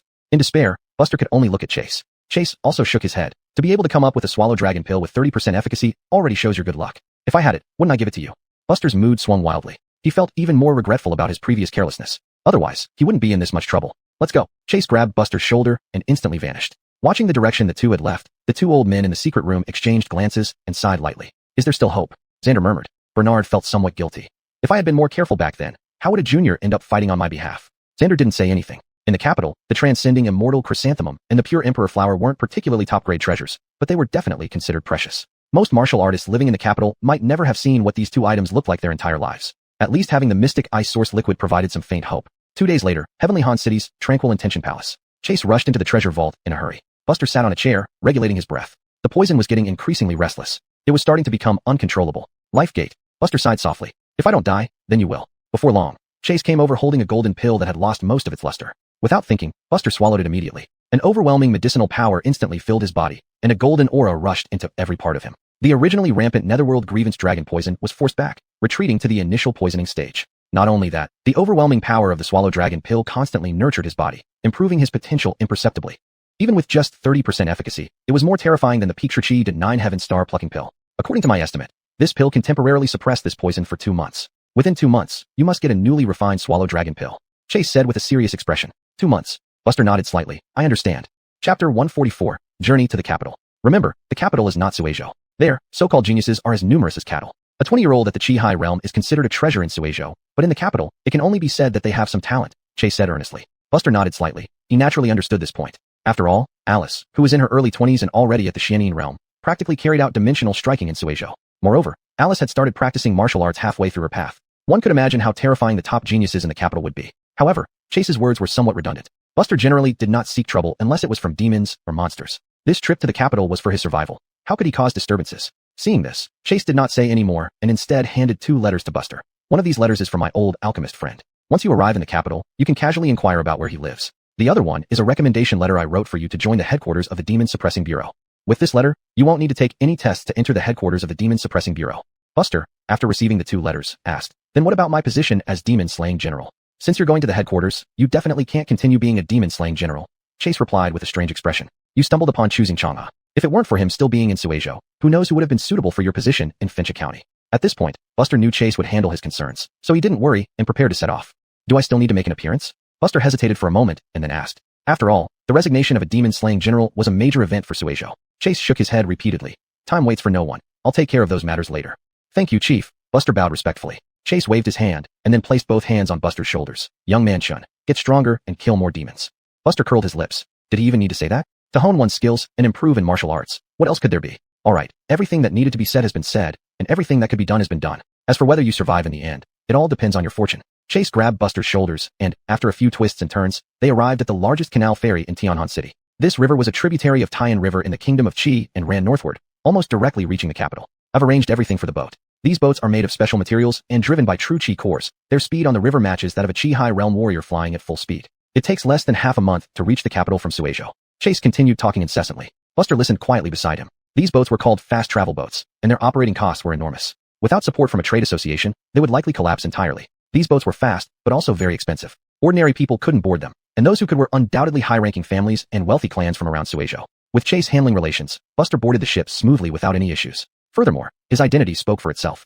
The captain leading the way was still visibly nervous, causing his steps to be somewhat awkward. This was none other than the legendary Qin general who killed demons without batting an eye. Just this fast travel boat wouldn't require Chase's intervention. A word from Buster, and even the head of the trade association would come running like a dog, not daring to make a sound. Without surprise, Buster was housed in a luxurious single cabin, which was spacious and elegantly decorated, clearly requiring much effort. If you need anything during this time, feel free to ask, the captain said, rubbing his hands and smiling. Although things were a bit uncomfortable along the way, for him, it was also an opportunity to meet General Chun, naturally hoping to talk more. However, Buster wasn't interested and waved his hand. I need solitude. The captain immediately understood, stepped back, and left, gently closing the door behind him. Soon, sailors were guarding Buster's cabin day and night, allowing only maids responsible for delivering meals to approach. All others, regardless of rank, were not permitted to come near. In his room, Buster spread out a map of the Kingdom of Qi. This was also a gift from Chase. It clearly marked the route of the ship fleet. It could lead directly to Fengzhou's Bishiyu city. Fengzhou was one of the 4 superior states among the 13 states of Qi, possessing astonishing depth. Among them, the chief of the Demon Suppressing Bureau was a Jinshin realm warrior, and all the demon-slaying generals under his command were at the Xianin realm. As expected, there were wealth disparities among the 13 states. This was inevitable, considering the vast territory and various reasons hindering balanced development everywhere. Simultaneously, Fengzhou bordered the capital closely. Qi's capital city was named Ding'an City, and Bishiyu City was right on the border of Fengzhou. After arriving at Bishiyu City, 100 miles more would lead to the capital. In fact, for the central place that everyone in Qi longed for, Buster wasn't interested. Instead, he had some aversion, because the waters there were too deep. But there was no way out. Even if he hadn't been poisoned this time, Buster would likely still have chosen to go north. Why? Because he was being targeted by the Shangling sect. This time, they sent someone at the Xianin realm and failed. Next time, might they send a warrior at the Jinshin realm? At that point, even Chase couldn't protect him anymore. Whether he stayed in Suizhou or not didn't matter much. But the capital was a key area of Qi, and a place like this would make the Shangling sect think twice before trying to infiltrate it. Taking both reasons into account, one for the antidote and the other for protection, both boiled down to one thing: survival. At this moment, the fleet on the river finally set off. Bang! Almost instantly, a burst of dazzling fire erupted from the rear of the ship. The hull began to move at high speed, disappearing in a flash before the eyes of ordinary people. The scenery outside the window became blurry. Buster glanced once and withdrew his gaze. Indeed, it had the speed of a Qi High Realm warrior. The cost to build such a ship was immeasurable. Thinking about the capital, Buster recalled the Xiang Mountain mentioned by the Wang family. Xiang Mountain, the Ascension Sword. After I solve this problem, maybe I'll visit Xiang Mountain, Buster murmured to himself. Since obtaining the Ascension Sword, Buster had postponed practicing it for various reasons, leading to the delay until now. Now wasn't the right time to practice the Ascension Sword either. He should wait until he reached the Xianin realm. 7 days later, just returned to Suizhou, Brandan received an order from Chase to return to Tianhan City. Master, you called me for something? Brandan asked puzzledly. Chase said calmly. You will stay at Gregory I Palace from now on, where I will personally train you to prepare for the demon slashing platform opening. Brandan became even more confused. Why do I need to go to the demon slashing platform?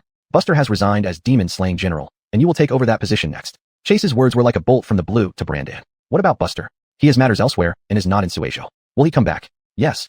Brandan took a deep breath. All right, let's open the demon slashing platform again.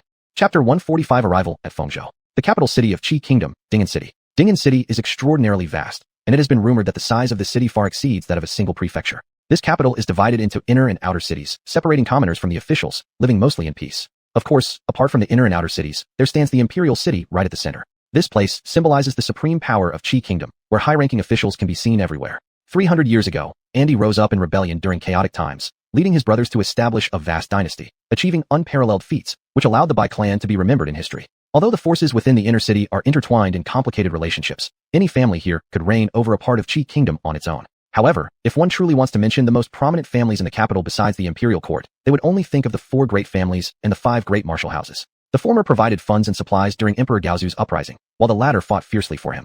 In the end, both received corresponding fiefs and rewards. As one of the 4 great families, the Li family's ancestral residence is situated in an extremely prominent location within the inner city, covering 10,000 acres, which could be considered richer than many nations. Inside an elegant and secluded pavilion, Alice, dressed in a plain dress, looked at the confidential report in her hand, her brows furrowed deeply. Xingzhou was in great turmoil, and Suizhou sent troops. Even Xiangling's sect dispatched 3 profound realm martial artists. Fortunately, with the support of 3 states, the crisis was barely averted.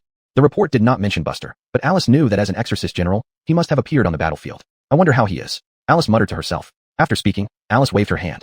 Zaina. Miss, I'm here. A pretty maidservant in orange clothes walked in and made a respectful bow. Give me detailed reports about the battle in Xingzhou, Alice said calmly. Though Zaina, the maidservant, didn't understand why her mistress cared so much about this matter, she still complied. Alone once more, Alice walked slowly to the bedside, her jade-like hands gripping the window frame, deeply worried. She hoped he would come to the capital, yet also did not want him to. On the ferry boat. Current enlightenment points, 9 points. You start practicing the dustless divine step. The technique is now proficient. You need only break through the final barrier. With diligent practice, you can achieve this. Day and night, your feet move swiftly, demonstrating the demeanor of a master in agility. 9 years later, enlightenment ends. Dustless divine step experience plus 7602. Dustless divine step, perfection, enlightenable. With the completion of the dustless divine step, Buster was confident that if he faced Bob again, even without the Heaven Void Destroyer bow, he had a 60% chance of slaying him. If only the dustless divine step had reached perfection earlier, perhaps he could have entered the city's protective array in time, avoiding the current threat to his life. To Buster, wealth and women were mere trifles, incomparable to the importance of his life and his path to cultivation. Lately, due to the imminent danger, he couldn't sleep as soundly as before. It seems the dragon-devouring pill indeed improved my physique, increasing my average experience points by over 100 each year, Buster mused, touching his chin. If the Netherworld grievance dragon poison were successfully removed, this disaster might turn out to be a blessing in disguise. Even with just 30% efficacy, the dragon-devouring pill had such effects. What would happen with full potency? Thinking of this, Buster became even more determined to find the remaining 2 main ingredients within 2 months. In the meantime, I'll work on comprehending the Sun God technique, Buster thought. Once successful, he would likely directly enter the profound realm. 8 days later, current enlightenment points, 8 points. Since the Sun God technique is a cultivation method you completed yourself, you are intimately familiar with it. However, precisely because of this, it is difficult to transcend your own thinking and elevate your understanding further. Even though your cultivation level is higher now, you still find yourself at a loss. 8 years later, enlightenment ends. Having learned from his previous experience of completing the Sun God technique, Buster was no longer surprised. Comprehending a cultivation method to its upper limit usually took nearly 20 years. The Sun God technique was different from other methods. Back then, he went through great efforts to complete the Sun God technique, exhausting all means. Now, comprehending the technique was akin to challenging himself. It was difficult, but as long as the panel clearly stated, "can be enlightened," it meant it was possible. Unconsciously, 15 days had passed on the boat. The swift-moving boat had docked at numerous ports along the way for loading and unloading cargo, all witnessed by Buster. All those silver coins flowing in and out explained why the owner could afford the swift-moving boat. This was the final stop after the battle in Suizhou. Fengzhou BUS City. The ferry boat slowly docked at the pier. Passengers disembarked one after another, walking down the plank in groups after surveying their surroundings. Stepping onto the deck, Buster squinted his eyes and scanned the area. This BUS city was far more prosperous than Tianhan City. Of course, that was just on the surface. What truly caught Buster's attention was that the celestial true qi in Fengzhou seemed several times denser. In comparison, Suizhou was like a remote and impoverished mountain village. The abundance of celestial true qi virtually determined the conditions for local martial artists. With equal talent, better conditions naturally led to faster and further progress. Thus, upper prefectures would always remain upper prefectures, while lower prefectures stayed as lower prefectures. Sir, would you like me to recommend an inn? No charge. The fleet captain followed closely behind, rubbing his hands with a fawning smile. Buster waved his hand. No need. Then he turned and walked off the ship. Time was now of the essence for him. So-called scenic beauty held no value. He needed to reach the capital even faster. He had less than 1.5 months left, and there were still no clues about the transcendent chrysanthemum or the pure imperial flower. On the bustling streets, Buster found a tea house. He asked the owner for a pen and drew a route on the map before setting off again. Using navigation had been difficult enough in his past life. Now, reading a topographic map was harder than cultivating martial arts. Leaving BUS City, Buster leaped into the air, disappearing into the horizon in an instant. The passers-by seemed accustomed to this sight and didn't cause any commotion. It was noon. Buster estimated the distance in his mind. If he headed in the right direction, he should soon reach Dingen City. There was an official road between BUS City and the capital, but flying was prohibited, which would greatly reduce Buster's speed. Therefore, he chose to take the mountain paths. Vast mountain ranges stretched endlessly, with dense layers of green trees. Buster soared through the clouds. In a nameless mountain range close to the capital, a group of over a dozen men wearing swords around their waists slowly escorted a carriage. Outside the carriage, an Igor priest with a fuchin smiled calmly. Miss, the Earth WIRM has nowhere to run. Once we arrive, we can start to cast our net. A cheerful voice came from inside the carriage. Then let's hurry up. Chapter 146, Nature's Gift. Boom. A deafening roar echoed throughout the entire mountain range. The woman in the carriage sounded anxious as she said, Hazri, our people have been discovered. We must get there quickly. Okay. When the carriage arrived at top speed, they saw a wolf with a coat of snow-white fur being attacked by dozens of magical spells, roaring angrily. How dare you track me? I will tear you all to pieces. The white wolf looked fierce, lunging forward with a heavy stomp. In an instant, a group of low-ranking guards were trampled into flesh and blood. After the stomp, the white wolf shrunk in size, eventually transforming into human form. He was handsome, appearing somewhat like a frail scholar from a scholarly family. A purple glow flashed out of the carriage, and powerful true chi directly smashed the carriage apart, heading straight for the white wolf. King White Wolf struck with a punch that collided fiercely with the purple true chi. Boom. The purple true chi exploded on the spot. A woman in purple slowly walked out of the broken carriage, seemingly not yet 20 years old, but her skills clearly placed her at the middle stage of Chi Si realm. The Taoist priest beside her had even more profound cultivation, obviously higher than her. Do you really think I didn't know your plan to ambush me? King White Wolf's figure gradually emerged from the smoke, his tone mocking. Sangxiao Omar, I have been plotting for over half a month to kill you. Now that I have cornered you, I won't let you escape. The woman clenched her fists, purple energy rising around them. Sangxiao Omar's fur stood on end, eyes bloodshot. Janelle, and the stinky Igor priest. These two bountiful meals, I'm willing to give them to you. Old friend, reveal yourself. Having said that, Sangxiao Omar opened his maw with all his might. From Sangxiao Omar's mouth slowly crawled out a gigantic python over 100 feet long. Yeah, it looks like you weren't lying. The python spoke in human language, its tongue flickering sinisterly. It didn't stop there. After the python, a lizard covered in black-red spots crawled out. It was hard to imagine that after transforming into human form, Sangxiao Omar could simply open his mouth and produce two demons larger than himself. At this moment, the demon side consisted of only 3. On the human side, besides 2 Chi Si realm experts, there were over 30 Mountain River realm subordinates. Yet, despite their numerical advantage, everyone felt like they had fallen into an icy abyss. Sangxiao Omar had managed to hide 2 demon kings inside him using this method, and these 2 demons were not of Sangxiao Omar's level. Judging from their auras, they were both at the peak Chi Si realm. Purple-clad Janelle gritted her teeth, retreating instead of advancing a few steps, saying loudly, Everyone, this is my fault. Retreat now, and I'll hold them off. None of Janelle's subordinates retreated. They just stared intensely at the 3 demons. Janelle's expression darkened. She had been watching this wolf king for some time, carefully plotting and deliberately luring this demon here to prevent interference from nearby large demons. Her people had investigated within 10 miles, finding no anomalies. She thought the ambush would succeed without any issues. But she didn't expect Sangxiao Omar to have hidden 2 other demon kings inside him so early on. An elderly man with a Taoist staff held his broom. He was also at the peak Chi Si realm, but had another identity, a death servant of the Tang family. This was a critical moment, allowing no hesitation. So the Igor protected the young lady. Miss, please go first. You are precious and have a bright future in martial arts. Don't perish here.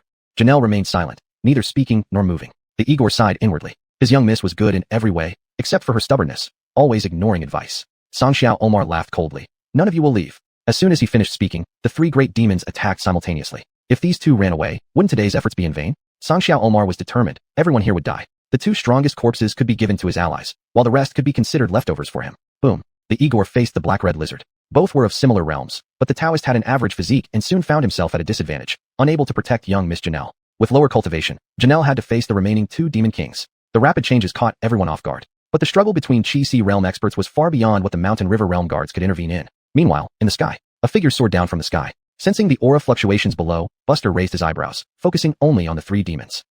Such a grand scene. Due to his desire for the demon cores, Buster couldn't help but stop and observe. Such bad luck, encountering 3 demon lords? No, unless absolutely necessary, demon lords would never set aside their pride and join forces. Buster scratched his head. He didn't fully understand the situation yet, and didn't want to rush into it blindly, but he also wasn't willing to let go of these 3 Chi Si realm demon cores. Among them were 2 Chi realm peak demon cores, which would be quite beneficial to him. While Buster was contemplating, the situation below had already turned chaotic. The woman in purple suddenly released a burst of energy, seemingly enhancing her mid-stage Chi realm cultivation by one small level through some secret technique. But even so, facing the combined assault of 2 demon kings, she was still being forced back step by step. In no time, she had been separated from the main group and driven far away. Isolated, Buster's heart stirred. His figure shot forward. The elderly man with the demeanor of an immortal was now somewhat disheveled. He wanted to help Miss Janelle, but was too occupied by the black-red lizard, which was proving too difficult to handle and gave him no chance. Buster descended from the sky near the Igor and shouted, "I'll kill this demon. The demon core goes to me." Deal. Although the Igor didn't recognize Buster, he knew that anyone who could walk on air must be a Chi realm expert. Whether this person could kill the demon wasn't something he could control, but having someone join the fight might bring a slight turn of events. So the Igor almost didn't hesitate. "If you can kill the demon, young brother, take the demon core." After speaking, he saw the black-clothed youth merely nod lightly. The next moment, the Igor's eyes widened. The youth vanished into thin air. Then he felt a powerful wave of blade intent sweep over. Next, a scene that left everyone present stunned unfolded. The previously unstoppable black-red lizard now stood motionless, its massive body pierced by a fine white light that cut it in half from head to tail. Puffed. Blood exploded everywhere. A peak Chi realm demon lord fell inexplicably. Clang. The sharp sound of retracting the blade echoed, snapping everyone out of their daze. By then, Buster had already taken out a demon core. Thank you, nature's gift. Chapter 147. Invincible at the Chi, a little late, sorry. Without a word, the Igor knelt on both knees. This Igor beseeches Senior to help Miss get through this crisis. Senior? Buster's lips twitched, clearly mistaking him for someone like Chase who had reversed aging. With a demon core, I will naturally go. Though this was what he thought in his heart, Buster's words were indifferent on the surface. Janelle's body flew backward, crashing into a mountainside with a munhum, suddenly spitting out a mouthful of blood. Her vision blurred. Janelle smiled bitterly. She was too hasty. If she had waited for her elder sister to come, perhaps it wouldn't have ended this way. Janelle knelt on one knee, using her hands to support herself from falling down, but it was only a last-ditch effort. Girl, instead of struggling, why not just wait for death? Maybe I'll give you a quick end. The giant python writhed, finally transforming into a short man with sickly white skin. Janelle spat out a mouthful of bloody phlegm and sneered. Even if I die, I'll make you shed some skin. Bo couldn't help but laugh. At this point, still talking tough? So what if you're from the Tang family in the capital? We've already made deadly enemies with your family. Might as well go all the way and flee far away. But in the next moment, Bo's face stiffened. It looked down with disbelief. A half-blade protruded from its chest. When did that happen? It didn't even sense anything. Before Bo could speak, a white light erupted from the blade. Boom. Righteous aura. A Chi realm demon monarch was instantly exploded by the white light, its flesh and blood scattered everywhere. As Bo's body turned into countless fragments, a figure in black appeared behind it. Buster remained expressionless, keeping his original stance after drawing his blade. On the back of the blade, a complete demon core floated. This sudden turn of events left the other 2 people stunned. What was going on? The short man transformed from the python was the first to react, retreating rapidly. Bo hadn't sensed it. How could he be any different? It was a full-fledged perfect Chi realm being unable to detect the other party's aura at all. It was likely a profound boundary martial artist. Almost instantly, the python lost its fighting spirit. Fighting this person would likely mean death, without knowing how. Janelle stared blankly at that figure, trying to say something but unable to due to her severe injuries. Though Bo was only mid-Chi realm, even a full-fledged perfect Chi realm should have enough leverage to hold out. How could there not even be a chance to fight back? The black-clothed youth merely glanced at her before disappearing again. The Taoyuan Wajiji blade technique and the immaculate step technique were both at their peak, showing their full might now. So-called Chi realm. Nothing more than paper tigers, easy prey. After several leaps, Buster caught up even though he allowed the giant python a few seconds to escape. Why do you want to kill me when we have no enmity? Seeing no hope of escaping, the python questioned aloud. A blade fell. Buster didn't even bother speaking to this demon.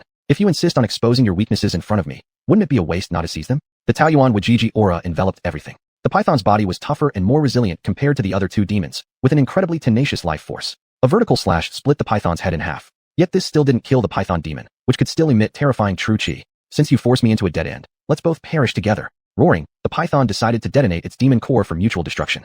But then, something unbelievable happened. Its true chi seemed locked, unresponsive to its commands. Innumerable blades sprang from the first, shredding the remaining parts of the body. Ultimately, only a floating demon core remained. Buster sighed in relief, grateful for the timely move. Had the python really detonated, it would have been a huge loss. Mutual destruction? Do you deserve it? Shaking his head, Buster picked up the demon core and left. After he departed, the scattered blood and flesh on the ground began to slowly squirm. Then they gradually coalesced into a worm. I will repay today's grudge another day, the python said grimly. Yet there was also a hint of survival relief. Fortunately, the opponent didn't know his vital skill. Otherwise, it wouldn't have been so lucky. Still, better leave quickly. That girl knows my reconstruction skill. This person will certainly return. The python thought as it prepared to leave. Yet, a tall figure appeared before him. The python demon lifted its head, heart trembling. How could he come back? It was Buster. Looking at this demon that could still live without its demon core, Buster clicked his tongue in amazement. After reassembling, can you generate a new demon core? If so, wouldn't it be possible to domesticate his whole clan, just like raising worms? Who are you? The python demon screamed, unable to hear what Buster was saying. Then, naturally, it was stomped to death by Buster. After doing all this, Buster rummaged through the worm's flesh body, feeling somewhat disappointed. It would have been great if there were a demon core. Miss. The Igor led everyone to arrive. Seeing Janelle leaning against a stone with weak breath, he took out a pill and put it into her mouth. Janelle finally regained her senses. Who was that person? I don't know either. That senior should have been passing by. By the way, where are those two demon monarchs? The Igor asked. Janelle opened her mouth and smiled bitterly. They should both be dead. As she spoke, Janelle saw Buster from afar, playing with two demon cores in his hand like walnuts. Everyone looked over. They were naturally very familiar with the aura of these two demon cores. After all, they had nearly died at their hands. Janelle slowly got up, clasped her hands towards Buster. Thank you, senior, for your help. If you need me in the future, you can find me in the capital city. The Tang family of the capital? Buster was taken aback. If it was the Tang family he thought of, then that would be quite significant. In the capital, there are 4 ancient families and 5 martial arts noble families. Among the 5 martial arts noble families, there is indeed a Tang family. Of course, Buster was just surprised. He wasn't interested in it. He simply nodded lightly. Just taking what we need. Janelle was speechless and asked again, where's senior heading? If it's on the way, we can travel together. Buster knew these people were probably going back to the capital, but he raised an eyebrow. I'm going south, not on the same route. Goodbye. After speaking, Buster soared into the sky, heading north. Janelle and the Igor exchanged glances. This. Chapter 148. Arrival at the capital. Miss? The Igor hesitated for a moment before speaking. Janelle waved her hand. Forget it. If this senior doesn't want us to know his identity, he must have his reasons. After all, such mighty individuals often have their peculiarities, don't they?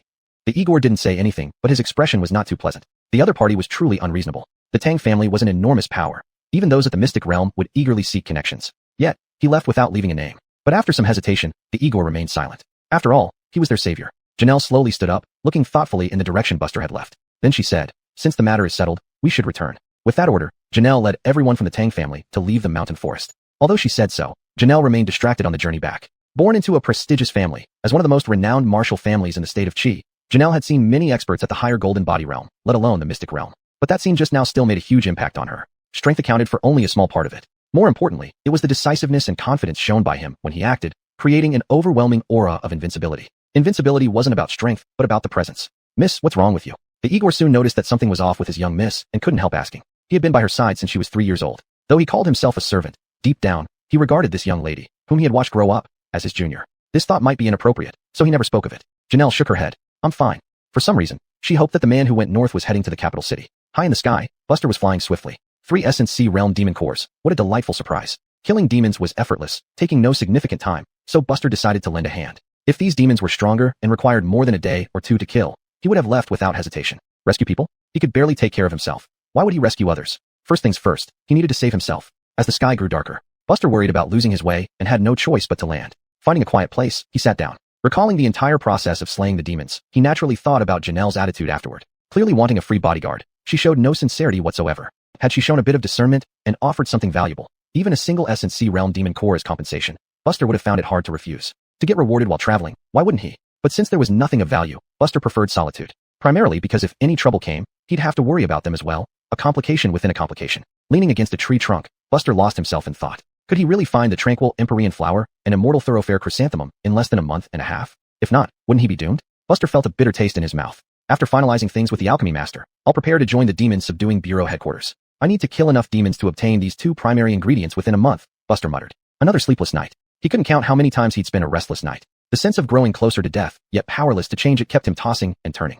The next morning, the first rays of sunlight illuminated the earth. Buster rose and continued on his way. In the morning, the official road outside the capital city bustled with shops on both sides, filled with an array of goods. One might think it was a busy street inside the city rather than an official road. In this chaotic era, the safest place was undoubtedly the capital city at the heart of the state of Qi. Amidst such turmoil, only the capital could still resemble prosperity. This scene deeply moved Buster. In his past life, he read history books and knew that even during prosperous times, commoners still struggled for food.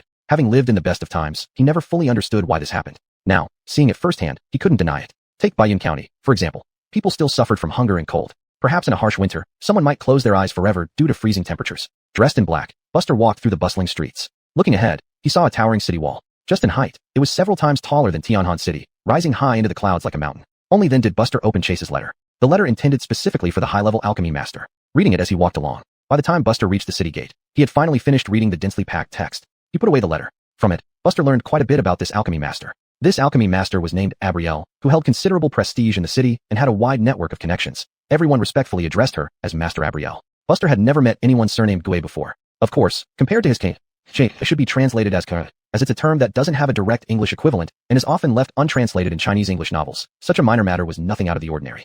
Judging from the content of the letter, Buster deduced without difficulty that Chase's old friend was likely a woman. Thinking of this, Buster couldn't help but recall Brandan's identity as a biological son.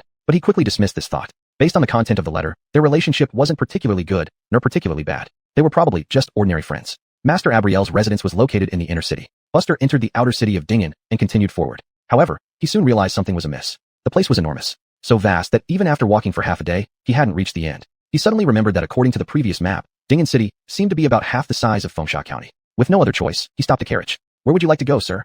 The inner city. Got it. During the daytime, the inner city of the capital allowed ordinary citizens to enter and exit freely, but they had to leave by dusk. Otherwise, if discovered, they would all be treated as assassins. This could also be seen as a special protection that the state of Qi provided for important ministers and some prominent families. After all, with so many talented individuals in the world, accidents were much more common than in peaceful times. Buster squeezed into the crowd following the flow of people and walked through another city gate. He officially stepped into the inner city. Compared to the outer city, the inner city exuded a sense of solemnity and dignity. People entering from the outside would subconsciously tighten their expressions, feeling almost inferior in an intangible way. After making some inquiries, Buster found out the location of Master Abriel's residence. Soon, a mansion taller than his own demon-subduing bureau headquarters stood before him. There were no guards at the entrance. But just as Buster approached the gate, it seemed like someone inside sensed his presence. The gate slowly opened a small gap, and a short, plump elderly man emerged.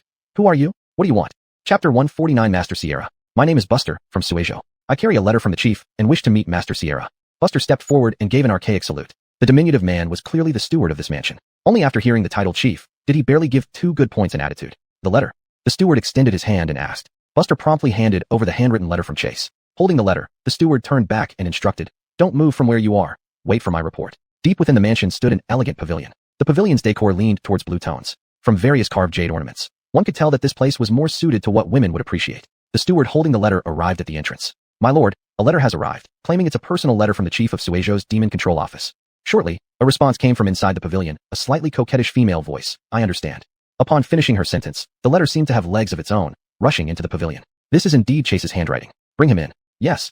At the main gate of the mansion, the steward, who had gone away and returned, showed a completely different attitude now, with a smile always on his face. "Young master, please come in." Given that this person held the chief's letter, he must be extraordinary. Even the lord was willing to give some courtesy. If he still put on airs, he would have wasted all these years of worldly wisdom. The mansion was huge and complex in layout, decorated so extensively that it looked like a dollhouse. Following the steward through corridors and winding paths, Buster finally arrived before the elegant pavilion.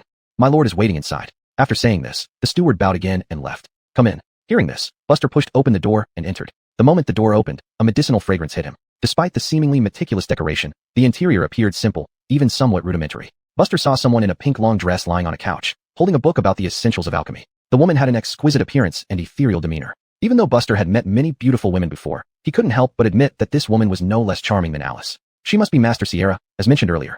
Though she looked young, she must be older. Of course, this thought couldn't be expressed casually. Buster quickly reined in his thoughts. "You're called Buster?" Sierra said slowly. "Yes," replied Buster. Sierra put down the book and sat on the bed. "What's your relationship with Chase?" "Superior and subordinate," Buster answered succinctly. Sierra sneered. "A subordinate? Chase wouldn't go to such lengths for just anyone." "Never mind. Regardless, I agree to Chase's request." Buster remained silent, waiting for her to continue. "The dragon swallowing pill benefits me too, but as you know, each of the 3 main ingredients is extremely hard to find. Let me be clear, I don't have them, and if I did, I probably wouldn't give them to you. So you'll have to strive for them yourself. As for the dozens of other herbs besides those 3 main ingredients, I can cover the cost out of respect for Chase." Sierra stood up and walked toward Buster. Just as she finished speaking, Sierra suddenly attacked without warning. Her mystical aura burst forth, and she casually pushed out a palm. Buster squinted his eyes and countered with a palm, unleashing heavenly heart thunder. Due to the yin-yang dragon poison affecting him, he lost 20% of his combat ability. Even reacting in time against a profound realm expert surprise attack was nearly impossible. Bang! Buster smashed through the pavilion wall and landed outside. Stabilizing himself, Buster frowned slightly. "Senior, what does this mean?" "Just testing you." "Not bad. Indeed, it's the yin-yang dragon poison." Sierra's voice came from inside. "Come in." Inside the pavilion, Sierra looked somewhat stunned. Who exactly is this person? When she launched the sudden attack, if the opponent could react in time, that would already be perfect. But now, that young man only fell slightly at a disadvantage, yet emerged unscathed. Remember, although she is a great alchemist, her own combat prowess isn't weak either. Even facing peers, she holds her own well-known reputation for fighting among alchemists in the capital. Yet, despite this, she only gained a slight advantage, not even managing to suppress him. Could he even fight an opponent at the profound realm? Moreover, who is this Buster? He's from Suejo. Thinking of this, Sierra's eyes flashed. She seemed to understand why Chase paid so much attention to Buster. As these thoughts raced through her mind, Buster had already walked back in. "Kid, not bad skills." Sierra resettled herself on the bed and smiled. Buster nodded slightly, his face expressionless. "Thank you, Senior, for holding back. Let's not talk about that. What are your thoughts on the remaining 2 main ingredients?" Buster felt as if this was a trap being set for him, so he shook his head slightly. "I have no immediate ideas, but I can take up a position at the Demon Control Office and exchange war merits for the herbs. You only have 1.5 months. Even if you continuously slay demons, you could at most exchange for 1 ingredient. But now you need 3 in front of you. Even with Xianbing essence liquid, you still lack 2. Sierra narrowed her eyes. Obviously, Sierra was unaware of Buster's rapid promotion during his time at the Suizhou Demon Control Office. Otherwise, she wouldn't be so certain. Of course, Buster couldn't guarantee it either. Seeing that this alchemy master seemed to have an alternative route, Buster hesitated and then said, "Please, Lord, show me the way. Do you know Xiaoling Fairyland?" Sierra asked. Buster shook his head. Sierra rolled her eyes. This guy wasn't bad in strength, but was indeed somewhat naive. Xiaoling Fairyland is a secret realm exclusive to the royal family, but it opens every 2 years to allow descendants of various families and officials to enter for training. The highlight is the purification of the physical body using sacred light. If effective, it can increase the power of warriors by 10 to 20%. And the entry requirement for Xiaoling Fairyland is anyone 25 years old or younger and below the profound realm. That place has been cultivated by the royal family for hundreds of years, abundant in true qi, making it extremely rare. Buster listened quietly to what Sierra said, frowning deeper. What does this have to do with my main ingredients? He had almost no interest in this so-called Xiaoling Fairyland, except perhaps for the sacred light. After all, cultivating the physical body was a path Buster was quite enthusiastic about. Of course, it's related. Various heavenly treasures grow in Xiaoling Fairyland, including one of the growing places of immortal thoroughfare chrysanthemum. With good luck, you might really see it, Sierra explained fluently. Buster's heart stirred. Immortal thoroughfare chrysanthemum? If he could find immortal thoroughfare chrysanthemum in Xiaoling Fairyland, he would have a high chance of exchanging for the remaining imperial purity flower from the Demon Control Office. This would greatly increase his chances. Chapter 150, Replacing a Slot. Senior, you mean to say that one needs a powerful family as a backing in order to enter the Xiaoling immortal realm? Buster quickly identified the loophole and frowned as he asked. Abrielle nodded slightly. Indeed, but there is a second way to enter the Xiaoling immortal realm. After all, what the imperial court least wants to see is a situation where families suppress the royal clan. Doing so would only backfire. The second method is to find someone with some influence in the capital city to write a recommendation letter for entry. In this way, even without any background, one still has a chance to enter. Abrielle poured himself a cup of tea to soothe his throat and continued. You might think this still doesn't escape the control of powerful families. After all, those talented itinerant cultivators wanting to gain entry will eventually have to find a qualified family to write the letter and integrate into them. Buster did not express any opinion, knowing that if Abrielle said so, there must be more to come. Abrielle smiled wryly. The Xiaoling immortal realm has never been a holy place. Rather, it's similar to the civil service examination for commoners, emphasizing selection. The current princes are vying to gather all itinerant cultivators from the world into the royal clan. Suddenly, Buster understood. These so-called talented itinerant cultivators needed a recommendation letter to compete for entry into the Xiaoling immortal realm. To get a recommendation letter, they needed someone willing to write it for them. Powerful families or princes could do it. Especially the latter, which was openly available, anyone capable could try. And these people would naturally become part of the royal household. Since both powerful families and the royal clan were competing for talents, most people would lean toward the latter. The Xiaoling immortal realm was similar to a military examination. But upon understanding this, Buster's expression darkened. Was Abrielle hinting that he should choose sides? At this thought, Buster involuntarily shuddered. That wouldn't do. He had heard that the current emperor was in poor health, and the position of crown prince remained vacant. He knew nothing about such matters, and choosing the wrong side could cost him his head. Inadvertently, Buster glanced at Abrielle and probed. Does Senior also have a recommendation slot? Abrielle looked slightly surprised. How did you know? Relieved, Buster whispered. I guessed. My cultivation at the Xianyi stage was originally not enough, but as you know, I have another identity, and I managed to secure a slot. Abrielle chuckled. However, this slot was already reserved, so changing my mind now. Buster spoke gravely. Shall we have a match? What match? Abrielle rolled his eyes. Given the boy's strength just now, was a match even necessary? Well then, I'll speak to him later. However, this person holds grudges easily, so our actions here may seem unreasonable, but they follow the rules. If we meet inside the immortal realm, feel free to act accordingly. Understood. Abrielle drained his teacup in one gulp. Besides, if you win first place in the Xiaoling Imperial Examination, you can get an opportunity to enter the National Treasury. I'm certain one of the 3 main ingredients will be inside. Buster narrowed his eyes slightly. That meant securing 2 of the main ingredients in one Xiaoling Imperial Examination, plus the Xianbing Lenin Yi he already had, all collected in one go. No, the National Treasury, being a national treasure, might contain the dragon-swallowing pill. Don't entertain thoughts of taking the dragon-swallowing pill from the National Treasury, Abrielle suddenly said. Buster paused. Why? The dragon-swallowing pill loses its efficacy rapidly due to the unique nature of its ingredients. It loses 20% each month, and once it reaches 60%, the loss rate slows down, Abrielle explained seriously. So while the National Treasury certainly has the dragon-swallowing pill, I can assure you that it won't have a pill with full efficacy. Buster nodded slightly. He had his plan. If he truly gets this opportunity, he would decide then. If by some stroke of luck he finds a complete dragon-swallowing pill, he would naturally choose it. Then Buster asked again, what does Senior need me to do? This time, consider it repaying Chase's old favor. You don't need to ask why, just do it. Besides, do you really think becoming the top scholar in the Xiaoling Imperial Examination is that easy? Abrielle raised an eyebrow teasingly. Buster inwardly thought, nonsense. This Xiaoling Imperial Examination allows only martial artists below the Xianyi stage to enter. If he doesn't win, who will? But on the surface, he shook his head, dare not. In this Xiaoling Imperial Examination, there will surely be many martial artists who are just a step away from reaching Xianyi. If they gain some fortune in the immortal realm, advancing to Xianyi isn't impossible, so be cautious, Abrielle warned. In 5 days, I'll take you to the Imperial City.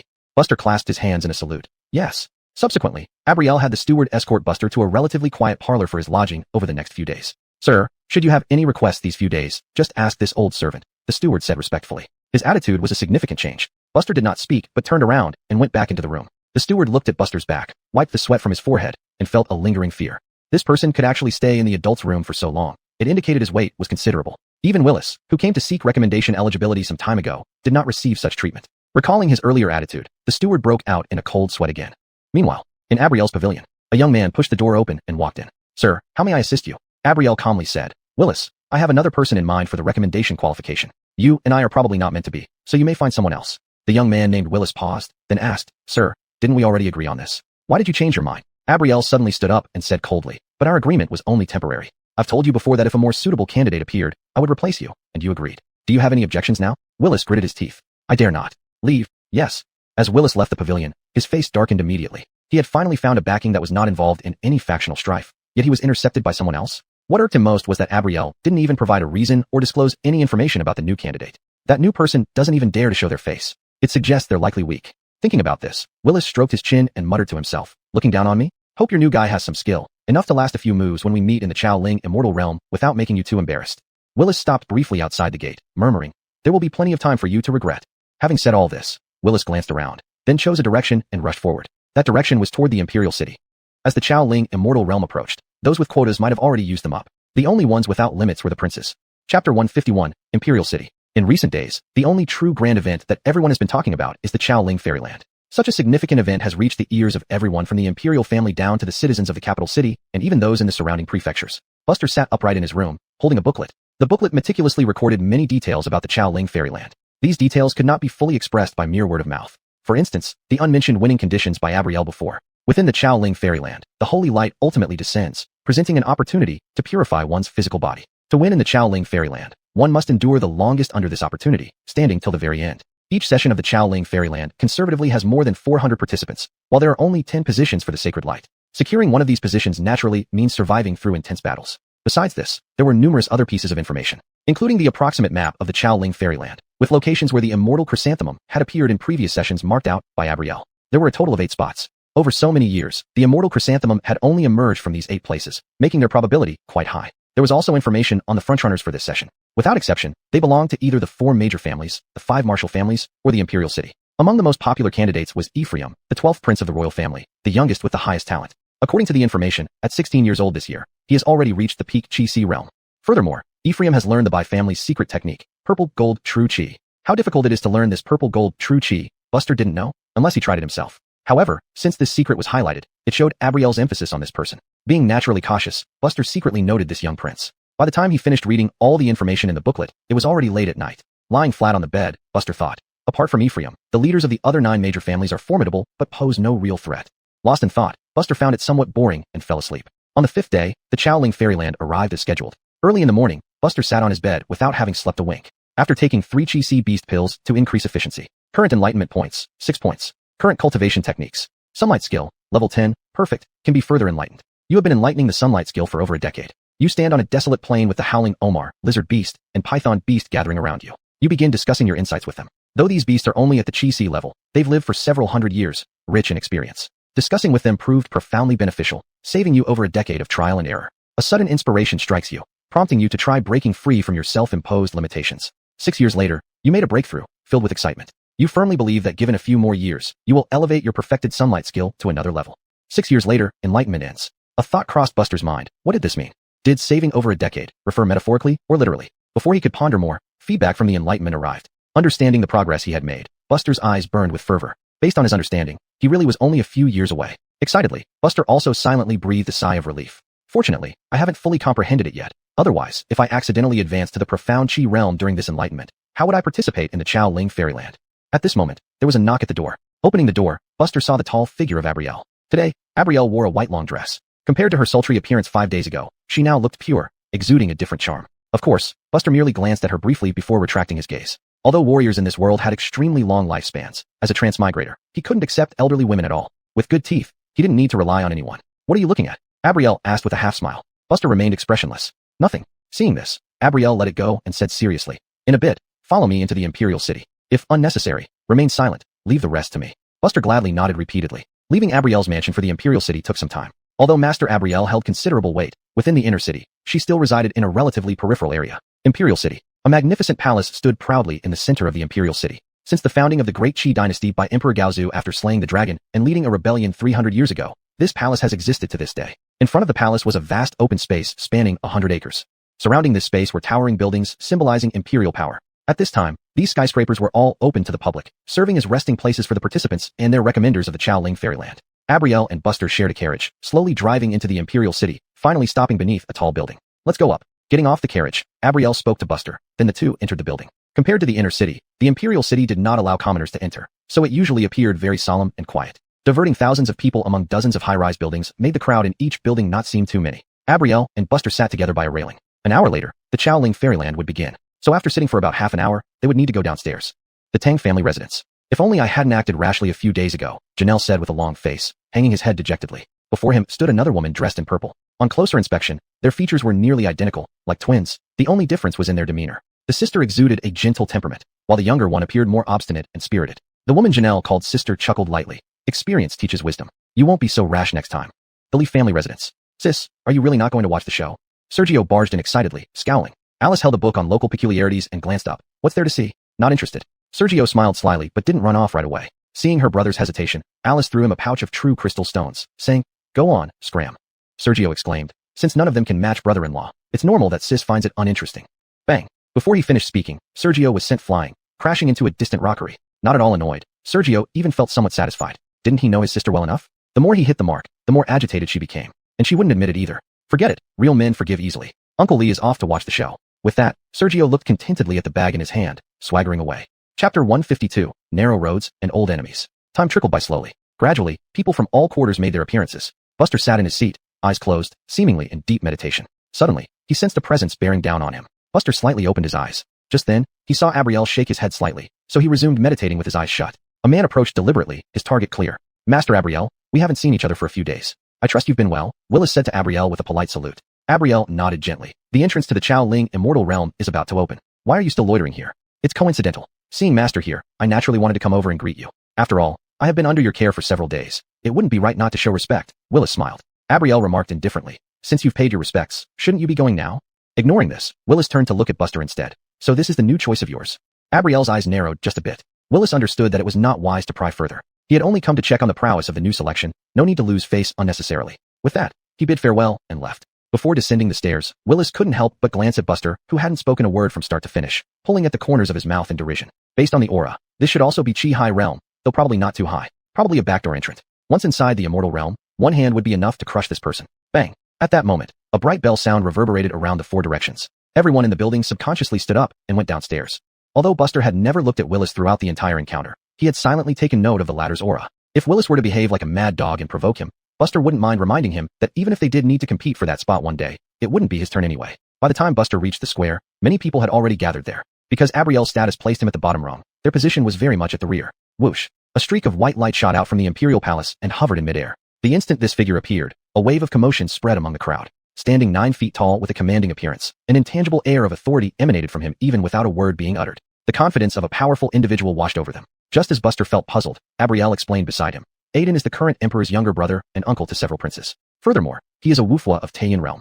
Taiyan Realm. Buster's eyes narrowed slightly. This was the highest cultivation he had seen since coming to this world. Leaving aside the first 4 realms of Qishu Ewitation and Qi Hai, there were 5 more realms. Xian, Yi Jinsen, Tianyao Wushan. This Taiyan Realm was the 3rd major realm. Gentlemen, everyone who has made it here must know about the Qiaoling Immortal Realm, so I shall not elaborate. Those entering the competition, please come up to the stage. Aiden raised his hand slightly, his voice loud and resonant. After he finished speaking, the ground beneath this royal uncle shook violently, and in the center of the original ground plaza, a 100-jong wide square platform rose up. A figure shot out from the Imperial City, being the first to step onto the platform.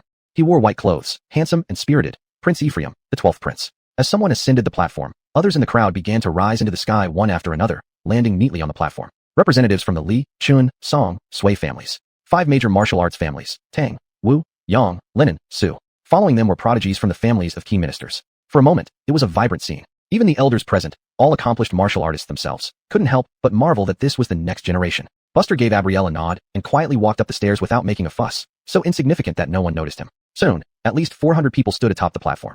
Aiden laughed. Since everyone is gathered, let's begin.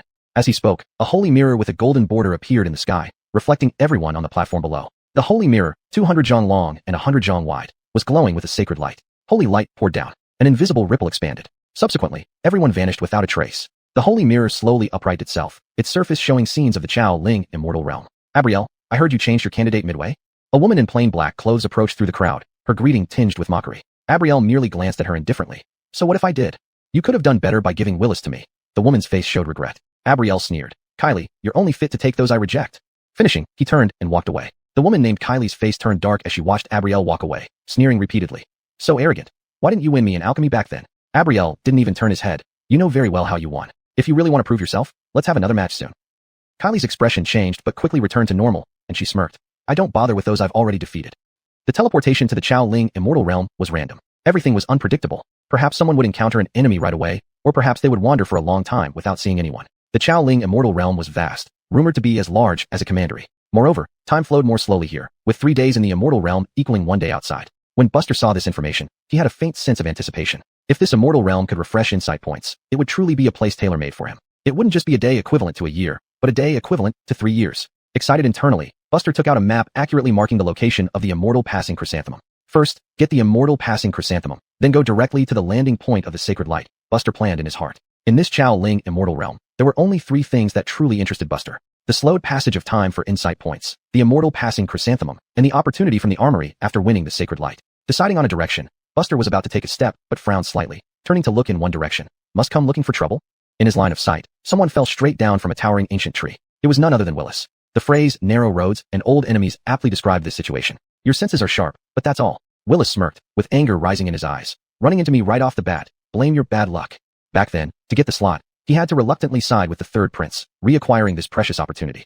But from now on, he was bound to the third prince. The person responsible for all this was the one standing before him. Willis's killing intent surged. Buster remained unmoved in the distance, slowly putting away the map. He drew the long Shao saber. With the dustless divine step, he charged forward. Since you're seeking death, so be it. Chapter 153. First exposure, additional chapter thanks. Willis's expression changed drastically. He was now in the late Chi-Si realm, and theoretically, as long as he didn't encounter geniuses from the 9 great families or the royal family, he wouldn't suffer a significant disadvantage. But Buster's speed was so fast that Willis couldn't even see clearly. The distance of several dozen zhang was instantly closed by Buster's dustless divine steps. Willis instinctively crossed his arms in front of him for protection, and a punch arrived on schedule, striking right at the intersection of his arms. He blocked it. Greatly relieved, he felt a sudden joy. However, the force contained within Buster's punch made Willis's face suddenly stiffen. Bang! Willis's figure flew out like a kite with its string cut. Buster disappeared again. Even Xian boundary martial artists couldn't catch him. A mere late-stage Chi-Si martial artist had no chance to even chase after him. Before Willis hit the ground, Buster caught up, placing a hand on his head and forcibly pressing him down from midair. Boom! Willis's head hit the ground first, creating a large pit and sending dust flying everywhere. This self-proclaimed genius cultivator rolled his eyes white and groaned, blood trickling from all 7 openings of his body. In the Chao Ling immortal realm, death wasn't true death, but elimination from the competition. Yet every eliminated person could clearly feel they had died once. Buster stomped on Willis's chest, looking down from above without any expression, almost appearing nonchalant. This is impossible. Willis looked at Buster in disbelief. How could he be this strong? With this power, he must be at least in the peak Chi-Si realm. Buster raised Dragon Howl Saber, saying indifferently, I'll send you off. No, please don't. I know I was wrong. I won't bother you anymore. I beg you, let me go. Willis trembled, pleading. He had barely managed to secure an opportunity to enter the Chao Ling immortal realm and hadn't even begun exploring when he faced elimination. How could he accept it? Ignoring Willis's pleas, Buster swung his saber down. Soon, Willis's figure was covered by a golden light, vanishing along with his physical body. On the platform, as a flash of light passed, Willis reappeared. People below looked at him with disdain and pity. How long did he last inside? But what had just happened was broadcasted through the holy mirror. Everyone present clearly saw Buster's capabilities. An unparalleled speed, not something the Chi-Si realm could contend with. Still, there were many Golden Body and even Tread Cloud realm martial artists among the audience who could tell that Buster was only at the peak Chi-Si realm. This only made it more incomprehensible. Why had such a talented individual remained unknown until now? From a tall building nearby, a young man in dragon-patterned robes, elegant and graceful, sipped wine, watching the scene with interest. Behind him stood a beautiful woman in tight-fitting clothes, her face cold. Third Prince Adriel. Willis was one of his recommended participants. Surprisingly, instead of anger, this third prince became more curious. Caitlin, look into this person's background and history thoroughly. Third prince instructed his attendant. The icy woman bowed slightly. Yes. Adriel shifted his gaze back to the holy mirror, his eyes glowing. What a well-hidden gem. If this person has no powerful connections behind him, he would be a valuable asset. Meanwhile, Janelle and the Tang family members watched everything unfold as well. It's him?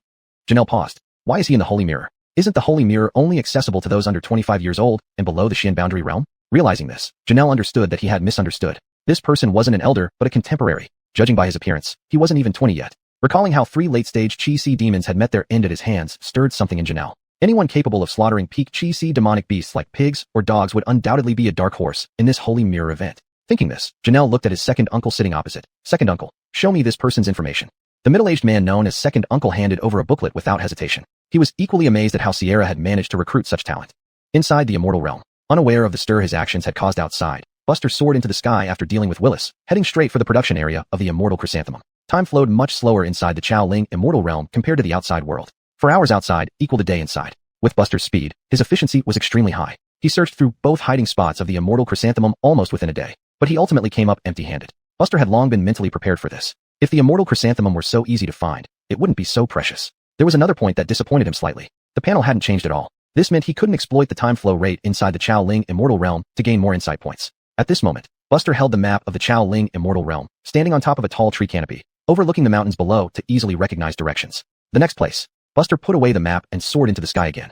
In an unnamed valley, mist lingered, resembling a fairyland. At the center of the valley, a flower emitting golden light flickered, exuding a divine aura. The valley had many exits, so there were quite a few people who came at the news. Martha, the eldest miss of the Tang family and Janelle's elder sister, walked along a mountain path outside the valley. This white mist had the ability to shield martial artist perception. The higher one's cultivation, the harder it was to find the exit once they entered. A look of joy flashed across Martha's beautiful face. Such a phenomenon could only occur when the immortal chrysanthemum appeared. However, the Tang family possessed a unique secret skill called gazing eyes, reputed to penetrate all illusions. These secret realm mists clearly fell into its category as well. At this moment, 2 figures slowly emerged from the side, blocking Martha's path. Miss Tang, it's been a while. I hope you've been well, one of them said with a smile. Both were tall and dignified, radiating an aristocratic aura, evidently from major families. Martha narrowed her eyes. The Su family. Devin. Aviv. They were both key players of the Su family, both at peak Chi realm, though slightly inferior compared to Asher, their current leader. You two can't stop me, Martha said calmly. The 2 men from the Su family chuckled. So what? Martha, you should know how many people are nearby. If you don't bring us in, we'll let everyone follow you. No one will get the immortal chrysanthemum then. Martha narrowed her eyes slightly. She wasn't afraid of these 2, but she feared that everyone might join forces, resulting in no one benefiting in the end. While they were arguing, a black-clothed youth carrying a saber slowly walked by. He simply entered the mist. The 3 were stunned. Who is this person? Chapter 154. Picking the immortal path chrysanthemum. Devin couldn't help but laugh. Who is this person? Aviv sneered. Who knows? Never seen him before. He's probably just an outsider scattered cultivator, a greenhorn. Martha remained silent, but slightly furrowed her brows. Was it too reckless for him to go in so rashly? In previous years, there were examples of people who mistakenly entered the area where immortal path chrysanthemum grew and ended up wandering aimlessly in illusions. These people would either leave when someone else picked the immortal path chrysanthemum and the mist dissipated, or they'd be teleported out when the fairyland of Morning Spirit closed. Buster's passing by was merely a small episode for the 2. He was nothing more than an outsider wild cultivator, not worth any attention. The most important thing now was for Martha to lead them through the secret realm. The farsight skill of the Tang family had long been renowned. How could they not know about it? Aviv slowly reined in his laughter. Miss Tang, we weren't just talking off the cuff earlier. Have you thought about it? The immortal path chrysanthemum has the effect of cleansing the bone marrow and meridians, and also increases the success rate of breakthroughs for those at the perfect Chi realm. Now that they were only 1 step away from crossing this hurdle, how could they not compete fiercely for it? Martha curled the corner of her lips, took 2 steps back, and leaned against a tree. We might as well let nobody have it. The 2 from the Su family looked grim. What a detestable bitch from the Tang family. Meanwhile, within the thick mist, a sunlit hunt began. A flicker of fiery light flashed in Buster's eyes, dispersing the dense fog before him. His vision quickly became crystal clear, no different from normal sight. Immortal path chrysanthemum. Buster stared at the bright glow ahead with passionate eyes. This was his hope for survival. As for the menacing wolves lurking around, he didn't care much. Let them all come at once. Of course, if fighting could be avoided, it would be best. After all, the final battle at the sacred light of the capital city was approaching soon. The less he exposed himself, the better. There, he would meet geniuses from the capital, renowned for their prowess. Though he did not overestimate their abilities, caution was always wise. With swift thoughts, Buster arrived at a pond. Above the water hole, golden radiance shimmered. Lotus leaves floating on the water emitted mysterious glows. These things should be worth a lot. I'll take them all. Buster raised his hand slightly, summoning an invisible suction force that pulled all the lotus leaves from the pond into his storage pouch. Finally, Buster focused on the central golden radiance. It shone as brightly as the sun in the sky. Buster stepped forward and plucked it. The valley shook. What's happening? Aviv's face changed. Martha exclaimed. Someone picked the immortal path chrysanthemum, awakening the mountain spirits. Wild treasures of the world are often guarded by beings that treat these treasures as their own possessions, forbidding outsiders from touching them. At this moment, Buster had already picked the immortal path chrysanthemum. It was a spiritual object with a golden base and deep yellow petals. Due to its resemblance to a chrysanthemum and the legend that consuming it can grant immortality, it was named Immortal Path Chrysanthemum. The water in the surrounding ponds visibly dried up, and the ground shook violently. The dense mist began to dissipate. A massive figure slowly emerged from the other side of the mountain, causing quakes all around. It was a stone giant over 10 zhang tall, with bloodshot eyes burning with boundless rage. A fully perfected Chi Si stone demon. As the mist cleared, Buster's figure gradually revealed itself. It's him. Martha paused in surprise. The 2 from the Su family exchanged glances, disbelief plastered across their faces. How could this be possible? Devin gritted his teeth. Damn it, this greenhorn has such good luck. Could it be true that he stumbled upon it? However, Aviv quickly regained composure and said with interest, no worries, we don't need to go down just yet. That stone demon will naturally take care of him for us. Afterward, we can go down and retrieve the immortal path chrysanthemum. Martha's expression was complicated. While she knew this person probably got lucky, it was still extremely reckless. He clearly didn't understand the consequences of picking such a spiritual treasure. A fully perfected Chi Si stone demon was terrifying. Martha believed she could handle it, but the two from the Sioux family wouldn't stand a chance alone. As for the others outside the valley, forget about it. In the center of the valley, exposed in the open, Buster remained expressionless. Through the perception from the sunlight hunting, he knew there were at least 40 to 50 people waiting in ambush outside the valley, but most were mere rabble. To be honest, none of them concerned him. As for this stone demon in front of him, very simple, just solve the problem. A demonic core delivered right to him wasn't something he'd refuse. With a thought, Buster stepped on the dustless divine step, rushing forward at a speed no one present could clearly see. The stone demon roared in anger and smashed a fist toward the front. Boom. The punch missed its target, leaving a massive, deep crater on the ground. A black-clad youth, minuscule compared to the stone demon, climbed up along the arm. Buster never unsheathed his blade. He only held the hilt and slowly walked on the thick arm, as if strolling leisurely through a back garden. In an instant, Buster arrived right before the stone demon. The latter's eerie red eyes flashed with light, then shot out a beam of light immediately after. Buster seemed to narrowly avoid the strike, then stabbed his blade into the stone demon's head. Taiyuan Wuji saber technique. One becomes all things. Bang bang bang. Deafening explosions resounded continuously. At the same time, a scene that shocked everyone unfolded. Under what appeared to be a plain slash from Buster, cracks as dense as spider webs started spreading from the stone demon's head. Boom. It crumbled to ruins. The colossal body of the stone demon instantly turned into rubble. A demonic core hovered in midair, gleaming brilliantly. Through impeccable skill, Buster dissected the entire body of the stone demon without harming the core. He was utterly masterful. Buster fell straight down from the air, gathering the floating demonic core into his storage pouch during the descent. At this moment, a colossal sword formed by true chi and sword energy appeared in the sky above, pointing downwards, plunging straight at Buster. Someone attacked. This sudden turn of events caused everyone's faces to change drastically. He succeeded. Dust and smoke enveloped the black-robed figure. Bang! Continuous booming trembled the air. Everyone held their breath, staring intently at that spot. 3 people outside the valley were elated. They did it. This move was a combined attack by the 3, with power comparable to a full Chi Si realm's full-force strike. Even if this person survived, they would surely be seriously injured. When the smoke cleared, everyone was once again stunned. There stood Buster, one hand behind his back, using his index and middle fingers to pinch the tip of the giant sword. The massive sword shook violently, as if straining with all its might. Strong winds still blew wildly, flaring Buster's black robes nonstop. Did he block it? How could that be possible? Chapter 155, anyone else? Here, take it back. Buster glanced towards a certain spot outside the valley, his expression blank as he returned the giant sword in his hand. Boom. A distant mountain was instantly drilled through by terrifying sword chi, leaving a massive hole. 3 people were eliminated. Having done this, Buster immediately shot into the sky and stood above the valley. He sheathed his sword. Light flashed in his hand. The Sky Dome Annihilation bow was gripped firmly in his hands as he spoke calmly, his voice not loud, but echoing throughout the valley. Anyone else want to step forward? What a cocky bastard. Devin's face darkened, disregarding Aviv's attempts to stop him as he surged into the air. Just as he had barely taken off, he saw a streak of light shooting straight towards him from the front. Before it even approached, an intense sense of danger spread over his entire body. Devin's complexion changed drastically. Without hesitation, he circulated vast true chi within him, rapidly forming 18 layers of strong barriers before him. Bang, bang, bang. The 18 barriers he put all his strength into were torn apart one after another like paper by just a casual arrow from the other side. At the critical moment, a streak of light descended from the sky, hitting the Sky Dome Annihilation arrow from the side, causing its trajectory to slightly deviate, grazing past Devin's shoulder. It was Aviv. Why be so rash? That bow and arrow in his hands can probably threaten an ordinary profound realm expert. We cannot act rashly. Devin's face was grim. Are we just going to watch this person take the immortal connecting chrysanthemum and leave unharmed? Aviv tugged at the corner of his mouth. Of course not. The bow's power is significant, true, but precisely because of that, drawing it must exhaust considerable mental energy. This person absolutely cannot draw it too many times. We only need to organize the people around us to help consume his true chi.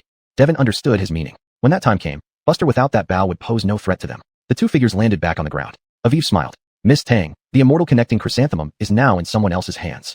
How about we join forces to eliminate this unknown soldier first? Martha did not speak, but gazed at the figure in the sky. Even she could not have easily blocked that previous sword strike. This temporarily nameless youth had a physique that reached an inconceivable level of strength. Perhaps the location of the holy light will change this time. Thinking of this, Martha shook her head slightly. Now it seems, the immortal connecting chrysanthemum truly has no fate with me.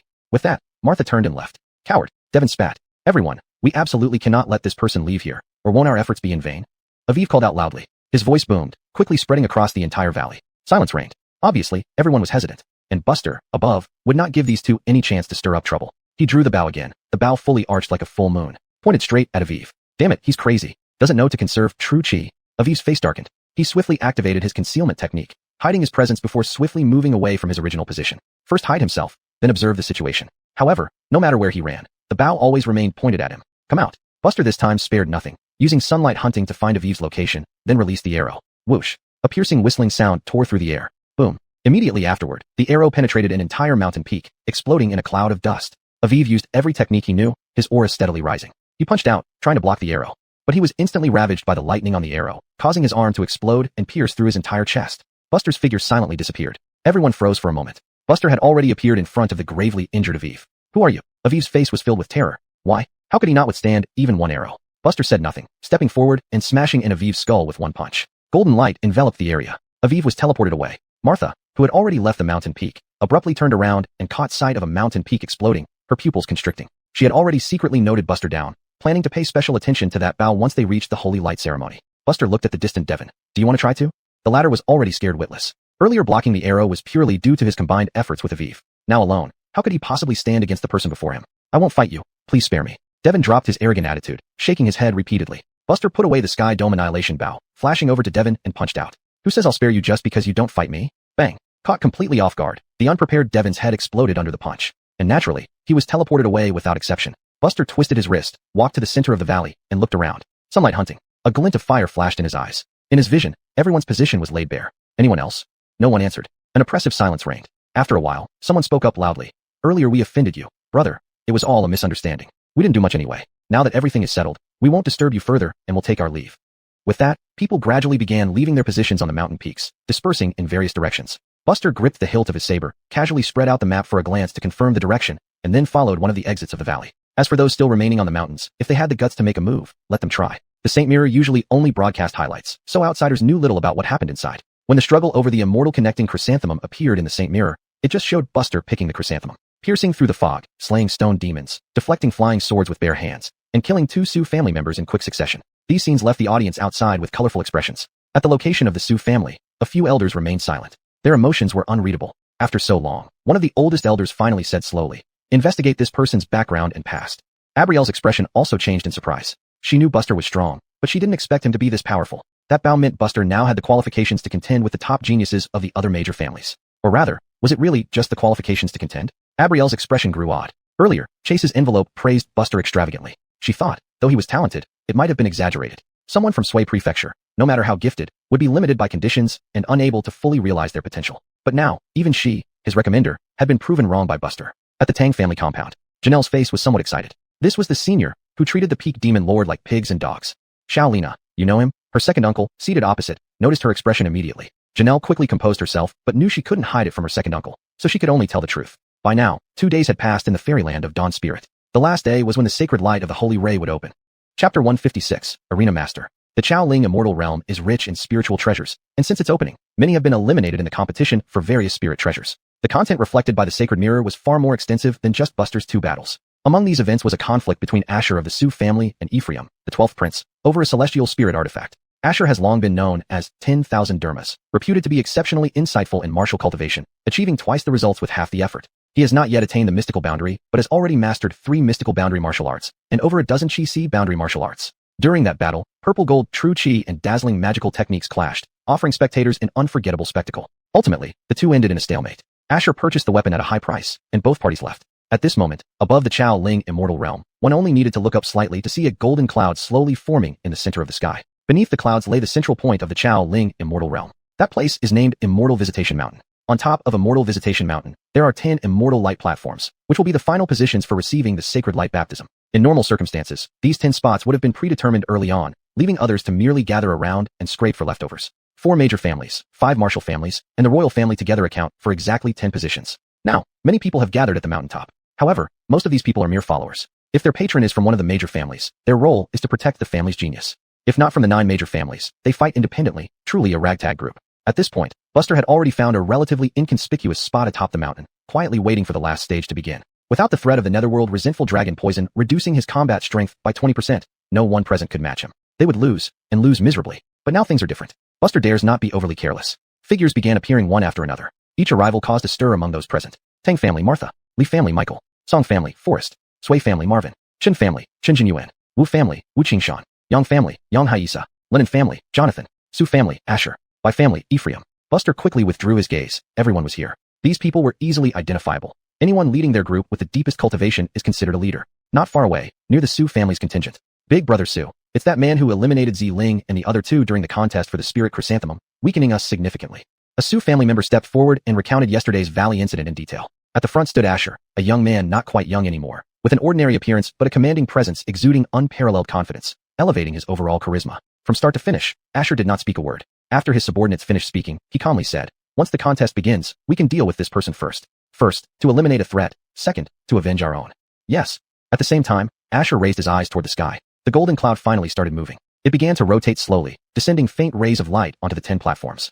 Buster was already very familiar with the rules of the Chao Ling Immortal Realm. Each platform resembled an arena, each with its own arena master. If an arena master wins 10 consecutive matches, the sacred light will lock onto them, signifying that the platform has been secured. Others can only focus on other platforms. Thus, in previous years, once someone neared their 10th win, they became targets for skilled opponents. But for Buster, this isn't a significant issue. For now, no one had yet stepped onto the platforms as the other groups were still discussing their participants in order. Each family has its supporters, all here for this moment. After all, even the strongest geniuses would eventually tire out after a series of battles. The 9 major families are not entirely peaceful towards each other, and if an enemy family gets the upper hand, it could mean missing the sacred light baptism and losing face. Therefore, at this time, they generally let their underlings clear away the rogue cultivators first. While the 10 contingents deliberated, a few scattered cultivators couldn't hold back any longer and rushed to the platforms. To obtain the sacred light, one could either secure a spot by winning 10 consecutive matches in the arena or endure until the last quarter of an hour when the sacred light descends, with the arena master, at that moment receiving the opportunity. Whichever way it is, these wandering cultivators have no chance of achieving this. Thus, they were naturally not on anyone's mind. To the family heirs, these people are merely extras who go through the motions. Martha couldn't help but glance at Buster, noting that he hadn't moved yet. She silently approved, recognizing it as a wise move. This person has the ability to compete for a position, provided he plans correctly. While some made their moves, others couldn't hold back any longer. Instantly, chaos erupted on the 10 arenas. It was at this moment that Buster finally stood up and walked toward one of the arenas. Martha frowned slightly. Buster ascended the platform. His opponent was just a mid-Chi Si boundary martial artist. With a casual punch, Buster sent him off, then became the new arena master. 10 victories, sooner done, sooner rested. Buster's plan was simple. This action immediately caught the attention of the Su family. Is this kid deliberately opposing us? According to our original agreement with the princes, wasn't that high platform meant for our Su family? Someone from the Su family frowned. Soon, someone rebutted. Oppose us? A nobody wild cultivator can dare oppose us? Young Master Su, don't worry. I'll take the lead and deal with this wild cultivator who keeps acting foolishly before us. With that, the person leaped onto the arena where Buster was. Boy, get down. This isn't a place for you. Just as he finished speaking, he froze, his face filled with disbelief. Because, at some point, Buster had appeared right in front of him, grabbing his neck. He didn't even react.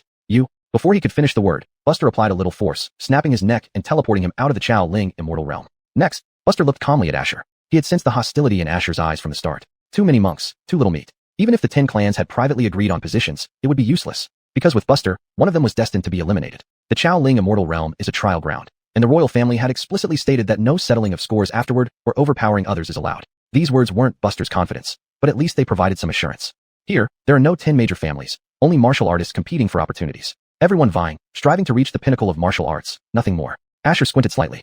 Chapter 157. Consecutive victories over 10, securing a position, 2 in 1 chapter. This scene unfolded before everyone's eyes. It caused quite a stir. Some people rejoiced at the disaster befalling others, eager to see the drama unfold. Others looked up at the black-clad youth on stage with derision, thinking he was too naive. Did he really believe that being celebrated as a genius locally made him an actual genius? However, no one uttered a word, all waiting to see how things would develop. Asher learned from his subordinates about the entire incident of the Immortal Chrysanthemum competition. If this person could easily deal with Aviv and another, it showed he had considerable strength. A rough estimate left Asher seething with anger, not because of anything else, but simply because he had no confidence in defeating this person in a one-on-one fight. According to the established order, pull this person down, Asher said coolly, glancing at Buster above. Since he lacked confidence, he would have his men go first to wear out this person. Yes. A streak of light shot out, landing straight on the platform where Buster stood. Deving from the Su family. If you know what's good for you, get off yourself and save yourself some pain. Another late-stage Chi Si realm fighter. Buster narrowed his eyes slightly. Just another late-stage Chi Si realm opponent. Another punch. Deving was sent flying backward. Another commotion erupted. If the first defeat could be attributed to negligence, what about this time? The third fighter followed closely behind. This time, the third person from the Su family wasted no time, having seen the earlier mistakes. He immediately unleashed his chi and charged toward Buster. The black-clad swordsman standing in the center of the stage finally drew his blade. Taiyuan Wuji blade technique. In one stroke, the third person was cut in half at the waist. Buster remained expressionless. Better that Asher doesn't intervene. Let these scattered forces come, increasing his count. After 10 victories, he would rest easy. Then, under everyone's watchful eyes, the fourth, fifth, he consecutively defeated 8 people, and each was taken down with a single, effortless stroke. At this point, no one could doubt Buster's true combat power. Even compared to the leaders of the 10 families, there wasn't much difference. Martha was visibly shocked. She had left early that day, missing the sight of Buster's display. Though she was mentally prepared, she was still caught off guard. Notably, from the 5th opponent onward, they were all peak Chi Si realm fighters. Yet they met the same fate as the earlier ones, slaughtered like pigs or dogs. Only 2 people remained in the Sioux family team. Buster knew their identities. Asher, Ulrich. At this juncture, the Grand Sioux family had become a huge joke. At this moment, Buster leaped into the sky, holding a bow and arrow that appeared suddenly. The last 2. After this series of battles, Buster had a clear understanding of their capabilities. In terms of cultivation, he was on par with Asher and others, but in physical strength, there was a world of difference. Without exaggeration, even the combined physical strength of 2 Ashers wouldn't match his. Ultimately, Buster had more cultivation time. The perfection of the Xingyuan Qingtian body made his physique equivalent to that of a Chuji Xinjing Wufu. Drawing the bow, it curved like a full moon. Everyone watched in stunned silence. Clearly, anyone who dared step up would face an arrow. Asher's face darkened. This bow's aura is potent enough to injure even someone at the mystical realm. Going up recklessly could end badly with just a slight misstep. Originally about to step up, Ulrich paused and smiled calmly. Brother, did you forget that I specialize in movement techniques? Asher blinked, then couldn't help laughing. Right. This person is incredibly strong, but with your mastery of movement, you only need to dodge continuously, find an opening, and finish him in one strike. Ulrich nodded vigorously. Don't worry, brother. What belongs to our Sioux family will always belong to us. No one can change that. With that, Ulrich slowly stepped forward. It's Ulrich. This person excels in versatile movement techniques, moving faster than typical Chi-Si realm fighters. Even Asher falls slightly short in this aspect, and his movements are unpredictable and hard to defend against. TSK. It seems the Sioux family is truly desperate, sending even someone like Ulrich. Although that kid's bow looks peculiar, if it misses, it won't matter much. As Ulrich appeared, many wild cultivators nearby sighed with regret. If not for this person, perhaps the fellow cultivator on stage still had a chance to succeed, becoming a legend as a wild cultivator. Now it looked difficult. Martial arts? Buster twitched his lips and slowly put away the Sky Apocalypse bow. Alger's figure instantly disappeared. In the next second, he appeared in front of Buster. Within his swirling sleeves, 2 purple daggers were sharply revealed, stabbing out abruptly. Bang! Buster neither dodged nor evaded, letting the daggers stab through. A muffled boom echoed. With the 2 as the center, invisible waves of air exploded. Yet Buster remained unmoved, showing no signs of retaliation, not even a change in facial expression. How could this be? Alger's face was unpredictable. What a strong physique. Although his martial arts were more outstanding, it didn't mean his attacks were weak. Seeing this, Alger no longer hesitated, wanting to retreat using his agility. With his speed, by constantly circling around, he could eventually wear down this person. But then, a scene that shattered Alger's confidence occurred. Despite clearly being several dozen feet apart, Buster inexplicably appeared right in front of him. Such speed, only possessed by someone with profound realm martial arts. This person, before he could think further, Buster's fist already pierced through his chest. Thud! Spurting blood bloomed like a red flower in midair. Alger's body fell straight down in a lifeless line. Transforming into a golden light, it vanished. The scene fell silent. Countless people rubbed their eyes hard. What did they just see? Alger was suppressed in martial arts. Asher's face darkened. His upper clothes were instantly torn open by a blue aura, veins popping up all over his body. Little bastard, die. Asher transformed into a streak of light, charging straight at Buster. It began. Boom. Both threw punches, and the stone platform underfoot cracked with a loud sound. Asher's expression was fierce, staring fiercely at Buster. Buster remained expressionless, somewhat surprised. Is that all? Then I overestimated you. Heart lightning. Lightning visibly shot from his arm, directly blasting Asher away. Buster slightly raised his hand, gradually condensing countless white true chi around him, pounding downwards like a storm toward Asher below. Asher roared in anger. Behind him, a phantom tiger roared, blocking in front of him, opening its mouth to inhale all the true chi. Just as Asher felt relieved, his pupils suddenly contracted. Unbeknownst to him, Buster was already in front of him, wielding the long shao saber, slicing downward. Taiyuan Wuji. The saber became myriad. There was no place to hide.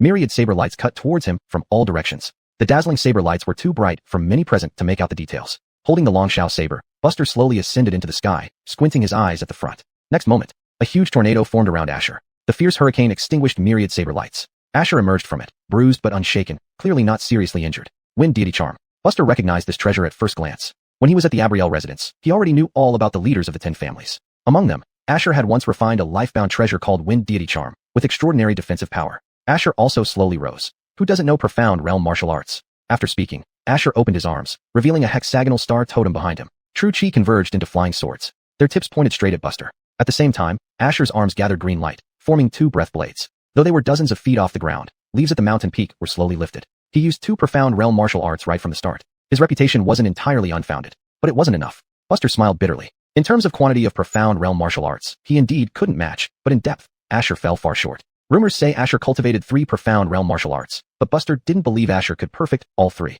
Asher was less than 25 years old. Even if talented, he couldn't be so incredible. After all, he didn't have the same panel. In fact, Asher's 3 profound realm martial arts were only fully accomplished in 1 and moderately proficient in 2, far inferior to Buster's 2 fully accomplished profound realm martial arts.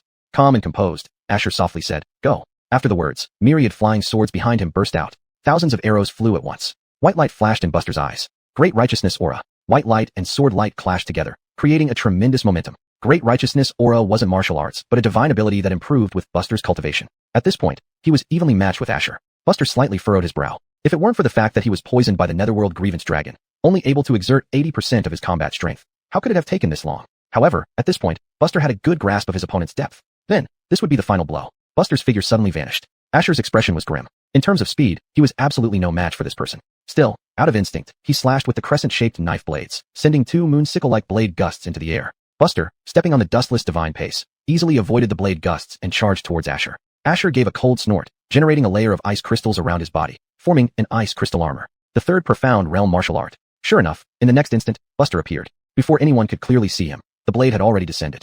Taiyuan Wuji Saber Technique. Taiyuan Wuji gives birth to myriad things and can also unify all things. When Buster condensed myriad saber lights into one point, the explosion would be incredibly terrifying. A splendid fireworks blossomed. That ice crystal armor was torn apart as if it were made of paper. How could this be? Although this heavenly water ice armor was only partially accomplished, it was still a profound realm martial art. Asher's face was full of disbelief. Could it be that this sword technique has been cultivated to perfection by the opponent? As this thought surfaced, Asher felt a massive shock in his heart. But the time left for him was already gone. Boom. At the same moment the ice crystal armor shattered, the terrifying blade intent directly slammed Asher into the ground. Meanwhile, Buster had already sheathed the long Shao saber, taking advantage of Asher not rising yet, and drew the sky apocalypse bow taut like a full moon. Whoosh whoosh whoosh. Dozens of arrows in succession shot straight down towards Asher below. Asher, unwilling, tried to get up, but the arrows were already falling like meteors. The stone platform below was instantly submerged under the terrifying force, turning into dust. And this process was only halfway through when Asher's aura had already vanished without a trace. The world was desolate.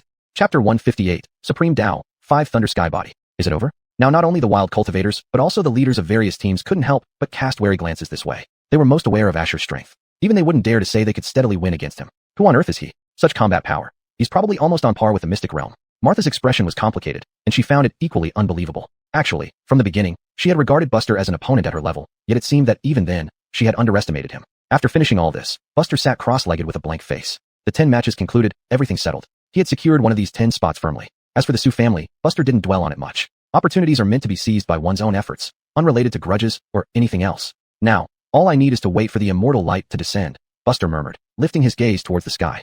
Meanwhile, chaos reigned outside. No one had expected the final 10 slots to see any twists. People buzzed about, speculating on Buster's origins. At such a young age, with such power, why had no one heard of him before? In the viewing area above, Abrielle was also taken aback. She had estimated Buster's strength, believing he was on par with the top 10 seed players. Whether he would secure a spot would depend on his strategy. But now it seems, it wasn't strategy at all. Clearly, he wielded a blade and simply slashed his way through, managing to succeed in doing so. Chase, what kind of monster did you send over?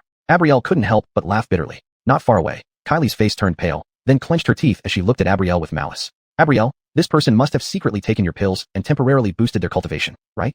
Abrielle shot Kylie a look as if she were talking to a fool, then suddenly remembered something and smiled. Oh, I forgot. Your recommended candidate is probably in the Su family team, and I remember he was the first to go up. Kylie's face fluctuated between expressions, ultimately giving a cold snort and refusing to look at Abrielle anymore. Tang family. Janelle's eyes sparkled as she watched that familiar black-robed figure, confident and invincible. Only these two words could describe this person. Uncle Tang observed his niece, then glanced at the figure in the sacred mirror, his eyes flickering. Perhaps later, he could discuss this with his elder brother. As long as there were no issues with this person, it wouldn't be impossible. Time flowed rapidly within the sacred mirror. As everyone returned to their positions, the immortal light was about to descend. Without surprise, apart from Buster, the rest of the positions were all occupied by people from the other 9 families. A loud thunderclap resounded. The golden clouds above grew denser until 10 cascades of condensed golden light descended like waterfalls. Boom, boom, boom. Hey-esh, rumbling sounds came. Ripples visible to the naked eye spread out. People below dared not neglect this opportunity, all sitting cross-legged. Even if it was just a remnant of the grace, it was still a significant harvest. As the golden waterfall struck down, everyone's faces instantly twisted in apparent agony, seemingly enduring tremendous pain. The path of physical cultivation was always like this. To cleanse the marrow, one must endure hardships. Preliminary judgment indicated that the impact force of this golden waterfall already rivaled the attack of the mystic realm. Only those who endured the longest under this immortal light would ultimately emerge on top. Outside, Adriel interlocked his fingers, watching this scene with interest and asked calmly, I recall that in our Chi kingdom, the longest anyone has held out was 3 hours. Behind him, Winifred answered truthfully, Yes, your highness. Bowsy, tell me, who do you think will hold out the longest this time? Adriel asked again. Winifred hesitated for a moment, then finally said, 12th Prince's purple gold true chi can temper the body, so it should be 12th Prince who comes out on top. Not bad. In terms of bodily strength, 12th brother should be slightly stronger than others. From his facial expression, he seems relatively calm. Before he finished the word calm, Adriel opened his mouth wide in shock. Among the 9 figures occupying their spots, everyone wore painful expressions, varying only in intensity. Except for Buster, who showed no signs of discomfort. Just how many surprises does this guy have left? Adriel squinted his eyes. In fact, Buster felt no pressure at all. Instead, he felt comfortable. The so-called immortal light is only this level. Buster felt somewhat disappointed. Since such a baptism offered no benefits to his corporeal cultivation, it felt like merely taking a bath. One shouldn't show off, keep a low profile. Wait until Ephraim gives in and drops down, then follow closely after him, Buster reminded himself silently. He was truly a bit afraid. If not for the necessity of coming to this Chao Ling immortal wonderland, he would never have sought so much attention here. Dots of immortal light continuously coalesced before his eyes. Buster frowned, seemingly gaining an understanding. Fleshly martial arts might not necessarily prevent one from becoming an immortal. These immortal light forces, although they cannot harm me, are incredibly pure. Buster couldn't help but muse deeply. This reminded him of his holy linen blue sky body. It was also exceptionally pure. In comparison, while the Five Thunder Law body was very powerful, it fell far short in this regard. One could even say they were two extremes. After cultivating the Taiyuan limitless blade technique, Buster gained unique insights into the integration of yin and yang extremes. The Chao Ling immortal light gave Buster some inspiration. If the Five Thunder Law body could be merged with the holy linen blue sky body, complementing each other, wouldn't this create a fleshly martial art without obvious weaknesses? A flash of inspiration struck Buster. He stopped wandering thoughts and devoted himself entirely to it. If successful, it would be another remarkable achievement. Using the Five Thunder Law body and holy linen blue sky body as two extremes, standing at opposite ends, the Chao Ling immortal light served as the connecting thread, balancing them. The Five Thunder True Law dispels demons. The vast clear sky purifies and educates. When combined, they form a specialized fleshly martial art for subduing evil spirits and demons. That is, from now on, Buster wouldn't need to manifest the Five Thunder Law body. His flesh would possess its power at all times. Thunderlight intertwined with bluish-white chi currents. 2 hours later, integration. Buster suddenly opened his eyes. Boom. Bluish-green chi currents intertwined with surging lightning arcs, ultimately merging into one. An invisible shockwave erupted. The blue lightning that originally enveloped Buster visibly changed color, from blue to green. This was a thunder imbued with righteousness. Green thunder. It seemed this new thunder law was the world's top method for suppressing demons. At this moment, Buster appeared like a newly formed deity. Suppressing the excitement in his heart, he murmured calmly. Since this is the culmination of two great martial arts, I shall call you Five Thunder Green Sky Body. The panel flashed. Martial Arts Fusion, Profound Fleshly Martial Art, Five Thunder Green Sky Body. Five Thunder Green Sky Body, Mastery 0/8000. Chapter 159 Martial Arts Champion. The Five Thunder Chintian body immediately reached the great accomplishment stage, which didn't surprise Buster. This new martial art was born from the integration of his two perfect martial arts. However, his understanding of the Five Thunder Dharmakaya and the Holy Linen Chintian body had already reached its peak. Even if they were fused together, it would absolutely not result in a state of complete ignorance. Instead, it merely further elevated the foundation that already existed. The Five Thunder Dharmakaya was considered the highest rank of corporeal martial arts beneath the Chi-Si realm. The Holy Linen Chintian body, on the other hand, was a Chi-Si realm martial art. Combining the strengths of both, the newly formed Five Thunder Chintian body actually became a genuine mystic intent realm corporeal martial art. The gap between mystic intent and Chi-Si level martial arts is extremely large. Now with the Five Thunder Chintian body reaching great accomplishment, Buster's physical cultivation surpassed even that of an average early-stage mystic intent martial artist. If before he could face a mystic intent realm opponent with absolute confidence, now it would be akin to overwhelming them. In addition, Buster could feel his own cultivation growing stronger, with only one step remaining before reaching the mystic intent realm. Crossing this final step would officially elevate him to the mystic intent realm. While Buster's thoughts were racing, some participants couldn't hold on any longer. Although the fusion of the two corporeal martial arts appeared swift, it had taken him 2 hours. Among those who failed first was Forrest from the Song family, who let out a muffled cry, blood streaming from his 7 orifices, as he flew backward and landed below the platform. With the first person falling off, a wave of commotion immediately arose around them. Most of these people had struggled for less than an hour, even when fed leftovers earlier. Those with a decent corporeal foundation wouldn't care about who fell off first while eating leftovers. The young geniuses from the 9 families were roughly equal in cultivation, but under the sacred pilgrimage radiance, their corporeal strength was being tested. Thus, there was naturally a sequence. Following Forrest's fall, within half an hour, the rest gradually followed suit. Members of the Yang, Wu, Sui, Chun, Li, and Tang families all gave up one after another, flying backward like Forrest. At this point, the sacred pilgrimage radiance had been active for 2.5 hours. Even those eating leftovers nearby had all dropped out. Only 3 remained on the platform. Jonathan from the Lennon family, Ephraim from the Bai family, and wandering cultivator Buster. Who is this person? His corporeal cultivation can place him among the top 3. Someone in the crowd exclaimed in astonishment. I've heard that young Master Jonathan loves cultivating his body and focuses on corporeal strength. For him to last until now isn't surprising. And the 12th prince has grasped the legendary purple gold true chi, which exercises the body at all times. Him enduring is expected. But what about this person? Why is he? Everyone was discussing fervently, making the scene lively beyond belief. Many leaders present had flashing eyes, equally astonished. An outsider possessed such skill. If it weren't for his previous feat of slaying Asher, preparing their psychological grounds, their emotions would be even more complex. Meanwhile, outside the immortal realm, countless spectators held their breaths. The spirit realm trial was nearing its end, and this was the critical moment to determine the winner. Just then, Jonathan grunted, finally unable to hold on, and plummeted down. Pity. If only Jonathan had the purple gold true chi to temper his physique like the 12th prince, he might have stood a chance at first place. What about this Buster? Indeed, who was this Buster, previously unknown? Without the tempering by purple gold true chi, how could he be so formidable? Unknowingly, Buster's name spread far and wide. Numerous people silently remembered this name. Now, on the 10 platforms, only 2 sat firm. Ephraim gritted his teeth, nearing his limit. The record set in the spirit realm 100 years ago lasted exactly 3 hours, achieved by an ancestor who also cultivated purple gold true chi. He wasn't confident about breaking this record, but thought he could last approximately 3 hours. Thinking this, Ephraim couldn't help but glance sideways at the figure in black robes far away. Why hasn't this guy fallen yet? While Ephraim pondered over Buster, Buster was thinking about Ephraim. You little fellow, if you can't handle it, just quit. It'll look better for you. Buster, speaking honestly, admitted he would only barely win. To outsiders, their physiques seemed evenly matched. He simply had luck on his side. This situation continued for quite some time as the 3-hour mark approached. Suddenly, Ephraim roared angrily, his aura exploding outward in waves. A massive ripple of energy spread out. Everyone below stared in shock. He's going to break through. Break through? Buster blinked, then glanced at Ephraim with a meaningful smile. Boom. Unable to hold on any longer, Ephraim flew off the platform. In the end, he still fell short. If only he could have endured a little longer. Everyone was dazed. As Prince Ephraim's body hit the ground, the crowd snapped back to reality. They turned their gazes toward where Buster stood. Seeing that the matter was concluded, Buster decided not to linger any longer. After all, for a mystic intent realm physique, the benefits of the sacred pilgrimage radiance were negligible. With this thought in mind, he abruptly spat out a mouthful of blood and then collapsed. People below exchanged bewildered glances. He also fell. These two had physical cultivations that were very close. It seemed that Prince Ephraim's luck was just slightly worse. With this, the baptism by the sacred pilgrimage radiance came to an end, and the winner was now clear. But this outcome caught everyone by surprise. This was the first time in recent years that the top rank wasn't taken by someone from one of the 10 major families.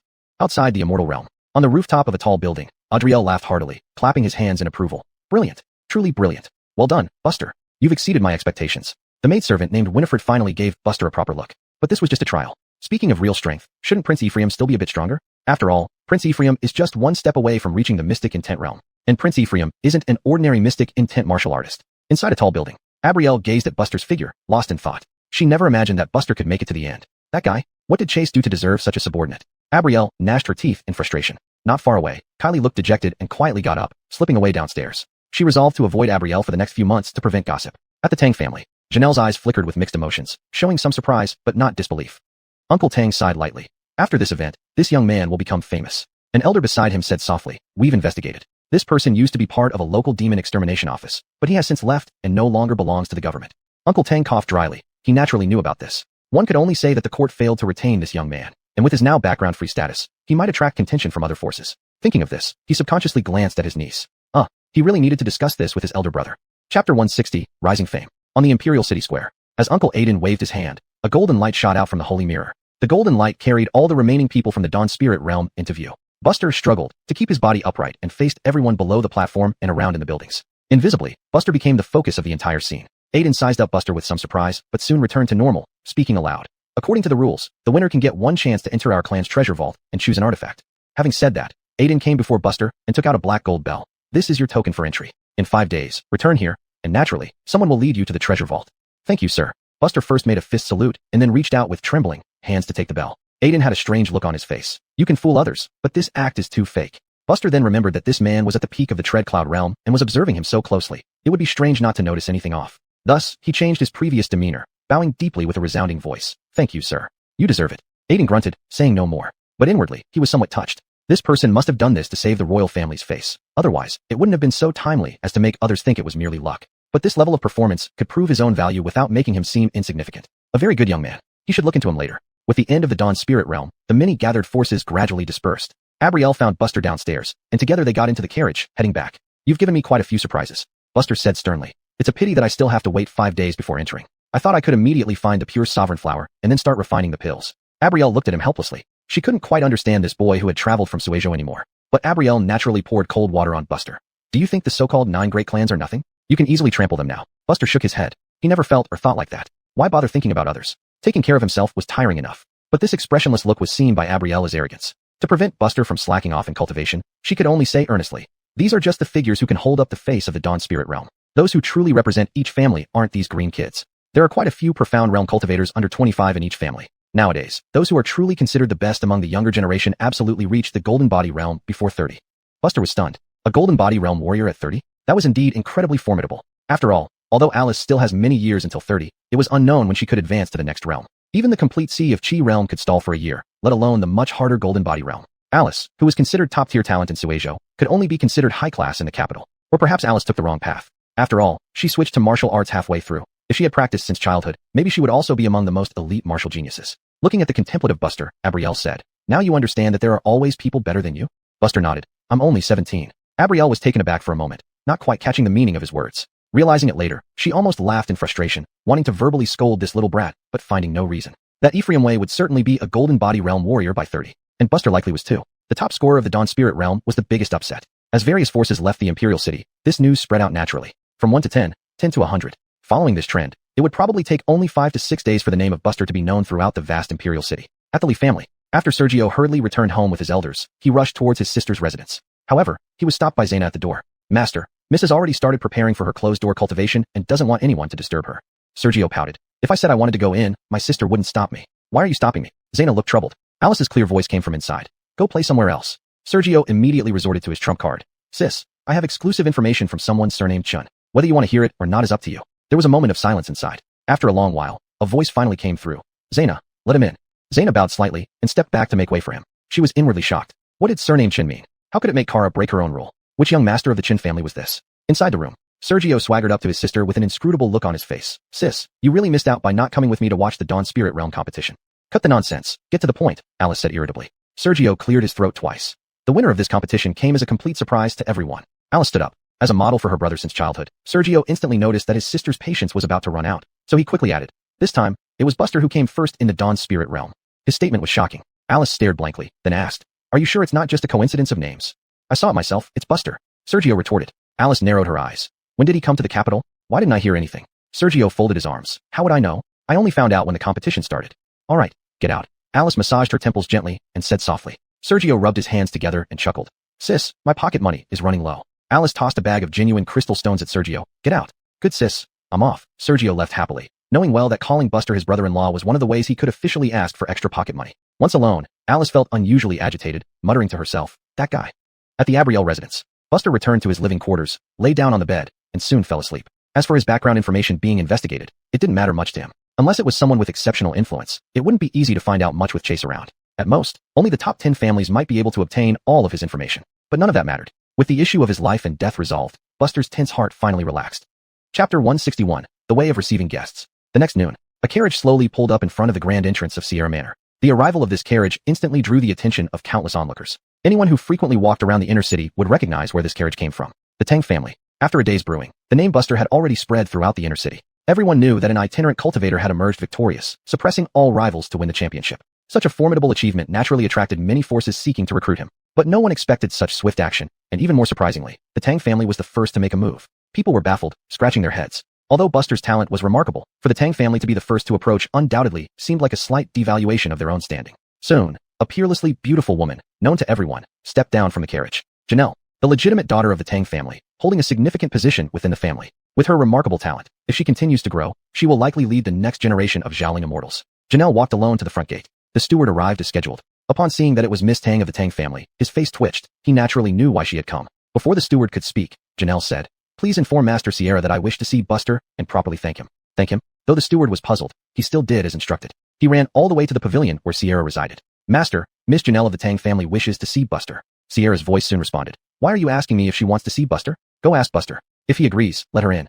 While this sounded logical, the steward felt a chill run down his spine upon deeper reflection. Wait a minute, Master, isn't this your manner? No matter what, Buster is just a guest. How can he be informed about visitors? However, the steward, seasoned by years of dealing with human affairs, kept these thoughts to himself. But this also highlighted Master Sierra's trust in Buster. This was quite extraordinary. The steward was sweating profusely. He couldn't help but re-examine any possible mistakes from when he first met Buster. After all, this young master wasn't someone to be taken lightly. With this thought, the steward hurried to Buster's residence. Sir Chun, Miss Janelle of the Tang family wishes to see you. Inside the room, Buster paused briefly upon hearing this. After some thought, he finally recalled the name. This was the legitimate daughter of the Tang family, destined to be highly renowned in the capital city. Recalling her appearance, she was indeed very beautiful and must have had numerous admirers. Thinking about it, Buster could only think of one thing. Beauty brings disaster. He absolutely must not have contact with this person. He was already famous enough. If he became any more prominent, even the Shengling sect might learn prematurely that he was still alive. Better to hide while he could. Please tell Miss Tang that Buster has been severely injured after the battle and is currently in seclusion. He is not in a position to receive guests, Buster instructed. Outside the door, the steward's mind went blank. What? Rejected? Compared to Master Sierra, the Tang family was a true behemoth. Did Sir Chen not understand the weight of a legitimate daughter of the Tang family? Moreover, if Chen Sir were truly injured, it would be understandable. But the steward hadn't lost his hearing. Chen Sir's tone was full of vigor, showing no signs of injury at all. The steward opened his mouth, wanting to say something, but recalling that Chen Sir was a young master not to be defied, he nodded. Yes, old servant will do as instructed.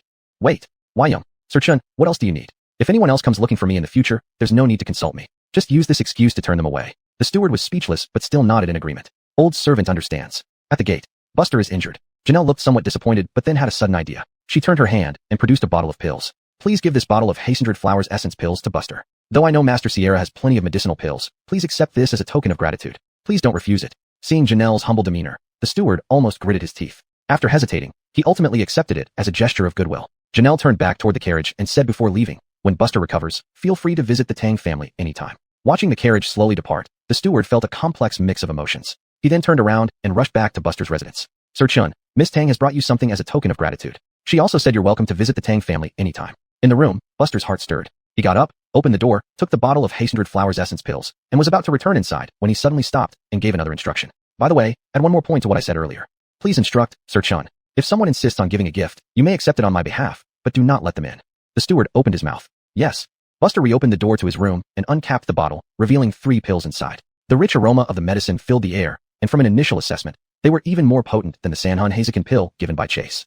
Indeed, worthy of a young lady from a prestigious family, Buster mused. On the other side, the steward had just intended to return to rest when he sensed the array's fluctuations, signaling that there was another visitor at the gate. Sighing, he hurried over again. Opening the door, the steward froze in surprise. A woman in plain attire stood outside, her face cool and composed. For a moment, he couldn't recall who this person was. Lee family, Alice said calmly. Suddenly enlightened, the steward exclaimed, Ah, Kara, you've become even more beautiful after your years of cultivation. I must apologize, my old eyes aren't as sharp as they used to be. Alice shook her head. It's a small matter. Where's Buster?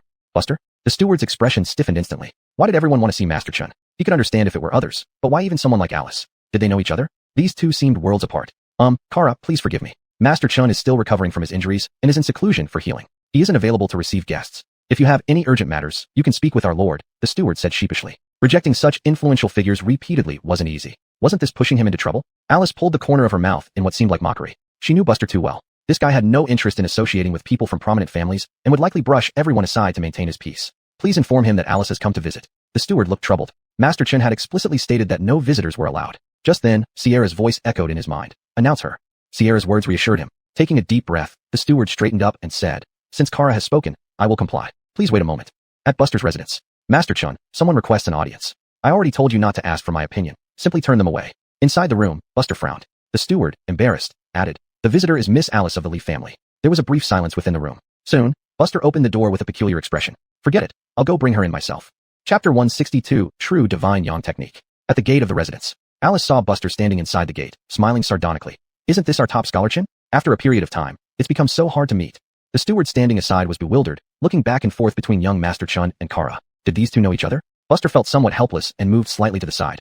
Let's talk inside. He and Alice had quite a deep relationship. She was one of the few people in this world he trusted after coming here from his own. Therefore, any special treatment wasn't out of place. Alice didn't waste time, walking into the residence. Many people watched this scene unfold. Inside Buster's quarters. Why didn't you inform me when you came to the capital? Alice picked up a cup of hot tea and exhaled. Buster naturally skirted around this question and said seriously, I need to go to headquarters of the Demon Subduing Bureau next. Alice rolled her eyes but didn't quibble over this and instead asked, How did you meet Master Sierra? Minister Shang helped recommend me. Why? I need to refine a relatively high-grade pill, which requires an alchemy master at the mystic realm level. Buster didn't want to explain his current situation. It wasn't that he didn't trust Alice. If she really knew, she would undoubtedly dig deep into everything. Alice didn't suspect much, just saying, oh. Silence fell upon the room. After leaving the Demon Subduing Bureau, their relationship now seemed more delicate. After a long while, Alice asked, You resolved the unrest in Xingzhou again? I merely exerted effort. Buster thought for a moment and replied. Alice simply said, Oh, without pursuing the topic further. She knew Buster disliked talking about these matters. Buster took a sip of tea and, for the first time, showed a smile. I will surpass you soon. Alice paused, then gave a cold snort. They exchanged some casual remarks, mostly guided by Alice with occasional rebuttals or silent nods from Buster. They chatted about places to visit in the capital and pointers on cultivation. Whenever something came to mind, they mentioned it. When Alice finally left, Buster let out a sigh of relief. For the following 5 days, apart from the Tang and Lee families, several major families and lesser-known clans tried to visit, but Buster never went out. On the day the Imperial Treasure Vault opened, Buster changed into a brand new black robe and walked shoulder to shoulder with Sierra. The door, closed for 5 whole days, finally opened. Under many watchful eyes, Buster and Sierra entered a carriage and slowly made their way toward the Imperial City. Seated in the carriage, Buster once again entered a meditative state. Current enlightenment points. 6. Begin comprehending the Divine Yang technique. With your proficiency, a flash of insight struck you like finding a beacon in the dark, and you started earnestly seeking knowledge. The fundamental core of the Divine Yang technique is to form a deep-sea nucleus within the vast Qi Sea named Divine Yang. As your cultivation advances, this Divine Yang gradually rises, ultimately emerging from the sea and hanging high in the sky. When the Divine Yang shines as brightly as the sun, you finally understand why it's named Divine Yang. You seem to have grasped that after integrating the 12 suns of the Golden Crow Sunfall technique into the Divine Yang, you can achieve even greater heights. You began trying to incorporate the 12 suns into the Divine Yang. 6 years later, you successfully integrated the 12 blazing suns into the Divine Yang, refining and strengthening yourself perfectly with a more complete Divine Yang. Consequently, the Divine Yang technique was elevated to its 12th level, broadening your thoughts and enhancing your perception. Comprehension ends. True Divine Yang technique. Level 10, 0/5000. Enlightened Divine Power. Supreme Divine Yang Will. Self-created martial art. Pure Yang Celestial Body. Pure Yang Celestial Body. Unmastered. Integrating the Golden Crow Sunfall technique into the Divine Yang technique? Buster raised an eyebrow. This was getting interesting. Information from the interface flashed rapidly. Supreme Divine Yang Will, imbued with the intent to burn all evil and demonic forces, has a burning effect on demons, ghosts, and all malevolent beings. Buster couldn't help but draw a sharp breath. Another ability specifically targeting demons and malevolent cultivators. Could it be that this panel chose him purely to slay demons and monsters, enforce justice, and bring clarity and peace to the world? What a grand task bestowed upon this person. Of course, this was just a joke. In truth, Buster knew well. All these enlightenments were guided by himself. Because demon cores could enhance him, he needed to kill demons. With killing demons being the sole requirement, the enlightenment naturally pointed towards this area. As for Pure Yang Celestial Body, it served as a deadly move. By mobilizing the full power of the perfected Divine Yang within him, he could condense a massive firestone, like a meteor falling from the sky to crush his opponent. These were all Buster's personal insights. In addition, his Sunlight Patrol skill also received another boost. It seemed that the change from the 12 Great Suns to the Divine Yang had greatly enhanced both his perception range and depth compared to before.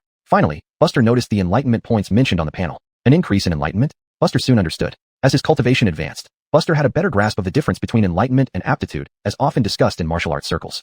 Aptitude referred to the speed of cultivation and potential for the future. Enlightenment, on the other hand, concerned the speed, depth, and unique insights gained during martial practice. They were quite similar, yet distinctly different. But when combined, they could be called talent. Buster felt as if his mind had broadened significantly, like a frog at the bottom of a well climbing out and seeing the vast sky. Everything became clear. This was the result of breaking through his own mental confines. That is to say, compared to the moment before, Buster would now comprehend martial arts and techniques much more efficiently. Aptitude could be altered with medicine. Enlightenment, however, relied solely on oneself, almost determined by innate qualities. Some people might remain dull-witted their entire lives, never grasping the basics. Others might suddenly turn their whole life's understanding upside down and start anew. Reaching enlightenment overnight, this was the principle. Buster was overjoyed. The improvement he gained from comprehending the Divine Yang technique this time was extraordinarily significant. Leaving aside the ever-present divine power and self-created martial arts, the enhancement of the Sunlight Patrol and the upgrade in enlightenment were pleasant surprises. These two aspects would greatly benefit his future path in martial arts. Thinking about it, even Buster couldn't suppress the smile forming at the corners of his mouth. What person, event, or thing could please him so? Only the advancement in martial arts. Sierra clearly noticed an added trace of joy on Buster's face and felt puzzled. Though they hadn't known each other long, Sierra had never seen Buster this genuinely happy. Even matters like a beautiful woman visiting and being first in competition couldn't truly make this man happy. Sierra recalled how Buster had looked when he learned of a way out earlier. It was the same expression. What could possibly be placed at the same level as one's life? Before Sierra could delve deeper into her thoughts, Buster slowly exhaled and composed himself, saying, "We seem to be getting close." Chapter 163. As wished, igniting the furnace to refine pills. The carriage came to a slow stop. "Get down. I will wait for you nearby," Abriel said. A snow-skinned elderly eunuch bent over and approached. "Is this young Master Chin?" Buster got off the carriage without another word, took out the black gold bell, and nodded at the eunuch. "That's me." The eunuch gave Buster a once-over and then pocketed the bell. "Please follow me, young Master Chun." Under the lead of this eunuch, Buster traversed through the vast imperial city. It must be said that despite its size, the imperial city was not complex but rather straightforward. Even if there were true assassins, they would only need to see the map of the imperial city once to remember all positions clearly. This design openly showed that the Bai family was not afraid of any assassin. The treasure vault was located in the bottom left corner of the imperial palace. Buster arrived before a grand gate. The eunuch stepped slightly aside. "From here on, you'll have to go alone, young Master Chun." Without showing any change in expression, Buster entered, and before him stood an imposing tower reaching into the clouds. The body of the tower was dark brown, evidently ancient, yet dust-free with abundant spiritual energy, indicating unique preservation methods. Before he had taken more than a few steps, a person came face to face, opening his arms wide and laughing heartily. "Brother Buster, we haven't seen each other for days, and your presence remains as charming as ever."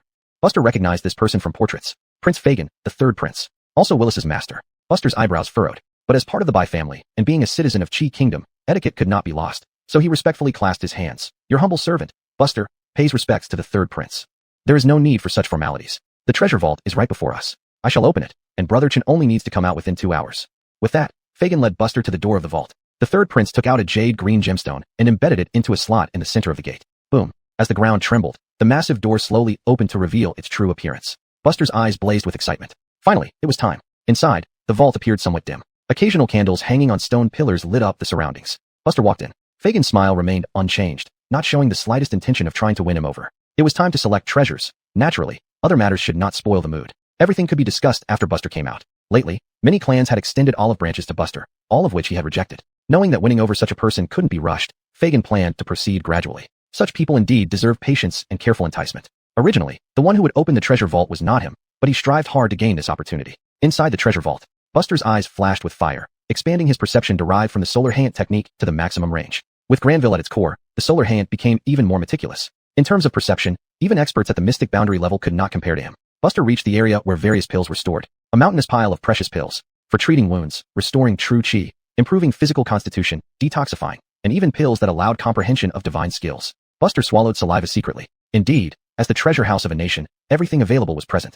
Regrettably, the value of the Imperial Spirit Immortal Realm was too low, granting only the chance to choose one treasure. Soon, Buster found the location of the Swallow Dragon pill. Not only were they there, but there were multiple. However, as Abrielle had said, none had full efficacy. The best one Buster estimated would have around 80% effectiveness. Forget it, I'd better choose the Cleansing Imperial Flower faithfully. Buster sighed lightly. Cleansing Imperial Flowers were already treasures outside, but here, they were only considered mid-level among the natural treasures. Actually, Buster could have chosen something better and later earned the Cleansing Imperial Flower by joining the Demon Suppression Bureau and gaining military merit. But it was not safe enough. He didn't know if he could earn enough military merit within a month to exchange for the Cleansing Imperial Flower. If not, he would be left with no options. After some deliberation, Buster decided not to take risks. Keeping oneself alive was paramount. There would be plenty of opportunities to find luck in the future. Compared to life, so-called treasures were worthless. Thoughts raced through his mind as Buster came to the section dedicated to natural treasures. In a less conspicuous corner, he found the Cleansing Imperial Flower. Not just one. A rough count revealed at least a dozen. Besides, he also saw several Immortal Passage chrysanthemums of better quality than the one he picked in the Imperial Spirit Immortal Realm. There were dozens of vials of mystical ice source liquid, all of higher quality than what Bernard gave him. Buster marveled, finally comprehending the strength of a nation. Mystical weapons, elixirs, natural treasures, martial arts techniques, everything was available. But even so, Buster was certain that the Bai family's true resources extended far beyond this place. Because the best treasures would not be given a chance to be selected by outsiders, Buster chose the finest Cleansing Imperial Flower and turned to walk out. The whole process took less than 15 minutes. He didn't want to look more, fearing he wouldn't be able to resist. So fast. It seems Brother Buster has a clear target. Fagin smiled slightly. Buster held out the Cleansing Imperial Flower. Just this one. Fagin was somewhat puzzled. The Cleansing Imperial Flower was excellent, but in the treasure vault, its grade was still not high enough. But Fagin didn't comment on it. It was better not to ask too many questions about such matters, and he had no interest either. This Cleansing Imperial Flower is one of the best batches. I must say, Brother Chin's judgment is unique. Buster nodded slightly. Thank you for the compliment, Your Highness. Fagin waved his hand and said, having met today, we can consider ourselves friends. If you're free, there's a banquet I'm hosting at Baolini Lu in 3 days. Would you do me the honor if you have time? If I have time, then I definitely won't have time. Buster nodded again. Sure, if I decide to go, I'll let Your Highness know in advance. It's settled then. Fagin smiled. Leaving the Imperial City, the carriage slowly moved. The 3 main ingredients are all here now. In front of Buster, the Cleansing Imperial Flower, Immortal Passage chrysanthemum, and Mystical Ice Source liquid floated side by side. Abrielle put away these 3 items with an expressionless face. I will ignite the furnace tonight to refine the pills. The Swallow Dragon pill requires a complex refining process and will take about 2 days. Do not disturb me. Buster solemnly replied. I understand. They exchanged glances, without saying more. Returning to the mansion, as Abrielle had said, the furnace was ignited that night for pill refinement. With nothing else to do, Buster sat guarding at the front gate. When it came to life and death matters, who dared to come looking for trouble was looking for death. However, Buster wasn't just idling around. He began to study his solar hand. Since the sunlight had grown into Granville, changing its name wasn't unreasonable, was it? Buster looked back at the house behind him. Once my life is secure, I should report to the headquarters of the Demon Suppression Bureau. Chapter 164 Ascending to the Profound Intent Realm. The next day, Buster composed a letter, politely declining Audrielle's invitation. Buster knew without guessing that the feast would undoubtedly be a gathering of outstanding individuals and talents. There would probably be many young people more gifted than Asher and others. His record was conspicuous, attending might make him a target. Additionally, there was one more point. He didn't want to tie himself to any force where he would share in their glory or disgrace. This applied to prestigious clans and martial arts sects alike. Once joined, he would lose his freedom. The Demon Subduing Bureau was different. This place was more like an organized and disciplined sect for itinerant cultivators. If one could no longer stay, they could leave at any time. Apart from needing to find a successor if they held a high position, it was almost tailor-made for Buster. At this moment, the servant responsible for delivering the message returned, still trembling. Refusing a prince required immense courage. However, in Buster's eyes, it was just a minor matter. Casually tossing a few true crystal stones, he dismissed the servant. Imperial City. After reading Buster's letter, Audrielle frowned slightly. He refused. Not far away. Caitlin's face turned even colder. I can bring him here by force. Audrielle waved his hand. Forget it, time will tell. If I can't recruit him, neither can anyone else. He will remain backgroundless, with plenty of opportunities. Unless he returns to his old job at the Demon Subduing Bureau. Caitlin remained silent. On the day the pill refining concluded, Buster sat on the steps, golden light converging before his eyes. Current enlightenment points, 2 points. Hesitating for a moment, Buster put away the interface. Forget it. I'll wait until after taking the dragon-devouring pill to take advantage of its effects, using them efficiently. Bang. At that moment, the main door slowly opened. Abrielle emerged, holding an exquisite jade bottle. Buster quickly stood up. Fortunately, everything went smoothly. Take it as soon as possible. You can use the efficacy of this pill to attempt to ascend to the profound intent realm in one go, Abrielle said slowly. Buster nodded vigorously, took the bottle, and left. Back in his room, he closed the door, taking out the dragon-devouring pill. A perfectly potent dragon-devouring pill was not only vibrant in color, but most importantly, had a constant golden flame burning on its surface. Due to the inclusion of the immortal path chrysanthemum, it offered some benefits for breaking through to the profound intent realm. Buster swallowed it in one gulp, then sat cross-legged. An overwhelming true chi instantly filled his body. A true dragon slowly formed within the 8 extraordinary meridians, hunting across all directions. Buster closed his eyes to rest, emitting a faint golden aura. The true dragon encountered a black dragon. It finally came. Netherworld grievance dragon poison. The black dragon made no hesitation, fleeing madly along the 8 extraordinary meridians. The true dragon created by the dragon-devouring pill swept through irresistibly. Wherever the black dragon touched by the Netherworld grievance dragon poison met the true dragon, it would dissipate instantly. Even 3 experts at the profound intent realm were helpless against the Netherworld grievance dragon poison, yet it vanished effortlessly before the dragon-devouring pill. Buster was overjoyed internally. After clearing the Netherworld grievance dragon poison, the true dragon began to disperse its aura, transforming Buster's body as it passed like spring passing through. This process continued for about half an hour before stopping. Buster finally opened his eyes and exhaled. A low, resonant dragon roar seemed to accompany it. There's still considerable strength left. Push forward. Buster's eyes sparkled, opening the interface. Start cultivating divine yang art. Utilizing the efficacy of the dragon-devouring pill, you soar to new heights. The path of divine yang art is one you created, so you are extremely proficient, advancing rapidly. 2 years later, enlightenment ends. Divine yang art experience plus 6022. True divine yang art. Level 11, 1022/5000. As the divine yang art broke through to level 11, the Chi C, which had already reached its limit, finally surpassed a certain restriction. The true Chi in the Chi C condensed to a certain extent and gave birth to profound intent. Instantly, profound intent erupted above the Chi C. Early stage profound intent realm. An invisible aura exploded. The vases and wooden tables in the room shattered with a sudden crack, unable to withstand the pressure. In the Abrielle pavilion, Abrielle was stunned. Did he really break through? She had only jokingly mentioned it. Even with the dragon-devouring pill, it was impossible for Buster to transcend the gap between Chi C and profound intent in less than an hour. One should expect days of seclusion for such a breakthrough. This guy is truly a freak. Abrielle smiled bitterly. Buster felt the overwhelming power growing inside him and finally felt vindicated. Profound intent realm. Now Buster finally understood the gap between the Chi C realm and the profound intent realm. Even a mid-stage profound intent realm warrior would not be his match now. In addition to that, there was still the effect of the dragon-devouring pill. 6,000 experience points over 2 years. This kind of effect was beyond Buster's wildest dreams. After all, this was just the residual efficacy of the dragon-devouring pill.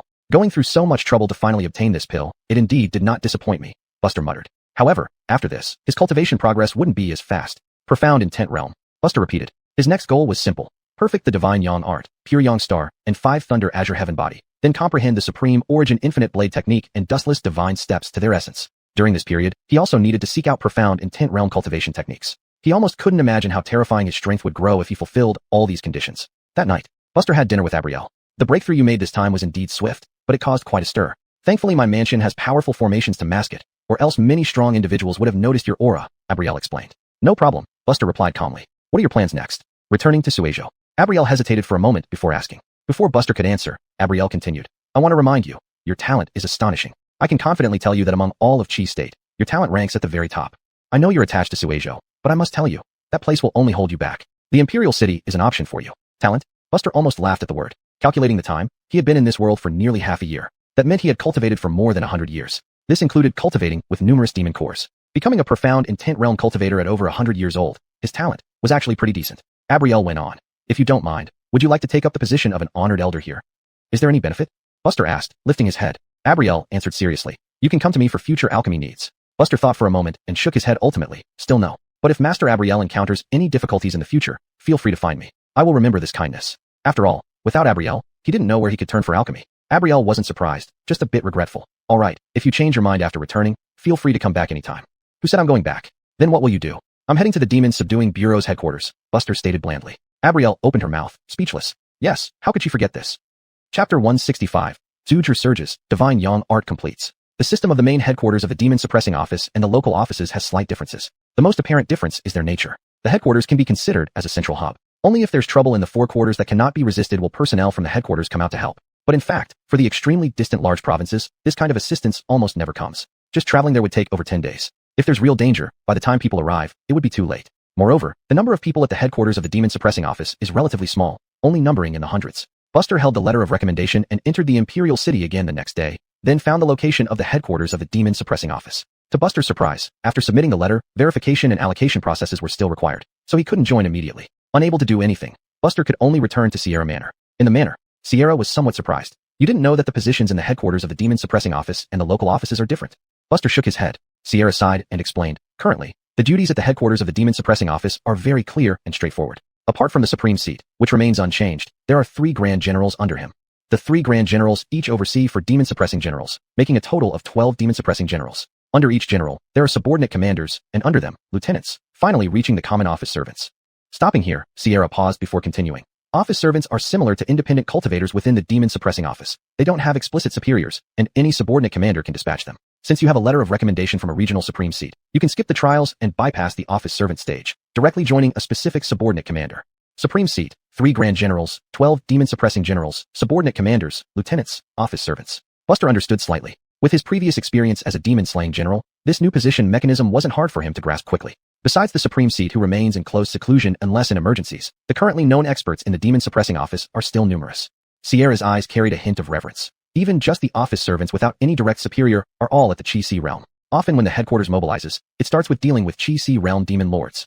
Even though Buster had prepared himself mentally, he still gasped inwardly. Chi-Si realm can only become the lowest level office servants. Seeming to see through Buster's expression, Sierra reminded him, don't underestimate the lowest level. Even so, the salary and conditions are much better than those of your Suejo lieutenants and deputy commanders. Unless one becomes a demon-slaying general, their future prospects will inevitably be limited. Hearing this, Buster understood even more why Suejo, apart from a few demon-slaying generals, had no additional Chi-Si realm cultivators. Because Chi-Si realm cultivators who couldn't become demon-slaying generals would be better off working as office servants at the headquarters of the Demon Suppressing Office. This was the ability of a lower prefecture to retain talent. Conditions weren't good enough. These are just the open pieces of information about the Demon Suppressing Office that anyone can find out with a bit of understanding, but more secrets need to be explored gradually once you're inside. Sierra sighed softly. Verifying authenticity and allocating you under a specific subordinate commander will take some time. It won't be too long, nor will it be too quick. During this period, you can stay at the manor. Buster clasped his hands in gratitude. Thank you, Master Sierra. On the second day back at the manor, Buster used some insight points to precisely calculate the coming experience value.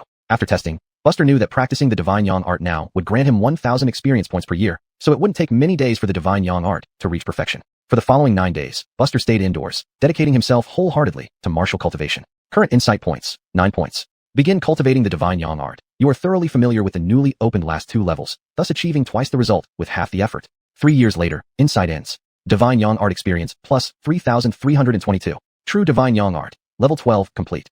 With the completion of the new Divine Yang art, Buster firmly established himself at the early stage of the Mystic Realm. Buster estimated that even against mid-stage Mystic Realm demons, he would have a great chance to kill them, leaving them no chance to escape. Current insight points, 6 points. Begin cultivating the Pure Yang Starry Sky. This method is a Mystic Realm martial art created by combining your own abilities and experiences. Comprehending the Divine Yang art greatly enhances your capital for creating Mystic Realm martial arts. Meanwhile, after the transformation by the dragon-devouring pill, your cultivation efficiency increased significantly, making your practice of this method smoother. 6 years later, insight ends. Pure Yang Starry Sky experience plus 6,203. Pure Yang Starry Sky achieves great success. Pure Yang Starry Sky, great success, 703/8000. This was the first time Buster had the feeling that his own talent was actually quite good. Following this pace, in 7 more years, he would possess a 3rd perfect stage Profound Intention martial art. For 1 Profound Intention realm martial art, from initiation to perfection, Buster would need a full 13 years. Compared to the top geniuses in the capital city, there was still a gap. This was an innate gap. No matter how many pills he took later on, it could not be bridged. After all, there would always be a limit to natural talent. Bang bang bang. Knocking sounds came at the door. Buster got up to open it. The steward respectfully said, "Young Master Chun, someone from the Demon Suppressing Office has come looking for you." Finally here. Buster nodded and went out. Outside the main gate, a carriage was parked by the roadside. A woman with her hands crossed over her sword leaned against a stone pillar outside the door, her expression calm as she stared into the distance. Buster walked out from inside. The woman withdrew her gaze and began to examine Buster. Nowadays, in the capital city, the name Buster had become quite renowned. Naturally, it wasn't just because of the spirit realm of Dawn, but also due to rejecting the invitations from various major clans. To outsiders, this seemed like an act of supreme arrogance. Brigadier of the Demon Suppressing Office, Jean. Buster. Their conversation was very brief. Jean had little interest in Buster, merely curious at first. Buster felt the same way. Both entered the carriage and departed slowly. They rode in silence. Neither of them spoke a word, both closing their eyes to rest. But Buster guessed at first sight that this young woman's cultivation was probably at the mid-stage of the Profound Intention realm. Mid-stage Profound Intention realm around 30 years old can be considered a genius. Recalling Chase, who practiced for hundreds of years and only reached the Profound Intention realm. Innate talent was the most unreasonable thing. If Buster didn't have his panel, his lifetime achievement might have stopped at the Mountain River realm at best, and even then, a very ordinary Mountain River realm. Yet, this would still be considered a genius among various sects in Suejo, because he possessed the talent of mountains and rivers. Lost in thought, Buster didn't feel the passage of time. When the carriage finally came to a slow stop, Buster snapped back to reality. Jean stood up first. Let's go. Chapter 166. 3 Major Perfect Profound Martial Arts. Demon Suppression Office. After many days, Buster once again stepped through the gates of the Demon Suppression Office. Jean finally spoke. Starting today, you are one of General Claire's commanders. And General Zhong belongs to General Brevin's force under the Chief Commander of the Eastern Desert. Chief Commander of the Eastern Desert? Buster quickly figured out it must be one of the 3 Chief Commanders. As for Brevin, he should be the Demon Suppression General in charge of this unit.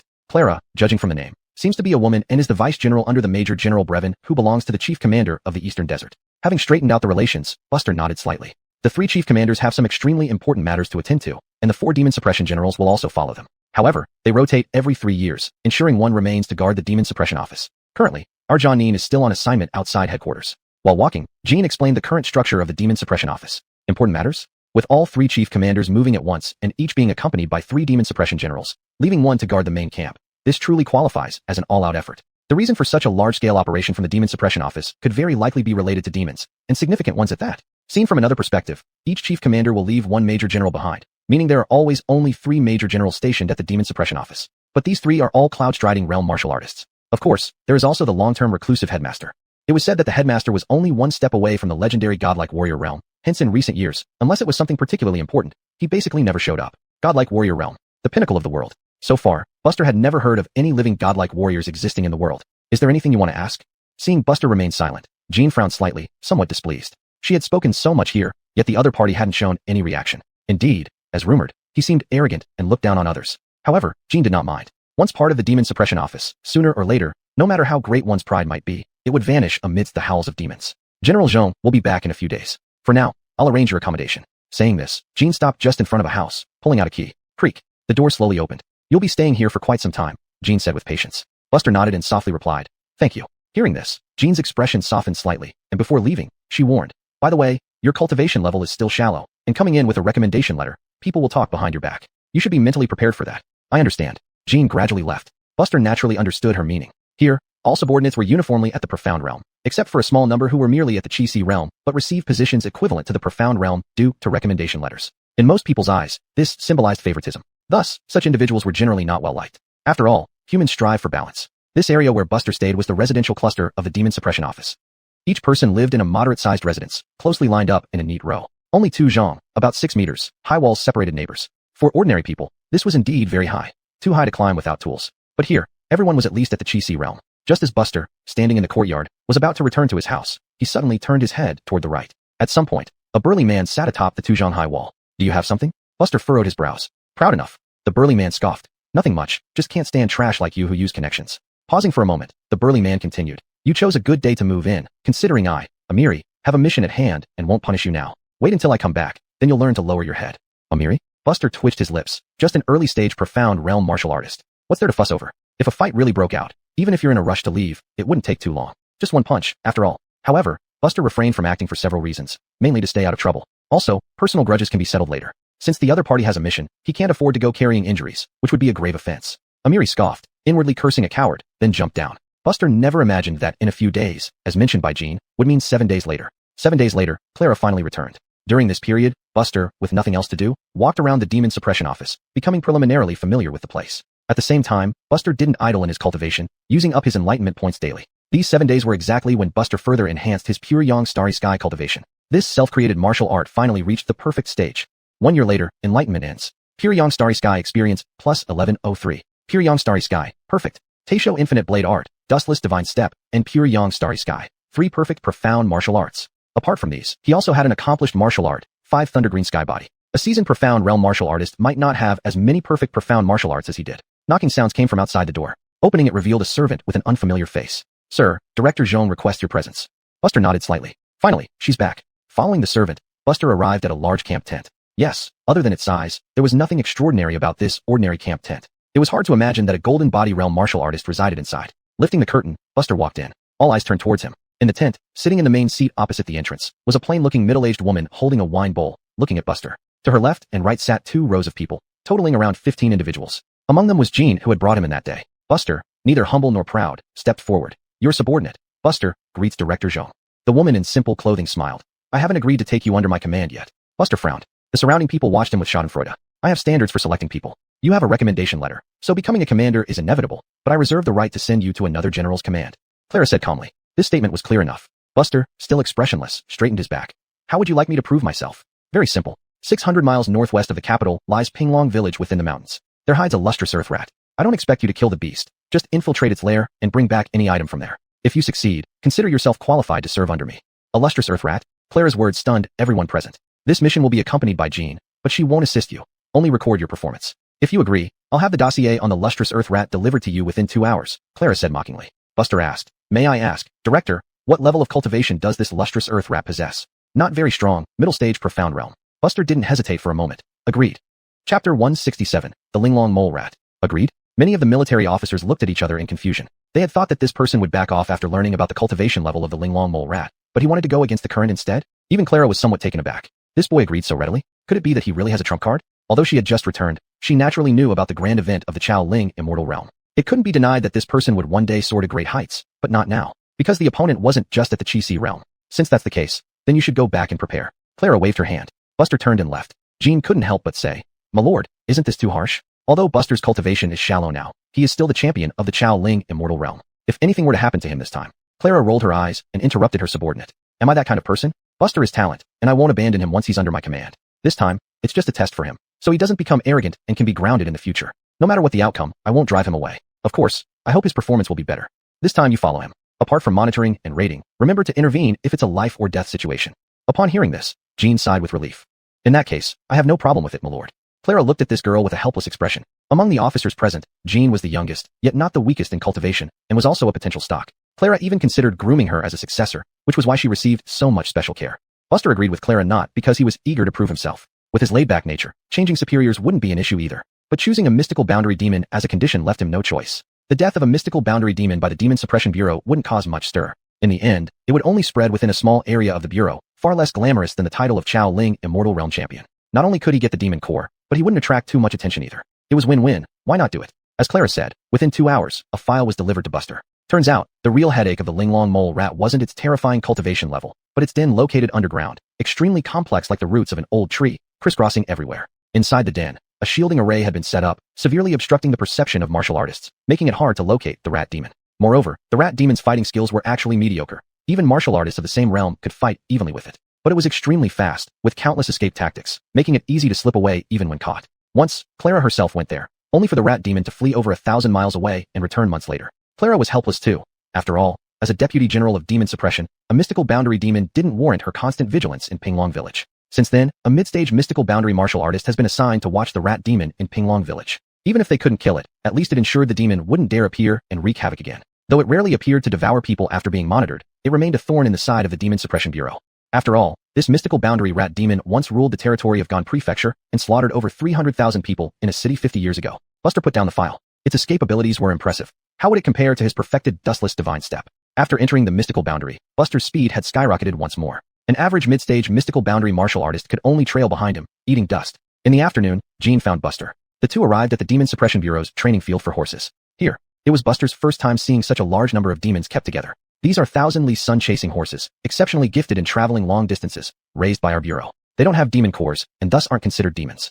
Every mission, we can requisition one from headquarters. They are docile and easy to control, Jean explained while mounting the horse. The thousand-li sun-chasing horse was predominantly black, with faint dark red spots. Forget it, what's impossible in this world? Thinking of this, Buster similarly mounted the horse. Sitting on the horseback, Buster felt as if his thoughts connected with the horse's mind, needing just a mental command for the horse to understand his intentions. He watched as the thousand-li sun-chasing horse galloped through the air without wings, moving as smoothly as on flat ground. Buster couldn't help but sigh, realizing how limited his experience had been. Once we arrive at Pinglong Village, we will first find the colleagues stationed there to gather information, Jean instructed. Buster shook his head slightly. No need. I already have a clear understanding of the situation. The sooner we handle this, the sooner we can return. Jean was speechless, then let out a cold snort and said no more. Good intentions treated like liver and lungs. But that's fine. Once he hits a wall, he'll still have to come back to the village. The Linglong Mole Rat's lair was roughly beneath a large mountain outside the northwest of Pinglong Village. 2 days later, 2 fiery steeds descended from the sky, landing directly on top of the mountain. They dismounted gracefully. Though the Linglong Mole Rat has average combat skills, that's only in comparison to others at its level. You're likely no match for this demon. You might as well stay put until it leaves, then sneak into the lair to retrieve a sample and complete the mission. Jean frowned deeply. This guy never listens. But she had to follow him for protection. Otherwise, if anything happened, all would be lost. Buster didn't speak. Instead, he leaped off the cliff's edge, falling straight down in one swift line. Despite the heavy momentum, he landed as light as a feather, making no sound. Divine Solar Patrol. In the Chi Si realm, divine sunlight flared suddenly, with flashes of fire in his eyes. Seeing the mysterious aura Buster exuded, Jean opened her mouth, taken aback. When did he break through? This was the first time he used Divine Solar Patrol after its evolution. Buster slowly ascended, looking down. His vision penetrated the surface, revealing deeper scenery. Dense, intertwining tunnels made one's scalp tingle. Following a certain passage, Buster soon saw a relatively spacious room. There, a giant mole rat lay sprawled on the ground, fast asleep. It had a low cultivation level, probably an offspring of the Linglong mole rat. Just as Buster prepared to observe further, something unexpected happened. Suddenly, the ground under his feet bulged without warning, and a figure emerged from the soil. Moving at an incredible speed, it caught Buster's ankle and yanked hard. Boom. Both figures fell into the tunnel below the ground simultaneously. Not good. Jean, who was on the mountaintop, pupils constricted sharply. Events unfolded too quickly for her to react. That person earlier was the Linglong mole rat in human form. Chapter 168. Blade cutting through profound intent. No, Buster still has a chance of survival. Jean forcibly suppressed the helplessness in her heart and leaped, dashing towards the distance. Only by reaching Pinglong village would Buster have a chance to survive. No other reason. The colleague who constantly monitored the Lingon ground squirrel must have some understanding of the terrain below. Only he could come and have hope to bring Buster out. Although she almost couldn't believe that Buster could hold on inside for so long, Jean could only think positively. The martial top scholar of Chao Ling Immortal Realm. If he can hold on for half an hour, there's hope for rescue. Darkness. An abyss-like darkness. Caught off guard, Buster was dragged down by the Lingon ground squirrel, then abruptly dropped into this place. Indeed, there was a grand formation shielding perception. Otherwise, Buster would have sensed it as soon as the Lingon ground squirrel made its move. In the pitch-black night, where one could not see their own hand, the Lingon ground squirrel had vanished. Heavenly Heart Lightning. With lightning wrapping around his arms, Buster suddenly found the surroundings illuminated. Before him were three diverging paths. The path he came from had disappeared. This was a residence protected by a grand formation, capable of altering the terrain slightly. The demon sitting in its domain was like a sage seated in a small universe. Just as Buster was about to step forward, he suddenly twisted his waist and threw a punch backward. Boom. The entire tunnel shook. A voice, shrill yet surprised, came. Interesting, you actually detected me. Under the illumination of Heavenly Heart Lightning, Buster finally saw the figure's appearance. A robust man with a comical face, his two front teeth were abnormally broad and elongated. Undeniably the Lingon ground squirrel. Since there's no hide and seek, things are simpler, Buster thought. The Lingon ground squirrel greedily examined Buster. From the control of profound intent just now, this person was merely a novice in profound intent. Such a level of martial artist was neither too high nor too low. It could easily slay him and savor the blood chi of a profound intent realm practitioner. It couldn't even imagine how much its cultivation would advance if it swallowed this person's blood chi. However, while its thoughts raced, the black-clothed blade master in front had already charged forward. Dustless divine step. So fast, the Lingon ground squirrel was stunned. Buster was already before it. The long Shao saber slashed upward. A demon's flesh body was naturally superior to that of a martial artist. Thus, as the blade grazed the Lingon ground squirrel, it only sparked a bright flare. Tickling move. The Lingon ground squirrel coldly snorted, its belly suddenly swelling, directly pushing Buster away. A series of sounds of walls being smashed echoed. Dumpling wrapping. The Lingon ground squirrel curled its lips. Since he refused to speak, you will never speak again. As it spoke, mud began seeping from the walls around Buster, forming giant tentacles that tightly bound him. Done. The Lingon ground squirrel watched as Buster was buried in mud, sinking deeper and deeper. With all advantages on its side, a mere human martial artist had no way out but death. With hands behind its back, the Lingon ground squirrel proudly approached the mud-encased mummy, marveling. Quite an artwork. Crack. A barely noticeable crack appeared on the surface of the mummy. This sound was like a thunderclap in the ears of the Lingon ground squirrel. Its eyes narrowed sharply as it retreated step by step. How could this be?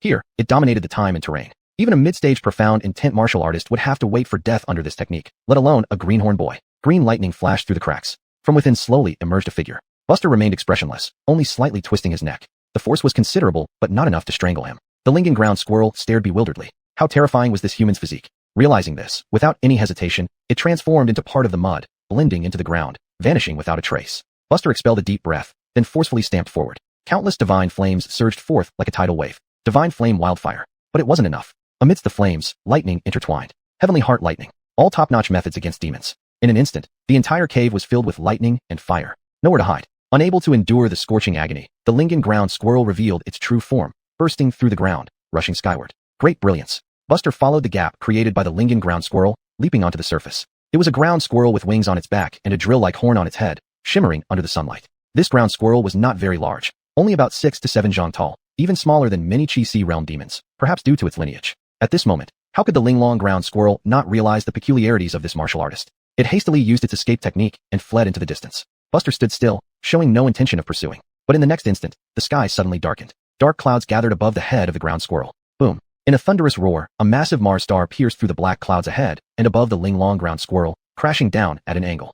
The terrifying heat instantly evaporated the nearby air. Pyongyang star. The Linglong ground squirrel's heart quaked with fear. What kind of technique is this? What truly terrified it was not the intense heat on the surface, but the deathly threat contained within. It seemed that just one touch would cause it to be instantly obliterated. The Linglong ground squirrel turned back, trying to avoid this move as much as possible. As it turned around, a rain of arrows descended from the sky. Unbeknownst to Win, Buster had already drawn the Tianxiong extermination bow and fired more than 10 arrows. The Linglong ground squirrel, its scalp tingling under the threat of death, burst forth with superhuman potential, increasing its speed significantly and relying on its physical strength to forcibly collide with the Tianxiong extermination arrows. Puff! Dozens of arrows struck its body, and the heavenly heart lightning attached to the arrows began to mercilessly ravage its demonic body. Boom! In the distance, the pure Yang star missed its mark, reducing everything within 100 zhang radius to powder upon impact. The intent of death spread. The massive body of the Linglong ground squirrel fell to the ground, causing the earth to tremble. It hurriedly got up and tried to retreat. Sir, I know I was wrong. Let me go, and I will serve you faithfully, never opposing humans again.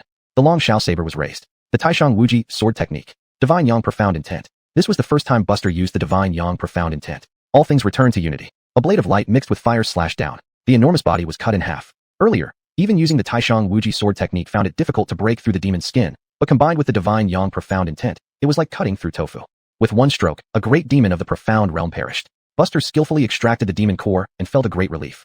Chapter 169, The Dual-Headed Poison Toad. Above the sky, two figures were at the forefront. Far behind them were 10 Chi-Si realm martial artists, but they couldn't quite keep up with the speed. One of the leaders was Jean, Clara's sole successor. The other one was Captain Heron, who had been in charge of guarding Pinglong Village for half a year. Both were at the middle stage mystic realm. Don't worry. Trust that Brother Chun will be fine. As a lucky person always has heaven's help, Heron comforted after grasping the basic situation. But his expression remained extremely grim. In the past 6 months, many martial artists have fallen victim to it. Several of those under his command at the Chi-Si realm had all ended up with no remains left. He himself once fell into its trap too. If not for sheer luck, he might also have met a fatal end. Compared to others, Heron understood even better how formidable the lustrous gopher was on its home turf. To be able to leave one's body intact in such a situation already counted as fortunate. We've arrived. After speaking, Jean landed along with Heron first. But upon landing, both were shocked by what they saw before them. A huge gopher corpse lay on the ground. The surroundings were in complete disarray. Heat still lingered in the air. A young man wearing a saber slowly descended from the gopher's head and looked at Jean, saying, I went up there to find you earlier, but didn't see you. Jean swallowed hard, her mind blank. Wasn't this the lustrous gopher?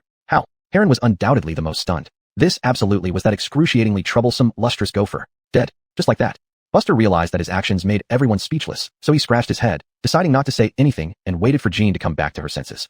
Did you do this? After a long while, Jean asked. Buster nodded slightly. You could say so. You could say so? Brother Chun, we need you to accompany us back to Pinglong Village and recount the entire process. We need to file a report. Heron finally recovered. Immediately afterwards, the 10 Chi-Si martial artists caught up from behind. What followed was an identical scene to what happened just now. Understanding that this was official business, Buster nodded in agreement. Heron heaved a sigh of relief and turned to instruct his subordinates. A few of you stay here and handle this.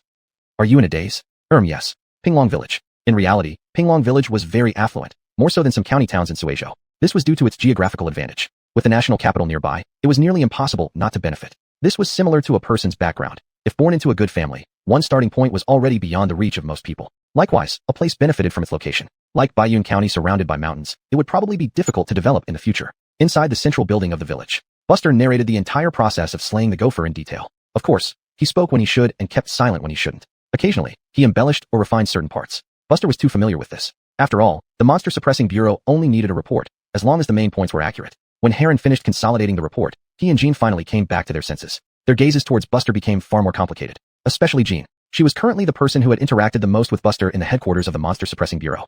Recalling Buster's previous silence and arrogance now seemed entirely reasonable. How could such a person not be proud? If Buster knew about Jean's thoughts, he would certainly feel helpless again. Where did she get the idea that he was conceited? His refusal to various clans previously was out of respect for the managers, maintaining propriety. He, being alone, dared not offend these powerful clans. I imagined many ways the lustrous gopher could die, but I never expected it to die so casually. Heron chuckled bitterly and shook his head. Jean pursed her lips. Buster said, since the matter is settled, should we head back? Jean nodded. We should return. At this moment, someone suddenly burst in from outside the door. Lord Tian, bad news. The dual-headed poison toad has appeared all of a sudden. Out of the 10 lords, only 3 have returned. Heron's heart skipped a beat. 10 Chi-Si martial artists, dead within moments. Why is it this beast again? Heron's veins bulged as he stormed out. Buster raised an eyebrow, estimating it was another mystic realm monster. Good. Thinking this, Buster also stood up and followed. Jean looked at Buster with amazement, as if entering a new world. Was this guy actually eager to help? Buster, where are you going? Jean asked subconsciously. Isn't it our duty as the Monster Suppressing Bureau to slay monsters? Buster replied, looking back. Jean was speechless. Heron laughed out loud, and some of his original gloom was dispelled as a result. With Brother Chen's help, we might really be able to kill this beast today. Having said that, the two of them shot up into the sky. Heron continued. Things are urgent, so I can only cut a long story short. This dual-headed poison toad is a major demon in Ganzhou territory and an old lover of that Linglong gopher. They often meet secretly. Over the past 6 months, it has come here 8 times, each time creating chaos along the way, devouring many people. However, it's cautious and doesn't easily attack our people. This time, It just happened to coincide with the death of the Linglong gopher and lashed out. This demon is extremely skilled in poison mist. One wrong move, even a mid-stage Mystic Realm martial artist could fall. Buster remained silent, but took in all the information. But between a mole and a toad, this must be a cross-species relationship. Is the female toad also at the mid-stage Mystic Realm? Buster asked after some thought. Heron nodded with a strange look on his face. Yes, but the dual-headed poison toad isn't female. Buster's lips twitched. This went beyond mere cross-species relationships. It's truly bizarre. Actually, since Buster came to this world, he rarely used expletives. But at this moment, upon hearing such shocking information, he almost instinctively cursed in his heart. Both moved at great speed. Just as they conveyed the main information, they arrived back at the location where the Linglong gopher had been. Buster suddenly stopped, his eyes flashing with firelight. There's poison ahead. Heron couldn't help but give him a thumbs up. Brother Chun, you are truly a divine being. I was just about to warn you, but didn't expect Brother Chun to detect it on your own. Colorless and odorless poison mist spread in front of them. The perception of Xinyang Xuanlia was stretched to its maximum range. It got away. Buster frowned slightly. In his perception, there was no trace of any demonic aura. The Linglong gopher's home array had already been damaged and could not be used again until repaired. So, theoretically, his perception should be accurate. This beast truly deserves to die, always running off after making a mess. Heron's expression turned grim. Feeling unsatisfied, Buster carefully searched the surroundings. Even if the Linglong gopher were still alive and hiding at home, it couldn't completely hide from such detailed scrutiny. Yet, he found nothing. Buster was somewhat disappointed. If only he could have been faster. 100 miles away, a middle-aged man of short stature looked back in the direction Buster and others were, a purple light flashing in his eyes. Daring to kill its person, it will be paid back in blood for killing demons. Chapter 170. Pure Yang Star burns the great demon. This trip, although Buster did not return fully laden, it was not entirely fruitless. With the mission completed, Buster and Jean no longer had a reason to stay. Since Heron still needed to handle some aftermath, he could not leave yet. At the entrance of Pinglong village, Buster and Jean mounted their horses. With a thought, the Gregory Jouet horses started trotting toward the sky. Heron stood there, watching the two figures grow smaller and smaller, feeling infinitely moved. In dealing with the Lingenrad issue, he had not achieved anything. Instead, it was accomplished by a junior. The sun set in the west. Two fiery horses advanced against the wind. Buster's face remained expressionless as he took out the Xian E Realm Demon Core. Finally, I can try out the power of this Demon Core. It was the first time Buster had tasted a Xian E Demon Core. He swallowed it in one gulp. Current enlightenment points. 2 points. Begin cultivating the 5 Thunder Azure Sky Body. You summon the shadow of the Lingenrad, making it continuously attack you with full force, constantly tempering your body. Round after round of battles, each kill adding up, you killed the Lingenrat hundreds of times before its shadow finally dissipated completely. 2 years later, enlightenment ended. 5 Thunder Azure Sky Body experience plus 3,902. 5 Thunder Azure Sky Body. Mastery, 3902/8000. A thought flashed through Buster's mind. He had roughly calculated that cultivating Xian E martial arts would give him around 1,000 experience points a year, meaning that a mid-stage Xian E Demon Core contained nearly 2,000 experience points. Buster felt an excitement rise within him. This was simply a good thing. Previously, one could only equate to a year. Now one almost equals 2 years. Of course, this was partly due to the fact that the 5 Thunder Azure Sky Body was a cultivation method he created himself. His understanding of it was naturally deep, making cultivation more efficient. Hold on, Buster suddenly said. The two Gregory Jouet horses stopped abruptly in midair. Jean looked puzzled. What's wrong? It was already night, with a bright moon and sparse stars above. However, Buster's expression turned somewhat difficult. Divine Yang Hand. A white misty outline enveloped the two tightly. It seemed familiar. Buster slightly froze. Double-headed poison toad. Buster cursed inwardly, having been so engrossed in the description on the panel that he walked into the double-headed poison toad's mist silently. Buster turned to Jean. Stay back. Though confused, Jean complied. Standing on the horseback, Buster surveyed his surroundings and fixed on a direction. There stood a figure. True Chi surged. An enormous fireball appeared out of nowhere, plummeting from the sky. The dazzling fireball lit up the night sky. Boom. The dense forest below was instantly engulfed in flames. Jean frowned deeply. Buster murmured, illusion. TSK. Such sharp senses. No wonder Adeline, even hiding in her nest, was captured by the three of you. You, young man, took the credit, didn't you? From the horizon, a short man with hands clasped behind his back slowly approached. Jean drew her sword immediately but abruptly choked, spitting out a mouthful of thick purple blood. Young lady, you are heavily poisoned. Moving true chi will only make my poison spread faster. The man looked at Buster calmly. As for you, after you massively circulated true chi just now, don't you feel weak and unable to gather any breath? Speaking here, the man continued delicately. Both Adeline and I may not excel in direct combat, but we have our own survival skills. This intangible poison field is one of mine. Jean's face turned deathly pale, as described. Her true chi had sunk, and she found it hard to summon any strength. The double-headed poison toad suddenly revealed a hideous expression. Since you killed Adeline, you must all join her in death. I'll kill you first, then go back to kill that Tian. This invisible poison field could still cause death even to those in the late Xian E realm once they were poisoned, let alone these two young humans. At this moment, an unexpected change occurred. Buster used the dustless divine step, instantly appearing before the double-headed poison toad and slashing down with a single strike. Swish! The right arm of the double-headed poison toad was instantly torn apart. Its face filled with fear, it retreated while transforming into its true form. The massive creature fell into the mountains, revealing itself to be a toad with 2 heads. One male, one female. Buster's expression became even more peculiar. Skillfully played. How can you still move true chi? The double-headed poison toad screeched. If its prided skill failed, today it would only have one way out, death. Buster's face remained expressionless. The toxins inside him were incinerated by the divine yang extreme intent. This skill, which he had enlightened himself, might not destroy all poisons in the world, but eliminating toxins at this level was effortless, simply because these toxic mists were released by demons. In the distance, Jean opened her mouth as if to say something, but found herself speechless. Since their first meeting, she had secretly overestimated Buster in many ways, but now she realized that she still underestimated the strength of this martial arts top scholar. As Jean's thoughts raced, Buster raised his blade once again. The dual-headed poison toad glared with venomous eyes, leaped up to be level with Buster, and launched a full-force punch. At this point, only a desperate fight to the death could give any hope of victory. Moreover, it refused to believe that this man was completely unaffected. Surely he must be forcing himself. Divine Yang extreme intent. Great linen infinite blade technique. The blade blazed like fire. The intent burned. Blade met fist. Boom. Without any pause, the remaining left hand of the dual-headed poison toad was cleanly severed by Buster, as easily as slicing paper. From afar, a fine red glow flashed across the arm of the toad. Then came a shower of blood splattering through the sky. Thick blood rained down like a heavy downpour. After one strike, Buster cut through the toad's arm. This was not the end. Blades condensed from all directions. Swish swish. Another scene of bloody carnage. Torn flesh flew everywhere. The dual-headed poison toad let out a scream and tried to retreat, but its body stiffened. It looked down. Unbeknownst to it, Buster had already sliced open its abdomen and skillfully removed a demon core. Their eyes met. Buster said calmly, "You talk too much. Go down and speak." Having said that, Buster slid back. Above him was a pure yang star, burning everything. The dual-headed poison toad did not have the speed of the Adelan rat. Even the latter needed to burst its potential to barely dodge, let alone this toad demon. The fireball plummeted. A mighty demonic body, before the pure yang star, disintegrated like paper in a fierce flame. It was utterly destroyed. Piercing screams echoed across the sky. Clang. Sheathing the blade, Buster slowly returned to his original position. Jean had already sat cross-legged, struggling to suppress the toxins raging within her body. Buster silently approached her, extending his bloody hand and placing it on Jean's head. Divine Yang extreme intent. Her body stiffened, wanting to resist. "Don't move." Feeling a warm current flow in, Jean suppressed her restless thoughts.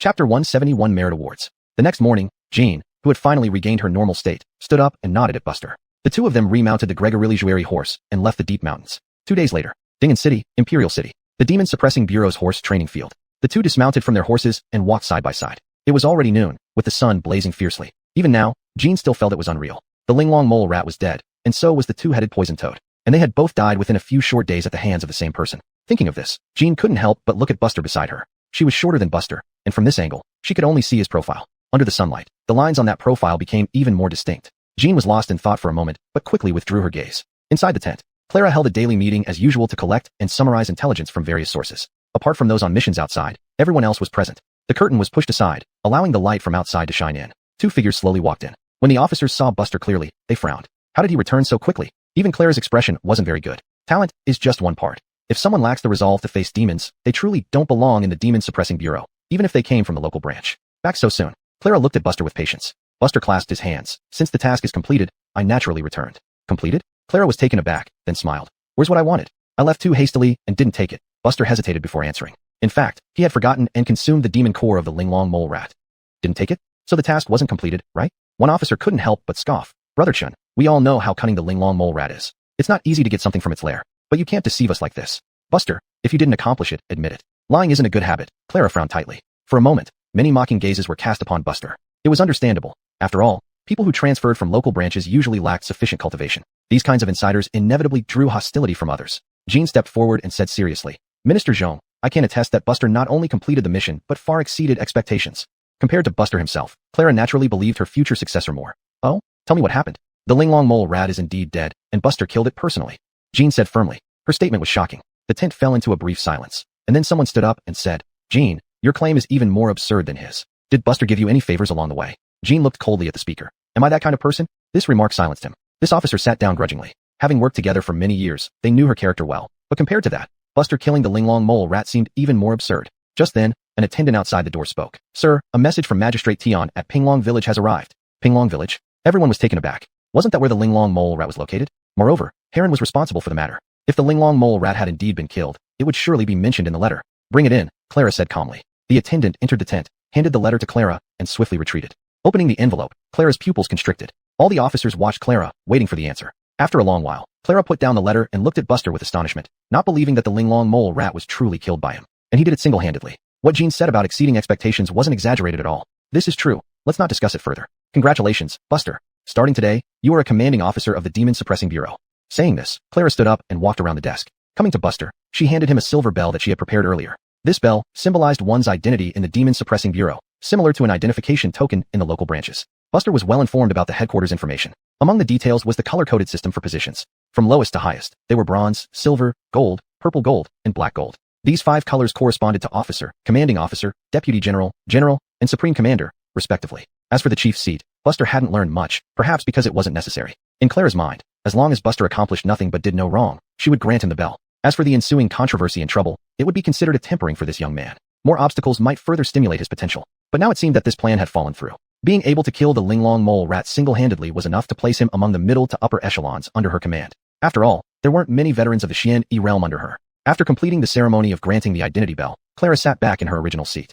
This trial was between you and me privately, but your contribution to demon suppression is public business. According to the rules, you deserve a reward. What do you want? Let me hear. Buster almost blurted out. Xian-E realm cultivation technique. Clara wasn't surprised at all. A background-less, solitary cultivator, with this level of cultivation, needed nothing more than a Xian-E technique. But Clara said, according to the rules, although your battle merit this time is significant, it falls short of exchanging for one opportunity to enter the Ascension Tower. Buster frowned slightly. It was understandable. Back in Suizhou, even after slaying 5 large demons of the Qi-Si realm, he couldn't exchange for 5 Qi-Si martial arts techniques, let alone such an important cultivation method now. Clara's eyes flashed. But I can temporarily pledge my military merits for you, and you can repay me later. Buster must have forcibly entered the Xian-E realm. To advance further, only a Xian-E cultivation technique would suffice. After some thought, Clara concluded that as one of her own, it was worth supporting him. Such a genius couldn't be held back due to lacking a cultivation technique. Pledge military merits? The various commanders squinted their eyes, glancing at each other. Military merits couldn't just be given away. Commanders like them didn't have this privilege. Deputy generals had initial privileges of transferring part of their military merits to subordinates,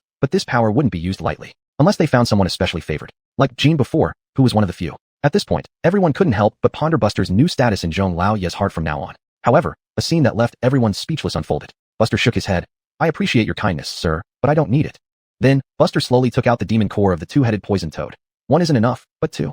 Chapter 172, Enlightenment in One Day, Unmatched Insight. Seeing this demon core, everyone was momentarily stunned. After all, not everyone had seen a 2-headed poisonous toad. Soon, someone exclaimed in shock. This is the aura of a 2-headed poisonous toad. This demon core. No need to continue. Everyone knew what Buster had done. First, he slew the jade crystal mole rat, then the 2-headed poisonous toad. It seemed that eliminating these transcendent realm demons was as easy as picking cabbages from the roadside. Jean pursed her lips and remained silent. Clara came to her senses and looked at Buster with more than just astonishment. This was simply outrageous. Could it be that this guy possesses an innate demon-attracting sage body? Shocked as they were, business still had to be discussed. Clara coughed twice and said, if this is indeed the 2-headed poisonous toad from Gregoryzhou, this great demon's death is worth much more military merit than the jade crystal mole rat. It should be enough for a new transcendent intent cultivation technique. Buster bowed deeply and said solemnly, thank you, your excellency. A jade crystal mole rat in the wilderness and a demon that could hinder the demon-slaying general in Gregoryzhou. Although they might have the same realm, their impacts were vastly different. Gregoryzhou losing one transcendent intent demon would significantly ease the pressure on local demon-slaying generals. At least fewer people would die in the state and its counties. After all, the destruction caused by transcendent intent demons was evident to all. The meeting ends here. Everyone may leave now, but Buster, please stay. Clara waved her hand. The others got up and left one after another. Ultimately, only Buster and Clara remained. She took out a blank dossier. Write down the entire process of slaying the 2-headed poisonous toad. Once we receive Heron's report, your military merit will officially be credited. Then, I'll inform you in advance so you can go to the Ascension Tower.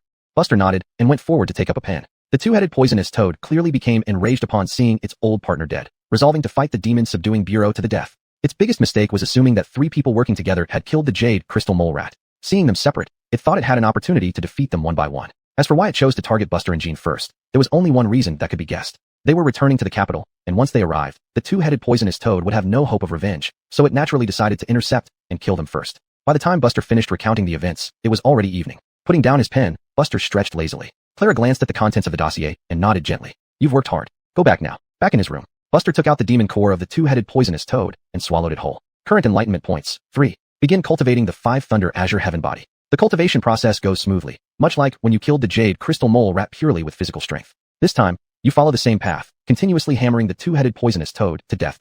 3 years later, enlightenment ends. 5 Thunder Azure Heaven body experience, plus 4712. 5 Thunder Azure Heaven body, perfect mastery. With the perfection of the 5 Thunder Azure Heaven body, the ever-present azure white glow around Buster became even more noticeable. Even if someone punched through his body right now, as long as he still had true chi, he could likely recover instantly. This was the perfection of a transcendent intent physical martial art. 5 Thunder Azure Heaven body, pure yang stellar power, supreme origin infinite blade technique, dustless divine steps. These were Buster's only transcendent intent martial arts, all perfected without exception. Now, even if the jade crystal mole rat or the 2-headed poisonous toad attacked him for a couple of hours, he wouldn't necessarily suffer serious injuries. Buster even had a premonition that even facing a late-stage Transcendent Realm opponent, while he couldn't guarantee a win, he definitely wouldn't lose. Originally, he thought Heron's posthumous affairs would be quickly handled, and the dossier returned, but Buster underestimated how long it would take to clean up. Day after day passed, leading Buster to regret not taking Heron's dossier directly to submit himself back then. 7 days later, current enlightenment points, 7. Begin contemplating the Supreme Origin Infinite Blade Technique. Since reaching the Transcendent Realm, demons and beasts at the same level are far more formidable in physical strength compared to Sea of Chi Realm demons. You deeply feel that your blade technique lacks the former decisiveness of one strike, and decide to elevate the Supreme Origin Infinite Blade Technique to a higher level. Regarding enhancing martial techniques, you have developed insights, and having previously broken through your mental barriers, you have made substantial progress. Clear-headed, you start systematically validating each step. Through continuous attempts, you discover slight imperfections in transforming into myriad blades and the unification of all things, so you begin meticulously identifying and correcting them. In the 6th year, you finally completed the repair of all imperfections in the 2 martial arts, as if they were reborn. Following the demon subduing blade technique, this was the 2nd time you elevated a martial art to a higher level. This experience deeply made you realize the magnitude of the improvement from the previous enlightenment in 1 day.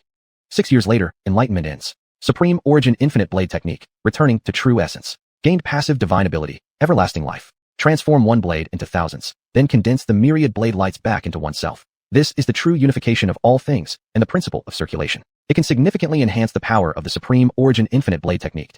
Passive divine ability? Buster scratched his head. Although this divine ability was tied to the Supreme Origin Infinite Blade Technique, it was equivalent to directly upgrading the power of this blade technique by 1 level. The returning to true essence level of the Supreme Origin Infinite Blade Technique was probably very close to the golden body martial arts. What truly delighted Buster was the speed of enlightenment. In just 6 years, he managed to successfully enlighten on the Supreme Origin Infinite Blade Technique.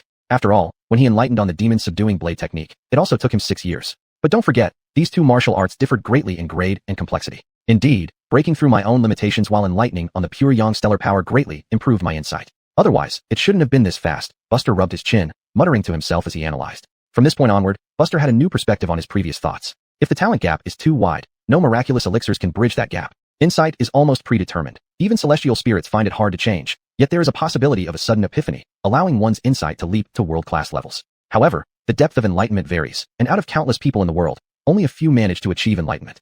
Fortunately, Buster became one of those lucky few. Or perhaps it was his relentless pursuit that led to this outcome. Due to the lack of reference points, Buster had no idea where his insight stood. Never mind. Instead of thinking about such messy things, I might as well focus on the next step of enlightenment for the dustless divine steps. Buster's gaze was sharp, and this enlightenment speed gave him renewed confidence. Chapter 173, Mystic Realm Martial Arts. Time passed quickly while waiting for Heron to return to the capital. 5 days later, you began to comprehend the core essence of the intangible divine step, which is to blend yourself into the gentle breeze, leaving no trace, soundless and wuxing wuji. You deeply understood the necessity to retain this feature and started seeking another angle. After 2 years of constant attempts, you had a new idea. Instead of blending into the gentle breeze, why not let the gentle breeze blend into me? Let me control the breeze to carry me. Wouldn't that be even better? Following this train of thought, you proceeded accordingly. In the 5th year, you finally grasped that fleeting sensation, turning your thoughts into reality. With every movement of your hands and feet, you were surrounded by the gentle breeze. On the surface of a lake, with just a thought, your figure turned and rushed out hundreds of paces away, leaving only a faint breeze in its wake, extremely ethereal. Comprehension ended. Intangible divine step, returning to purity. Understood passive divine ability, clear wind as me. Reversing the concept, the concealment ability of the intangible divine step has advanced further, and the speed of its sudden movements has become faster. Fortunately, there was the great primal limitless blade technique. Otherwise, Buster's current mood wouldn't have been so calm. At this point, these 2 martial arts were infinitely close to golden body level martial arts. With a mere thought, it seemed as if carried by a clear wind, Buster instantly teleported outside, silent and unseen. Just then, Buster saw an official from the Demon Suppressing Bureau standing in front of his door. Before the official could knock, Buster appeared behind him as if possessed. Looking for me? The sudden voice startled the official. He was a Chi-Si realm martial artist. Even though he couldn't sense mystic realm aura, his 5 senses should be sharp enough to detect sounds like air or footsteps. But before Buster appeared, he subconsciously believed there was no one around. Such skills, if used to assassinate someone, would be like taking something out of a pocket. After a long pause, the official finally came to his senses. Lord Chun, Lord Zhong has summoned you. A ripple passed through Buster's heart. It seemed Heron had returned. So he nodded slightly, and then turned to leave. Inside the tent, Heron handed over the dossier to Clara. Sir, the report is complete. You've worked hard. I'll remember all you've done this past half year. Clara acknowledged. Hearing this, Heron smiled bitterly. Credit? It's more like hardship labor. Clara gave him an annoyed look. Don't think that after enduring for half a year, you can argue with me now. Your subordinate dares not, Heron bowed. Fine, go down. Yes. Heron turned and left, lifting the curtain just in time to see Buster walking towards him. Brother Chun, it's good to see you again. Buster replied indifferently. Heron was taken aback, but didn't think much of it. After returning, he had heard that Buster was the top scholar of the celestial spirit immortal realm. The rumors said this person was haughty and aloof, silent, and very self-important. His silence was evident. What value did being the top scholar of the celestial spirit immortal realm hold compared to being able to wield a saber alone to slay a lustrous ground rat? Heron shook his head and sighed as he walked away. Buster entered the tent. Clara didn't mince words and went straight to the point. The dossier has arrived. Next, I will take you to the Ascension Tower. Buster, who originally had a stern expression, immediately turned enthusiastic. I'm grateful to your excellency. Clara waved her hand, indicating it was no trouble.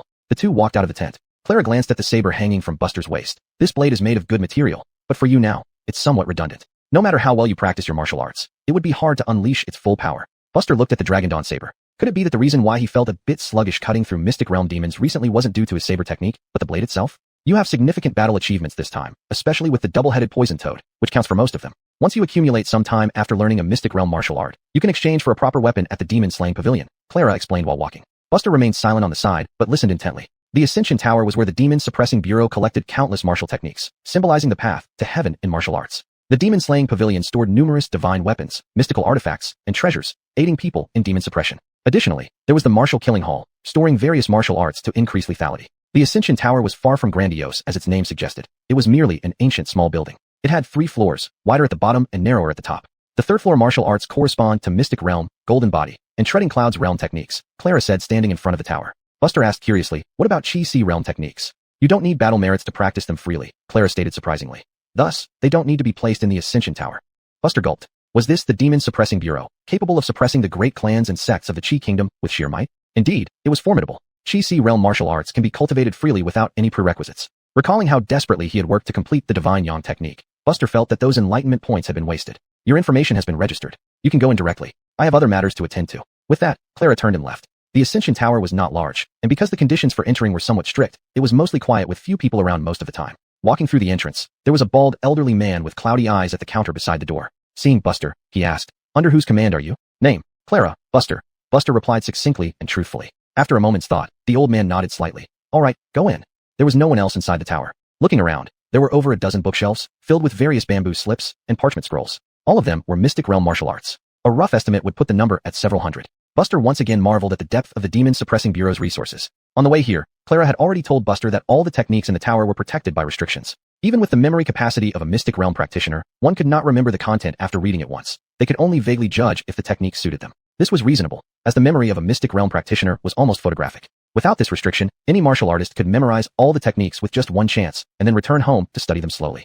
Buster knew the rules here. Choose a technique, take it to the front desk, and the person in charge would lift the restriction, allowing the practitioner to memorize it before reapplying the restriction and returning it to its place. Finally, because of the restriction, there was no fear of someone secretly learning the techniques, so there was no time limit for being in the Ascension Tower. The only condition was that once chosen, the selection could not be changed. Deep within, Buster casually flipped open one of the techniques. North Abyss Divine Control Technique. A water-based technique, rumored to summon the deity of the Black Tortoise. By the time Buster finished reading the content, an hour had passed. Then his expression became a bit strange. Golden light interwove before his eyes, forming text. North Abyss Divine Control Technique, not proficient. Chapter 174, Eternal Heaven Hellfire Scripture. Looking at the words before him, Buster began to think about what level his panel was for the first time. It was rumored that the restrictions within Ascend to Heaven Tower were personally set up by the Chief Elder. Even someone at the Step Heaven realm couldn't break them. Yet, his panel recorded everything without any hindrance. Martial techniques and martial arts are both important components of the path of martial arts, so naturally, the more one learns, the better. However, few people in the world would cultivate multiple martial techniques at one realm. Because even if one learns several more martial techniques, it won't greatly benefit their martial cultivation. It's merely adding a few more cultivation methods, with combat power increasing slightly, but requiring several times more focus. In the end, the effort put in is disproportionate to the rewards gained, making it a loss overall. And most people can't reach great heights even if they only cultivate one martial technique in a major realm, let alone cultivating several. They simply don't have the energy for it. In summary, those without talent can't do it, while those with talent would rather not waste it on such endeavors and instead specialize in one martial technique and progress straight forward. Even with his panel, Buster probably wouldn't cultivate several martial techniques at once. It was too much effort for little reward. He might as well use that understanding to quickly break through to the next realm. Of course, he thought this way, but hesitated and still looked through each book. Why not memorize them all and then slowly sift through? That sounds perfect. And who knows, maybe they will be useful later. Over the next few days, Buster wandered around Ascend to Heaven Tower, immersing himself in various martial arts. During this time, some people ascended the tower, but in small groups, and they left within a day, clearly having specific goals. The Mystic Crane 7 Transformations technique allows one to borrow the power of the sky, achieving true movement and endless changes. Mystic Crane 7 Transformations technique, not initiated. The Myriad Spirit's True Return Cannon has a complementary quality to Buster's Taiyuan Limitless Saber technique, but it mainly enhances recovery abilities. Myriad Spirit's True Return Cannon, not initiated. The Mountain Soul Essence Gathering Arctangerlingun, Zhili Yukadantan, Zhiji Leising, Shanjia Chunsoa Zhongda, Ying. Bu Dong Yu San. Junqi, Haoang, Yu Xingkong. Mountain Soul Essence Gathering Art, not initiated. The Heavenly Gang Pure Strength art mimics the grand righteousness of an eagle striking the sky, with a touch of elegance. Heavenly Gang Pure Strength art, not initiated. The Prison Fire Extreme Flame technique allows one to control inferno flames, creating vast fire seas with every move. Prison Fire Extreme Flame technique, not initiated. 3 days later, Buster stretched and yawned. The old man behind the counter raised an eyebrow. Was this brat finally going to make a choice? He watched the young man go through all the martial techniques on the first floor, but what was the point? Was he having difficulty choosing? Thinking this, the old man shook his head slightly. Just as he turned away, the youth who had locked himself in a Sin to Heaven tower for 3 days approached with a bamboo scroll in hand. Senior, I'll take this. Eternal Heaven Hellfire Scripture. The old man glanced at the title, looking curiously at the youth's physique. This method focuses on self-torture during cultivation, extremely painful. Though beneficial for physical strength compared to other techniques, not everyone can endure it. Many who chose this method switched halfway due to inability to persevere. Buster said firmly, this one. So what if it's painful? Isn't the one enduring supposed to be another version of himself? Besides, that self has already cultivated for over 100 years and is a seasoned veteran. Why fear this? Hearing this, the old man didn't argue further but took out a strange stone, lightly brushing it over the surface of the bamboo scroll, removing the restriction. Upon receiving the bamboo scroll again, Buster could now memorize its contents. He decided to maintain appearances and went back inside, finding a corner to read. As the old man had said, the Eternal Heaven Hellfire Scripture he chose focused on refining the body. Legend has it that cultivators of this method at perfect Yijing realm possess divine, physical strength comparable to demons. With the 5 Thunder Azure Sky body enhancement, by the time he reached perfect Yijing realm, his body would likely rival that of a Golden Body realm warrior. Once fully mastered, this method would always place oneself in a state of hellfire, making one's aura even more concealed, appearing to outsiders like viewing flowers through fog. It would also complement his dustless divine steps perfectly. Finally, this Eternal Heaven Hellfire Scripture had 19 layers of hellfire, 6 layers per realm, and cultivation increased with each layer. This was the method he chose from hundreds of mystic intent techniques after absorbing their content, believing it suited him best. An hour later, Buster handed the bamboo scroll back to the old man and walked out of his Sin to Heaven tower. Back at his residence, Buster sat on the bed. Current enlightenment points. For points. Begin cultivating Eternal Heaven Hellfire Scripture. Your true chi transforms into hellfire, rampaging wildly through your meridians and organs. Your dantian stands central, like a grasshopper in boiling oil. Though you feel nothing, your skin has turned pitch black from burning. Due to the enhancement of 5 Thunder Azure Sky body, the pain is halved. Though the pain is reduced, it's still unbearable for ordinary people. You curse inwardly but can't stop now. Fortunately, with your physical foundation, cultivation speed is doubled, advancing rapidly. 4 years later, enlightenment ends. Eternal Heaven Hellfire Scripture experience, plus 6,213. Eternal Heaven Hellfire Scripture, second layer of Hellfire, 2213/4000. A red lotus illusion bloomed beneath Buster. Buster exhaled deeply. Granville technique requires 5,000 experience points per level, while this mystic intent martial art only needs 4,000. So, despite having 19 layers of Hellfire, it's actually not much harder to cultivate than Granville technique. Moreover, because of the 5 Thunder Azure Sky body, he gains over 1,000 experience points a year on average, which is more efficient than before. Indeed, choosing wisely is better than just choosing well. This method is highly beneficial for me and not too difficult to cultivate. Buster rejoiced. Knock knock knock. At that moment, there was a knock at the door. Buster got up and opened it to find Jean standing outside. Buster frowned slightly. What does she want? Jean revealed a bag of true crystals and 5 bottles of elixirs, which floated in place. Today is salary distribution day. In total, there are 1,200 true crystals and 10 bottles of pills. Buster's frown eased, and he broke into a rare smile. Thank you. He knew that Clara's lieutenant's salaries were distributed by Jean, her successor. He had been busy recently and forgot about the date. This salary was even richer than when he was a monster slayer general in Suejo. Of course, knowing how ineffective these talent-changing medicines were after taking Dragon Swallow pill, he asked, can I exchange these pills for higher grade ones? Fewer is fine too. No, Jean replied bluntly. In that case, I don't want these pills. Give me more true crystals instead. No, that's against the rules. Then I'll sell these pills privately. That's allowed. Buster's expression was odd. What a stupid rule. After receiving the salary, he dismissed Jean. I have quite a few true crystals now. They shouldn't just sit in my pocket. Buster analyzed to himself. Chapter 175, Golden Body Realm Demon Core. The capital city is vast. It houses countless families and sects of all sizes. Various merchant guilds stand tall, their wealth rivaling that of nations. In these places, it's highly probable to find transcendent intent demon cores. But if there's one place that truly has the most demon cores, the Demon Suppression Bureau ranks first. No one dares claim second. The Bureau's duty is to slay demons and exterminate evil, especially during demon years when demon cores are quite common. Generally, after slaying a demon, if the core is handed over, one would receive extra battle merits. For ordinary martial artists, instead of coveting the meager pure essence within the demon core, it's better to exchange it for military merits to obtain something else. With all these factors combined, the number of transcendent intent demon cores is truly considerable. There are even rumors that golden body demon cores can be exchanged through certain channels. In front of the 10,000 Things Pavilion, Buster walked straight ahead with his sword strapped to his waist. The crowd wasn't large, so it wasn't very lively. After all, the entire Demon Suppression Bureau only had a few hundred members. In such a vast area, once they were dispersed, it was rare to see anyone. Of course, this was also due to the extremely stringent entry conditions of the Demon Suppression Bureau, leading to such a sparse population.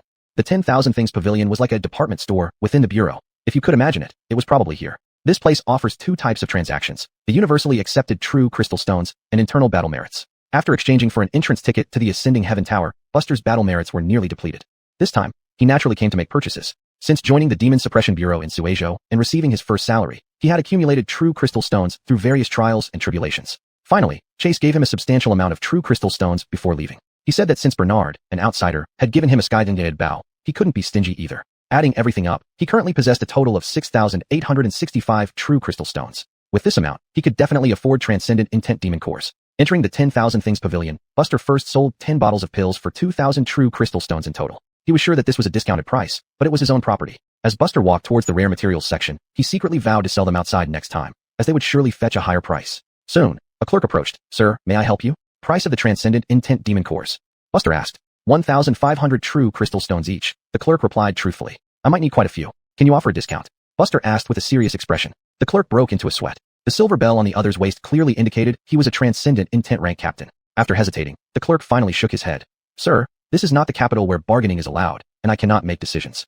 Buster rubbed his temples. That made sense. How about the price for Golden Body Realm Demon Cores? Buster hesitated and then asked. He hadn't tried a demon core higher than his cultivation level yet. 5,000 true crystal stones each. "We currently have only 3 in stock," the clerk answered truthfully. 5,000. He thought he was wealthy, but he still couldn't afford 2 Golden Body Demon Cores. Should he give it a try? Leaving the 10,000 Things Pavilion, Buster felt a bit pained. 1 Golden Body Realm Demon Core and 2 Transcendent Intent Demon Cores. 8,000 true crystal stones gone. I hope you don't disappoint me. Buster sighed deeply. The next day, current enlightenment points. 1. To test the effects of the Golden Body Realm Demon Core, Buster deliberately avoided consuming the Transcendent Intent Demon Core and began cultivating. As you start cultivating the Eternal Hell Scripture, you open your eyes to see a cloud dragon covered in fiery red scales twisting and turning above the clouds. With every movement of the flame dragon, an endless sea of fire forms a hellish scene engulfing everything. The pain is unbearable, and you roar. If not for your formidable physical strength, a regular Transcendent Intent cultivator would be destroyed instantly. However, even you ultimately succumbed, enduring for half a day until your chi ran dry, dying on the mountain. You resurrected, only to face the fire dragon's onslaught again, dying and reborn repeatedly. Despite the torture, your cultivation increased rapidly. 1 year later, enlightenment ends. Eternal Hell Scripture experience plus 7632. Eternal Hell Scripture, level 4, 1845/4000. Seeing the terrifying amount of experience points, Buster dismissed the fact that he had died multiple times. Excluding his natural cultivation experience points, a single Golden Body Realm Demon Core had added at least 6,000 experience points. Buster's eyes burned with excitement. What a great item! With a quick calculation, he knew that the Golden Body Realm Demon Core was more cost-effective than the Transcendent Intent Demon Core. True crystal stones are hard to earn, but battle merits should be easier. Buster reignited his heart for demon slaying. He had learned about the merit system within the Demon Suppression Bureau. Roughly, 3 Chi-Si realm demons equate to 1 Profound Intent realm battle merit, and 3 Profound Intent realms equate to 1 Golden Body Realm Demon Core, and so on. Of course, it wasn't strictly fixed. It mainly depended on the impact of the slain demon on the state of Chi. But at least there was a benchmark. For every 3 Profound Intent demons he killed, he could receive 1 Golden Body Realm Demon Core. Buster coughed dryly. This idea wasn't unfeasible. If he could get his hands on the other 2 Golden Body Realm Demon Cores, he could shorten that himself's cultivation process by over a decade. To kill demons. According to the rules, cavalry captains without a mission needed to go out hunting, but didn't need to travel too far, just within the 4 provinces around the capital, similar to patrols by city soldiers. So, in the following half-month, Buster joined many cavalry captains on patrol through the 4 provinces surrounding the capital. The 4 provinces around the capital were Feng Province, Gregory Province, Kong Province, and Xiu Province. Feng and Gregory provinces were the upper 4 provinces, while Kong and Xiu provinces were the middle 4 provinces. However, Profound Intent realm demons were rare and hard to encounter, and even Chi-Si realm demons were scarce. Still, something was better than nothing. Whenever they passed by a lair of a Chi-Si realm demon lord, Buster would be the first to take action and quickly suppress them with overwhelming force. His fellow cavalry captains marveled in secret. They weren't amazed by Buster's strength, but by his madness. He was crazy. Seeing a demon, he would strike immediately without any hesitation. Often in the midst of cheerful conversation, he would suddenly dive from the sky toward a place. Then thunderous explosions would follow, and within a minute, he would return with bloody hands holding a demon core. Even Jean couldn't understand him anymore. Did this guy have such deep-seated hatred towards demons? After half a month, the patrol finally ended. Though the harvest was average, thanks to Buster's swift and decisive actions, he still managed to obtain 7 Chi-Si realm demon cores. Without hesitation, Buster exchanged 6 demon cores for battle merits, plus the 7 Chi-Si realm demon battle merits, which barely made up for 1 Golden Body realm battle merit. Then he hurriedly went to the 10,000 Things Pavilion. 2nd Golden Body realm demon core obtained. Having been busy all this half-month, Buster hadn't bothered with deductions along the way, so he decided to handle the enlightenment points now. Back in his room, Buster placed the demon cores on the table, his eyes gleaming. 3 radiant demon cores shone like pearls. 1 Golden Body realm demon core. 2 Profound Intent realm demon cores. Current enlightenment points, 15. Buster picked up the 3 demon cores and swallowed them all at once, eating them all down. Begin cultivating. Chapter 176, Mid-Rank Xian Realm. You began cultivating the Eternal Hell Sutra again. This time, instead of the previous flame dragon, You were faced with a spirit ice phoenix that unleashed an icy expanse around you, coupled with two mid-rank Xian realm demonic shadows attacking from the sides, intensifying the difficulty to its peak. Had it not been for the foundation laid during your last cultivation session, you would hardly be able to withstand such terrifying attacks. Yet, you deeply understood that the tougher the process, the sweeter the outcome. You gritted your teeth and pushed yourself to the brink repeatedly, only to rise once more. With hundreds of deaths, your mastery over the Eternal Hell Sutra steadily climbed. Buster's expression was peculiar. In the past, when he consumed demon cores, he always had the shadow demons as sparring partners, often enduring hundreds or even thousands of deaths. Now, due to consuming higher-grade demon cores, the situation had turned around. 15 years later, the enlightenment ended. Eternal Hell Sutra Experience Plus 33396. Eternal Hell Sutra, 12th level of Hell, 1396/4000. A terrifying aura surged forth. The red lotus beneath Buster grew even more formidable, suddenly blossoming petals in rapid succession. Tiny sparks began to emerge on his skin. Mid-rank Xian realm, just one step away from advancing to late-stage Xian realm. Even though Buster had mentally prepared himself, he still couldn't help but marvel. Buster slightly raised his hand, weaving together heavenly heart lightning and flames, which became increasingly evident. At this point, Buster's physical strength was so formidable that even without weapons, he could effortlessly slay any late-rank Xian realm opponent. As Buster reached mid-rank Xian realm, Clara was inside her tent. Clara sat alone at the highest seat, opening a dossier. Dry State's great illusionary spirit fox has emerged from seclusion. The first seat of Wind State cannot stay long in Dry State territory. You will take over this position and restrain the Golden Body Realm illusionary spirit fox. Golden Body Realm Great Demon? This mission was clearly assigned by their commanding general. Soon, a steward rushed in. What are your orders, sir? Gather all the commandants who are currently not on external missions here. Yes.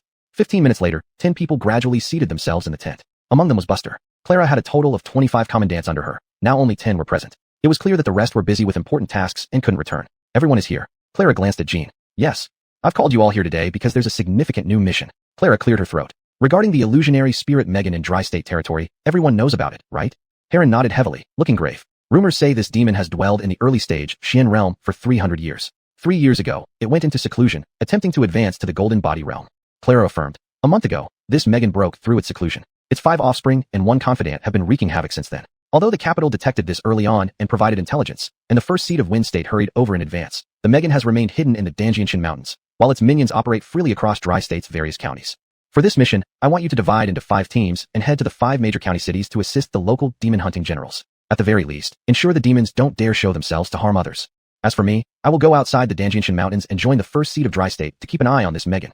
Buster remained silent, but secretly noted down the information. Between equals, demons are more formidable than martial artists. That Dry State first seat was likely no match for the illusionary spirit Megan. Otherwise, another Golden Body Realm Guardian wouldn't be necessary. As for the second-generation offspring of the illusionary spirit Megan, they could only act so brazenly within an upper state territory if they were at the Xian realm level. Heron coughed lightly and looked at Buster. Speaking of which, the 2-headed poison toad that fell to Brother Chun was one of the illusionary spirit Megan's subordinates. Buster showed no expression and didn't respond. Surely the illusionary spirit Megan wouldn't come after him specifically for that reason. Given the demon's own precarious situation, it likely wouldn't. You will receive more detailed information about the illusionary spirit Megan shortly. There's no time to waste. Everyone prepare and set out in half an hour. Clara said solemnly. All the commandants rose and saluted. Yes. Illusionary spirit fox demon. Back in his room, Buster quietly analyzed. In upper states like Dry State, high-level Xian realm demons were abundant, but most stayed secluded and rarely showed themselves to avoid becoming targets. According to the dossier's intelligence, each of the 5 second-generation offspring under this illusionary spirit Megan was at least in the late-stage Xian realm. Among them, the non-family member subordinate, a spider demon, was at the perfected Xian realm. From this, the 2-headed poison toad appeared to be the weakest of the great demons under the illusionary spirit Megan. The Demon Suppression Bureau classified demons according to realms.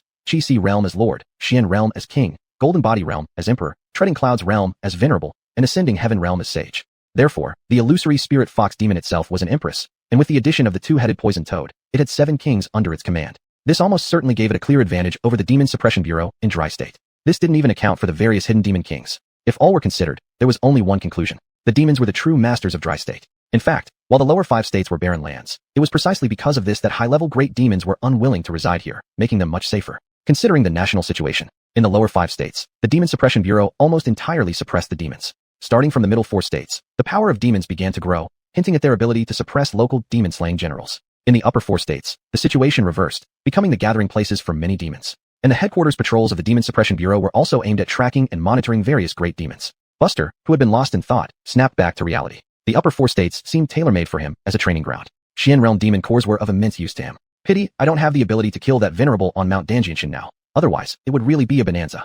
Buster felt a bit regretful. Half an hour later, Clara and her 10 commandants gathered at the horse field. I won't travel with you. Go to the respective counties according to my previous assignments, prioritizing assisting the demon-slaying generals in resisting demons. After saying this, Clara soared into the sky and disappeared in a rainbow-like streak. Everyone hesitated for a moment before mounting their horses. Buster and Jean happened to be in the same team, likely due to Clara's deliberate arrangement. Why don't we just fly there? Buster suggested after some thought. Jean's lips twitched. The journey is long. If we fly directly, our condition will surely not be good. If any emergency occurs, there might be danger. After all, many demons are lurking in dry state. Once we show signs of weakness, not only will the illusory spirit fox demon counterattack, but all scattered demon kings will follow suit. Buster said sternly, I have medicine. He had plenty of pills that could restore true chi. Although their effects were average due to his higher realm, they would work well if taken in large quantities. For some reason, Jean always felt safe around this young man. Even though his words often left her puzzled, he always managed to steer things towards a better outcome at critical moments. Thinking about this, Jean surprisingly nodded in agreement. Let's do it this way. Chapter 177 Arrival at Gregory-jo, Sanghu County. Gregory-jo is one of the top 4 states of Qi, vast in territory and rich in resources, with flourishing incense offerings, everywhere exuding prosperity. Gregory-jo has many deep mountains, and the deeper into the mountains one goes, the rarer human settlements become. Due to the overall situation of the state, 10 years ago, Gregory-jo expended much manpower and resources to evacuate all residents living in the mountains to relatively more populous areas. A small number of people remained due to various reasons and did not leave. Thus, the population density in various parts of Gregory-jo is extremely uneven. Some areas are densely populated, while others are sparsely inhabited. Gregory-jo consists of 5 counties, each led by a monster-slaying general at the late Xian stage. However, there are more than just these 5 Xian stage practitioners across Gregory-jo. 3 days later, Sanghu County, Sanghu City. 2 figures fell straight down onto the official road outside the city. Today, Buster wore a black robe, and on his head, he also wore a wide-brimmed hat, concealing half of his face. Beside him, Jean had almost the same attire. Let's go directly to the monster-slaying office, Jean said softly. Buster didn't speak, but nodded. The two entered the city and walked straight towards the monster-slaying office. Outside the main gate of the monster-slaying office, 2 Mountain River stage warriors stood guard on either side, responsible for relaying messages. As they approached, Jean easily took out her silver bell. Capital Town monster-slaying office.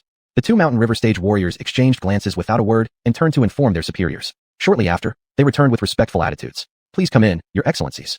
Led by the 2 warriors, Buster and company arrived at a private study. Are you Captain Jean under General Clara? The door to the study opened automatically, revealing a middle-aged man in a green robe, who immediately focused his gaze on the blue-robed Jean. Clara's name was extremely well known in Gregory-jo, as were his several special captains, making them memorable. Among them was Jean, considered one of the potential successors. Jean gave a bow. Captain Jean, greetings to General Ali. General I am, but your excellency is too honorable. Ushvin waved his hand, speaking calmly. Although the capital town monster-slaying office held a higher status overall, a captain and a monster-slaying general still differed in rank, so she naturally had to use subordinates etiquette. Seeing this, Buster followed suit.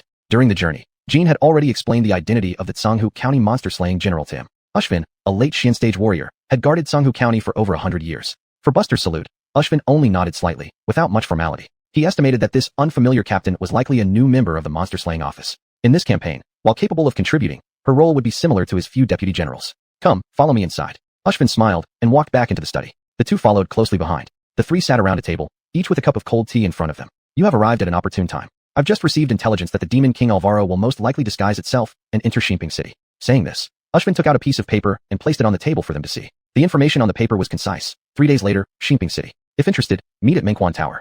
Signed, Kendrick. This note was sent by Kendrick, the famous sky-obscuring thief of Gregory-jo. Jean asked, somewhat surprised. Buster's heart skipped a beat. Even someone like him, who never ventured out, had heard of Kendrick. Rumors had it that Kendrick was an unaffiliated cultivator in Gregory-jo with exceptional talent, fortune, luck, and comprehension. Most impressively, it was his body techniques. Kendrick's movements were elusive rather than fast. As long as the realm difference wasn't too large, no one could detect him. He could be described as a born assassin, yet he didn't pursue that path. Kendrick disliked fighting, instead enjoying stealing treasures from major sects, then secretly returning them after infuriating everyone, finding pleasure in it. Such behavior earned him a terrible reputation among martial artists. It was rumored that during his younger years, Kendrick was invited multiple times by the monster-slaying office, but refused each invitation. Now, as a mid-Xian stage wandering warrior, Kendrick neither founded a sect nor had any background, yet he remained independent. Such a person actually coming forward to help the monster-slaying office track down a demon was indeed surprising. Ushvin chuckled. Indeed, it's the Kendrick you've heard about. It's quite coincidental. Kendrick's hometown was a village in Fanshan County that was massacred by this Alvaro demon long ago. He holds this demon in deep hatred, which is why he volunteered.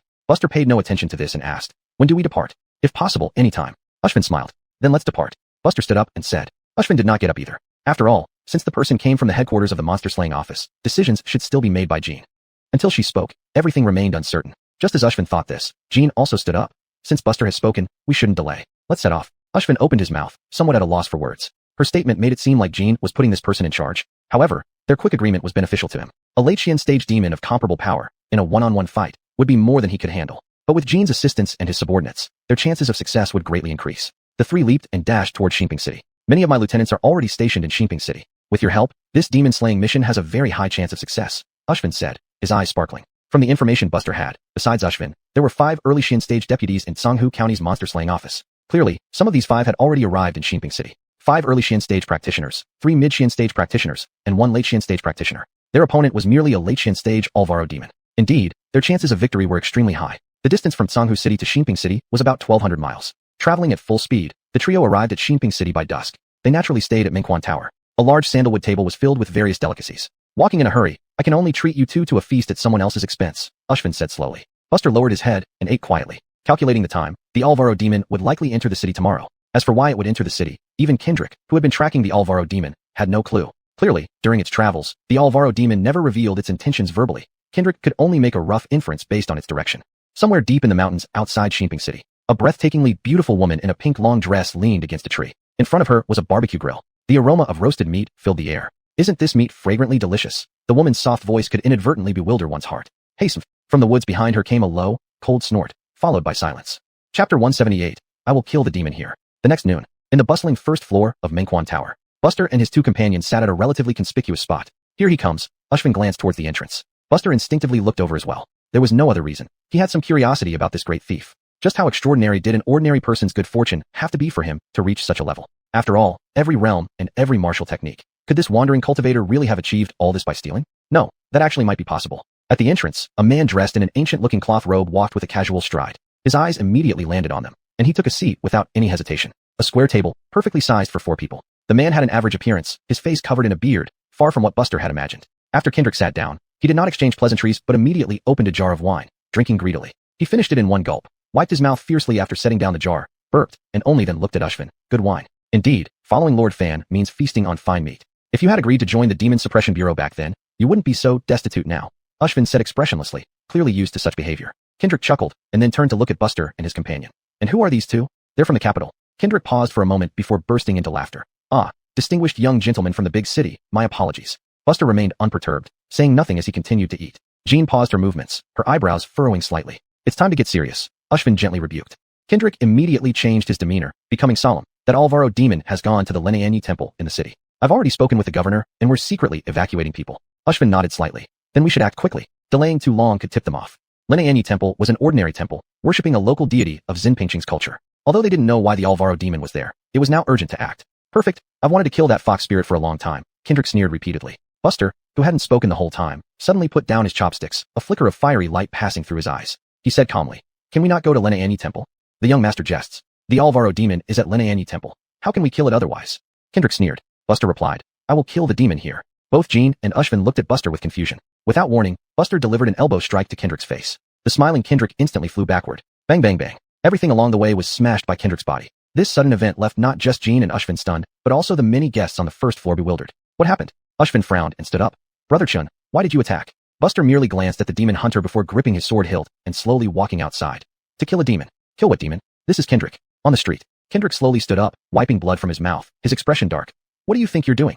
Having already reached the door, Buster quirked the corners of his lips, still pretending. It had to be admitted, this Megan had hidden itself incredibly well. Even with his divine sun hand ability, Buster needed close proximity and time to confirm its identity.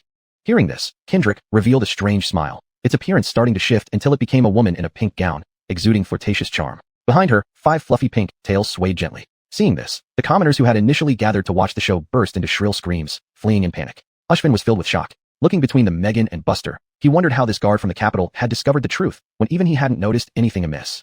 Jean reacted less dramatically, because she had seen it all before. Where is the human? Buster asked again. The Megan giggled, flipping her hand to reveal a bloody head held by her jade-like hand. Is this the one you mean? It tasted quite nice. Roasted for a few incense sticks and sprinkled with spices, very fragrant.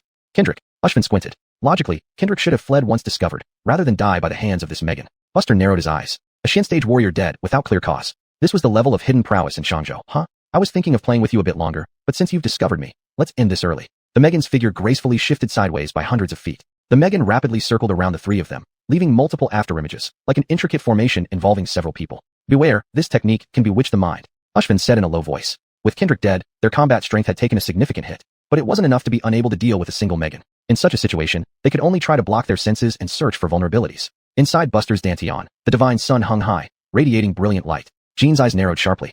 Buster, who was next to her just a second ago, vanished suddenly without even disturbing the dust on the ground. So fast, Ushvin felt secretly alarmed. This person's strength slightly exceeded his expectations. Taoyuan Wujideo technique. Buster's eyes blazed with fiery light. The Dragon Dawn Saber carried the divine intent of the sun, and he slashed at a specific spot. The overwhelming blade force surged like a broken floodgate, directly tearing apart the entire bewitching spell. Boom. It felt as if all of Zinpingqing trembled momentarily. As the layers of afterimages dissipated, a figure slid backward from one spot. The Megan grunted, her gaze sharp as she looked at Buster. Ushvin, I didn't expect you, old man, to find such an ally. She paused and continued. But this is where you stop. Still not coming out? Are you waiting until you see me die here?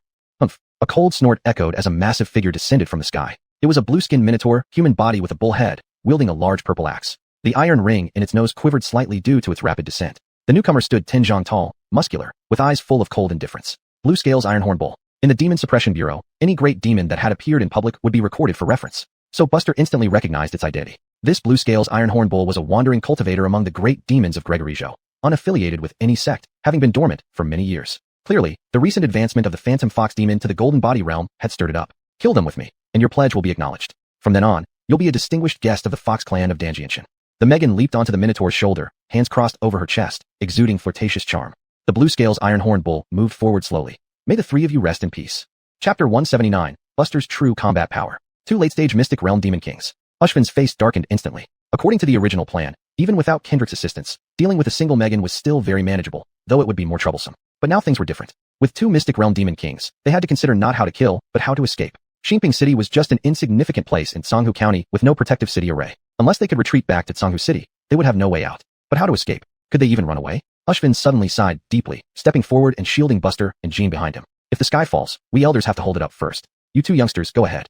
Jean opened her mouth to speak. Currently, only Ushvin had the ability to slightly obstruct the two Demon Kings. This demon-slaying general could not afford to consider life or death at this moment. By the way, remember to pass the message to those few battalion commanders under me. Get as far away as possible. As soon as he finished speaking, Ushvin saw that the black-clothed swordsman stood in line with him. General Fan, can you help me hold off that Minotaur? Ushvin was momentarily speechless. What kind of talk was that? He could indeed hold them off, but what good would it do? Buster, don't act impulsively. Just ascended to the mystic realm. You're no match for these two powerful demons. Jean couldn't help but dissuade him. Buster twisted his neck in frustration. If only he had informed them earlier. What a bother. If the two late-stage mystic realm beings cooperated, he might need some time, but if Ushvin could stall even briefly, killing one Megan would be as easy as slicing through melons.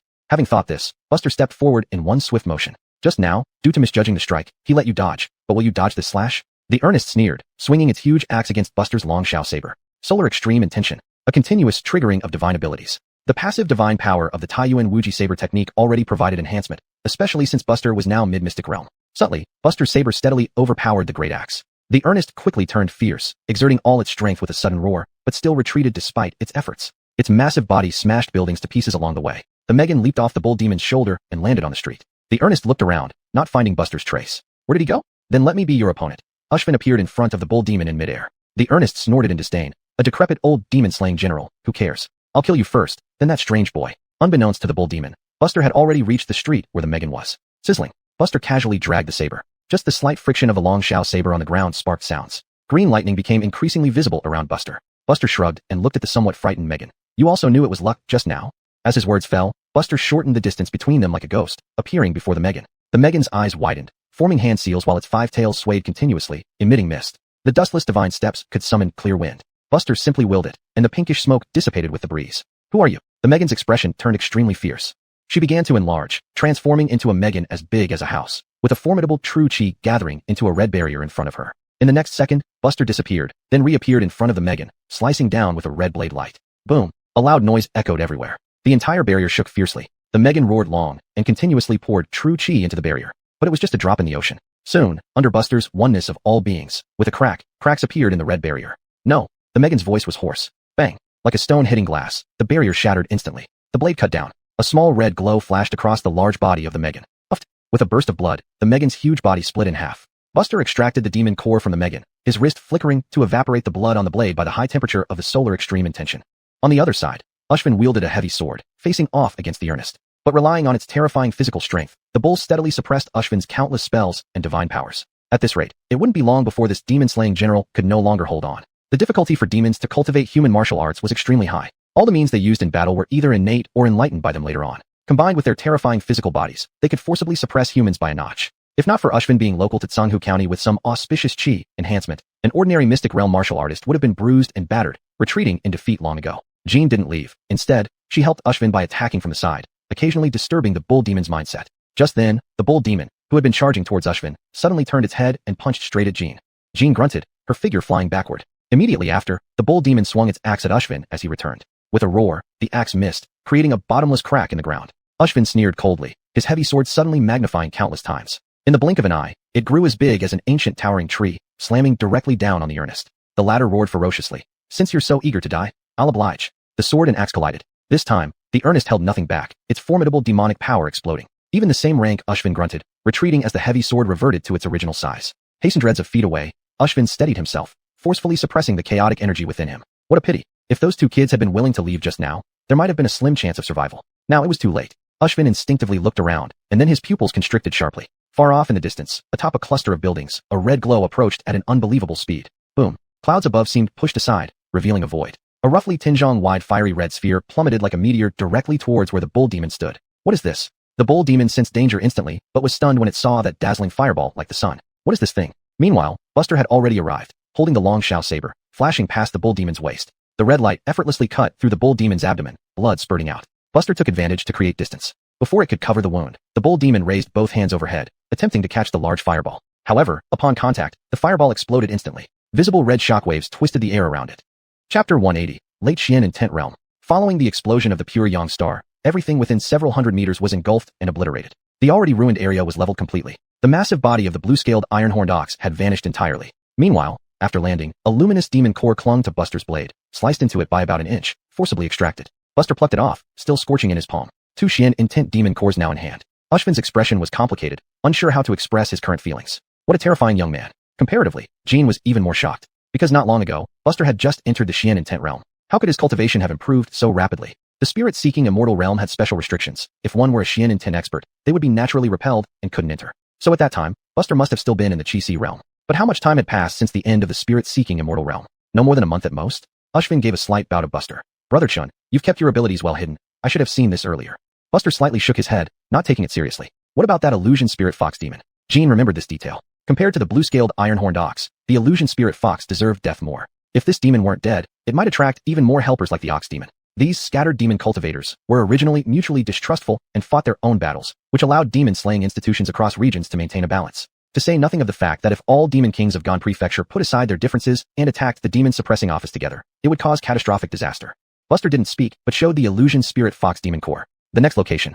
Jean smiled wryly, not knowing why Buster was so focused on killing demons, but it indeed fit his character. Ushvin chuckled. In such a hurry? Why don't you stay overnight to rest and gather strength? No time to waste, Buster said with a serious face. Ushvin looked helpless. If that's the case, then we won't keep you too. If you ever reached Sanghu County, remember to drop by for my hospitality. Buster nodded and took off from the ground. Jean bowed respectfully to the Demon Slayer General before turning and following Buster.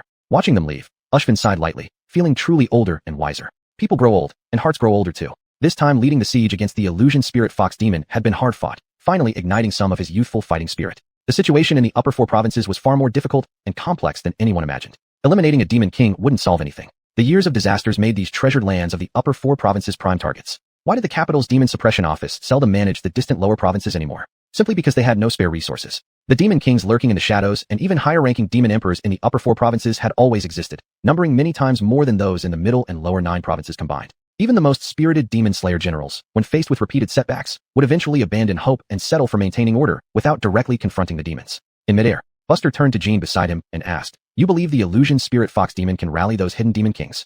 Because the illusion spirit fox clan in Gan Prefecture has become powerful. Think of it as during a chaotic period in human history, a regime suddenly emerged aiming to conquer all factions, extending olive branches to all regional powers. Not everyone will willingly submit, but some demons surely would. A publicly acknowledged golden-bodied demon emperor is like a monarch in chaotic times. Jean's expression turned grave. The biggest issue isn't how many people are killed by a few illusion spirit foxes, but the number of demon kings they can rally. If enough are rallied, the situation in Gan Prefecture would turn upside down. Without unity among the demon races, even half the demon kings joining forces would cause immense headaches for the entire Gan Prefecture and the capital, ultimately paying a heavy price even if they win. Buster listened quietly, pondering deeply. If I wait and let the illusion spirit fox gather all the demon kings, then take them all out at once, wouldn't that be a great harvest? Of course, only if there aren't too many perfect Xian and Tent Realm demons. If there are 3 or more, plus other demon kings, even he would find it challenging. Even now, in late Xian and Tent Realm, facing 3 perfect Xian and Tent Realm demons would be exhausting, let alone the others. Forget it. Better act sooner rather than later, start with the Megan, and then search mountains and rivers to find these demon kings one by one. After all, he had the divine Yang hastening skill. So far, this seemed the safest approach. Where to next? Buster refocused his thoughts and asked again. Jean rolled her eyes. I thought you were so decisive because you already had a plan. Then let's go to Finchin County next door, Buster said calmly. The distance from Xinping City to Finchin County wasn't far, and when the two arrived, it was already deep into the night. Finchin County, Shishan City. This place was considered a remote area within Finchin County. It was small with fewer people, but there were quite a number of Chi-Si martial artists. To avoid some minor troubles, the two didn't directly stay at the governor's mansion, but found an ordinary inn to rest. Midnight. The comprehension points refreshed again. Sitting alone on the bed, Buster moved his mind. He consumed the demon cores of the two great demons. Current comprehension points, 5. Started cultivating the Eternity Hellfire scripture. A fox and a large bull appeared as illusions, wildly refining your physical body. But you, who have already undergone the refinement of the golden body realm, only felt it like being tickled. The pain was less than 1,000th of what you experienced during the golden body refinement. 5 years later, comprehension ended. Eternity Hellfire scripture experience, plus 8324. Eternity Hellfire scripture, 14th level of hell, 1720/4000. 2 levels broken through. The previously bottlenecked intent realm broke another layer limit. Late intent realm. Of the 19 levels of hell, Buster had now passed 14, leaving only 5 more levels before this profound intent cultivation method would be complete. Feeling the overwhelming power, Buster immediately overturned his previous assumption. With his current strength, unless he faced 5 perfect intent demons, it wouldn't be much of a challenge. Thinking about this, Buster couldn't help but rub his chin in deep contemplation. It seemed he needed to change his plan. Playing the long game? If the harvest was sufficient, maybe the next comprehension could directly bring him to perfect intent. After a long pause, Buster coughed twice, his eyes firm. Let's do it this way. Illusion Spirit Fox, your clan's power is at its peak. I hope you can gather more helpers to assist me in my cultivation. Buster's eyes gleamed. Of course, all of this hinged on Buster being able to locate the Illusion Spirit Fox in Finchin County. Chapter 181 Tracing the Fox Demon. Dingen City, the Imperial Palace. At night, the Imperial Palace was brightly lit, almost identical to daytime. Inside a side hall, Prince Adriel of the 3rd rank, wearing a loose white robe, was looking through scrolls with a frown on his face. After a long while, he withdrew his gaze and turned to look at Winifred beside him, smiling and asked, Winifred, I have been in seclusion for some time, shutting out news. Tell me, has anything interesting happened recently in the capital? There's quite a lot. Winifred thought for a moment and said. The 3rd prince laughed heartily. Then pick the one you find most interesting. Buster joined the Demon Suppressing Bureau. Winifred spoke succinctly, her tone as calm as ever. That one sentence left Adriel utterly dumbfounded. The prince fell into deep thought once again. After a long pause, he asked, Winifred, why didn't you try to stop it? I have no authority to interfere with the matters of the Demon Suppressing Bureau. If it were another party, I could give a reminder. Winifred replied helplessly. A twitch appeared at the corner of Adriel's mouth. No wonder Buster hadn't agreed to that drinking session earlier. He had his plans from the start. Under Danjianshan Mountain in Gregoryzhou, the flowing stream was picturesque. Danjianshan lived up to its name with the Dan River flowing through it, thus named. This river is one of the largest tributaries of Taiyuan River, abundant in water resources. On the banks of Dan River stood a forest of tents. On the opposite shore lay an endless range of mountains. And there resided the biggest current open peril in Gregoryzhou, the Demon Emperor, Illusionary Spirit Fox. The night breeze was refreshing. It was already early summer, and such wilderness areas experienced especially strong winds at night. Clara stood by the riverbank, staring at the mountain range across, lost in thought. A giant eagle with jet-black feathers descended from the sky, landing next to Clara and presenting a letter. After Clara took the letter, the giant eagle flapped its wings and flew away, disappearing into the horizon within seconds. The letter came from Ushvin of Tsanghu County. The demon menace had been dealt with, and Buster was credited as the hero. Clara squinted her eyes. At this point, how could she not understand the peculiar nature of Buster? Upon their first meeting, this person should only be at the Chi-Si realm, yet the aura around him was mysteriously veiled. Even she with her golden body realm cultivation couldn't discern clearly, leading to a misjudgment. In just a month, he managed to slay an illusionary spirit fox at the late profound intent stage and a blueing iron horn bull, indicating that his strength was at least mid-profound intent stage, possibly late profound intent. But whichever the case, it was terrifying. It could be described as unprecedented. This person must be hiding a great secret. Could he be the destined son hidden under a different name during the demon year? After some contemplation, this was the only possibility Clara could think of. The next afternoon, Fushan City in Fushan County, the demon-slaying headquarters. Now all 10 military commanders had arrived at their designated posts, taking action as originally planned. But today, 2 unexpected guests arrived at the headquarters. Buster and Jean. Due to no prior information received, local demon-slaying General Ernan suspected they might be transformed forms of the illusionary spirit fox. However, after thorough examination, it was found to be a misunderstanding. Coincidentally, one of the 2 people assisting the local demon-slaying general here was old acquaintance Clark. The other was a bald, elderly man named Raoul, one of the most respected battalion commanders under Clara, also a consummate martial artist at the profound intent stage. In the hall, the 4 members from the capital's demon-suppressing bureau, the local demon-slaying General Ernan, and 4 subcommanders at the profound intent stage, totaling 9 profound intent martial artists, gathered together for an important discussion. Ernan raised his cup first and addressed Buster and Jean. These are extraordinary times requiring extraordinary measures. If I offended you both earlier, I will punish myself by drinking 3 cups, apologizing beforehand. Saying so, Ernan drank his cup in one go. Buster and Jean, being generally reserved people, exchanged glances without speaking. Fortunately, Clark interjected to smooth things over. General Chung, please don't blame yourself. As you said, extraordinary times require extraordinary measures. We know Chun and Binghua well enough. They wouldn't hold grudges over such trivial matters. So much the better, Ernan laughed. He then turned to Buster and Jean, saying seriously, you are new here and may not fully understand the situation with the Megan in this county. Feel free to ask any questions, we'll answer anything. Speaking of demons, Buster slightly perked up since that was the only reason he came here. Thus, Buster, who asked many questions, made Clark somewhat doubt life. Wasn't this Wujuanshi, Wu champion, reputed to be haughty and reticent? Why was he now seeking advice so humbly? But thinking about it, Clark and others naturally answered every question. Buster seemed to have endless questions. However, the benefit was that Buster quickly understood the current situation in Fushan County. The illusory spirit fox demon in Fushan County was extremely powerful, now at the peak of the profound intent realm. In the second generation of fox clans in Danjianshan, it ranked second and had a cautious nature, never making itself conspicuous. The illusory spirit fox demon's combat ability wasn't particularly outstanding. The real issue was its illusions, which were very troublesome. If there were allies present, its effectiveness would be even greater. Compared to the fourth eldest from Sanghu County, this second eldest was incredibly low-key. Each time it acted, it did so stealthily. Now, it had simply gone into hiding, neither harming people nor leaving. Finding a peak profound intent great demon was no easy task. So far, based on the information available, the Demon Suppressing Bureau could only make an initial guess as to where the Megan had gone, but they couldn't pinpoint its exact location. Actually, Ernan was quite satisfied with the current situation.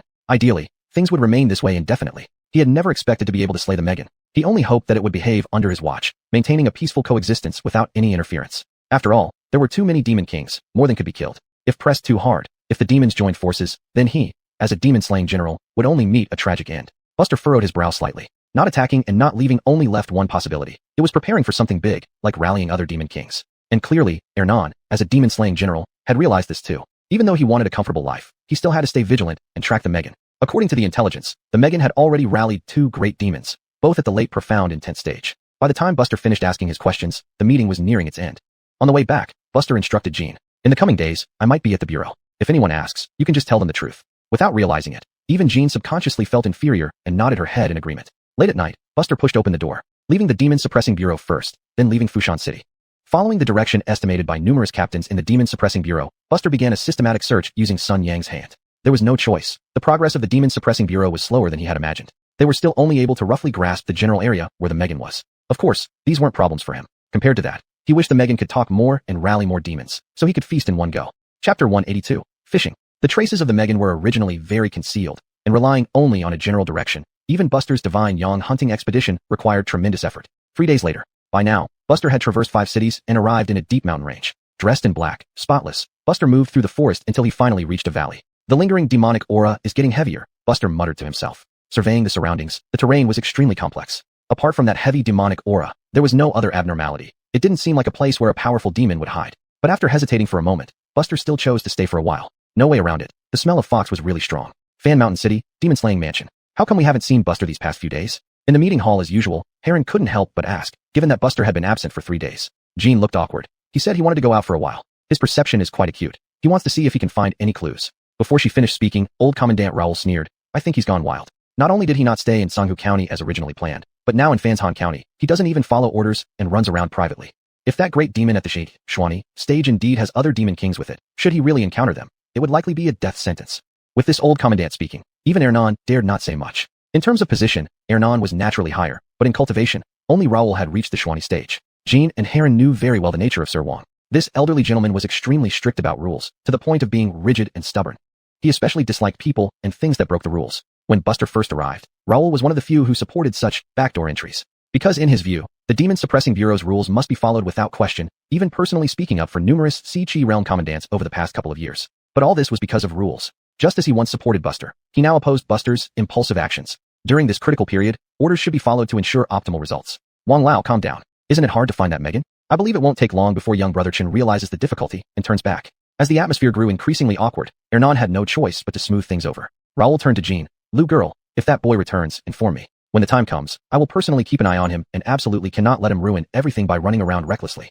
Though Jean didn't want to agree, under these circumstances, she had no choice but to nod. Far away from Fan Mountain City, in some deep valley thousands of miles away, a tall, effeminate man with delicate features walked slowly with his arms crossed. Despite it being early summer, he wore a luxurious sable coat, exuding an air of nobility. Behind him followed 2 others. One was a hunched Amelia with drooping hands, her neck leaning forward and squinted eyes. The other was a robust child, looking only 7 or 8 years old, but standing 9 feet tall with well-built muscles. Except for his face, nothing matched the image of a child. The leading man with feminine charm strolled along. Remember to speak less when the time comes. The old one knows he's not as good at talking as Baxter, so I will mind my tongue. The Amelia chuckled amiably. The muscular child spoke in an aged tone. Young master, rest assured, we know what to do. Good. The trio continued forward. The valley's terrain was relatively complex, winding several times until they finally reached a hidden stone wall. The leading second young master gently placed his hand on the cliff wall, and soon waves rippled out. Then, the three of them merged into it. After the trio entered, on a nearby tall tree, Buster, dressed in black, gripped the handle of his saber. Finally found it. Buster hesitated but did not choose to enter. Clearly, this place was where the great demon resided. It might have some array formation. Although his current strength was already considerable, better safe than sorry. Unless absolutely necessary, it was best not to enter. After all, they were dealing with a Shwani stage great demon. 4 Shwani demon cores, not bad. Buster soon fell into deep thought. Should I continue tracking for a while longer and fish? After entering the cliff wall, the 3 demons came upon a flourishing peach orchard. It was already early summer, and peaches shouldn't bloom during this season, yet they bloomed luxuriantly. This peach orchard is the center of its grand array. Do you know why this peach orchard can remain in full bloom all year round? The phantom fox demon smiled as it walked. The Amelia still had her usual calm demeanor. I've heard that beneath this peach grove, there are countless bones. Nourished by the essence and blood of humans and bolstered by true chi of heaven and earth, the peach trees bloom as they do today. The illusory fox spirit was somewhat surprised. That figure has never shown up personally for over a decade. I didn't expect you to know about it. Merely heard some rumors, not worth mentioning, the Amelia said with a smile, waving her hand. As the 3 demons chatted idly, they arrived at an open space. In the middle of the open area stood a simple bamboo hut. At that moment, an elder in a pink robe was brewing tea in front of the door. Lord Caitlin, haven't seen you for years, and your cultivation seems even more profound. The illusory fox spirit greeted with clasped hands. The resident here was a millennium-old peach tree spirit. I was thinking of brewing tea for guests and then conducting pleasant business. But who would have thought you took me for a fool? The peach tree spirit squinted his eyes. The illusory fox spirit furrowed his brows slightly. Lord Caitlin, we've known each other for many years. This time, I came to invite you out of seclusion. How could I harm you? There's a human warrior outside my home. The peach tree spirit coldly snorted. I've been secluded here for over a decade, becoming intimately familiar with every breath of life around me. If not for that, I wouldn't have noticed this person's presence. Pausing, the peach tree spirit continued, sneering. When did you illusory fox spirits become lackeys of humans? The illusory fox spirit's face darkened. A human warrior had been following him without his slightest awareness. The surrounding peach trees began to spin rapidly. A peach tree spirit with such advantages of time, place, and people would ensure both sides suffered heavy losses if a fight broke out. And then the outsider human warrior would reap the benefits. This was certainly not what the illusory fox spirit wanted to see. So he hastily asked, if Lord Caitlin suspects us, how can we prove ourselves? Kill the outsider. The peach tree spirit sipped a mouthful of hot tea, and the surrounding peach grove stopped moving, but the terrain had drastically changed. Without hesitation, the illusory fox spirit led the 2 others toward the exit. Please wait a moment, Lord Caitlin. We'll return with the head. Outside the valley, Buster, standing on the branch, seemed to sense something and frowned. Discovered. Chapter 183, Buster's Most Primal Desires. As soon as the words were spoken, a disturbance erupted at the entrance. Before Buster could react, a robust figure darted out with heavy footsteps that shook the ground with every step. It swiftly arrived above Buster, clenching its massive fist and bringing it down. Little thief, prepare to die. Boom.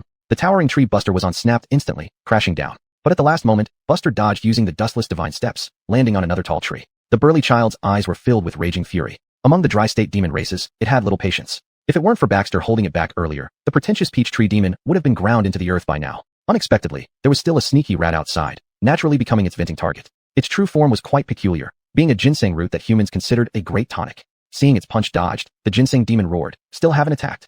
No need for your reminder. Somewhere along the way, the petite Amelia had already appeared high above Buster's head. With a casual flick of her hand, flowers with purplish ghost flames poured down like a torrential rainstorm. Under such dense assault, Buster remained unperturbed, continuously shifting his position by several hundred feet each time. Although those ghost flames had some tracking ability, they were left far behind by Buster. Another wave of turmoil arose from the cliff face. It was the second eldest among the second-generation Alvaro demons, currently revered as Baxter by the dry state demon races. Watching this intense scene before him, Baxter remained calm, showing no intention to intervene. A ginseng demon and a ghost-turned demon, both great demons at the late profound realm.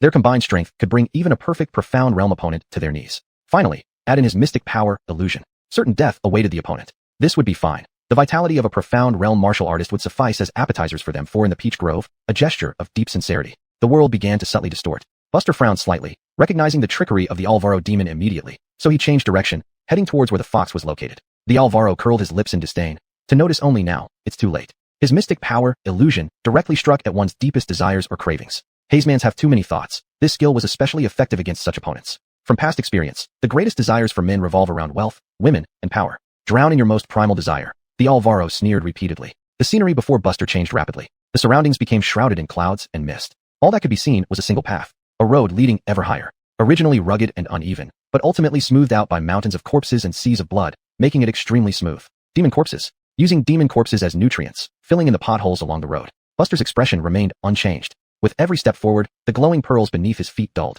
Those were demon cores. The Alvaro's expression drastically changed as he saw his own corpse within the mountain of bodies, and his own demon core among the dimming pearls under Buster's feet. Is the most instinctive desire killing demons? The Alvaro was shocked, but quickly negated this thought. It's pursuing the peak of martial arts. All the demons and demon cores are merely stepping stones beneath his feet, aiding his ascent. Such pursuit isn't indulgence, but genuine ambition. The more determined one is to reach the pinnacle of martial arts, the more likely they are to lose themselves on the path ahead. Yet, there is an even higher realm. They firmly believe they will achieve the peak of martial arts, seeing everything external as either illusions or stepping stones. These people become very clear-minded. His mystic power can't trap them. Buster held the Dragon Dawn saber, slashing horizontally in front of him. The illusion dissipated. As the scene vanished, Buster had already reached Baxter. "I'm the most practical," Buster said indifferently. Turns out, the slash that cut through the illusion also cut across Baxter's abdomen. While Baxter was still bewildered by Buster's desire, he was sliced in half by the saber light. "You?" Baxter's face twisted, and in the next moment, he miraculously merged with his lower half, retreating backward. "Playing dirty tricks with me, huh?" The ginseng demon descended from the sky, launching another straightforward punch. Compared to last time, purple energy flowed continuously from its right arm. Mountain-toppling force. This was one of its mystic powers. Buster turned around, palm against fist. The two collided but remained as immovable as a mountain. A strong gust of wind blew Buster's black clothes wildly. In the next moment, the ginseng demon's right arm shattered instantly, spurting out a clump of green blood. The ginseng demon's pupils contracted sharply. The human before its eyes had vanished without a trace. Where is he? In midair, the ghost demon had already condensed a massive fireball, only needing for the two teammates to spread apart to drop it on the human martial artist. But now, the target was lost. Just as the ghost demon was puzzled, its vision blurred. A figure in black suddenly appeared right before it. Now she stood wide open, vulnerable. Flames burned on Buster's saber. The first slash severed this great demon's head directly. The second slash cut through its abdomen, retrieving the demon core. The fiery red orb above dissipated into nothingness. How could this be? Baxter panted like an ox, breathing incredibly rapidly. It wasn't just from the exhaustion of integrating his body, but also from the various surprises and pressure brought by the human martial artist. Whoosh! Just as Baxter was still at a loss, the adorable childlike head of the ginseng demon rolled off, revealing Buster's expressionless face. Having retrieved the second profound demon core, the body of the ginseng demon fell limp. Run. Not running meant death. At this moment, all the Alvaro thought of was one thing. Behind him was the cliff wall. Taking a step back, his figure disappeared into it. Buster curled the corner of his mouth. He didn't believe there was a back door inside. In the middle of the peach grove, infuriated, the peach tree demon smashed the valuable teacup in its hand to pieces. "Damn you. If you want to die, don't drag me along." It finally believed that the Alvaro demon hadn't surrendered to the human race. But just in time, it had offended such a ruthless human. With such combat power, it couldn't be far from the golden body realm, right? The peach tree demon's face darkened. Should it hand over the Alvaro? Even if it offended that demon emperor, at least it would have a chance to live now. No, handing over an Alvaro wouldn't guarantee its survival today either. The peach tree demon murmured inwardly. Witnessing the illusion cast by the Alvaro earlier, it, as the host, got a full view of it. Clearly, the human martial artist harbored deep-seated hatred toward the demon race. Thinking of this, the peach tree demon made up its mind immediately. Rather than handing over the Alvaro, it might as well keep it by its side, hoping for a chance to repel this person. Thus, the peach trees in the grove began to move, bringing the Megan closer. Although it hated these demons to the bone, this was the only way now. Meanwhile, Buster also walked into the peach grove. Looking at the peach trees swaying before him, he fell into deep thought. An array similar to a city protection formation? Chapter 184, Crossing the Mountain. Yuri performed the Divine Sun Patrol. Buster intended to use his perception forcefully to find the most correct path. He found that the power of this grand array was considerable. Even with the Divine Sun Patrol, it was barely enough to deduce a complete route. One must know, within this grand array, there were indeed many correct paths, but each step could not afford any mistake, or else all efforts would be in vain and one would lose their way. A slight deviation leads to a huge loss. Just a little bit. Buster muttered to himself. His inability now did not mean he wouldn't be able to later. Swallowing 2 essence intent demon cores. Current insight points, 3 points. You start cultivating the eternal hell scripture. Without the suppression of the golden body realm, you finally burst out, using only the purest true chi to ruthlessly kill the 2 essence intent demon shadows hundreds of times, while increasing the proficiency of the cultivation method. 3 years later, insight ends. Eternal hell scripture experience, plus 8234. Eternal hell scripture, 16th level of hell, 1954/4000. With 2 more levels broken through the eternal hell scripture, Buster's cultivation level improved again. In the middle of the peach orchard, the Baxter looked displeased. Why is he standing still? The Caitlin tree demon had calmed down significantly after forcibly suppressing his panic. This Caitlin Blossom Grand Array was laid out after searching numerous secret realms and collecting precious materials, making its quality very high. Even if a martial artist at the peak of profound meaning realm, didn't have exceptionally outstanding perception skills, they couldn't possibly pass through his Caitlin Blossom Grand Array. Since this person was standing still, it clearly meant he was at a loss.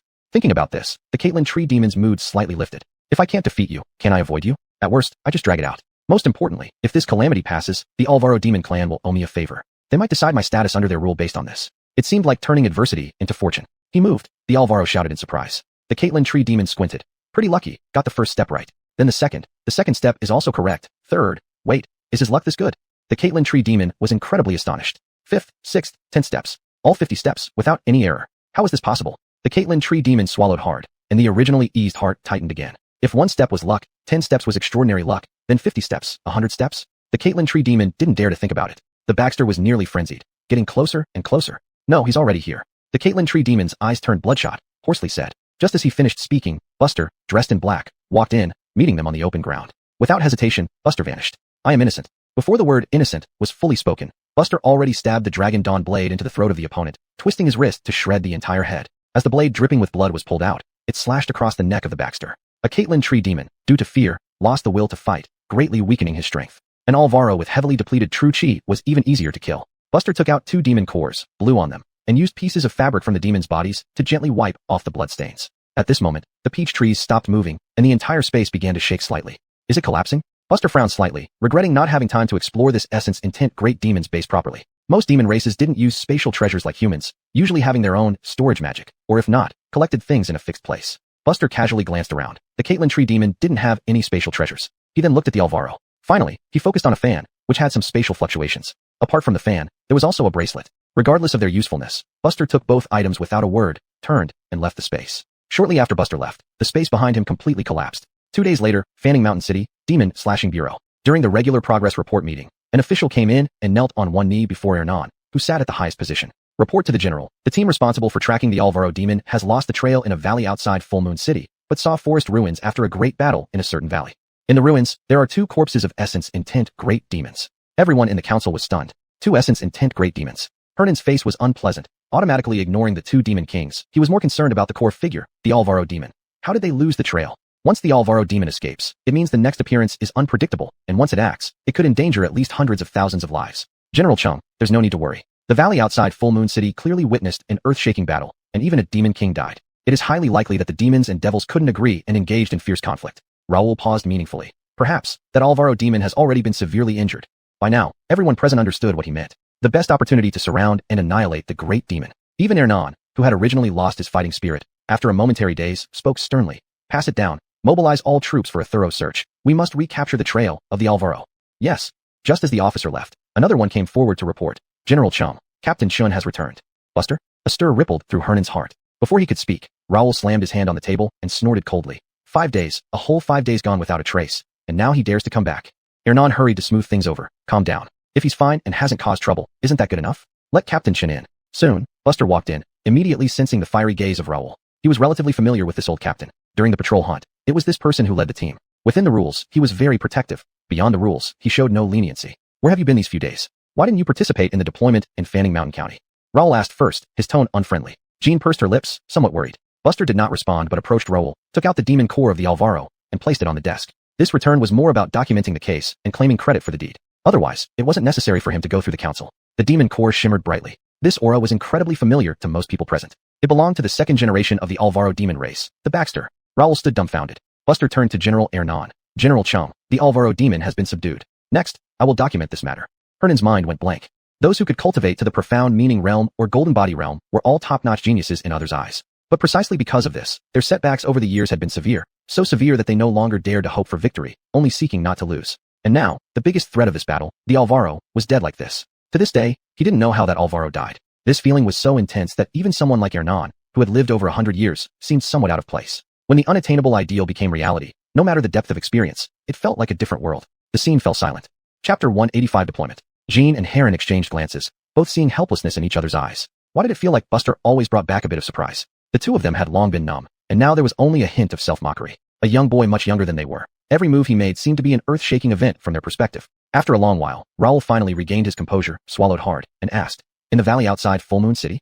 Buster nodded slightly. Now everyone could understand. It wasn't that the demons and monsters had clashed. Rather, Buster had single-handedly slain all of them. As for where the corpse of the illusion spirit fox was, it no longer mattered because the demon core was right here. Raoul felt an immense relief, collapsing into his chair with a long sigh. You've won. Buster wasn't surprised by Raoul's demeanor. Old commandants were often pedantic and strict, but not indifferent to right and wrong. In his view, though Buster had erred in the past, his merits far outweighed his faults. Thus, there was nothing left to say. Hernan laughed heartily. Brother Chun, you are truly the savior of Fanshan County. It seems that in Sunghu County, you also slaughtered demons this way. Buster thought for a moment and said, it's a little different, but the outcome is the same. He then took out the demon core of the Caitlin Tree Demon. There are 4 shares of Mystic Intent War achievements. For powerful demons of the Mystic Intent realm had been killed in one stroke. This was incredibly significant for Fanshan County. There weren't many demon lords in a county's territory, definitely less than 10. With half of them gone in one fell swoop, the remaining ones would surely keep a low profile. What did this mean? It meant that the pressure on the Demon Slayer Bureau would decrease, and there might not be any large-scale demonic incidents for the next few decades. Thinking of this, even Ernan couldn't help trembling with excitement. He looked at Buster. Brother Chin, please stay for a couple more days. I will personally host a victory banquet for you. Buster frowned. What he feared the most was coming. He had anticipated this, but he had more important matters to attend to. Slaying all second-generation illusion spirit foxes. Once he consumed all the demon cores, he would certainly reach perfection in mystic intent and even have a chance to advance to the golden body realm. However, attending the council was necessary at least to explain the situation. Otherwise, getting the war achievements would be difficult as the cores of the other two demons had already been consumed. Just as Buster was struggling, Jean suddenly stood up and said, General Chung, we appreciate your hospitality, but unfortunately, we don't have the time. Ernan raised an eyebrow. Commandant Liu, what do you mean? 2 days ago, Commissioner Zhong already sent a letter instructing me to return with Buster to the Demon Suppression Bureau. Everyone knows that Buster was late these past 2 days, so I waited until now. Now we're already 2 days overdue, and if we don't return soon, we risk military punishment. Jean showed the letter given by Clara. Ernan sighed, somewhat regretful. If that's the case, Brother Chun, please let me know next time when you visit Fanshan County. Next time, for sure. Buster clasped his hands. The meeting ended. Buster and Jean walked side by side. Was what you just said true or false? Buster asked directly. Jean rolled her eyes. Of course it's true. Why would I joke about something like this? I didn't expect Commissioner Zhong to recall us at such a critical moment either. It looks like the upcoming matters are important. Clearly, Clara had learned that Buster and the others had solved the demonic problem in Songhu County and knew they were free now, so he recalled them. For Buster, this was even more painful than hosting a banquet. The banquet would only delay things slightly, but being recalled meant no more opportunities to slay demons. But orders from superiors had to be followed. Looking at your expression, you're not done killing yet. Jean asked. Buster shook his head noncommittally. Deep down, he muttered to himself, of course not. Demon cores were wealth. Who wouldn't want more? Time is tight, so we can't afford delays. Even the 1,000-mile chasing sun horse isn't fast enough. Jean sighed softly. The meaning was clear. They would have to fly back the same way they came. Buster was more than willing. On Mount Danjiang in Gregorizu's Color Rock County, Clara stood in midair, with a towering shadow slowly emerging behind him. Beside him stood a woman holding a spear. Both women, despite being close friends, were now extremely cautious. Do you really think guarding me means peace? A hoarse voice came from within the mountain. The tone was full of sarcasm. My unskilled children, aren't they capable of easily killing your weakling soldiers? There was no reply. Clara casually tossed the large sun behind her, sending it hurtling toward Danjiang Mountain. The terrifying heat instantly evaporated the air, and wherever the great sun fell, everything turned to ashes in an instant. Everything happened silently. A 1,000-mile-long mountain was cut in half by the great sun, creating a 20-mile-long gap right through its middle. Crazy. The illusion spirit fox sneered, casually manipulating magic to restore the mountain's integrity. Mountain protecting array. Clara withdrew the great sun with a cold smile. You probably don't know that many of your so-called children are dead. A few words can't corrupt my Taoist heart, the illusion spirit fox said with disdain. Clara didn't say more, turning to leave. If not for that 1,000-year-old array, let alone the demon emperor inside, even this 1,000-mile-long Danjiang Mountain would be riddled with holes. This ancient array temporarily rendered both Golden Body Realm masters helpless, and their occasional strikes were futile. But once the crisis in the 5 counties of Gregoryzhou was resolved, this demon emperor wouldn't last much longer. Since the year of the demons, even cloud-stepping realm demon overlords couldn't defeat the Demon Suppression Bureau, only differing in the cost paid by the bureau. 4 days later, after hurrying back with all their might, Buster and Jean finally arrived at the capital on time and rushed straight to the Demon Suppression Bureau. Buster had already read the letter given to Jean. They, along with other returning lieutenants from various missions, had been assigned under a vice-general named Egbert. Egbert was close friends with Clara, having served as lieutenants together back in the day. As for why Egbert needed so many people, Clara didn't explain in detail, mentioning only the gate of living beings. Buster had an ominous premonition. Jean, being an old hand at the Demon Suppression Bureau, naturally knew where Egbert's camp was. Outside the camp, a servant looked embarrassed. My lords, Vice-General phone went out, and probably won't be back until evening. Buster and Jean exchanged glances. Then we'll come back in the evening. Jean sighed helplessly. Buster didn't think too much about it. He could use this time to improve his cultivation and check on the Baxter's belongings. Chapter 186. The Great Tribulation of Nanzhou. Back in the room, Buster took out the 2 spatial magical treasures, a folding fan and a bracelet. Upon investigation, it was clear that the folding fan was Baxter's life-bound magical treasure. When the demon died, the object perished with it. The truly precious items were kept inside it. No wonder the spatial fluctuations of the folding fan appeared chaotic. However, it wasn't a total loss. The items in the bracelet remained intact. At the headquarters of the Demon Subduing Bureau, the regulations were much more relaxed compared to local branches. For instance, any items seized during missions could be turned in based on personal preference. If they were turned in, they would determine the merit ranking according to the quality of the item. This point made it far better than the Suizhou branch. But it made sense, considering the vast disparity in resources between the two. Most of the items in the bracelet were things like cosmetics that held no interest for Buster, but there were still items he wanted. For example, true essence stones. It was indeed an old established business that had survived for over 100 years. In this bracelet, scattered together, there were roughly 4,000 true essence stones. And this was just a tiny fraction of Baxter's wealth. The number of true essence stones stored in the fan was at least 10 times this amount. Pity, Buster sighed lightly. However, he didn't feel overly regretful. After all, 4,000 true essence stones weren't bad. Added to his original assets, it would be enough to exchange for another Golden Body Realm medicinal pill. Thinking of this, Buster left the house and returned to the 10,000 Creatures Pavilion once more. When he came back, he was holding a Golden Body Realm medicinal pill. And the spatial bracelet from Baxter had been exchanged for a certain amount of merit points. Current enlightenment points, 6. Looking at the enlightenment points on the interface, Buster hesitated for a moment. He was very close to reaching full completion of the Profound Intention realm. Using a golden body realm demonic core wouldn't take long, and using too many enlightenment points would result in overflow and waste. After pondering for a while, Buster finally decided to consume the golden body realm medicinal pill, but chose not to inject too many enlightenment points. Start cultivating the eternal hell scripture. You stand above a mighty river, looking down at a prominent black shadow stretching for dozens of miles within the turbulent waters. Before you can react, the water from the river sweeps over, instantly surrounding you. The figure in the water is revealed to be a millennium-old dragon. Although your strength has improved greatly, you are still not enough to match a golden body realm dragon. As a result, you repeatedly revive and die under the baptism of the river water. 3 years later, the enlightenment ends. Eternal Hell Scripture Experience, plus 10,644. Eternal Hell Scripture, level 19, complete, available for enlightenment. Profound Intention realm completed. Red light flickered over his skin, as if a layer of red lava was attached to his body. At the same time, his aura became even more restrained, thanks to the Concealed Divine Steps concealment feature and the hibernation technique of the Eternal Hell Scripture, making it hard for anyone, even those in the late golden body realm, to gauge his strength unless he slightly revealed his true chi. Next came the enlightenment of the cultivation method. There are 3 more years, might as well save them up and use them every decade or so. Buster's eyes gleamed with enthusiasm. Completion of the Profound Intention realm meant that his strength was now considered mid to high level even in the entire Chi Kingdom. To think, from waking up in the snowy ground last winter to now, only half a year had passed. Ping ping ping. A series of soft knocks came from the door. Buster got up and opened the door. Jean stood outside and said, "Master Foam is waiting for us." Only then did Buster realize that he had spent quite some time going to and from the 10,000 creatures pavilion. The night was deep. Buster nodded. The two walked side by side to Egbert's tent. "Master Foam, come in." Buster entered the tent and immediately saw the middle-aged fatty sitting furthest away. The fatty was eating heartily with chopsticks. In the tent, there were only 3 people present. Egbert, who sounded like a quick man, turned out to be a scruffy, bearded fatty upon meeting. However, it was rumored that the young General Foam had once been extremely handsome, but had become lax about his appearance over the years, leading to his current state. Egbert examined Buster closely upon first sight. "I heard the Megan of Tsanghu County was personally slain by you?" "Yes," Buster replied in a solemn voice. Egbert stroked his chin, deep in thought. "Strange, why can't I see this boy's cultivation clearly?" Clara, the little girl, only recently advanced to the golden body realm, so she might have misjudged him initially, but why can't I, with my experienced eyes, see clearly either? Egbert and Clara served under the same demon-subduing commander, but their ranks differed greatly, with Egbert himself being in the late golden body realm. With no one speaking, the atmosphere became somewhat awkward. "Buster, you faced the Shungling sect multiple times in Suizhou, so I won't go into details about their information. But I want to ask you this. Based on your understanding, what would happen if the Shungling sect set its sights on the Central 4 states?" The ominous feeling in Buster's heart grew stronger, but he still answered truthfully. "It would be madness." Jean was taken aback. Although she had been at the Demon Subduing Bureau headquarters for many years, being in the core area meant she never got a chance to confront the main forces of the Shungling sect directly, and her knowledge was limited to hearsay. Egbert wore a serious expression. "Interesting, tell us your thoughts. Attacking the lower states doesn't yield much for the Shungling sect, it only annoys us. But a full-scale invasion of the central states means the Shungling sect has truly started acting recklessly. One pull of the thread unravels the whole situation. The Great Tribulation in the central states might just be the beginning." Egbert nodded in agreement. This operation in Nanzhou is the largest scale within 5 years for the Shungling sect. Just among the Golden Body realm, there are 3 individuals present. The number of Profound Intention realm martial artists and true spirits exceeds your imagination. At this point, Egbert paused to take a sip of wine before continuing. Out of the 23 cities in Nanzhou, 5 have already fallen, and 15 are partially occupied. Even though Buster had some understanding of the Shungling sect, he was still shocked by this alarming situation. 5 cities falling meant every citizen in these cities was killed, and true spirits had been established in the cities. The Fire Essence City in Suizhou nearly caused an entire county to fall, let alone the current state of affairs. Clearly, the person responsible lacked sufficient manpower, which was why Clara temporarily recalled them. Buster really didn't want to confront the Shungling sect prematurely, but orders from above could not be disobeyed. Egbert suddenly stood up. "Buster, this mission involves not only me, but also 3 other generals. Your task will be to reclaim those partially occupied cities and then deal with the completely fallen ones.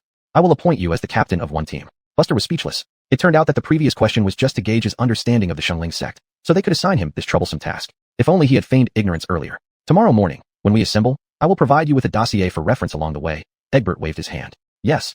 Chapter 187 The eldest legitimate son of the Su family. Nanzhou, Suizhou City. The moon was bright, and the stars were sparse. Blood mist and black smoke mixed together, forming an extremely eerie color. The city was dead silent. However, on the streets, everyone was like zombies patrolling the streets. Their eyes were hollow, completely swallowed by darkness. Occasionally, when people saw each other, they would fight and bite each other's flesh, drawing more and more people to gather around. When one person fell, those surrounding would pounce and kill, silently exterminating before leaving contentedly. At the scene, only a bloody skeleton remained. Soon after, a group of children rushed over, greedily licking up the blood left on the ground. On top of the city wall, a swordsman with a sword at his waist and a wine gourd in hand stood facing away from the city, looking outward. In front of him sat a massive figure, blocking half of the moon. Had enough to eat and drink. The swordsman chuckled lightly. The giant figure in front let out a cold snort, clearly not in a pleasant mood. A figure soared up from the governor's residence, destroying all buildings along its path. It was an upright walking crocodile, with an odd flower bud sprouting from its back, about to bloom. As it passed, people knelt and worshipped beneath its feet, as if subjects bowing to a king. Those who were trampled to death would be torn apart and devoured by the surrounding people, who even thanked the king for providing such delightful food. This body is my most satisfactory one. It's truly the pinnacle masterpiece in the world. The great demon crocodile laughed shrilly and loudly, dispersing all the depression accumulated in its heart. It felt that the sky was vast, and the earth was wide, full of possibilities. The swordsman slowly rose. Next destination. Let's go. A hoarse voice echoed. The next morning, on an open field of the Monster Subjugation Bureau, more than 40 people gradually gathered. All of them were at the profound intent realm. Buster and Jean stood side by side, eyes straight ahead. These people were all profound intent warriors. However, their specific realms varied. The total number of people in the Monster Subjugation Bureau was just over 1,000, with the profound intent realm making up the majority and serving as the core force. But having over 40 gather at once was still quite significant. At this moment, 4 people emerged from the tent in front of the open field. 3 men and 1 woman. It was then that some unrest occurred, which was quite rare in the Monster Subjugation Bureau. Most of the women present looked toward one person with flashing eyes. Suddenly realizing something, Buster looked up and saw that among the 4 deputy generals of the Monster Subjugation Bureau, one stood out. Very young, seemingly under 30. Really under 30? Buster frowned. Jean explained kindly beside him. The woman on the left is named Alyssa, who has an average relationship with our Lord Zhong. The other one named Jace is the most senior, becoming a deputy general earlier than Lord Feng. As for the last one, here, Jean's expression turned somewhat strange. He's called Dakari, from the Su family. Which Su family? Buster asked subconsciously. There's only one Su family in the capital, Jean replied irritably. Buster finally understood. It was the only family among the immortal realm that didn't receive the sacred light. Could he be targeting someone? Buster couldn't help but observe this deputy general Dakari, under 30 years old and at the golden body realm. Buster recalled what Sierra had said earlier about the top talents among the 10 major families. What status does this Dakari hold within the Su family? He is the eldest legitimate son of the Su family, the future leader. Jean sighed. It's rumored that young Master Su came to the Monster Subjugation Bureau to shed the Su family label as much as possible, so you probably don't need to worry about him targeting you. At this moment, coincidentally or not, Dakari, standing on the far right, looked over, meeting Buster's gaze. After a while, he withdrew his gaze. Ladies and gentlemen, we have already discussed the specifics. We hope our journey in Nanzhou will be a resounding success. Yes. Subsequently, as the meeting adjourned, Egbert walked over with 2 files and gave them to Buster before heading towards the horse training grounds. In the horse training grounds, there was an even higher level spiritual creature compared to the chasing the sun horses, the sun-chasing eagle. The sun-chasing eagle was enormous, with an 80-meter wingspan, able to accommodate over 40 people on its back. Most importantly, it could maintain the flying speed of a golden body realm warrior for long periods. The entire Monster Subjugation Bureau had only 5 sun-chasing eagles, each one incredibly precious, only used during times of extreme urgency. The sun-chasing eagle spread its wings and flew off, with everyone seated on its back. Buster unfolded the file and began reading carefully. The general outline was still the same as what Egbert had mentioned last night, but there were many more details now. For instance, the list of profound intent warriors currently on the battlefield in Nanzhou. Where specific information was known, more details would be included. Where it wasn't, only codenames and portraits were provided. Buster knew well that after this battle, Shengling sect would know that he was still alive. Unless all members of Shengling sect could be wiped out completely, which was too unrealistic. As Buster was thinking, he suddenly came across 2 familiar faces. A blue bear demon with a man-eating flower mouth on its chest, listed among the true spirits. And Amelia holding a cane, her features somewhat blurred, but Buster would never forget these 2. They were the orchestrators on the Xingzhou battlefield. The former's codename was Apsel, the latter's Jasmine. Together with the deceased Bob, they were his mortal enemies. Best not to meet them on the battlefield. Buster narrowed his eyes. A grudge. A gentle voice sounded beside him. Buster glanced over. At some point, Dakari had sat down next to him. Many women around cast envious glances their way. Public is public, private is private. I know the difference, Dakari said calmly. Buster hummed in response, saying nothing more. I look forward to the day you reach the golden body realm.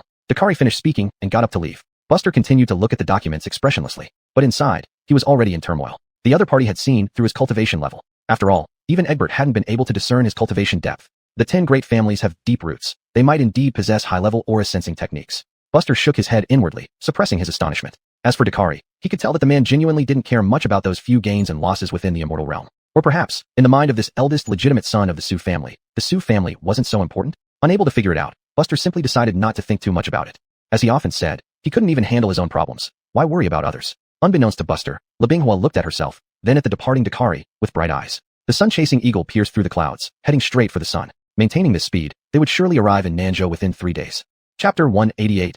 A spark ready to ignite. 2 nights later, the sun-chasing eagle arrived within the borders of South Prefecture. Now soaring thousands of miles above, they had a panoramic view below them. The grim conditions across different places were clearly visible. Even though the members of the Demon Suppressing Bureau had seen many deaths, this intense aura of death still left them in awe. Throughout this period, the South Prefecture Demon Suppressing Bureau continuously reported updates. 3 more cities had completely fallen, turning into ghost towns. Even by calculating at the standard of 300,000 people per city, over 2 million had died. From newborn infants to elderly living their twilight years, none were spared. All had been stripped of their souls by the sacrificial array and lost their afterlife. Moreover, the Life Spirit sect seemed to have received news of the Demon Suppressing Bureau's arrival and was accelerating their pace. Several deputy generals stood side by side at the forefront. I think the life spirit sect's goal isn't as simple as it appears on the surface, Alyssa said slowly. Go on. Jace's face remained expressionless. Alyssa continued. Even if the entire South Prefecture is annexed, at most it would produce several dozen true spirits of the Mystic Realm and 1 or 2 true spirits of the Golden Body Realm. Although it's a large-scale move, it's not big enough. At least not enough for the fanatics of the life spirit sect to be so bold as to slaughter so many people. Egbert agreed profoundly. In the past, the life spirit sect could maneuver between the 4 countries mainly because we had more important things to do, and dealing with them was merely a side task. But now, if the life spirit sect consumes millions of lives in South Prefecture, even the Emperor will no longer sit idly by. He might even ask us to delay our demon extermination efforts and prioritize dealing with the life spirit sect. When that happens, this rat hiding in the sewers won't avoid exposure. Everyone fell silent. If not for the chaos during the demonic years, did the life spirit sect really think they could act so recklessly? Ultimately, they were just taking advantage of others' troubles. After all these years of hiding in the shadows, the reason no one found their real lair wasn't due to lack of effort, but simply lack of time. Members of the Demon Suppressing Bureau never doubted that after suppressing the demons, the first thing the 4 nations would do is expose this rat. Even just Chi State alone would be a formidable opponent for the life spirit sect. Would they not fear the backlash from such actions? Indeed, the mindset of fanatics is hard to understand.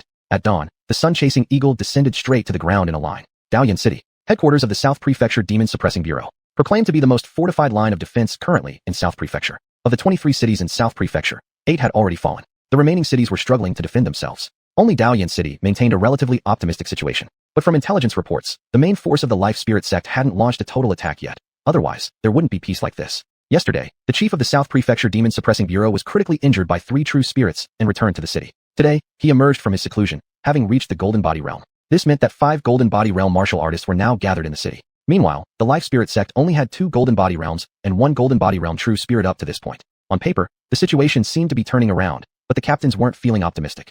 Led by 4 deputy generals, everyone arrived at the Demon Suppressing Bureau and met the chief of South Prefecture. An elderly man who looked as if his time was running out, his body frail with skin hanging over bones, his lifeless white hair disheveled. Chief Hayes Yenjung. Gentlemen, your timing is perfect. With 22 cities in peril, there's no time for formalities. Thank you for your assistance. Hayes Yenjung slowly rose, clasping his fists toward the visiting captains. Immediately after, the 4 demon-suppressing deputy generals began assigning small teams. 14 cities still have hope. You will form 7 squads, dividing into 7 routes. First relieving the crisis in these 14 cities before handling the aftermath in the 8 fallen ones.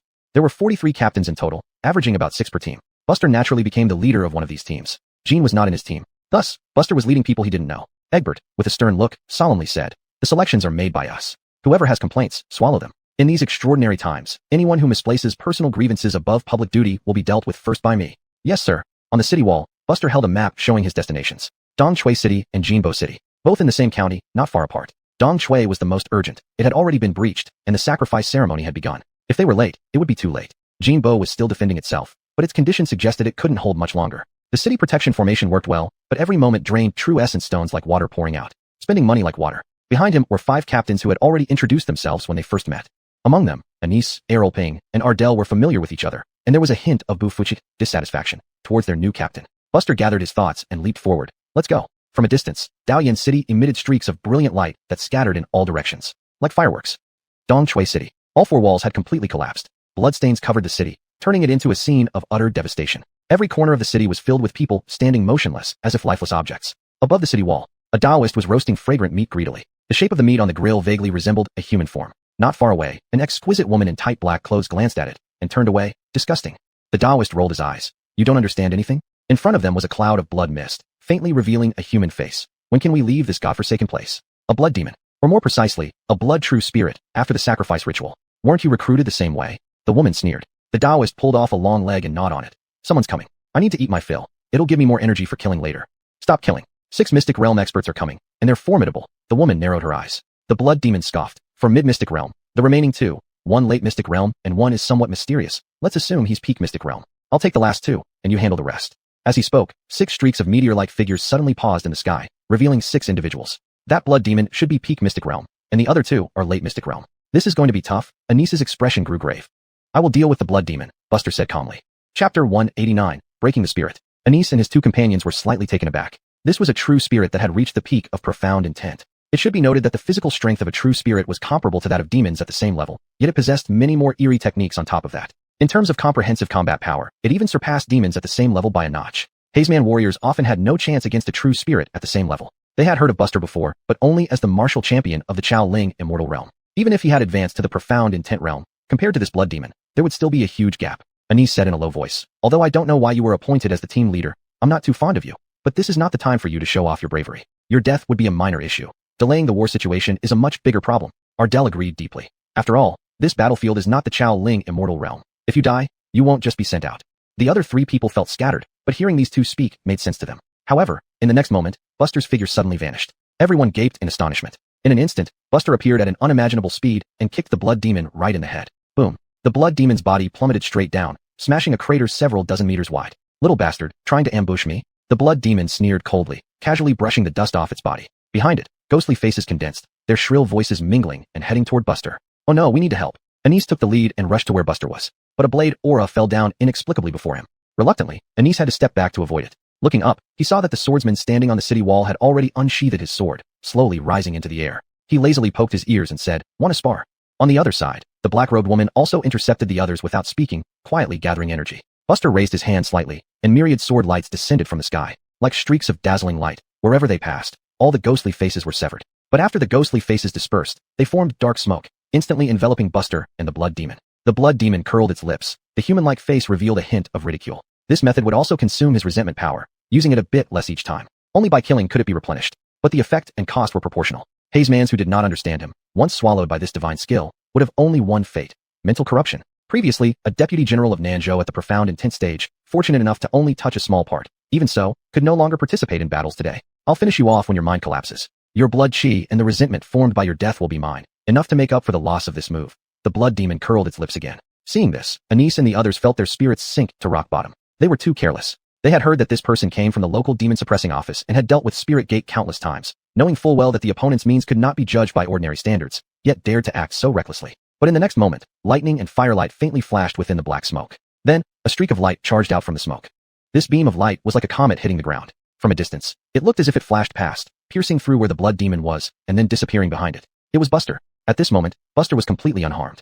The Longshao saber in his hand still glowed red. Sun Yang extreme intention. The blood demon's body stiffened, a clear red line running through its chest. Bang! The blood demon's body exploded into a cloud of blood mist. Buster's figure disappeared once again. Miles away, a silhouette abruptly condensed. It was the blood demon. Now, the surface glow of the blood demon had dimmed significantly, clutching its chest, coughing continuously, breathing heavily. How terrifying. What was wrong with that man, actually emerging unscathed from his ghost cry divine technique? Those clear and resolute eyes told him unequivocally that the opponent had not been affected in the slightest. Why? Moreover, that peculiar sword technique actually exerted natural suppression over him. Tap tap tap. Footsteps sounded beside him suddenly. The blood demon turned in terror. When did he get here? Buster was already beside him, his blade cutting down. Unable to evade, the blood demon was struck by Sun Yang extreme intention for the second time, completely dissipating. Buster frowned. No demon pearl. Was it because this demon had become a true spirit? Anise and Ardell, one late-stage profound intent, and the other mid-stage, both faced the swordsman they had seen in intelligence reports. The swordsman's codename was Mountain Ridge. The strength of Monroe was actually on par with Anise, but because of the resentment power on his body, the two did not dare to touch or infect each other. Thus their hands were tied and unable to fully unleash their power. This resulted in a stalemate even when two fought one.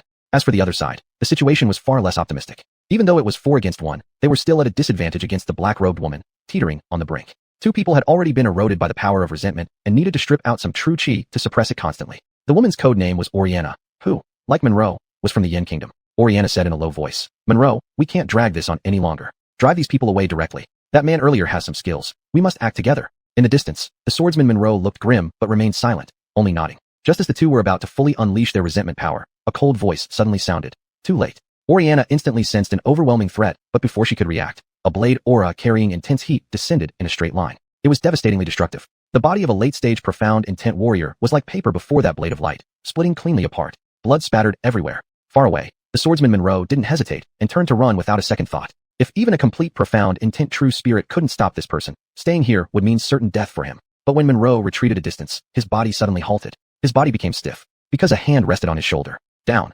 Buster whispered softly, then exerted force abruptly. A burst of dazzling firelight erupted from his hand, forcefully pressing Monroe down to the ground. Boom. Monroe's skin, scorched black, slowly exhaled black smoke from the pores. As the smoke grew denser, it revealed ghastly faces. There was despair, there were pleas, there was emptiness. All emotions that stemmed from those who had lost their lives at his hands just before they breathed their last. Buster turned and walked away towards the city. He left? Monroe's eyes widened in surprise. He could still be alive, but his smile quickly froze. A huge fireball broke through the cloud layer and plummeted at an incredible speed. Anise and the others, amazed, could only keep retreating to avoid being caught in the crossfire. Hell, this guy is so fierce. Chapter 190, Jingbo City. As the town of Chuanya in the outskirts was subjugating the mountain ridges, Buster had already entered the city. At the governor's mansion within Dongsue City, A figure descended from the sky. While landing, it directly slashed the lizard demon standing in the center right at its waist. Startled by this sudden event, the lizard demon, which was in a semi-slumber, immediately panicked. You are the Array Eye, you deserve to die the most.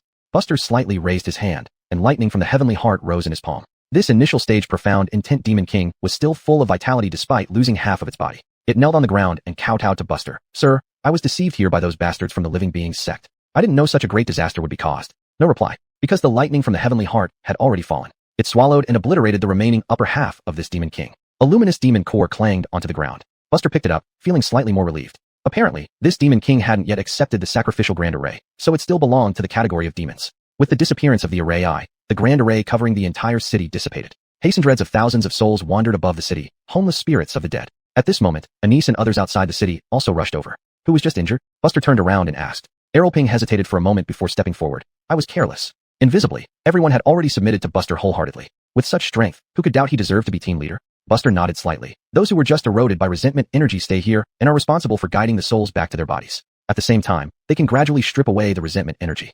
Yes, although these people didn't play much of a role in this battle, one mustn't forget that they were at least at the profound intent realm. Although guiding hundreds of thousands of souls was no small task, it wasn't impossible either. Seeing this, Buster did not linger longer. Let's go to Jimbo City. Buster took off first, with the rest following closely behind. Jimbo City has always been a famous holy land in Nanzhou. One might say that except for Dalian City, any place daring to claim a spot among the top 3 in terms of foundation and wealth in all of Nanzhou would inevitably include Jimbo City. Jimbo City is rich in martial forces of the Jianghu world. Although it lacks profound intent warriors, there are dozens of Si-Chi realm practitioners. Plus, these sects have been rooted in the city for centuries, with deep foundations. Even with severe losses, they've managed to hold on stubbornly under the protective city array. The city walls shook, and the golden halo covering the entire city grew increasingly dim. Beneath the city walls was a dense crowd of low-level true spirits. They charged madly like wild beasts seeing prey. Warriors on the city walls unleashed their abilities, trying to kill as many true spirits as possible to alleviate the consumption of true essence by the Grand Array. This bombardment seemed endless, lasting for 3 days straight. The opponent showed no intention of resting or withdrawing, clearly aiming to take Jimbo City in one continuous assault. Behind a true spirit Grand Array, a giant blue-furred bear sat on the ground, yawning listlessly. On either side of its shoulders were an Amelia and a swordswoman drinking wine. Apsel, Jasmine, and India. These were their code names. India wiped the wine from the corner of her mouth and laughed. Looks like Jimbo City can only last another half day at most. Jasmine curled her lips, somewhat sarcastic. The noble families in this city have so many true crystal stones that even my old bones can't dare imagine it. They've managed to hold on for 3 days using these stones. Don't talk about such nonsense. Tell us when we will make our move. Apsel snorted. Jasmine reined in her smile. Not yet. Wait until the protective city array reaches its limit. You can then shatter it with one punch, breaking not just the array but also their psychological defenses, very satisfying. Among the 3, Jasmine seemed to lead implicitly, but the highest cultivator wasn't her. It was India. Back in Xingzhou, Jasmine and Apsel were merely at the middle stage of profound intent. However, after absorbing the residual spirits of tens of thousands of people during this battle in Nanzhou, both advanced to the late stage of profound intent. But India was genuinely at the perfect profound intent stage. And rumor had it, she was not far from reaching the golden body realm. She didn't command because of her free-spirited nature. In the governor's conference hall of Jimbo City, Governor Imran was restless, facing a pile of battle reports on the table. Each report represented the deaths of hundreds of people. To his left and right sat 4 individuals. These 4 people were the leaders of the highest-ranking sects in the city, all looking worried. One of them slowly said, Our Jinshan sect's treasury is depleted. We really can't spare any more true crystal stones. The other 3 had similar expressions. We can only hold out for another 3 hours. The protective city array will be gone after that. Lord Yang, we will escort you out of the north gate to seek refuge in another state. All 4 spoke in unison. How could Imran not know what these people were thinking? They all wanted to live. But according to the laws of the state of Qi, noble clans and sects must thrive or perish with the land they have taken root in. This was the pledge that allowed noble families to stand, and also one of the measures Qi had adopted to deal with such situations. But as the governor of a city, he had the option to leave. Because if the governor was captured, it would create an intangible luck that would make the true spirits of the living beings sect more perfect. And for these 4 to survive, they could only cite the reason of escorting the governor to allow them to defend themselves afterward. Imran also wanted to live, but after this battle, even if he survived by chance, he would be dismissed from his post and could never serve as an official again. As Imran hesitated, the entire Jimbo City shook violently. What's happening? Imran's expression changed dramatically, with a sense of impending doom. The 5 walked out of the hall and immediately felt as if the sky was falling. Apsel was outside the golden halo, and every heavy stomp caused violent shaking. The city defending Grand Array, which could have held for 3 hours, was now teetering on the brink, perhaps needing just moments before the city fell. They can't hold back any longer. The head of Jin Mountain sect had a grim expression. At this moment, a constable rushed in. Report to the lords, the eastern city is broken, and the elders guarding the city walls are all wiped out. These words struck the 5 like thunder. One must know that on each of the 4 city walls, nearly 10 Si-Chi realm warriors were stationed. A quarter of them were dead in an instant. Above the halo, Jasmine smiled indifferently, looking down at the despairing faces of the people in the city, feeling triumphant. This Grand Array is too weak, it can't even last. One last step. As Apsel spoke, he stomped one last time. The halo shattered. Apsel, India, and Jasmine landed right in front of the 5 governors. Will you surrender or resist? Jasmine chuckled. Hastened reds of people in the mansion looked at the huge creature with despair on their faces. A blade of light split the sky without warning. India snorted coldly, rising to deliver a sword thrust while Apsel retreated several steps. The blade and sword collided, humming. Who is it? Jasmine squinted her eyes. Buster landed steadily in front of the 5 governors, leaning on his sword.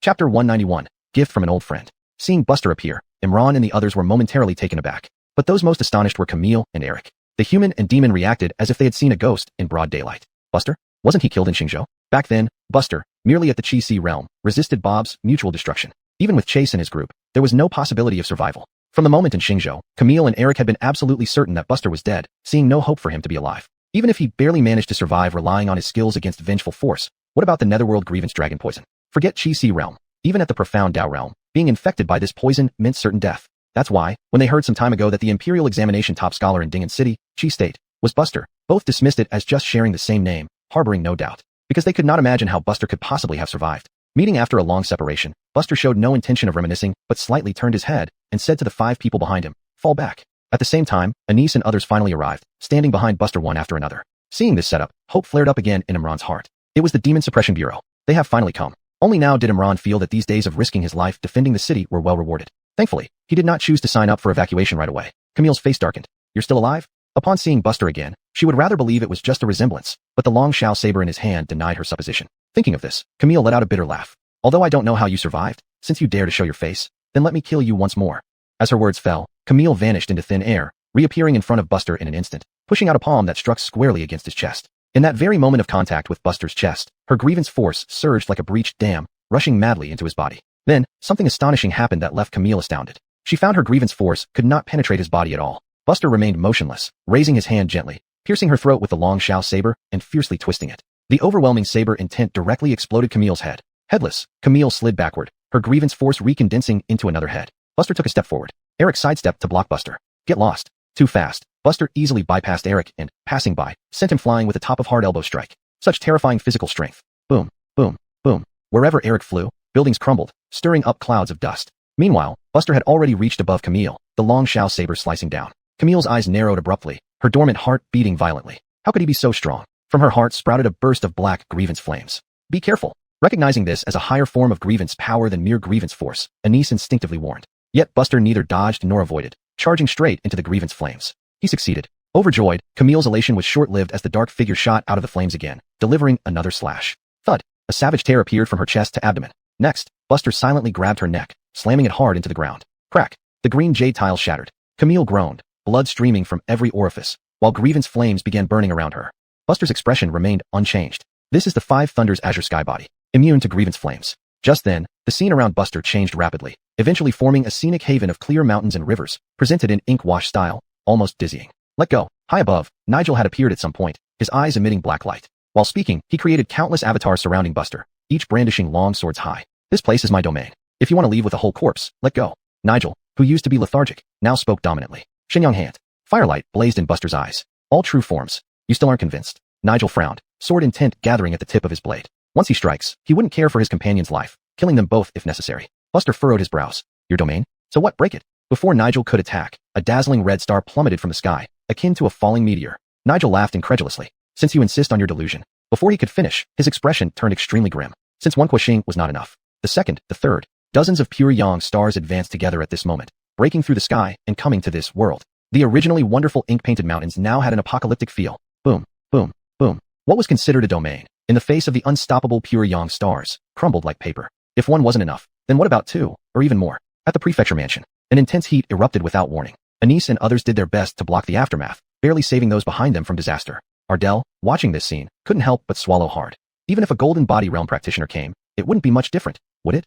The others smiled bitterly. They had thought their team would accomplish nothing, never imagining such a result. When the smoke cleared, Buster's long Shao saber pierced through Camille's body, hanging her limp form on the blade. In his left hand, he carried the barely alive Nigel. One was already dead, the other was halfway to the underworld. Buster slightly turned his body and looked toward the distant Eric. The latter's face was full of fear, instinctively stumbling back a few steps. Is this still Buster? Eric could not reconcile the figure before him with the black-clothed youth of that day. They were not of the same league. He had completely lost the will to fight. To survive, there was only one choice, run. Buster casually snapped off Nigel's head, extinguishing his last bit of life force, then silently vanished with wind beneath his feet. Dustless divine steps. In the next instant, Eric, who had just reached the city wall, one step away from freedom, suddenly dropped his head. A surge of grievance power burst out, spreading around. Outside the city, the true spirits became extremely excited, rushing over like famished tigers. Standing in midair, Buster casually used saber intent to tear apart Camille's corpse while gathering heavenly heart lightning in his hand. He raised it above his head. Lightning bloomed. It spread like fireworks in all directions, obliterating the grievance power and the true spirit army below upon contact. Inside the mansion, Anise murmured to himself. Could Buster be from the Celestial Master's manor? Are you saying this move is the Five Thunders' righteousness? Ardell asked. Anise laughed self-mockingly. Apart from that, I can't think of any other possibility. It doesn't fear demons or evil spirits and can cleanse filth. Who else in this world has thunder techniques with such divine power? Ardell remained silent.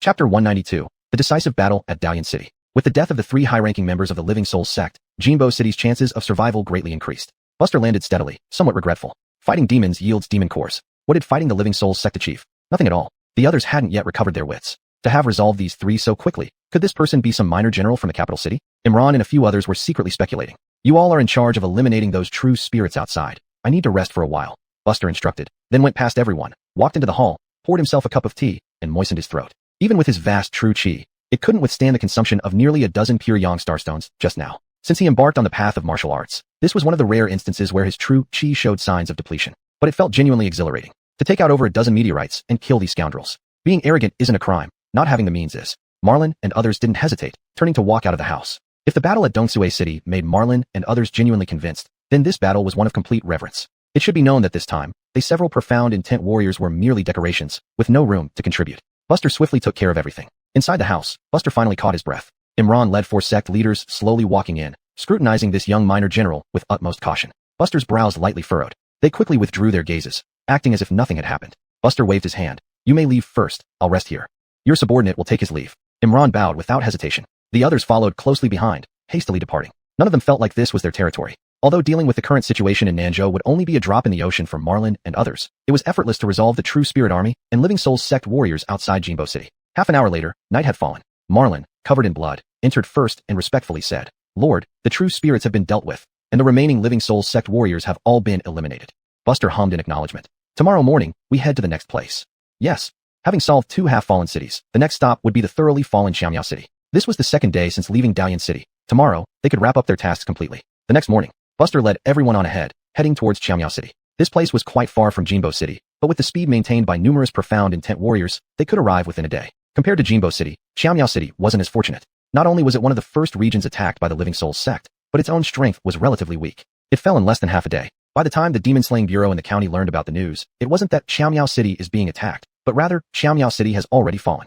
Lord, given the prolonged period, there won't be many true spirits in Xiaomiao City, Marlin said. Buster understood well. Currently, in the entire South Prefecture, centered around Dalian City, once a city completely falls, most soulless civilians are relocated, either to assist others in attacking and conquering, or gathered to Dalian City, becoming mobile food supplies for true spirits.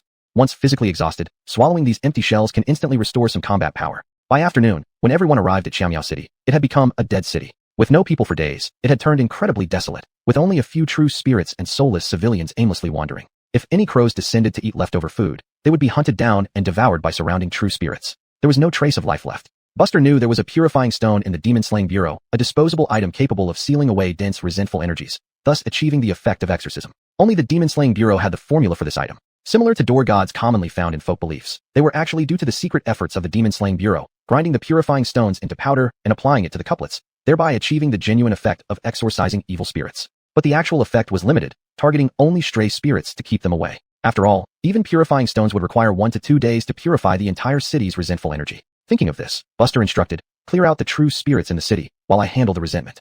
Knowing Lord Shun possessed the 5 thunders of the Celestial Thunder sect, Marlin and others nodded and dove down. Buster began using Celestial Heart Thunder to purify the resentment. Wherever he passed, within 100 meters, everything would be swallowed and dispersed by lightning. When everything was done, everyone gathered at the dilapidated gatehouse. The plaque inscribed with Yamen, municipal office, was already badly damaged. A giant eagle, dark in color, continuously circled in the sky. It was a communication bird from the Demon-Slaying Bureau.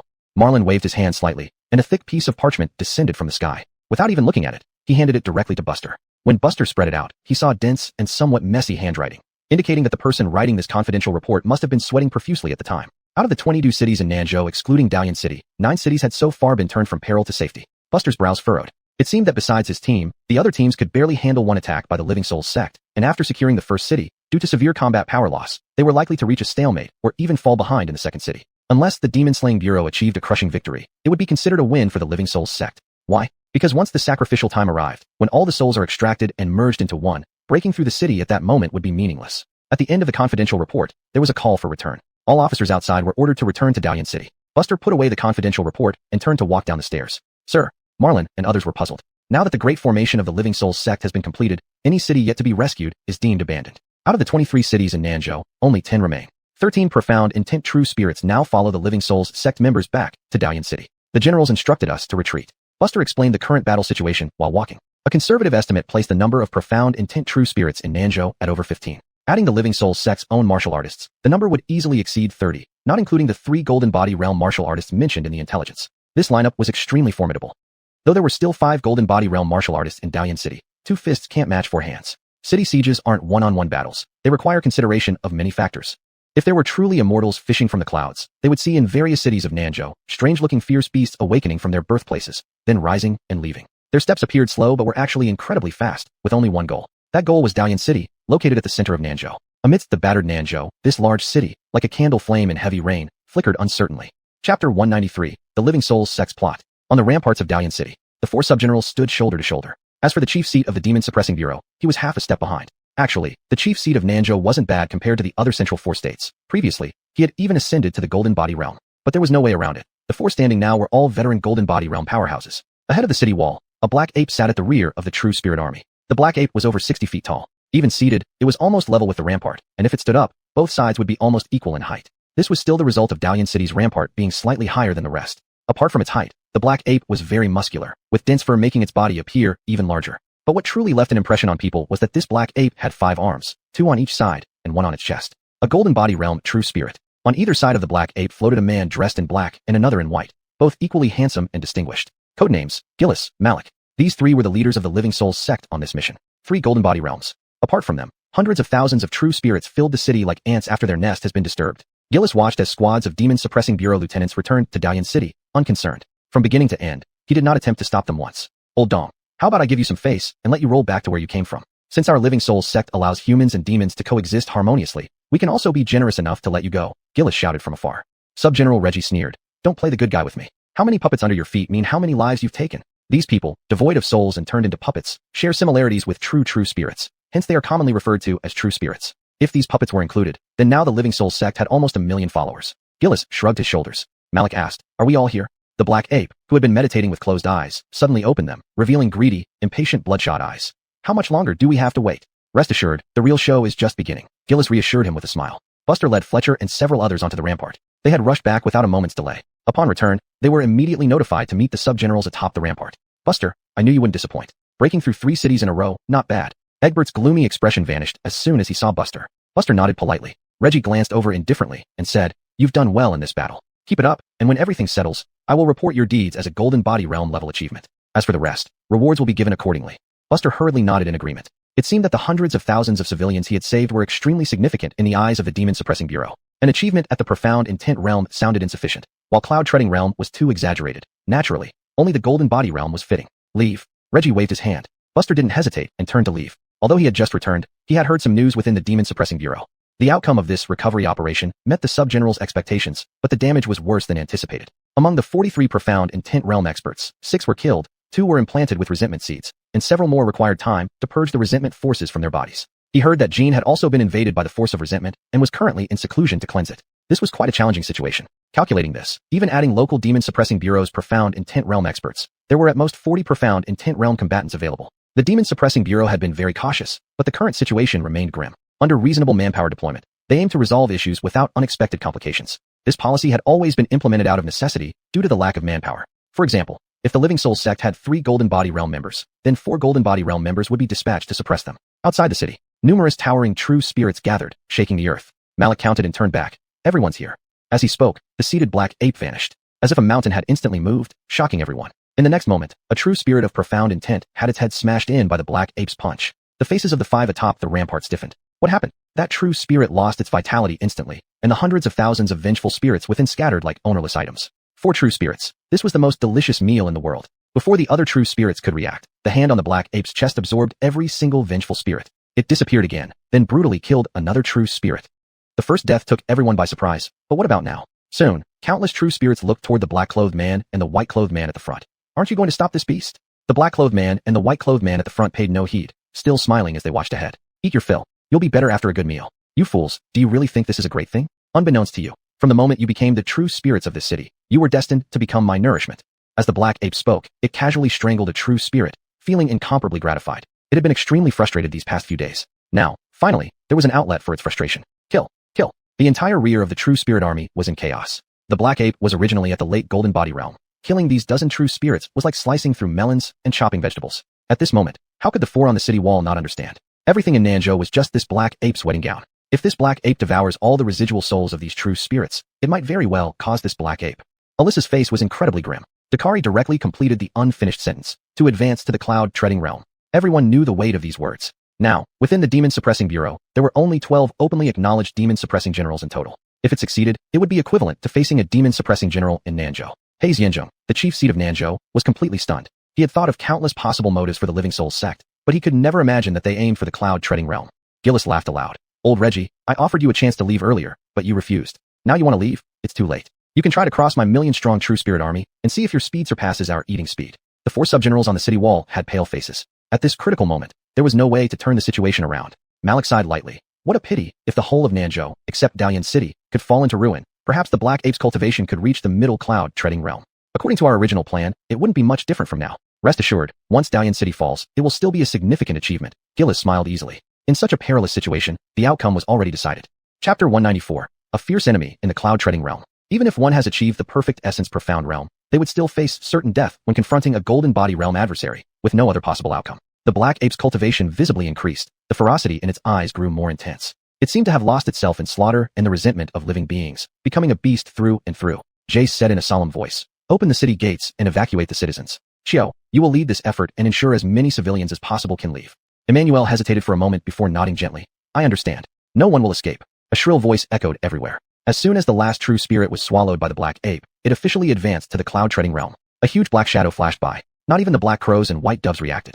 In an instant, the distance of several miles was reduced to zero. Everyone instinctively looked up. The black ape descended from the sky, punching the city's protective array. Boom. The entire city shook violently. Despite the city protection array, a region was instantly shaken apart, turning into ruins. Burton's pupils shrank abruptly, watching the enormous creature above him, feeling an oppressive presence. The four people on the city wall and the chief suddenly spewed out mouthfuls of blood. Earlier, in order to strengthen the intensity and endurance of the protective array, the four had temporarily synchronized themselves with it, maintaining its operation silently. Now, after the protective array suffered a violent strike, their insides trembled intensely, making their breathing chaotic. The gap between the golden body and the cloud-treading realms was like a natural barrier.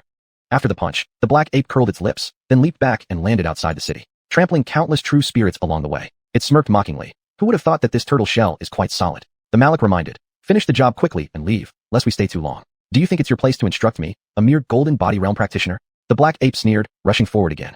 Jace and the others felt a stir in their hearts, trying to support their injuries while taking a deep breath to reinforce the city protection array. The black ape charged forward without any hesitation, indifferent to the countless deaths along the way, because these people would naturally turn into nourishment for him continuously. Another punch. An entire section of the city wall collapsed. Even with the city protection array, the wall was smashed into pieces like tofu. All martial artists on the city wall were forced backward and fell down. By now, the city protection array was nearly fainting. The 5 figures on the city wall flew back like broken kites. The black ape standing outside the city slightly raised his hand, as if knocking on a door. With just a light touch, the golden circle crumbled. Delicious food. The black ape grinned ferociously, smashing its fist toward a densely populated area. Splat. Sprays of blood erupted, like a sea of blood. Among them were several Essence Profound martial artists who couldn't dodge in time and died immediately. What difference did being in the Essence Profound realm make when faced with the cloud-treading realm? Despair covered the entire city. Everyone stared at the black ape dumbfoundedly. The black ape turned and walked towards Jace and the 3 others. Kill you first. Jace strained to straighten his body, shouting angrily. You retreat. He was filled with an aura similar to that of Luohan's golden light, stepping forward forcefully. A mantis trying to stop a chariot. The black ape shrugged nonchalantly. A hand silently rested on Jace's shoulder, saying, not too late. Just as the hand touched Jace, the originally cloud-covered sky suddenly became bright. A holy sword formed by sunlight fell from the sky and directly pierced through the black ape's chest, without warning. Who? The black ape's expression changed as he retreated. Jace turned to look at the person beside him. It was a young man dressed in marten fur, with fair skin and handsome features, though there was an underlying murderous intent in his eyes. The young man rose slowly like the sun. Behind him, thousands of flying swords swirled. Ye Haisang, the great general who subdues demons. How is Tate here? Alyssa muttered. Outside the city, the Malik and the Gillis exchanged glances and hastily retreated. Damn it, how is this ye fellow here? If even one demon-suppressing general appeared in Dao Flame City today, the plan was likely to fail. That figure finally arrived in the air, raising a hand slightly, and thousands of flying swords swept forward, like a heavy rain from heaven. Touching even one drop meant death. Black Ape, save me. The Gillis retreated in panic. He and the Malik kept using the Essence profound martial artists and true spirit army to cover themselves. Everything happened so suddenly that most people in the city hadn't realized what was happening yet.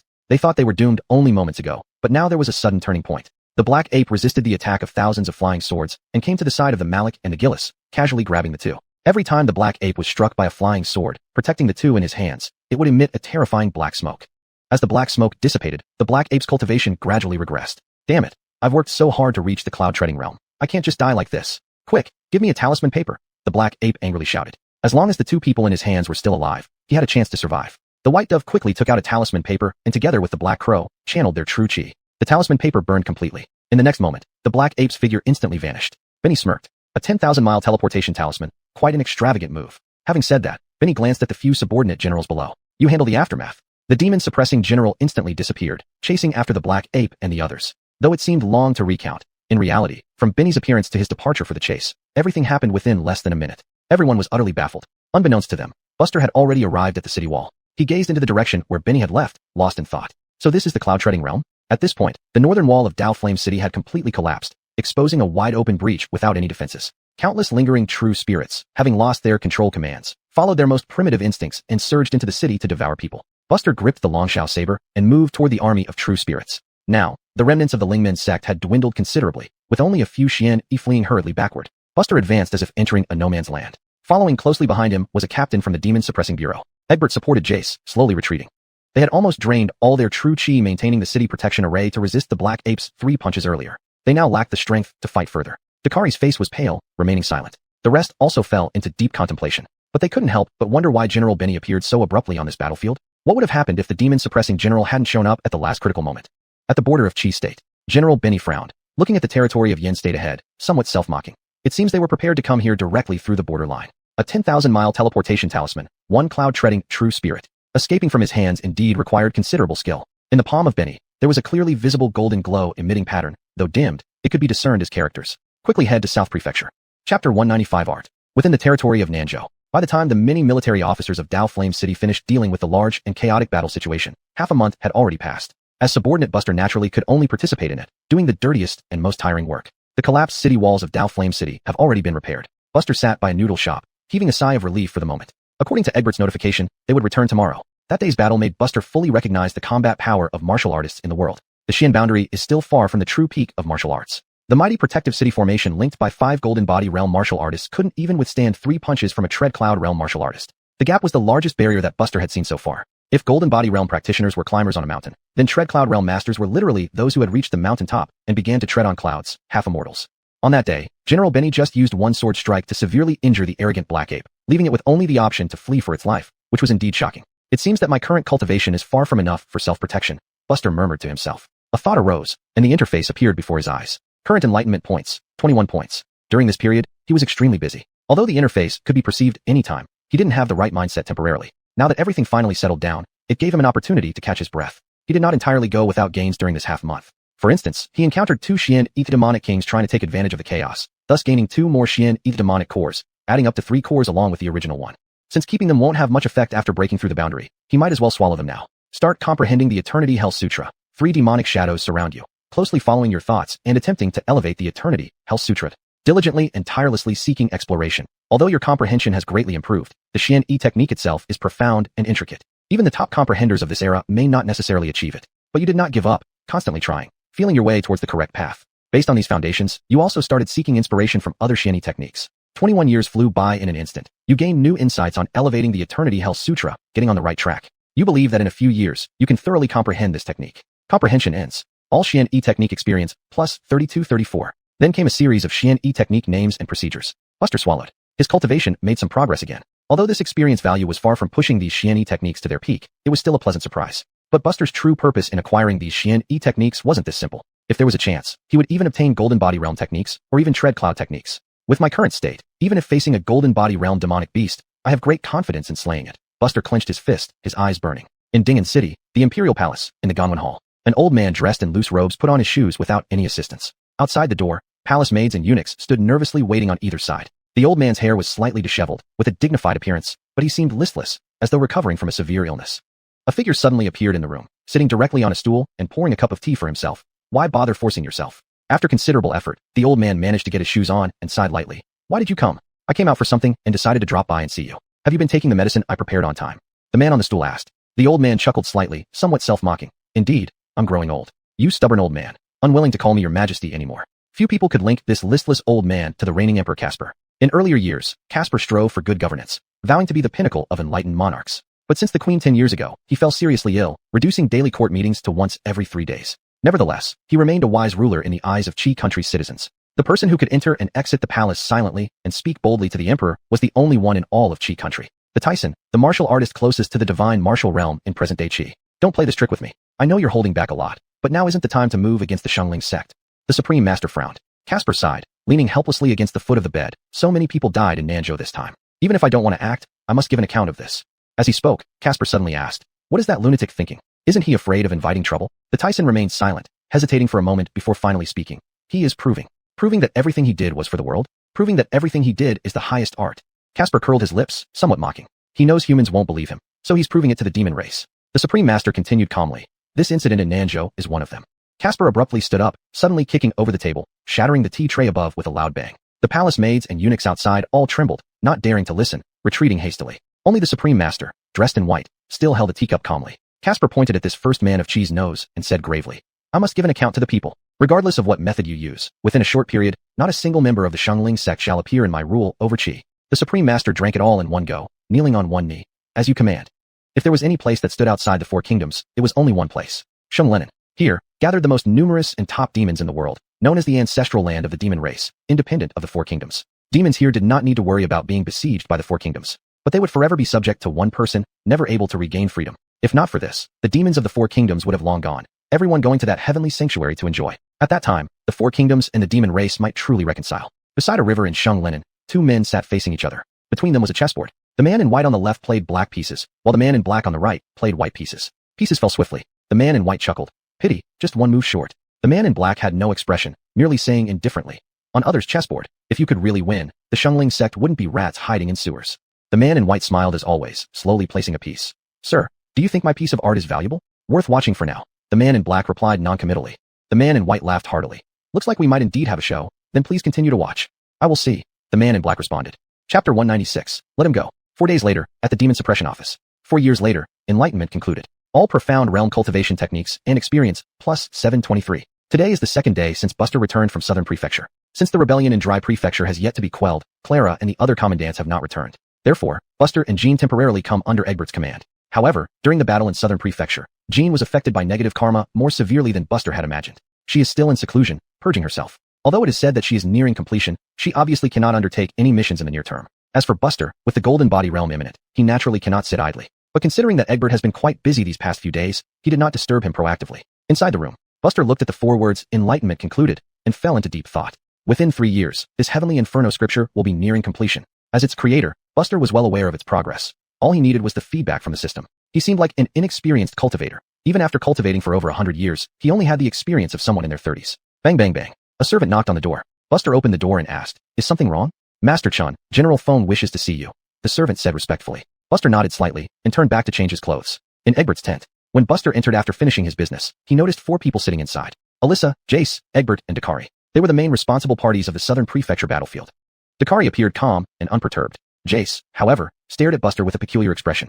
Buster, I've summoned you here to inform you that Tate personally ordered 2 Golden Body Realm War achievements for you for this campaign. I'll report it shortly, and your achievements should arrive soon. Buster was somewhat surprised. Although he had achieved significant results this time, due to his limited cultivation level and relatively weak opponents, 1 Golden Body Realm achievement was just right.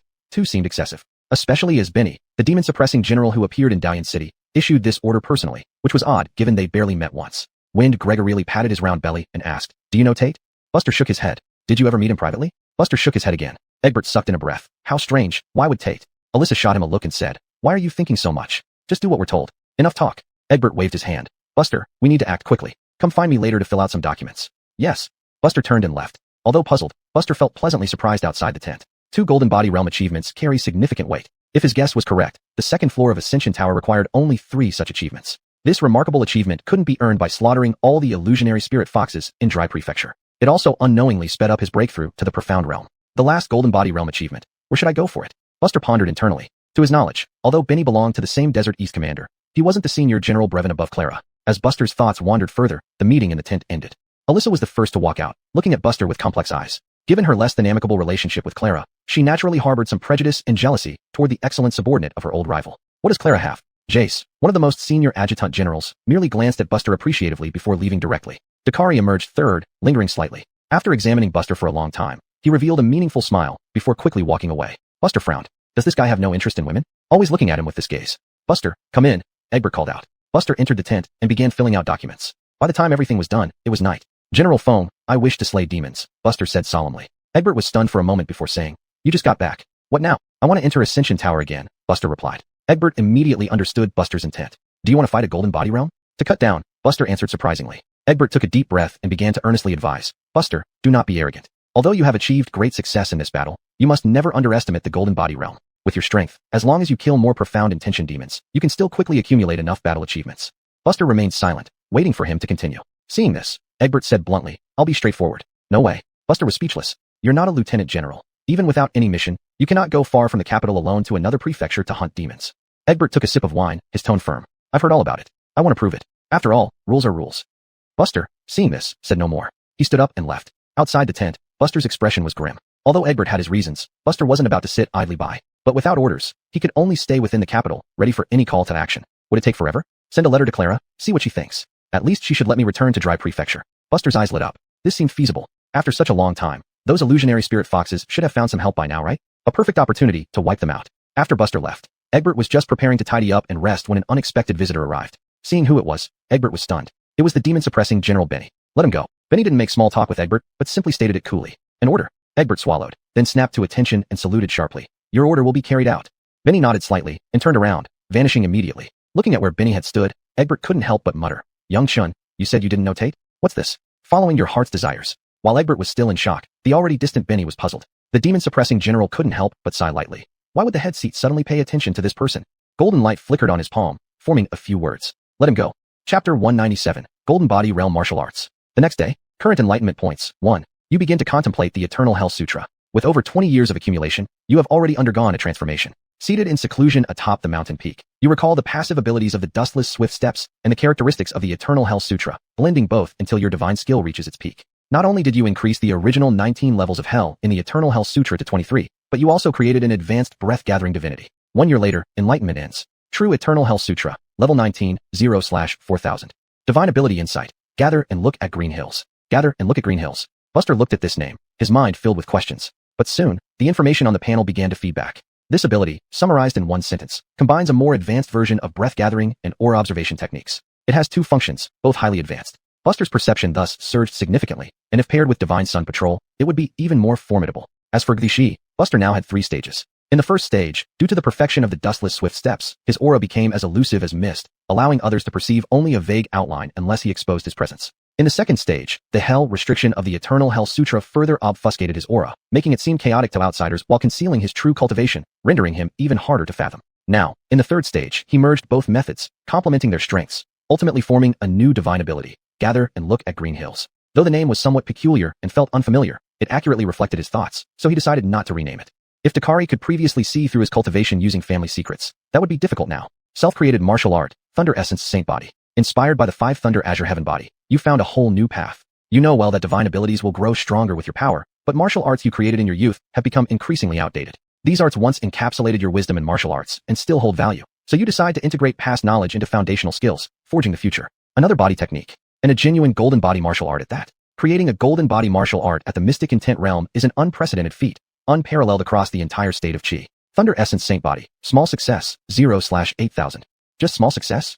Buster rubbed his chin, pondering this result from the perfected 5 Thunder Azure Heaven Body. Is this the gap between golden body martial arts and Mystic Intent martial arts? Or perhaps, his perfected 5 Thunder Azure Heaven Body was merely equivalent to a golden body martial art at the initial stage? It was likely a combination of both. Buster composed his thoughts. With enlightenment points available again, he could use them. However, he was still at the pinnacle of the Mystic Intent realm, one step away from breaking through yet unable to transcend. Clearly, his accumulation during the Mystic Intent realm wasn't sufficient enough. Back then, he rapidly learned several Mystic Intent martial arts at the Chi Si realm, leading him to break through almost immediately after comprehending the Divine Yang technique. But now, with ample resources from the Demon Suppression Office, he needed only to focus on advancing his realm without distractions. Just then, there was a knock at the door. Director Chun, Director Phone requests your presence. Buster was puzzled. What could it be? Egbert said sternly. Buster, tell me honestly, what's your relationship with Tate? Buster was bewildered. He truly didn't know Benny. They hadn't even met face to face. That day, he observed the general suppressing everything from the rear lines of the battlefield, unnoticed by the general himself. Seeing Buster silent, Egbert sighed, thinking Buster had some difficulty. If you don't want to say, that's fine. Let's discuss official business. Official business? Buster hesitated. What else could it be besides this? You wanted to slay the golden body great demon, and I approved. Here's the mission brief. Take it with you. However, I won't provide anyone for this mission. You can choose servants to accompany you, but my subordinates are occupied elsewhere. After saying this, Egbert tossed a bamboo box over, continuing. If you cannot win, don't be disheartened, just return. I won't blame you, and you'll have plenty of opportunities later. Buster scratched his head, still puzzled, but accepted the bamboo box. I'll do my best. Egbert waved his hand, dismissed. I take my leave. As Buster left, Egbert couldn't help but fall into deep thought. Strange, after just one night, why does this guy feel different? Could it be that he made another breakthrough in some aspect of cultivation? Already enigmatic like clouds and mist, Buster became even more mysterious. However, Egbert didn't doubt anything. The reason was simple. This was the Demon Suppression Office. If anyone had issues, stepping onto this land would immediately alert the chief. Even now, the higher-ups remained calm toward Buster, proving he wasn't a problem. Quiet but highly efficient. With rich experience in killing demons, this young subordinate showed great potential aside from occasionally causing trouble. If he could fix his flaws, he might become the youngest adjutant general after Dakari. No, even without fixing them, there seemed to be a significant chance. Egbert was startled by his own thoughts. Dakari's achievements were partly due to his family's influence. No matter how hardworking he was, being the eldest son of the Sioux family always played a role. But Buster had nothing of that sort. Buster put away the bamboo slips, lost in thought. Yesterday, Egbert was unwavering, leaving no room for negotiation. Why did he suddenly change his mind today, asking him to leave the capital? Could it be because of Benny? Buster was genuinely puzzled. Is it because my cultivation progress is too fast, catching their attention? Buster muttered, considering various possibilities but finding this one the most plausible. Even if he mastered the gather and look at Green Hills technique, he couldn't hide from cloud-stepping realm experts. Unless he could reach the golden body realm. No, it should just be an observation period. As long as I don't show any abnormalities later, faster cultivation isn't a big deal. Buster analyzed secretly. It seemed necessary to try contacting Tate and understand his stance. Regaining focus, Buster returned to his room and took out the box of bamboo slips. They contained detailed information about the golden body, great demon, and intelligence on the layout of the major state where it resided. Qingyao State, Northern Demon Wolf. Chapter 198, Qingyao State's attitude. Although the Monster Suppression Bureau had plenty of intelligence about the Northern Demon Grey Wolf, most of it was from long ago and could not be used to determine the demon's current whereabouts. However, the local Monster Suppression Bureau would undoubtedly have more accurate information. No matter whether Buster was recording his battle exploits, writing reports, or searching for the wolf demon, he needed to coordinate with the Qingyao State Monster Suppression Bureau. Moreover, this mission had no time limit. There were no clear standards for when to set out or return, showing the utmost leniency from Egbert or Tate. Although Buster did not know what Benny's attitude towards him was, it seemed beneficial at present. The next day, Buster left the Monster Suppression Bureau in the capital city directly for Qingyao State. With Buster's speed rivaling that of the Golden Body Realm, if he maintained full speed continuously, he would reach Qingyao State within 7 days. In truth, Qingyao State was farther from the capital than Suizhou. Qingyao State's Monster Suppression Bureau was located in Tianqing City. As the central city of Qingyao State, it was naturally prosperous. It was evening, and the sun was setting. Pedestrians hurried along the streets. A black-clothed swordsman blended into the crowd without attracting attention. Buster already knew the location of the Monster Suppression Bureau. In his line of sight, people came and went as a backdrop while a panel slowly opened. Current insight points, 6 points. Begin cultivating the Eternity Hell Sutra. The method after the 19th level has changed slightly, transitioning from refining oneself with external objects to refining oneself with oneself. Your understanding of this method has reached a higher level. 6 years later, the insight ended. Eternity Hell Sutra experience, plus 9012. Eternity Hell Sutra, level 21 Hell, 1012/4000. With the breakthrough of the Eternity Hell Sutra, Buster's cultivation bottleneck became increasingly loose. If Buster wished, he could forcibly break through now, but he didn't have that habit. Once he passed the 23rd Hell level, his realm would naturally elevate to the Golden Body realm. The Golden Body realm lived up to its name. Those who reached this realm obtained a Golden Body. In terms of martial cultivation, it could rival the legendary Vajra Arhats, possessing an indestructible body. Starting from this realm, the human physique's shortcomings would become increasingly negligible. It was said that after reaching the Cloud-Walking realm, the physical advantages of demons would be nullified. Just as Buster was lost in thought, he arrived at the gates of the Monster Suppression Bureau. Who goes there? Buster did not speak, but only took out the bell, gently shaking it. The two officers guarding the gate paused momentarily. Then, after inspecting closely, they spoke in unison. Please enter, sir. One officer went to report, while the other led Buster to wait under a pavilion. Shortly, the officer returned. The first seat invites you. Buster put down his teacup and left. Most first seats residences in regional monster suppression bureaus were called the Gregory I Hall. The name symbolized the power to turn things around. It could be said to be the anchor of the state. Buster walked alone into the Grand Hall. He had visited Gregory I Halls before in places like Suizhou, Xingzhou, and Nanzhou, and now Qingyao State. Currently, in the Grand Hall sat a tall man on the main seat. He looked middle-aged, yet still young. Buster immediately recognized his cultivation, almost at the Golden Body realm. Slightly less powerful than the head of Nanzhou. Beside the man sat a petite little girl on a large puppet shoulder, observing Buster with interest. She was in the late-stage Mystic Heart realm. Adamir, the head of the Qingyao State Monster Suppression Bureau. Xena, the deputy commander. You're the Buster mentioned upstairs? Adamir stood and descended the steps, smiling. Buster nodded slightly. This is Buster. Greetings, General. Are you here to slay demons? Adamir's smile faded, changing the subject abruptly. Buster nodded again. I want to slay a great demon. A great demon of the Mystic Heart Realm? Adamir asked, half smiling. Not big enough. You truly intend to confront a great demon at the Golden Body Realm? Adamir squinted his eyes. Buster said in a low voice. General, just give me the information about that demon emperor. We don't have it.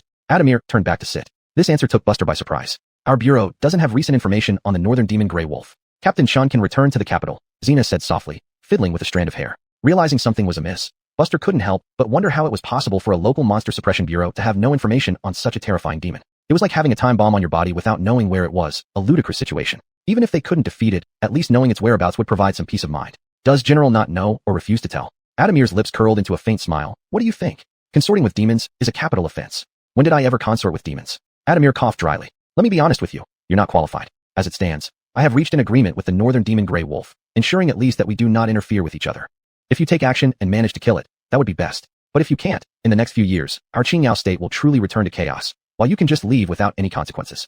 Buster's expression remained unchanged. He had seen through it. Adamir had already given up, no longer expecting to slay the Wolf King. Or perhaps over the years, Qingyao state hadn't received support from headquarters, which left him resentful. For now, Qingyao state had temporarily stabilized. Though he didn't know what price Adamir had paid, at least there was peace for now. Without absolute certainty, the other party would never agree to take action. I understand. Buster nodded and turned to leave. I will depart tomorrow. Watching Buster's departing figure, Adamir and Xena exchanged glances. They were somewhat surprised. Was it really this simple? Xena couldn't help but scoff. I think headquarters is senile. Even if they are sending someone to comfort us, why choose someone who hasn't even reached the Golden Body Realm? How can he deal with the northern demon Grey Wolf?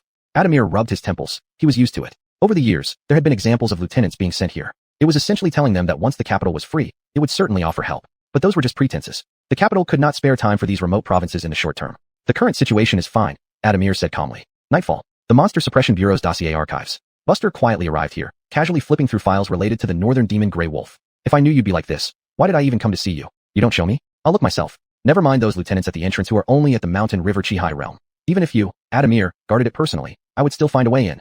Turns out it has a fixed residence and isn't nomadic. That makes things easier, Buster muttered to himself.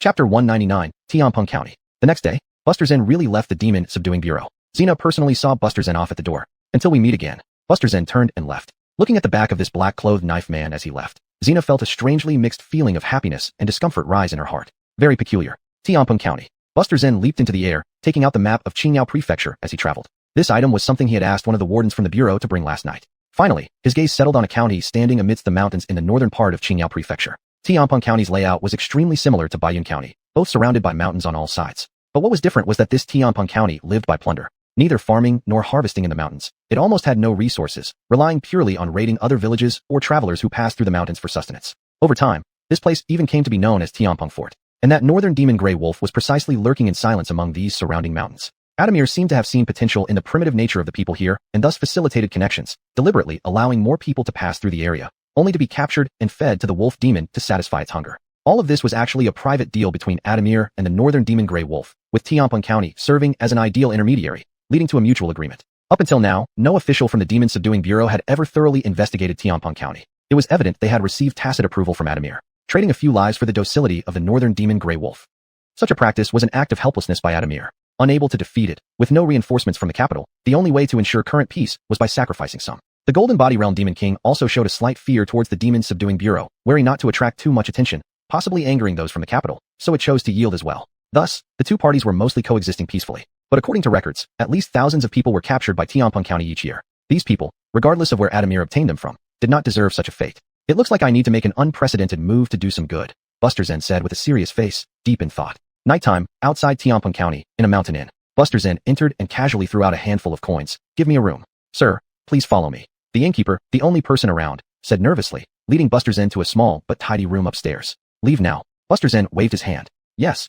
Once alone, Buster Zen began planning his next move. He wasn't worried about being discovered by the wolf demon, but rather feared it would run without saying anything, making things complicated. His mastery technique, gathering vision upon the Green Mountains, was enough to conceal his true cultivation level. This great demon has rooted itself in Tianpeng County for several years. It should have some sage governing the world effect. The moment I step inside, it will sense me immediately. So I might as well release my cultivation level. Buster Zen mused, nodding slightly. A perfect intent warrior coming to subdue demons. As the demon king of this region, surely you, northern demon Grey Wolf, can't just run away? In the dead of night. Creak. The door slowly opened. On either side of the hallway stood over 10 people. When the innkeeper pushed the door open, they surged in. Without looking, they started attacking the bed with swords. Only when the quilt was cut to shreds did someone finally notice.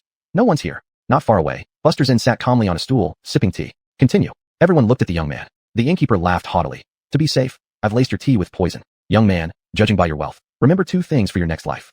Don't flaunt your wealth and beware of people in the mountains. Just a stomach-searing poison from the martial world, easily neutralized by Buster Zinn with a bit of chi circulation. While everyone was smug, the black-clothed youth didn't seem to make a move. Yet suddenly, over 10 people lay bleeding on the ground. The room instantly filled with blood. Everyone was dumbfounded. What kind of technique is this? Buster Zinn approached one of them. Give me your clothes. The man gulped. Before he could hesitate, Buster Zinn took off his head. Approaching the second man. Give me your clothes. This time, there was no delay. The second man hurriedly took off his village attire, then was decapitated by Buster Zinn. What are you doing? The innkeeper cried in despair. Then his head was also taken. With a series of swift actions, the remaining 8 people were frozen in fear, trembling violently. Buster Zinn changed into this set of clothes and sat back in his original position. Take me to your Tianpeng County, and do not expose my identity, or you will die even faster. There was no reply, only eyes filled with fear and anger. Buster Zinn frowned slightly. Understood. Everyone shouted in unison. Morning. Passing through the mountains, it felt like parting clouds to see the sun. A small county, looking peaceful on the surface, stood amidst the mountains. As Buster Zinn entered Tianpeng County, countless people were also heading up the mountain. Among those climbing the mountain were locals and outsiders who were tightly bound and treated like animals. Tell me, said Buster Zinn concisely. This is our county's sacrificial festival held every 7 days. These people are offerings to the mountain god.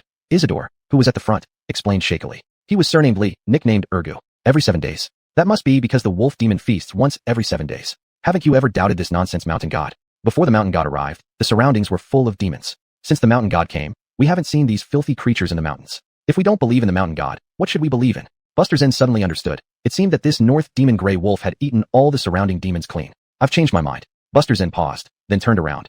Take me directly to your place of sacrifice. Isidore exchanged glances with the others, and they had no objections, instead showing enthusiasm. Damn, this bastard really dares to meet the mountain god face to face? It's just as well to let the great mountain god dispose of this bastard and avenge the brothers. Buster Zinn ignored them. Atop the mountain, a handsome man in green robes embraced 2 beautiful women on either side. Master, a martial artist has entered our territory. Should we?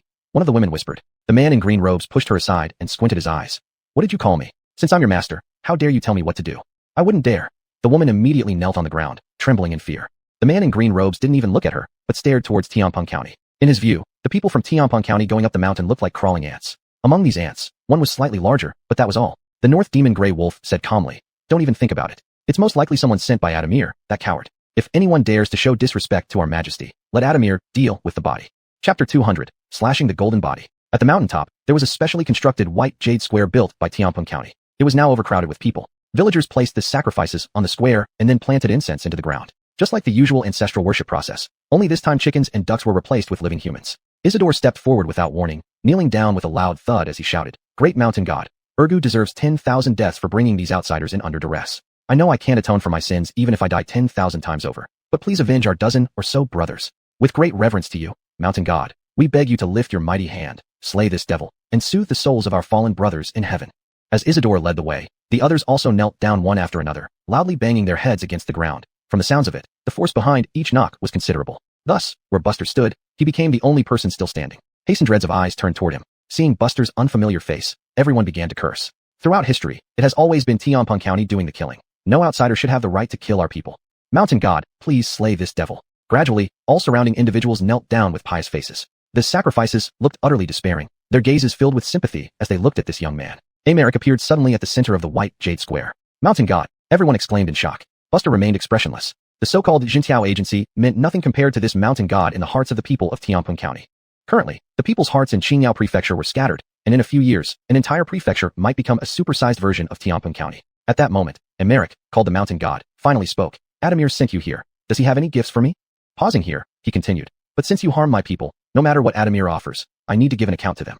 On this condition, leave behind an arm and cripple your cultivation, and I will let you leave safely. Buster remained silent, already gripping his scabbard. Do you wish to fight? You'd better consider your options. Even Adamir doesn't dare challenge me with a blade. Americ narrowed his eyes and sneered. I've changed my mind. Today you die. Buster made the first move, rushing forward with the intangible Godspeed step, and slashing down fiercely with the long Shao saber strapped at his waist. Heyesh? Americ's eyelid twitched. The speed wasn't bad, but how about the power? With this thought, he raised a hand, smashing a punch straight towards Buster. Boom. The entire mountaintop violently shook. All villagers below were swept away by fierce winds. In midair, amidst the confrontation, one figure plummeted straight down. It was Americ. You are not one of Adamir's people. As Americ landed, his form abruptly enlarged into a purple demonic wolf, his voice hoarse with rage. Purple light columns erupted from the ground, surging upward like tentacles. Sharp tearing sounds echoed continuously around them. Buster stood motionless. Boom, boom, boom. The purple light columns shot past the airborne swordsman, engulfing his silhouette. Excellent. Glory to the mountain god. Far off, Isidore and others, who could hardly fend for themselves, couldn't help but cheer excitedly.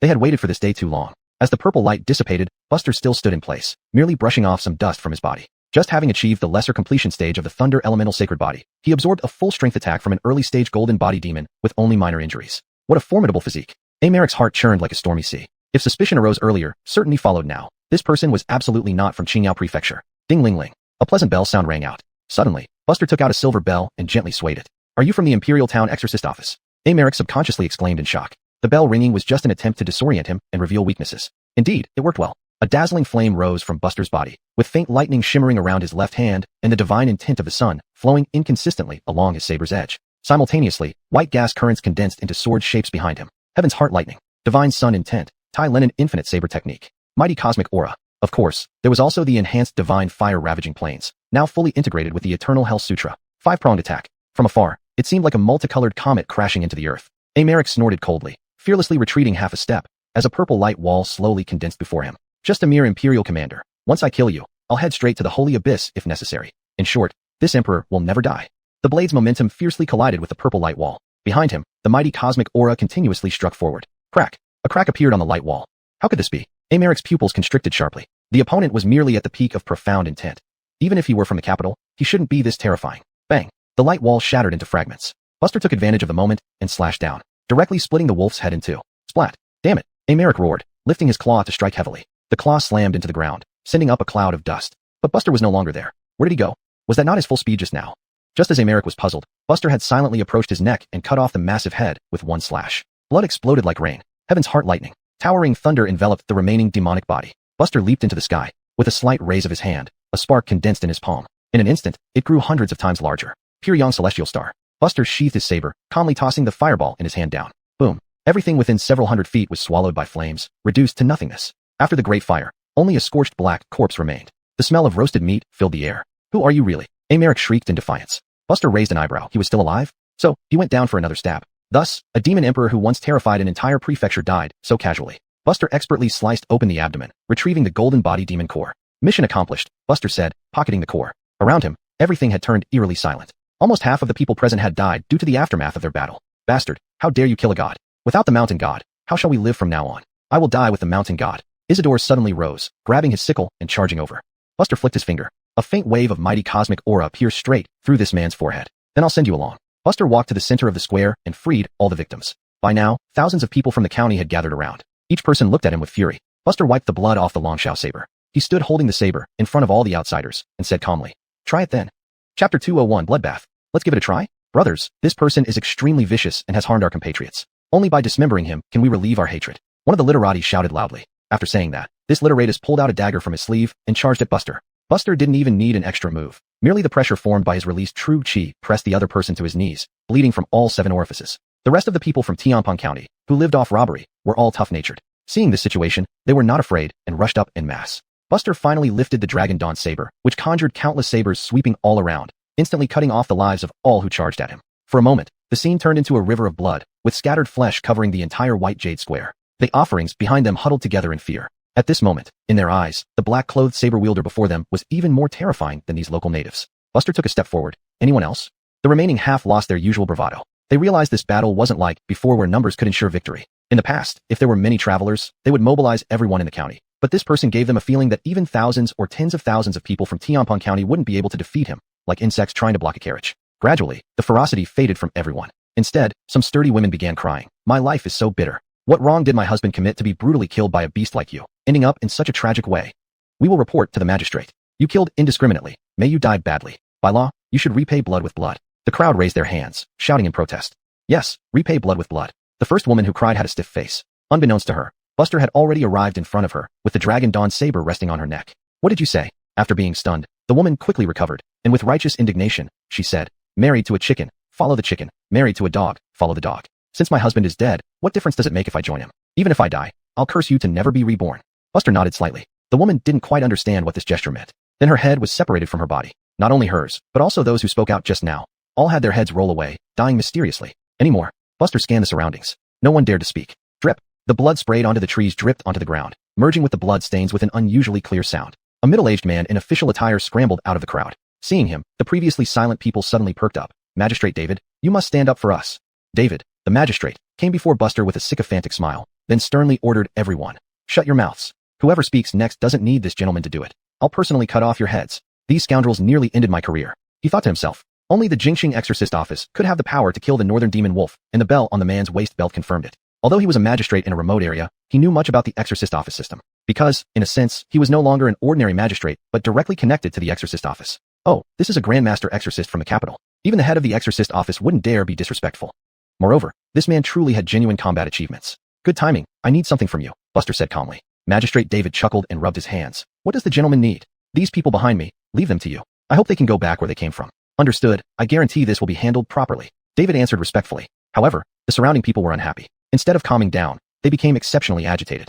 This man is a bully who favors the strong over the weak. He turns against us. Everyone, let's go back for reinforcements. David's face turned sour. In the county office, apart from his few trusted aides, everyone else was local, where the mountain god's status far exceeded his. Though he was confident dealing with the current group on the mountain, many more were still coming from below. Buster asked calmly. Can you protect these people behind me with your men? Would it be difficult? Not at all. David replied honestly. That settles it. Buster slung the Dragon Dawn saber over his shoulder and led the group forward slowly. Anyone who approached within 10 paces was without exception, all killed.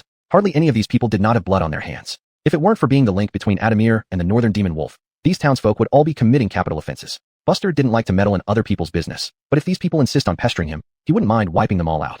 At worst, officials from other systems would gossip about him. But so what? If he didn't listen, it wasn't a problem. What Buster thought in his heart, he acted upon. From the mountaintop to the foot of the mountain, from a distance, one could see a streak of red slowly extending.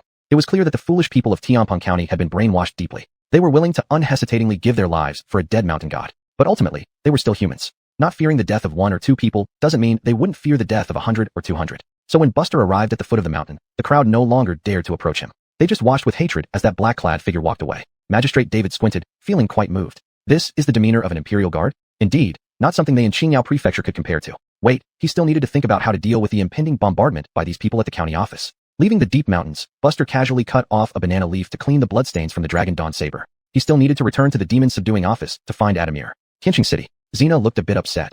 Sir, during the routine inspection, the guard responsible for guarding the archive room found that some files had been tampered with. Their positions and arrangement were different from before. Who could have such prowess to bypass the wards? Even a golden body realm martial artist would find it difficult. Adamir frowned. Xena sighed softly, saying meaningfully, and those files happened to all be related to Tianpeng County. Upon hearing this, Adamir couldn't sit still. Could it be Buster? Regardless of how this person entered the treasury, he must stop this person from disrupting the balance between him and the Northern Demon Wolf. If the encirclement fails, Qingyao Prefecture will fall into chaos again. Pass my order. Immediately dispatch local demon-slaying generals to Tianpeng County. Adamir said gravely. Understood. Chapter 202, Gathering Battle Achievements. One night later, at Qingyao City, Gregory I Hall, Xena rushed in urgently and said, Chief Seat, Buster has returned. Adamir was momentarily stunned, then overwhelmed with joy. He's back so soon. Probably he didn't go to trouble that North Demon Grey Wolf. Fortunately, his concerns did not come true. Phew. It was only by dint of great effort that he had stabilized the situation in Qingyao State. It certainly mustn't become chaotic because an outsider acted rashly. Let him in. Yes.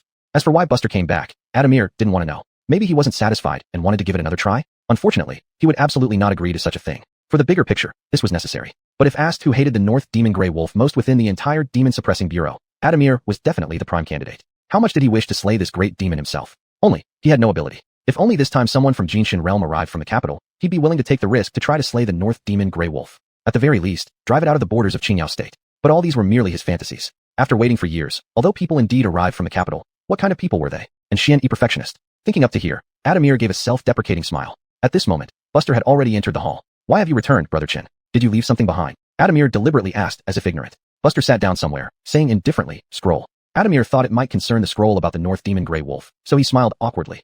I already expressed before, regarding the North Demon Grey Wolf, I won't move without enough confidence. Buster slightly frowned. Apparently there was a misunderstanding of his intentions. I need a blank scroll. For documentation. Adamir questioned, for what? Buster took out the demon core of the North Demon Grey Wolf. What do you think? Not only Adamir, but Xena beside him also fell into a daze. Was this an illusion? Even though both held high positions for many years, they couldn't help but rub their eyes. After confirming, both exchanged glances. Adamir's body trembled as he slowly stood up. This is the North Demon Grey Wolf. Buster nodded. I need to record this battle achievement. Adamir stretched out his hand. Go. Yes. Adamir descended from the main seat, eyes fixed on the demon core, as if viewing the most perfect object in the world. It was my mistake to disrespect Mr. Chen previously. Adamir looked complicated, voice trembling. Buster despised such formalities the most, frowning slightly. Adamir finally realized he was losing composure, coughed twice dryly, hurriedly restraining his emotions. Though you have your reasons, such cowardice in battle still counts as an offense. Buster drank some tea, mercilessly dampening his spirits. Adamir nodded. I understand. Just understanding is good. By the time Buster finished writing in the scrolls, it was already after midnight. Buster stayed overnight in a side room of Gregory I Hall. With 3 Golden Body Realm battle achievements, he was now qualified to enter the second floor of Reaching Sky Tower. Recalling this made Buster excited. Stuck at the bottleneck between Xian E and Golden Body, progress became unbelievably smooth thanks to the Demon Suppressing Bureau background. With a thought, the panel opened. Current insight points. 4 points. Hesitating for a moment, Buster ultimately did not consume the demon core from the Golden Body Realm. There was no other reason. The Hungtian Hellish Sutra had reached near perfection. If he consumed the core, experience points might overflow. Start cultivating Hungtian Hellish Sutra, proceeding steadily. After 4 years, insight ends. Hungtian Hellish Sutra experience plus 6046. Hungtian Hellish Sutra, 22nd level hell, 3058/4000. A bit more. Buster wasn't disappointed. Everything was as expected. Morning. Buster set off to leave. Chief Seat Adamir and Chief Deputy Xena personally saw him to the gate. No one else accompanied them. However, the gate guards were all astonished. This man doesn't look very old. What kind of mysterious person is he, that the Chief Seat and Lord Hayes personally see him off? Only when Buster's figure vanished from sight did Adamir retract his gaze. Xena said, Lord, since Buster established merit, shouldn't you show some gratitude? Adamir's expression turned strange, not replying. What rewards could there be? The Demon Suppressing Bureau always clearly distinguishes reward and punishment. Killing demons only awards battle achievements, which can be exchanged for needed items. Isn't that a reward? But even he didn't expect that the long-standing problem of Qingyao State, the North Demon Grey Wolf, would die in such a strange way. For Qingyao State, this was undoubtedly a heavenly boon. You should start to cultivate the spread of this matter. It's time to let the morale in the state rise again. As for Buster's achievements, just follow what's written in the dossier.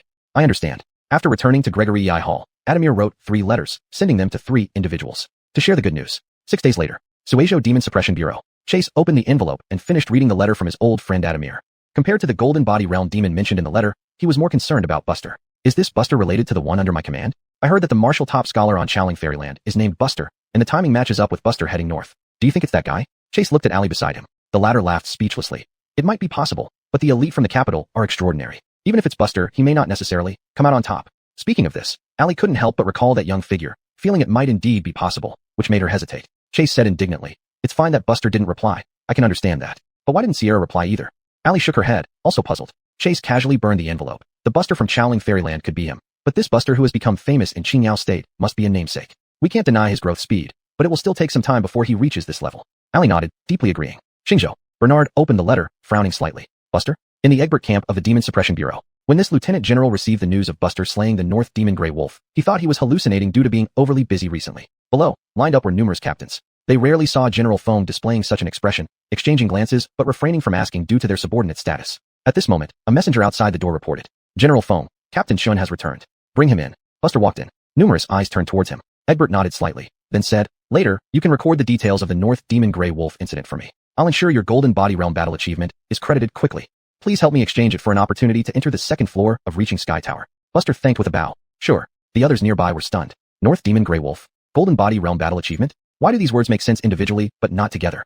Chapter 203, Golden Body Realm. Having finished his business, Buster had no more interest in staying and bid farewell to leave. When Buster left, the people in the tent came back to their senses, and one of them could not help but ask, Sir, what was that all about? Egbert didn't mind at all as he recounted the whole process of how Buster slew the Golden Body Cultivator in Qingyao State. By the time he finished his last word, silence fell over the tent. Current enlightenment points, 6 points. 1 year later, enlightenment concluded. Heavenly Hell Scripture experience, plus 1523. Heavenly Hell Scripture, level 23 of Hell, perfection.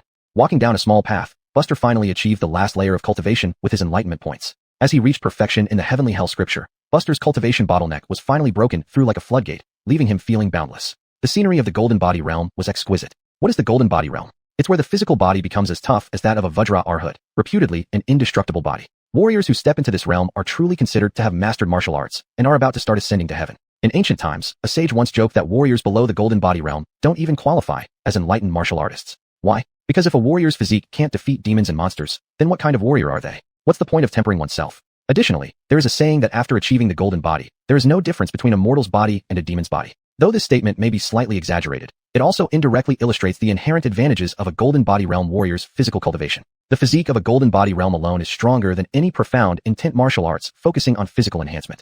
This is one of the reasons why few people are willing to invest a large amount of time in cultivating their physical bodies in the early stages. Buster collected his thoughts and spread out his palm. A layer of golden light covered his palm. Is this what the Golden Body Realm feels like? Buster murmured to himself. Back in his room, Buster sat cross-legged on the bed. Once again, he summoned the panel before him. Current enlightenment points, 5 points. Buster took out the North Devil Grey Wolf's demonic core and swallowed it in one gulp. Start refining the body using Thunder Essence Saint Body. You stand still, immovable, as the North Devil Grey Wolf exerts all its strength to attack you continuously, thus honing your body. 5 years later, enlightenment concluded. Thunder Essence Saint Body experience, plus 8234. Thunder Essence Saint Body, advanced, 234/15,000. 15,000 experience points? Buster's mouth twitched. The experience required for Golden Body Realm martial arts is directly doubled. That's not all. Although his base experience points hadn't decreased much, he was sure that the effect of a Golden Body Realm demonic core would be significantly reduced. It might be halved outright. Thinking about this, Buster couldn't help but draw a sharp breath. Actually, consuming a Golden Body Realm demonic core while still in the profound intent realm led to such terrifying effects, which caused the current disparity. Buster couldn't help but rub his chin, wondering where to find a Treading Clouds realm demonic core. The effect would absolutely be explosive. But so be it. Breaking through the realm took much less time than expected, which is already a very good outcome, Buster softly consoled himself. With his combat power and the advanced Thunder Essence Saint Body, even mid-stage Golden Body Realm opponents probably wouldn't stand a chance against him. If the Thunder Essence Saint Body were perfected, killing across realms would be as easy as drinking water. It seems necessary to accumulate battle merit and visit the Martial Slaughter Hall, Buster thought, though he wasn't quite convinced. Doing so would slow down his cultivation progress. Then he recalled that the birth of Thunder Essence Saint Body came from his self-created fusion on top of existing foundations. The derivation results on the panel are mainly guided by his own thoughts. If he could create a martial art based on the Dustless Divine Step, it would be a Treading Clouds martial art. This way, he could save on battle merit resources, and the progression of the created martial art would be boosted, significantly shortening the cultivation period. This method is feasible. I'm not lacking in resources right now and can push forward all out. Living in turbulent times, my cultivation realm must come first, Buster analyzed. Early the next morning, Buster handed the written report to Egbert. In the afternoon, Buster received the opportunity to enter the second floor of Ascend Heaven Tower. To be honest, Egbert was quite efficient in handling matters. Buster found this very satisfactory. In front of Ascend Heaven Tower, Buster walked inside. Behind the counter stood the same familiar old man. Seemingly recognizing Buster immediately, their eyes met. The old man chuckled. You don't listen to an elder's advice, suffering will follow. I told you before that the Heavenly Hell scripture is very hard to cultivate. See, now you have to accumulate battle merits to exchange for another cultivation technique. Buster smiled slightly, but remained silent. He walked inside and climbed the stairs. The old man was stunned and shouted, Young man, each floor has someone guarding it. Going up without obtaining the slot won't do you any good. Sigh, nowadays young men are too eager for quick success and instant benefits, always thinking about being the first in everything. But in this world, who can always be one step ahead of others? As he spoke, the old man's eyes suddenly froze, because he saw the black-clothed blade fighter enter the second floor without any obstacles. The old man's cultivation in the Pacify Demon's office was actually not high, only at the Profound Intent realm, but in his perception, the other party was clearly also only at the Profound Intent realm. Ascend Heaven Tower, second floor. The elderly woman responsible for guarding the second floor was taciturn. After confirming Buster's identity, she silently watched him as he ventured deeper into the area. Compared to the first floor, the collection on the second floor was nearly 10 times smaller. Throughout the entire Pacify Demon's office, there were hundreds of Profound Intent techniques, but Golden Body techniques numbered only about 100. Each bookshelf had 3 layers, with 1 technique per layer. They were arranged as if there were thousands of books. Of course, this was already quite astonishing. If there were 100 Golden Body Realm techniques, then how many Treading Clouds techniques were there? 50 or 30. Even that number was still quite terrifying. One must know that just taking out one technique would be enough to make the outside world fight until rivers ran red with blood. Buster picked up a book and began flipping through it. 10,000 Mile Freedom Technique, Clear Sky 9 Heavens Technique. Although there were only about 100 Golden Body techniques, they still made Buster feel overwhelmed. Of course, without exception, under Buster's panel, so-called restrictions were nothing but illusions. One by one, Golden Body Realm techniques that could cause hundreds of thousands to compete were added to his collection. Under Buster's persistent pursuit, the elderly woman at the entrance had already withdrawn her gaze, feeling bored. Nothing interesting, just like everyone else, picking one by one. She had thought this young man, looking so young and capable enough to enter the second floor, might have something special. Now it seemed, he was just ordinary. 2 days later, Buster finally put all the techniques into his collection. Putting back the last Golden Body technique to its original position, Buster came to a corner, took down a previously chosen technique, and then walked toward the counter. Senior, I'll take this. The drowsy elderly woman heard the voice and finally lifted her head, forcing herself to stay awake as she looked over. Purple Sky True Hardened Technique. Chapter 204. Should be called Deputy General Chun from now on, 4th update. After everything was settled, Buster walked out of the Heavenly Ascent Tower. No one was around. While walking, Buster was deep in thought. This Purple Dawn True Chi technique complemented the Celestial Heart Lightning. It subtly adhered to some principles of Taoism, possibly making the Celestial Heart Lightning even more powerful. Of course, this technique itself was already potent. Otherwise, Buster wouldn't have chosen a simple, yet not particularly powerful technique to enhance his abilities. The difficulty of cultivation techniques meant nothing to him, since he had plenty of time. Warriors at the Golden Body Realm had a lifespan of over 500 years. 500 years. It meant that every day was equivalent to a year. As long as he remained alive, there would always be hope. Buster was now leveraging the longevity of an immortal cultivator for martial arts practice, hence time was abundant. Suddenly, Buster saw someone walking toward him and paused. In front of him stood Benny. Subordinate Buster pays respects to Tate. Buster didn't think Benny was seeking him out. Though he wished to gauge Benny's attitude during this encounter, it wasn't the right moment. Clearly, The general had urgent matters to attend to. After greeting, Buster intended to pass by the general. Benny said, "I came specifically for you."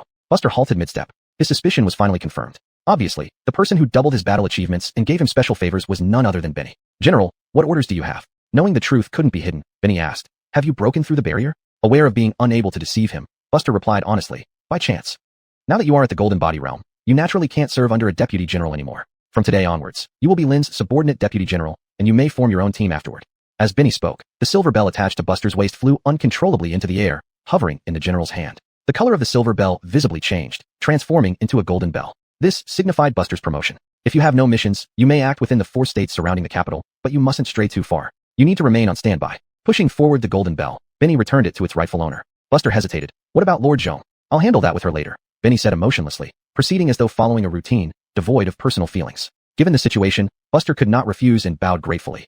"Thank you, General." Benny turned and disappeared after taking a step. Glancing at the golden bell hanging at his waist, Buster composed himself and left as well. Back in his room, Buster began rethinking his future plans. Recalling earlier, he couldn't pinpoint Benny's overall impression of him, but at least confirmed one thing. He wasn't disliked. But if Benny had no particular appreciation or disdain for him, why would he grant him such special treatment? Was he being instructed? Who else could it be besides a general responsible for subduing demons? Perhaps it was a higher-ranking officer? But isn't the commanding general currently not in the capital? Or, here, Buster didn't dare to continue his thoughts. If the first-rate figure of Chi Kingdom targeted him, good or bad, it would make him uneasy, like having thorns in his back. Forget it. Since I can't guess for now, I won't bother trying. Let's focus on improving my cultivation.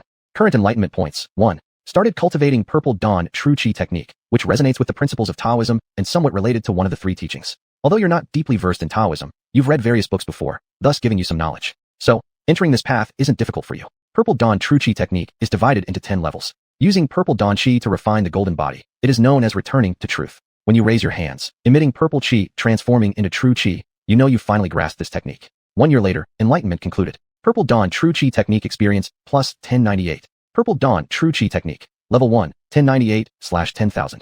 Spreading his palm, a faint trace of purple Chi flowed into the celestial heart lightning. The lightning's hue gradually shifted, changing from blue to purple, forming its unique style. "Looks like it's effective," Buster murmured. Previously, his 5 Thunder Law body and Sage Green Heaven constitution merged, creating green lightning. Now, combining celestial heart lightning with Purple Dawn Chi had a similar effect. Level 1 required 10,000 experience points, whereas a warrior at the Golden Body realm only gained 1,000 points per year. Without a demonic creature aiding his cultivation, it would take nearly a century. Buster smirked wryly. This wouldn't work. To compensate for inferior talent, he must rely on sweat and effort. He needed to work harder killing demons. Knock knock knock. A series of knocks echoed. Standing up, Buster opened the door, only to see Jean, whom he hadn't seen in a long time. The latter took a small step back and softly said, "Lord Feng summoned me. I happened to pass by and called you." Buster couldn't help but glance at the golden bell hanging from his waist.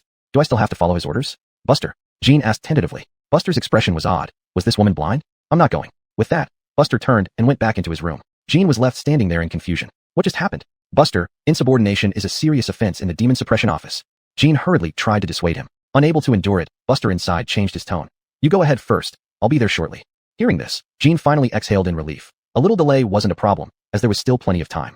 In Egbert's tent, as time passed, the appointed hour arrived. Jean looked around but saw no sign of the person she was expecting, growing anxious. Egbert coughed lightly. "Since everyone is gathered, let's start the meeting. There are important matters to discuss." Jean opened her mouth, wondering if everyone had really arrived. Where was Buster? Someone couldn't hold back and stood up. "Sir, Buster hasn't arrived yet." Jean, who thought she could escape trouble, immediately tensed up again. Egbert shot that person a glare. "How do you address Buster?" The person looked puzzled. "Captain Chun?"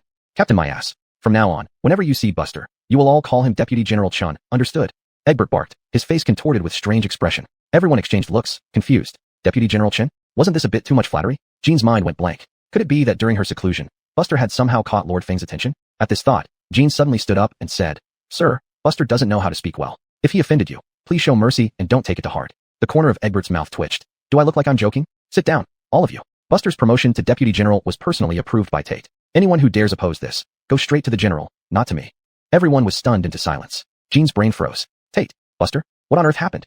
Chapter 205 Ascending Heaven's Sword on Xiang Mountain. Not long after Jean left, Buster Zen indeed went out. But he only went outside the city. Xiang Mountain. Xiang Mountain stands 30 miles east of the capital, with bustling incense offerings and tourists coming and going incessantly. Compared to the Son of Fate, who opened up the heavens, perhaps more people acknowledge an ordinary human body rivaling the divine. It is said that Xiang Mountain was where the Aemon practiced and rose to prominence. After descending from the mountain, this sword immortal had few rivals until the battle to ascend heaven, where he failed and fell back to earth, subsequently becoming listless, never regaining the spirit of his prime. In that battle to ascend heaven, this Aemon also began at the peak of Xiang Mountain. Actually, Xiang Mountain is not much different from any ordinary mountain, except for a sword immortal temple built at its peak. Whether it's celestial energy or mountain protection formations, they are all quite commonplace. The ascending heaven sword technique he has obtained for too long, but has never touched. One reason is the lack of enlightenment points, but there is actually a deeper factor, and that is complexity. Back when Buster Zinn was just in the terrain realm, he found the ascending heaven sword extremely difficult to grasp, possibly needing to reach the Chi Si realm to have a chance to understand its mysteries. But by the time he reached the Chi Si realm,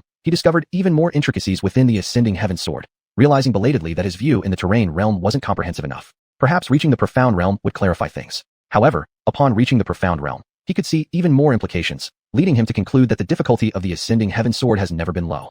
He felt like a frog at the bottom of a well looking up at the moon, thinking it was as small as the well's mouth, only to find, as his vision broadened, that the difficulty did not decrease at all, like plankton gazing up at the sky. Until now, at the Golden Body realm, Buster Zinn, revisiting the ascending heaven sword, finally didn't have that feeling. Perhaps the Golden Body realm is the minimum requirement for learning this move? By now, Buster Zinn almost doubted himself. If he had spent his enlightenment points on the ascending heaven sword before, even over 100 years, he might still have achieved nothing. This also explains why the Wang family ancestor spent 200 years contemplating the ascending heaven sword without finding any clues. Only now does Buster Zinn finally have the opportunity to come here and visit Xiang Mountain. Besides, some time ago, Buster Zinn had read about this War God Realm Sword Immortal in the Monster Suppressing Office. After defeating Heaven, this Sword Immortal once said that what people call the War God Realm is merely a concrete description of this realm's characteristics. And obscurely mentioned, the true name of the War God Realm is called Tianren. Tianren Realm. Lost in thought, Buster Zinn still arrived at the Sword Immortal Temple at the top of the mountain via the mountain path. Incense smoke was so dense that it could obscure one's sight. Crowds swarmed around. Buster Zinn saw the statue inside, depicting a towering, spirited man standing naturally with hands hanging down, carrying a long sword on his back, gazing up at the sky, his eyes exuding boundless vigor. Could it really have no clue? Buster Zinn couldn't help but doubt. The Wang family ancestor had accidentally obtained the ascending heaven sword, leaving even the ancestor puzzled.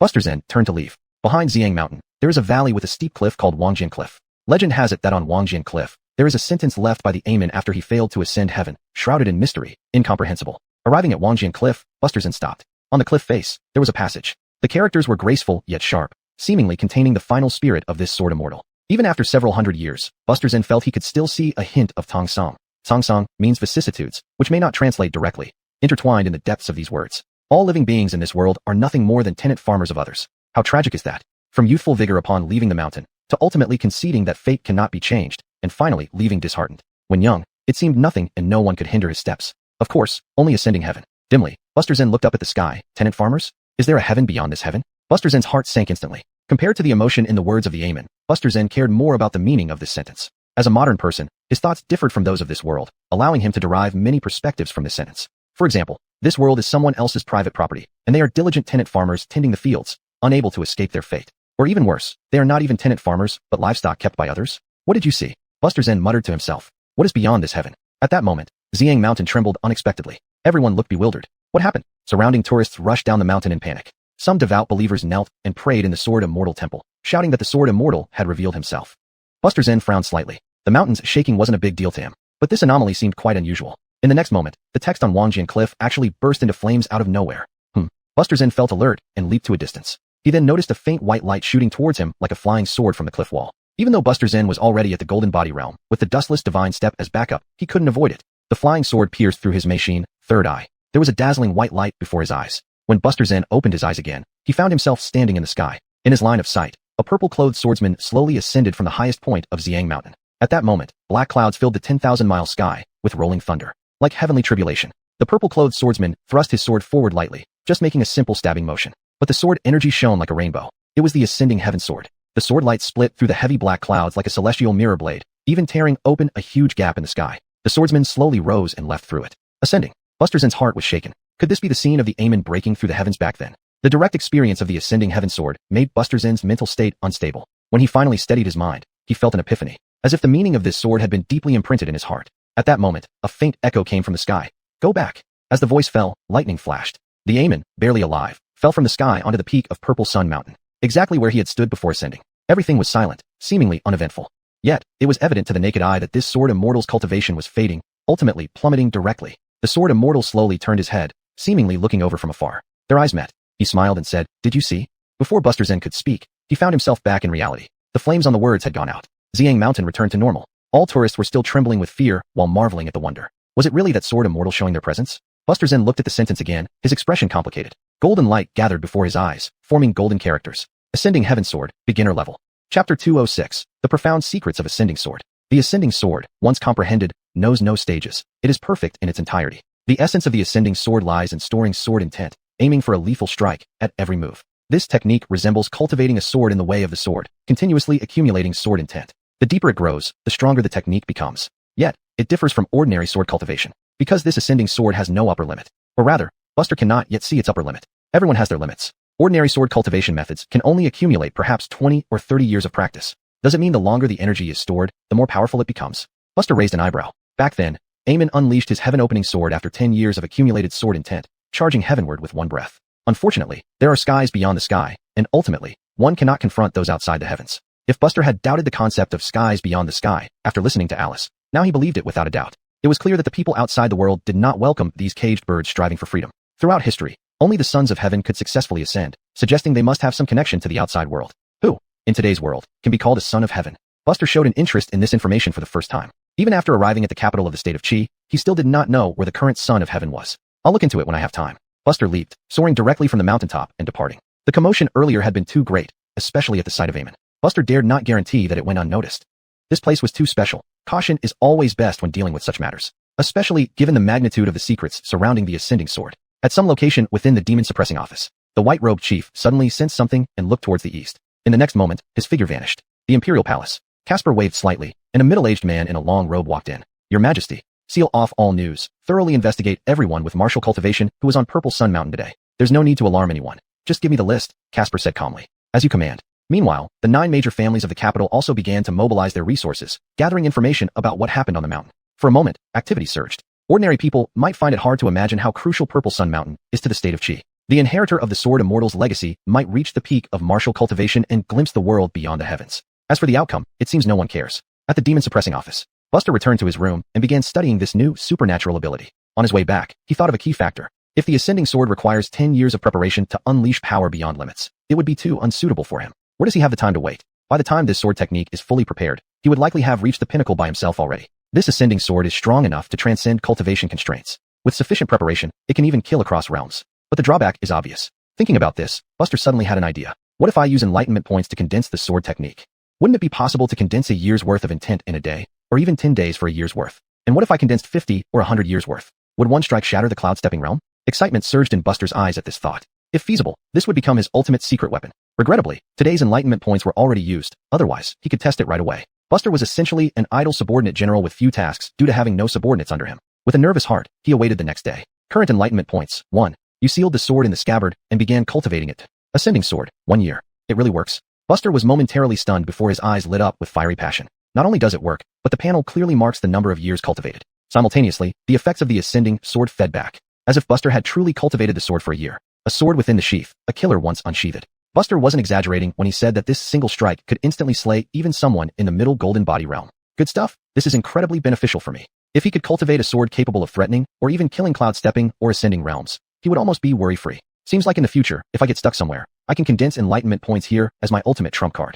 Perhaps Buster hadn't anticipated that in just one day, the events on Purple Sun Mountain spread far and wide. Now, the most talked about topic in the capital is that Aemon's legacy has found a worthy successor. As for whether it was the Sword Immortal showing his presence, it didn't matter to most people. They only cared about whether they could talk about it over meals.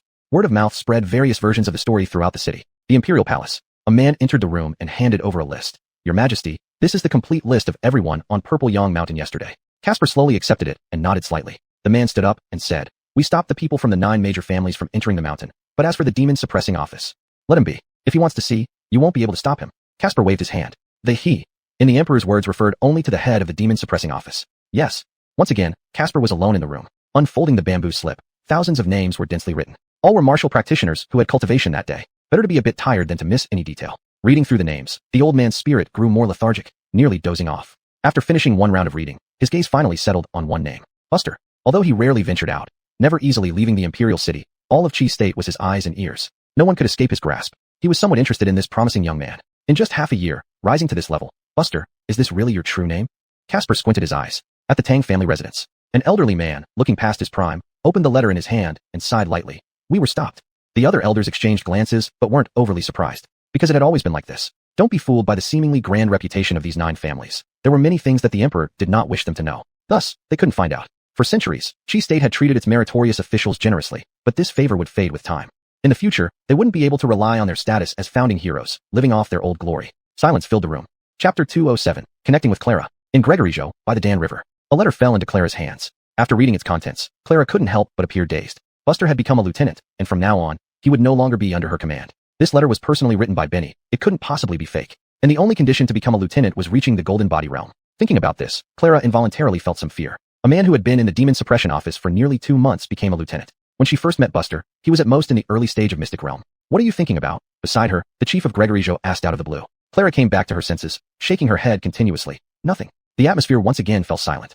At the demon suppression office, Buster sat in the courtyard. He had just received a letter from Egbert, who would come to find him in person. Just then, the door next door finally opened. A figure sat on the wall between the two houses, looking at Buster with a mocking face. New guy. Grandpa Zhao is back. Buster glanced at that person. In his memory, it seemed to be called Amiri. Back when he first arrived, this guy even tried to give him a tough time. He had been away on a mission for more than a month and had now returned victorious. Seeing Buster not speaking, Amiri pulled the corners of his mouth. Even the courage to talk to me doesn't exist? Then I guess when encountering great demons next time, you will run away and panic. Buster frowned, about to take out the golden bell. He really didn't want to quarrel with this person. Just then, a knock came from outside the door. Buster, can I come in? Yes. Egbert pushed the door open, sitting opposite Buster with a chuckle. Amiri, on the wall, was startled. Wasn't this Lieutenant Feng? Why did he come here? What's the relationship between these two? Egbert just glanced at Amiri before withdrawing his gaze. A bamboo slip appeared in his palm as he turned it over. Since there was serious business, Buster ignored Amiri directly and asked, "What's the matter?" Amiri was somewhat mocking, thinking Buster looked like a naive, greenhorn inexperienced in human relations who dared to speak in such a tone to a superior. Egbert coughed dryly and said, "It's like this, you must know a lot about the Megan on Mount Danjiang." Buster remained silent, waiting for more. "You are now a lieutenant too, but since you have no men under you, there isn't really any task that could be assigned to you. However, the higher-ups want you to replace Clara's position, responsible for monitoring that illusory spirit Megan. This is the specific information about that Megan," Egbert explained. Buster's face was expressionless, but he was slightly moved inside. Apparently, in the demon suppression office, his role as a bear commander wasn't as useful as Clara's. Instead of this, it was better to let him replace Clara to guard Mount Danjiang. This certainly matched the strategy of the demon suppression office. It also suited Buster's taste. Why? Because of the demon core. Since it has come to this, I definitely can't refuse. I can set off for Gregoryjo now. Buster nodded slightly. Egbert was not at all surprised and laughed, saying, "In that case, I hope Brother Chen sets off for Gregoryjo no later than the day after tomorrow and connects with Clara as soon as possible."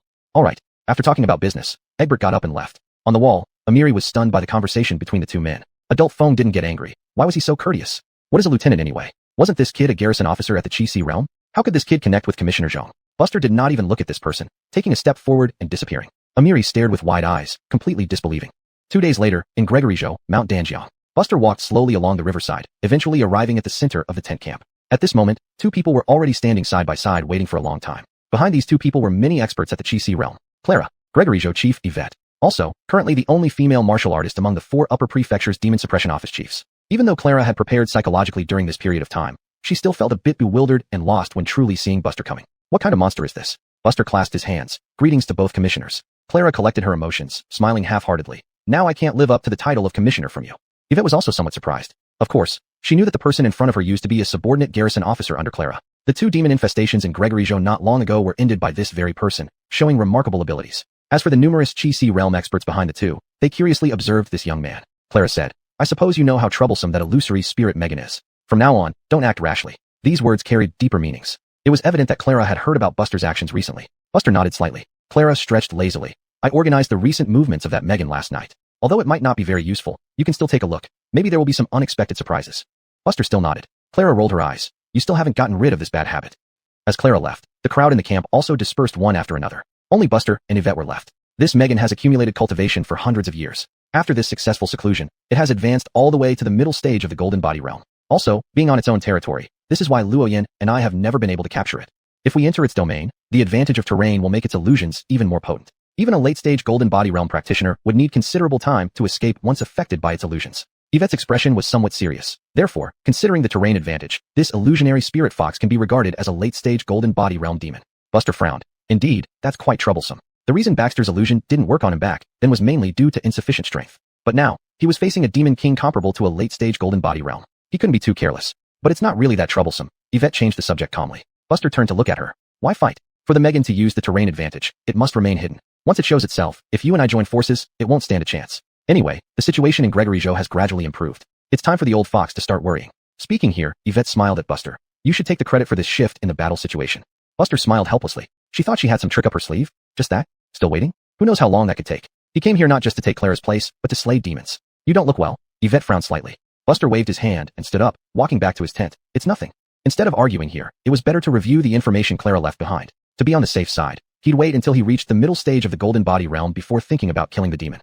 Chapter 208, Alexei. Inside the tent, Buster quietly read through the content left by Clara. Most of it was about recent conflicts between the two sides. From this, Buster obtained several crucial pieces of information. For example, the Grand Array enveloping Danjiang Mountain is controlled by the Demon Emperor. If they could seize it, the Grand Array would be reversed, and without their geographical advantage, the illusion foxes would likely only be slightly stronger than Yvette. If they encountered opponents specialized in countering illusions, the strength of the Illusion Fox clan would be far from fully realized. In addition, Buster learned that this particular Illusion Fox had left its only non-surnamed demon king in the mountain, who was recently recalled. The reason was temporarily unknown, but it certainly wasn't a casual decision. It's common knowledge that while this Illusion Fox has many descendants, most are not particularly competent. Only 5 Megans are renowned across the world. A total of 6 demon kings, 5 are out rallying other demon clans, while the last one, the non-surnamed general, remains stationed here. Buster couldn't help but ponder as he continued reading about the Django. Its true form is Orlando. Legend has it that Orlandos are the deformed offspring of true dragons and other creatures, resulting in mixed bloodlines. Because of this, they do not belong to the dragon race, but their bodies still contain genuine dragon blood.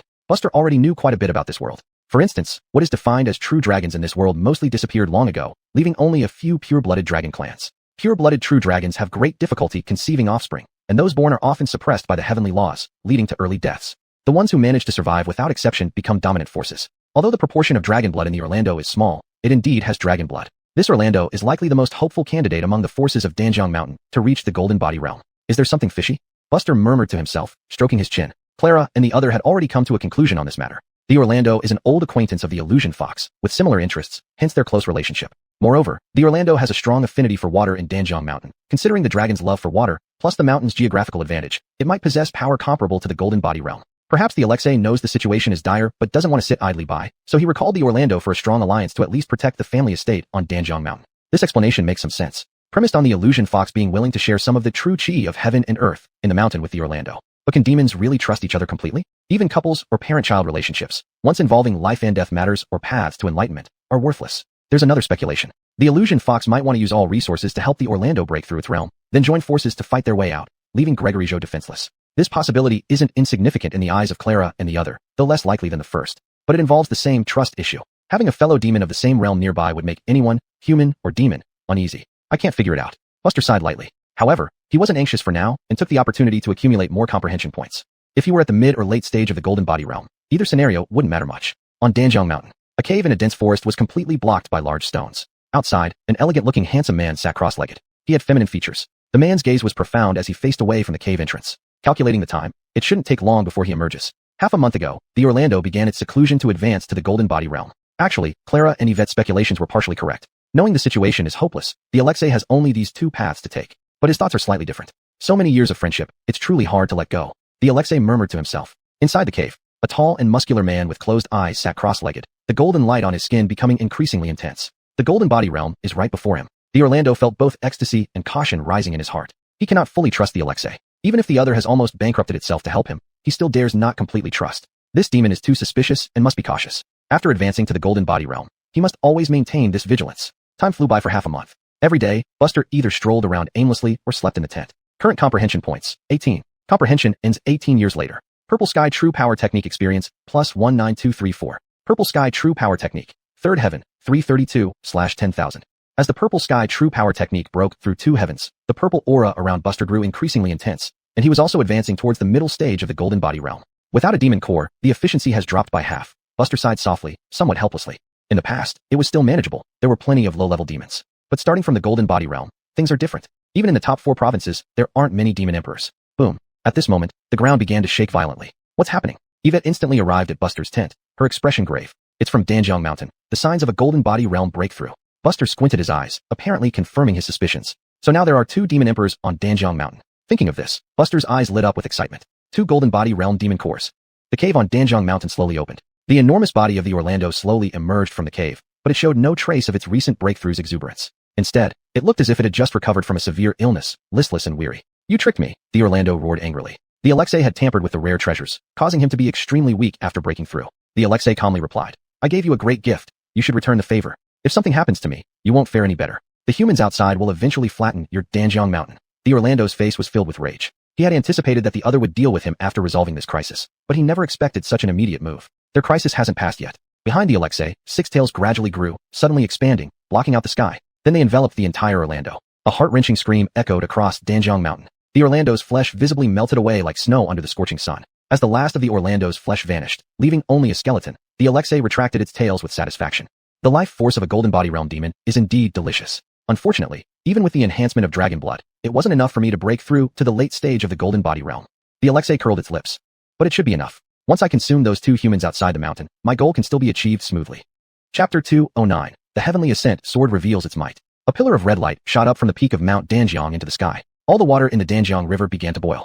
On the riverbank, Yvette's expression changed. How has the Phantom Spirit Fox King's aura grown so much? Buster's face was expressionless, but a glint of red light flashed in his eyes. The Sun Patrol Hand. That Phantom Spirit Fox King seemed to have gained a more violent aura. What could it be? Vaguely, Buster felt something familiar. Soon, he realized the truth. It's a dragon. Back when he was cultivating in the world of enlightenment, he had been brutally killed thousands of times by a golden body realm flood dragon, making him highly sensitive to such true dragon auras. A true dragon aura inexplicably emerging from a Phantom Spirit Fox left no room for doubt. It should be because the Phantom Spirit Fox King devoured the flying sky winged dragon and increased its vitality and cultivation, Buster guessed and explained aloud. Yvette's expression grew grave. A Phantom Spirit Fox King with dragon blood would be far more troublesome than before. Even if just a trace, it was substantial growth. Before devouring the flying sky winged dragon, Yvette's strength was only slightly inferior. Otherwise, she wouldn't have sought assistance from Clara, who was at the early golden body realm. But now things were different.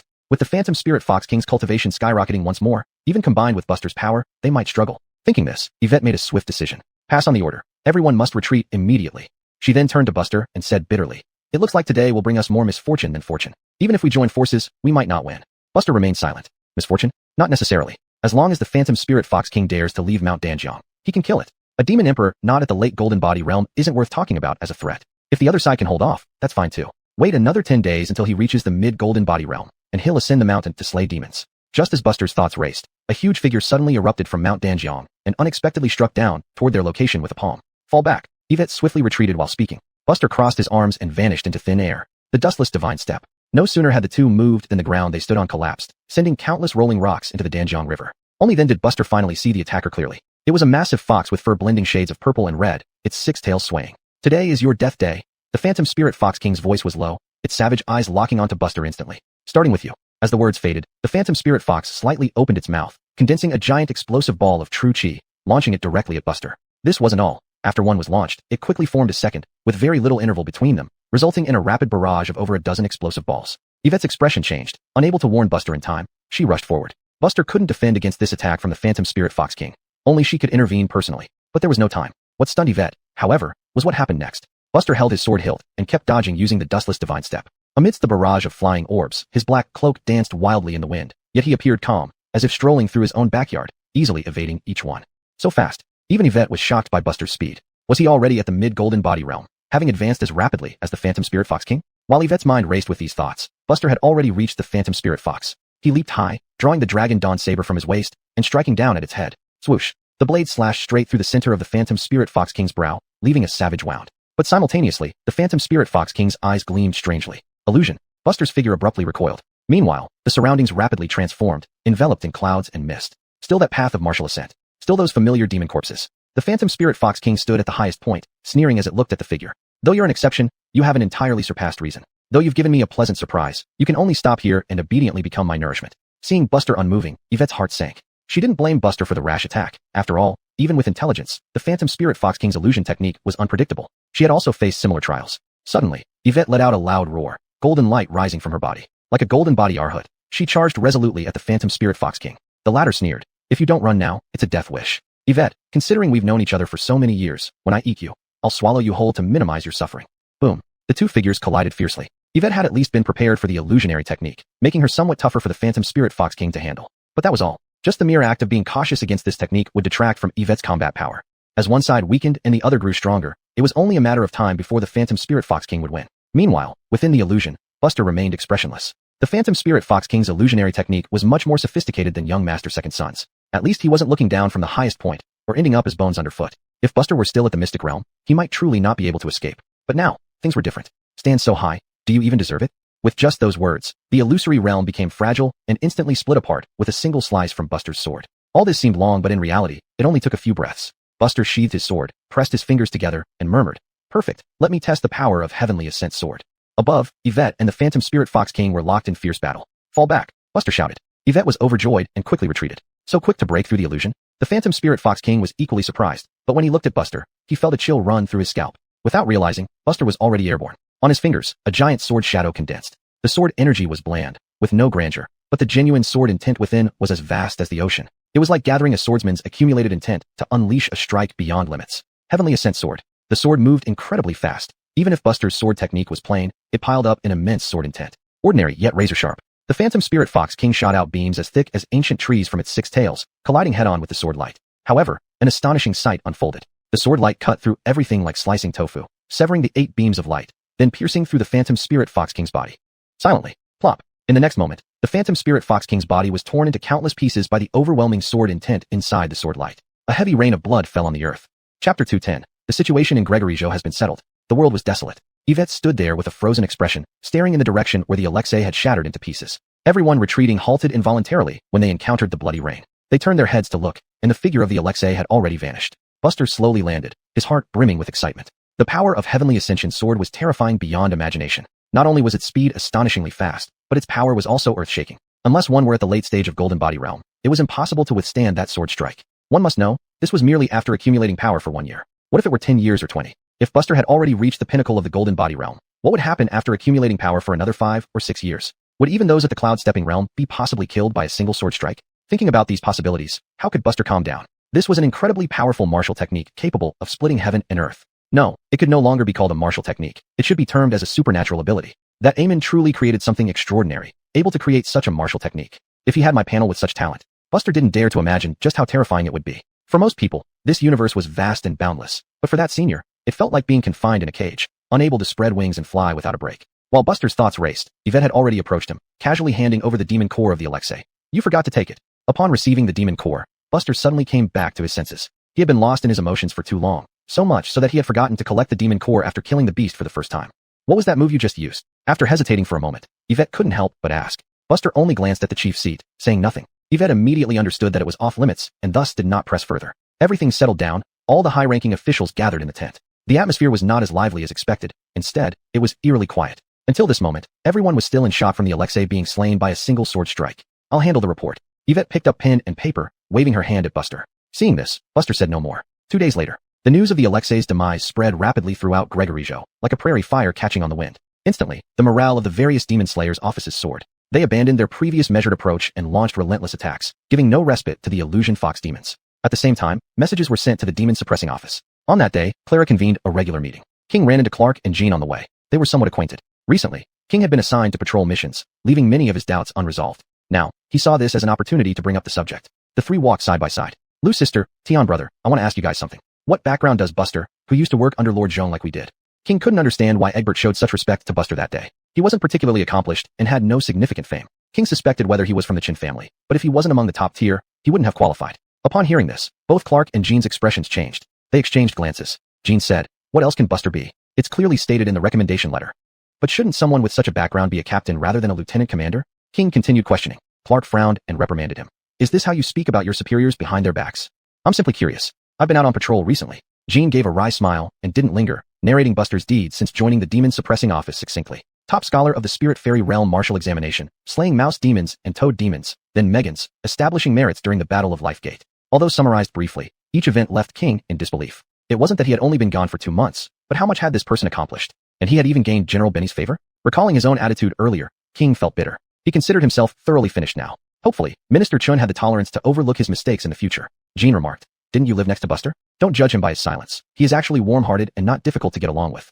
Hardly getting along at all. As they chatted, the trio arrived at the tent. Clara had just put away the letters from Gregoryjo, gasping in shock. She had been gone for half a month, and the Alexei, whom she hadn't been able to subdue in nearly 2 months, was dead. Did this make her look incompetent? What kind of monster was Buster? Why did it feel like wherever he went, calamity befell the demons? Just as Clara's mind wandered, the captains below had all taken their positions. Clara coughed awkwardly with a complicated expression. Before we start the meeting, I have an important achievement to share with everyone. Everyone sat up straight, waiting for her to continue. The Alexei has been slain. Clara's words were shocking, but what followed was even more astonishing, and it was Buster who did it.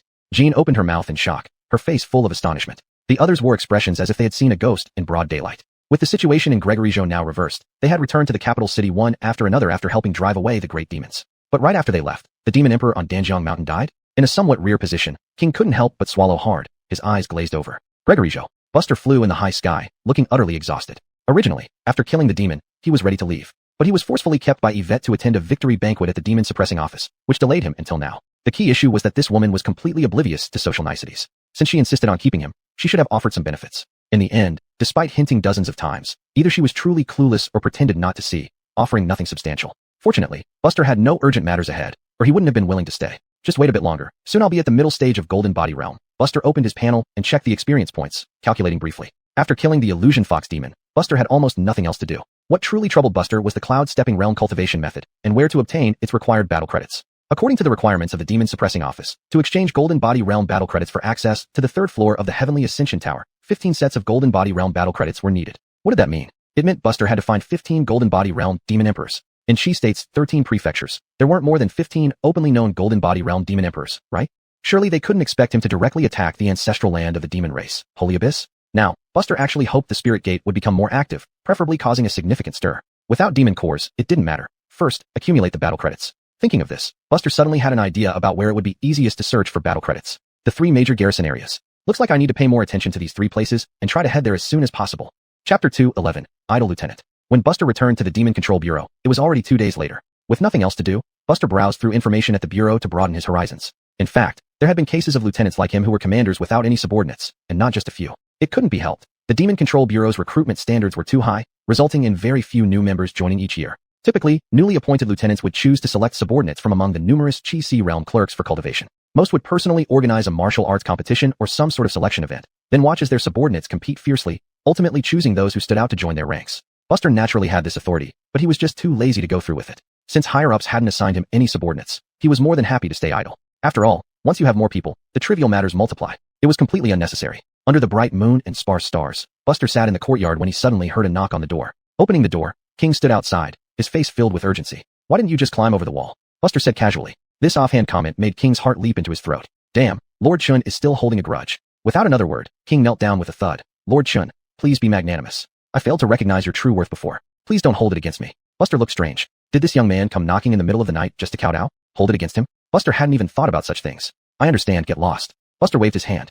King hesitated for a moment, then said solemnly, "If Lord ever needs anything in the future, please don't hesitate to find me. I will go through fire and water for you." It was clear that the other party wanted to apologize, but Buster was somewhat puzzled. After saying this, did this kid belong to him or Clara? King slowly rose to his feet, quietly closed the door, and then turned to leave. Time passed, and 3 more days went by. Buster toured the capital thoroughly, and the silver in his pocket was indeed substantial. These secular coins came mainly from intercepting and killing those people. However, compared to spiritual treasures, these riches were negligible. Additionally, there was a peculiar matter. King came almost every day, carrying fruits as gifts, delivering them silently, and then coming back the next day without a word. This nearly exhausted Buster's patience. On the 3rd day, King arrived as scheduled. Buster took the fruit effortlessly, waved his hand, and said, "Go away quickly. Don't bother me anymore, or I'll really hold a grudge." King pursed his lips and nodded heavily. "I understand." Closing the door, Buster opened the panel. Current enlightenment points. 7. Begin enlightenment on Purple Dawn True Gang Technique. You consumed the Fox King's demon core, conjuring up a Fox King's shadow. You continuously used Purple Dawn True Gang to slay it. During this period, your cultivation slowly increased, and your mastery of Purple Dawn True Gang improved. 7 years later, enlightenment ends. Purple Dawn True Gang Technique experience, plus 10943. Purple Dawn True Gang Technique. 4th level, 1275/10,000. 4th level, Mid-Golden Body Realm. Buster twisted his wrist slightly, satisfied, and walked back into the house. Things had been much quieter lately.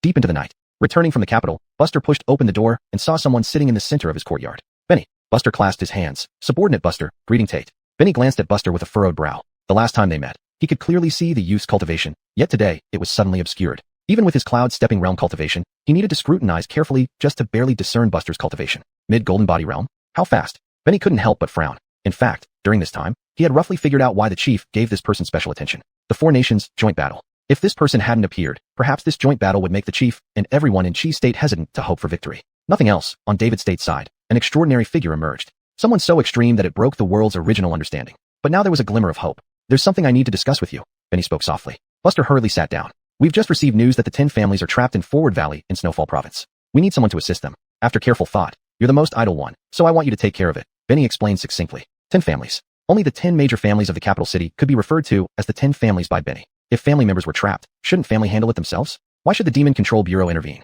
To Buster's knowledge, apart from the Bai family, the other 9 families, though none reached Heaven Ascension Realm, each had a Cloud-Stepping Elder ancestor sitting in residence, and there were no shortage of Golden Body Realm cultivators.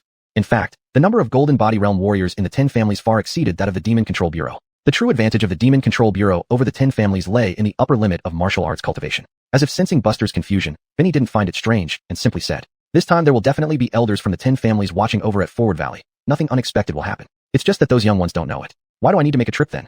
Buster shrugged. "It can't be just for social courtesies, right?" Benny remained silent. Buster realized this should be the reason. Although the Demon Control Bureau held a dominant position in the capital city, it hadn't reached the point of absolute power yet. The 9 major families had long roots in Chi State, becoming an integral part of it. Both sides needed sincere cooperation and relationship building to better maintain order in Chi State. And these seemingly unnecessary small matters were actually the ritual exchanges between the two parties. Both sides understood this tacitly and acknowledged the sentiment. Of course, this is just one of the reasons. The main reason is that there is a Golden Body Realm Great Demon in Forward Valley. "I heard you enjoy killing demons, so I'll give you a chance to do so," Benny explained. Buster's eyes lit up. Social courtesies had become tiresome in his past life, which was why he deliberately pretended to be indifferent in this life, avoiding too much interaction with people. His ultimate aspiration in this life was only to reach the pinnacle of martial arts. And since Forward Valley contained the core of a Golden Body Demon, it was also one of his objectives. "By the way, you will meet your friends in Forward Valley." Benny stood up and said meaningfully, "Friends? Not the opponents from the Spirit Wonderland." Buster's expression was peculiar. "You can interpret it that way." Benny glanced at Buster. "Once you reach outside Forward Valley, someone will naturally guide you to your destination. There's no need for me to elaborate further." Buster looked melancholic, thinking about meeting those old friends again. "When do I set out?" "Now." Chapter 212, Tingshu Estate. Tingshu Estate, as the northernmost major state of Qi, is somewhat remote but is one of the top 4 states, which is quite remarkable. Tingshu Estate is often blanketed by heavy snow, and greenery is a rarity. A city nestled in the hollow of a valley was covered with a thick layer of snow. Pedestrians on the road were sparse, and if there were any, most were hurrying along. This was already Buster's 5th day since leaving the town demon suppressing office. Walking on this ancient road, Buster was covered in snow. A beggar by the roadside held out several martial arts manuals and called out to Buster, "Young man, do you want to cultivate divine martial arts?"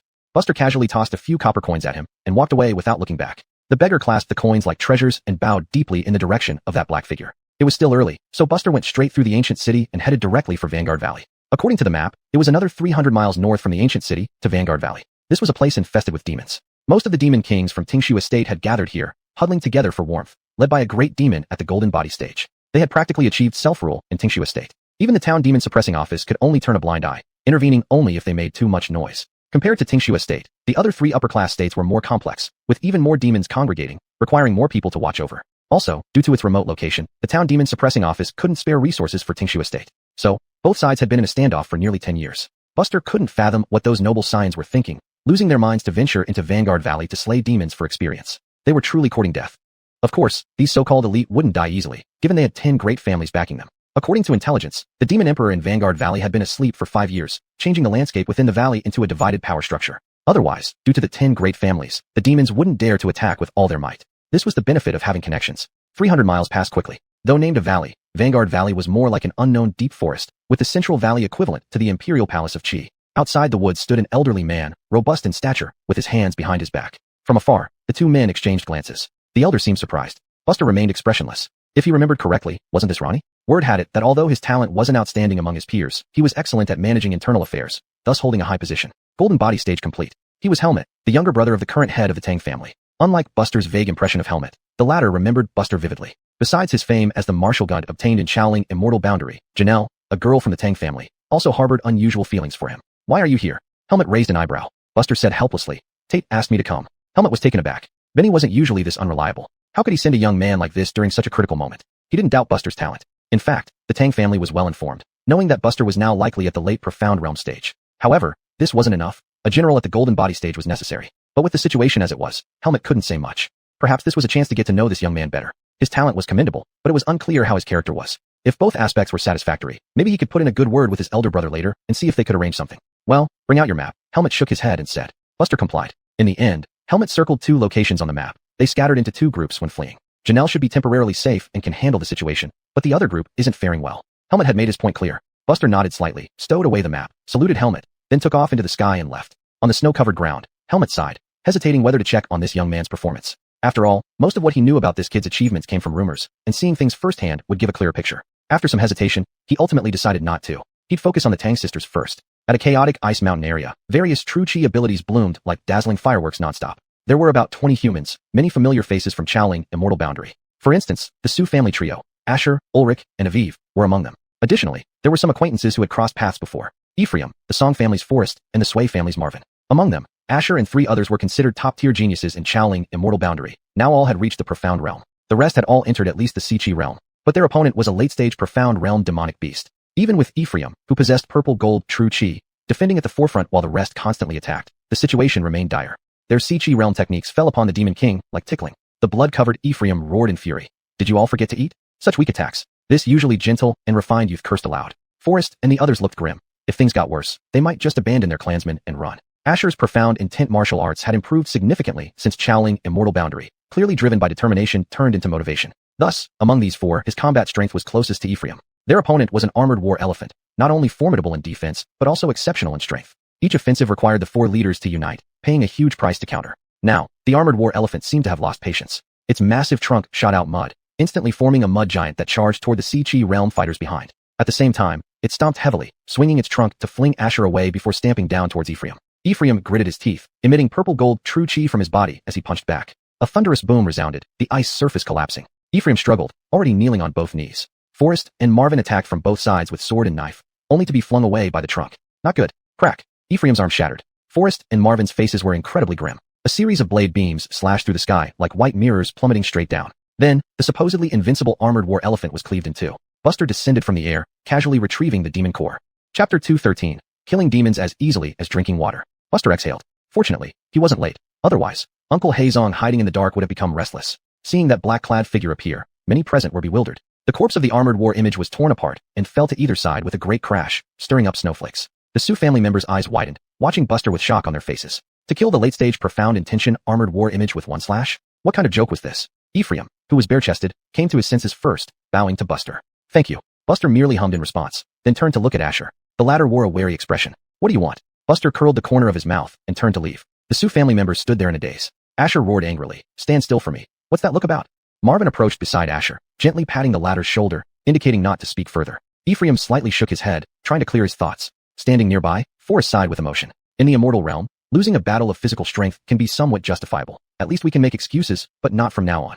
Ephraim whispered. From the moment he killed the Linglong ground rat, he has already pulled away from us. Returning to the topic, Ephraim said, forget it. Regardless of why Buster is here, the urgent matter is to reunite with Martha and others, then withdraw from Vanguard Valley.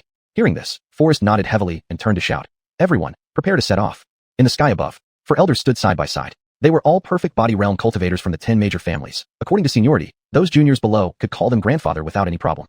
Elder Bai Hasten, Elder Jordy, Elder Brock, and Elder Sui. Fortunately, I almost had to intervene, Bai Hasten said with relief. Sui frowned deeply. Compared to this, he was more focused on Buster's performance earlier. To slay a late-stage profound intention in one stroke, Buster's aura is so enigmatic. What exactly is his cultivation? Bai Hasten stroked his beard and gave an astounding conclusion, body realm. Jordy remained relatively quiet. Brock and Sui found it hard to believe. He probably hasn't reached body realm yet, but it's highly likely he's at late-stage profound intention. Bai Hasten didn't argue back, but softly said, the Tang family just encountered trouble. If that young man gets another chance to act, we will surely know. The group slightly nodded in agreement and said no more. In the core area of Vanguard Valley, amidst the icy forests, 7 people moved rapidly through the woods. Leading were 2 individuals, both chosen seeds from Fairyland. Martha of the Tang family and Li Shun of the Li family. Janelle clung to her sister's back. She was the weakest among them, not even reaching the profound intention realm, becoming a burden now. The rest were also profound intention martial artists, but they were older and only of average cultivation. 6 early-stage profound intention cultivators could only flee. Behind them, a giant flying bear with white fur and dual wings charged forward, smashing everything in its path directly towards the group. The blood chi of the 6 profound intention martial artists was like a delicious feast for it. How could it give up? Sister, the speed of this ice crystal bear king is getting faster. At this rate, we'll eventually be caught. Martha's face grimaced. Initially, they thought they had temporarily escaped danger and started looking for a way back, only to accidentally encounter this wandering ice crystal bear king. This ice crystal bear king was a famous general in Vanguard Valley, one of the most capable left hands and right arms of the slumbering demon emperor, having been at late-stage profound intention for many years. Even if the 7 of them joined forces, their chances of victory were nearly zero. Martha made an immediate decision and sternly said, we will split up. Let everyone run if they can. Li Shin stepped on 2 swords and was the first to turn and race in another direction. The others didn't delay either, acting swiftly. Just then, several profound intention demon kings charged in from all sides. There were 5 demon kings in total, not of high cultivation, but under the current circumstances, they were certainly adding fuel to the fire. Martha abruptly stopped. The others retreated quickly. Li Shun smiled bitterly. It looks like we really have to put up a fight today. The ice crystal bear king raged loudly. None of you dare compete with me. This prey belongs to my king. If anyone has the slightest intention to interfere, I'll eat them first when I'm done. The other demon kings chuckled in unison. Bear king worries too much. We are here merely to assist you, ensuring none escape. We only hope for your future favor. Hearing this, the ice crystal bear king laughed heartily. These are trifles. You can be assured. Since King Bear has spoken, we can rest assured. The last word was never uttered as the 5 demon kings surrounding them abruptly stopped speaking, their pupils dilating as they looked down. Without exception, each of their necks bore a ghastly wound. Clang. The sound of a sword being sheathed echoed, and at the same moment, the heads of the 5 demon kings flew off, life extinguished. Everyone was momentarily stunned. A figure in black had appeared beside them at some point. Spotless. Janelle's face lit up with recognition upon seeing who it was, her eyes shining brightly as she gazed at the side profile. It seemed similar to what happened back then. The others stared intensely at Buster. How did he get here? Who are you? Identify yourself. The Ice Crystal Bear King was also startled by Buster's actions. Even he wouldn't have been able to kill these demon kings so cleanly. There was no response. Buster slowly rose off the ground. He condensed heavenly heart lightning in his palm, and with a casual wave, thick bolts like whale-mouth struck out from all directions. So fast that even the Ice Crystal Bear King couldn't evade in time, only managing to channel true chi and supernatural abilities to defend. Boom. The Ice Crystal Bear King's legs were rooted to the ground, not retreating an inch, but his massive body still slid backward. Buster vanished. A faint glint of a blade flashed past. The Ice Crystal Bear King's head was severed. Thud. All present stood agape. After landing, Buster casually retrieved the demon core from the Ice Crystal Bear King, returning to Martha and the others. Help me pick up the demon cores. I'll do it, Janelle replied, then trotted over and collected the demon cores from the 5 demonic intent realm demons. Thank you. No problem. Janelle smiled widely. Only now did everyone finally recover from their shock. Martha, with a complex expression, clasped his hands in gratitude. Thank you for your help. I owe you a favor. Buster originally wanted to say it was part of his duty, but realizing it shouldn't be mentioned openly, he simply accepted it silently. Lishan scrutinized Buster closely. Hadn't he heard that his cousin Alice had a special relationship with this person? Unfortunately, they hadn't met since Fairyland of Dawn. At that moment, Ephraim and the others finally arrived after hearing the commotion. Seeing the ground littered with demon corpses, they fell into deep thought. Chapter 214, Re-entering Forward Valley. Ephraim didn't need to guess. All of this was Buster's doing. Because Martha and Michael didn't have the capability for this. Just as the atmosphere became somewhat awkward, Janelle walked up to Buster and asked, Buster, why are you here? Buster certainly wouldn't tell the truth, just passing by. Oh. Janelle continued to smile broadly, constantly examining Buster from head to toe and back again. Buster was truly unable to bear it any longer. He might as well get these people out first. Ephraim said in a deep voice, since everyone's fine, let's evacuate Forward Valley. Janelle then asked, Buster, will you come out with us? This question instantly drew everyone's attention. Everyone appeared indifferent, but were actually all ears waiting for the answer. No wonder, if Buster was around, their return journey could be absolutely safe. After all, the Golden Body Realm Great Demon in Forward Valley was still in a deep sleep. I'll accompany you on the way. Buster hesitated for a moment and said. Many people showed looks of delight. The Sioux family members seemed somewhat helpless and dispirited. Though they didn't want to admit it, that was the reality. Thus, the group finally set off on their return journey. In the air, 6 elders gathered together, including Helmet from the Tang family and Brad from the Lee family. The 6 stood side by side, watching the backs of the people leaving. Could an expert at the profound intent realm achieve that? Bai Hasten raised an eyebrow. Brock sighed softly. Isn't this boy's cultivation progress a bit ridiculous? It indeed doesn't fit common sense. It's as if. He narrowed his eyes, not saying anything more. Elder Sway waved his hand. Forget it. Since this kid is from the Demon Suppression Office and the court hasn't said anything, there's nothing amiss. Speculating won't help. We should prepare to welcome these young fellows instead. The others suddenly understood, nodding one after another. Led by Ephraim, over 30 people finally left Forward Valley by evening. 6 elders rushed over with wind-dusted faces. The content of their words was mostly about getting the news and rushing thousands of miles, glad that everyone was fine, etc. Buster leaned against a tree trunk alone, waiting for these people to leave before retracing his steps into Forward Valley. At this moment, Janelle came over. I went to find you earlier, but couldn't see you. I will visit you at the Demon Suppression Office next time and repay both favors. Buster hesitated slightly, but nodded in agreement. Otherwise, it would never end. Janelle then asked, will you return with us? I have a mission and cannot return to the capital. All right, take care. With that, Janelle turned and left. After everything settled down, Helmet looked at Buster. Brother Chun, shall we go back together?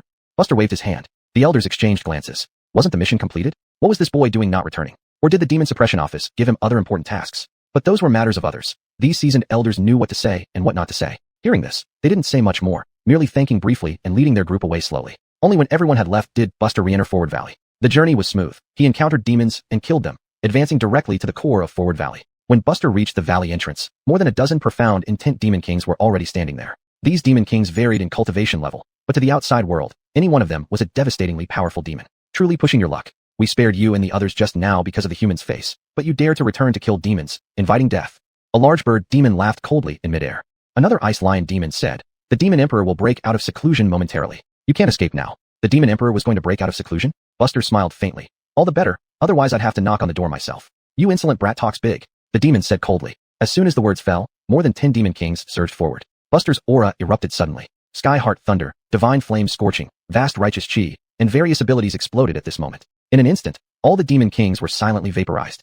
13 luminous demon cores scattered from the sky. Buster collected them all into his bag and then strolled into the valley as if walking through a garden. The remaining lesser demons were terrified, scattering and fleeing. What kind of joke was this? The mighty demon kings, each an unreachable presence, now jointly fell to an outsider in a single encounter. Such shock was indescribable. For these lesser demons, it was like the world collapsing. Buster didn't even glance at the fleeing demons as he headed straight for the palace in the valley. You dare to kill my people. A shrill voice echoed from the central palace. Accompanying the voice was a sky-obscuring rock bird. The rock's feathers were purple gold, surrounded by a dazzling halo. The purple gold rock. Seeing this massive figure, the fleeing demons stopped and knelt down in worship with looks of joy. Hail the great king! Hail the great king! The purple gold rock suddenly activated a grand array to empower itself. Its cultivation rapidly ascended from mid-golden body realm to late golden body realm. At the same time, the array fully opened, sealing off all exits. This meant that the area had become the domain of the purple gold rock. No one could leave without the permission of this mighty demon.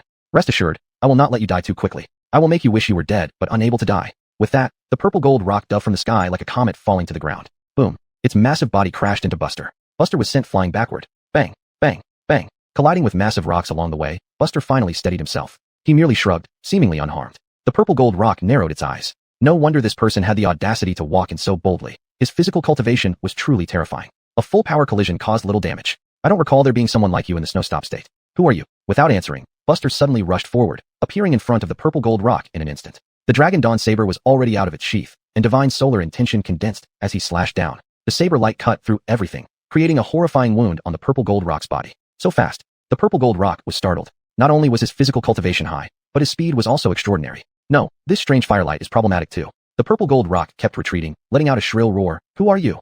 Chapter 215, Slaying the Great Pung. En route from Vanguard Valley to Ancient Path City, 6 elders led the group, leaving a trail of footprints in the thick snow. Suddenly, a loud and resounding noise came from behind them, along with a terrifying aura that spread out. Even from over 10 miles away, they could feel the after effects, giving an idea of how intense the surge of true energy must have been. Flames, lightning, and gales intertwined. Everyone's expression changed instantly as they turned to look back. This aura, Helmet said with disbelief. It's Buster, Janelle exclaimed. All present had witnessed Buster in action before and naturally recognized his aura. Although this aura was very faint, it was undoubtedly his. The few elders exchanged glances. Why didn't he return to the capital with them? Could he be turning back to fight the Demon Emperor? This was sheer madness, Jordy murmured. What were they thinking at the Demon Suppression Bureau? Letting a newcomer to the Golden Body Realm directly rush into the heart of the Demon Emperor's territory, without any advantage in time or place. Isn't this just sending him to his death? Helmet hesitated for a moment and said, all right, I'll go check on the situation. You all continue on. After all, helping now might turn this young man into a friend, or more, of the Tang family someday. It would only be right to give a hand. Brad also spoke gravely. I'm going too. Seeing this, the rest couldn't stand idly by either. They all expressed their desire to go investigate. If they could arrive in time, they could lend a hand to Buster. Who wouldn't value Buster's potential? A small favor now could mean the world to Buster, repaying the favor later on immeasurably. The younger members were equally shocked. Asher sneered. Fool, does he really think he's invincible? Going after the Demon Emperor now, death is not enough to redeem him. Shut up, let's go. Sui shouted and waved his hand, leading everyone back the way they came. Vanguard Valley lay in chaos. Buster constantly darted around using the dustless divine step, looking for weaknesses in the purple gold Great Pung. This Great Pung had extraordinary defensive and offensive capabilities. If not for improper precautions earlier, Buster wouldn't have allowed it to land a strike. Of course, this wasn't much of a challenge for Buster. Even a genuine late-stage Golden Body Realm opponent wouldn't be spared. The purple gold Great Pung flapped its wings and roared, causing the entire valley to tremble violently, with crackling sounds echoing out. Soon, streams of magma erupted from the ground in columnar form. Buster dodged skillfully, always staying one step ahead of the lava jets. Seizing the opportunity, as the last stream of lava appeared, Buster leaped upward, charging straight at the Great Pung above. The purple gold Great Pung showed relief, finally coming to a direct confrontation. So what if his physical cultivation was high? How could he possibly match the innate abilities of our celestial beings? With this thought, the purple gold Great Pung struck down with both claws, aiming directly at Buster's Dragon Dawn saber. The supreme solar intent reached its peak. Buster appeared like a burning flame, resembling a bonfire against the dark snowy night. Bang! An intense burning sensation spread throughout its body, causing the purple gold Great Pung's complexion to change drastically. This fire seemed to suppress its Tao. It was already too late to retreat now. In the next instant, the purple gold Great Pung retreated backward, soaring into the sky. Boom! A massive spark broke through the clouds from the horizon, aiming directly at the purple gold Great Pung. The purple gold Great Pung tore the pure yang star apart effortlessly with its claws. The intense heat caused the snow on the ground tens of feet below to melt instantly. Thousands of sparks illuminated the surroundings brilliantly. But soon, another pure yang star approached rapidly. The purple gold Great Pung scoffed coldly, using the same technique to tear it apart. Buster wasn't surprised. Unfortunately, this move was effective in the Mystic Intent realm, but was slightly lacking in the Golden Body realm, being only a Mystic Intent martial art. Amidst the stars, Buster was like a meteor, delivering a single slash that penetrated the hard feathers and pierced into the flesh, while the Great Pung was dealing with the pure yang star. Heart lightning surged into the wound, ravaging its organs. From the outside, the purple gold Great Pung looked blackened and scorched by lightning. Down, Buster kicked forcefully, and the mountain-sized purple gold Great Pung crashed to the ground with a thunderous impact. Before it could recover, a slashing blow came down on its neck, opening a savage bloody gash. With another exertion of force, its head was severed from its body. The headless purple gold Great Pung was now in turmoil within. This person's tactics were bizarre and endless. Even with every advantage, it couldn't handle him. It mustn't prolong the battle further. After several rounds, the purple gold great pung had already lost all will to fight. Taking advantage of Buster's momentary gap after severing its head, the headless purple gold great pung took flight immediately. In just a few breaths, it had flown out of Vanguard Valley and fled further away. Leaving the Vanguard Valley formation, this demon emperor's cultivation plummeted instantly to the mid-golden body realm, no longer possessing its previous might. It finally understood why this human dared to fight like this. Such a person couldn't possibly exist in Pingshu Estate. Even the current first seat wouldn't have this ability. This person must be from the capital. Damn it. Once I bring reinforcements, I'll slay you first. The purple gold great pung cursed inwardly. Who gave you the impression that you could escape?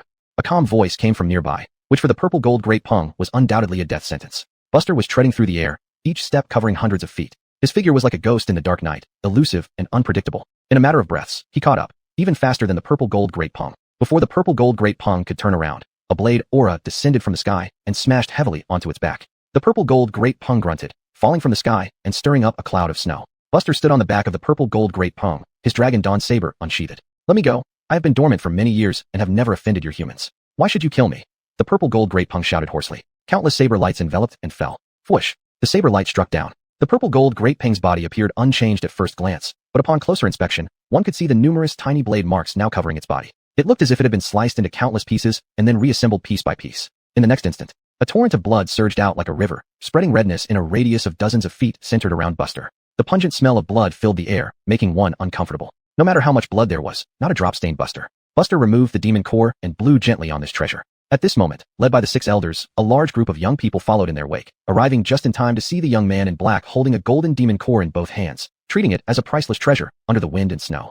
Chapter 216 Passing by to subdue demons. Why did you all come? Buster looked up at the sky. This sentence immediately brought everyone back to their senses. Ephraim was somewhat astonished. Is this the demon emperor sleeping in Forward Valley? Buster looked at this 13th prince with a strange expression. The latter scratched his head, only then realizing what he had said. In the entire Forward Valley, there was only one great demon of the golden body realm. Could there be any other possibility? The 6 elders exchanged glances, their faces full of amazement. This young man was going to be someone great in the future. As they thought about it, they couldn't help but think along the same lines. Everyone slowly landed. Brock stepped forward and asked a rather odd question. Are you really named Buster? Buster frowned, but still nodded. Several people looked dubious. Really called Buster? The others wore various expressions. Joy, sighs, shock, dejection, and even fighting spirit. Seeing you attack the great demon in Forward Valley just now, we hadn't gone far and came back to see if we could help. Janelle grinned. Buster waved his hand. Senior experts, though matters here are settled, I still thank you for your intentions. We didn't help at all. How can you talk about thanks? You kid. That's not very sincere. Helmet waved his hand. Brad stepped forward and looked over with the gaze of an elder. I've been hearing about you from Suching that girl for a long time. This old man felt you were a rare talent. Meeting you today, indeed living up to the reputation. Alice praised me. Buster's lips twitched. That would be more like seeing a ghost. Oldly, that's not fair. My Jalina also said many good things about him. Why do you get to speak first? Helmet snorted. My Suching girl has known this child since Sway State. What? You have an objection? Brad raised an eyebrow. Just as Buster was caught between a rock and a hard place, Su-E coughed twice. Arguing about these immature things? Since everything is settled, shouldn't Brother Chin return to the capital with us? Hearing this, all eyes converged on Buster. Buster shook his head slightly. Sorry, I've been assigned another task by my superiors, so I can't return for now.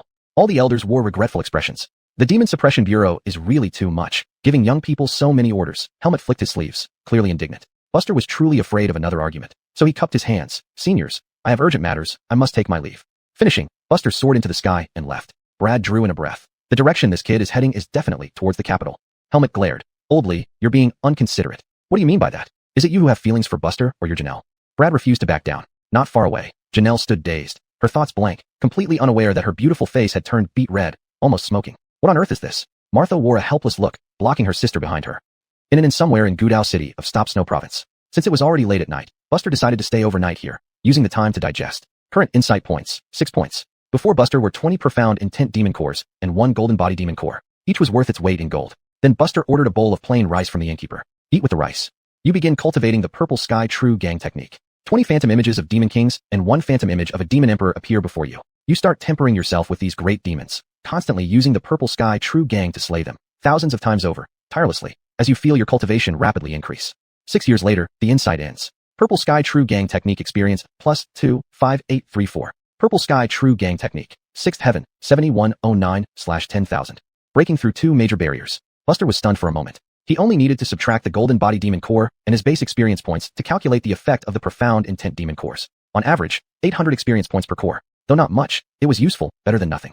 It seems killing Profound Intent Demons isn't a loss after all. It's a pity that there are still quite a few Profound Intent Demons hiding in Forward Valley, but it will surely take some time to ferret them out. Buster muttered to himself, suddenly getting an idea. Right, Gregory Jo. It's on the way back to the capital anyway. Since he had already killed the illusion spirit Fox King, he might as well go the extra mile and eliminate the remaining forces of the illusion spirit Fox in Gregoryjo. Just then, a group of new guests arrived downstairs. Buster's expression was strange. Who else could it be besides Martha and company? Fortunately, Buster could conceal his aura, making it difficult even for a perfected Golden Body Realm practitioner to detect him. Nothing happened that night.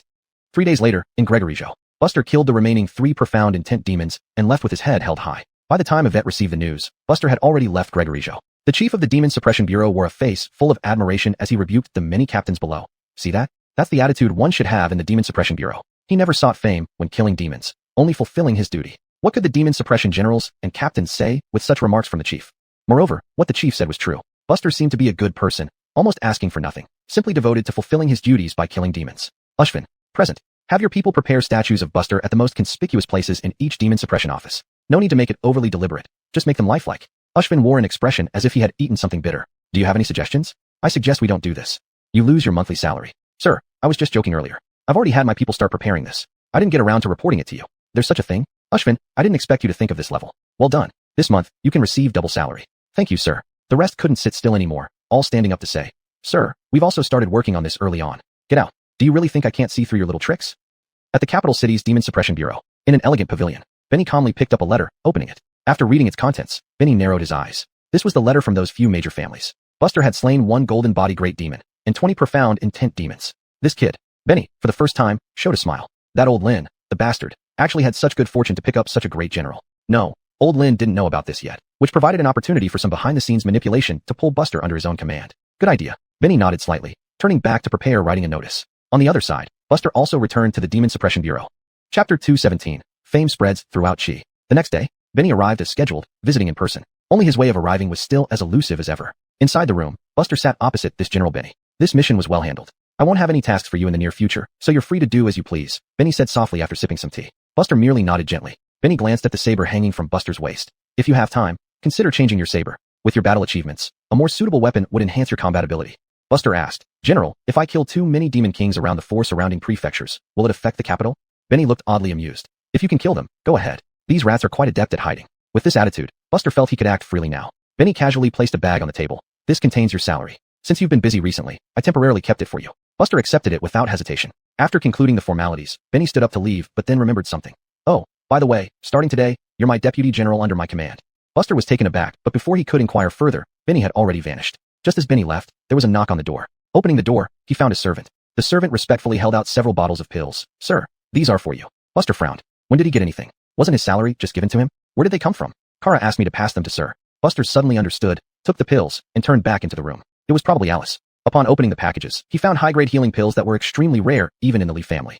There was also a note. Judging by the handwriting, it was indeed from Alice. I don't need these things, so I'll just give them to you. Buster smirked slightly, put away the pills, and then opened the spatial bag given by Benny. He really hadn't known what a deputy general's salary entailed. 2,400 true essence crystals plus 20 bottles of pills. At this level, ordinary talent-improving pills had reached their limit, replaced with saintly healing pills. Buster wasn't surprised. With his current progress in talent improvement, he must be nearing 90%, requiring extremely high-quality pills to advance further. These might be the highest-grade talent-improving pills in this world. Such valuable items wouldn't be issued as regular pay, not even by an organization as powerful as the Demon Suppression Office. Pity even the Demon Suppression Office doesn't have enough Golden Body Realm demon cores. Otherwise, with my current resources, I could exchange for another one.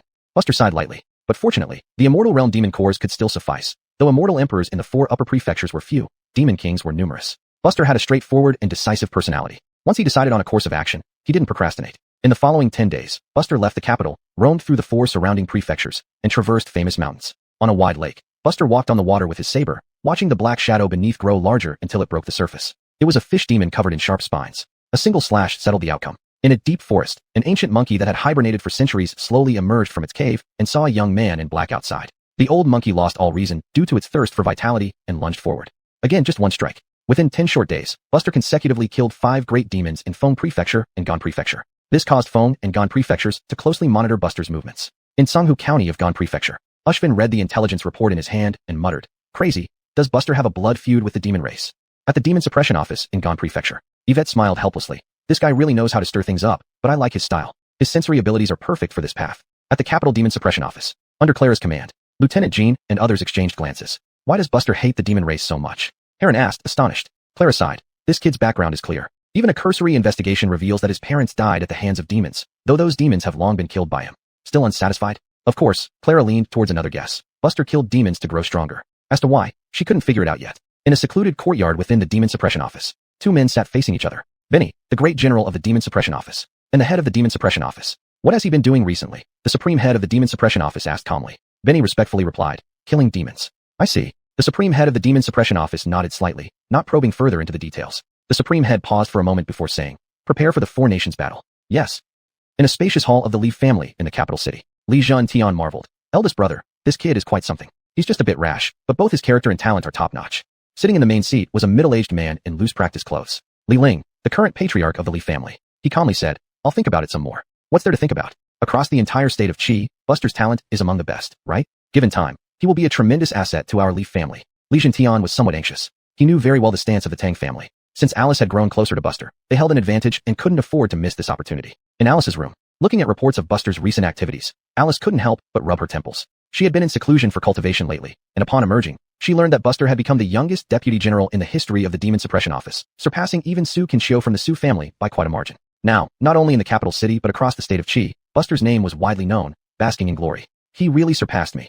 Alice muttered to herself, her tone tinged with reluctance, frustration, and even dejection, but also laced with happiness. Forget it. That guy was always destined for such success. Suizhou was too small for him, and even the state of Qi might be too confined. Perhaps this entire world would be enough for him to achieve great things? At this moment, Buster was in an unnamed mountain range in Fengzhou. Calmly extracting the 10th essence core from a profound intent demon, he let out a satisfied breath and sat cross-legged. Before him lay 10 profound intent demon cores, as well as current enlightenment points, 16 points. Chapter 218, Suizhou Anomaly. Starting to cultivate the Purple Dawn True Gongjua, you continued to kill demons ceaselessly with Purple Dawn True Qi, as usual, increasing your own cultivation and proficiency. 16 years later, the enlightenment ended. Purple Dawn True Gongjua experience, plus 20,233. Purple Dawn True Gongjua, 8th Heaven, 7342/10,000. Late Golden Body Realm. Breaking through 2 levels again, Buster directly surpassed the threshold of the late Golden Body Realm. Just a little more, and I'll reach the perfection of the Golden Body Realm. Buster frowned slightly, but he still had no news about the Cloud-Treading Realm cultivation method. Even adding these 5 Shinyi War merits was not enough to exchange for an opportunity to enter the 3rd floor of the Ascension Tower. Just then, a carrier pigeon circled in the sky for a while before landing on Buster's shoulder. Taking off the envelope, the carrier pigeon flew away into the sky. The envelope was not large. It might be better described as a note.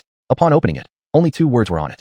Return quickly. It seemed something had happened. This was Benny's handwriting. This general was usually very formal, never showing up unless for important matters. Thinking of this, Buster soared into the sky, heading toward the capital city. 15 days ago, Suizhou Monster Suppressing Office. Gregory I Hall. Chase rubbed his temples bitterly. How's the situation recently? More and more outsiders are coming, and their cultivation levels are not low, at least at the Qi realm. According to what these people say, they have heard that the tomb of a former era's powerful figure will open by chance. The burial site of a cloud-treading realm martial artist. Who knows how many treasures there might be. People from all over the country, and even from the neighboring Yen kingdom, have already arrived. Ali looked grave. 3 Golden Body Realm martial artists have appeared among them. It is beyond our control now. Chase sighed deeply, pacing back and forth in the hall. If necessary, report it to higher-ups and have someone come down to maintain order. Otherwise, if these people start fighting, we can't do much. Just then, a Monster Suppressing Office officer stood outside the door reporting. Sir, something terrible has happened. A crazy demon emperor invaded Qingyao State, crushing everything in its path, leaving countless dead and injured. Qingyao State. Demon Emperor? What's going on? Chase and Ali were stunned. Didn't Adamir say the demon emperor in Qingyao State had been dealt with? Why another one now? And what does this have to do with us in Suizhou? You continue. Chase let the person in and sat back down. The officer continued. According to reports from colleagues at the front line, if the demon emperor doesn't change direction, it will head straight into our Suizhou territory. Chase's face twitched sharply. Is the demon emperor crazy? Once it does this, the Monster Suppressing Office will have to act immediately. Does it really want to lose its name too? Ali, write to the Monster Suppressing Office. Take advantage of this opportunity to have someone come and check on these outsiders. Understood. 15 days later in the capital city, Buster returned from Fengzhou and met Benny immediately. Something happened in Suizhou, Benny said straightforwardly. Buster was startled for a moment and then asked, what happened? Preliminary judgment suggests that the black-striped celestial leopard should be one of the test subjects of the Living Gate, which failed and is now in a half-dead state. Benny explained calmly. This nearly irrational demon emperor now appears within Suizhou's territory, and we need to help suppress it. Conservatively estimated, since the appearance of this black-striped celestial leopard, there have been 5 million casualties. Time is urgent. I made you rush back after receiving the news from Suizhou. His Majesty is very dissatisfied with the Living Gate's actions in southern Zhou and has given strict orders to dig out all the Living Gate's bases at any cost. Most of the generals are busy now. This black-striped celestial leopard seems to be thrown out carelessly by the Living Gate when it was in a tight spot, to make things difficult for us. After careful thought, you are the most suitable. It was the first time Buster heard Benny speak so much in one breath, causing him some surprise. Listening, Benny frowned. Buster nodded repeatedly. Am I going alone? Recently, the situation in Suizhou isn't good. Some tasks should be delegated to subordinates. This time, I suggest you take more officials with you to assist. Benny said seriously. Buster bowed. Understood, sir.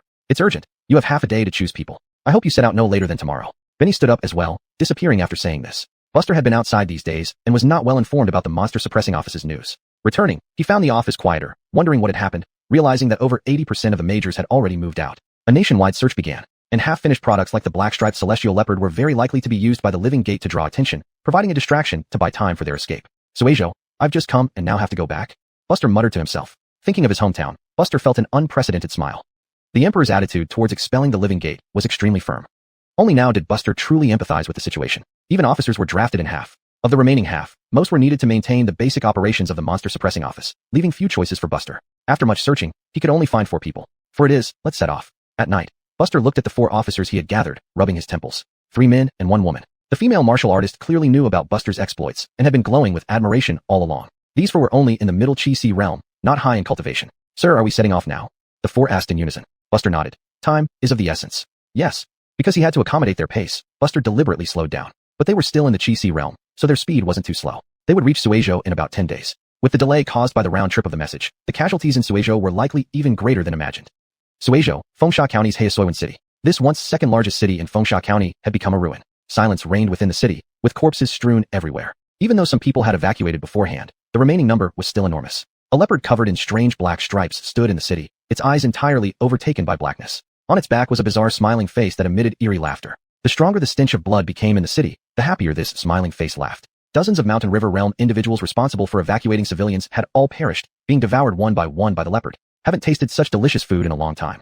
Chapter 219 Return to Suejo. Suejo's Tianhan City. The rear courtyard of Gregory I Palace. All those at the level of Monster Slayer General and above had gathered together. First Seat Chase, Deputy Commander Ali of the First Seat, Brandan of Fengsha County, Gay of Beihuang County, and Mariana of Liuwa County. Report to the First Seat. Evacuation along the route of the Ahmed has been completed. Subsequent casualties can be minimized as much as possible, said Gay while holding a confidential report and looking at its contents. Upon hearing this, everyone breathed a sigh of relief. They couldn't help it. They had all been incredibly busy, yet despite their efforts, 6 cities were still completely destroyed, with most local residents not having time to evacuate. Just hang on a little longer. Based on the timeline, the reinforcements from the capital should be arriving soon. Chase rubbed his temples. Brandan sneered. What bullshit. The capital's Monster Suppression Bureau always arrives so late. Little junior brother, pay attention to your choice of words. It's fine if you say it here, but don't make inappropriate remarks when a deputy commander really comes from the capital. Many lives in Suejo depend on the capital's assistance. Mariana rebuked him coldly. This was one of the rare times she used such a tone to lecture her junior brother. But there was no way around it. The Monster Suppression Bureau had a strict hierarchy. If someone messed things up due to loose lips, they would be committing a grave sin. Alright, that's enough. Chase waved his hand wearily. Remember to handle the aftermath. Yes. The 3 Monster Slayer generals turned and left. Chase looked at the sky. It truly was a tumultuous time now. First Seat, rumors about the Heaven Burial secret realm opening have been spreading in Suejo lately. Some outsiders are willing to lend a hand, but most don't care about our situation here. I fear this could ruin our plans, Ali said anxiously. The Heaven Burial secret realm was the tomb site that had been buzzing in Suejo. It was rumored that the tomb's master was once a heaven-stepping realm powerhouse. Even the burial items were enough to greatly benefit a Si-Chi realm practitioner. A conservative estimate would put the number of Si-Chi realm practitioners attracted by this rumor at around 100 or 200. For now, let's not worry about them. The case of the Ahmed is being handled by the capital. If these fools dare to meddle, they will face repercussions later, without us needing to get involved, Chase said, lacking energy to care more. A messenger reports that the capital official has arrived. A commandant rushed in, his voice agitated and trembling. Chase immediately stood up and led Ali out of Gregory I Palace, informed the other Monster Slayer generals to go out and welcome him. Yes.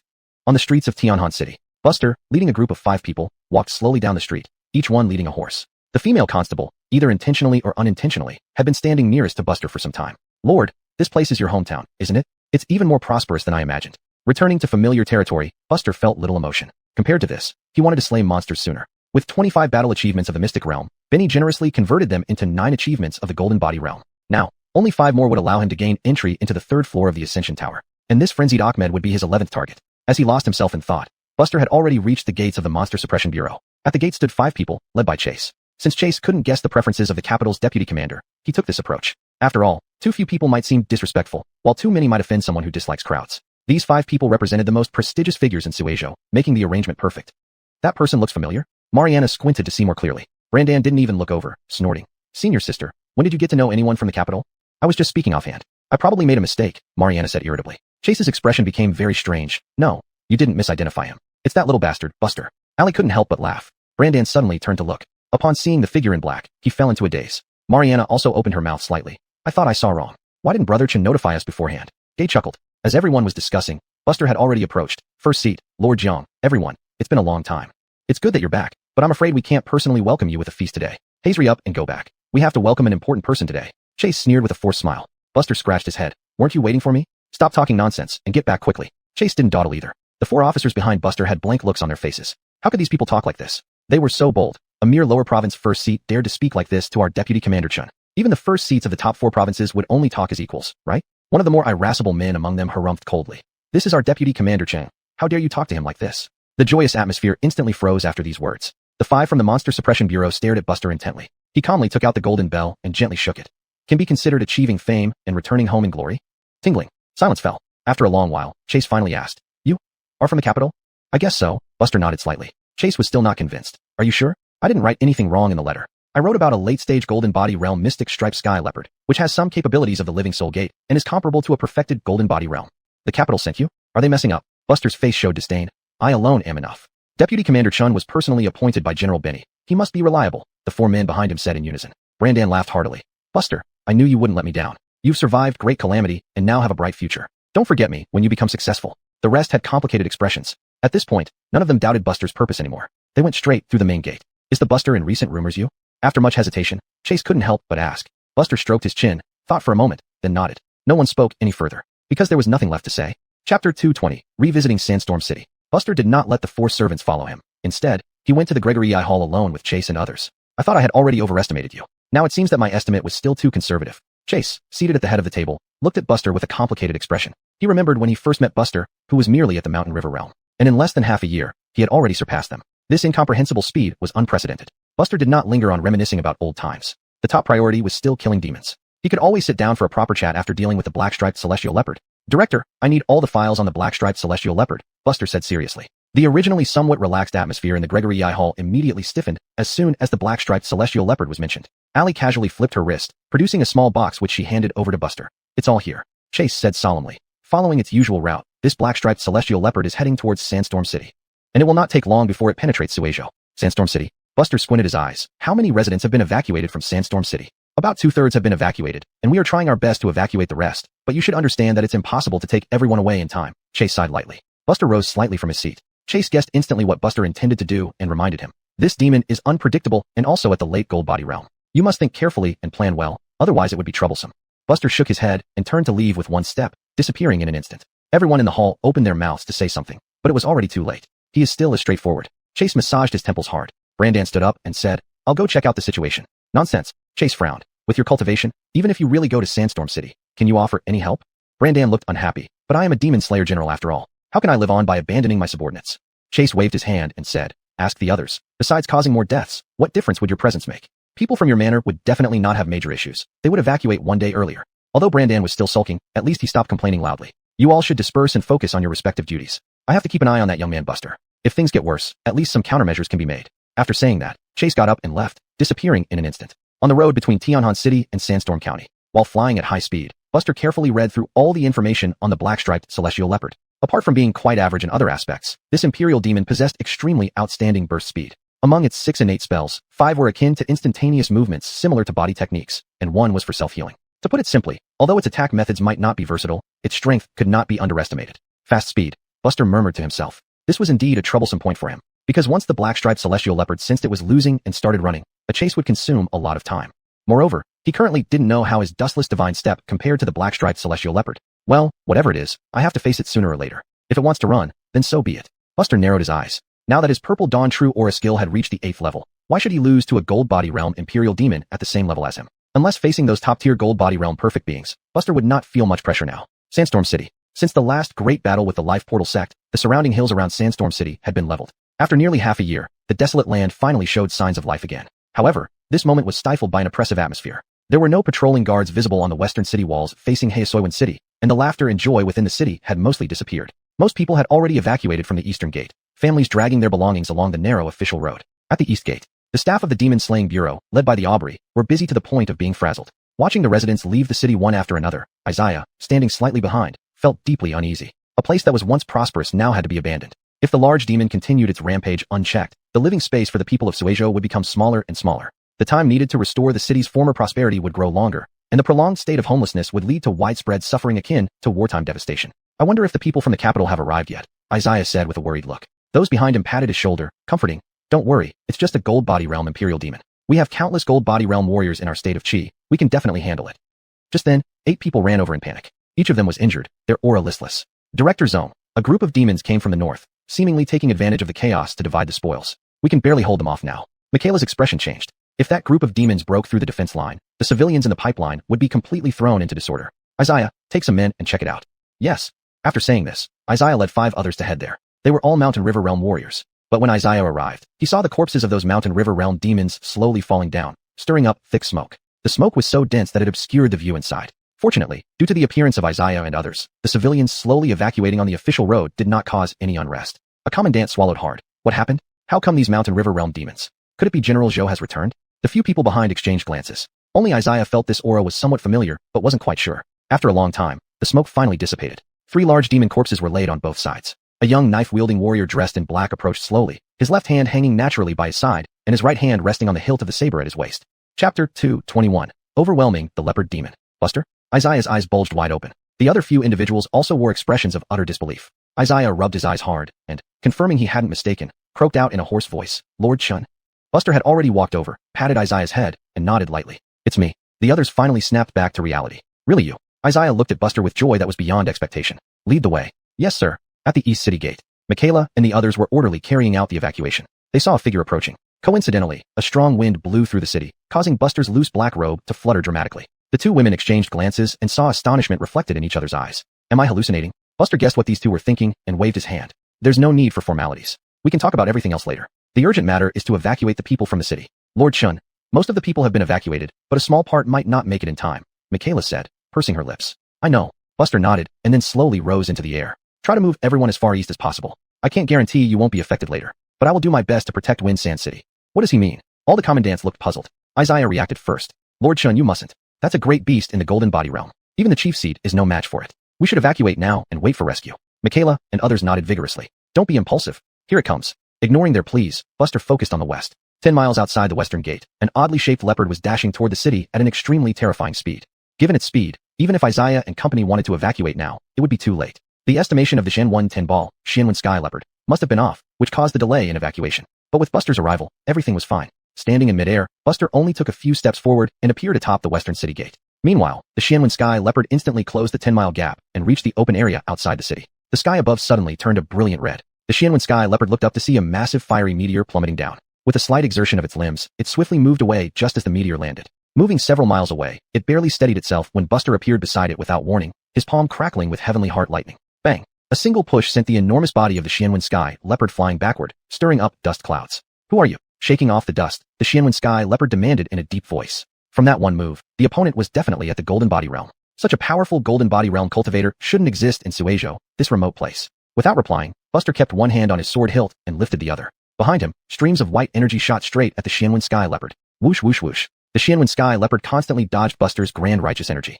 Indeed, this leopard demon was incredibly fast, perfectly evading the dense barrage of righteous energy. However, its defense and attack were somewhat singular and posed no real threat to Buster. Buster raised his hand again, and flames surged over the righteous energy, directly sealing off the space around the Shenwen Sky Leopard. At the same time, the Longshao saber on his waist was finally unsheathed. From a distance of several hundred yards, he delivered a stab. Taiyuan Wuji saber technique. Divine Sun extreme intention. Suddenly, a blade streak filled with raging fire slashed down towards the Shenwen Sky Leopard. Roaring, the Shenwen Sky Leopard leaped into the air, its 2 giant fangs suddenly enlarged, emitting thick black smoke. As they clashed, a piercing buzz resonated. The Shenwen Sky Leopard snorted coldly, increasing its strength. This technique was enhanced by the Spirit Life Sect's secret arts, capable of clashing directly even against a perfected Golden Body Realm. This strike is interesting, but far from enough. Just as this thought crossed its mind, it suddenly widened its eyes. Because its Yin Relieb, resentment power, was swallowed and extinguished by the strange red force. Crack. First, cracks appeared in its teeth, followed immediately by a violent explosion. The blade cut through cleanly, splitting it into 2. Spurt. A river of crimson blood gushed out endlessly, instantly flooding the ground beneath. Then, tiny cracks began appearing all over the Shenwen Sky Leopard's body. Unable to withstand the rampant blade intention, in the next moment, flesh flew everywhere, leaving nothing behind. Pop-pop. Silence fell upon the world. Only the sound of burning fire could be heard. At the East City Gate, numerous commandants and tens of thousands of civilians preparing to evacuate all stared dumbfounded at the black silhouette. Is it over? So, a great demon that caused chaos in Suizhou was just killed like that? Portia swallowed hard and asked in a low voice. Is this Lord Chun? Michaela smiled bitterly. What else could it be? Isaiah had a big heart, and moreover, his reverence for Buster had long reached its peak. To him, while the event was unexpected, as long as Lord Chun took action, it all made sense. Lord Chun is mighty. So, Do we not need to evacuate the people anymore? Portia asked rhetorically. Now that the disaster had passed, and the Xianwen Sky Leopard didn't even touch Wind Sand City, relocation was meaningless. However, standing on the western city wall, Buster's eyes glowed with fiery light. He saw things differently from others. It had escaped. Buster narrowed his eyes. Two abilities of the Xianwen Sky Leopard matched the situation perfectly. Teleportation over 100 miles and self-regeneration. The lethal strike earlier failed to completely destroy the vitality of this demon, allowing it to regenerate and quickly teleport away. I remember your aura. You can't escape. Buster tugged at the corner of his mouth. Indeed, dealing with such a demon with outstanding escape abilities was troublesome. Buster turned around and returned to the East City. Don't ask so many questions. The Xianwen Sky Leopard isn't dead, but Wind Sand City is safe. Having said that, Buster stepped out and vanished on the spot, leaving only stunned gazes behind. This Xianwen Sky Leopard is so tough, it still survived? Outside a village in the countryside, a bloodstained young man lay in a pool of blood. A passing woodcutter hesitated for a moment, then approached to check. But as he lifted the young man, the latter suddenly became extremely fierce, biting through the woodcutter's neck and absorbing his life force. It was clearly the human form of the Xianwen Sky Leopard. This person's strength is formidable. It seems I can't confront them head-on. Having narrowly escaped death, the great demon, which was previously on the brink of mental collapse, gradually calmed down. I must find a hiding place and wait until the heat dies down before leaving Suizhou. Muttering to himself, he looked ahead. In the distance, a village faintly appeared. With a population of only about 1,000, the Xianwen Sky Leopard tugged at the corner of its mouth. Can't care about that anymore. I need to absorb more life force to recover as soon as possible. Chapter 222, Burial Heaven Secret Realm. 2 days later, Beihuang County, Shirley City, Suizhou. Buster sat by the roadside at a tea stall sipping cool tea. The scorching sun blazed down on the road, creating unbearable heat. For the past 2 days, Buster had been tracking the Johnny's trail, finally leading him here. Along the way, he had seen many experts of Qi Si realm and above. There were even several whose cultivation was comparable to Chase's. He wondered when there had become so many experts in Suizhou. Later, after asking around, he learned about rumors of a burial heaven secret realm circulating in Suizhou. It was said to be the tomb of a cloud-stepping warrior. The burial items alone were rumored to be enough for many Qi Si practitioners to advance rapidly, providing profound opportunities. Most of these people were from families in the middle 4 provinces or wandering cultivators from the upper 4 provinces. With the crowd of experts gathered in this burial heaven secret realm, even the local powerful clans of Suizhou didn't dare to intervene, because anyone below the Qi Si realm would only go in to die. Buster had little interest in this burial heaven secret realm. With his stats, as long as he had cultivation techniques, reaching the cloud-stepping realm was just a matter of time. The Johnny came here. Surely it wasn't just for a share of the spoils. Buster muttered to himself. Yesterday, he passed through a village where everyone was dead, clearly the work of the Johnny. Shirley City was an unremarkable place in Beihuang County, but recently it had gained fame. Outside Shirley City lay Mount Shirley, the location where the burial heaven secret realm opened. In the afternoon, most of the experts gathered in the city finally made their move, gradually heading toward Mount Shirley. Buster stood on the city wall, overlooking the throng of people below. Though seemingly aimless, his divine yang scanning skill was already pushed to its limit. If he caught the scent of the Johnny, he would strike immediately. The idle Buster looked in the direction of Mount Shirley. It appeared to be an ordinary large mountain, but according to many wandering cultivators, the entrance to the burial heaven secret realm would open tonight at midnight. Late at night, people had gathered almost completely on Mount Shirley. The city gates were also tightly closed. Buster stood up with no expression and then looked into the city. A young figure walked down the main street. Their eyes met. You finally decided to show yourself. Buster shrugged. The bright moon behind him mostly obscured. The Johnny finally saw the golden bell hanging from Buster's waist. So it's you, a lackey of the Jingsheng exorcist office. Before getting a reply, because Buster had suddenly appeared in front of the Johnny, unleashing the celestial heart thunder from his palm. Without deviation, the latter took the blow head on. Buster frowned. His strike had missed. The young man before him gradually dissipated. Goodbye. At some point, the Johnny had already stood atop the city wall, smiled, and turned to head towards Mount Shirley. Buster retracted his hand and glanced back.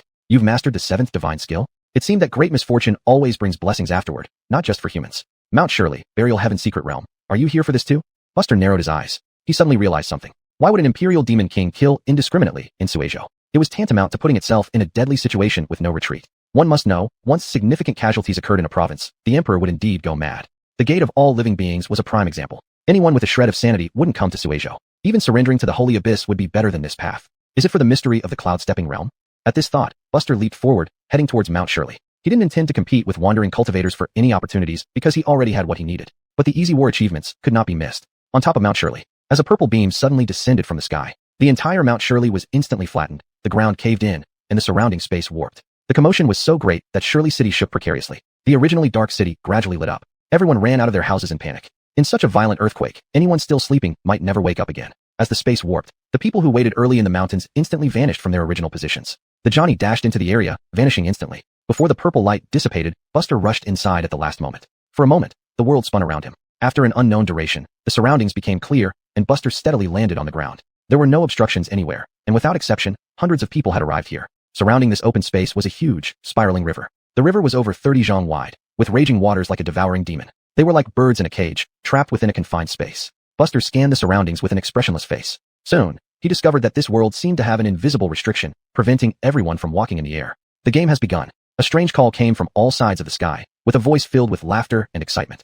Who? Everyone looked around, but could not find the speaker. Want the ultimate treasure? Only by crossing the river can you achieve it. As long as you kill one person, a bridge to the other side will be opened. What are you hesitating for? The voice sounded again. These words immediately caused a commotion. All eyes were sharp, scanning the people around them, looking for easy targets. Buster squatted in the corner, not participating but using his divine yang scanning skill to sense the surroundings. This place didn't seem as expected. Everywhere exuded a sense of eeriness. He was searching for the speaker and also noticed Johnny hidden in the crowd. Just as the atmosphere became tense, 3 people stepped out from the crowd. Fellow cultivators, we cannot determine who this voice belongs to. If we trust it rashly, we will fall into a trap step by step. Now is the time for us to unite and strive for this opportunity. These 3 were all at the Golden Body Realm. They were elite wandering cultivators from the upper 4 provinces, though Buster had never heard of any of them before. Could they be just like old turtles hiding their heads? Their cultivation levels were obvious. When these 3 spoke, many people's minds calmed down instantly. From the discussions, Buster learned the basic information about these 3. Cameron, mid-Golden Body Realm. Marcos, early Golden Body Realm. Alma, early Golden Body Realm. Not particularly impressive, but Buster did not disturb them rashly. This new space still needed some observation. The mysterious person who spoke had no low cultivation. Senior, we guess you are the guardian of this burial ground. We have no intention of offending anyone. We only seek the martial inheritance. Cameron bowed respectfully and said solemnly, please allow us to pass. Buster couldn't help but laugh. Stealing was stealing, making it sound so noble. Before the echo of the words died away, something unexpected happened. Uffed. Cameron's head exploded without warning. Everyone took a step back in terror, their eyes wide with fear. Cameron, at the mid-Golden Body Realm, was dead just like that. From now on, every half incense stick's worth of time, one person here will die randomly. Chapter 223, Treading Clouds Demon Core. The sudden death of a mid-Golden Body Realm practitioner left everyone in deep thought. Resist? How could they resist? The opponent hadn't even shown their face. Buster's expression was somewhat solemn. The other party was forcing everyone to turn on each other. What are you still hesitating about? Half the time has already passed. The raspy voice sounded once more. Splash. A Chi Si Realm martial artist's head was abruptly torn off, blood splattering everywhere. When the head rolled away, revealing the face behind it. Chavi. If you won't do it, then I will. Chavi sneered. Good job. You're the first one to open the bridge, so let me send you to the main hall where there are more rewards. As he finished speaking, a beam of light struck down, enveloping Chavi and whisking him away into thin air. The surrounding area grew noisy once again. What did those words mean? Could it be that leaving here earlier meant getting closer to the core area? Everyone present had come for opportunities, but these varied in magnitude. Arriving late might mean missing out. Such is human nature. When someone becomes the leader and gains significant benefits, others would follow, trying to grab a share of the spoils. A Golden Body Realm martial artist, who had previously planned to unite everyone, suddenly attacked and directly assaulted the Chi Si Realm martial artists. The once formidable Chi Si practitioners of Xiaozhou were now stepping stones for numerous experts. Good, since you two have secured 2nd and 3rd places, go to the side halls. With that, the 2 Golden Body Realm martial artists were also taken away. Following this, chaos erupted. Instantly, all sorts of spells and techniques burst forth, turning the land they stood on bloody in an instant. Buster crouched in place, ignoring all this, continuing to try and pinpoint the location of the speaker. At that moment, a late-stage Chi Si Realm martial artist approached and took advantage of Buster's contemplation to punch him squarely in the head. Bang! A powerful gust of wind stirred up dust everywhere. This martial artist rejoiced wildly, thinking he had succeeded. But in the next moment, his expression froze. The young man's head merely tilted slightly, without any change in his facial expression. How was that possible? He had struck with all his might, hitting a critical point while the other party was completely unprepared. Buster glanced at the martial artist, sighed inwardly, deciding to proceed first. Just with a look, true chi flowed, and countless sword lights instantly surged forward, slaying the Chi Si Realm martial artist. The 4th position, you may enter the inner circle. The raspy voice chuckled. Without dodging or avoiding, Buster allowed the light to take him away. The scenery changed in the blink of an eye, bringing him before a palace. The so-called inner circle should be similar to the imperial city in the capital. The top 3 must have been taken straight to the imperial palace. At this point, Buster realized he needed to delay dealing with the demons. The owner of that voice was very likely also the ruler of this world. Buster felt that things weren't so simple. Heaving a sigh, he regretted rushing in so recklessly. It was just that his eagerness for the demon core had driven him. Even if the duck flew away right after cooking, he couldn't suppress his excitement. Forget it. I can only take it one step at a time now. With this thought, Buster entered the complex of palaces. All the while, he used the divine Yang Heian technique, ever ready to track down the strange individual. This person's method of killing didn't resemble that of a martial artist, but rather seemed to use restrictions of this realm. Perhaps the person himself didn't dare show his face because he lacked confidence in dealing with them. Or perhaps he had a great chance of winning but feared potential failures. If Buster's guess was correct, this person was at most at the peak Golden Body realm. Even in life, this tomb's inhabitant was only at the Treading Clouds realm. So if this person truly were at the Treading Clouds realm, he wouldn't hide like this. As long as it wasn't the Treading Clouds realm, Buster was confident he could break through the situation. Worst case, if the person was halfway into the Treading Clouds realm, then, current enlightenment points, 12 points. These 12 years would be given to ascending Heaven's Sword, forging a bloody path. In the blink of an eye, Buster came to a halt before a palace. Demon Burial Chamber. From the name, it sounded like a place where the remains of great demons were entombed. Demon Core? Buster hurried inside. Before his eyes lay skeletons of various demons, bizarre and unusual, some familiar to Buster, others completely unheard of. But Buster couldn't care less about anything else at the moment. He only wanted to see if there were demon cores in the demon burial chamber. Eventually, winding his way around, Buster arrived on a circular platform. On the platform, a single demon core stood alone. Treading Clouds, demon core. Buster's heart leaped with joy. Although he had never seen a Treading Clouds realm demon before, this demon core appeared to be of much higher quality than that of a golden body realm demon. Only a demon core at the demon revered level could reasonably explain this. It made sense for it to appear in such a place.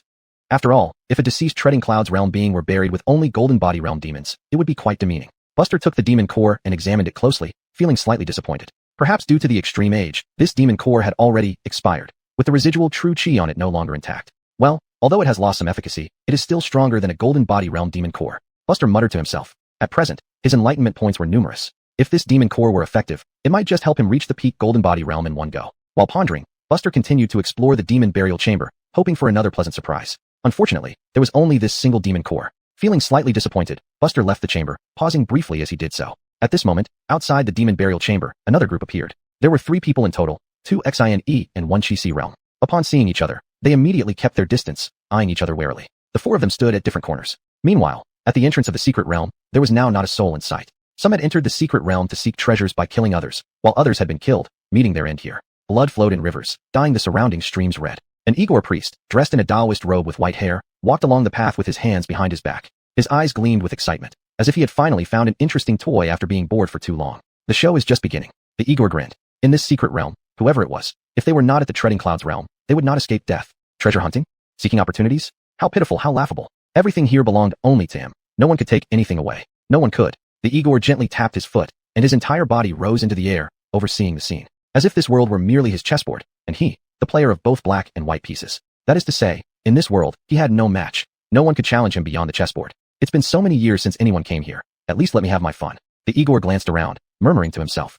Chapter 224, Isolated and Without Aid. Outside the demon burial room, the 4 individuals stood apart from one another. The remaining 3 exchanged glances. They did not need words to reach a mutual understanding and agreement. They were all wild cultivators who understood the unspoken rules of the Jianghu well. The person had just walked out of the demon burial room, most likely taking the greatest opportunity within. The other 3 had only just arrived, and it was pointless for them to fight among themselves. Only by slaying the one who reaped the greatest benefit could the 3 of them divide the spoils more evenly. Buster let out a wry laugh. Indeed, these were wild cultivators, and without even a greeting, he had become the target of their collective ire. However, this was merely an observation, as the cultivation levels of these 3 were too low to pose any threat. Thinking this, Buster dismissed it and headed off into the distance. If they insisted on fighting, he would not mind killing them, but if they were sensible and did not start a fight, he was in no mood to trouble himself. Hold it. Just as Buster had taken a few steps, the 3 were not pleased, coldly rebuking him. You think you can just take something and leave? There's no such thing as a free lunch. If you know what's good for you, hand over whatever boon you got, and we might let you go. Facing away from the trio, Buster gave no indication but abruptly drew the Dragon Dawn saber and fiercely slashed at one of them.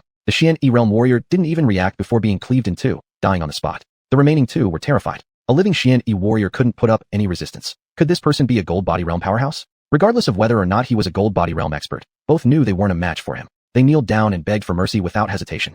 Sir, we failed to recognize your status. Before they could finish, Buster twisted off their heads. Casually flicking the blood off his hands, Buster left. Unless it benefits my cultivation, everything else is just external possessions to me, Buster muttered to himself. There weren't many external objects useful to him. Ignoring divine weapons, there were only demon cores that increased efficiency and treasure pills that improved innate talent. He had already taken the former, and there probably weren't any high-grade demon cores left in this tomb, let alone advanced treasure medicines, which were almost impossible to find here. If they existed, they would have been used long ago. Who would leave something that could improve their own talent? It was like money in his previous life. With the demon core in hand, the immediate priority was still to find a way out of here. This feeling of having his safety out of his control made Buster very uncomfortable. As he thought, Buster delved deeper into this core area. The Divine Yang Patrol continuously expanded its detection range to the maximum. The key to breaking this situation likely lay with the old man orchestrating everything. Buster's ultimate goal was to find this person. Casually tossing the demon core into his mouth, he quickly absorbed its energy and then opened the interface. Current insight points, 12 points. Begin cultivating the Purple Sky True Gang technique. Suddenly, you lift your head to see a second sun appear overhead, slightly dimmer than the real sun, but still incredibly bright. This faint sun rapidly shrinks and transforms into a golden bird with 6 claws. You are repeatedly struck down by this golden bird. Even though it has lost some of its cloud-traversing realm power, it is still more than enough to handle you, sending you back into a phase of brutal defeat. Despite the agony, your progress is rapid. 5 years later, insight ends. Purple Sky True Gang Technique experience, plus 12453. Purple Sky True Gang Technique, 9th Heaven, 9795/10,000.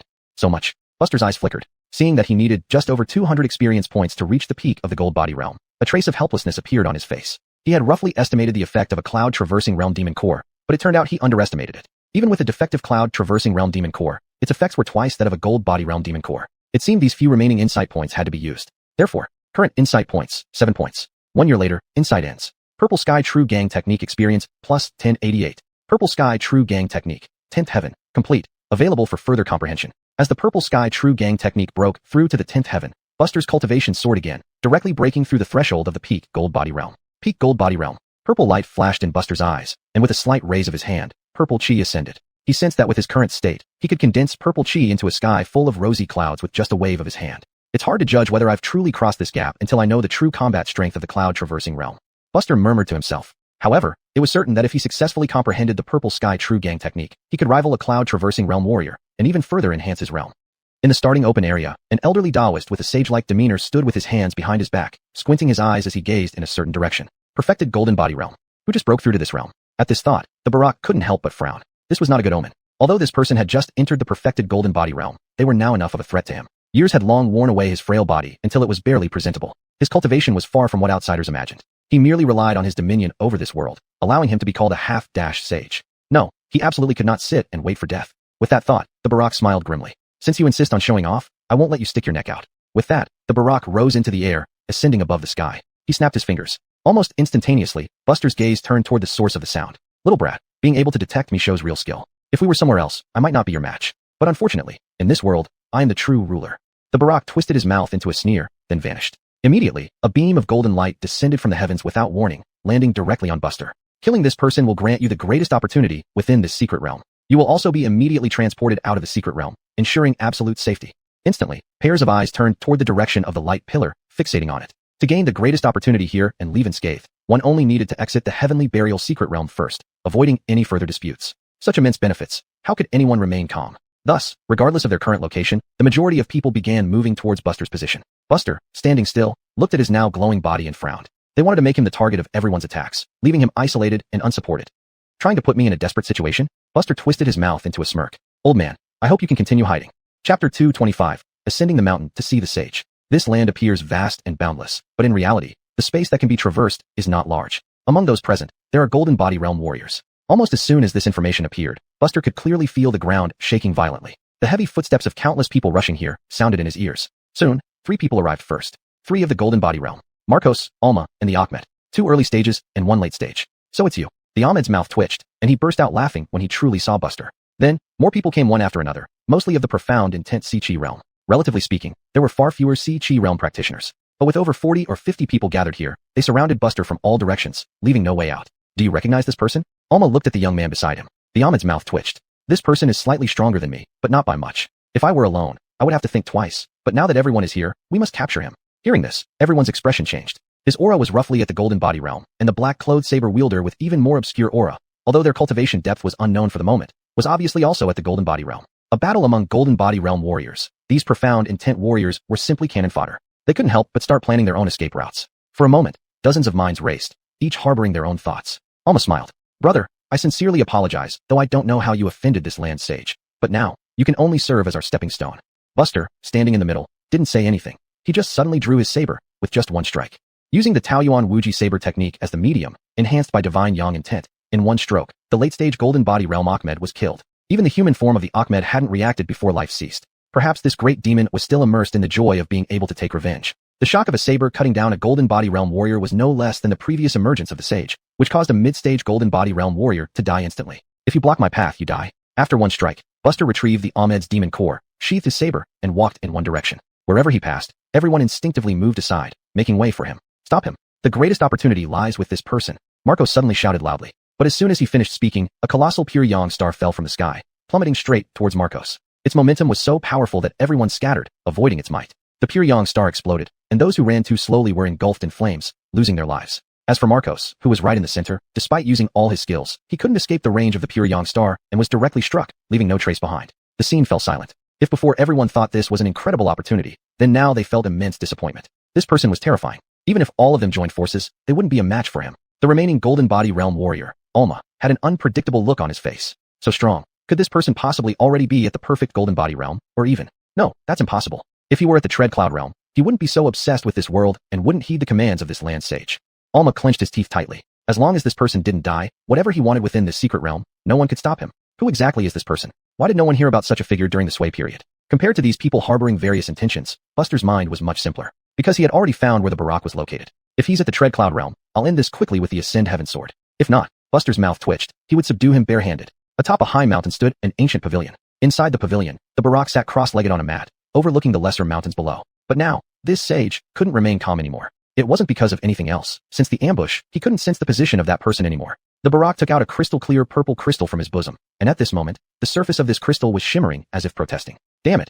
How many years have I been in this land? Why can't you just obey me? In the current situation, you still dare to interfere with my sage rules. The Barak's face was pale. In fact, he wasn't truly the sage of this world. He was an outsider. To be precise, he was the first person to enter the tomb after the death of the Tread Cloud realm warrior. He was a thief and a schemer, because the one buried in this land was actually his master. And this purple crystal was the token of this land. He had never been recognized by this land, always lacking that final step. This Yin-Yang purple crystal continually kept him at bay. Just like now, the Yin-Yang purple crystal, sensing someone who could threaten him, shielded that person's perception as much as possible, preventing him from using the sage rules to keep watch over someone. The Barak threw the Yin-Yang purple crystal on the ground and stomped on it furiously, shouting, "Why? Why don't you acknowledge me? Old man, for so many years, I have guarded your tomb, protecting what you left behind from foreign invaders. Why won't you give it to me? Why?" Perhaps no one knew that both the Barak and the master he mentioned were from the demon race. And the Tread Cloud realm demon core obtained by Buster was exactly his master's demon core. Those demon bones were the subjects of that mighty demon. Boom. A loud bell sound echoed through the mountains. Someone had arrived here. The Barak was startled and leaped into the sky. From above, he finally saw a figure clearly. A young man in black clothes slowly walked along the mountain path through the dense forest. One hand hung naturally while the other rested on the hilt of the saber, ready to draw it at any moment. The wind rustled through the trees, causing the young man's black hair to flutter slightly, and his sleeves to sway with a soft flapping sound. As the Barak looked down from the mountain peak, Buster also looked up. In an instant, their eyes met. It seemed to the Barak that there was a hint of mockery in the young man's eyes. Enraged, he sneered coldly. "Do you really think you are invincible? Even with the restrictions of the Yin-Yang purple crystal, this old man can still use part of the sage rules of this land." "Then let's see," Buster said calmly. As he spoke, Buster suddenly shot up from the ground, rushing toward the sky. "How can you walk on air?" The Barak's eyes widened in shock, disbelief plastered all over his face. Chapter 226, Handover. Buster made no response, transforming into a streak of light and colliding forward. The Igor's figure recoiled backward. Before he could steady himself, he saw Buster charging at him like an unshakable specter. "Down!" Buster spoke indifferently as his punch struck the Igor's shoulder, sending the latter crashing through the mountain pavilion and creating a huge crater. So powerful. The Igor's face twitched. Was this person really just a perfected golden body realm beginner? While pondering, the Igor raised his hand slightly, and whooshing rays of light suddenly appeared in the sky, sweeping in from all directions to envelop the figure standing midair. Buster surveyed his surroundings, with a glint of fire emerging in his eyes. In his perception, though these intangible rays were still unclear, he had a vague premonition about them. Earlier, this person had used similar means to subdue Mystic Spirit Senior. This must be the residual power of an ancient formation, which might work against ordinary golden body realm cultivators, but held little effect on him. Buster continued to focus on the Igor below. He let those heavenly lights slash onto his body. Boom, boom, boom. The Igor grinned ferociously. "Done. As long as I sit here, unless you're a Cloud Stepper realm warrior, no matter how many tricks you have, you won't be my match." Explosions filled the sky, dust spreading everywhere. In the next moment, a figure darted out from within. A flash of blade light. From a distance, it seemed as if Buster merely passed through the Igor's body. Ugh! The Igor groaned, revealing a massive bloodstain on his chest, followed by a burst of blood gushing out. Immediately after, his entire body split in two. "This can't be," the Igor murmured, his upper body growing back automatically. Twisting his waist, he lunged forward, landing a powerful punch on Buster's back. Buster was sent flying off the mountaintop, plummeting down abruptly. A colossal crater exploded open. As soon as Buster touched the ground, he bounced back up. At this moment, the Igor began to convulse, his hair becoming denser, his human form gradually vanishing, and then transforming into a large dog-like creature. The Transcendent Creation Hound. Being a core member of the Demon Suppressing Bureau, Buster instantly recognized the true form of his opponent. The Transcendent Creation Hound is one of the demonic lineages from ancient times, rumored to possess bloodline capable of making every generation transcend. Their innate talents are exceptional. Indeed, this lineage did once exist, but was later wiped out by numerous demon clans uniting. Nowadays, truly living Transcendent Creation Hounds are rare and no longer exhibit their past communal habits. Buster's face lit up. Perhaps due to this realm shielding the true nature of the Transcendent Creation Hound, he failed to sense any demonic aura, leading him to perceive it as a human throughout. A perfected golden body realm demon core, an unexpected delight. The Transcendent Creation Hound's fierce eyes locked onto Buster, roaring fiercely as clouds parted to reveal a giant meteor hurtling towards them, trailing a long energy tail. With no expression, Buster simply raised his hand, brandishing his saber horizontally, slicing it apart. The massive meteor instantly shattered into countless fragments, scattering like wind-driven rain. Buster lifted his hand slightly, flames burning in his palm. Divine fire. Simultaneously, white vapor coalesced around him, blasting downward. Vast primordial chi. Above his head, a pure Youngstar hung. 3 attacks launched at once. The Transcendent Creation Hound's expression froze momentarily before leaping through the sea of flames, hands bracing against the intense heat of the pure Youngstar. Soon, his expression hardened further. He realized the suppression effect of the star was stronger than he anticipated. Boom. Vast primordial chi left bloody gashes on the transcendent creation hound's body. The shockwave from the pure yang star's explosion slammed the creature to the ground. In the instant the transcendent creation hound touched the ground, Buster reappeared, severing its head with a swift strike. Puffed. A massive dog head flew off. The supreme, boundless saber technique, generating myriad things. After one slash, numerous blades followed suit, each strike flashing past, ultimately dismembering the transcendent creation hound into countless fragments. No. The transcendent creation hound watched helplessly as its body fragmented and vitality drained, despair filling its eyes. Who is this person? Why? Blood erupted into the sky like a waterfall. Buster straightened slightly, flicking off the bloodstains on his saber before sheathing it. The demon was slain. Now came the problem of getting out. Before ascending the mountain, Buster had clearly sensed that this realm possessed a key. Whoever holds the key becomes the saint of the month. That was why he hadn't needed to ask the transcendent creation hound how to leave the heavenly burial secret realm before. Perhaps the true exit was at the mountaintop. With this thought, Buster glanced around and finally fixed his gaze on the collapsed pavilion. A purple radiance shimmered there. Buster took out the yin-yang purple crystal. At this moment, the crystal was emitting intense light, as if rejoicing in its rebirth. But within this joy, there was also a hint of hesitation. Take me out, Buster said straightforwardly, knowing that such a spiritual item could certainly communicate verbally. The yin-yang purple crystal instantly dimmed, as if it had fallen into a deep sleep.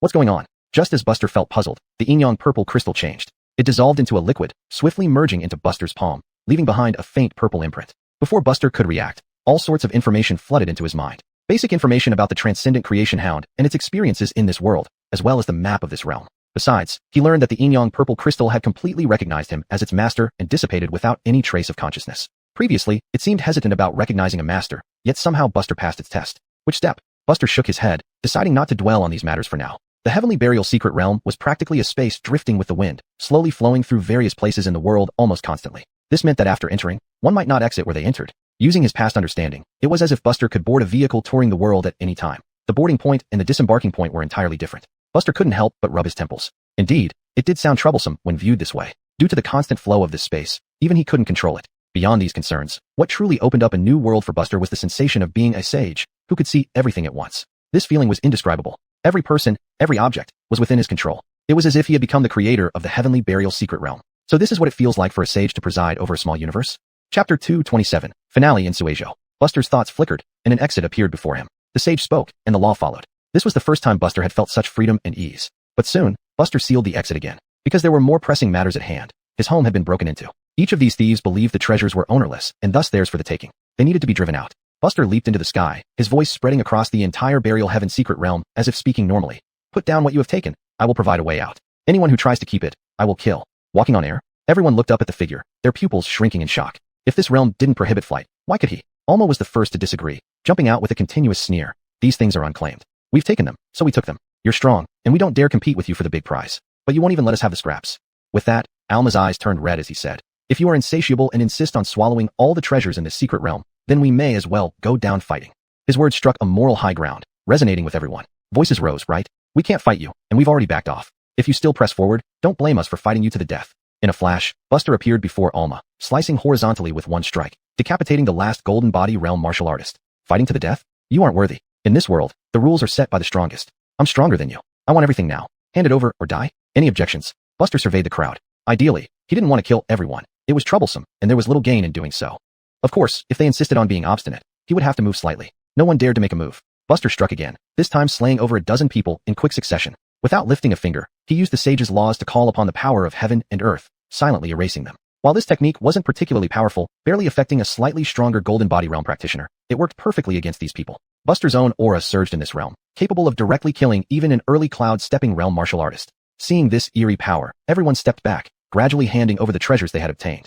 We've done as you asked. Let us leave, someone shouted angrily. Just as he spoke, his head was sliced off, his life cut short. Why did you kill him? We've done as you asked, another complained indignantly. Then this person also died. Don't speak unless I allow it, Buster said calmly. Also, whether you've handed over everything is clear to me. I'll give you one more chance, hand it all over. This time, no one dared hesitate, quickly surrendering any hidden treasures. Compared to risking death, most chose to preserve their lives. There will always be another day. Surveying the scene, Buster nodded. The treasures were indeed returned. After this round, fewer than 50 people remained alive. Considering that nearly 200 people had entered, all starting at the Sea-Chi realm, any one of them would have been revered in the lower 5 provinces. Reflecting on this, Buster raised his hand slightly, summoning threads of light to send everyone out, their heads hanging low in defeat and resentment. Why? Because not only did they leave empty-handed, but they also faced life-threatening situations, almost dying inside. In comparison, it wasn't much different from perishing. After everyone left, Buster again focused his mind, returning all the treasures to their rightful places. This place can be explored later. Let's return to Suizhou for now, Buster muttered to himself. Though the Burial Heaven secret realm was a dangerous place, it was highly practical, likely a lucky find for a cloud-stepping realm demon king in the past. Such a place functioned like a vast storage treasure, inaccessible to anyone except the owner. When Buster emerged, he found himself in a dense forest. He leaped into the sky and soon arrived at a city. After inquiring, he learned he was in Xingzhou. With direction and information secured, Buster headed towards Suizhou. After all, he still had to report to the Demon Suppression Bureau. The demon core of the all-transcending creation hound could also be included in the report. At the Suizhou Demon Suppression Bureau. Where is Buster? Chase rubbed his temples and asked. Not far away. Ali shook her head. We haven't heard from him since he went to Shirley City, but it's only been half a day. It's normal to have no news yet. Please wait a little longer, sir. The others nodded in agreement. Meanwhile, Michaela, Isaiah, and the rest had also been brought here, because they were among the last who truly saw Buster. Rest assured, Chancellor. We all saw it that day. The Ahmed was no match for General Chun. Nothing untoward would happen, Isaiah said respectfully, his tone unwavering. Chase naturally understood the situation, but this matter was of grave importance. Moreover, it involved a demon emperor with a trace of Shangling Gate's power. Even for Buster, there could be no guarantee of safety. Now, the security of the entire Suizhou depended on Buster. Reporting to all lords, General Chun has returned. Before anyone could react, a travel-worn black-clothed swordsman walked in. Instantly, all eyes focused on Buster. Buster casually found a seat. Without a word, Isaiah quickly poured tea for Buster, offering silent flattery. How did it go? After a long pause, Chase finally asked. Buster drank a cup of cool tea and said, fetch the file. Everyone was taken aback. Then, a radiant demon core appeared on the table. The Ahmed's demon core. Chase had nearly died at the hands of this demon emperor and was highly sensitive to its aura. Buster nodded slightly. I killed it. Ali flashed forward to retrieve the file. Chase approached Buster and carefully examined the demon core. As for the others, they were completely dumbfounded, speechless. Even Brandan, who had immense confidence in Buster, hadn't expected such a quick outcome. A demon emperor dead. How did you kill it? Chase couldn't help but ask. Just killed it. Buster thought for a moment and gave an honest answer. Indeed, it was quite casual. The Ahmed barely resisted, or perhaps didn't even react, before dying. Chapter 228, The Primal Chaos Sword. After finishing the document, Buster took a deep breath. Finally, it was done. Sir Chun, won't you visit Fengsha City? Isaiah asked gently as he stood beside, seeing that things had concluded. Brandan looked over. Buster hesitated for a moment, but didn't mind staying a few more days. For one thing, he had no immediate plans next. And for another, this place could be considered his hometown, so lingering here for a bit would be nice. Just as Buster was about to agree, a figure walked in. Everyone looked up, especially Chase, whose face suddenly changed. Suizhou was one thing, but in this Gregory I Hall, he couldn't sense this person's presence at all. What kind of background did this person have? Before Chase could dwell on it further, Buster stood up first and greeted with clasped hands. This subordinate, Buster, greets Tate.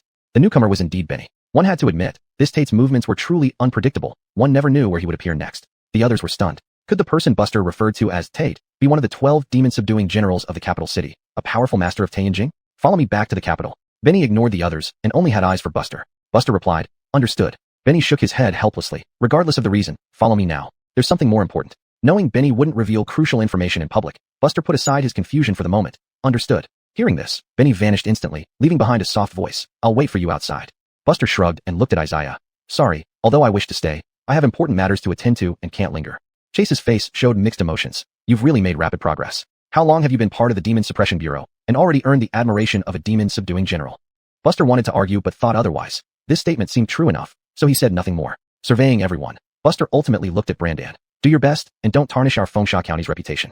With those words, he turned and left without another word. Brandan clenched his fists tightly. With Alice and Buster before him, even he, a genius swordslayer, seemed dimmed. Mariana watched the young man leave with a bitter smile. He remembered their first meeting by Lioha River when they intercepted a land demon. Back then, Buster was just at Chi-Hai Realm, wasn't he? In just a few months, he had advanced to Jintan Realm and could even slay a Johnny. Roughly estimating, he probably wasn't far from reaching Tianjin. Outside the Demon Suppression Bureau gate, Buster and Benny stood side by side. Benny grabbed Buster's shoulder, leaped into the air, and disappeared. Can you tell me now? Buster asked. Without looking at him, Benny said nonchalantly. Actually, time isn't that tight. My original plan was to wait here until after you killed the demon, then take you back. But you acted fast, so I'm bringing you back earlier. Buster rarely saw such urgency from the other party, and it had to be him. Surely, there should be plenty of capable people within the entire Demon Suppression Bureau. Even if he really was the only one, why couldn't this Tate act alone instead of waiting for him? Have you heard of the Four Nations War? Benny asked. Buster shook his head. He was only more knowledgeable about demons due to his interest in demon lore. Besides, because of the Heavenly Sword recently, Buster had privately reviewed information about the current Heavenly Chosen Ones. Unfortunately, even the headquarters of the Demon Suppression Bureau held scant information on these subjects. The Heavenly Chosen One is named Crawford. He was found by a couple in a village by the river and began his legendary journey. He passed numerous challenges, not only being accepted into Xinxian sect, the largest sect of Yin state, but also became the personal disciple of the sect leader, showing extraordinary talent. Now under 30, he was almost stepping into Tianjin. Remember, Crawford started practicing cultivation at 16. Apart from these simple facts, there was nothing else. At the time, Buster felt that Crawford's story was a classic template for a protagonist's life, a tale of overcoming adversity. Did this also imply some mysterious blessing of fate? There must be a direct and close connection between Crawford and the Lin family. Why aren't you speaking? Benny frowned. Buster's face twitched. What could he say? The Four Nations War, as its name implies, is a contest among four nations, Benny said in a way that sounded like stating the obvious.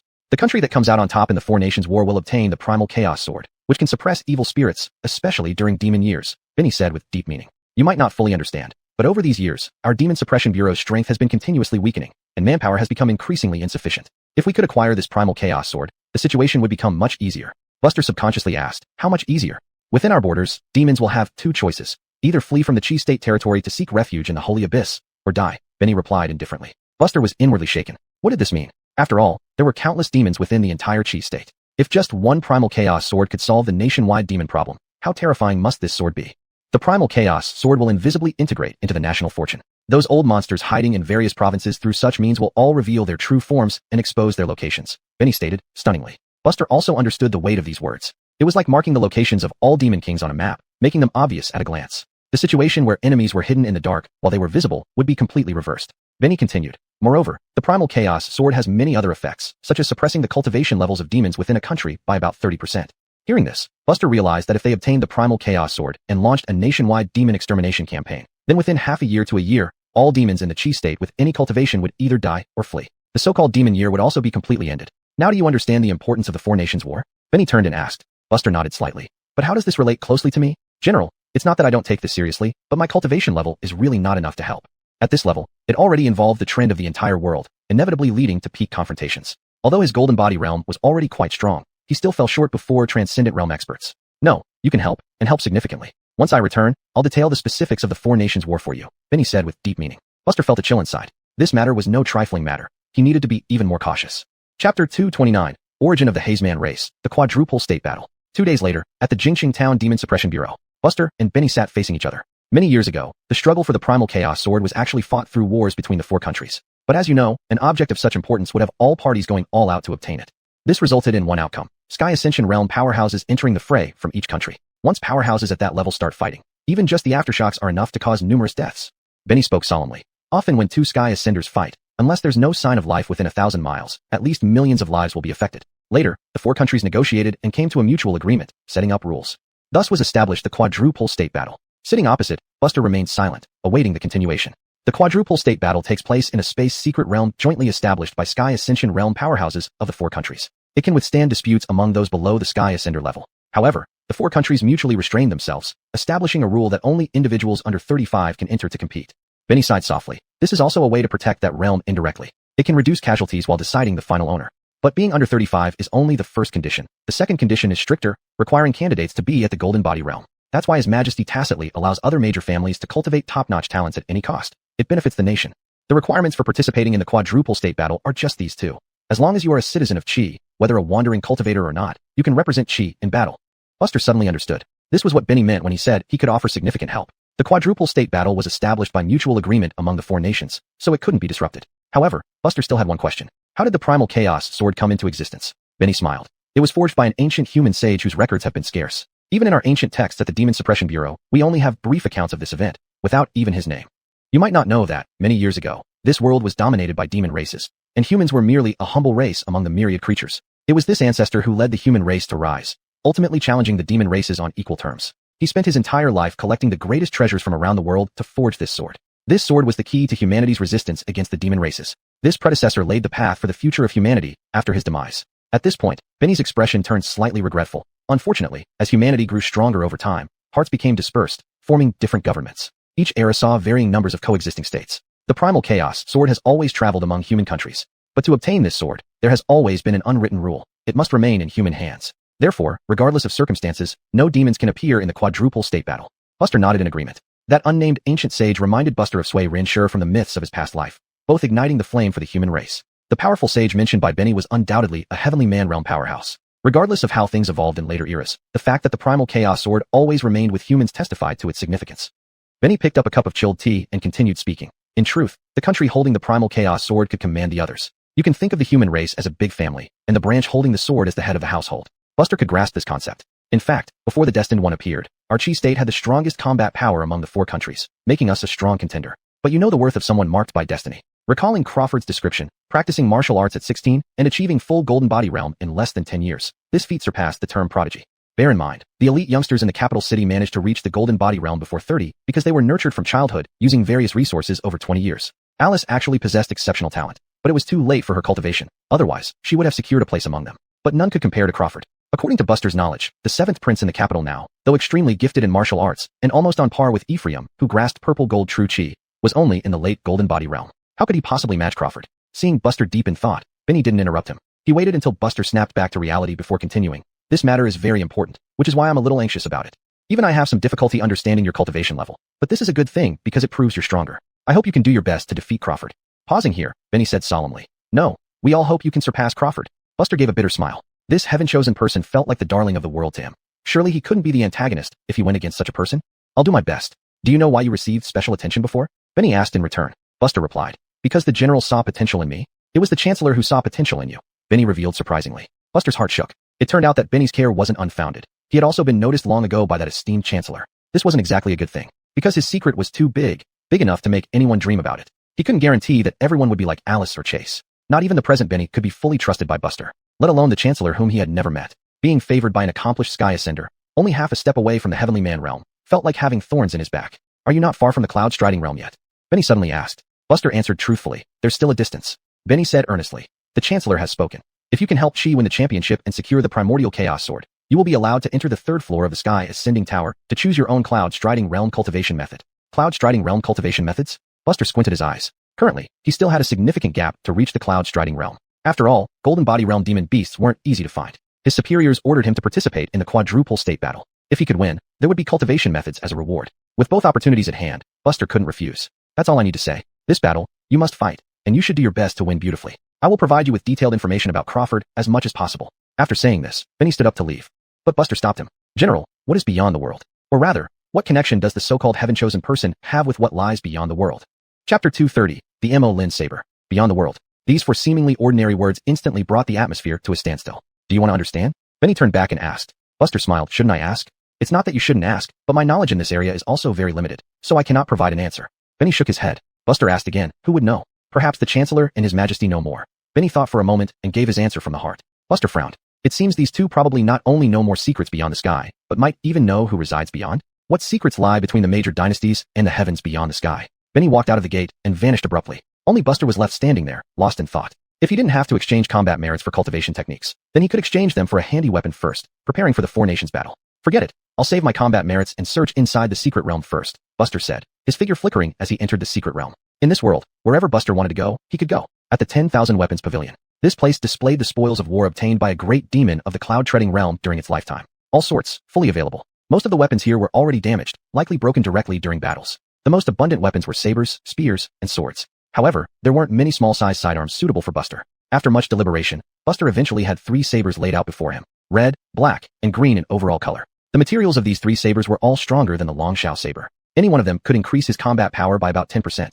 On this basis, naturally, he chose the one that felt the most comfortable in hand. The Red Heart Green Moon saber, entirely blood-colored, with a hint of bloody aura. The Green Wave saber, a long, large saber. Compared to the other 2 sabers, its size was slightly larger. Buster considered it briefly and abandoned the idea. Only the last one, a narrow black saber, suited perfectly in size. It was ancient and sharp, almost tangible with its cutting edge. The M.O. Lin saber. On the hilt, a layer of black scales covered it, with the character M.O. faintly visible. This one, Buster picked up the M.O. Lin saber and sent the other 2 back to their original places with a thought. Unfortunately, at least now, he needed a cloud-treading demon core, which was basically priceless and couldn't be bought with true crystals. Buster sighed lightly, took a step forward, and disappeared. After Buster left the Burial Heaven secret realm, he found himself suddenly on the main street of the capital city, the Imperial Palace. Your Majesty, this is all the information we have on Buster. Casper, holding the file on Buster, sat back down. There wasn't much information, far less than Casper had imagined. Parents eaten by demons, hometown isolated without help, surrounded by threats. At 17, he suddenly changed, advancing rapidly, defeating regional magistrates, and being noticed by Alice, entering the Demon Suppressing Bureau. And with his efforts, his promotion speed in the Bureau was unprecedented, becoming a regional demon slayer general within a few months. Reading through everything, Casper's brows furrowed tightly. He had only one thought. What exactly is Buster's identity? With this breakthrough speed, even those favored by destiny might feel inferior, but he dared not speculate. Because from Buster's birth until now, there has never been any blank period. Just an ordinary family. This forced Casper to doubt whether his guess was correct. You see, people favored by destiny usually have a very special past, such as a blank period during a certain time, as if they appeared out of nowhere. But Buster lacked this characteristic, making it virtually impossible for him to be someone favored by destiny. If not favored by destiny, how to explain Buster's rise? Such cultivation speed, even for those favored by destiny, would be hard to explain. Thinking here, Casper sighed softly, murmuring, "If you can come out on top in the Four Nations battle, it would prove your special identity." Casper tugged at the corner of his mouth, put down the dossier, slowly closed his eyes, and fell into a drowsy sleep. Already in his twilight years, not like before. On the other side, Buster returned the same way and came to the gates of the Demon Suppressing Bureau, seeing a slender figure, giving him a sense of impending misfortune. At the Demon Suppressing Bureau gate, "Kara, Lieutenant Chun is currently not at residence. You may come back later," the guard at the door respectfully said. This person was the direct descendant of the Lee family, so they naturally showed respect. It was indeed Alice. Hearing this, Alice raised an eyebrow. "Is he not here, or does he not want to see me?" The guard broke out in a sweat. "If he did not wish to see Kara, we would certainly tell you the truth. How could we deceive you?" Alice wore a smile that was half real, half fake. It was hard to discern her mood as she turned to leave. "I'll take you inside." Buster arrived at the main gate and said softly. Alice turned her head to look at him and smiled. "These days, you are really becoming more impressive. I have to look up to you now." Buster rubbed his temples, genuinely fearing this woman's sharp tongue, yet he couldn't just push her away since she had provided him considerable assistance. Watching the man and woman depart, the two officers exchanged glances, their eyes flickering with unease. Inside the house, "Did you take the pills I gave you last time?" Alice asked. Buster nodded slightly. "Unfortunately, I didn't have a chance to use them." "Do you mean you think you're invincible in the world?" Alice frowned. Buster sighed, but said nothing.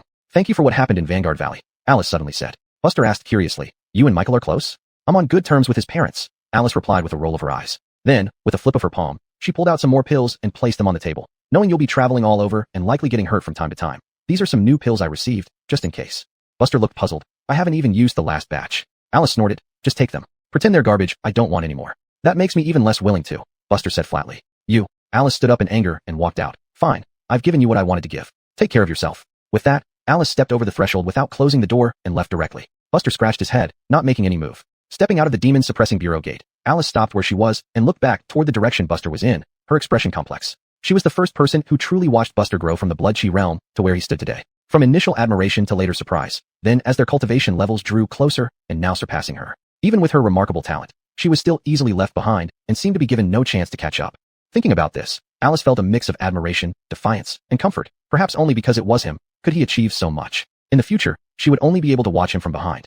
Chapter 231, Going Abroad. Just as Alice left, Buster received an unexpected visitor. "Dakari, late Golden Body Realm. May I sit for a moment?" Dakari asked. Buster nodded. He had been unafraid when he was not yet at the Golden Body Realm. Now, he felt even more confident. "Have you heard about the Four Nations battle?" Dakari asked. Buster nodded. "So that's what your gaze meant back then. I think you can participate in the battle, but I've never thought our Chi state needs to rely on you to turn the tide," Dakari said calmly. This young master of the Sioux family joined the Demon Suppressing Bureau many years ago and has traveled far and wide, slaying countless demons, which led to his cultivation level being the closest to that of the 7th prince in the palace today. After all, those who survive great disasters are sure to have future blessings. If a martial arts expert regards life and death as trivial matters, then if they can survive, it means they will be reborn. But as a teammate, I still want to say this. If possible, try to win the championship. When Dakari said this, he lacked some confidence. This made Buster somewhat surprised. Even someone as proud as Dakari would feel some apprehension or even fear, indicating that Crawford's terror was worse than he imagined. "I won't disturb you anymore. We'll set out in about half a month." Having said that, Dakari stood up and left. In the following half month, Buster focused on comprehending the Purple Dawn True Steel technique. If he could reach the Cloud Striding realm before the Four Nations battle, his chances of winning would greatly increase. During this time, Buster delved deeper into Crawford's background. Still that same phrase, the protagonist template. And it was a protagonist template that had already grown up. If it were anyone else, they might feel suffocated after learning this information. Even among geniuses, there is a gap. From the beginning, Crawford faced multiple dangerous situations but survived each time with gains. He reached the perfect Golden Body realm a year ago, and Buster had to be prepared for him to possibly be at the Cloud Striding realm. After all, as a heaven-appointed person, one should always expect a bit more. Current enlightenment points, 26 points. You began comprehending the Purple Dawn True Steel technique. You had already planned beforehand, so you had clear ideas early on. You refined and combined your own martial arts techniques, merging strengths and weaknesses together. But despite having a grand plan, putting it into practice still proved difficult. The Purple Dawn True Steel is extremely powerful and relentless like a charging bull, making it hard to tame. You started trying to integrate Heavenly Heart Thunder and Purple Dawn energy while also incorporating the Dustless Divine Steps, but progress was slow. You remained in seclusion for decades without any breakthroughs. Compared to previous comprehensions, this idea seemed grander, thus taking more time. However, you did not give up and finally had some leads by the 20th year. 26 years flew by, and you believe that within 30 years, you will fully bridge the gap between martial arts and supernatural abilities, bringing you immense joy. End of enlightenment. Buster stretched lazily, receiving feedback from the interface. The conclusion was that he would succeed in comprehension within 4 years. Considering the timing, we should probably be setting off soon, Buster murmured. Benny had done a thorough job, bringing detailed information about the Four Nations assembly for Buster to read. The venue for the Four Nations battle was in Yin capital. Before the appearance of the heaven-appointed person, Yin State's strength was on par with Chi State. In recent years, with Crawford's emergence, its strength skyrocketed. As a result, among the four major powers, Yin State had unofficially become the leader. There was no other reason. Everyone knew that a heaven-appointed person would inevitably become the world's top powerhouse, elevating their entire country along with them. Until Crawford fully ascended, Yin State would maintain its current status. Previously, Buster wondered why they didn't eliminate the heaven-appointed person before they grew too powerful. Later, Buster figured it out himself. Not only the Emperor and head of Chi State, but likely the Emperors and heads of the other 3 states knew the identity of the heaven-appointed person. That's why they hesitated and dared not act. Benny came again, speaking as succinctly as ever. Prepare to depart. Buster nodded slightly. I won't be going this time, but the head will lead the team. So if anything comes up, you can go to the head, Benny said while guiding the way. Head. Buster paused in surprise. The head of the Demon Suppressing Bureau, currently the #1 in Chi State. He had never seen what they looked like. Led by Benny, they walked out of the Demon Suppressing Bureau directly towards the palace. Among the revelations, the most significant one was the name of the Demon Suppressing Bureau's head, Blaze. Although the Four Nations battle was a significant event, the departure was extremely low-key, with virtually no information leaked to outsiders. Inside the Imperial Palace, crowds gathered. A glance revealed several hundred people. But without exception, these were all members of the 10 great clans. Only those who stood at the pinnacle of power in Chi State could be here. Buster slowly walked in. The moment he stepped inside, countless eyes turned toward him. Some were strangers, and some were familiar faces. Among them, 10 individuals were particularly prominent, shining brightly even under the scorching sun. 9 clan elders, and the strongest person from the Imperial Palace. These 10 people had varying postures, but their gazes all fell upon Buster. The 9 clan elders were approximately at the initial stage of Ascension Realm, among the few Ascension Realm experts in the capital. Even if including the 3 generals of the Demon Suppressing Bureau, the total number of Ascension Realm experts in Chi State did not exceed 20. Someone once joked that there were no more than 60 Ascension Realm experts in the entire world. From this, one could see how valuable the first realm below deity, Martial Realm, truly was. Buster followed Benny, neither overly humble nor arrogant, expressionlessly ascending the platform. Pairs of eyes watched from below, filled with various emotions. Next to Buster were the most outstanding young people from the current 10 great clans.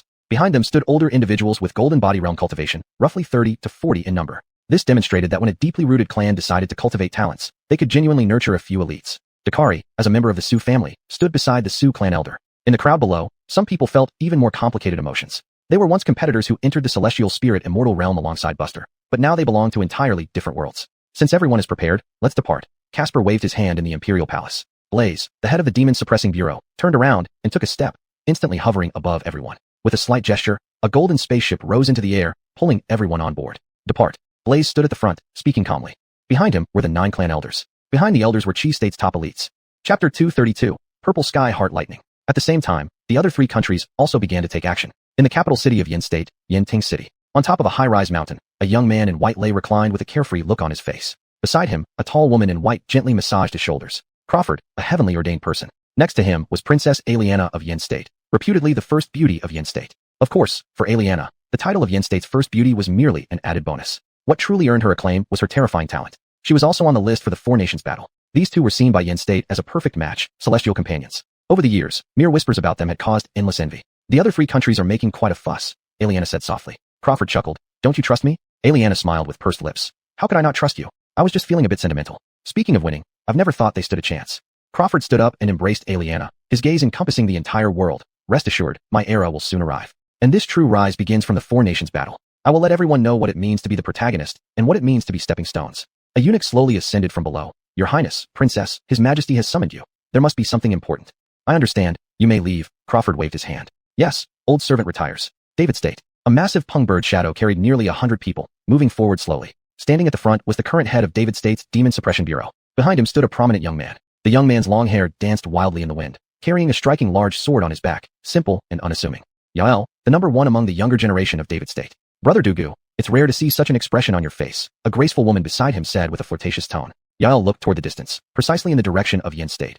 How can I be happy facing a heavenly ordained person?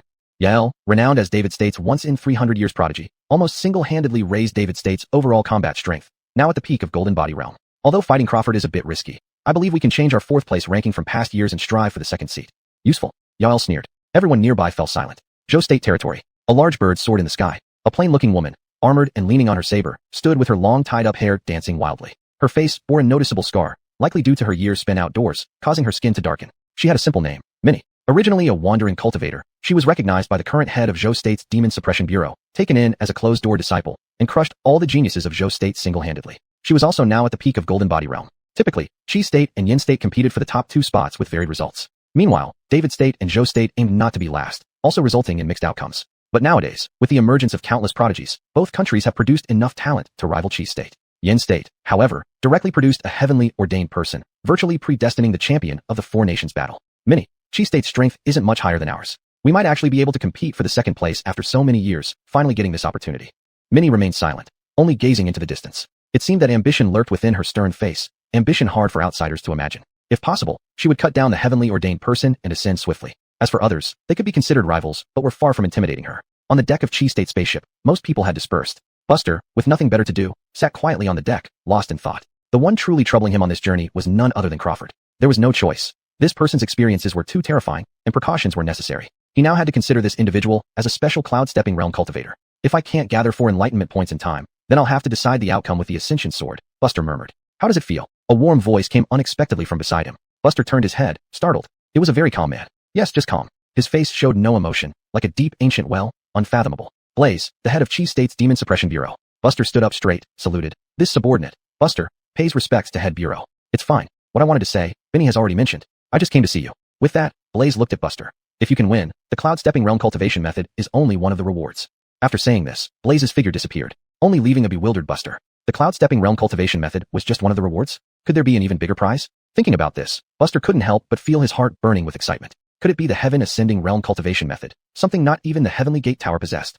If it really was that, he would practically have made a giant leap forward. Buster reined in his thoughts and couldn't help but look in another direction on the deck. Prince Adebayo. Living up to his name Wu, he dedicated his entire life to martial arts, showing no interest in the intrigue within the imperial family. Even his older brothers trusted him wholeheartedly. When brothers don't pose a threat to each other, they are true brothers. Eris was now at the peak of the golden body realm, but for some reason, he failed to comprehend the purple gold true chi. Even so, his talent was no less impressive than Ephraim's. This person had formidable combat strength and stood as the leader among the younger generation of Chi State. Of course, this only counted if Buster was excluded. Buster's aura was very elusive now. Even those at the middle stage of the cloud-stepping realm couldn't fathom his realm. Even without the Ascension Sword, Buster remained confident that he was unmatched below the cloud-stepping realm. For days later, current enlightenment points. For points. Begin comprehending the Purple Sky True Essence technique. 26 years of accumulation have made you extremely powerful. You continued advancing along your original path. In the second year, you finally integrated the Purple Sky True Essence into the Heart Lightning, elevating the power of this innate divine ability to a new level. In the fourth year, your dustless godly steps finally achieved a substantial breakthrough.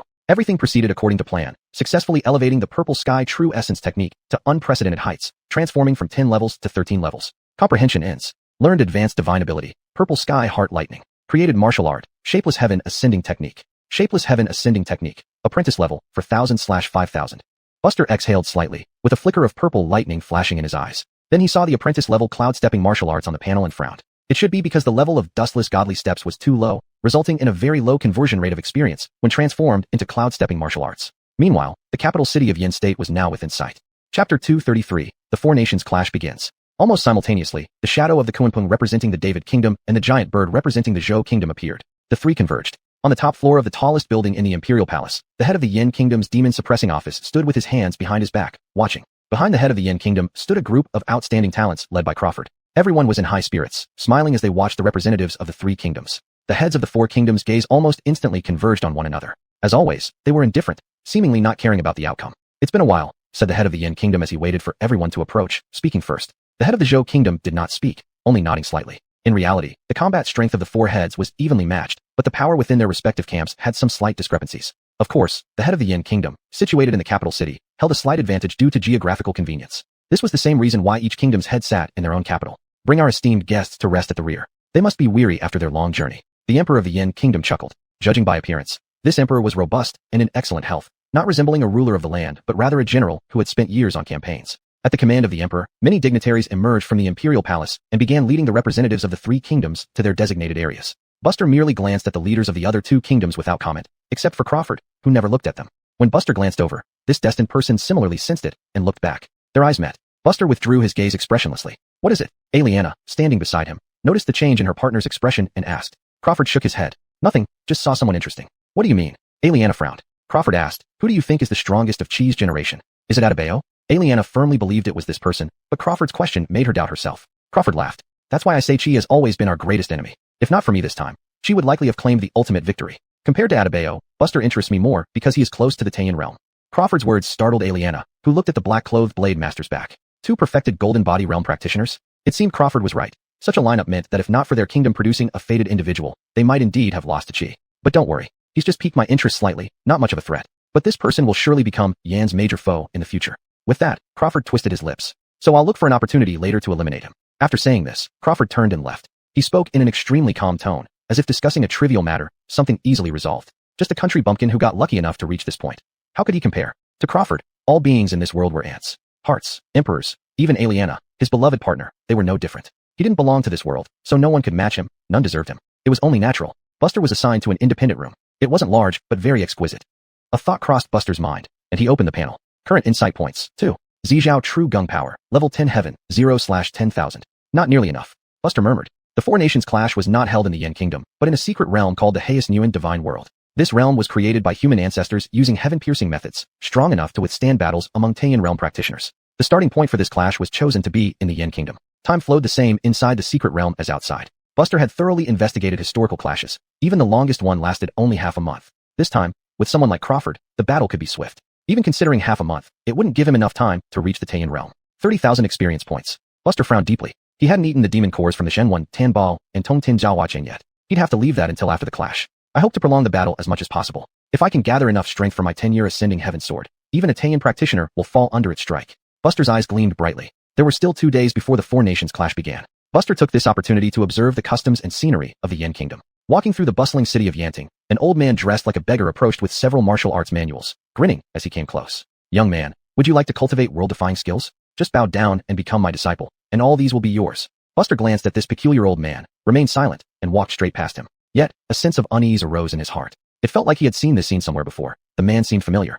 At Gu Daoqing outside Wugu Valley, Buster's memory was excellent. When he truly recalled something, it was easy for him to remember. However, he hadn't paid much attention to the elderly man outside Gu Daoqing back then, making it hard to overlap with the person he just saw. Moreover, Gukshizu's Gu Daoqing was at least 10,000 miles away from Yanting City. It was impossible for an ordinary person to cross 2 countries so quickly. Thinking of this, Buster shook his head slightly and didn't dwell on it further. 2 days later, the day of the Four Nations clash arrived. The entire Yanting City was filled with an invigorating atmosphere, and the million citizens were brimming with high morale. To them, this Four Nations clash was merely going through the motions. The other 3 kingdoms were not worth mentioning. It seemed this time the Yin Kingdom was set to have a great moment to shine. In a vacant area within the Imperial City, the contestants from the Four Nations were already in place, each standing on one side. Yin, Qi, Zhou and David. The combined number of outstanding participants from the Four Nations numbered over 100. Each one of these people was hailed as an absolute prodigy under heaven. In some people's eyes, they had already transformed from prodigies into powerful warriors. Because reaching the Golden Body Realm was no small feat. The leaders of the Four Nations stood side by side in the air. Benicio, leader of Qi Kingdom. Yosef, leader of Yin Kingdom.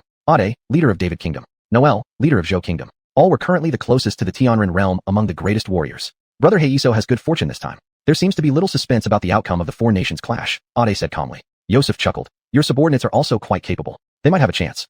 Let's begin then, Benicio remarked casually. Let's start. Yosef waved his hand broadly, and the other 3 did likewise, each descending beams of light that enveloped their nation's contestants. The Four Nations clash began.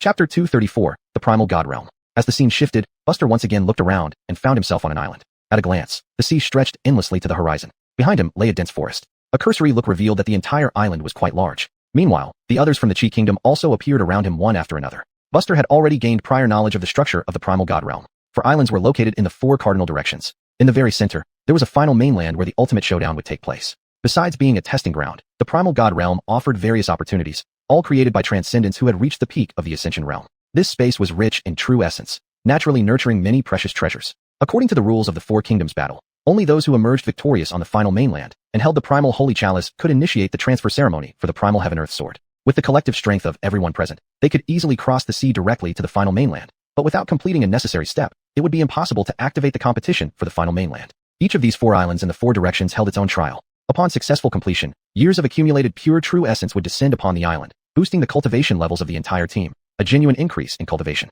Afterward, the key to opening the gate to the final mainland would be obtained.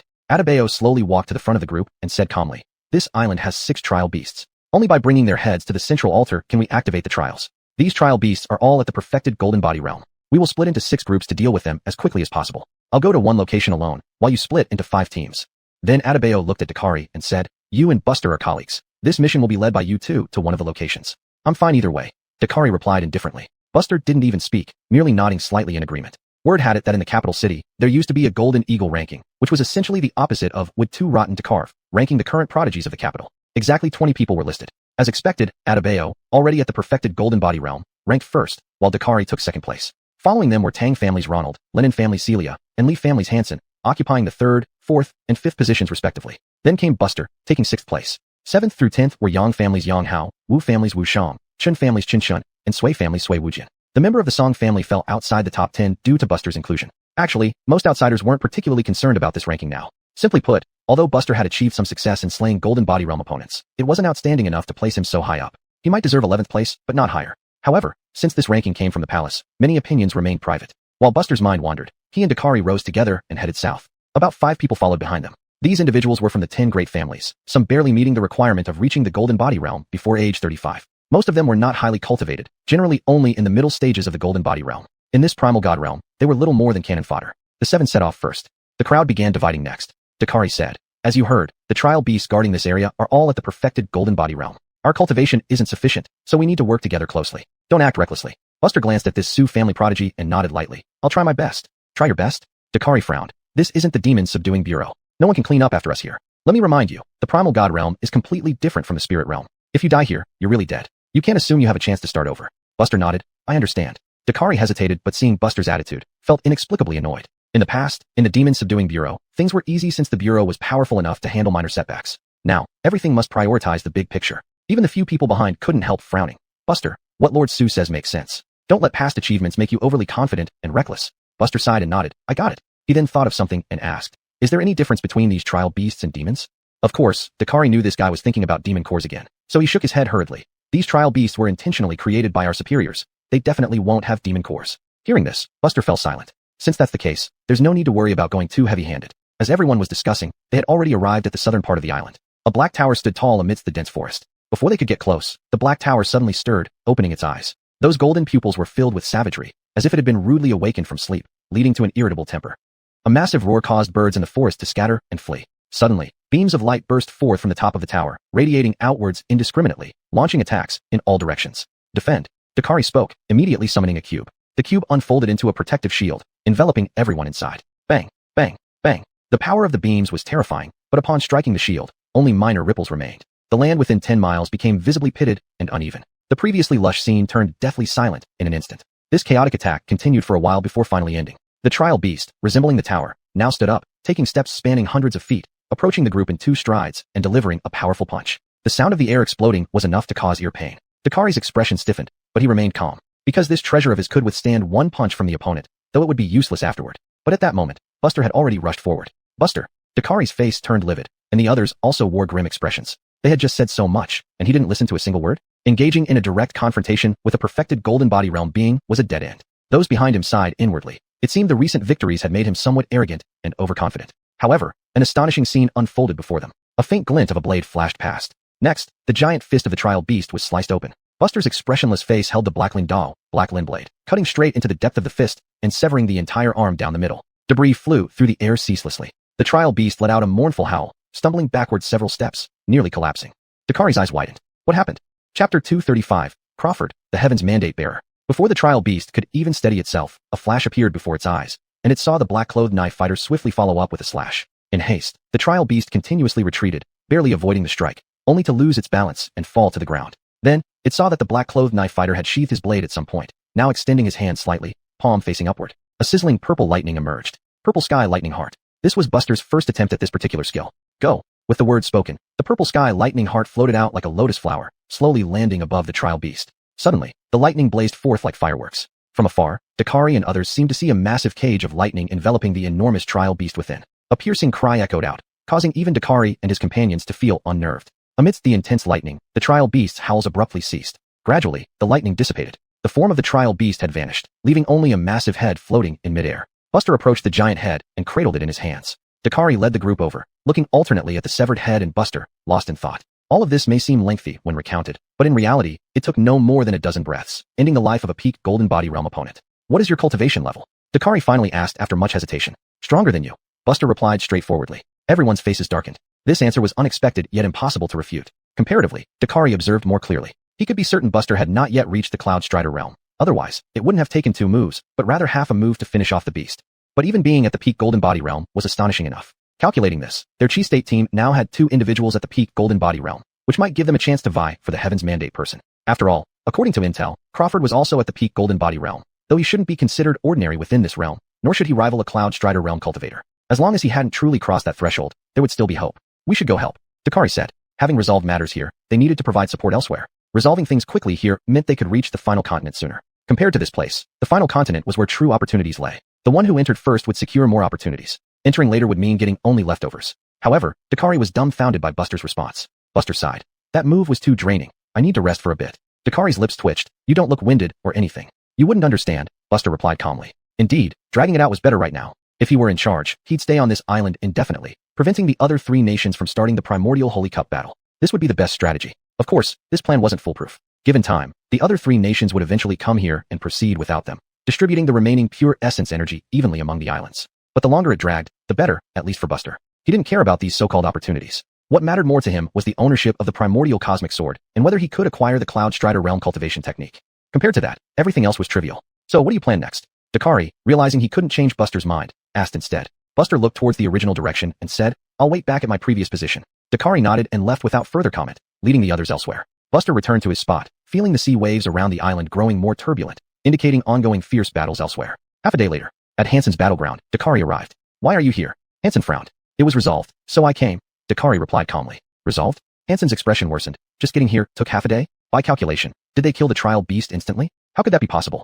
In the entire Chi State team, only Adebayo, ranked first, had such prowess to decisively win one-on-one. Dakari remained unperturbed, knowing Buster wasn't one to seek attention. Besides, since no one asked, he didn't elaborate and instead refocused. What happened to that trial beast? Hansen grinned. We have already tightened the encirclement. It shouldn't take much longer to finish them off. Dakari nodded, inevitably recalling Buster's combat prowess, directly crushing everything without any strategy, terrifying as such. Meanwhile, in the outside world, through the projections, one could clearly see the current progress of the teams from the 4 countries. At one point, the camera panned over to Chi State's team and inadvertently caught Buster, who was squatting alone by the seashore, either spacing out or sleeping. This left everyone puzzled. Brother Chi, what's up with your young friend? Why isn't he helping at all? Unkit chuckled. Blaze merely gazed at that figure for a long time before replying. He has his reasons for doing this. The chief elder of David State remarked with some surprise. This is the first time I've seen you so trusting of a junior, Brother Chi. Compared to the calmness of the 4 chief elders, Yen City was quite different, with discussions and speculations abuzz. Everyone stared at that figure, their ridicule growing thicker. While our Crawford from Yen State is strong enough to make everyone breathless, you can't just sit idle like this. If word gets out, Chi State's reputation won't be too good. Time slipped by, 2 days passed. Buster felt incredibly comfortable, squatting by the seashore, enjoying the scenery while silently waiting for everyone to defend the palace. Current enlightenment points, 6 points. Just a bit more. If I can accumulate 10 points, I can muster all my strength and even slay someone at the Cloud Strider realm with 1 strike. Buster squinted his eyes and muttered to himself. On the northern island, Crawford stood with his hands behind his back, quietly absorbing the pure true essence descending from the sky. Taking a deep breath, feeling his cultivation increase slightly, Aliana walked over with a smile. To completely wrap things up in 2 days, this breaks the record of the primordial Holy Cup. Crawford was indifferent, calmly saying, What's the rush? This is just the beginning. Later on, I'll show these self-proclaimed geniuses what a gap truly means. As he spoke, Crawford casually picked up a twig and drew 3 circles on the ground. The highest circle was far from the second circle, and the second circle was somewhat far from the third. Without needing to explain, Aliana understood what these 3 circles represented. The lowest one was what people considered a genius. The middle one was what everyone thought of as a top prodigy. The highest one, only one person occupied it, Crawford himself. And the gap was vast. Chapter 236, Landing. The 3rd day, led by Adebayo, everyone arrived at the central altar. And after precisely calculating the timing, Buster also arrived at the altar. When they saw Buster appear first on the altar, everyone led by Adebayo couldn't help but frown. They had heard that Dakari had been constantly moving around, contributing second only to Adebayo, yet Buster's presence was notably absent from this team. Now he was waiting here first. Isn't this laziness? When did you arrive? As soon as they gathered, Adebayo couldn't help but ask sternly. Buster replied honestly, Just now. And what were you doing before? Adebayo asked again. Dakari's eyes flickered, hoping this bastard wasn't so honest. Everyone acknowledged Buster's strength, so there would be no grudges as long as he gave his all once they reached the final continent. This fringe island was merely the beginning. Buster answered. I was looking for you all. Adebayo was momentarily speechless. There wasn't time now to investigate what Buster had been doing these past few days, so he didn't press further. The 6 of them began placing the heads of the trial beasts on the altar in the center. The altar was a circular totem, with a general pattern of a holy sword piercing through a monster, severely wounding it. Light slowly spread along the patterns, ultimately illuminating the entire totem and transforming into a pillar of light that shot towards the sky. Soon, a thick black cloud visibly condensed at the horizon. Drip drip. Hayesh raindrops fell like buckets, causing branches to sway wildly. No one dodged or hid. They stood still, some even closing their eyes tightly, absorbing eagerly. This was pure essence energy. It was so dense it had become tangible, akin to a heavy storm. How much each could absorb depended entirely on their ability. Sitting still, Buster also began absorbing this essence energy, seeing if it could boost his cultivation. Purple Dawn True Steel Art Experience, +1. Purple Dawn True Steel Art Experience, +1. Purple Dawn True Steel Art Experience, +1. Does this actually work? Buster focused intently, hurriedly absorbing. If nothing went wrong, this rain would only nourish the experience of martial arts techniques. If Buster's techniques had already reached their limit, this rain would do him no good. The heavy rain came quickly and left just as fast. In less than half an hour, the torrential downpour ceased abruptly. Only damp ground remained. Golden light flashed in Buster's eyes as the panel appeared before him. Purple Dawn True Steel Art. level 11, 3454/10,000. It directly added 13,000 experience points. Buster squinted, standing up and quietly asking Dakari, "If we act faster, can we go to other islands to snatch the essence rain?" "Pretty much, but we'd likely get no more than half," Dakari said. Buster tugged at the corner of his mouth, somewhat regretful. Fortunately, he only found out now. Otherwise, he would have hesitated. He could only choose between delaying time and enhancing his cultivation. But if given another chance, he probably would have chosen the latter. Even if not robbing Crawford, snatching from the other two countries would yield at least 13,000, plus his own enlightenment points, allowing him to reach the Cloud Stepping Realm directly. He could only blame his lack of comprehensive understanding of the Quad Nation battle. This aspect was almost obscure knowledge since such situations rarely occurred. Generally, the cleanup speed of the four nations wouldn't differ too much, and the travel time would make it hard to catch any leftovers. Forget it, I made my choice, and I must accept it. Stay calm and composed. The Cloud Stepping Realm is within reach. Buster whispered to himself. To Dakari, who overheard, it sounded like a novel way of mocking. Dakari slightly moved away, distancing himself from Buster. This wasn't the first time he had seen this side of Buster. Wasn't this growth rate unbelievable? Since the rain has stopped, let's set off, Adebayo said solemnly. The others turned around and soared into the sky. Buster had a different idea. Unfortunately, this rain couldn't be absorbed by just one person. Otherwise, concentrating the rain on a single individual might create a possibility to counter Crawford. They were like leaky baskets. No matter how heavy the rain, there would always be leaks. Only by increasing the number of baskets could they collect more rainwater. As the Chi State team soared toward the final continent. At the same time, the David and Joe teams also took action, heading towards the central final continent. The distance wasn't long. As long as they didn't lose their direction, traveling straight for 300 miles would lead them there. On the final continent, led by Crawford, the Yen State team was already walking through the dense forest. Above the final continent floated a huge mountain shaped like a sword. The huge mountain, shaped like a sword, had its tip pointing downwards and the hilt upwards. Just a distant glance was enough to make one's heart race. "Crawford, where are we heading next?" Laura asked, following beside him. Crawford held the princess's little hand and moved forward slowly. "The opportunities here are no longer beneficial for me. You can search temporarily. I will wait right in the middle." "All right." Laura, who possessed top-tier talent even in Yen State, could stand on her own without Crawford. Letting go, she led the team towards the other side. Thus, the entire forest was left with only Crawford. Reaching the very center, also the point where the sword-shaped mountain pointed, Crawford sat cross-legged. The world was too small, lacking worthy opponents, which made it unbearably dull. To him, these immensely prestigious prodigies from noble families were just insignificant beings, easily defeated and unworthy of mention. In the Imperial Palace, everyone looked at the young man surnamed Len. At such a tender age, he already possessed the potential to be unbeatable. As they watched, the people from the three states grew more solemn, while those from Yen State's smiles deepened. Heisahui Feng even remarked with a laugh. "Actually, there's no need to compare oneself with Crawford. Given his special status, whether in temperament, talent, or potential, he is top-notch. There's nothing to argue about." Putting Crawford aside, this year's heavyweight from Chi State is that young man Buster. Though he seems unreliable, his cultivation is undeniable. If not for this time, our Yen State wouldn't have much chance otherwise. Blaze remained silent. The leading figures from the other two states shared similar sentiments. There was no way around it. Having two full gold body realm cultivators appear simultaneously was indeed astonishing. Unfortunately, this four nations battle was rather unique this time. One could only say they were born in the wrong era. Being a young martial artist in the same era as Crawford is quite tragic because it's impossible to win everywhere.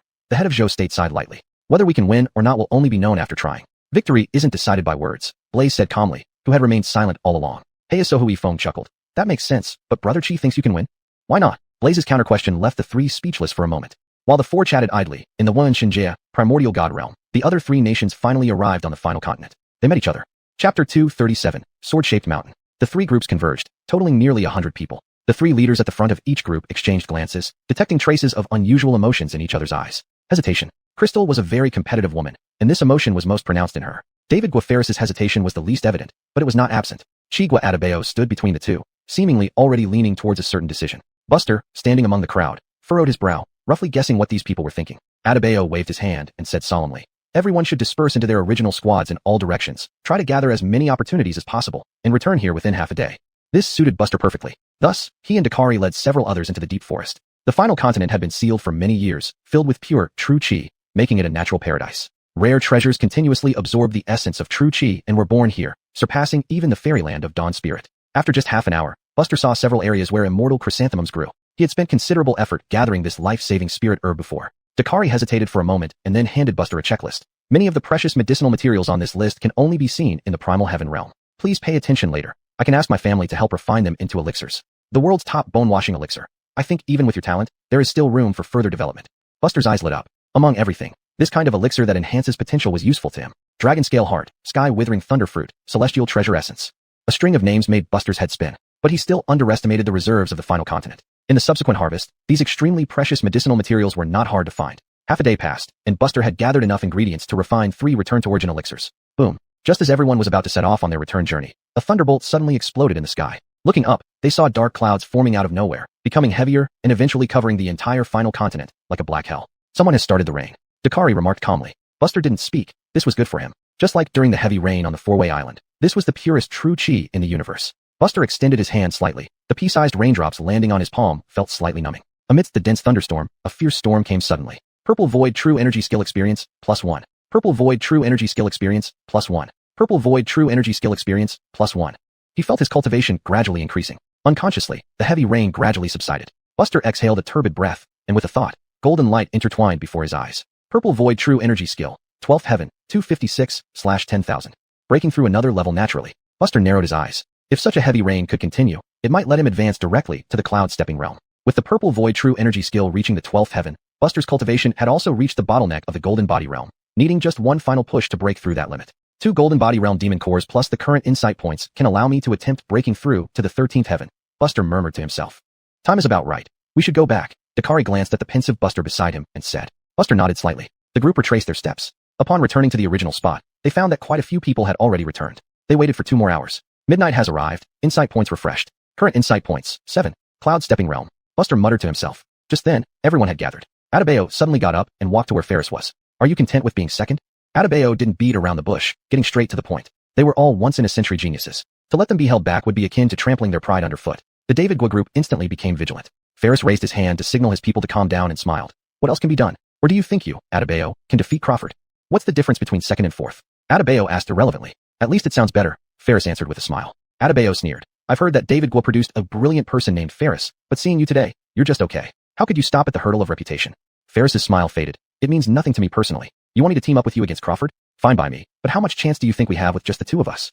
Admini, can you persuade her? How will we know if we don't try? Then let's give it a try. In just a few words, the Chi Gua team and the David Gua team had already aligned in one row. Subsequently, Adebayo and Ferris walked towards Minnie. Although their voices were not loud, the cultivation levels of those present were not low, naturally hearing everything clearly. For a moment, all eyes were fixed on that woman.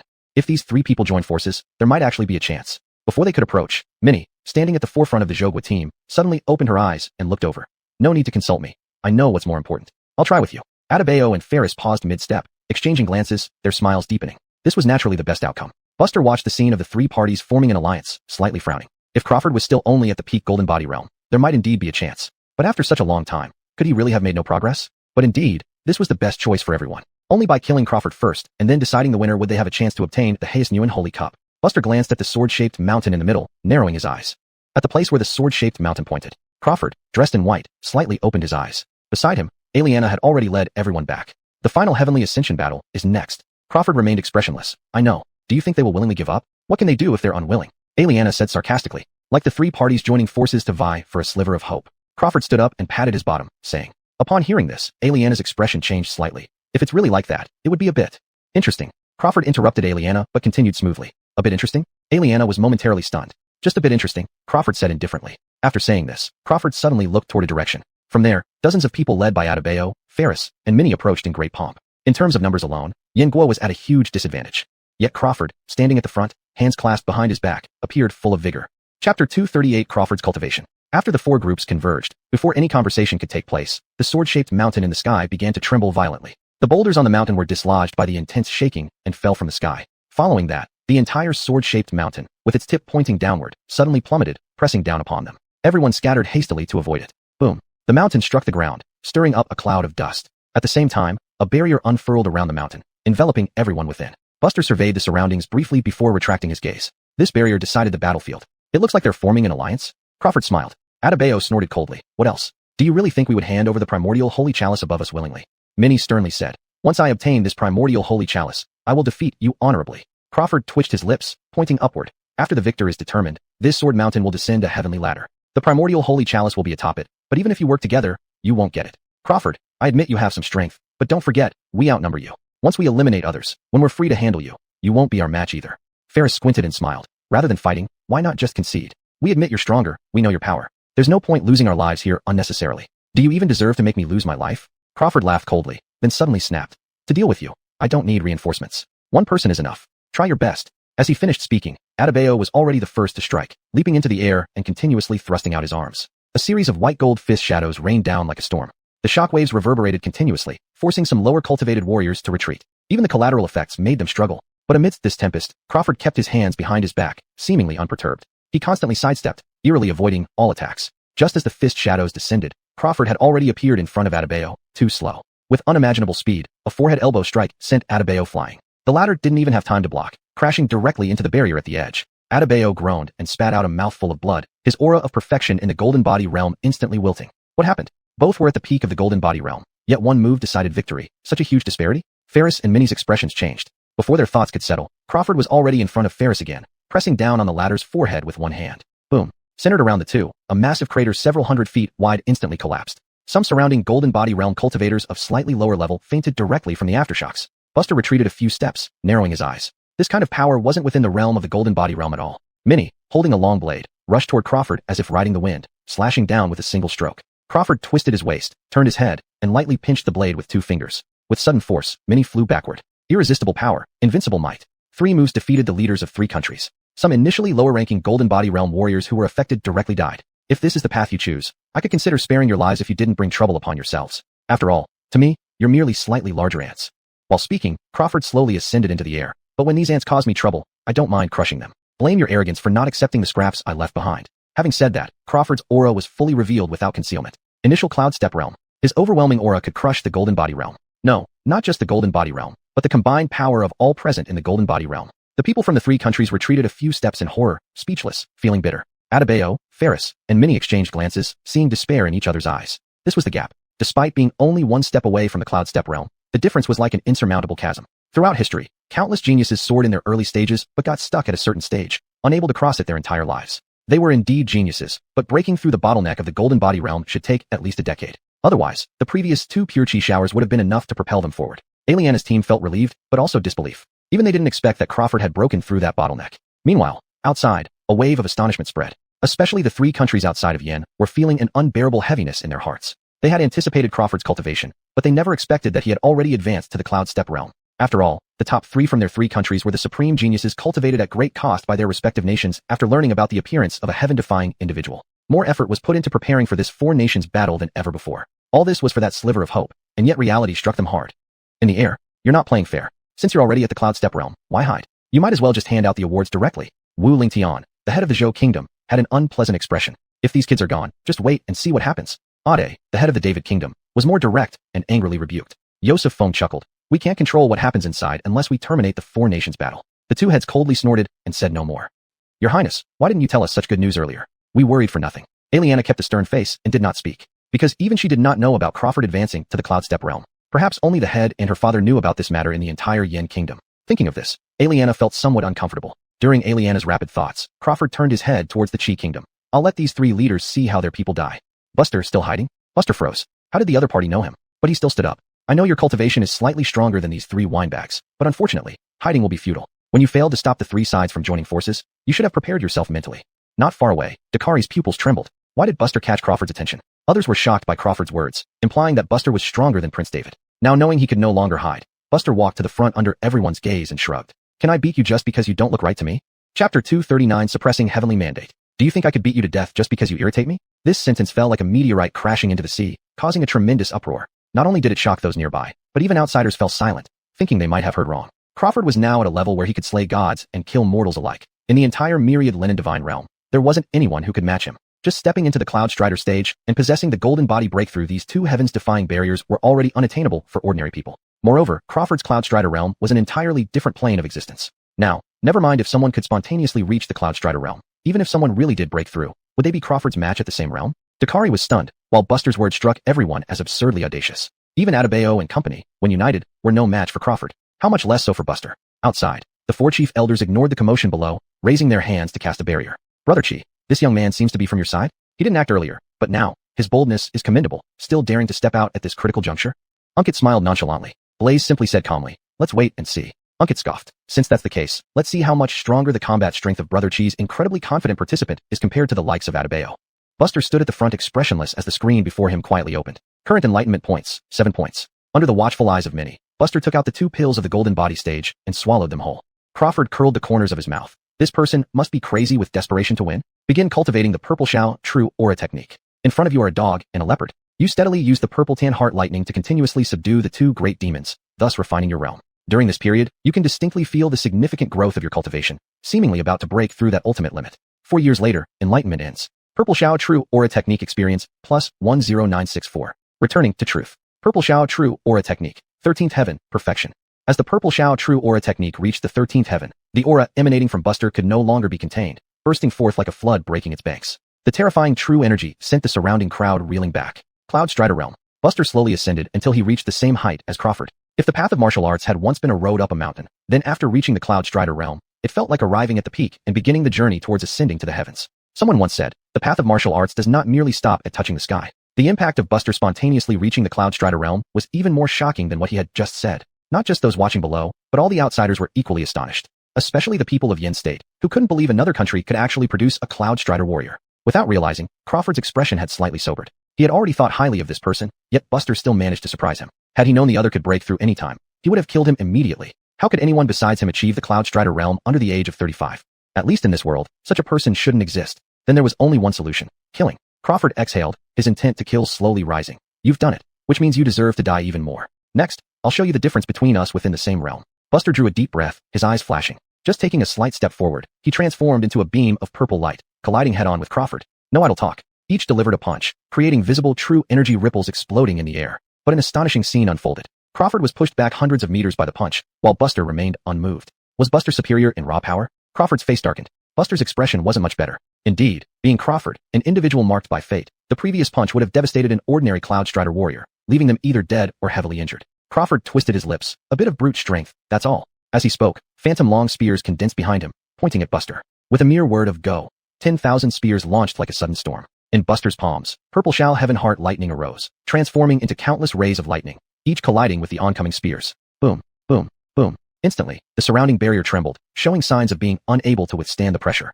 After all, this space was originally designed to barely endure the battle between Cloud Strider warriors. But no one ever imagined two such individuals existing and both achieving the Cloud Strider realm before the age of 35. Buster's purple heart lightning was a supernatural power he had comprehended on his own, requiring no cultivation as it strengthened along with Buster's realm. After this intense barrage, the countless spears were ground to nothingness. With thunder emerging beneath his feet, Buster advanced like lightning. In an instant, he arrived before Crawford, delivering a top heart elbow strike directly to the opponent's chest. Bang! The blow was powerful, sending Crawford plummeting from the sky. Crawford did not fall. However, the moment his feet touched the ground, the earth caved in instantly. Aliana and company retreated with troubled expressions. Suddenly, Buster's body was covered in a layer of purple lightning, like a god of thunder incarnate. A perfected thunder essence sacred body. Because Buster had focused on enhancing his realm lately, this corporeal martial art had been delayed until now. But it was enough. With a slight raise of his hand, flames burned around him, divine fire sweeping the land. Behind him, waves of white energy appeared out of nowhere, surging tumultuously. Mighty true chi. The Blackling Saber was finally unsheathed. Although the Grand Origin Limitless Saber technique could no longer keep up, it still wasn't too impactful for Buster. From one comes all things, and all things return to one. A heavy saber true chi wrapped in fire, and mighty true chi slashed down. Even before it neared, the temperature within 10 miles soared dramatically, with intense hot winds swirling madly within the barrier. If those present were not at least golden body stage, they would likely be scalded to death by just this heat alone. Crawford's face was contorted. This is your doing. My means are far from exhausted. As he spoke, a gourd suddenly appeared before Crawford. With a crack, fissures spread across the gourd's surface. Aliana's eyes widened. This treasure was a carefully protected magical tool named Creation Heaven Sword Light, which had accompanied him since childhood but could only be used once. Even a casual strike was comparable to a full-powered attack from a mid-stage Cloud Strider. A heaven-piercing sword beam erupted from the gourd, colliding forcefully with Buster's saber true chi. Buzz, buzz, buzz. It was as if there was no other sound in the universe. Over 100 golden body cultivators exerted all their might to resist the aftermath of this clash. Everyone had one thought. How strong is Buster? Where's his limit? Chapter 240 Ascending Heaven, Sword Severing Heaven's Will. It was seen that the overwhelming sword light conjured by Crawford collided with Buster's blade aura for a moment, and the Tai Linen Wuji blade technique burst with a loud bang. Buster was not surprised. After all, the Tai Linen Wuji blade technique was only at the mystic realm level. In other words, it could not carry his vast true chi. But the overwhelming sword light that pierced through the blade aura became incredibly weak as well. Buster shattered the remaining sword light with a punch using the physical power of his Lei Lenin holy body. The remaining sword light shattered and dissipated with a crack. A stalemate? Crawford had already vanished from where he stood and reappeared beside Buster, unsheathing the sword at his waist to thrust it out. It must be admitted that, as a person marked by heaven, this man truly had some genuine skills. His speed was in no way inferior, directly tearing a savage bloody groove across Buster's chest. Buster fell straight down, the wound before him quickly healing under the cover of lightning. Buster patted his chest, unbothered by the injury. Crawford tugged at the corners of his mouth. This guy's physical strength was stronger than he expected. Suddenly, purple mist rose beneath Buster's feet, his figure moving faster than lightning as he pressed Crawford's forehead down fiercely. Falling from the air, the two figures slammed into the ground one after the other. Right then, the barrier finally could not withstand the force and shattered with a loud boom. What's going on? Everyone looked up, their faces full of shock and fear. This was the first time the barrier failed to contain them. Meanwhile, Buster and Crawford were already locked in combat, each stroke of their blade or sword accompanied by true chi surging like a mighty river. All those so-called heavenly geniuses could only watch from afar, far too weak to compete.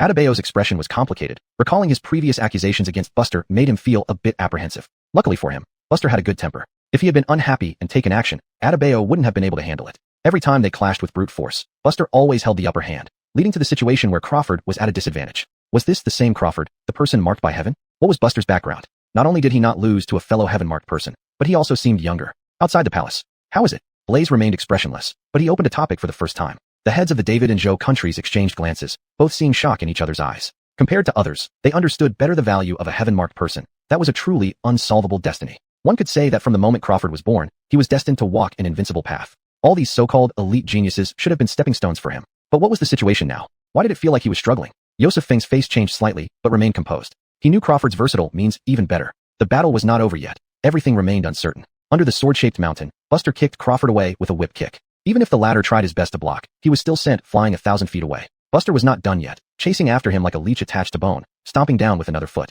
Crawford spat out a mouthful of blood and groaned as he lay on the ground. Before he could react, Buster descended from the sky, slashing down with his blade. He missed. Buster frowned. It turned out Crawford had condensed into a mass of light dozens of feet away. After over 100 rounds, Buster still appeared calm, only lightly dusting off the dust from his clothes, looking forward without changing his expression. On the contrary, Crawford was covered in multiple wounds, his breathing disordered and messy, looking thoroughly bedraggled. Aliana gazed at that figure in a daze. Since she met him, she had never seen this man ever admit defeat among peers. And this opponent was someone who wasn't particularly famous in Yin State beforehand. Do you really surname Chin? At this point, Crawford couldn't help but doubt whether this person shared the same surname as him. Although he was very clear that it was rare for two heaven-marked people to appear in the same era, this person was just too monstrous, forcing him to doubt. Buster did not answer, continuing to move forward. Crawford sneered. Since you insist on being silent, you can remain mute for life. Do you really think I have no secret moves?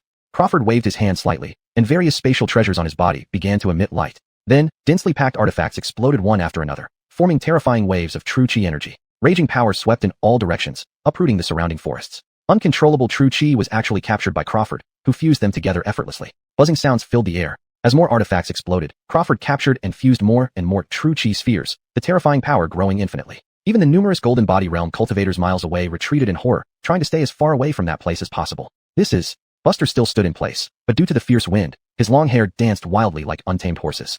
Just this one move. Perhaps only a late-stage cloud-stepping realm expert could withstand it. You can't escape. Today, you will die without a doubt.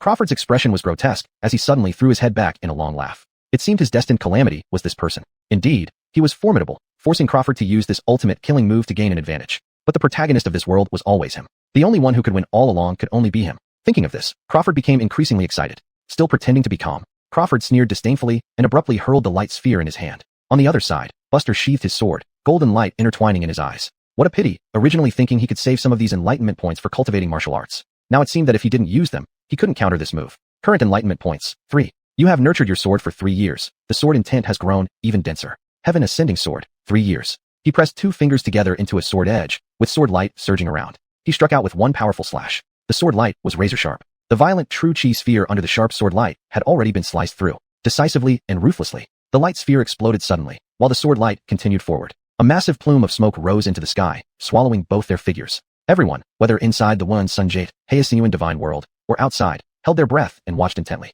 Buster squinted his eyes. The sword light flashed across Crawford's body, vanishing like a shooting star silently. Crawford's eyes widened, staring disbelievingly at the figure ahead. I was supposed to be the master of this world. Why did I lose? With that thought flashing by, Crawford fell to the ground with a resounding thud. Right then, the massive cloud of smoke began to slowly dissipate. The obstructed view finally cleared up. In the sky above the giant crater, Buster stood in midair, expressionless, holding a corpse. The man in his hands was none other than Crawford, who was invincible and unstoppable just moments ago. It was over. Chapter 241, Mountain Ascension and Distant Gaze. The outer palace was now deathly silent. Especially the people of Yin Kingdom, with their mouths agape, stared fixedly at the images on the light screen, hardly willing to believe that there actually existed a martial artist of the same realm who could defeat a heaven mandate individual. Blaze finally regained his composure. What a show it truly was. Heisofeng remained in a daze for a long time before suddenly turning to look at Blaze. Who exactly is this Buster? He is a member of our Chi Kingdom's Demon Suppression Office, Blaze said, twitching the corner of his mouth. The first seats of David and Joe Kingdoms similarly couldn't believe it. That young man in black being able to break into the Treading Cloud realm already gave them immense surprises. They never thought he could turn the tables. Inside the building of the 10 great families of Chi Kingdom, Fox's eyes gleamed. He had heard that his granddaughter Lena showed some interest in this boy. He must promote a match between these two upon return. If it succeeds, the Tang family will undoubtedly rise even higher. Berkeley noticed Fox's expression and snorted coldly. I advise you not to get your hopes up. If anyone has a chance, it would be our Suqing, not someone from your family. Does that boy ever say he likes so-and-so? Isn't this fair competition? How can you say it's not? Fox sneered continuously. Berkeley was momentarily speechless. It was indeed true. Beyond this, what truly moved both of them was Buster's growth rate. Those minor skirmishes in the spirit scenic realm, they at most just heard about them and didn't care much. Whether he was a top scholar or not, it all seemed rather similar to them. But in just a few short months, this top scholar of the spirit scenic realm grew into the champion of the quad country contest. How could this not make one sigh? When Buster returned to the midst of everyone's gaze carried only one emotion. Shock, as if seeing ghosts in broad daylight. Casually tossing Crawford's corpse onto the ground, Buster's face still showed no signs of happiness or anger. After all, Crawford was a heaven-mandate individual. This guy appeared to be killed by Buster's sword just now, but in reality, he relied on an unknown magical treasure to escape with a remnant soul. Even the boundaries of the primal deity realm couldn't stop him. It was evident that the magical treasure was extremely advanced, likely originating from beyond heaven. Thinking of this, Buster's mood became unpleasant. After all, Crawford was indeed a significant adversary. Once enemies were left behind by Buster, they would have no opportunity to catch up again. But this person was different. This person must have a means to connect with beyond heaven. If beyond heaven were to send down more resources, then his cultivation growth would soar. At the thought, Buster let out a light sigh, feeling somewhat troubled. However, since it had already been done, then it should be taken head on. Let all retaliations come. The most important thing right now was to secure that primal Saint Cup and obtain the treading cloud realm cultivation technique. To reach the celestial Hazeman realm as soon as possible would bring him greater peace of mind. Buster's thoughts returned to reality. Looking around, he noticed the people gradually coming back to their senses. Thus he asked, anyone else? For a long time, no one answered. Even the people of Chi Kingdom didn't know how to express their current feelings. How could Buster be so monstrous? Aliana's eyes turned red. She suddenly stood up. I'll go. Just as she spoke, a pitch-black knife pierced through her heart. Aliana's face froze, staring stiffly down as blood soaked her chest. Moreover, on the blade itself surged Thunderheart lightning, rushing into her internal organs, causing her golden body realm physique to collapse like crumbling ruins. When Buster withdrew the Emmeline saber and casually shook off the bloodstains, the princess had already lost all vital energy and fell limp. Clang. He sheathed the saber. Buster didn't look at anyone else, merely raising his head to look at the sword-shaped mountain. At this moment, the mountain trembled slightly, ultimately lowering a golden, radiant heavenly staircase that landed right before Buster. Buster did not immediately step forward, nor did he look back, simply saying coolly, whoever believes they have the ability to stop me from ascending, may try. After speaking, Buster started climbing the steps. There was no air of triumph, no arrogance, just like doing something that ought to be done. Only then did the people of Yin Kingdom regain their senses. Your Highness. Beast, I'll kill you. Several golden body realm martial artists rushed over, filled with overwhelming hatred. If not for this person, Crawford wouldn't have lost, Princess Aliana wouldn't have died, and the Primal Saint Cup would have belonged to their Yin Kingdom. These things were supposed to belong to Yin Kingdom. Why should nobody take them away? But before they could get close, they were all slain by the casual flashes of blade light emitted by Buster. Without any hesitation, it was as if a forbidden zone centered around Buster had formed. Whoever stepped within its bounds would be instantly destroyed. None were spared. At least in this primal deity realm, Buster was truly invincible, unmatched by anyone. The people of Chi Kingdom watched that figure as if in a dream. Against the backdrop of the golden ladder, the black figure appeared even more striking, with sleeves billowing as he ascended step by step. No one dared to approach him anymore. To get close meant death. Suchio muttered to himself, we won. While everyone was lost in their own thoughts, Buster had already stepped in blood to reach the peak of the sword-shaped mountain. There stood a purple golden holy chalice. It was merely a chalice made of purple gold. It was more of a symbol, a proof. Because the purpose of this quad country contest was only one, the primal deity sword. The primal Saint Cup was large and tall, reaching up to Buster's chest. As Buster extended his hand to grasp the primal Saint Cup, the entire world trembled as if celebrating the victor. Then, the true chi fluctuations within the entire primal deity realm began to violently fluctuate, and the sun above radiated an increasingly intense light. Everyone, along with the corpses, was transported out together. Buster did not close his eyes but stared quietly ahead.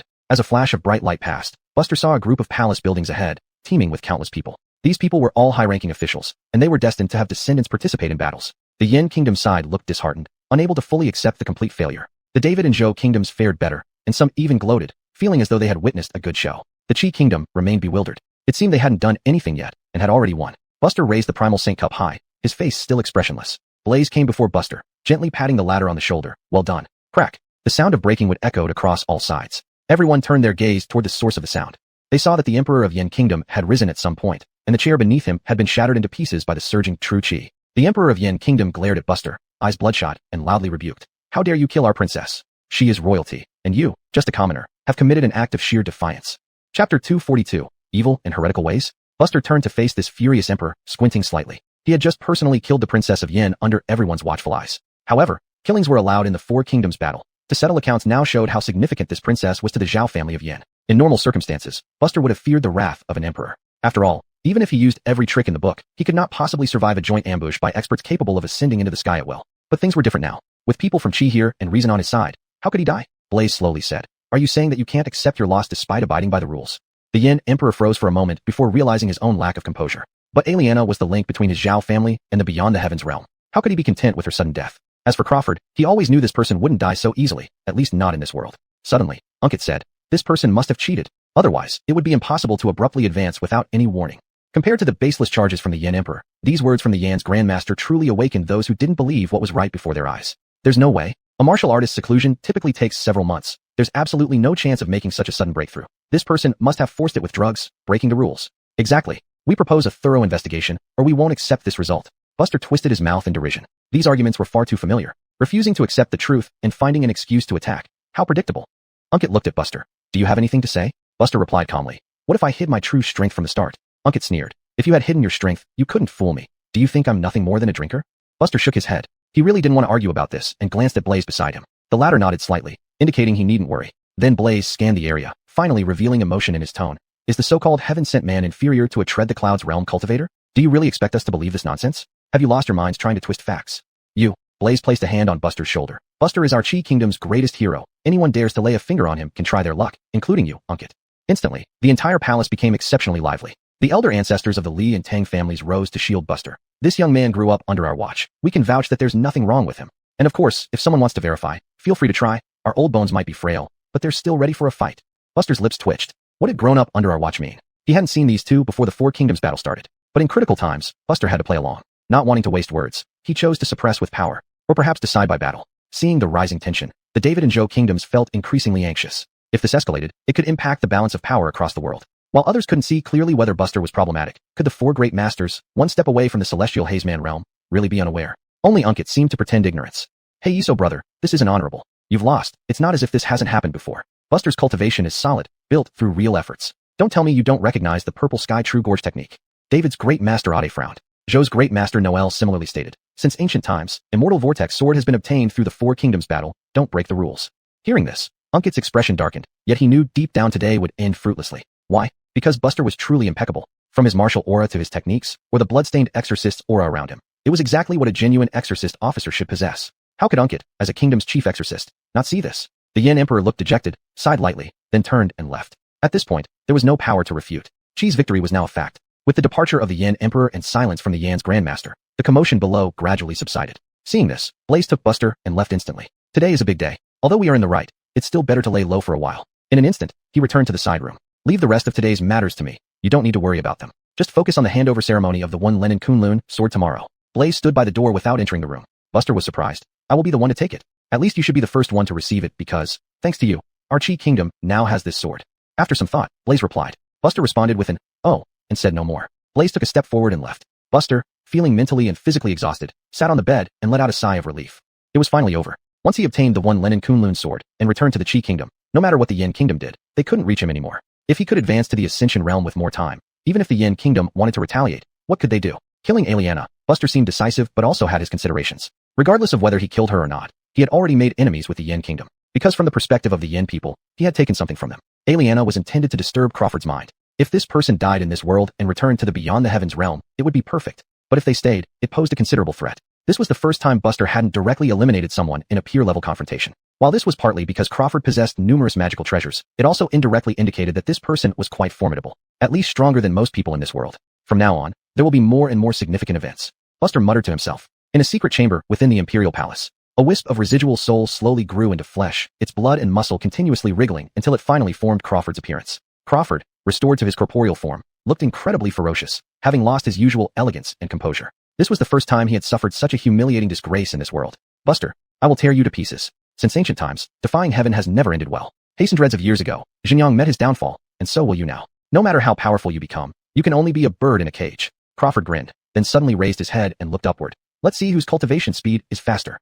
Chapter 243, Transfer Ceremony. The next day, the time for the transfer ceremony to begin had arrived. This time, it was held on Tianyuan Mountain outside the capital city. To prepare for this transfer ceremony, all irrelevant people on the mountain had already been driven away. Perhaps due to yesterday's events, many who were qualified to attend did not show up. Almost everyone present was from Chi State, with only a few people from the other 3 states, mostly those who must be there, such as the heads of the 3 states. Buster was still wearing his loose black robe today, but the Mo Lin saber at his waist had been temporarily entrusted to Dakari. Buster arrived at the center of the mountaintop. Above him stood Avon. Compared to yesterday, Avon had clearly adjusted and returned to his calm and serene state. In his hand, a small purple golden long sword rested in the palm, looking unremarkable, almost like a small toy. It was hard to imagine that this was the primordial universe sword created by the ancestors of humanity, a holy relic capable of deciding the fate of a nation. In the next moment, the small long sword suddenly began to absorb the true essence from around Tianyuan Mountain. Even Buster could not grab even a fraction of the true essence in this torrent. It was all seized by the little sword. As the true essence poured in, the primordial universe sword gradually enlarged, first becoming the size of an ordinary dagger, then growing to the size of a mountain, continuously expanding. Finally, it grew into a holy sword comparable in size to a mountain range. At this moment, the full appearance of the primordial universe sword was finally revealed. Embedded in the hilt was a dragon pearl. A real dragon pearl. True essence flowed within, gathering pure power from all over the world. On the blade, countless totems depicted the origins of humanity, unfolding like a book of history inscribed upon the pages of the primordial universe sword. Around this holy sword swirled a mysterious force that even Buster had never seen before. Just then, Blaze's voice sounded. This is the incense offering power. The prosperity of a nation enhances this sword. The more prosperous the nation, the sharper the blade becomes, allowing it to slay demons faster. Incense offering power. Buster silently memorized this term. As the incense offering power spiraling around the primordial universe sword dissipated and returned to Yen's state, everything became calm again. The primordial universe sword slowly shrank back to its original size. From this moment on, the primordial universe sword was no longer bound to Yen's state. Avon looked at Buster and gently pushed it forward. A flash of sword light, and Buster saw the holy sword representing the hope of the entire country come before him. Primordial universe sword. Buster reached out to grasp it. Instantly, a terrifying force erupted. Apart from not harming Buster, even the heads of seats couldn't help but take half a step back unconsciously. Holding the primordial universe sword, Buster's eyes shone brightly. With this sword in his hands, if he used it properly, even late-stage Taiyan realm cultivators would not be his match. No, this was just a conservative estimate. Buster continued to observe this divine sword, his eyes brightening further. Just as this thought began to take root, Blaze's voice rang out again. Don't let your mind wander. This sword represents the will of humanity and is shared by all of humanity. No single person can control it, and this sword will never obey any one individual's commands. Buster felt a bit regretful, but not disappointed. After all, such a divine artifact must have its extraordinary qualities. The depiction of human origins was just one aspect of it. If the primordial universe sword recognized masters so easily, it wouldn't be handed over between 4 nations, but passed down personally through the ages. The transfer ceremony ends here. Dismissed. Avon, already in no pleasant mood, dispensed with further formalities and turned to leave after handing over the primordial universe sword. Seeing this, David Joe's 2 heads of seats did not say much more, nodding slightly at Blaze as a sign of congratulations, and also left. Then the others from the other 3 states naturally didn't wish to witness this scene, and similarly departed. Before long, only the people of Chi State remained on Tianyuan Mountain. Standing at the forefront was a man in black robes holding a sword. After a long while, Buster turned back and handed the primordial universe sword to Blaze. Blaze said calmly, matters concluded. Let's return. His words spoken, Blaze beckoned, and the spaceship appeared out of nowhere atop Tianyuan Mountain. Everyone knew their head's capabilities and boarded the ship without surprise. Only everyone intentionally or unintentionally kept a distance from Buster, including the candidates from the 10 major families, whose eyes held a mix of fear. They had felt the impact of the battle most profoundly that day. Winning the final battle was naturally a cause for celebration. In fact, each of them felt an immense sense of satisfaction in their hearts, but it did not prevent them from witnessing Buster slaying golden bodies as easily as slaughtering chickens that day. It was utterly shocking. Buster was indifferent to this. If no one came to him, he was happy to enjoy peace and quiet. After all, from beginning to end, his participation in this 4-nation war was not for the sake of Chi State, but merely for himself.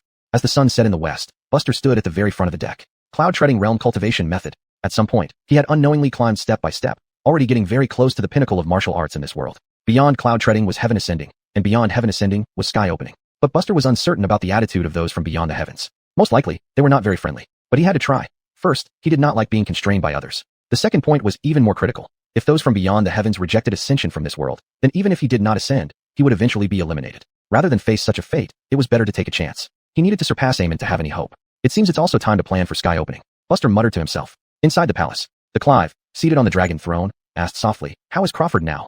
He's not seriously injured, but it will take some time to recover. However, I heard he sought help from higher-ups, so not only will his cultivation speed not slow down, it might even continue to accelerate rapidly, Avon said with a complicated expression. And it will inevitably be a terrifying speed, unprecedented and unsurpassed. The Clive's expression turned serious.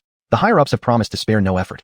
Avon thought for a moment and still gave this astounding answer. The Clive was somewhat taken aback, but then he laughed with relief. With this assurance, there's indeed no need to worry. Avon smiled and said, there's another piece of good news. After Crawford reaches the legendary celestial realm, he won't leave immediately. He will help us unify the human race, just like in ancient times. The Clive suddenly stood up, his eyes gleaming. Good, good. Chapter 244, renowned across the world. In the Imperial Palace of Dingen City, Casper opened the letter, scanning through its contents in an instant. He frowned slightly, and quickly rechecked to confirm he hadn't misread before taking a sharp breath. Victory, Casper murmured. And even killed Crawford? No, that can't be right. Crawford shouldn't be dead. But these two engaging in mutual slaughter clearly weren't allies, at least not acquainted. This indirectly proves that Crawford and Buster aren't from the same family. How then to explain Buster's rapid cultivation speed? Casper took a deep breath, sitting behind his desk, lost in thought. Even now, despite his own self-proclaimed shrewdness as an emperor, he felt somewhat lost.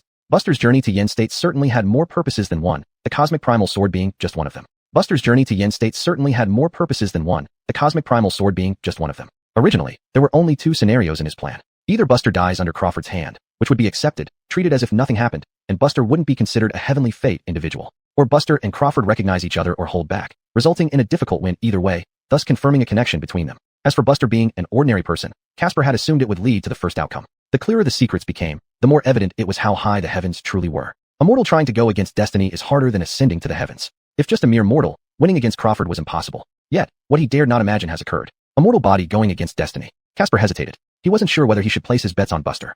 If Buster is mortal, death means nothing. Chi State isn't short of such a person, but peculiarly mortal yet alive. Casper rubbed his temples, sighing softly. Already approaching my twilight years, but still having to make such decisions in front of me. Well, I've chosen. Those who come after needn't choose. Anyone here? Your servant is present. Spread this decree. Any prince or princess must not appear nor attempt to pull Buster close without my permission. Whoever dares approach Buster will face execution by national law. Casper said quietly. The eunuch kneeling at the door, though confused about the emperor's intentions, immediately knelt down to receive the decree. Sierra residence. It's been the second day since the Four States battle ended. The news has already spread throughout the land, naturally including important places like the capital city. After reading the letter, Sierra felt her head spinning slightly. No matter how she tried, she couldn't connect the once silent youth with the described bladesman. Recalling how she once reminded Buster not to underestimate top prodigies, only for him to subsequently crush these so-called prodigies. Like a dream, Sierra sighed inwardly. Surely Chase didn't foresee this either? Suejo Demon Control Office. Chase, while drinking water, nearly choked upon comprehending the events described in the letter, eyes widening. Allie, does this Buster match the Buster we know? Allie smiled bitterly. I don't think it could be anyone else. Chase's mind went blank. I remember old Zhang boasting about a golden body realm demon within the state border being taken care of by a demon control officer named Buster. Didn't think much of it back then. Now I guess I can predict that kid's path. Allie remarked with emotion. Killing the demon emperor was shocking, but slaying a heavenly fate individual in the chaotic divine realm surpasses that.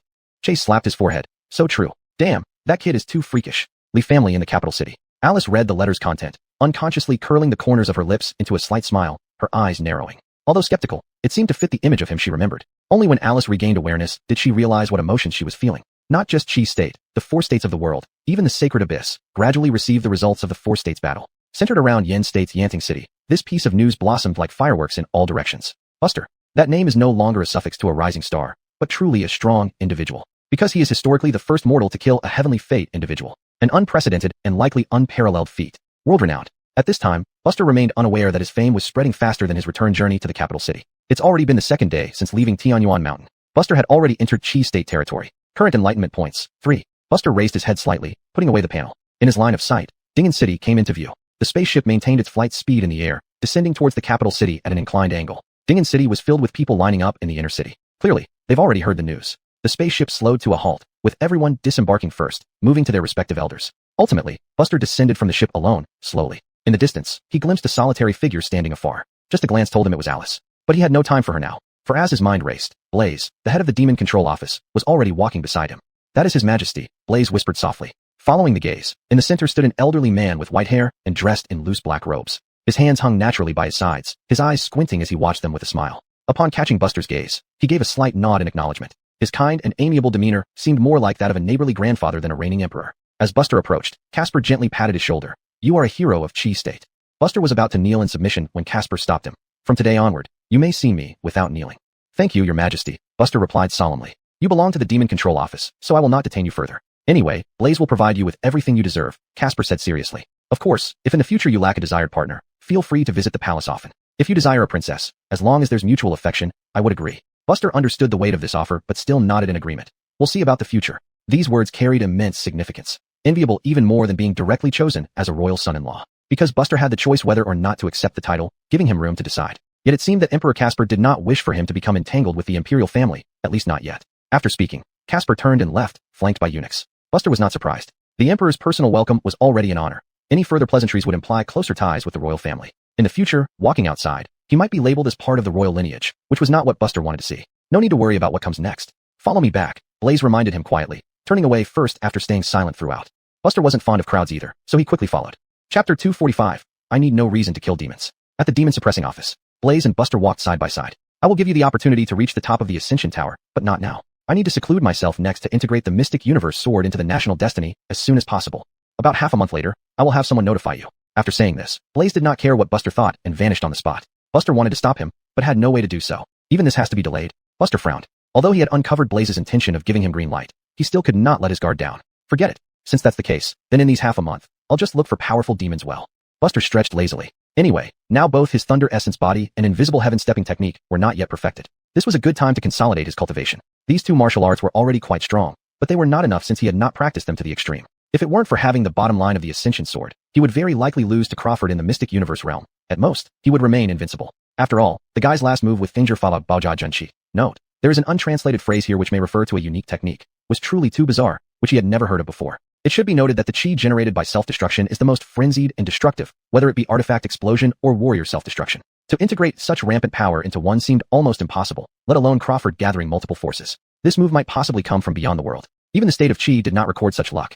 With Crawford still alive, it ultimately posed a significant threat. Half a month later, Buster's reputation spread far and wide, reaching almost every street corner. However, Buster was not idle. Instead, he kept traversing through the ancient lands of the upper four provinces. The local demon suppressing office cooperated fully, not daring to slack off in any way. This greatly increased Buster's efficiency in killing demons, earning him the title of demon-killing madman in the eyes of everyone in Chi. The only people who would find this normal were the people of Sui province. After all, Buster had earned the title of demon-killing madman in Sui. With Buster's demon-killing actions, those hidden demons scattered and fled. They only had one way out now, the Holy Abyss. Even if Buster did not kill them today, once the Mystic Universe sword integrated with the national destiny of Chi, they would become vermin. While taking advantage of this northern migration, Buster killed countless demons, achieving numerous feats and astonishing everyone. A prodigy going on a rampage, killing demons instead of practicing, seemed extremely abnormal. Some people even began secretly investigating Buster's past, wondering what deep enmity made him exterminate the demon race without hesitation. In a remote forest in Foam Province, Buster sat on a tree branch. Before him, more than 20 Mystic Realm Demon Cores and 3 Golden Body Realm Demon Cores floated in midair. With a flick of his finger, the Mystic Realm Demon Cores flew into his mouth like candy skewers, dissolving upon entry. Current Enlightenment Points, 20. This was the 17th day since Buster returned to Chi from Yen. Start cultivating Thunder Essence Body. The Sacred Origin Green Sky Body and 5 Thunder Law Body have been thoroughly fused, complementing each other's strengths. With pure physical strength, bombarding these powerful demons. 5 years later, Enlightenment ends. Thunder Essence Body Experience, plus 15776. Thunder Essence Body, complete. A muffled groan sounded, the lightning essence force flowing in Buster's skin becoming increasingly concentrated until this moment, bringing his flesh to its peak. Feeling the constantly growing physical power within his body, Buster knew the extent of improvement in the complete stage by comparing slightly. Had he possessed this level back then, he wouldn't need the Ascension Sword to defend against Crawford's attack. Even though he would still get injured, it wouldn't affect his combatability, saving him years of Enlightenment points and enabling him to slay Crawford. Only the Invisible Heaven stepping technique is left. This movement martial art is a true top-tier cloud stepping skill. If I can perfect it, even late-stage cloud stepping realms would not be my match. Buster analyzed inwardly. Fire flashed in Buster's eyes. He slightly stood up and turned his head, disappearing almost simultaneously. In the dense forest, a black pig with purple wings on its back tried to conceal itself as it slowly moved through the woods. A demon king needs to be so cautious? When did this start? Buster appeared unexpectedly in front of the dual-winged black pig.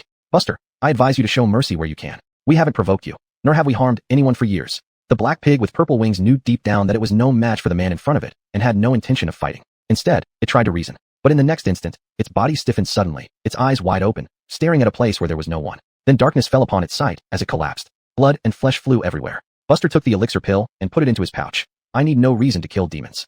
Almost simultaneously, demons within dozens of miles seemed to sense something and fled in all directions. Most were Chi Sea realm demons, which were of little use to Buster. For these low-level demons, as long as they didn't come to him, Buster wouldn't bother. At the demon suppressing office in Foam Province, Buster, covered in blood, passed through the gate without any hindrance. Everyone he passed showed great reverence. How could they not show reverence? A prodigy who slaughtered countless demons. Either of these 2 points alone was enough for them to be unmatched. Soon, 2 officers walked over and said with a smile, Lord Chun, the headmaster is currently in seclusion and cannot appear. Please bear with us. Actually, by rank, Buster, as a minor general, was below the local headmaster. But now, whoever still dared to think so was a fool. Buster nodded slightly. Prepare me an empty room and hot water. Yes. After everything was done, Buster changed into a brand new black robe and sat in the courtyard. It was now autumn. Compared to the high temperatures of summer, it was already much cooler and desolate. Suddenly, Buster sensed something and lifted his hand slightly. Golden light formed words on his palm. Come back. So brief and commanding, Buster didn't need to think to know who it was. After all, only the headmaster of the demon suppressing office, Blaze, could command him like this and have the ability to send an instant message across thousands of miles. This was a peak Ascension realm powerhouse. Having received the message, Buster did not hesitate. Without saying goodbye to anyone, he left immediately. 2 days later at the demon suppressing office, Buster met Blaze. Blaze gave Buster a token. This is one of the keys to enter the Ascension Tower. With this, you can enter and exit the Ascension Tower freely without any limit on the number of times. Astonishing words. Buster was stunned for a moment, then clasped his hands together. Understood. Chapter 246, The Creation Swallowing Dragon Technique. The Ascension Token. This was the name of the token in his hand. With this, Buster could enter the Ascension Tower without hindrance and without needing any battle merit. Of course, if he had received this earlier, it would have been greatly beneficial to him. Unfortunately, it has come too late. Because now, all that's left for him is to obtain the treading cloud martial arts from the topmost floor. After all, for him, entering the Ascension Tower once was enough. Blaze seemed to notice the change in Buster's expression but didn't reveal anything, instead saying, "Remember to take good care of this. If you lose it, you will be held responsible." After that, Blaze left. Buster did not delay any further and walked straight towards the Ascension Tower. In front of the Ascension Tower, Buster didn't stop walking. This was his third time here, and unless something unexpected happens, he wouldn't return again. Treading Cloud Realm Cultivation Technique. Buster, holding the Ascension Token, walked into the tower. It was still the same old man on duty at the first floor. These tower guards rarely leave their posts unless under special circumstances, so they tend to be relatively isolated from information. Therefore, when the old man saw this young man for the third time, he became wary, hesitating for a while before finally speaking up. "Young man, don't think I don't recognize you. There's no record of you coming to the Ascension Tower. Get out." Buster gently placed an ancient-looking token on the counter. The old man was about to rise and curse. "Get out. What are you showing me? Ascension token?" The old man instantly became flustered, looking left and right, finally confirming there was no forgery, and finally looked at Buster. "Where did you get this?" "Legitimate channels." Buster didn't bother to explain further, picking up the Ascension token and heading towards the second floor. The old man's heart was churning with confusion. What kind of background does this young man have? How did he manage to get the Ascension token within just a few months? Only 4 people in the Monster Suppressing Bureau possess the Ascension token, the chief seat and the 3 chief generals. Could this young man be one of the chief generals in disguise? No, that can't be right. He was familiar with those 3's aura. But who else could hold the Ascension token? Even if someone establishes great merit, the chief seat wouldn't reward them with this token. After much thought, the old man suddenly considered the most unlikely possibility, a successor, an heir to the Monster Suppressing Bureau of the state of Qi. Realizing this, the old man became incredibly excited. Only the designated future successor chosen by the chief seat could hold the Ascension token before becoming a chief general. Incredible. While the old man's thoughts raced, Buster had already passed through the second floor and reached the third floor. As for the identity of the successor of the Monster Suppressing Bureau, Buster knew nothing about it. This rule was a very secretive one. Since the current chief seat has never passed down power, few people even consider this possibility. Compared to the old man on the first floor, the guard on the second floor had fewer reservations and directly let him pass upon seeing the token, acting quite straightforward. Ascension Tower, third floor. No one was at the entrance. Buster entered as if nothing unusual happened. Compared to the first 2 floors, the third floor was significantly smaller. "Who approaches?" A hoarse voice echoed. Buster immediately noticed a shadow floating in one corner. It was a black sphere with only a human face visible. "So, you can detect me? Impressive for such a young treading cloud practitioner. No wonder you made it here," the black sphere remarked in surprise. Buster showed the Ascension token and then walked confidently deeper inside. The black sphere didn't insist further, introducing itself. "I am the artifact spirit of this Ascension Tower. According to our hierarchy, you should call me Ancestor. Know that?" Buster didn't even look at the black sphere. How rude. "You must know that even those 3 big dummies would respectfully call me Senior." The black sphere sounded impatient, but there was still no response. Over time, the black sphere grew bored. He must be a proud young man, though with such talent, a bit of arrogance is understandable. During this period, Buster had started browsing through the first treading cloud cultivation technique. Compared to the 100 or so golden body techniques on the second floor, there were more treading cloud techniques on the third floor than he expected, roughly between 30 to 40. At this moment, Buster realized something. If there were no treading cloud techniques on the top floor, how could he acquire them? Such top-tier cultivation techniques were rare, even in the entire state of Qi. Each of the 10 major families definitely had one. But how many did the Monster Suppressing Bureau have? Due to the system panel, Buster could read without affecting his speed. Time ticked by. 7 Killing Sun Piercing Technique, not initiated. Cold Moon Tai Zuan Scripture, not initiated. Great Origin 9 Tribulation Scripture, not initiated. Heavenly Sound Golden Dragon Cannon, not initiated. Compared to the techniques for the Golden Body and Mystic Intent realms, the complexity of the Treading Cloud Realm techniques had increased several times over. Even with the system panel, it still consumed a great deal of time. Half a month passed in the blink of an eye. Buster finally finished reviewing the last technique. He took a deep breath, then looked towards the corner. "Do I need to register my choice with you? Tell me the name of the technique you've chosen." The black ball yawned, saying, "This kid hadn't spoken a single word for half a month. How was he any different from not being here at all?" "Creation Swallowing Dragon Technique." Buster didn't hesitate, blurting it out. Well, choosing this technique. I didn't realize you were into physical cultivation." The black ball spoke with interest while waving its hand, instantly causing Buster to remember all the contents of the Creation Swallowing Dragon Technique. Buster knew that this self-proclaimed artifact spirit also had Treading Cloud Realm cultivation, so he wasn't surprised by this. Having received what he needed, he turned and left. The black ball twitched its mouth. Not very interesting. The Creation Swallowing Dragon Technique shared some similarities with the Eternal Hellfire Scripture, both focusing on physical cultivation. According to the description within, once the Creation Swallowing Dragon Technique was achieved, one could battle a true dragon with sheer physical strength without losing. Buster twitched his mouth as he walked out of the Ascension Tower. Regarding the Treading Cloud cultivation technique, it seemed a bit more credible now. Next, Buster faced 2 paths, the Formless Treading Sky method or the Creation Swallowing Dragon technique. The former would make his cultivation more stable, while the latter would significantly boost his cultivation. In a secluded room, Benny respectfully walked in through the door. Blaze sat on a stool, calmly drinking tea. Then, the other 2 generals whom Buster had never met before arrived one after another. 2 men and 1 woman. Once everyone gathered, Blaze put down his teacup and said calmly, "I gave Buster the Ascension token. The three were taken aback. Blaze continued unabashedly. So from today onward, he is my appointed successor to the chief seat of the Monster Suppressing Bureau. I will find a time to announce this publicly. One of them hesitated, wanting to speak, but stopping. Blaze shook his head. I am not here to discuss with you, but to inform you. Chapter 247. Promotion to Chief Demon Subduing General. In Buster's room, just as he walked into the courtyard, Dakari arrived. These are the elixirs you entrusted me to refine. I brought them to you right after they were ready. Dakari took out an exquisite jade vial and handed it to Buster, then turned and left without looking back. Perhaps even this pride of the Su family now felt that Buster was too brilliant, and interacting with him would only make him feel inferior. Buster didn't think much about it. He opened the medicine bottle and found there were actually 6 Guiyuan Heisishin pills. Guiyuan Heisishin pills were almost the highest grade talent-enhancing elixirs in the world. Many prodigies usually had their talents developed to over 90%. To achieve complete development, only such high-grade elixirs could further unlock the remaining potential. He had given Dakari 3 sets of ingredients, but received 6 Guiyuan Heisishin pills. Dakari certainly wouldn't have added ingredients for nothing. After all, how could that guy possibly be trying to please others? Buster once heard that high-ranking alchemists had a chance to refine multiple pills from one set of ingredients, but the quality must be top-notch. Thinking of this, Buster suddenly remembered that the old ancestor of the Su family seemed to be an alchemist. The Ascension Realm ancestor personally refined elixirs for me. Buster marveled, but since it was already in hand, he naturally accepted it willingly. Buster swallowed the 2 Golden Body Realm Demon Cores and these 6 Guiyuan Heisishin pills. Current insight points, 15. Started cultivating the Transformation Swallowing Dragon art. The true essence of the Transformation Swallowing Dragon art lies in transforming oneself, achieving rebirth like shedding snake skin to ascend into a dragon. Once cultivated to perfection, dragon scales may appear on the body, resembling a real dragon. The Transformation Swallowing Dragon art has 8 transformations, each increasing cultivation, until after the 8th transformation, ascending into a dragon. You sat meditating on the mountaintop peak, neutralizing the effects of the Guiyuan Heisishin pills, using the Golden Body Realm Demon Core as an aid, constantly refining yourself, following the Transformation Swallowing Dragon art's cyclical methodical practice. After 15 years, the insight ended. Transformation Swallowing Dragon art experience, plus 59235. Transformation Swallowing Dragon art, second transformation, 9235/25,000.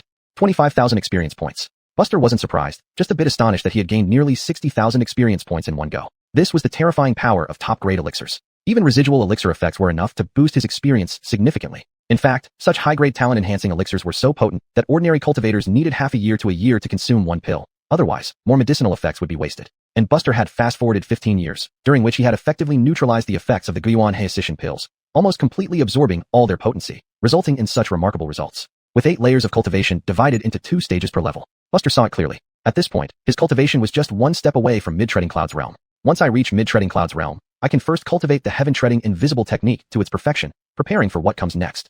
Preparing for what? Naturally, to kill demons. There were very few demons within Chi State's borders that could still help Buster increase his cultivation, but going to the Holy Abyss was like offering himself up. There was only one place he could go, the land where the 3 generals reside. Since the first day Buster joined the Demon Subduing Office, he had remembered that the land guarded by the 3 generals suppressed 3 Ascension Realm great demons.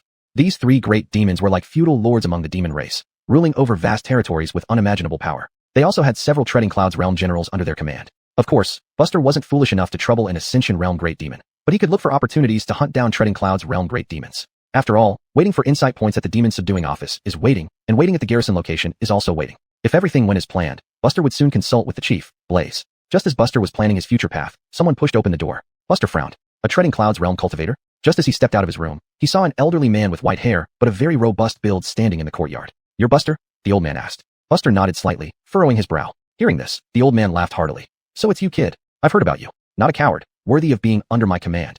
Who are you?" "Oh, sorry, forgot you haven't met our general. I'm your direct superior, Brevin. You can call me Old Lin, makes it friendlier," Brevin chuckled. Brevin? Buster quickly realized who it was. On his first day joining the Demon Subduing Office, he had learned from Jean that his superior general was Brevin, though he typically accompanied the commander-in-chief outside. It seemed the time had come. Subordinate Buster, reporting to Johnine. Buster didn't linger, knowing the proper etiquette towards a superior was necessary. Brevin waved his hand. "Hey, why all this formality? You're the most promising one under my command. No need for formalities in the future.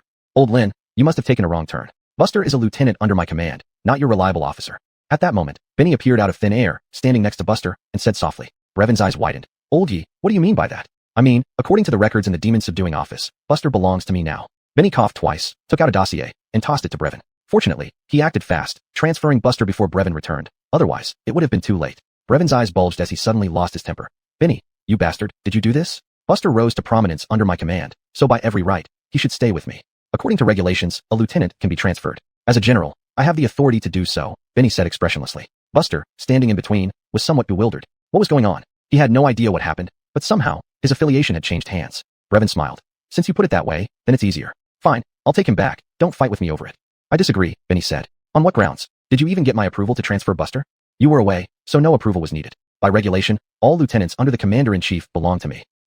Brevin stopped arguing and instead looked at Buster. Buster, who are you staying with? Benny remained silent, but also looked at Buster. That look was like saying, haven't I treated you well these days? Just when Buster was caught in a dilemma, Blaze suddenly appeared above the courtyard. The golden bell around Buster's waist suddenly turned purple gold. Blaze calmly said, why argue? From now on, Buster will be the 13th demon subduing general, not under either of your commands.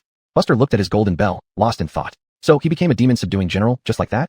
Chapter 248, Mid-Cloudstride Realm. Benny and Brevin were momentarily stunned. Blaze waved his hand. As for the credit, it will be split evenly between you two. Now scram. Since the headmaster had spoken, Brevin and Benny didn't dare hesitate and turned to leave. Soon, only Buster and Blaze remained in the courtyard. You have something to say? Blaze seemed able to discern the fluctuations in Buster's emotions. Buster nodded. I want to go to Mo Dong and slay demons.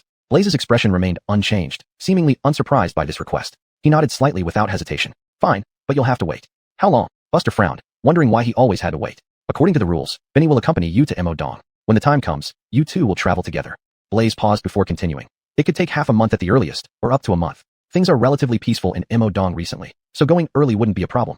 With that said, Buster had no reason to argue further and agreed. After resolving this matter, Blaze stepped out and left. Since he had to wait again, Buster could only continue hunting demons. However, the truly capable demon races had mostly relocated. For one thing, the primal Lenin Gregorian sword had been integrated into the national fortune of Chi State. Just 3 days ago, all the major demons' locations were exposed. As long as they remained within the borders of Chi State, they stood out like lamps in the dark night, extremely conspicuous. Without relocating, their fate was either death or nothing else. Additionally, Buster had killed too many demons recently. After 2 large-scale demon slayings, the number of high-ranking demons in the 4 upper provinces had dwindled even further. Even now, there was a growing misconception among the populace. Had the demon year ended? Why did it feel safer than ever before? In truth, with the primal Lenin Gregorian sword, it would be a peaceful year regardless of whether it was the demon year or not. Despite the lack of personnel in the Demon Suppression Bureau, everything became clearer, naturally saving a lot of effort. The Snowstop province was the closest upper province to the border of Chi State, which Buster hadn't visited yet, but he already knew there were no more profound intent demons there. Most had fled or perished. With the acquisition of the primal Lenin Gregorian sword, the Demon Suppression Bureau's staff decreased even further, often out on missions nonstop.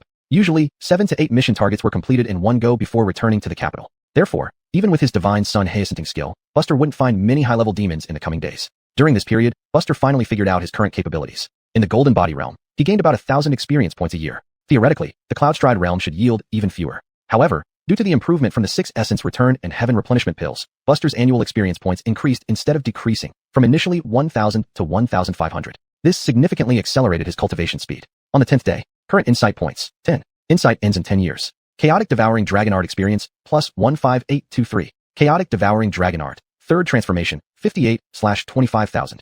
Buster successfully advanced the Chaotic Devouring Dragon Art to its 3rd transformation stage, and his own cultivation also naturally broke through.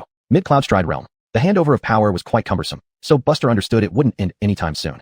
Time passed swiftly during this process. 15 days later. This time, Buster shifted his focus to the Intangible Sky Stride technique, a Cloudstride martial art with no less difficulty than the Chaotic Devouring Dragon Art. Current insight points, 15. Insight ends in 15 years. Intangible Sky Stride technique experience, plus 22856. Intangible Sky Stride technique. Mastery, 6856/30,000.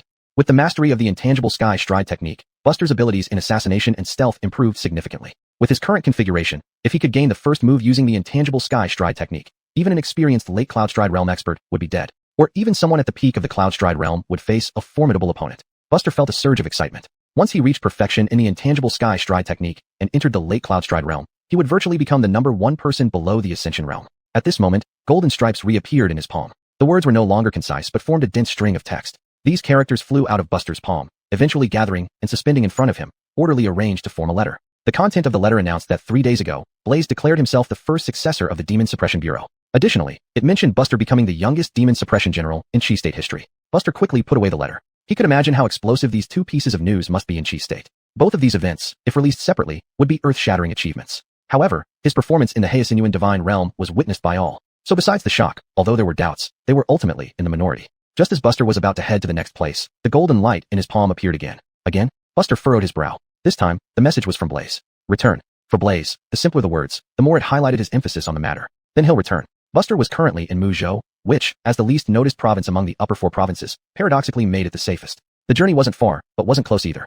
1 day later, at the capital's town Demon Suppression Bureau. In the square, few people were present. Most of them were commandants who had been severely injured during missions and had no choice but to return to the capital for recovery. Buster descended from the sky, arriving beside a few leading figures. The moment Buster appeared, all eyes converged on him, with various emotions mixed in their gazes. Buster paid no attention to them and looked at Blaze instead. Weren't you supposed to go to Mo Dawn with Benny? Buster corrected sternly. I'm going to Mo Dawn. Same thing. Blaze nodded slightly. It's not the same. Buster sighed. Benny gave Brevin a rare smile, albeit a small one. Brevin snorted coldly, full of boo-foo cheat, resentment. Although you are now my appointed successor, don't forget that your identity is still just a general. Once there, you will still have to follow the instructions of the commanding officer. Blaze looked at Buster, his tone warning. Buster naturally agreed without hesitation. With this settled, Blaze didn't say much more and summoned the spaceship again. Get on board. Buster and Benny leaped onto the deck. The ship required no control, automatically navigating once the destination was selected, moving extremely fast and conveniently. The spaceship took off slowly. Standing on the deck, Buster remained silent. Benny broke the silence first, saying, looks like you know how to repay kindness after all, willing to accompany me on this trip to Mo Dawn. I'm here to slay demons, Buster said solemnly.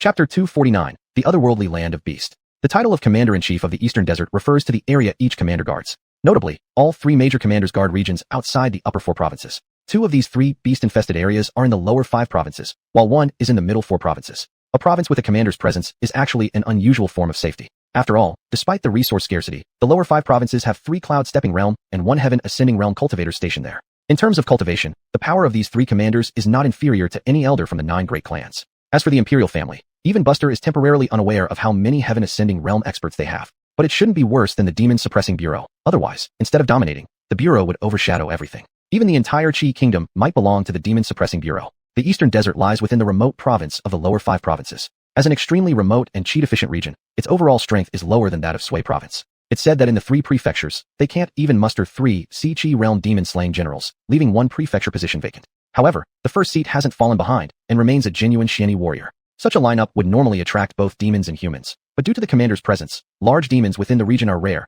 making it one of the most peaceful provinces since the Year of the Beast. Within the territory of the remote province, Buster and Benny stood side by side. Commanders usually don't reside in the demon-suppressing bureau, but rather hide themselves as if in seclusion. In fact, only the first seat of the bureau and the provincial governor know this.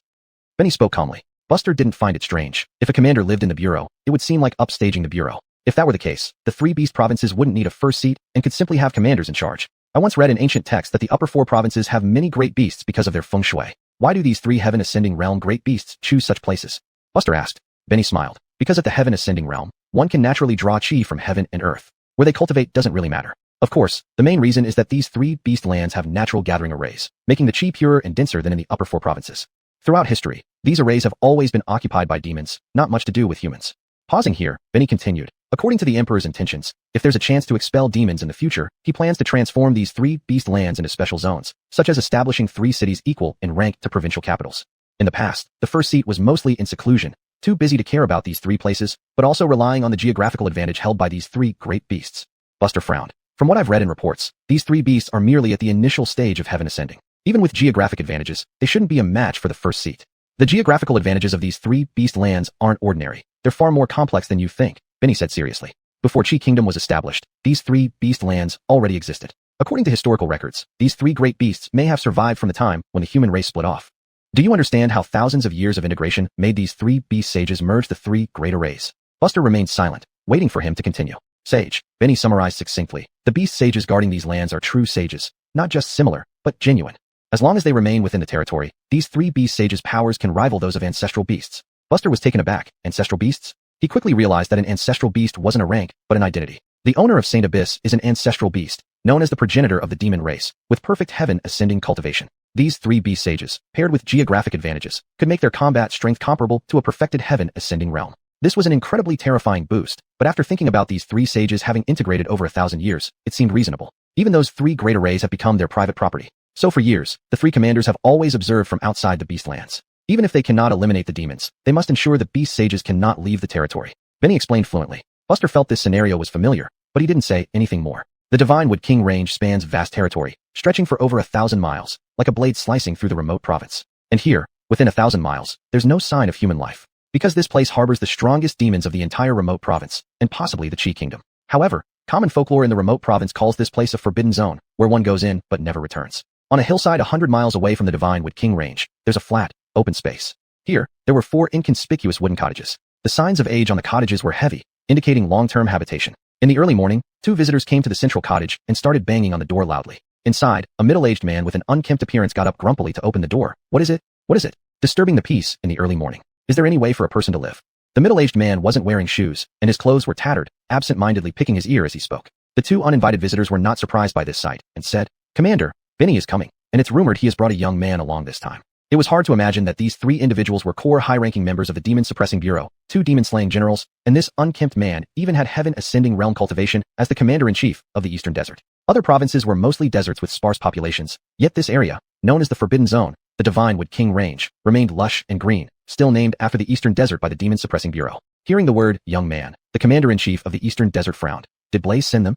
Without the First Seat's permission, how could they come? The two demon-slaying generals replied with a bitter smile, but then their tone shifted. However, it's not a problem. This young man is said to be the top figure in the mystic Lenin realm, now at the cloud-stepping stage, almost as powerful as us. The expression of the commander-in-chief of the Eastern Desert softened slightly. A small matter like this disturbs me too? All right, get lost. The two demon-slaying generals bowed slightly. Then we will patrol around the mountain range as usual. Do I need to beg you to go? The commander-in-chief of the Eastern Desert glared at them. We wouldn't dare. The two generals leaped off in different directions, leaving only the commander-in-chief of the Eastern Desert standing by the door. He glanced towards the Divine Wood King Range, twisting his mouth slightly. These two little bastards are truly asking for a scolding. Now, isn't that demon sage inside also in a half-slumbered seclusion? And yet I can't get more peaceful sleep? After all, who knows if in the future, he would even have the chance to sleep. Thinking of this, the commander-in-chief of the Eastern Desert scratched his head and turned back into the house. Chapter 250. The Demon Respecter leaves the territory. Shamu Royal Mountain Range. Below a waterfall, the scenery was picturesque with clear mountains and rivers, resembling a utopia. Biejwa, located at the easternmost part of the state of Qi, had nearly half its land covered in sand. It was scarce to find not only such a treasure land, but even ordinary land suitable for human habitation. A pair of robust figures, a man and a woman, sat facing each other. Between them was a barbecue grill, from which mouth-watering aroma wafted. This human flesh is truly delicious. It's a pity that those annoying fellows outside are constantly watching us. Otherwise, I would have rushed out to indulge. The man snorted coldly. The woman glanced at him. You know well that once we step out of this boundary, we will die, and it will be an awful death. Raphael isn't always keeping an eye on us, the man grumbled. The woman sneered. If you dare to leave Biejwa, I can assure you that no matter where Raphael is, he will come immediately to slay you. The man pouted, wanting to retort, but suddenly felt something stir within him. They've sent reinforcements. Rotation? That means the defenses outside are weak. Let's go, grab our weapons, and see if we can take some people down. Cloud-striding realm warrior's flesh. At this point, the woman wiped her mouth hungrily and stood up greedily. Although they didn't expect much, it was worth trying. After all, the rotation happened every 3 years, and they had to wait a long time. But each time presented a significant opportunity. A spacecraft slowly descended from the sky. Buster and Benny walked down side by side. No one greeted them. Benny looked around and finally fixed his gaze on an empty room. You can stay with me for now. Buster shook his head. No need. I can stay outside. The young have good constitutions. Being outdoors won't hurt. Just then, the general commander of Majiadong slowly emerged from the room. On the way here, Buster had learned from Benny the name of this Majiadong commander. Owen. And he was Song of the capital city's Song family. It was hard to imagine that the Song family, with a low presence among the 9 major clans, would simultaneously have 2 ancestors of the Song family. Buster respectfully clasped his hands. Your subordinate, Buster, pays respects to the general commander. Owen shrugged. Not bad, boy. Your hidden breathing technique has fooled even me. You're definitely in the cloud-striding realm. Thank you for your praise, General Commander. Cut the formalities. Now, you have 2 choices. Either build your own shelter or sleep outside. Anyway, you're fearless. Buster nodded. Your subordinate will manage accordingly. Owen stopped paying attention to Buster and turned to Benny. Unless something unexpected happens, Heath is besieged by powerful demons. Go help him, and remember to be cautious. Benny wasn't surprised and agreed without hesitation. Every 3 years during the rotation, the Demon Suppression Office would experience a period of weakness, and it was common for powerful demons to cause trouble at these times. In the past century, there had been 2 particularly severe incidents, each resulting in the loss of a demon suppression general, making it quite tragic. Compared to this, although the probability was low for the great demons, it was a guaranteed win and thus very popular. After all, while stepping out of the Shinmu Royal Mountain Range's territory, they were still nearby and could return almost instantly with their strength. The general commander couldn't act rashly because the demon saint in the mountain range was also watching. Any unusual movements might trigger a direct conflict. Such a fight would be highly disadvantageous for the Demon Suppression Office. There were actually more cloud-striding realm beings in the mountains. Upon hearing Great Demon, Buster, who had been composed, became alert. Sir, your subordinate requests to join the mission. Owen was somewhat surprised but didn't refuse, speaking solemnly. I can let you go, but if you get in the way or create more trouble, I'll kick you out upon your return, wherever you came from.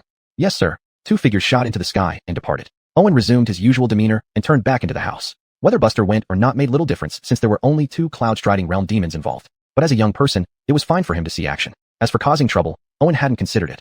After all, Buster was a youth who surpassed others destined by fate. He had known about this situation beforehand, but chose to act oblivious. After the Heisinuan Divine Realm incident, he had specially investigated Buster's background. Summary: a monster who loved killing demons. However, no matter how smoothly he had cultivated before, he probably wouldn't be able to kill demons this time. Those 2 great demons had high cultivation levels, 1 late-stage and 1 mid-stage cloud-striding realm. Even if they couldn't win, they could escape. With this thought, Owen ceased thinking, lay down, and gradually closed his eyes. Sleep would make everything normal again. Outside the Shinmu Royal Mountain Range, amid a wasteland, Demon Suppression General Heath stood high in the air, slightly disheveled, but otherwise unharmed. In front of him stood a man and a woman, their expressions mocking. Their true forms were three-headed blue crows. If Heath hadn't forgotten, they were a pair of real-life siblings.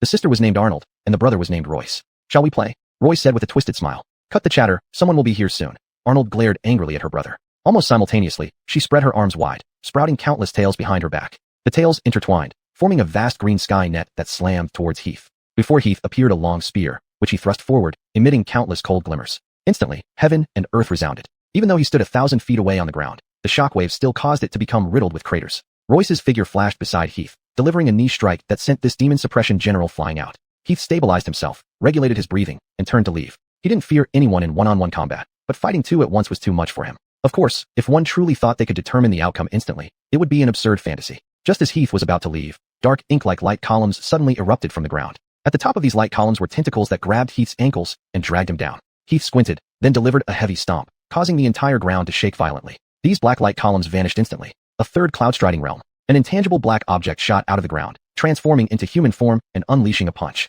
Heath lightly pushed with his palm. The moment the fist met his palm, the black object flew backward. But in that very instant, the onslaught from Royce and his sister already rained down upon him. Boom, boom, boom. Heath skidded back, wiped the blood off the corner of his mouth, yet still stood firm. "They're here." Benny descended from the sky, landing beside Heath.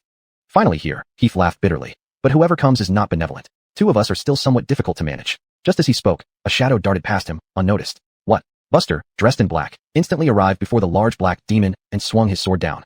Chapter 251, Severing the Demon Venerable. The black object was pierced by a dazzling blade of light and split into two halves. But in the next moment, the black object reshaped itself into a sheet of black paper, enveloping Buster as if it were a beast swallowing its prey. Benny's face darkened. Why was this damned kid so disobedient?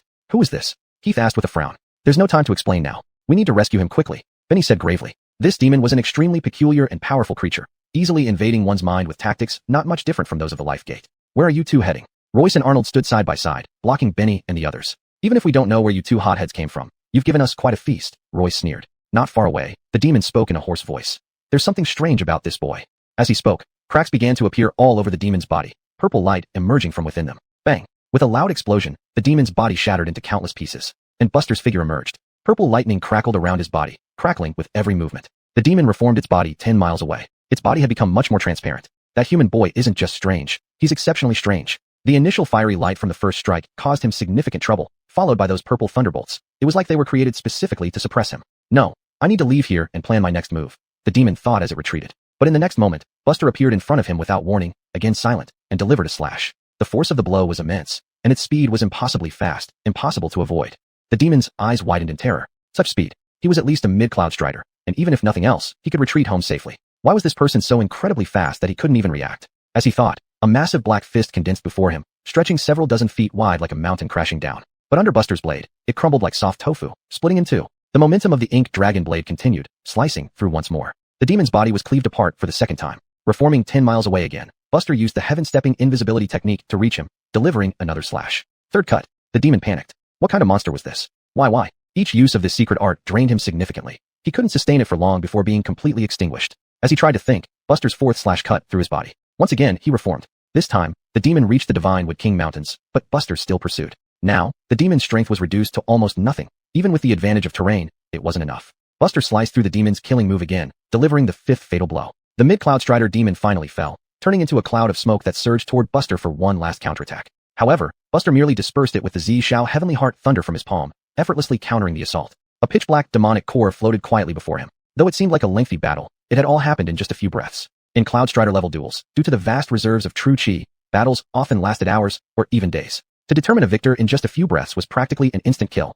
Several dozen miles away, the four people were stunned. Both Benny and Royce were left speechless by Buster's relentless blade work. Could killing a demon really be this simple? Among them, Benny was a late Cloud Strider, yet he wouldn't dare say he could eliminate a mid-Cloud Strider demon this easily. To even hold his own would be impressive, let alone chasing it down and executing it. Royce and Arnold instantly realized their peril, exchanging glances before bolting into the divine Wood King Mountains. Escape. They were outnumbered and outmatched. That young man might look young, but he must have been a late Cloud Strider old monster who had lived for hundreds of years. Only escape offered any hope of survival. But just as they took a few steps, Benny and Heath blocked their path. "Where are you going?" The situation had shifted dramatically. These two demons couldn't be let off easily. Killing even one would be a huge gain. Buster pocketed the black demonic core, taking a step forward and appearing above Royce in an instant, delivering a sudden, devastating slash. In this critical moment, Royce did not dare to hesitate and revealed his true form, transforming into a three-headed blue crow. With a long howl, he unleashed a sonic shockwave. Buster's brows furrowed, and he retreated backward. This sonic shockwave was not a physical entity, but more of a mental attack. In other words, no matter how strong his physical cultivation was, it would be almost ineffective against it.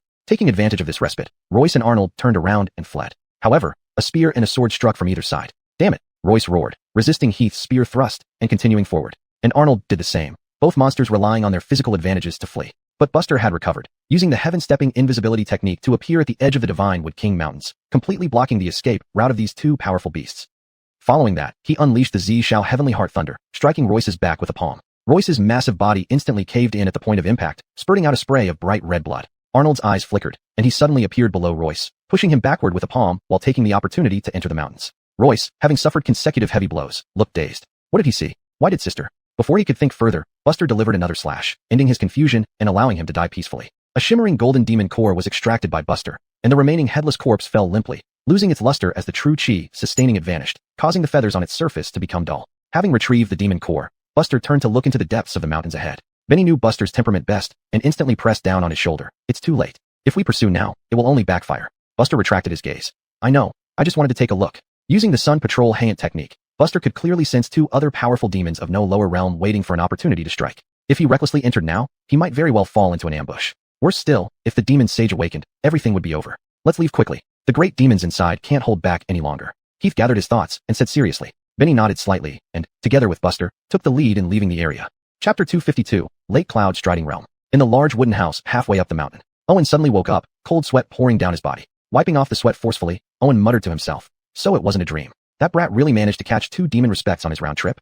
Where did Blaze find such formidable little monsters? This is unbelievable. According to intelligence, that young man surnamed Chun was at most in the early stage of the Cloud Striding Realm. Even if his combat power was extraordinary and he could defeat that demon beast, he should have gone through a fierce battle. How could it be so one-sided? Owen frowned deeply, thinking hard. He wrote a letter using his true chi, condensed it into golden light, and let it fly out of the window toward the capital city at high speed. Everything needs to be clarified, especially since this young man named Chun is too extraordinary. Even the rapid growth demonic techniques in his memory shouldn't advance at such a pace. While Owen's thoughts were racing, Buster had already returned with Benny and others. There's no need for you to report. I know the situation. Owen waved his hand, giving Buster a deep look before instructing Benny. Help prepare a wooden house for this boy. Yes. Benny was well aware of the change in the head seat's attitude and found it unremarkable. Buster bowed and took his leave. At night, a brand new wooden house stood at the edge of the encampment. Sitting in the simple room, Buster had 2 glowing demon cores in front of him. Cloud Striding Realm demon cores. This was the first time Buster had seen complete Cloud Striding Realm demon cores. It seems this Divine Wood King mountain range is more troublesome than I thought. The demons inside are not easy to kill. However, if I can quickly advance to the late stage of the Cloud Striding Realm, it won't be as troublesome.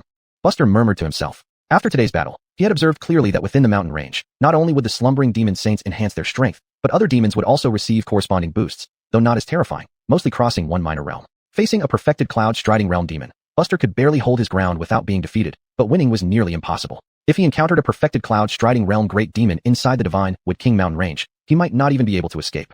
Therefore, the priority now was still to improve his cultivation. If possible, perfecting the Heaven Striding Formless technique would be more stable. Then, I will temporarily stop initiating attacks. Buster sighed lightly. Killing demons was for efficiency, but if risking his life just for efficiency was too dangerous, why couldn't he play it safe? It might take longer, but it was safer. The urgency was certainly due to Crawford. That main character in others' eyes, the heaven-appointed person, seemed too mysterious and unpredictable, and he had to be on guard. Only by standing at the pinnacle of this world would he truly feel somewhat safe. Thinking about this, Buster sighed again. Not showing himself meant no access to various techniques, while showing himself would force rapid advancement. This was fate. Forget it. I can't worry about it now. Let me first try the effect of the Cloud Striding Realm Demon Core. Buster tried to push aside his thoughts and focused. Current enlightenment points. 3 points. The doctrine of creation swallowing dragon emphasizes overwhelming force and accumulating a breath of dragon swallowing spirit. You have practiced martial arts for centuries, seen huge waves, and are still alive. The spirit in your heart is sufficient to swallow dragons. This is a small matter for you. Although the strength of the demon and the 3-headed green crows is remarkable, refining your physique with these 2 great demons is not obvious. Fortunately, your spirit has become increasingly intense, and vaguely, you have a feeling that the sky and the earth are too small. 3 years later, enlightenment ends. Creation swallowing dragon technique experience, plus 24523. Creation swallowing dragon technique. 3rd transformation, 24581/25,000.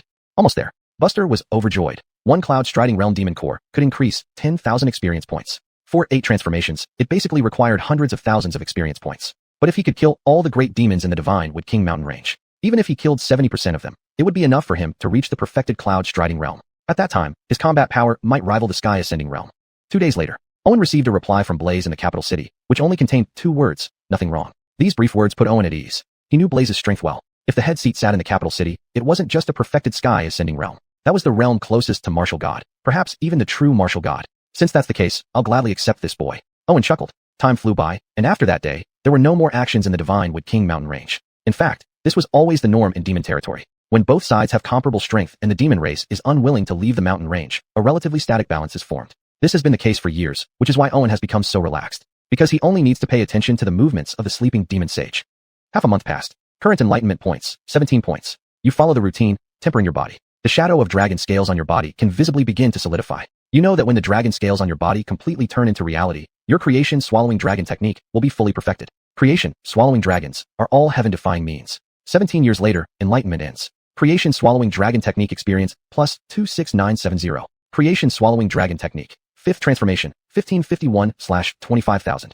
Late cloud striding realm. In the distant wooden house, Owen seemed to sense something and frowned. Fleeting, was it an illusion? Buster exhaled, slightly opening his eyes. Lifting his hand slightly, dragon scale shadows were already visible in his skin. The creation swallowing dragon technique records that if you can truly drink dragon blood during cultivation, your cultivation technique's power will be fully unleashed. True dragons. There are not many true dragons left in this world, but there must still be some in the Divine Wood King mountain range. On the table in Buster's room, there was a stack of thick scrolls. Each clearly recorded every cloud striding realm great demon that had appeared. Buster got up and came to the table, flipping through them. He finally settled on a river dragon. An old river dragon. Even a simple portrait could reveal the hostility in its eyes. This old river dragon was genuinely at the perfected cloud striding realm, plus being stationed in the Divine Wood King mountain range. Troublesome. Buster frowned. A bit hard to deal with. No choice. A perfected cloud striding realm true dragon with the support of a great array definitely cannot be gauged by surface appearances, otherwise, one would suffer a great loss.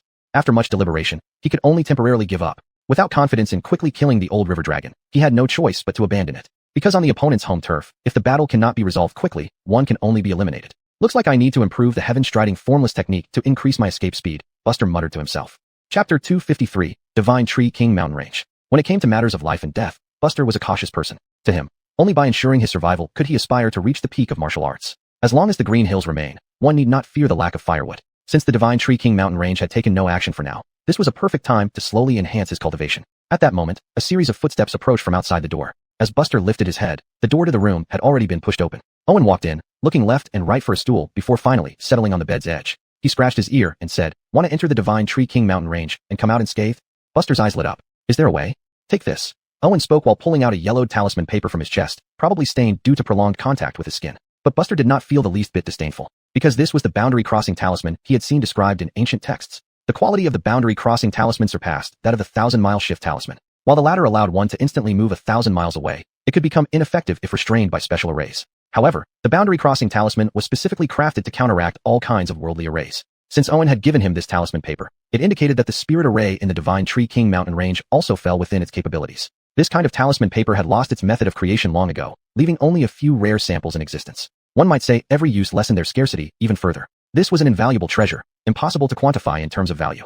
From your expression, you seem to understand its function. No need for me to explain further. You can go visit the Divine Tree King mountain range, but be careful, never approach the core mountain range. Otherwise, even with this talisman, I won't be able to save you. Owen said lazily. Buster clasped his hands in gratitude without any false modesty. General's great kindness will be etched into my heart forever. Once you grow stronger, remember to look after the Song family. As for me, I have severed ties with the Song family long ago. Owen's self-mocking expression betrayed none of his usual carefree demeanor. It wasn't hard to guess that there was some old dispute between this general and the Song family, leading to a complete break. Yet the general still cared about the Song family. Buster had no interest in such matters. He only knew that when receiving something from someone, he must remember their kindness. That was all. Therefore, whether it was the Song family or the Lee family, Buster would do his best to help them in the future if possible. Go ahead. Owen waved his hand. Buster looked somewhat odd. What's wrong? Sir, this is my house. Nonsense, how can I not know? As your superior, can I sit in your house for a while? As you wish, sir. I take my leave. Outside the Divine Tree King mountain range, under a dark night sky with strong autumn winds cutting through the forest, eerie sounds akin to ghostly wails and wolf howls filled the air. Clad in black, Buster wielded the ink dragon saber at his waist, seamlessly blending into the darkness as he moved through the night. He stepped into the territory of the Divine Tree King mountain range. Almost simultaneously, within a 50-mile radius centered on Buster, pairs of fierce, differently colored eyes gradually opened in the darkness. This was their domain, so they naturally sensed the intrusion of outsiders. Without warning, a demon emperor resembling a lion pounced down from above. Under the sparse moonlight, only the sound of gutting followed, and the faint silvery glow soon turned red. Buster remained unperturbed, slowly withdrawing his right hand from the lion's abdomen, revealing a luminous demon core. A vast wave of raging fire surged toward him, engulfing the black-clad figure. High up in the sky, a gigantic crimson bat bared its teeth in amusement. Who dared enter here, oblivious to their impending doom? Its smile quickly froze. Behind it, a shadow loomed closer. Turning abruptly, it saw under the distant circular moon a figure tiny like an ant, yet radiating an overwhelmingly formidable aura. Without hesitation, the flame bat flapped its wings toward the distance. Before it could move, a small hand clamped down on its head. Before it could finish speaking, its head snapped off. Unsoiled by dust, Buster obtained his second golden body demon core. At this moment, Buster inadvertently glanced around. Dozens of great demons had silently surrounded him, encircling him tightly. Each one was at least in the golden body stage, with enormous bodies that made Buster appear as insignificant as an ant in comparison. Yet, rather than fear, Buster felt excitement. Indeed, this was demon territory, where golden body demon emperors, seldom seen even across the 4 states, were numerous. Just as Buster's thoughts raced, the surrounding demon emperors unleashed their lethal attacks. In an instant, the silent and dark night sky was instantly illuminated by colorful brilliance, and indescribable deafening roars shook all around. Even at 100 feet above ground, the aftershocks still made the entire earth tremble continuously. Boom, boom, boom. Unsurprisingly, variously colored attacks rained down on the location where Buster stood like an ant. The demon emperors exchanged glances and bared their teeth in smiles. Shall we all have a feast to tide over the night as a midnight snack? As soon as these words were spoken, some laughed heartily, showing agreement. A figure appeared ghost-like before one of these demon emperors. The knife light flashed in front of him, and thus one demon emperor fell. Buster's figure finally revealed itself. All around his body, purple lightning swirled, his pitch-black eyes and long black hair suffused with electric sparks. He looked like a thunder god. The black of the ink dragon saber in his hand had been covered by purple, red, and green colors, a marvelously indescribable color. In his palm, the violent purple sky heart lightning crackled. He raised his hand high overhead, and the violent purple sky heart lightning exploded. Countless strands of purple lightning scattered densely in all directions. From a higher vantage point looking down, it resembled the world's most beautiful flower. The demon emperors panicked, scattering while using their means to save their lives. Most demon emperors turned to ashes upon touching the violent purple sky heart lightning, leaving only demon cores. Those few who narrowly escaped did not even have time to feel relieved before Buster flashed past all the remaining demon emperors at an unbelievable speed. Just one flash and returned to the original spot. Clang. He sheathed his sword. The remaining demon emperors fell one by one. 30 golden body demon cores were all gathered. Throughout the whole process, Buster's expression remained unchanged. After securing these golden body demon cores, Buster glanced toward the distance. Finally, the main forces arrived. Boom, boom, boom. 3 successive roars came. Within sight, there stood a towering tiger, a shark sprouting wings, and a 3-headed blue crow, old acquaintances. Howling Moon King Tiger, Heavenly Shark King, 3-headed blue crow. 3 cloud-treading demons. The blue fish was filled with hatred. It's all because of you. If not for you, my younger brother wouldn't have died. I've seen many desperate struggles from the dying, but this is the first time in 1,000 years I've encountered one who voluntarily seeks its doom. So, I'll reluctantly accept this precious flesh.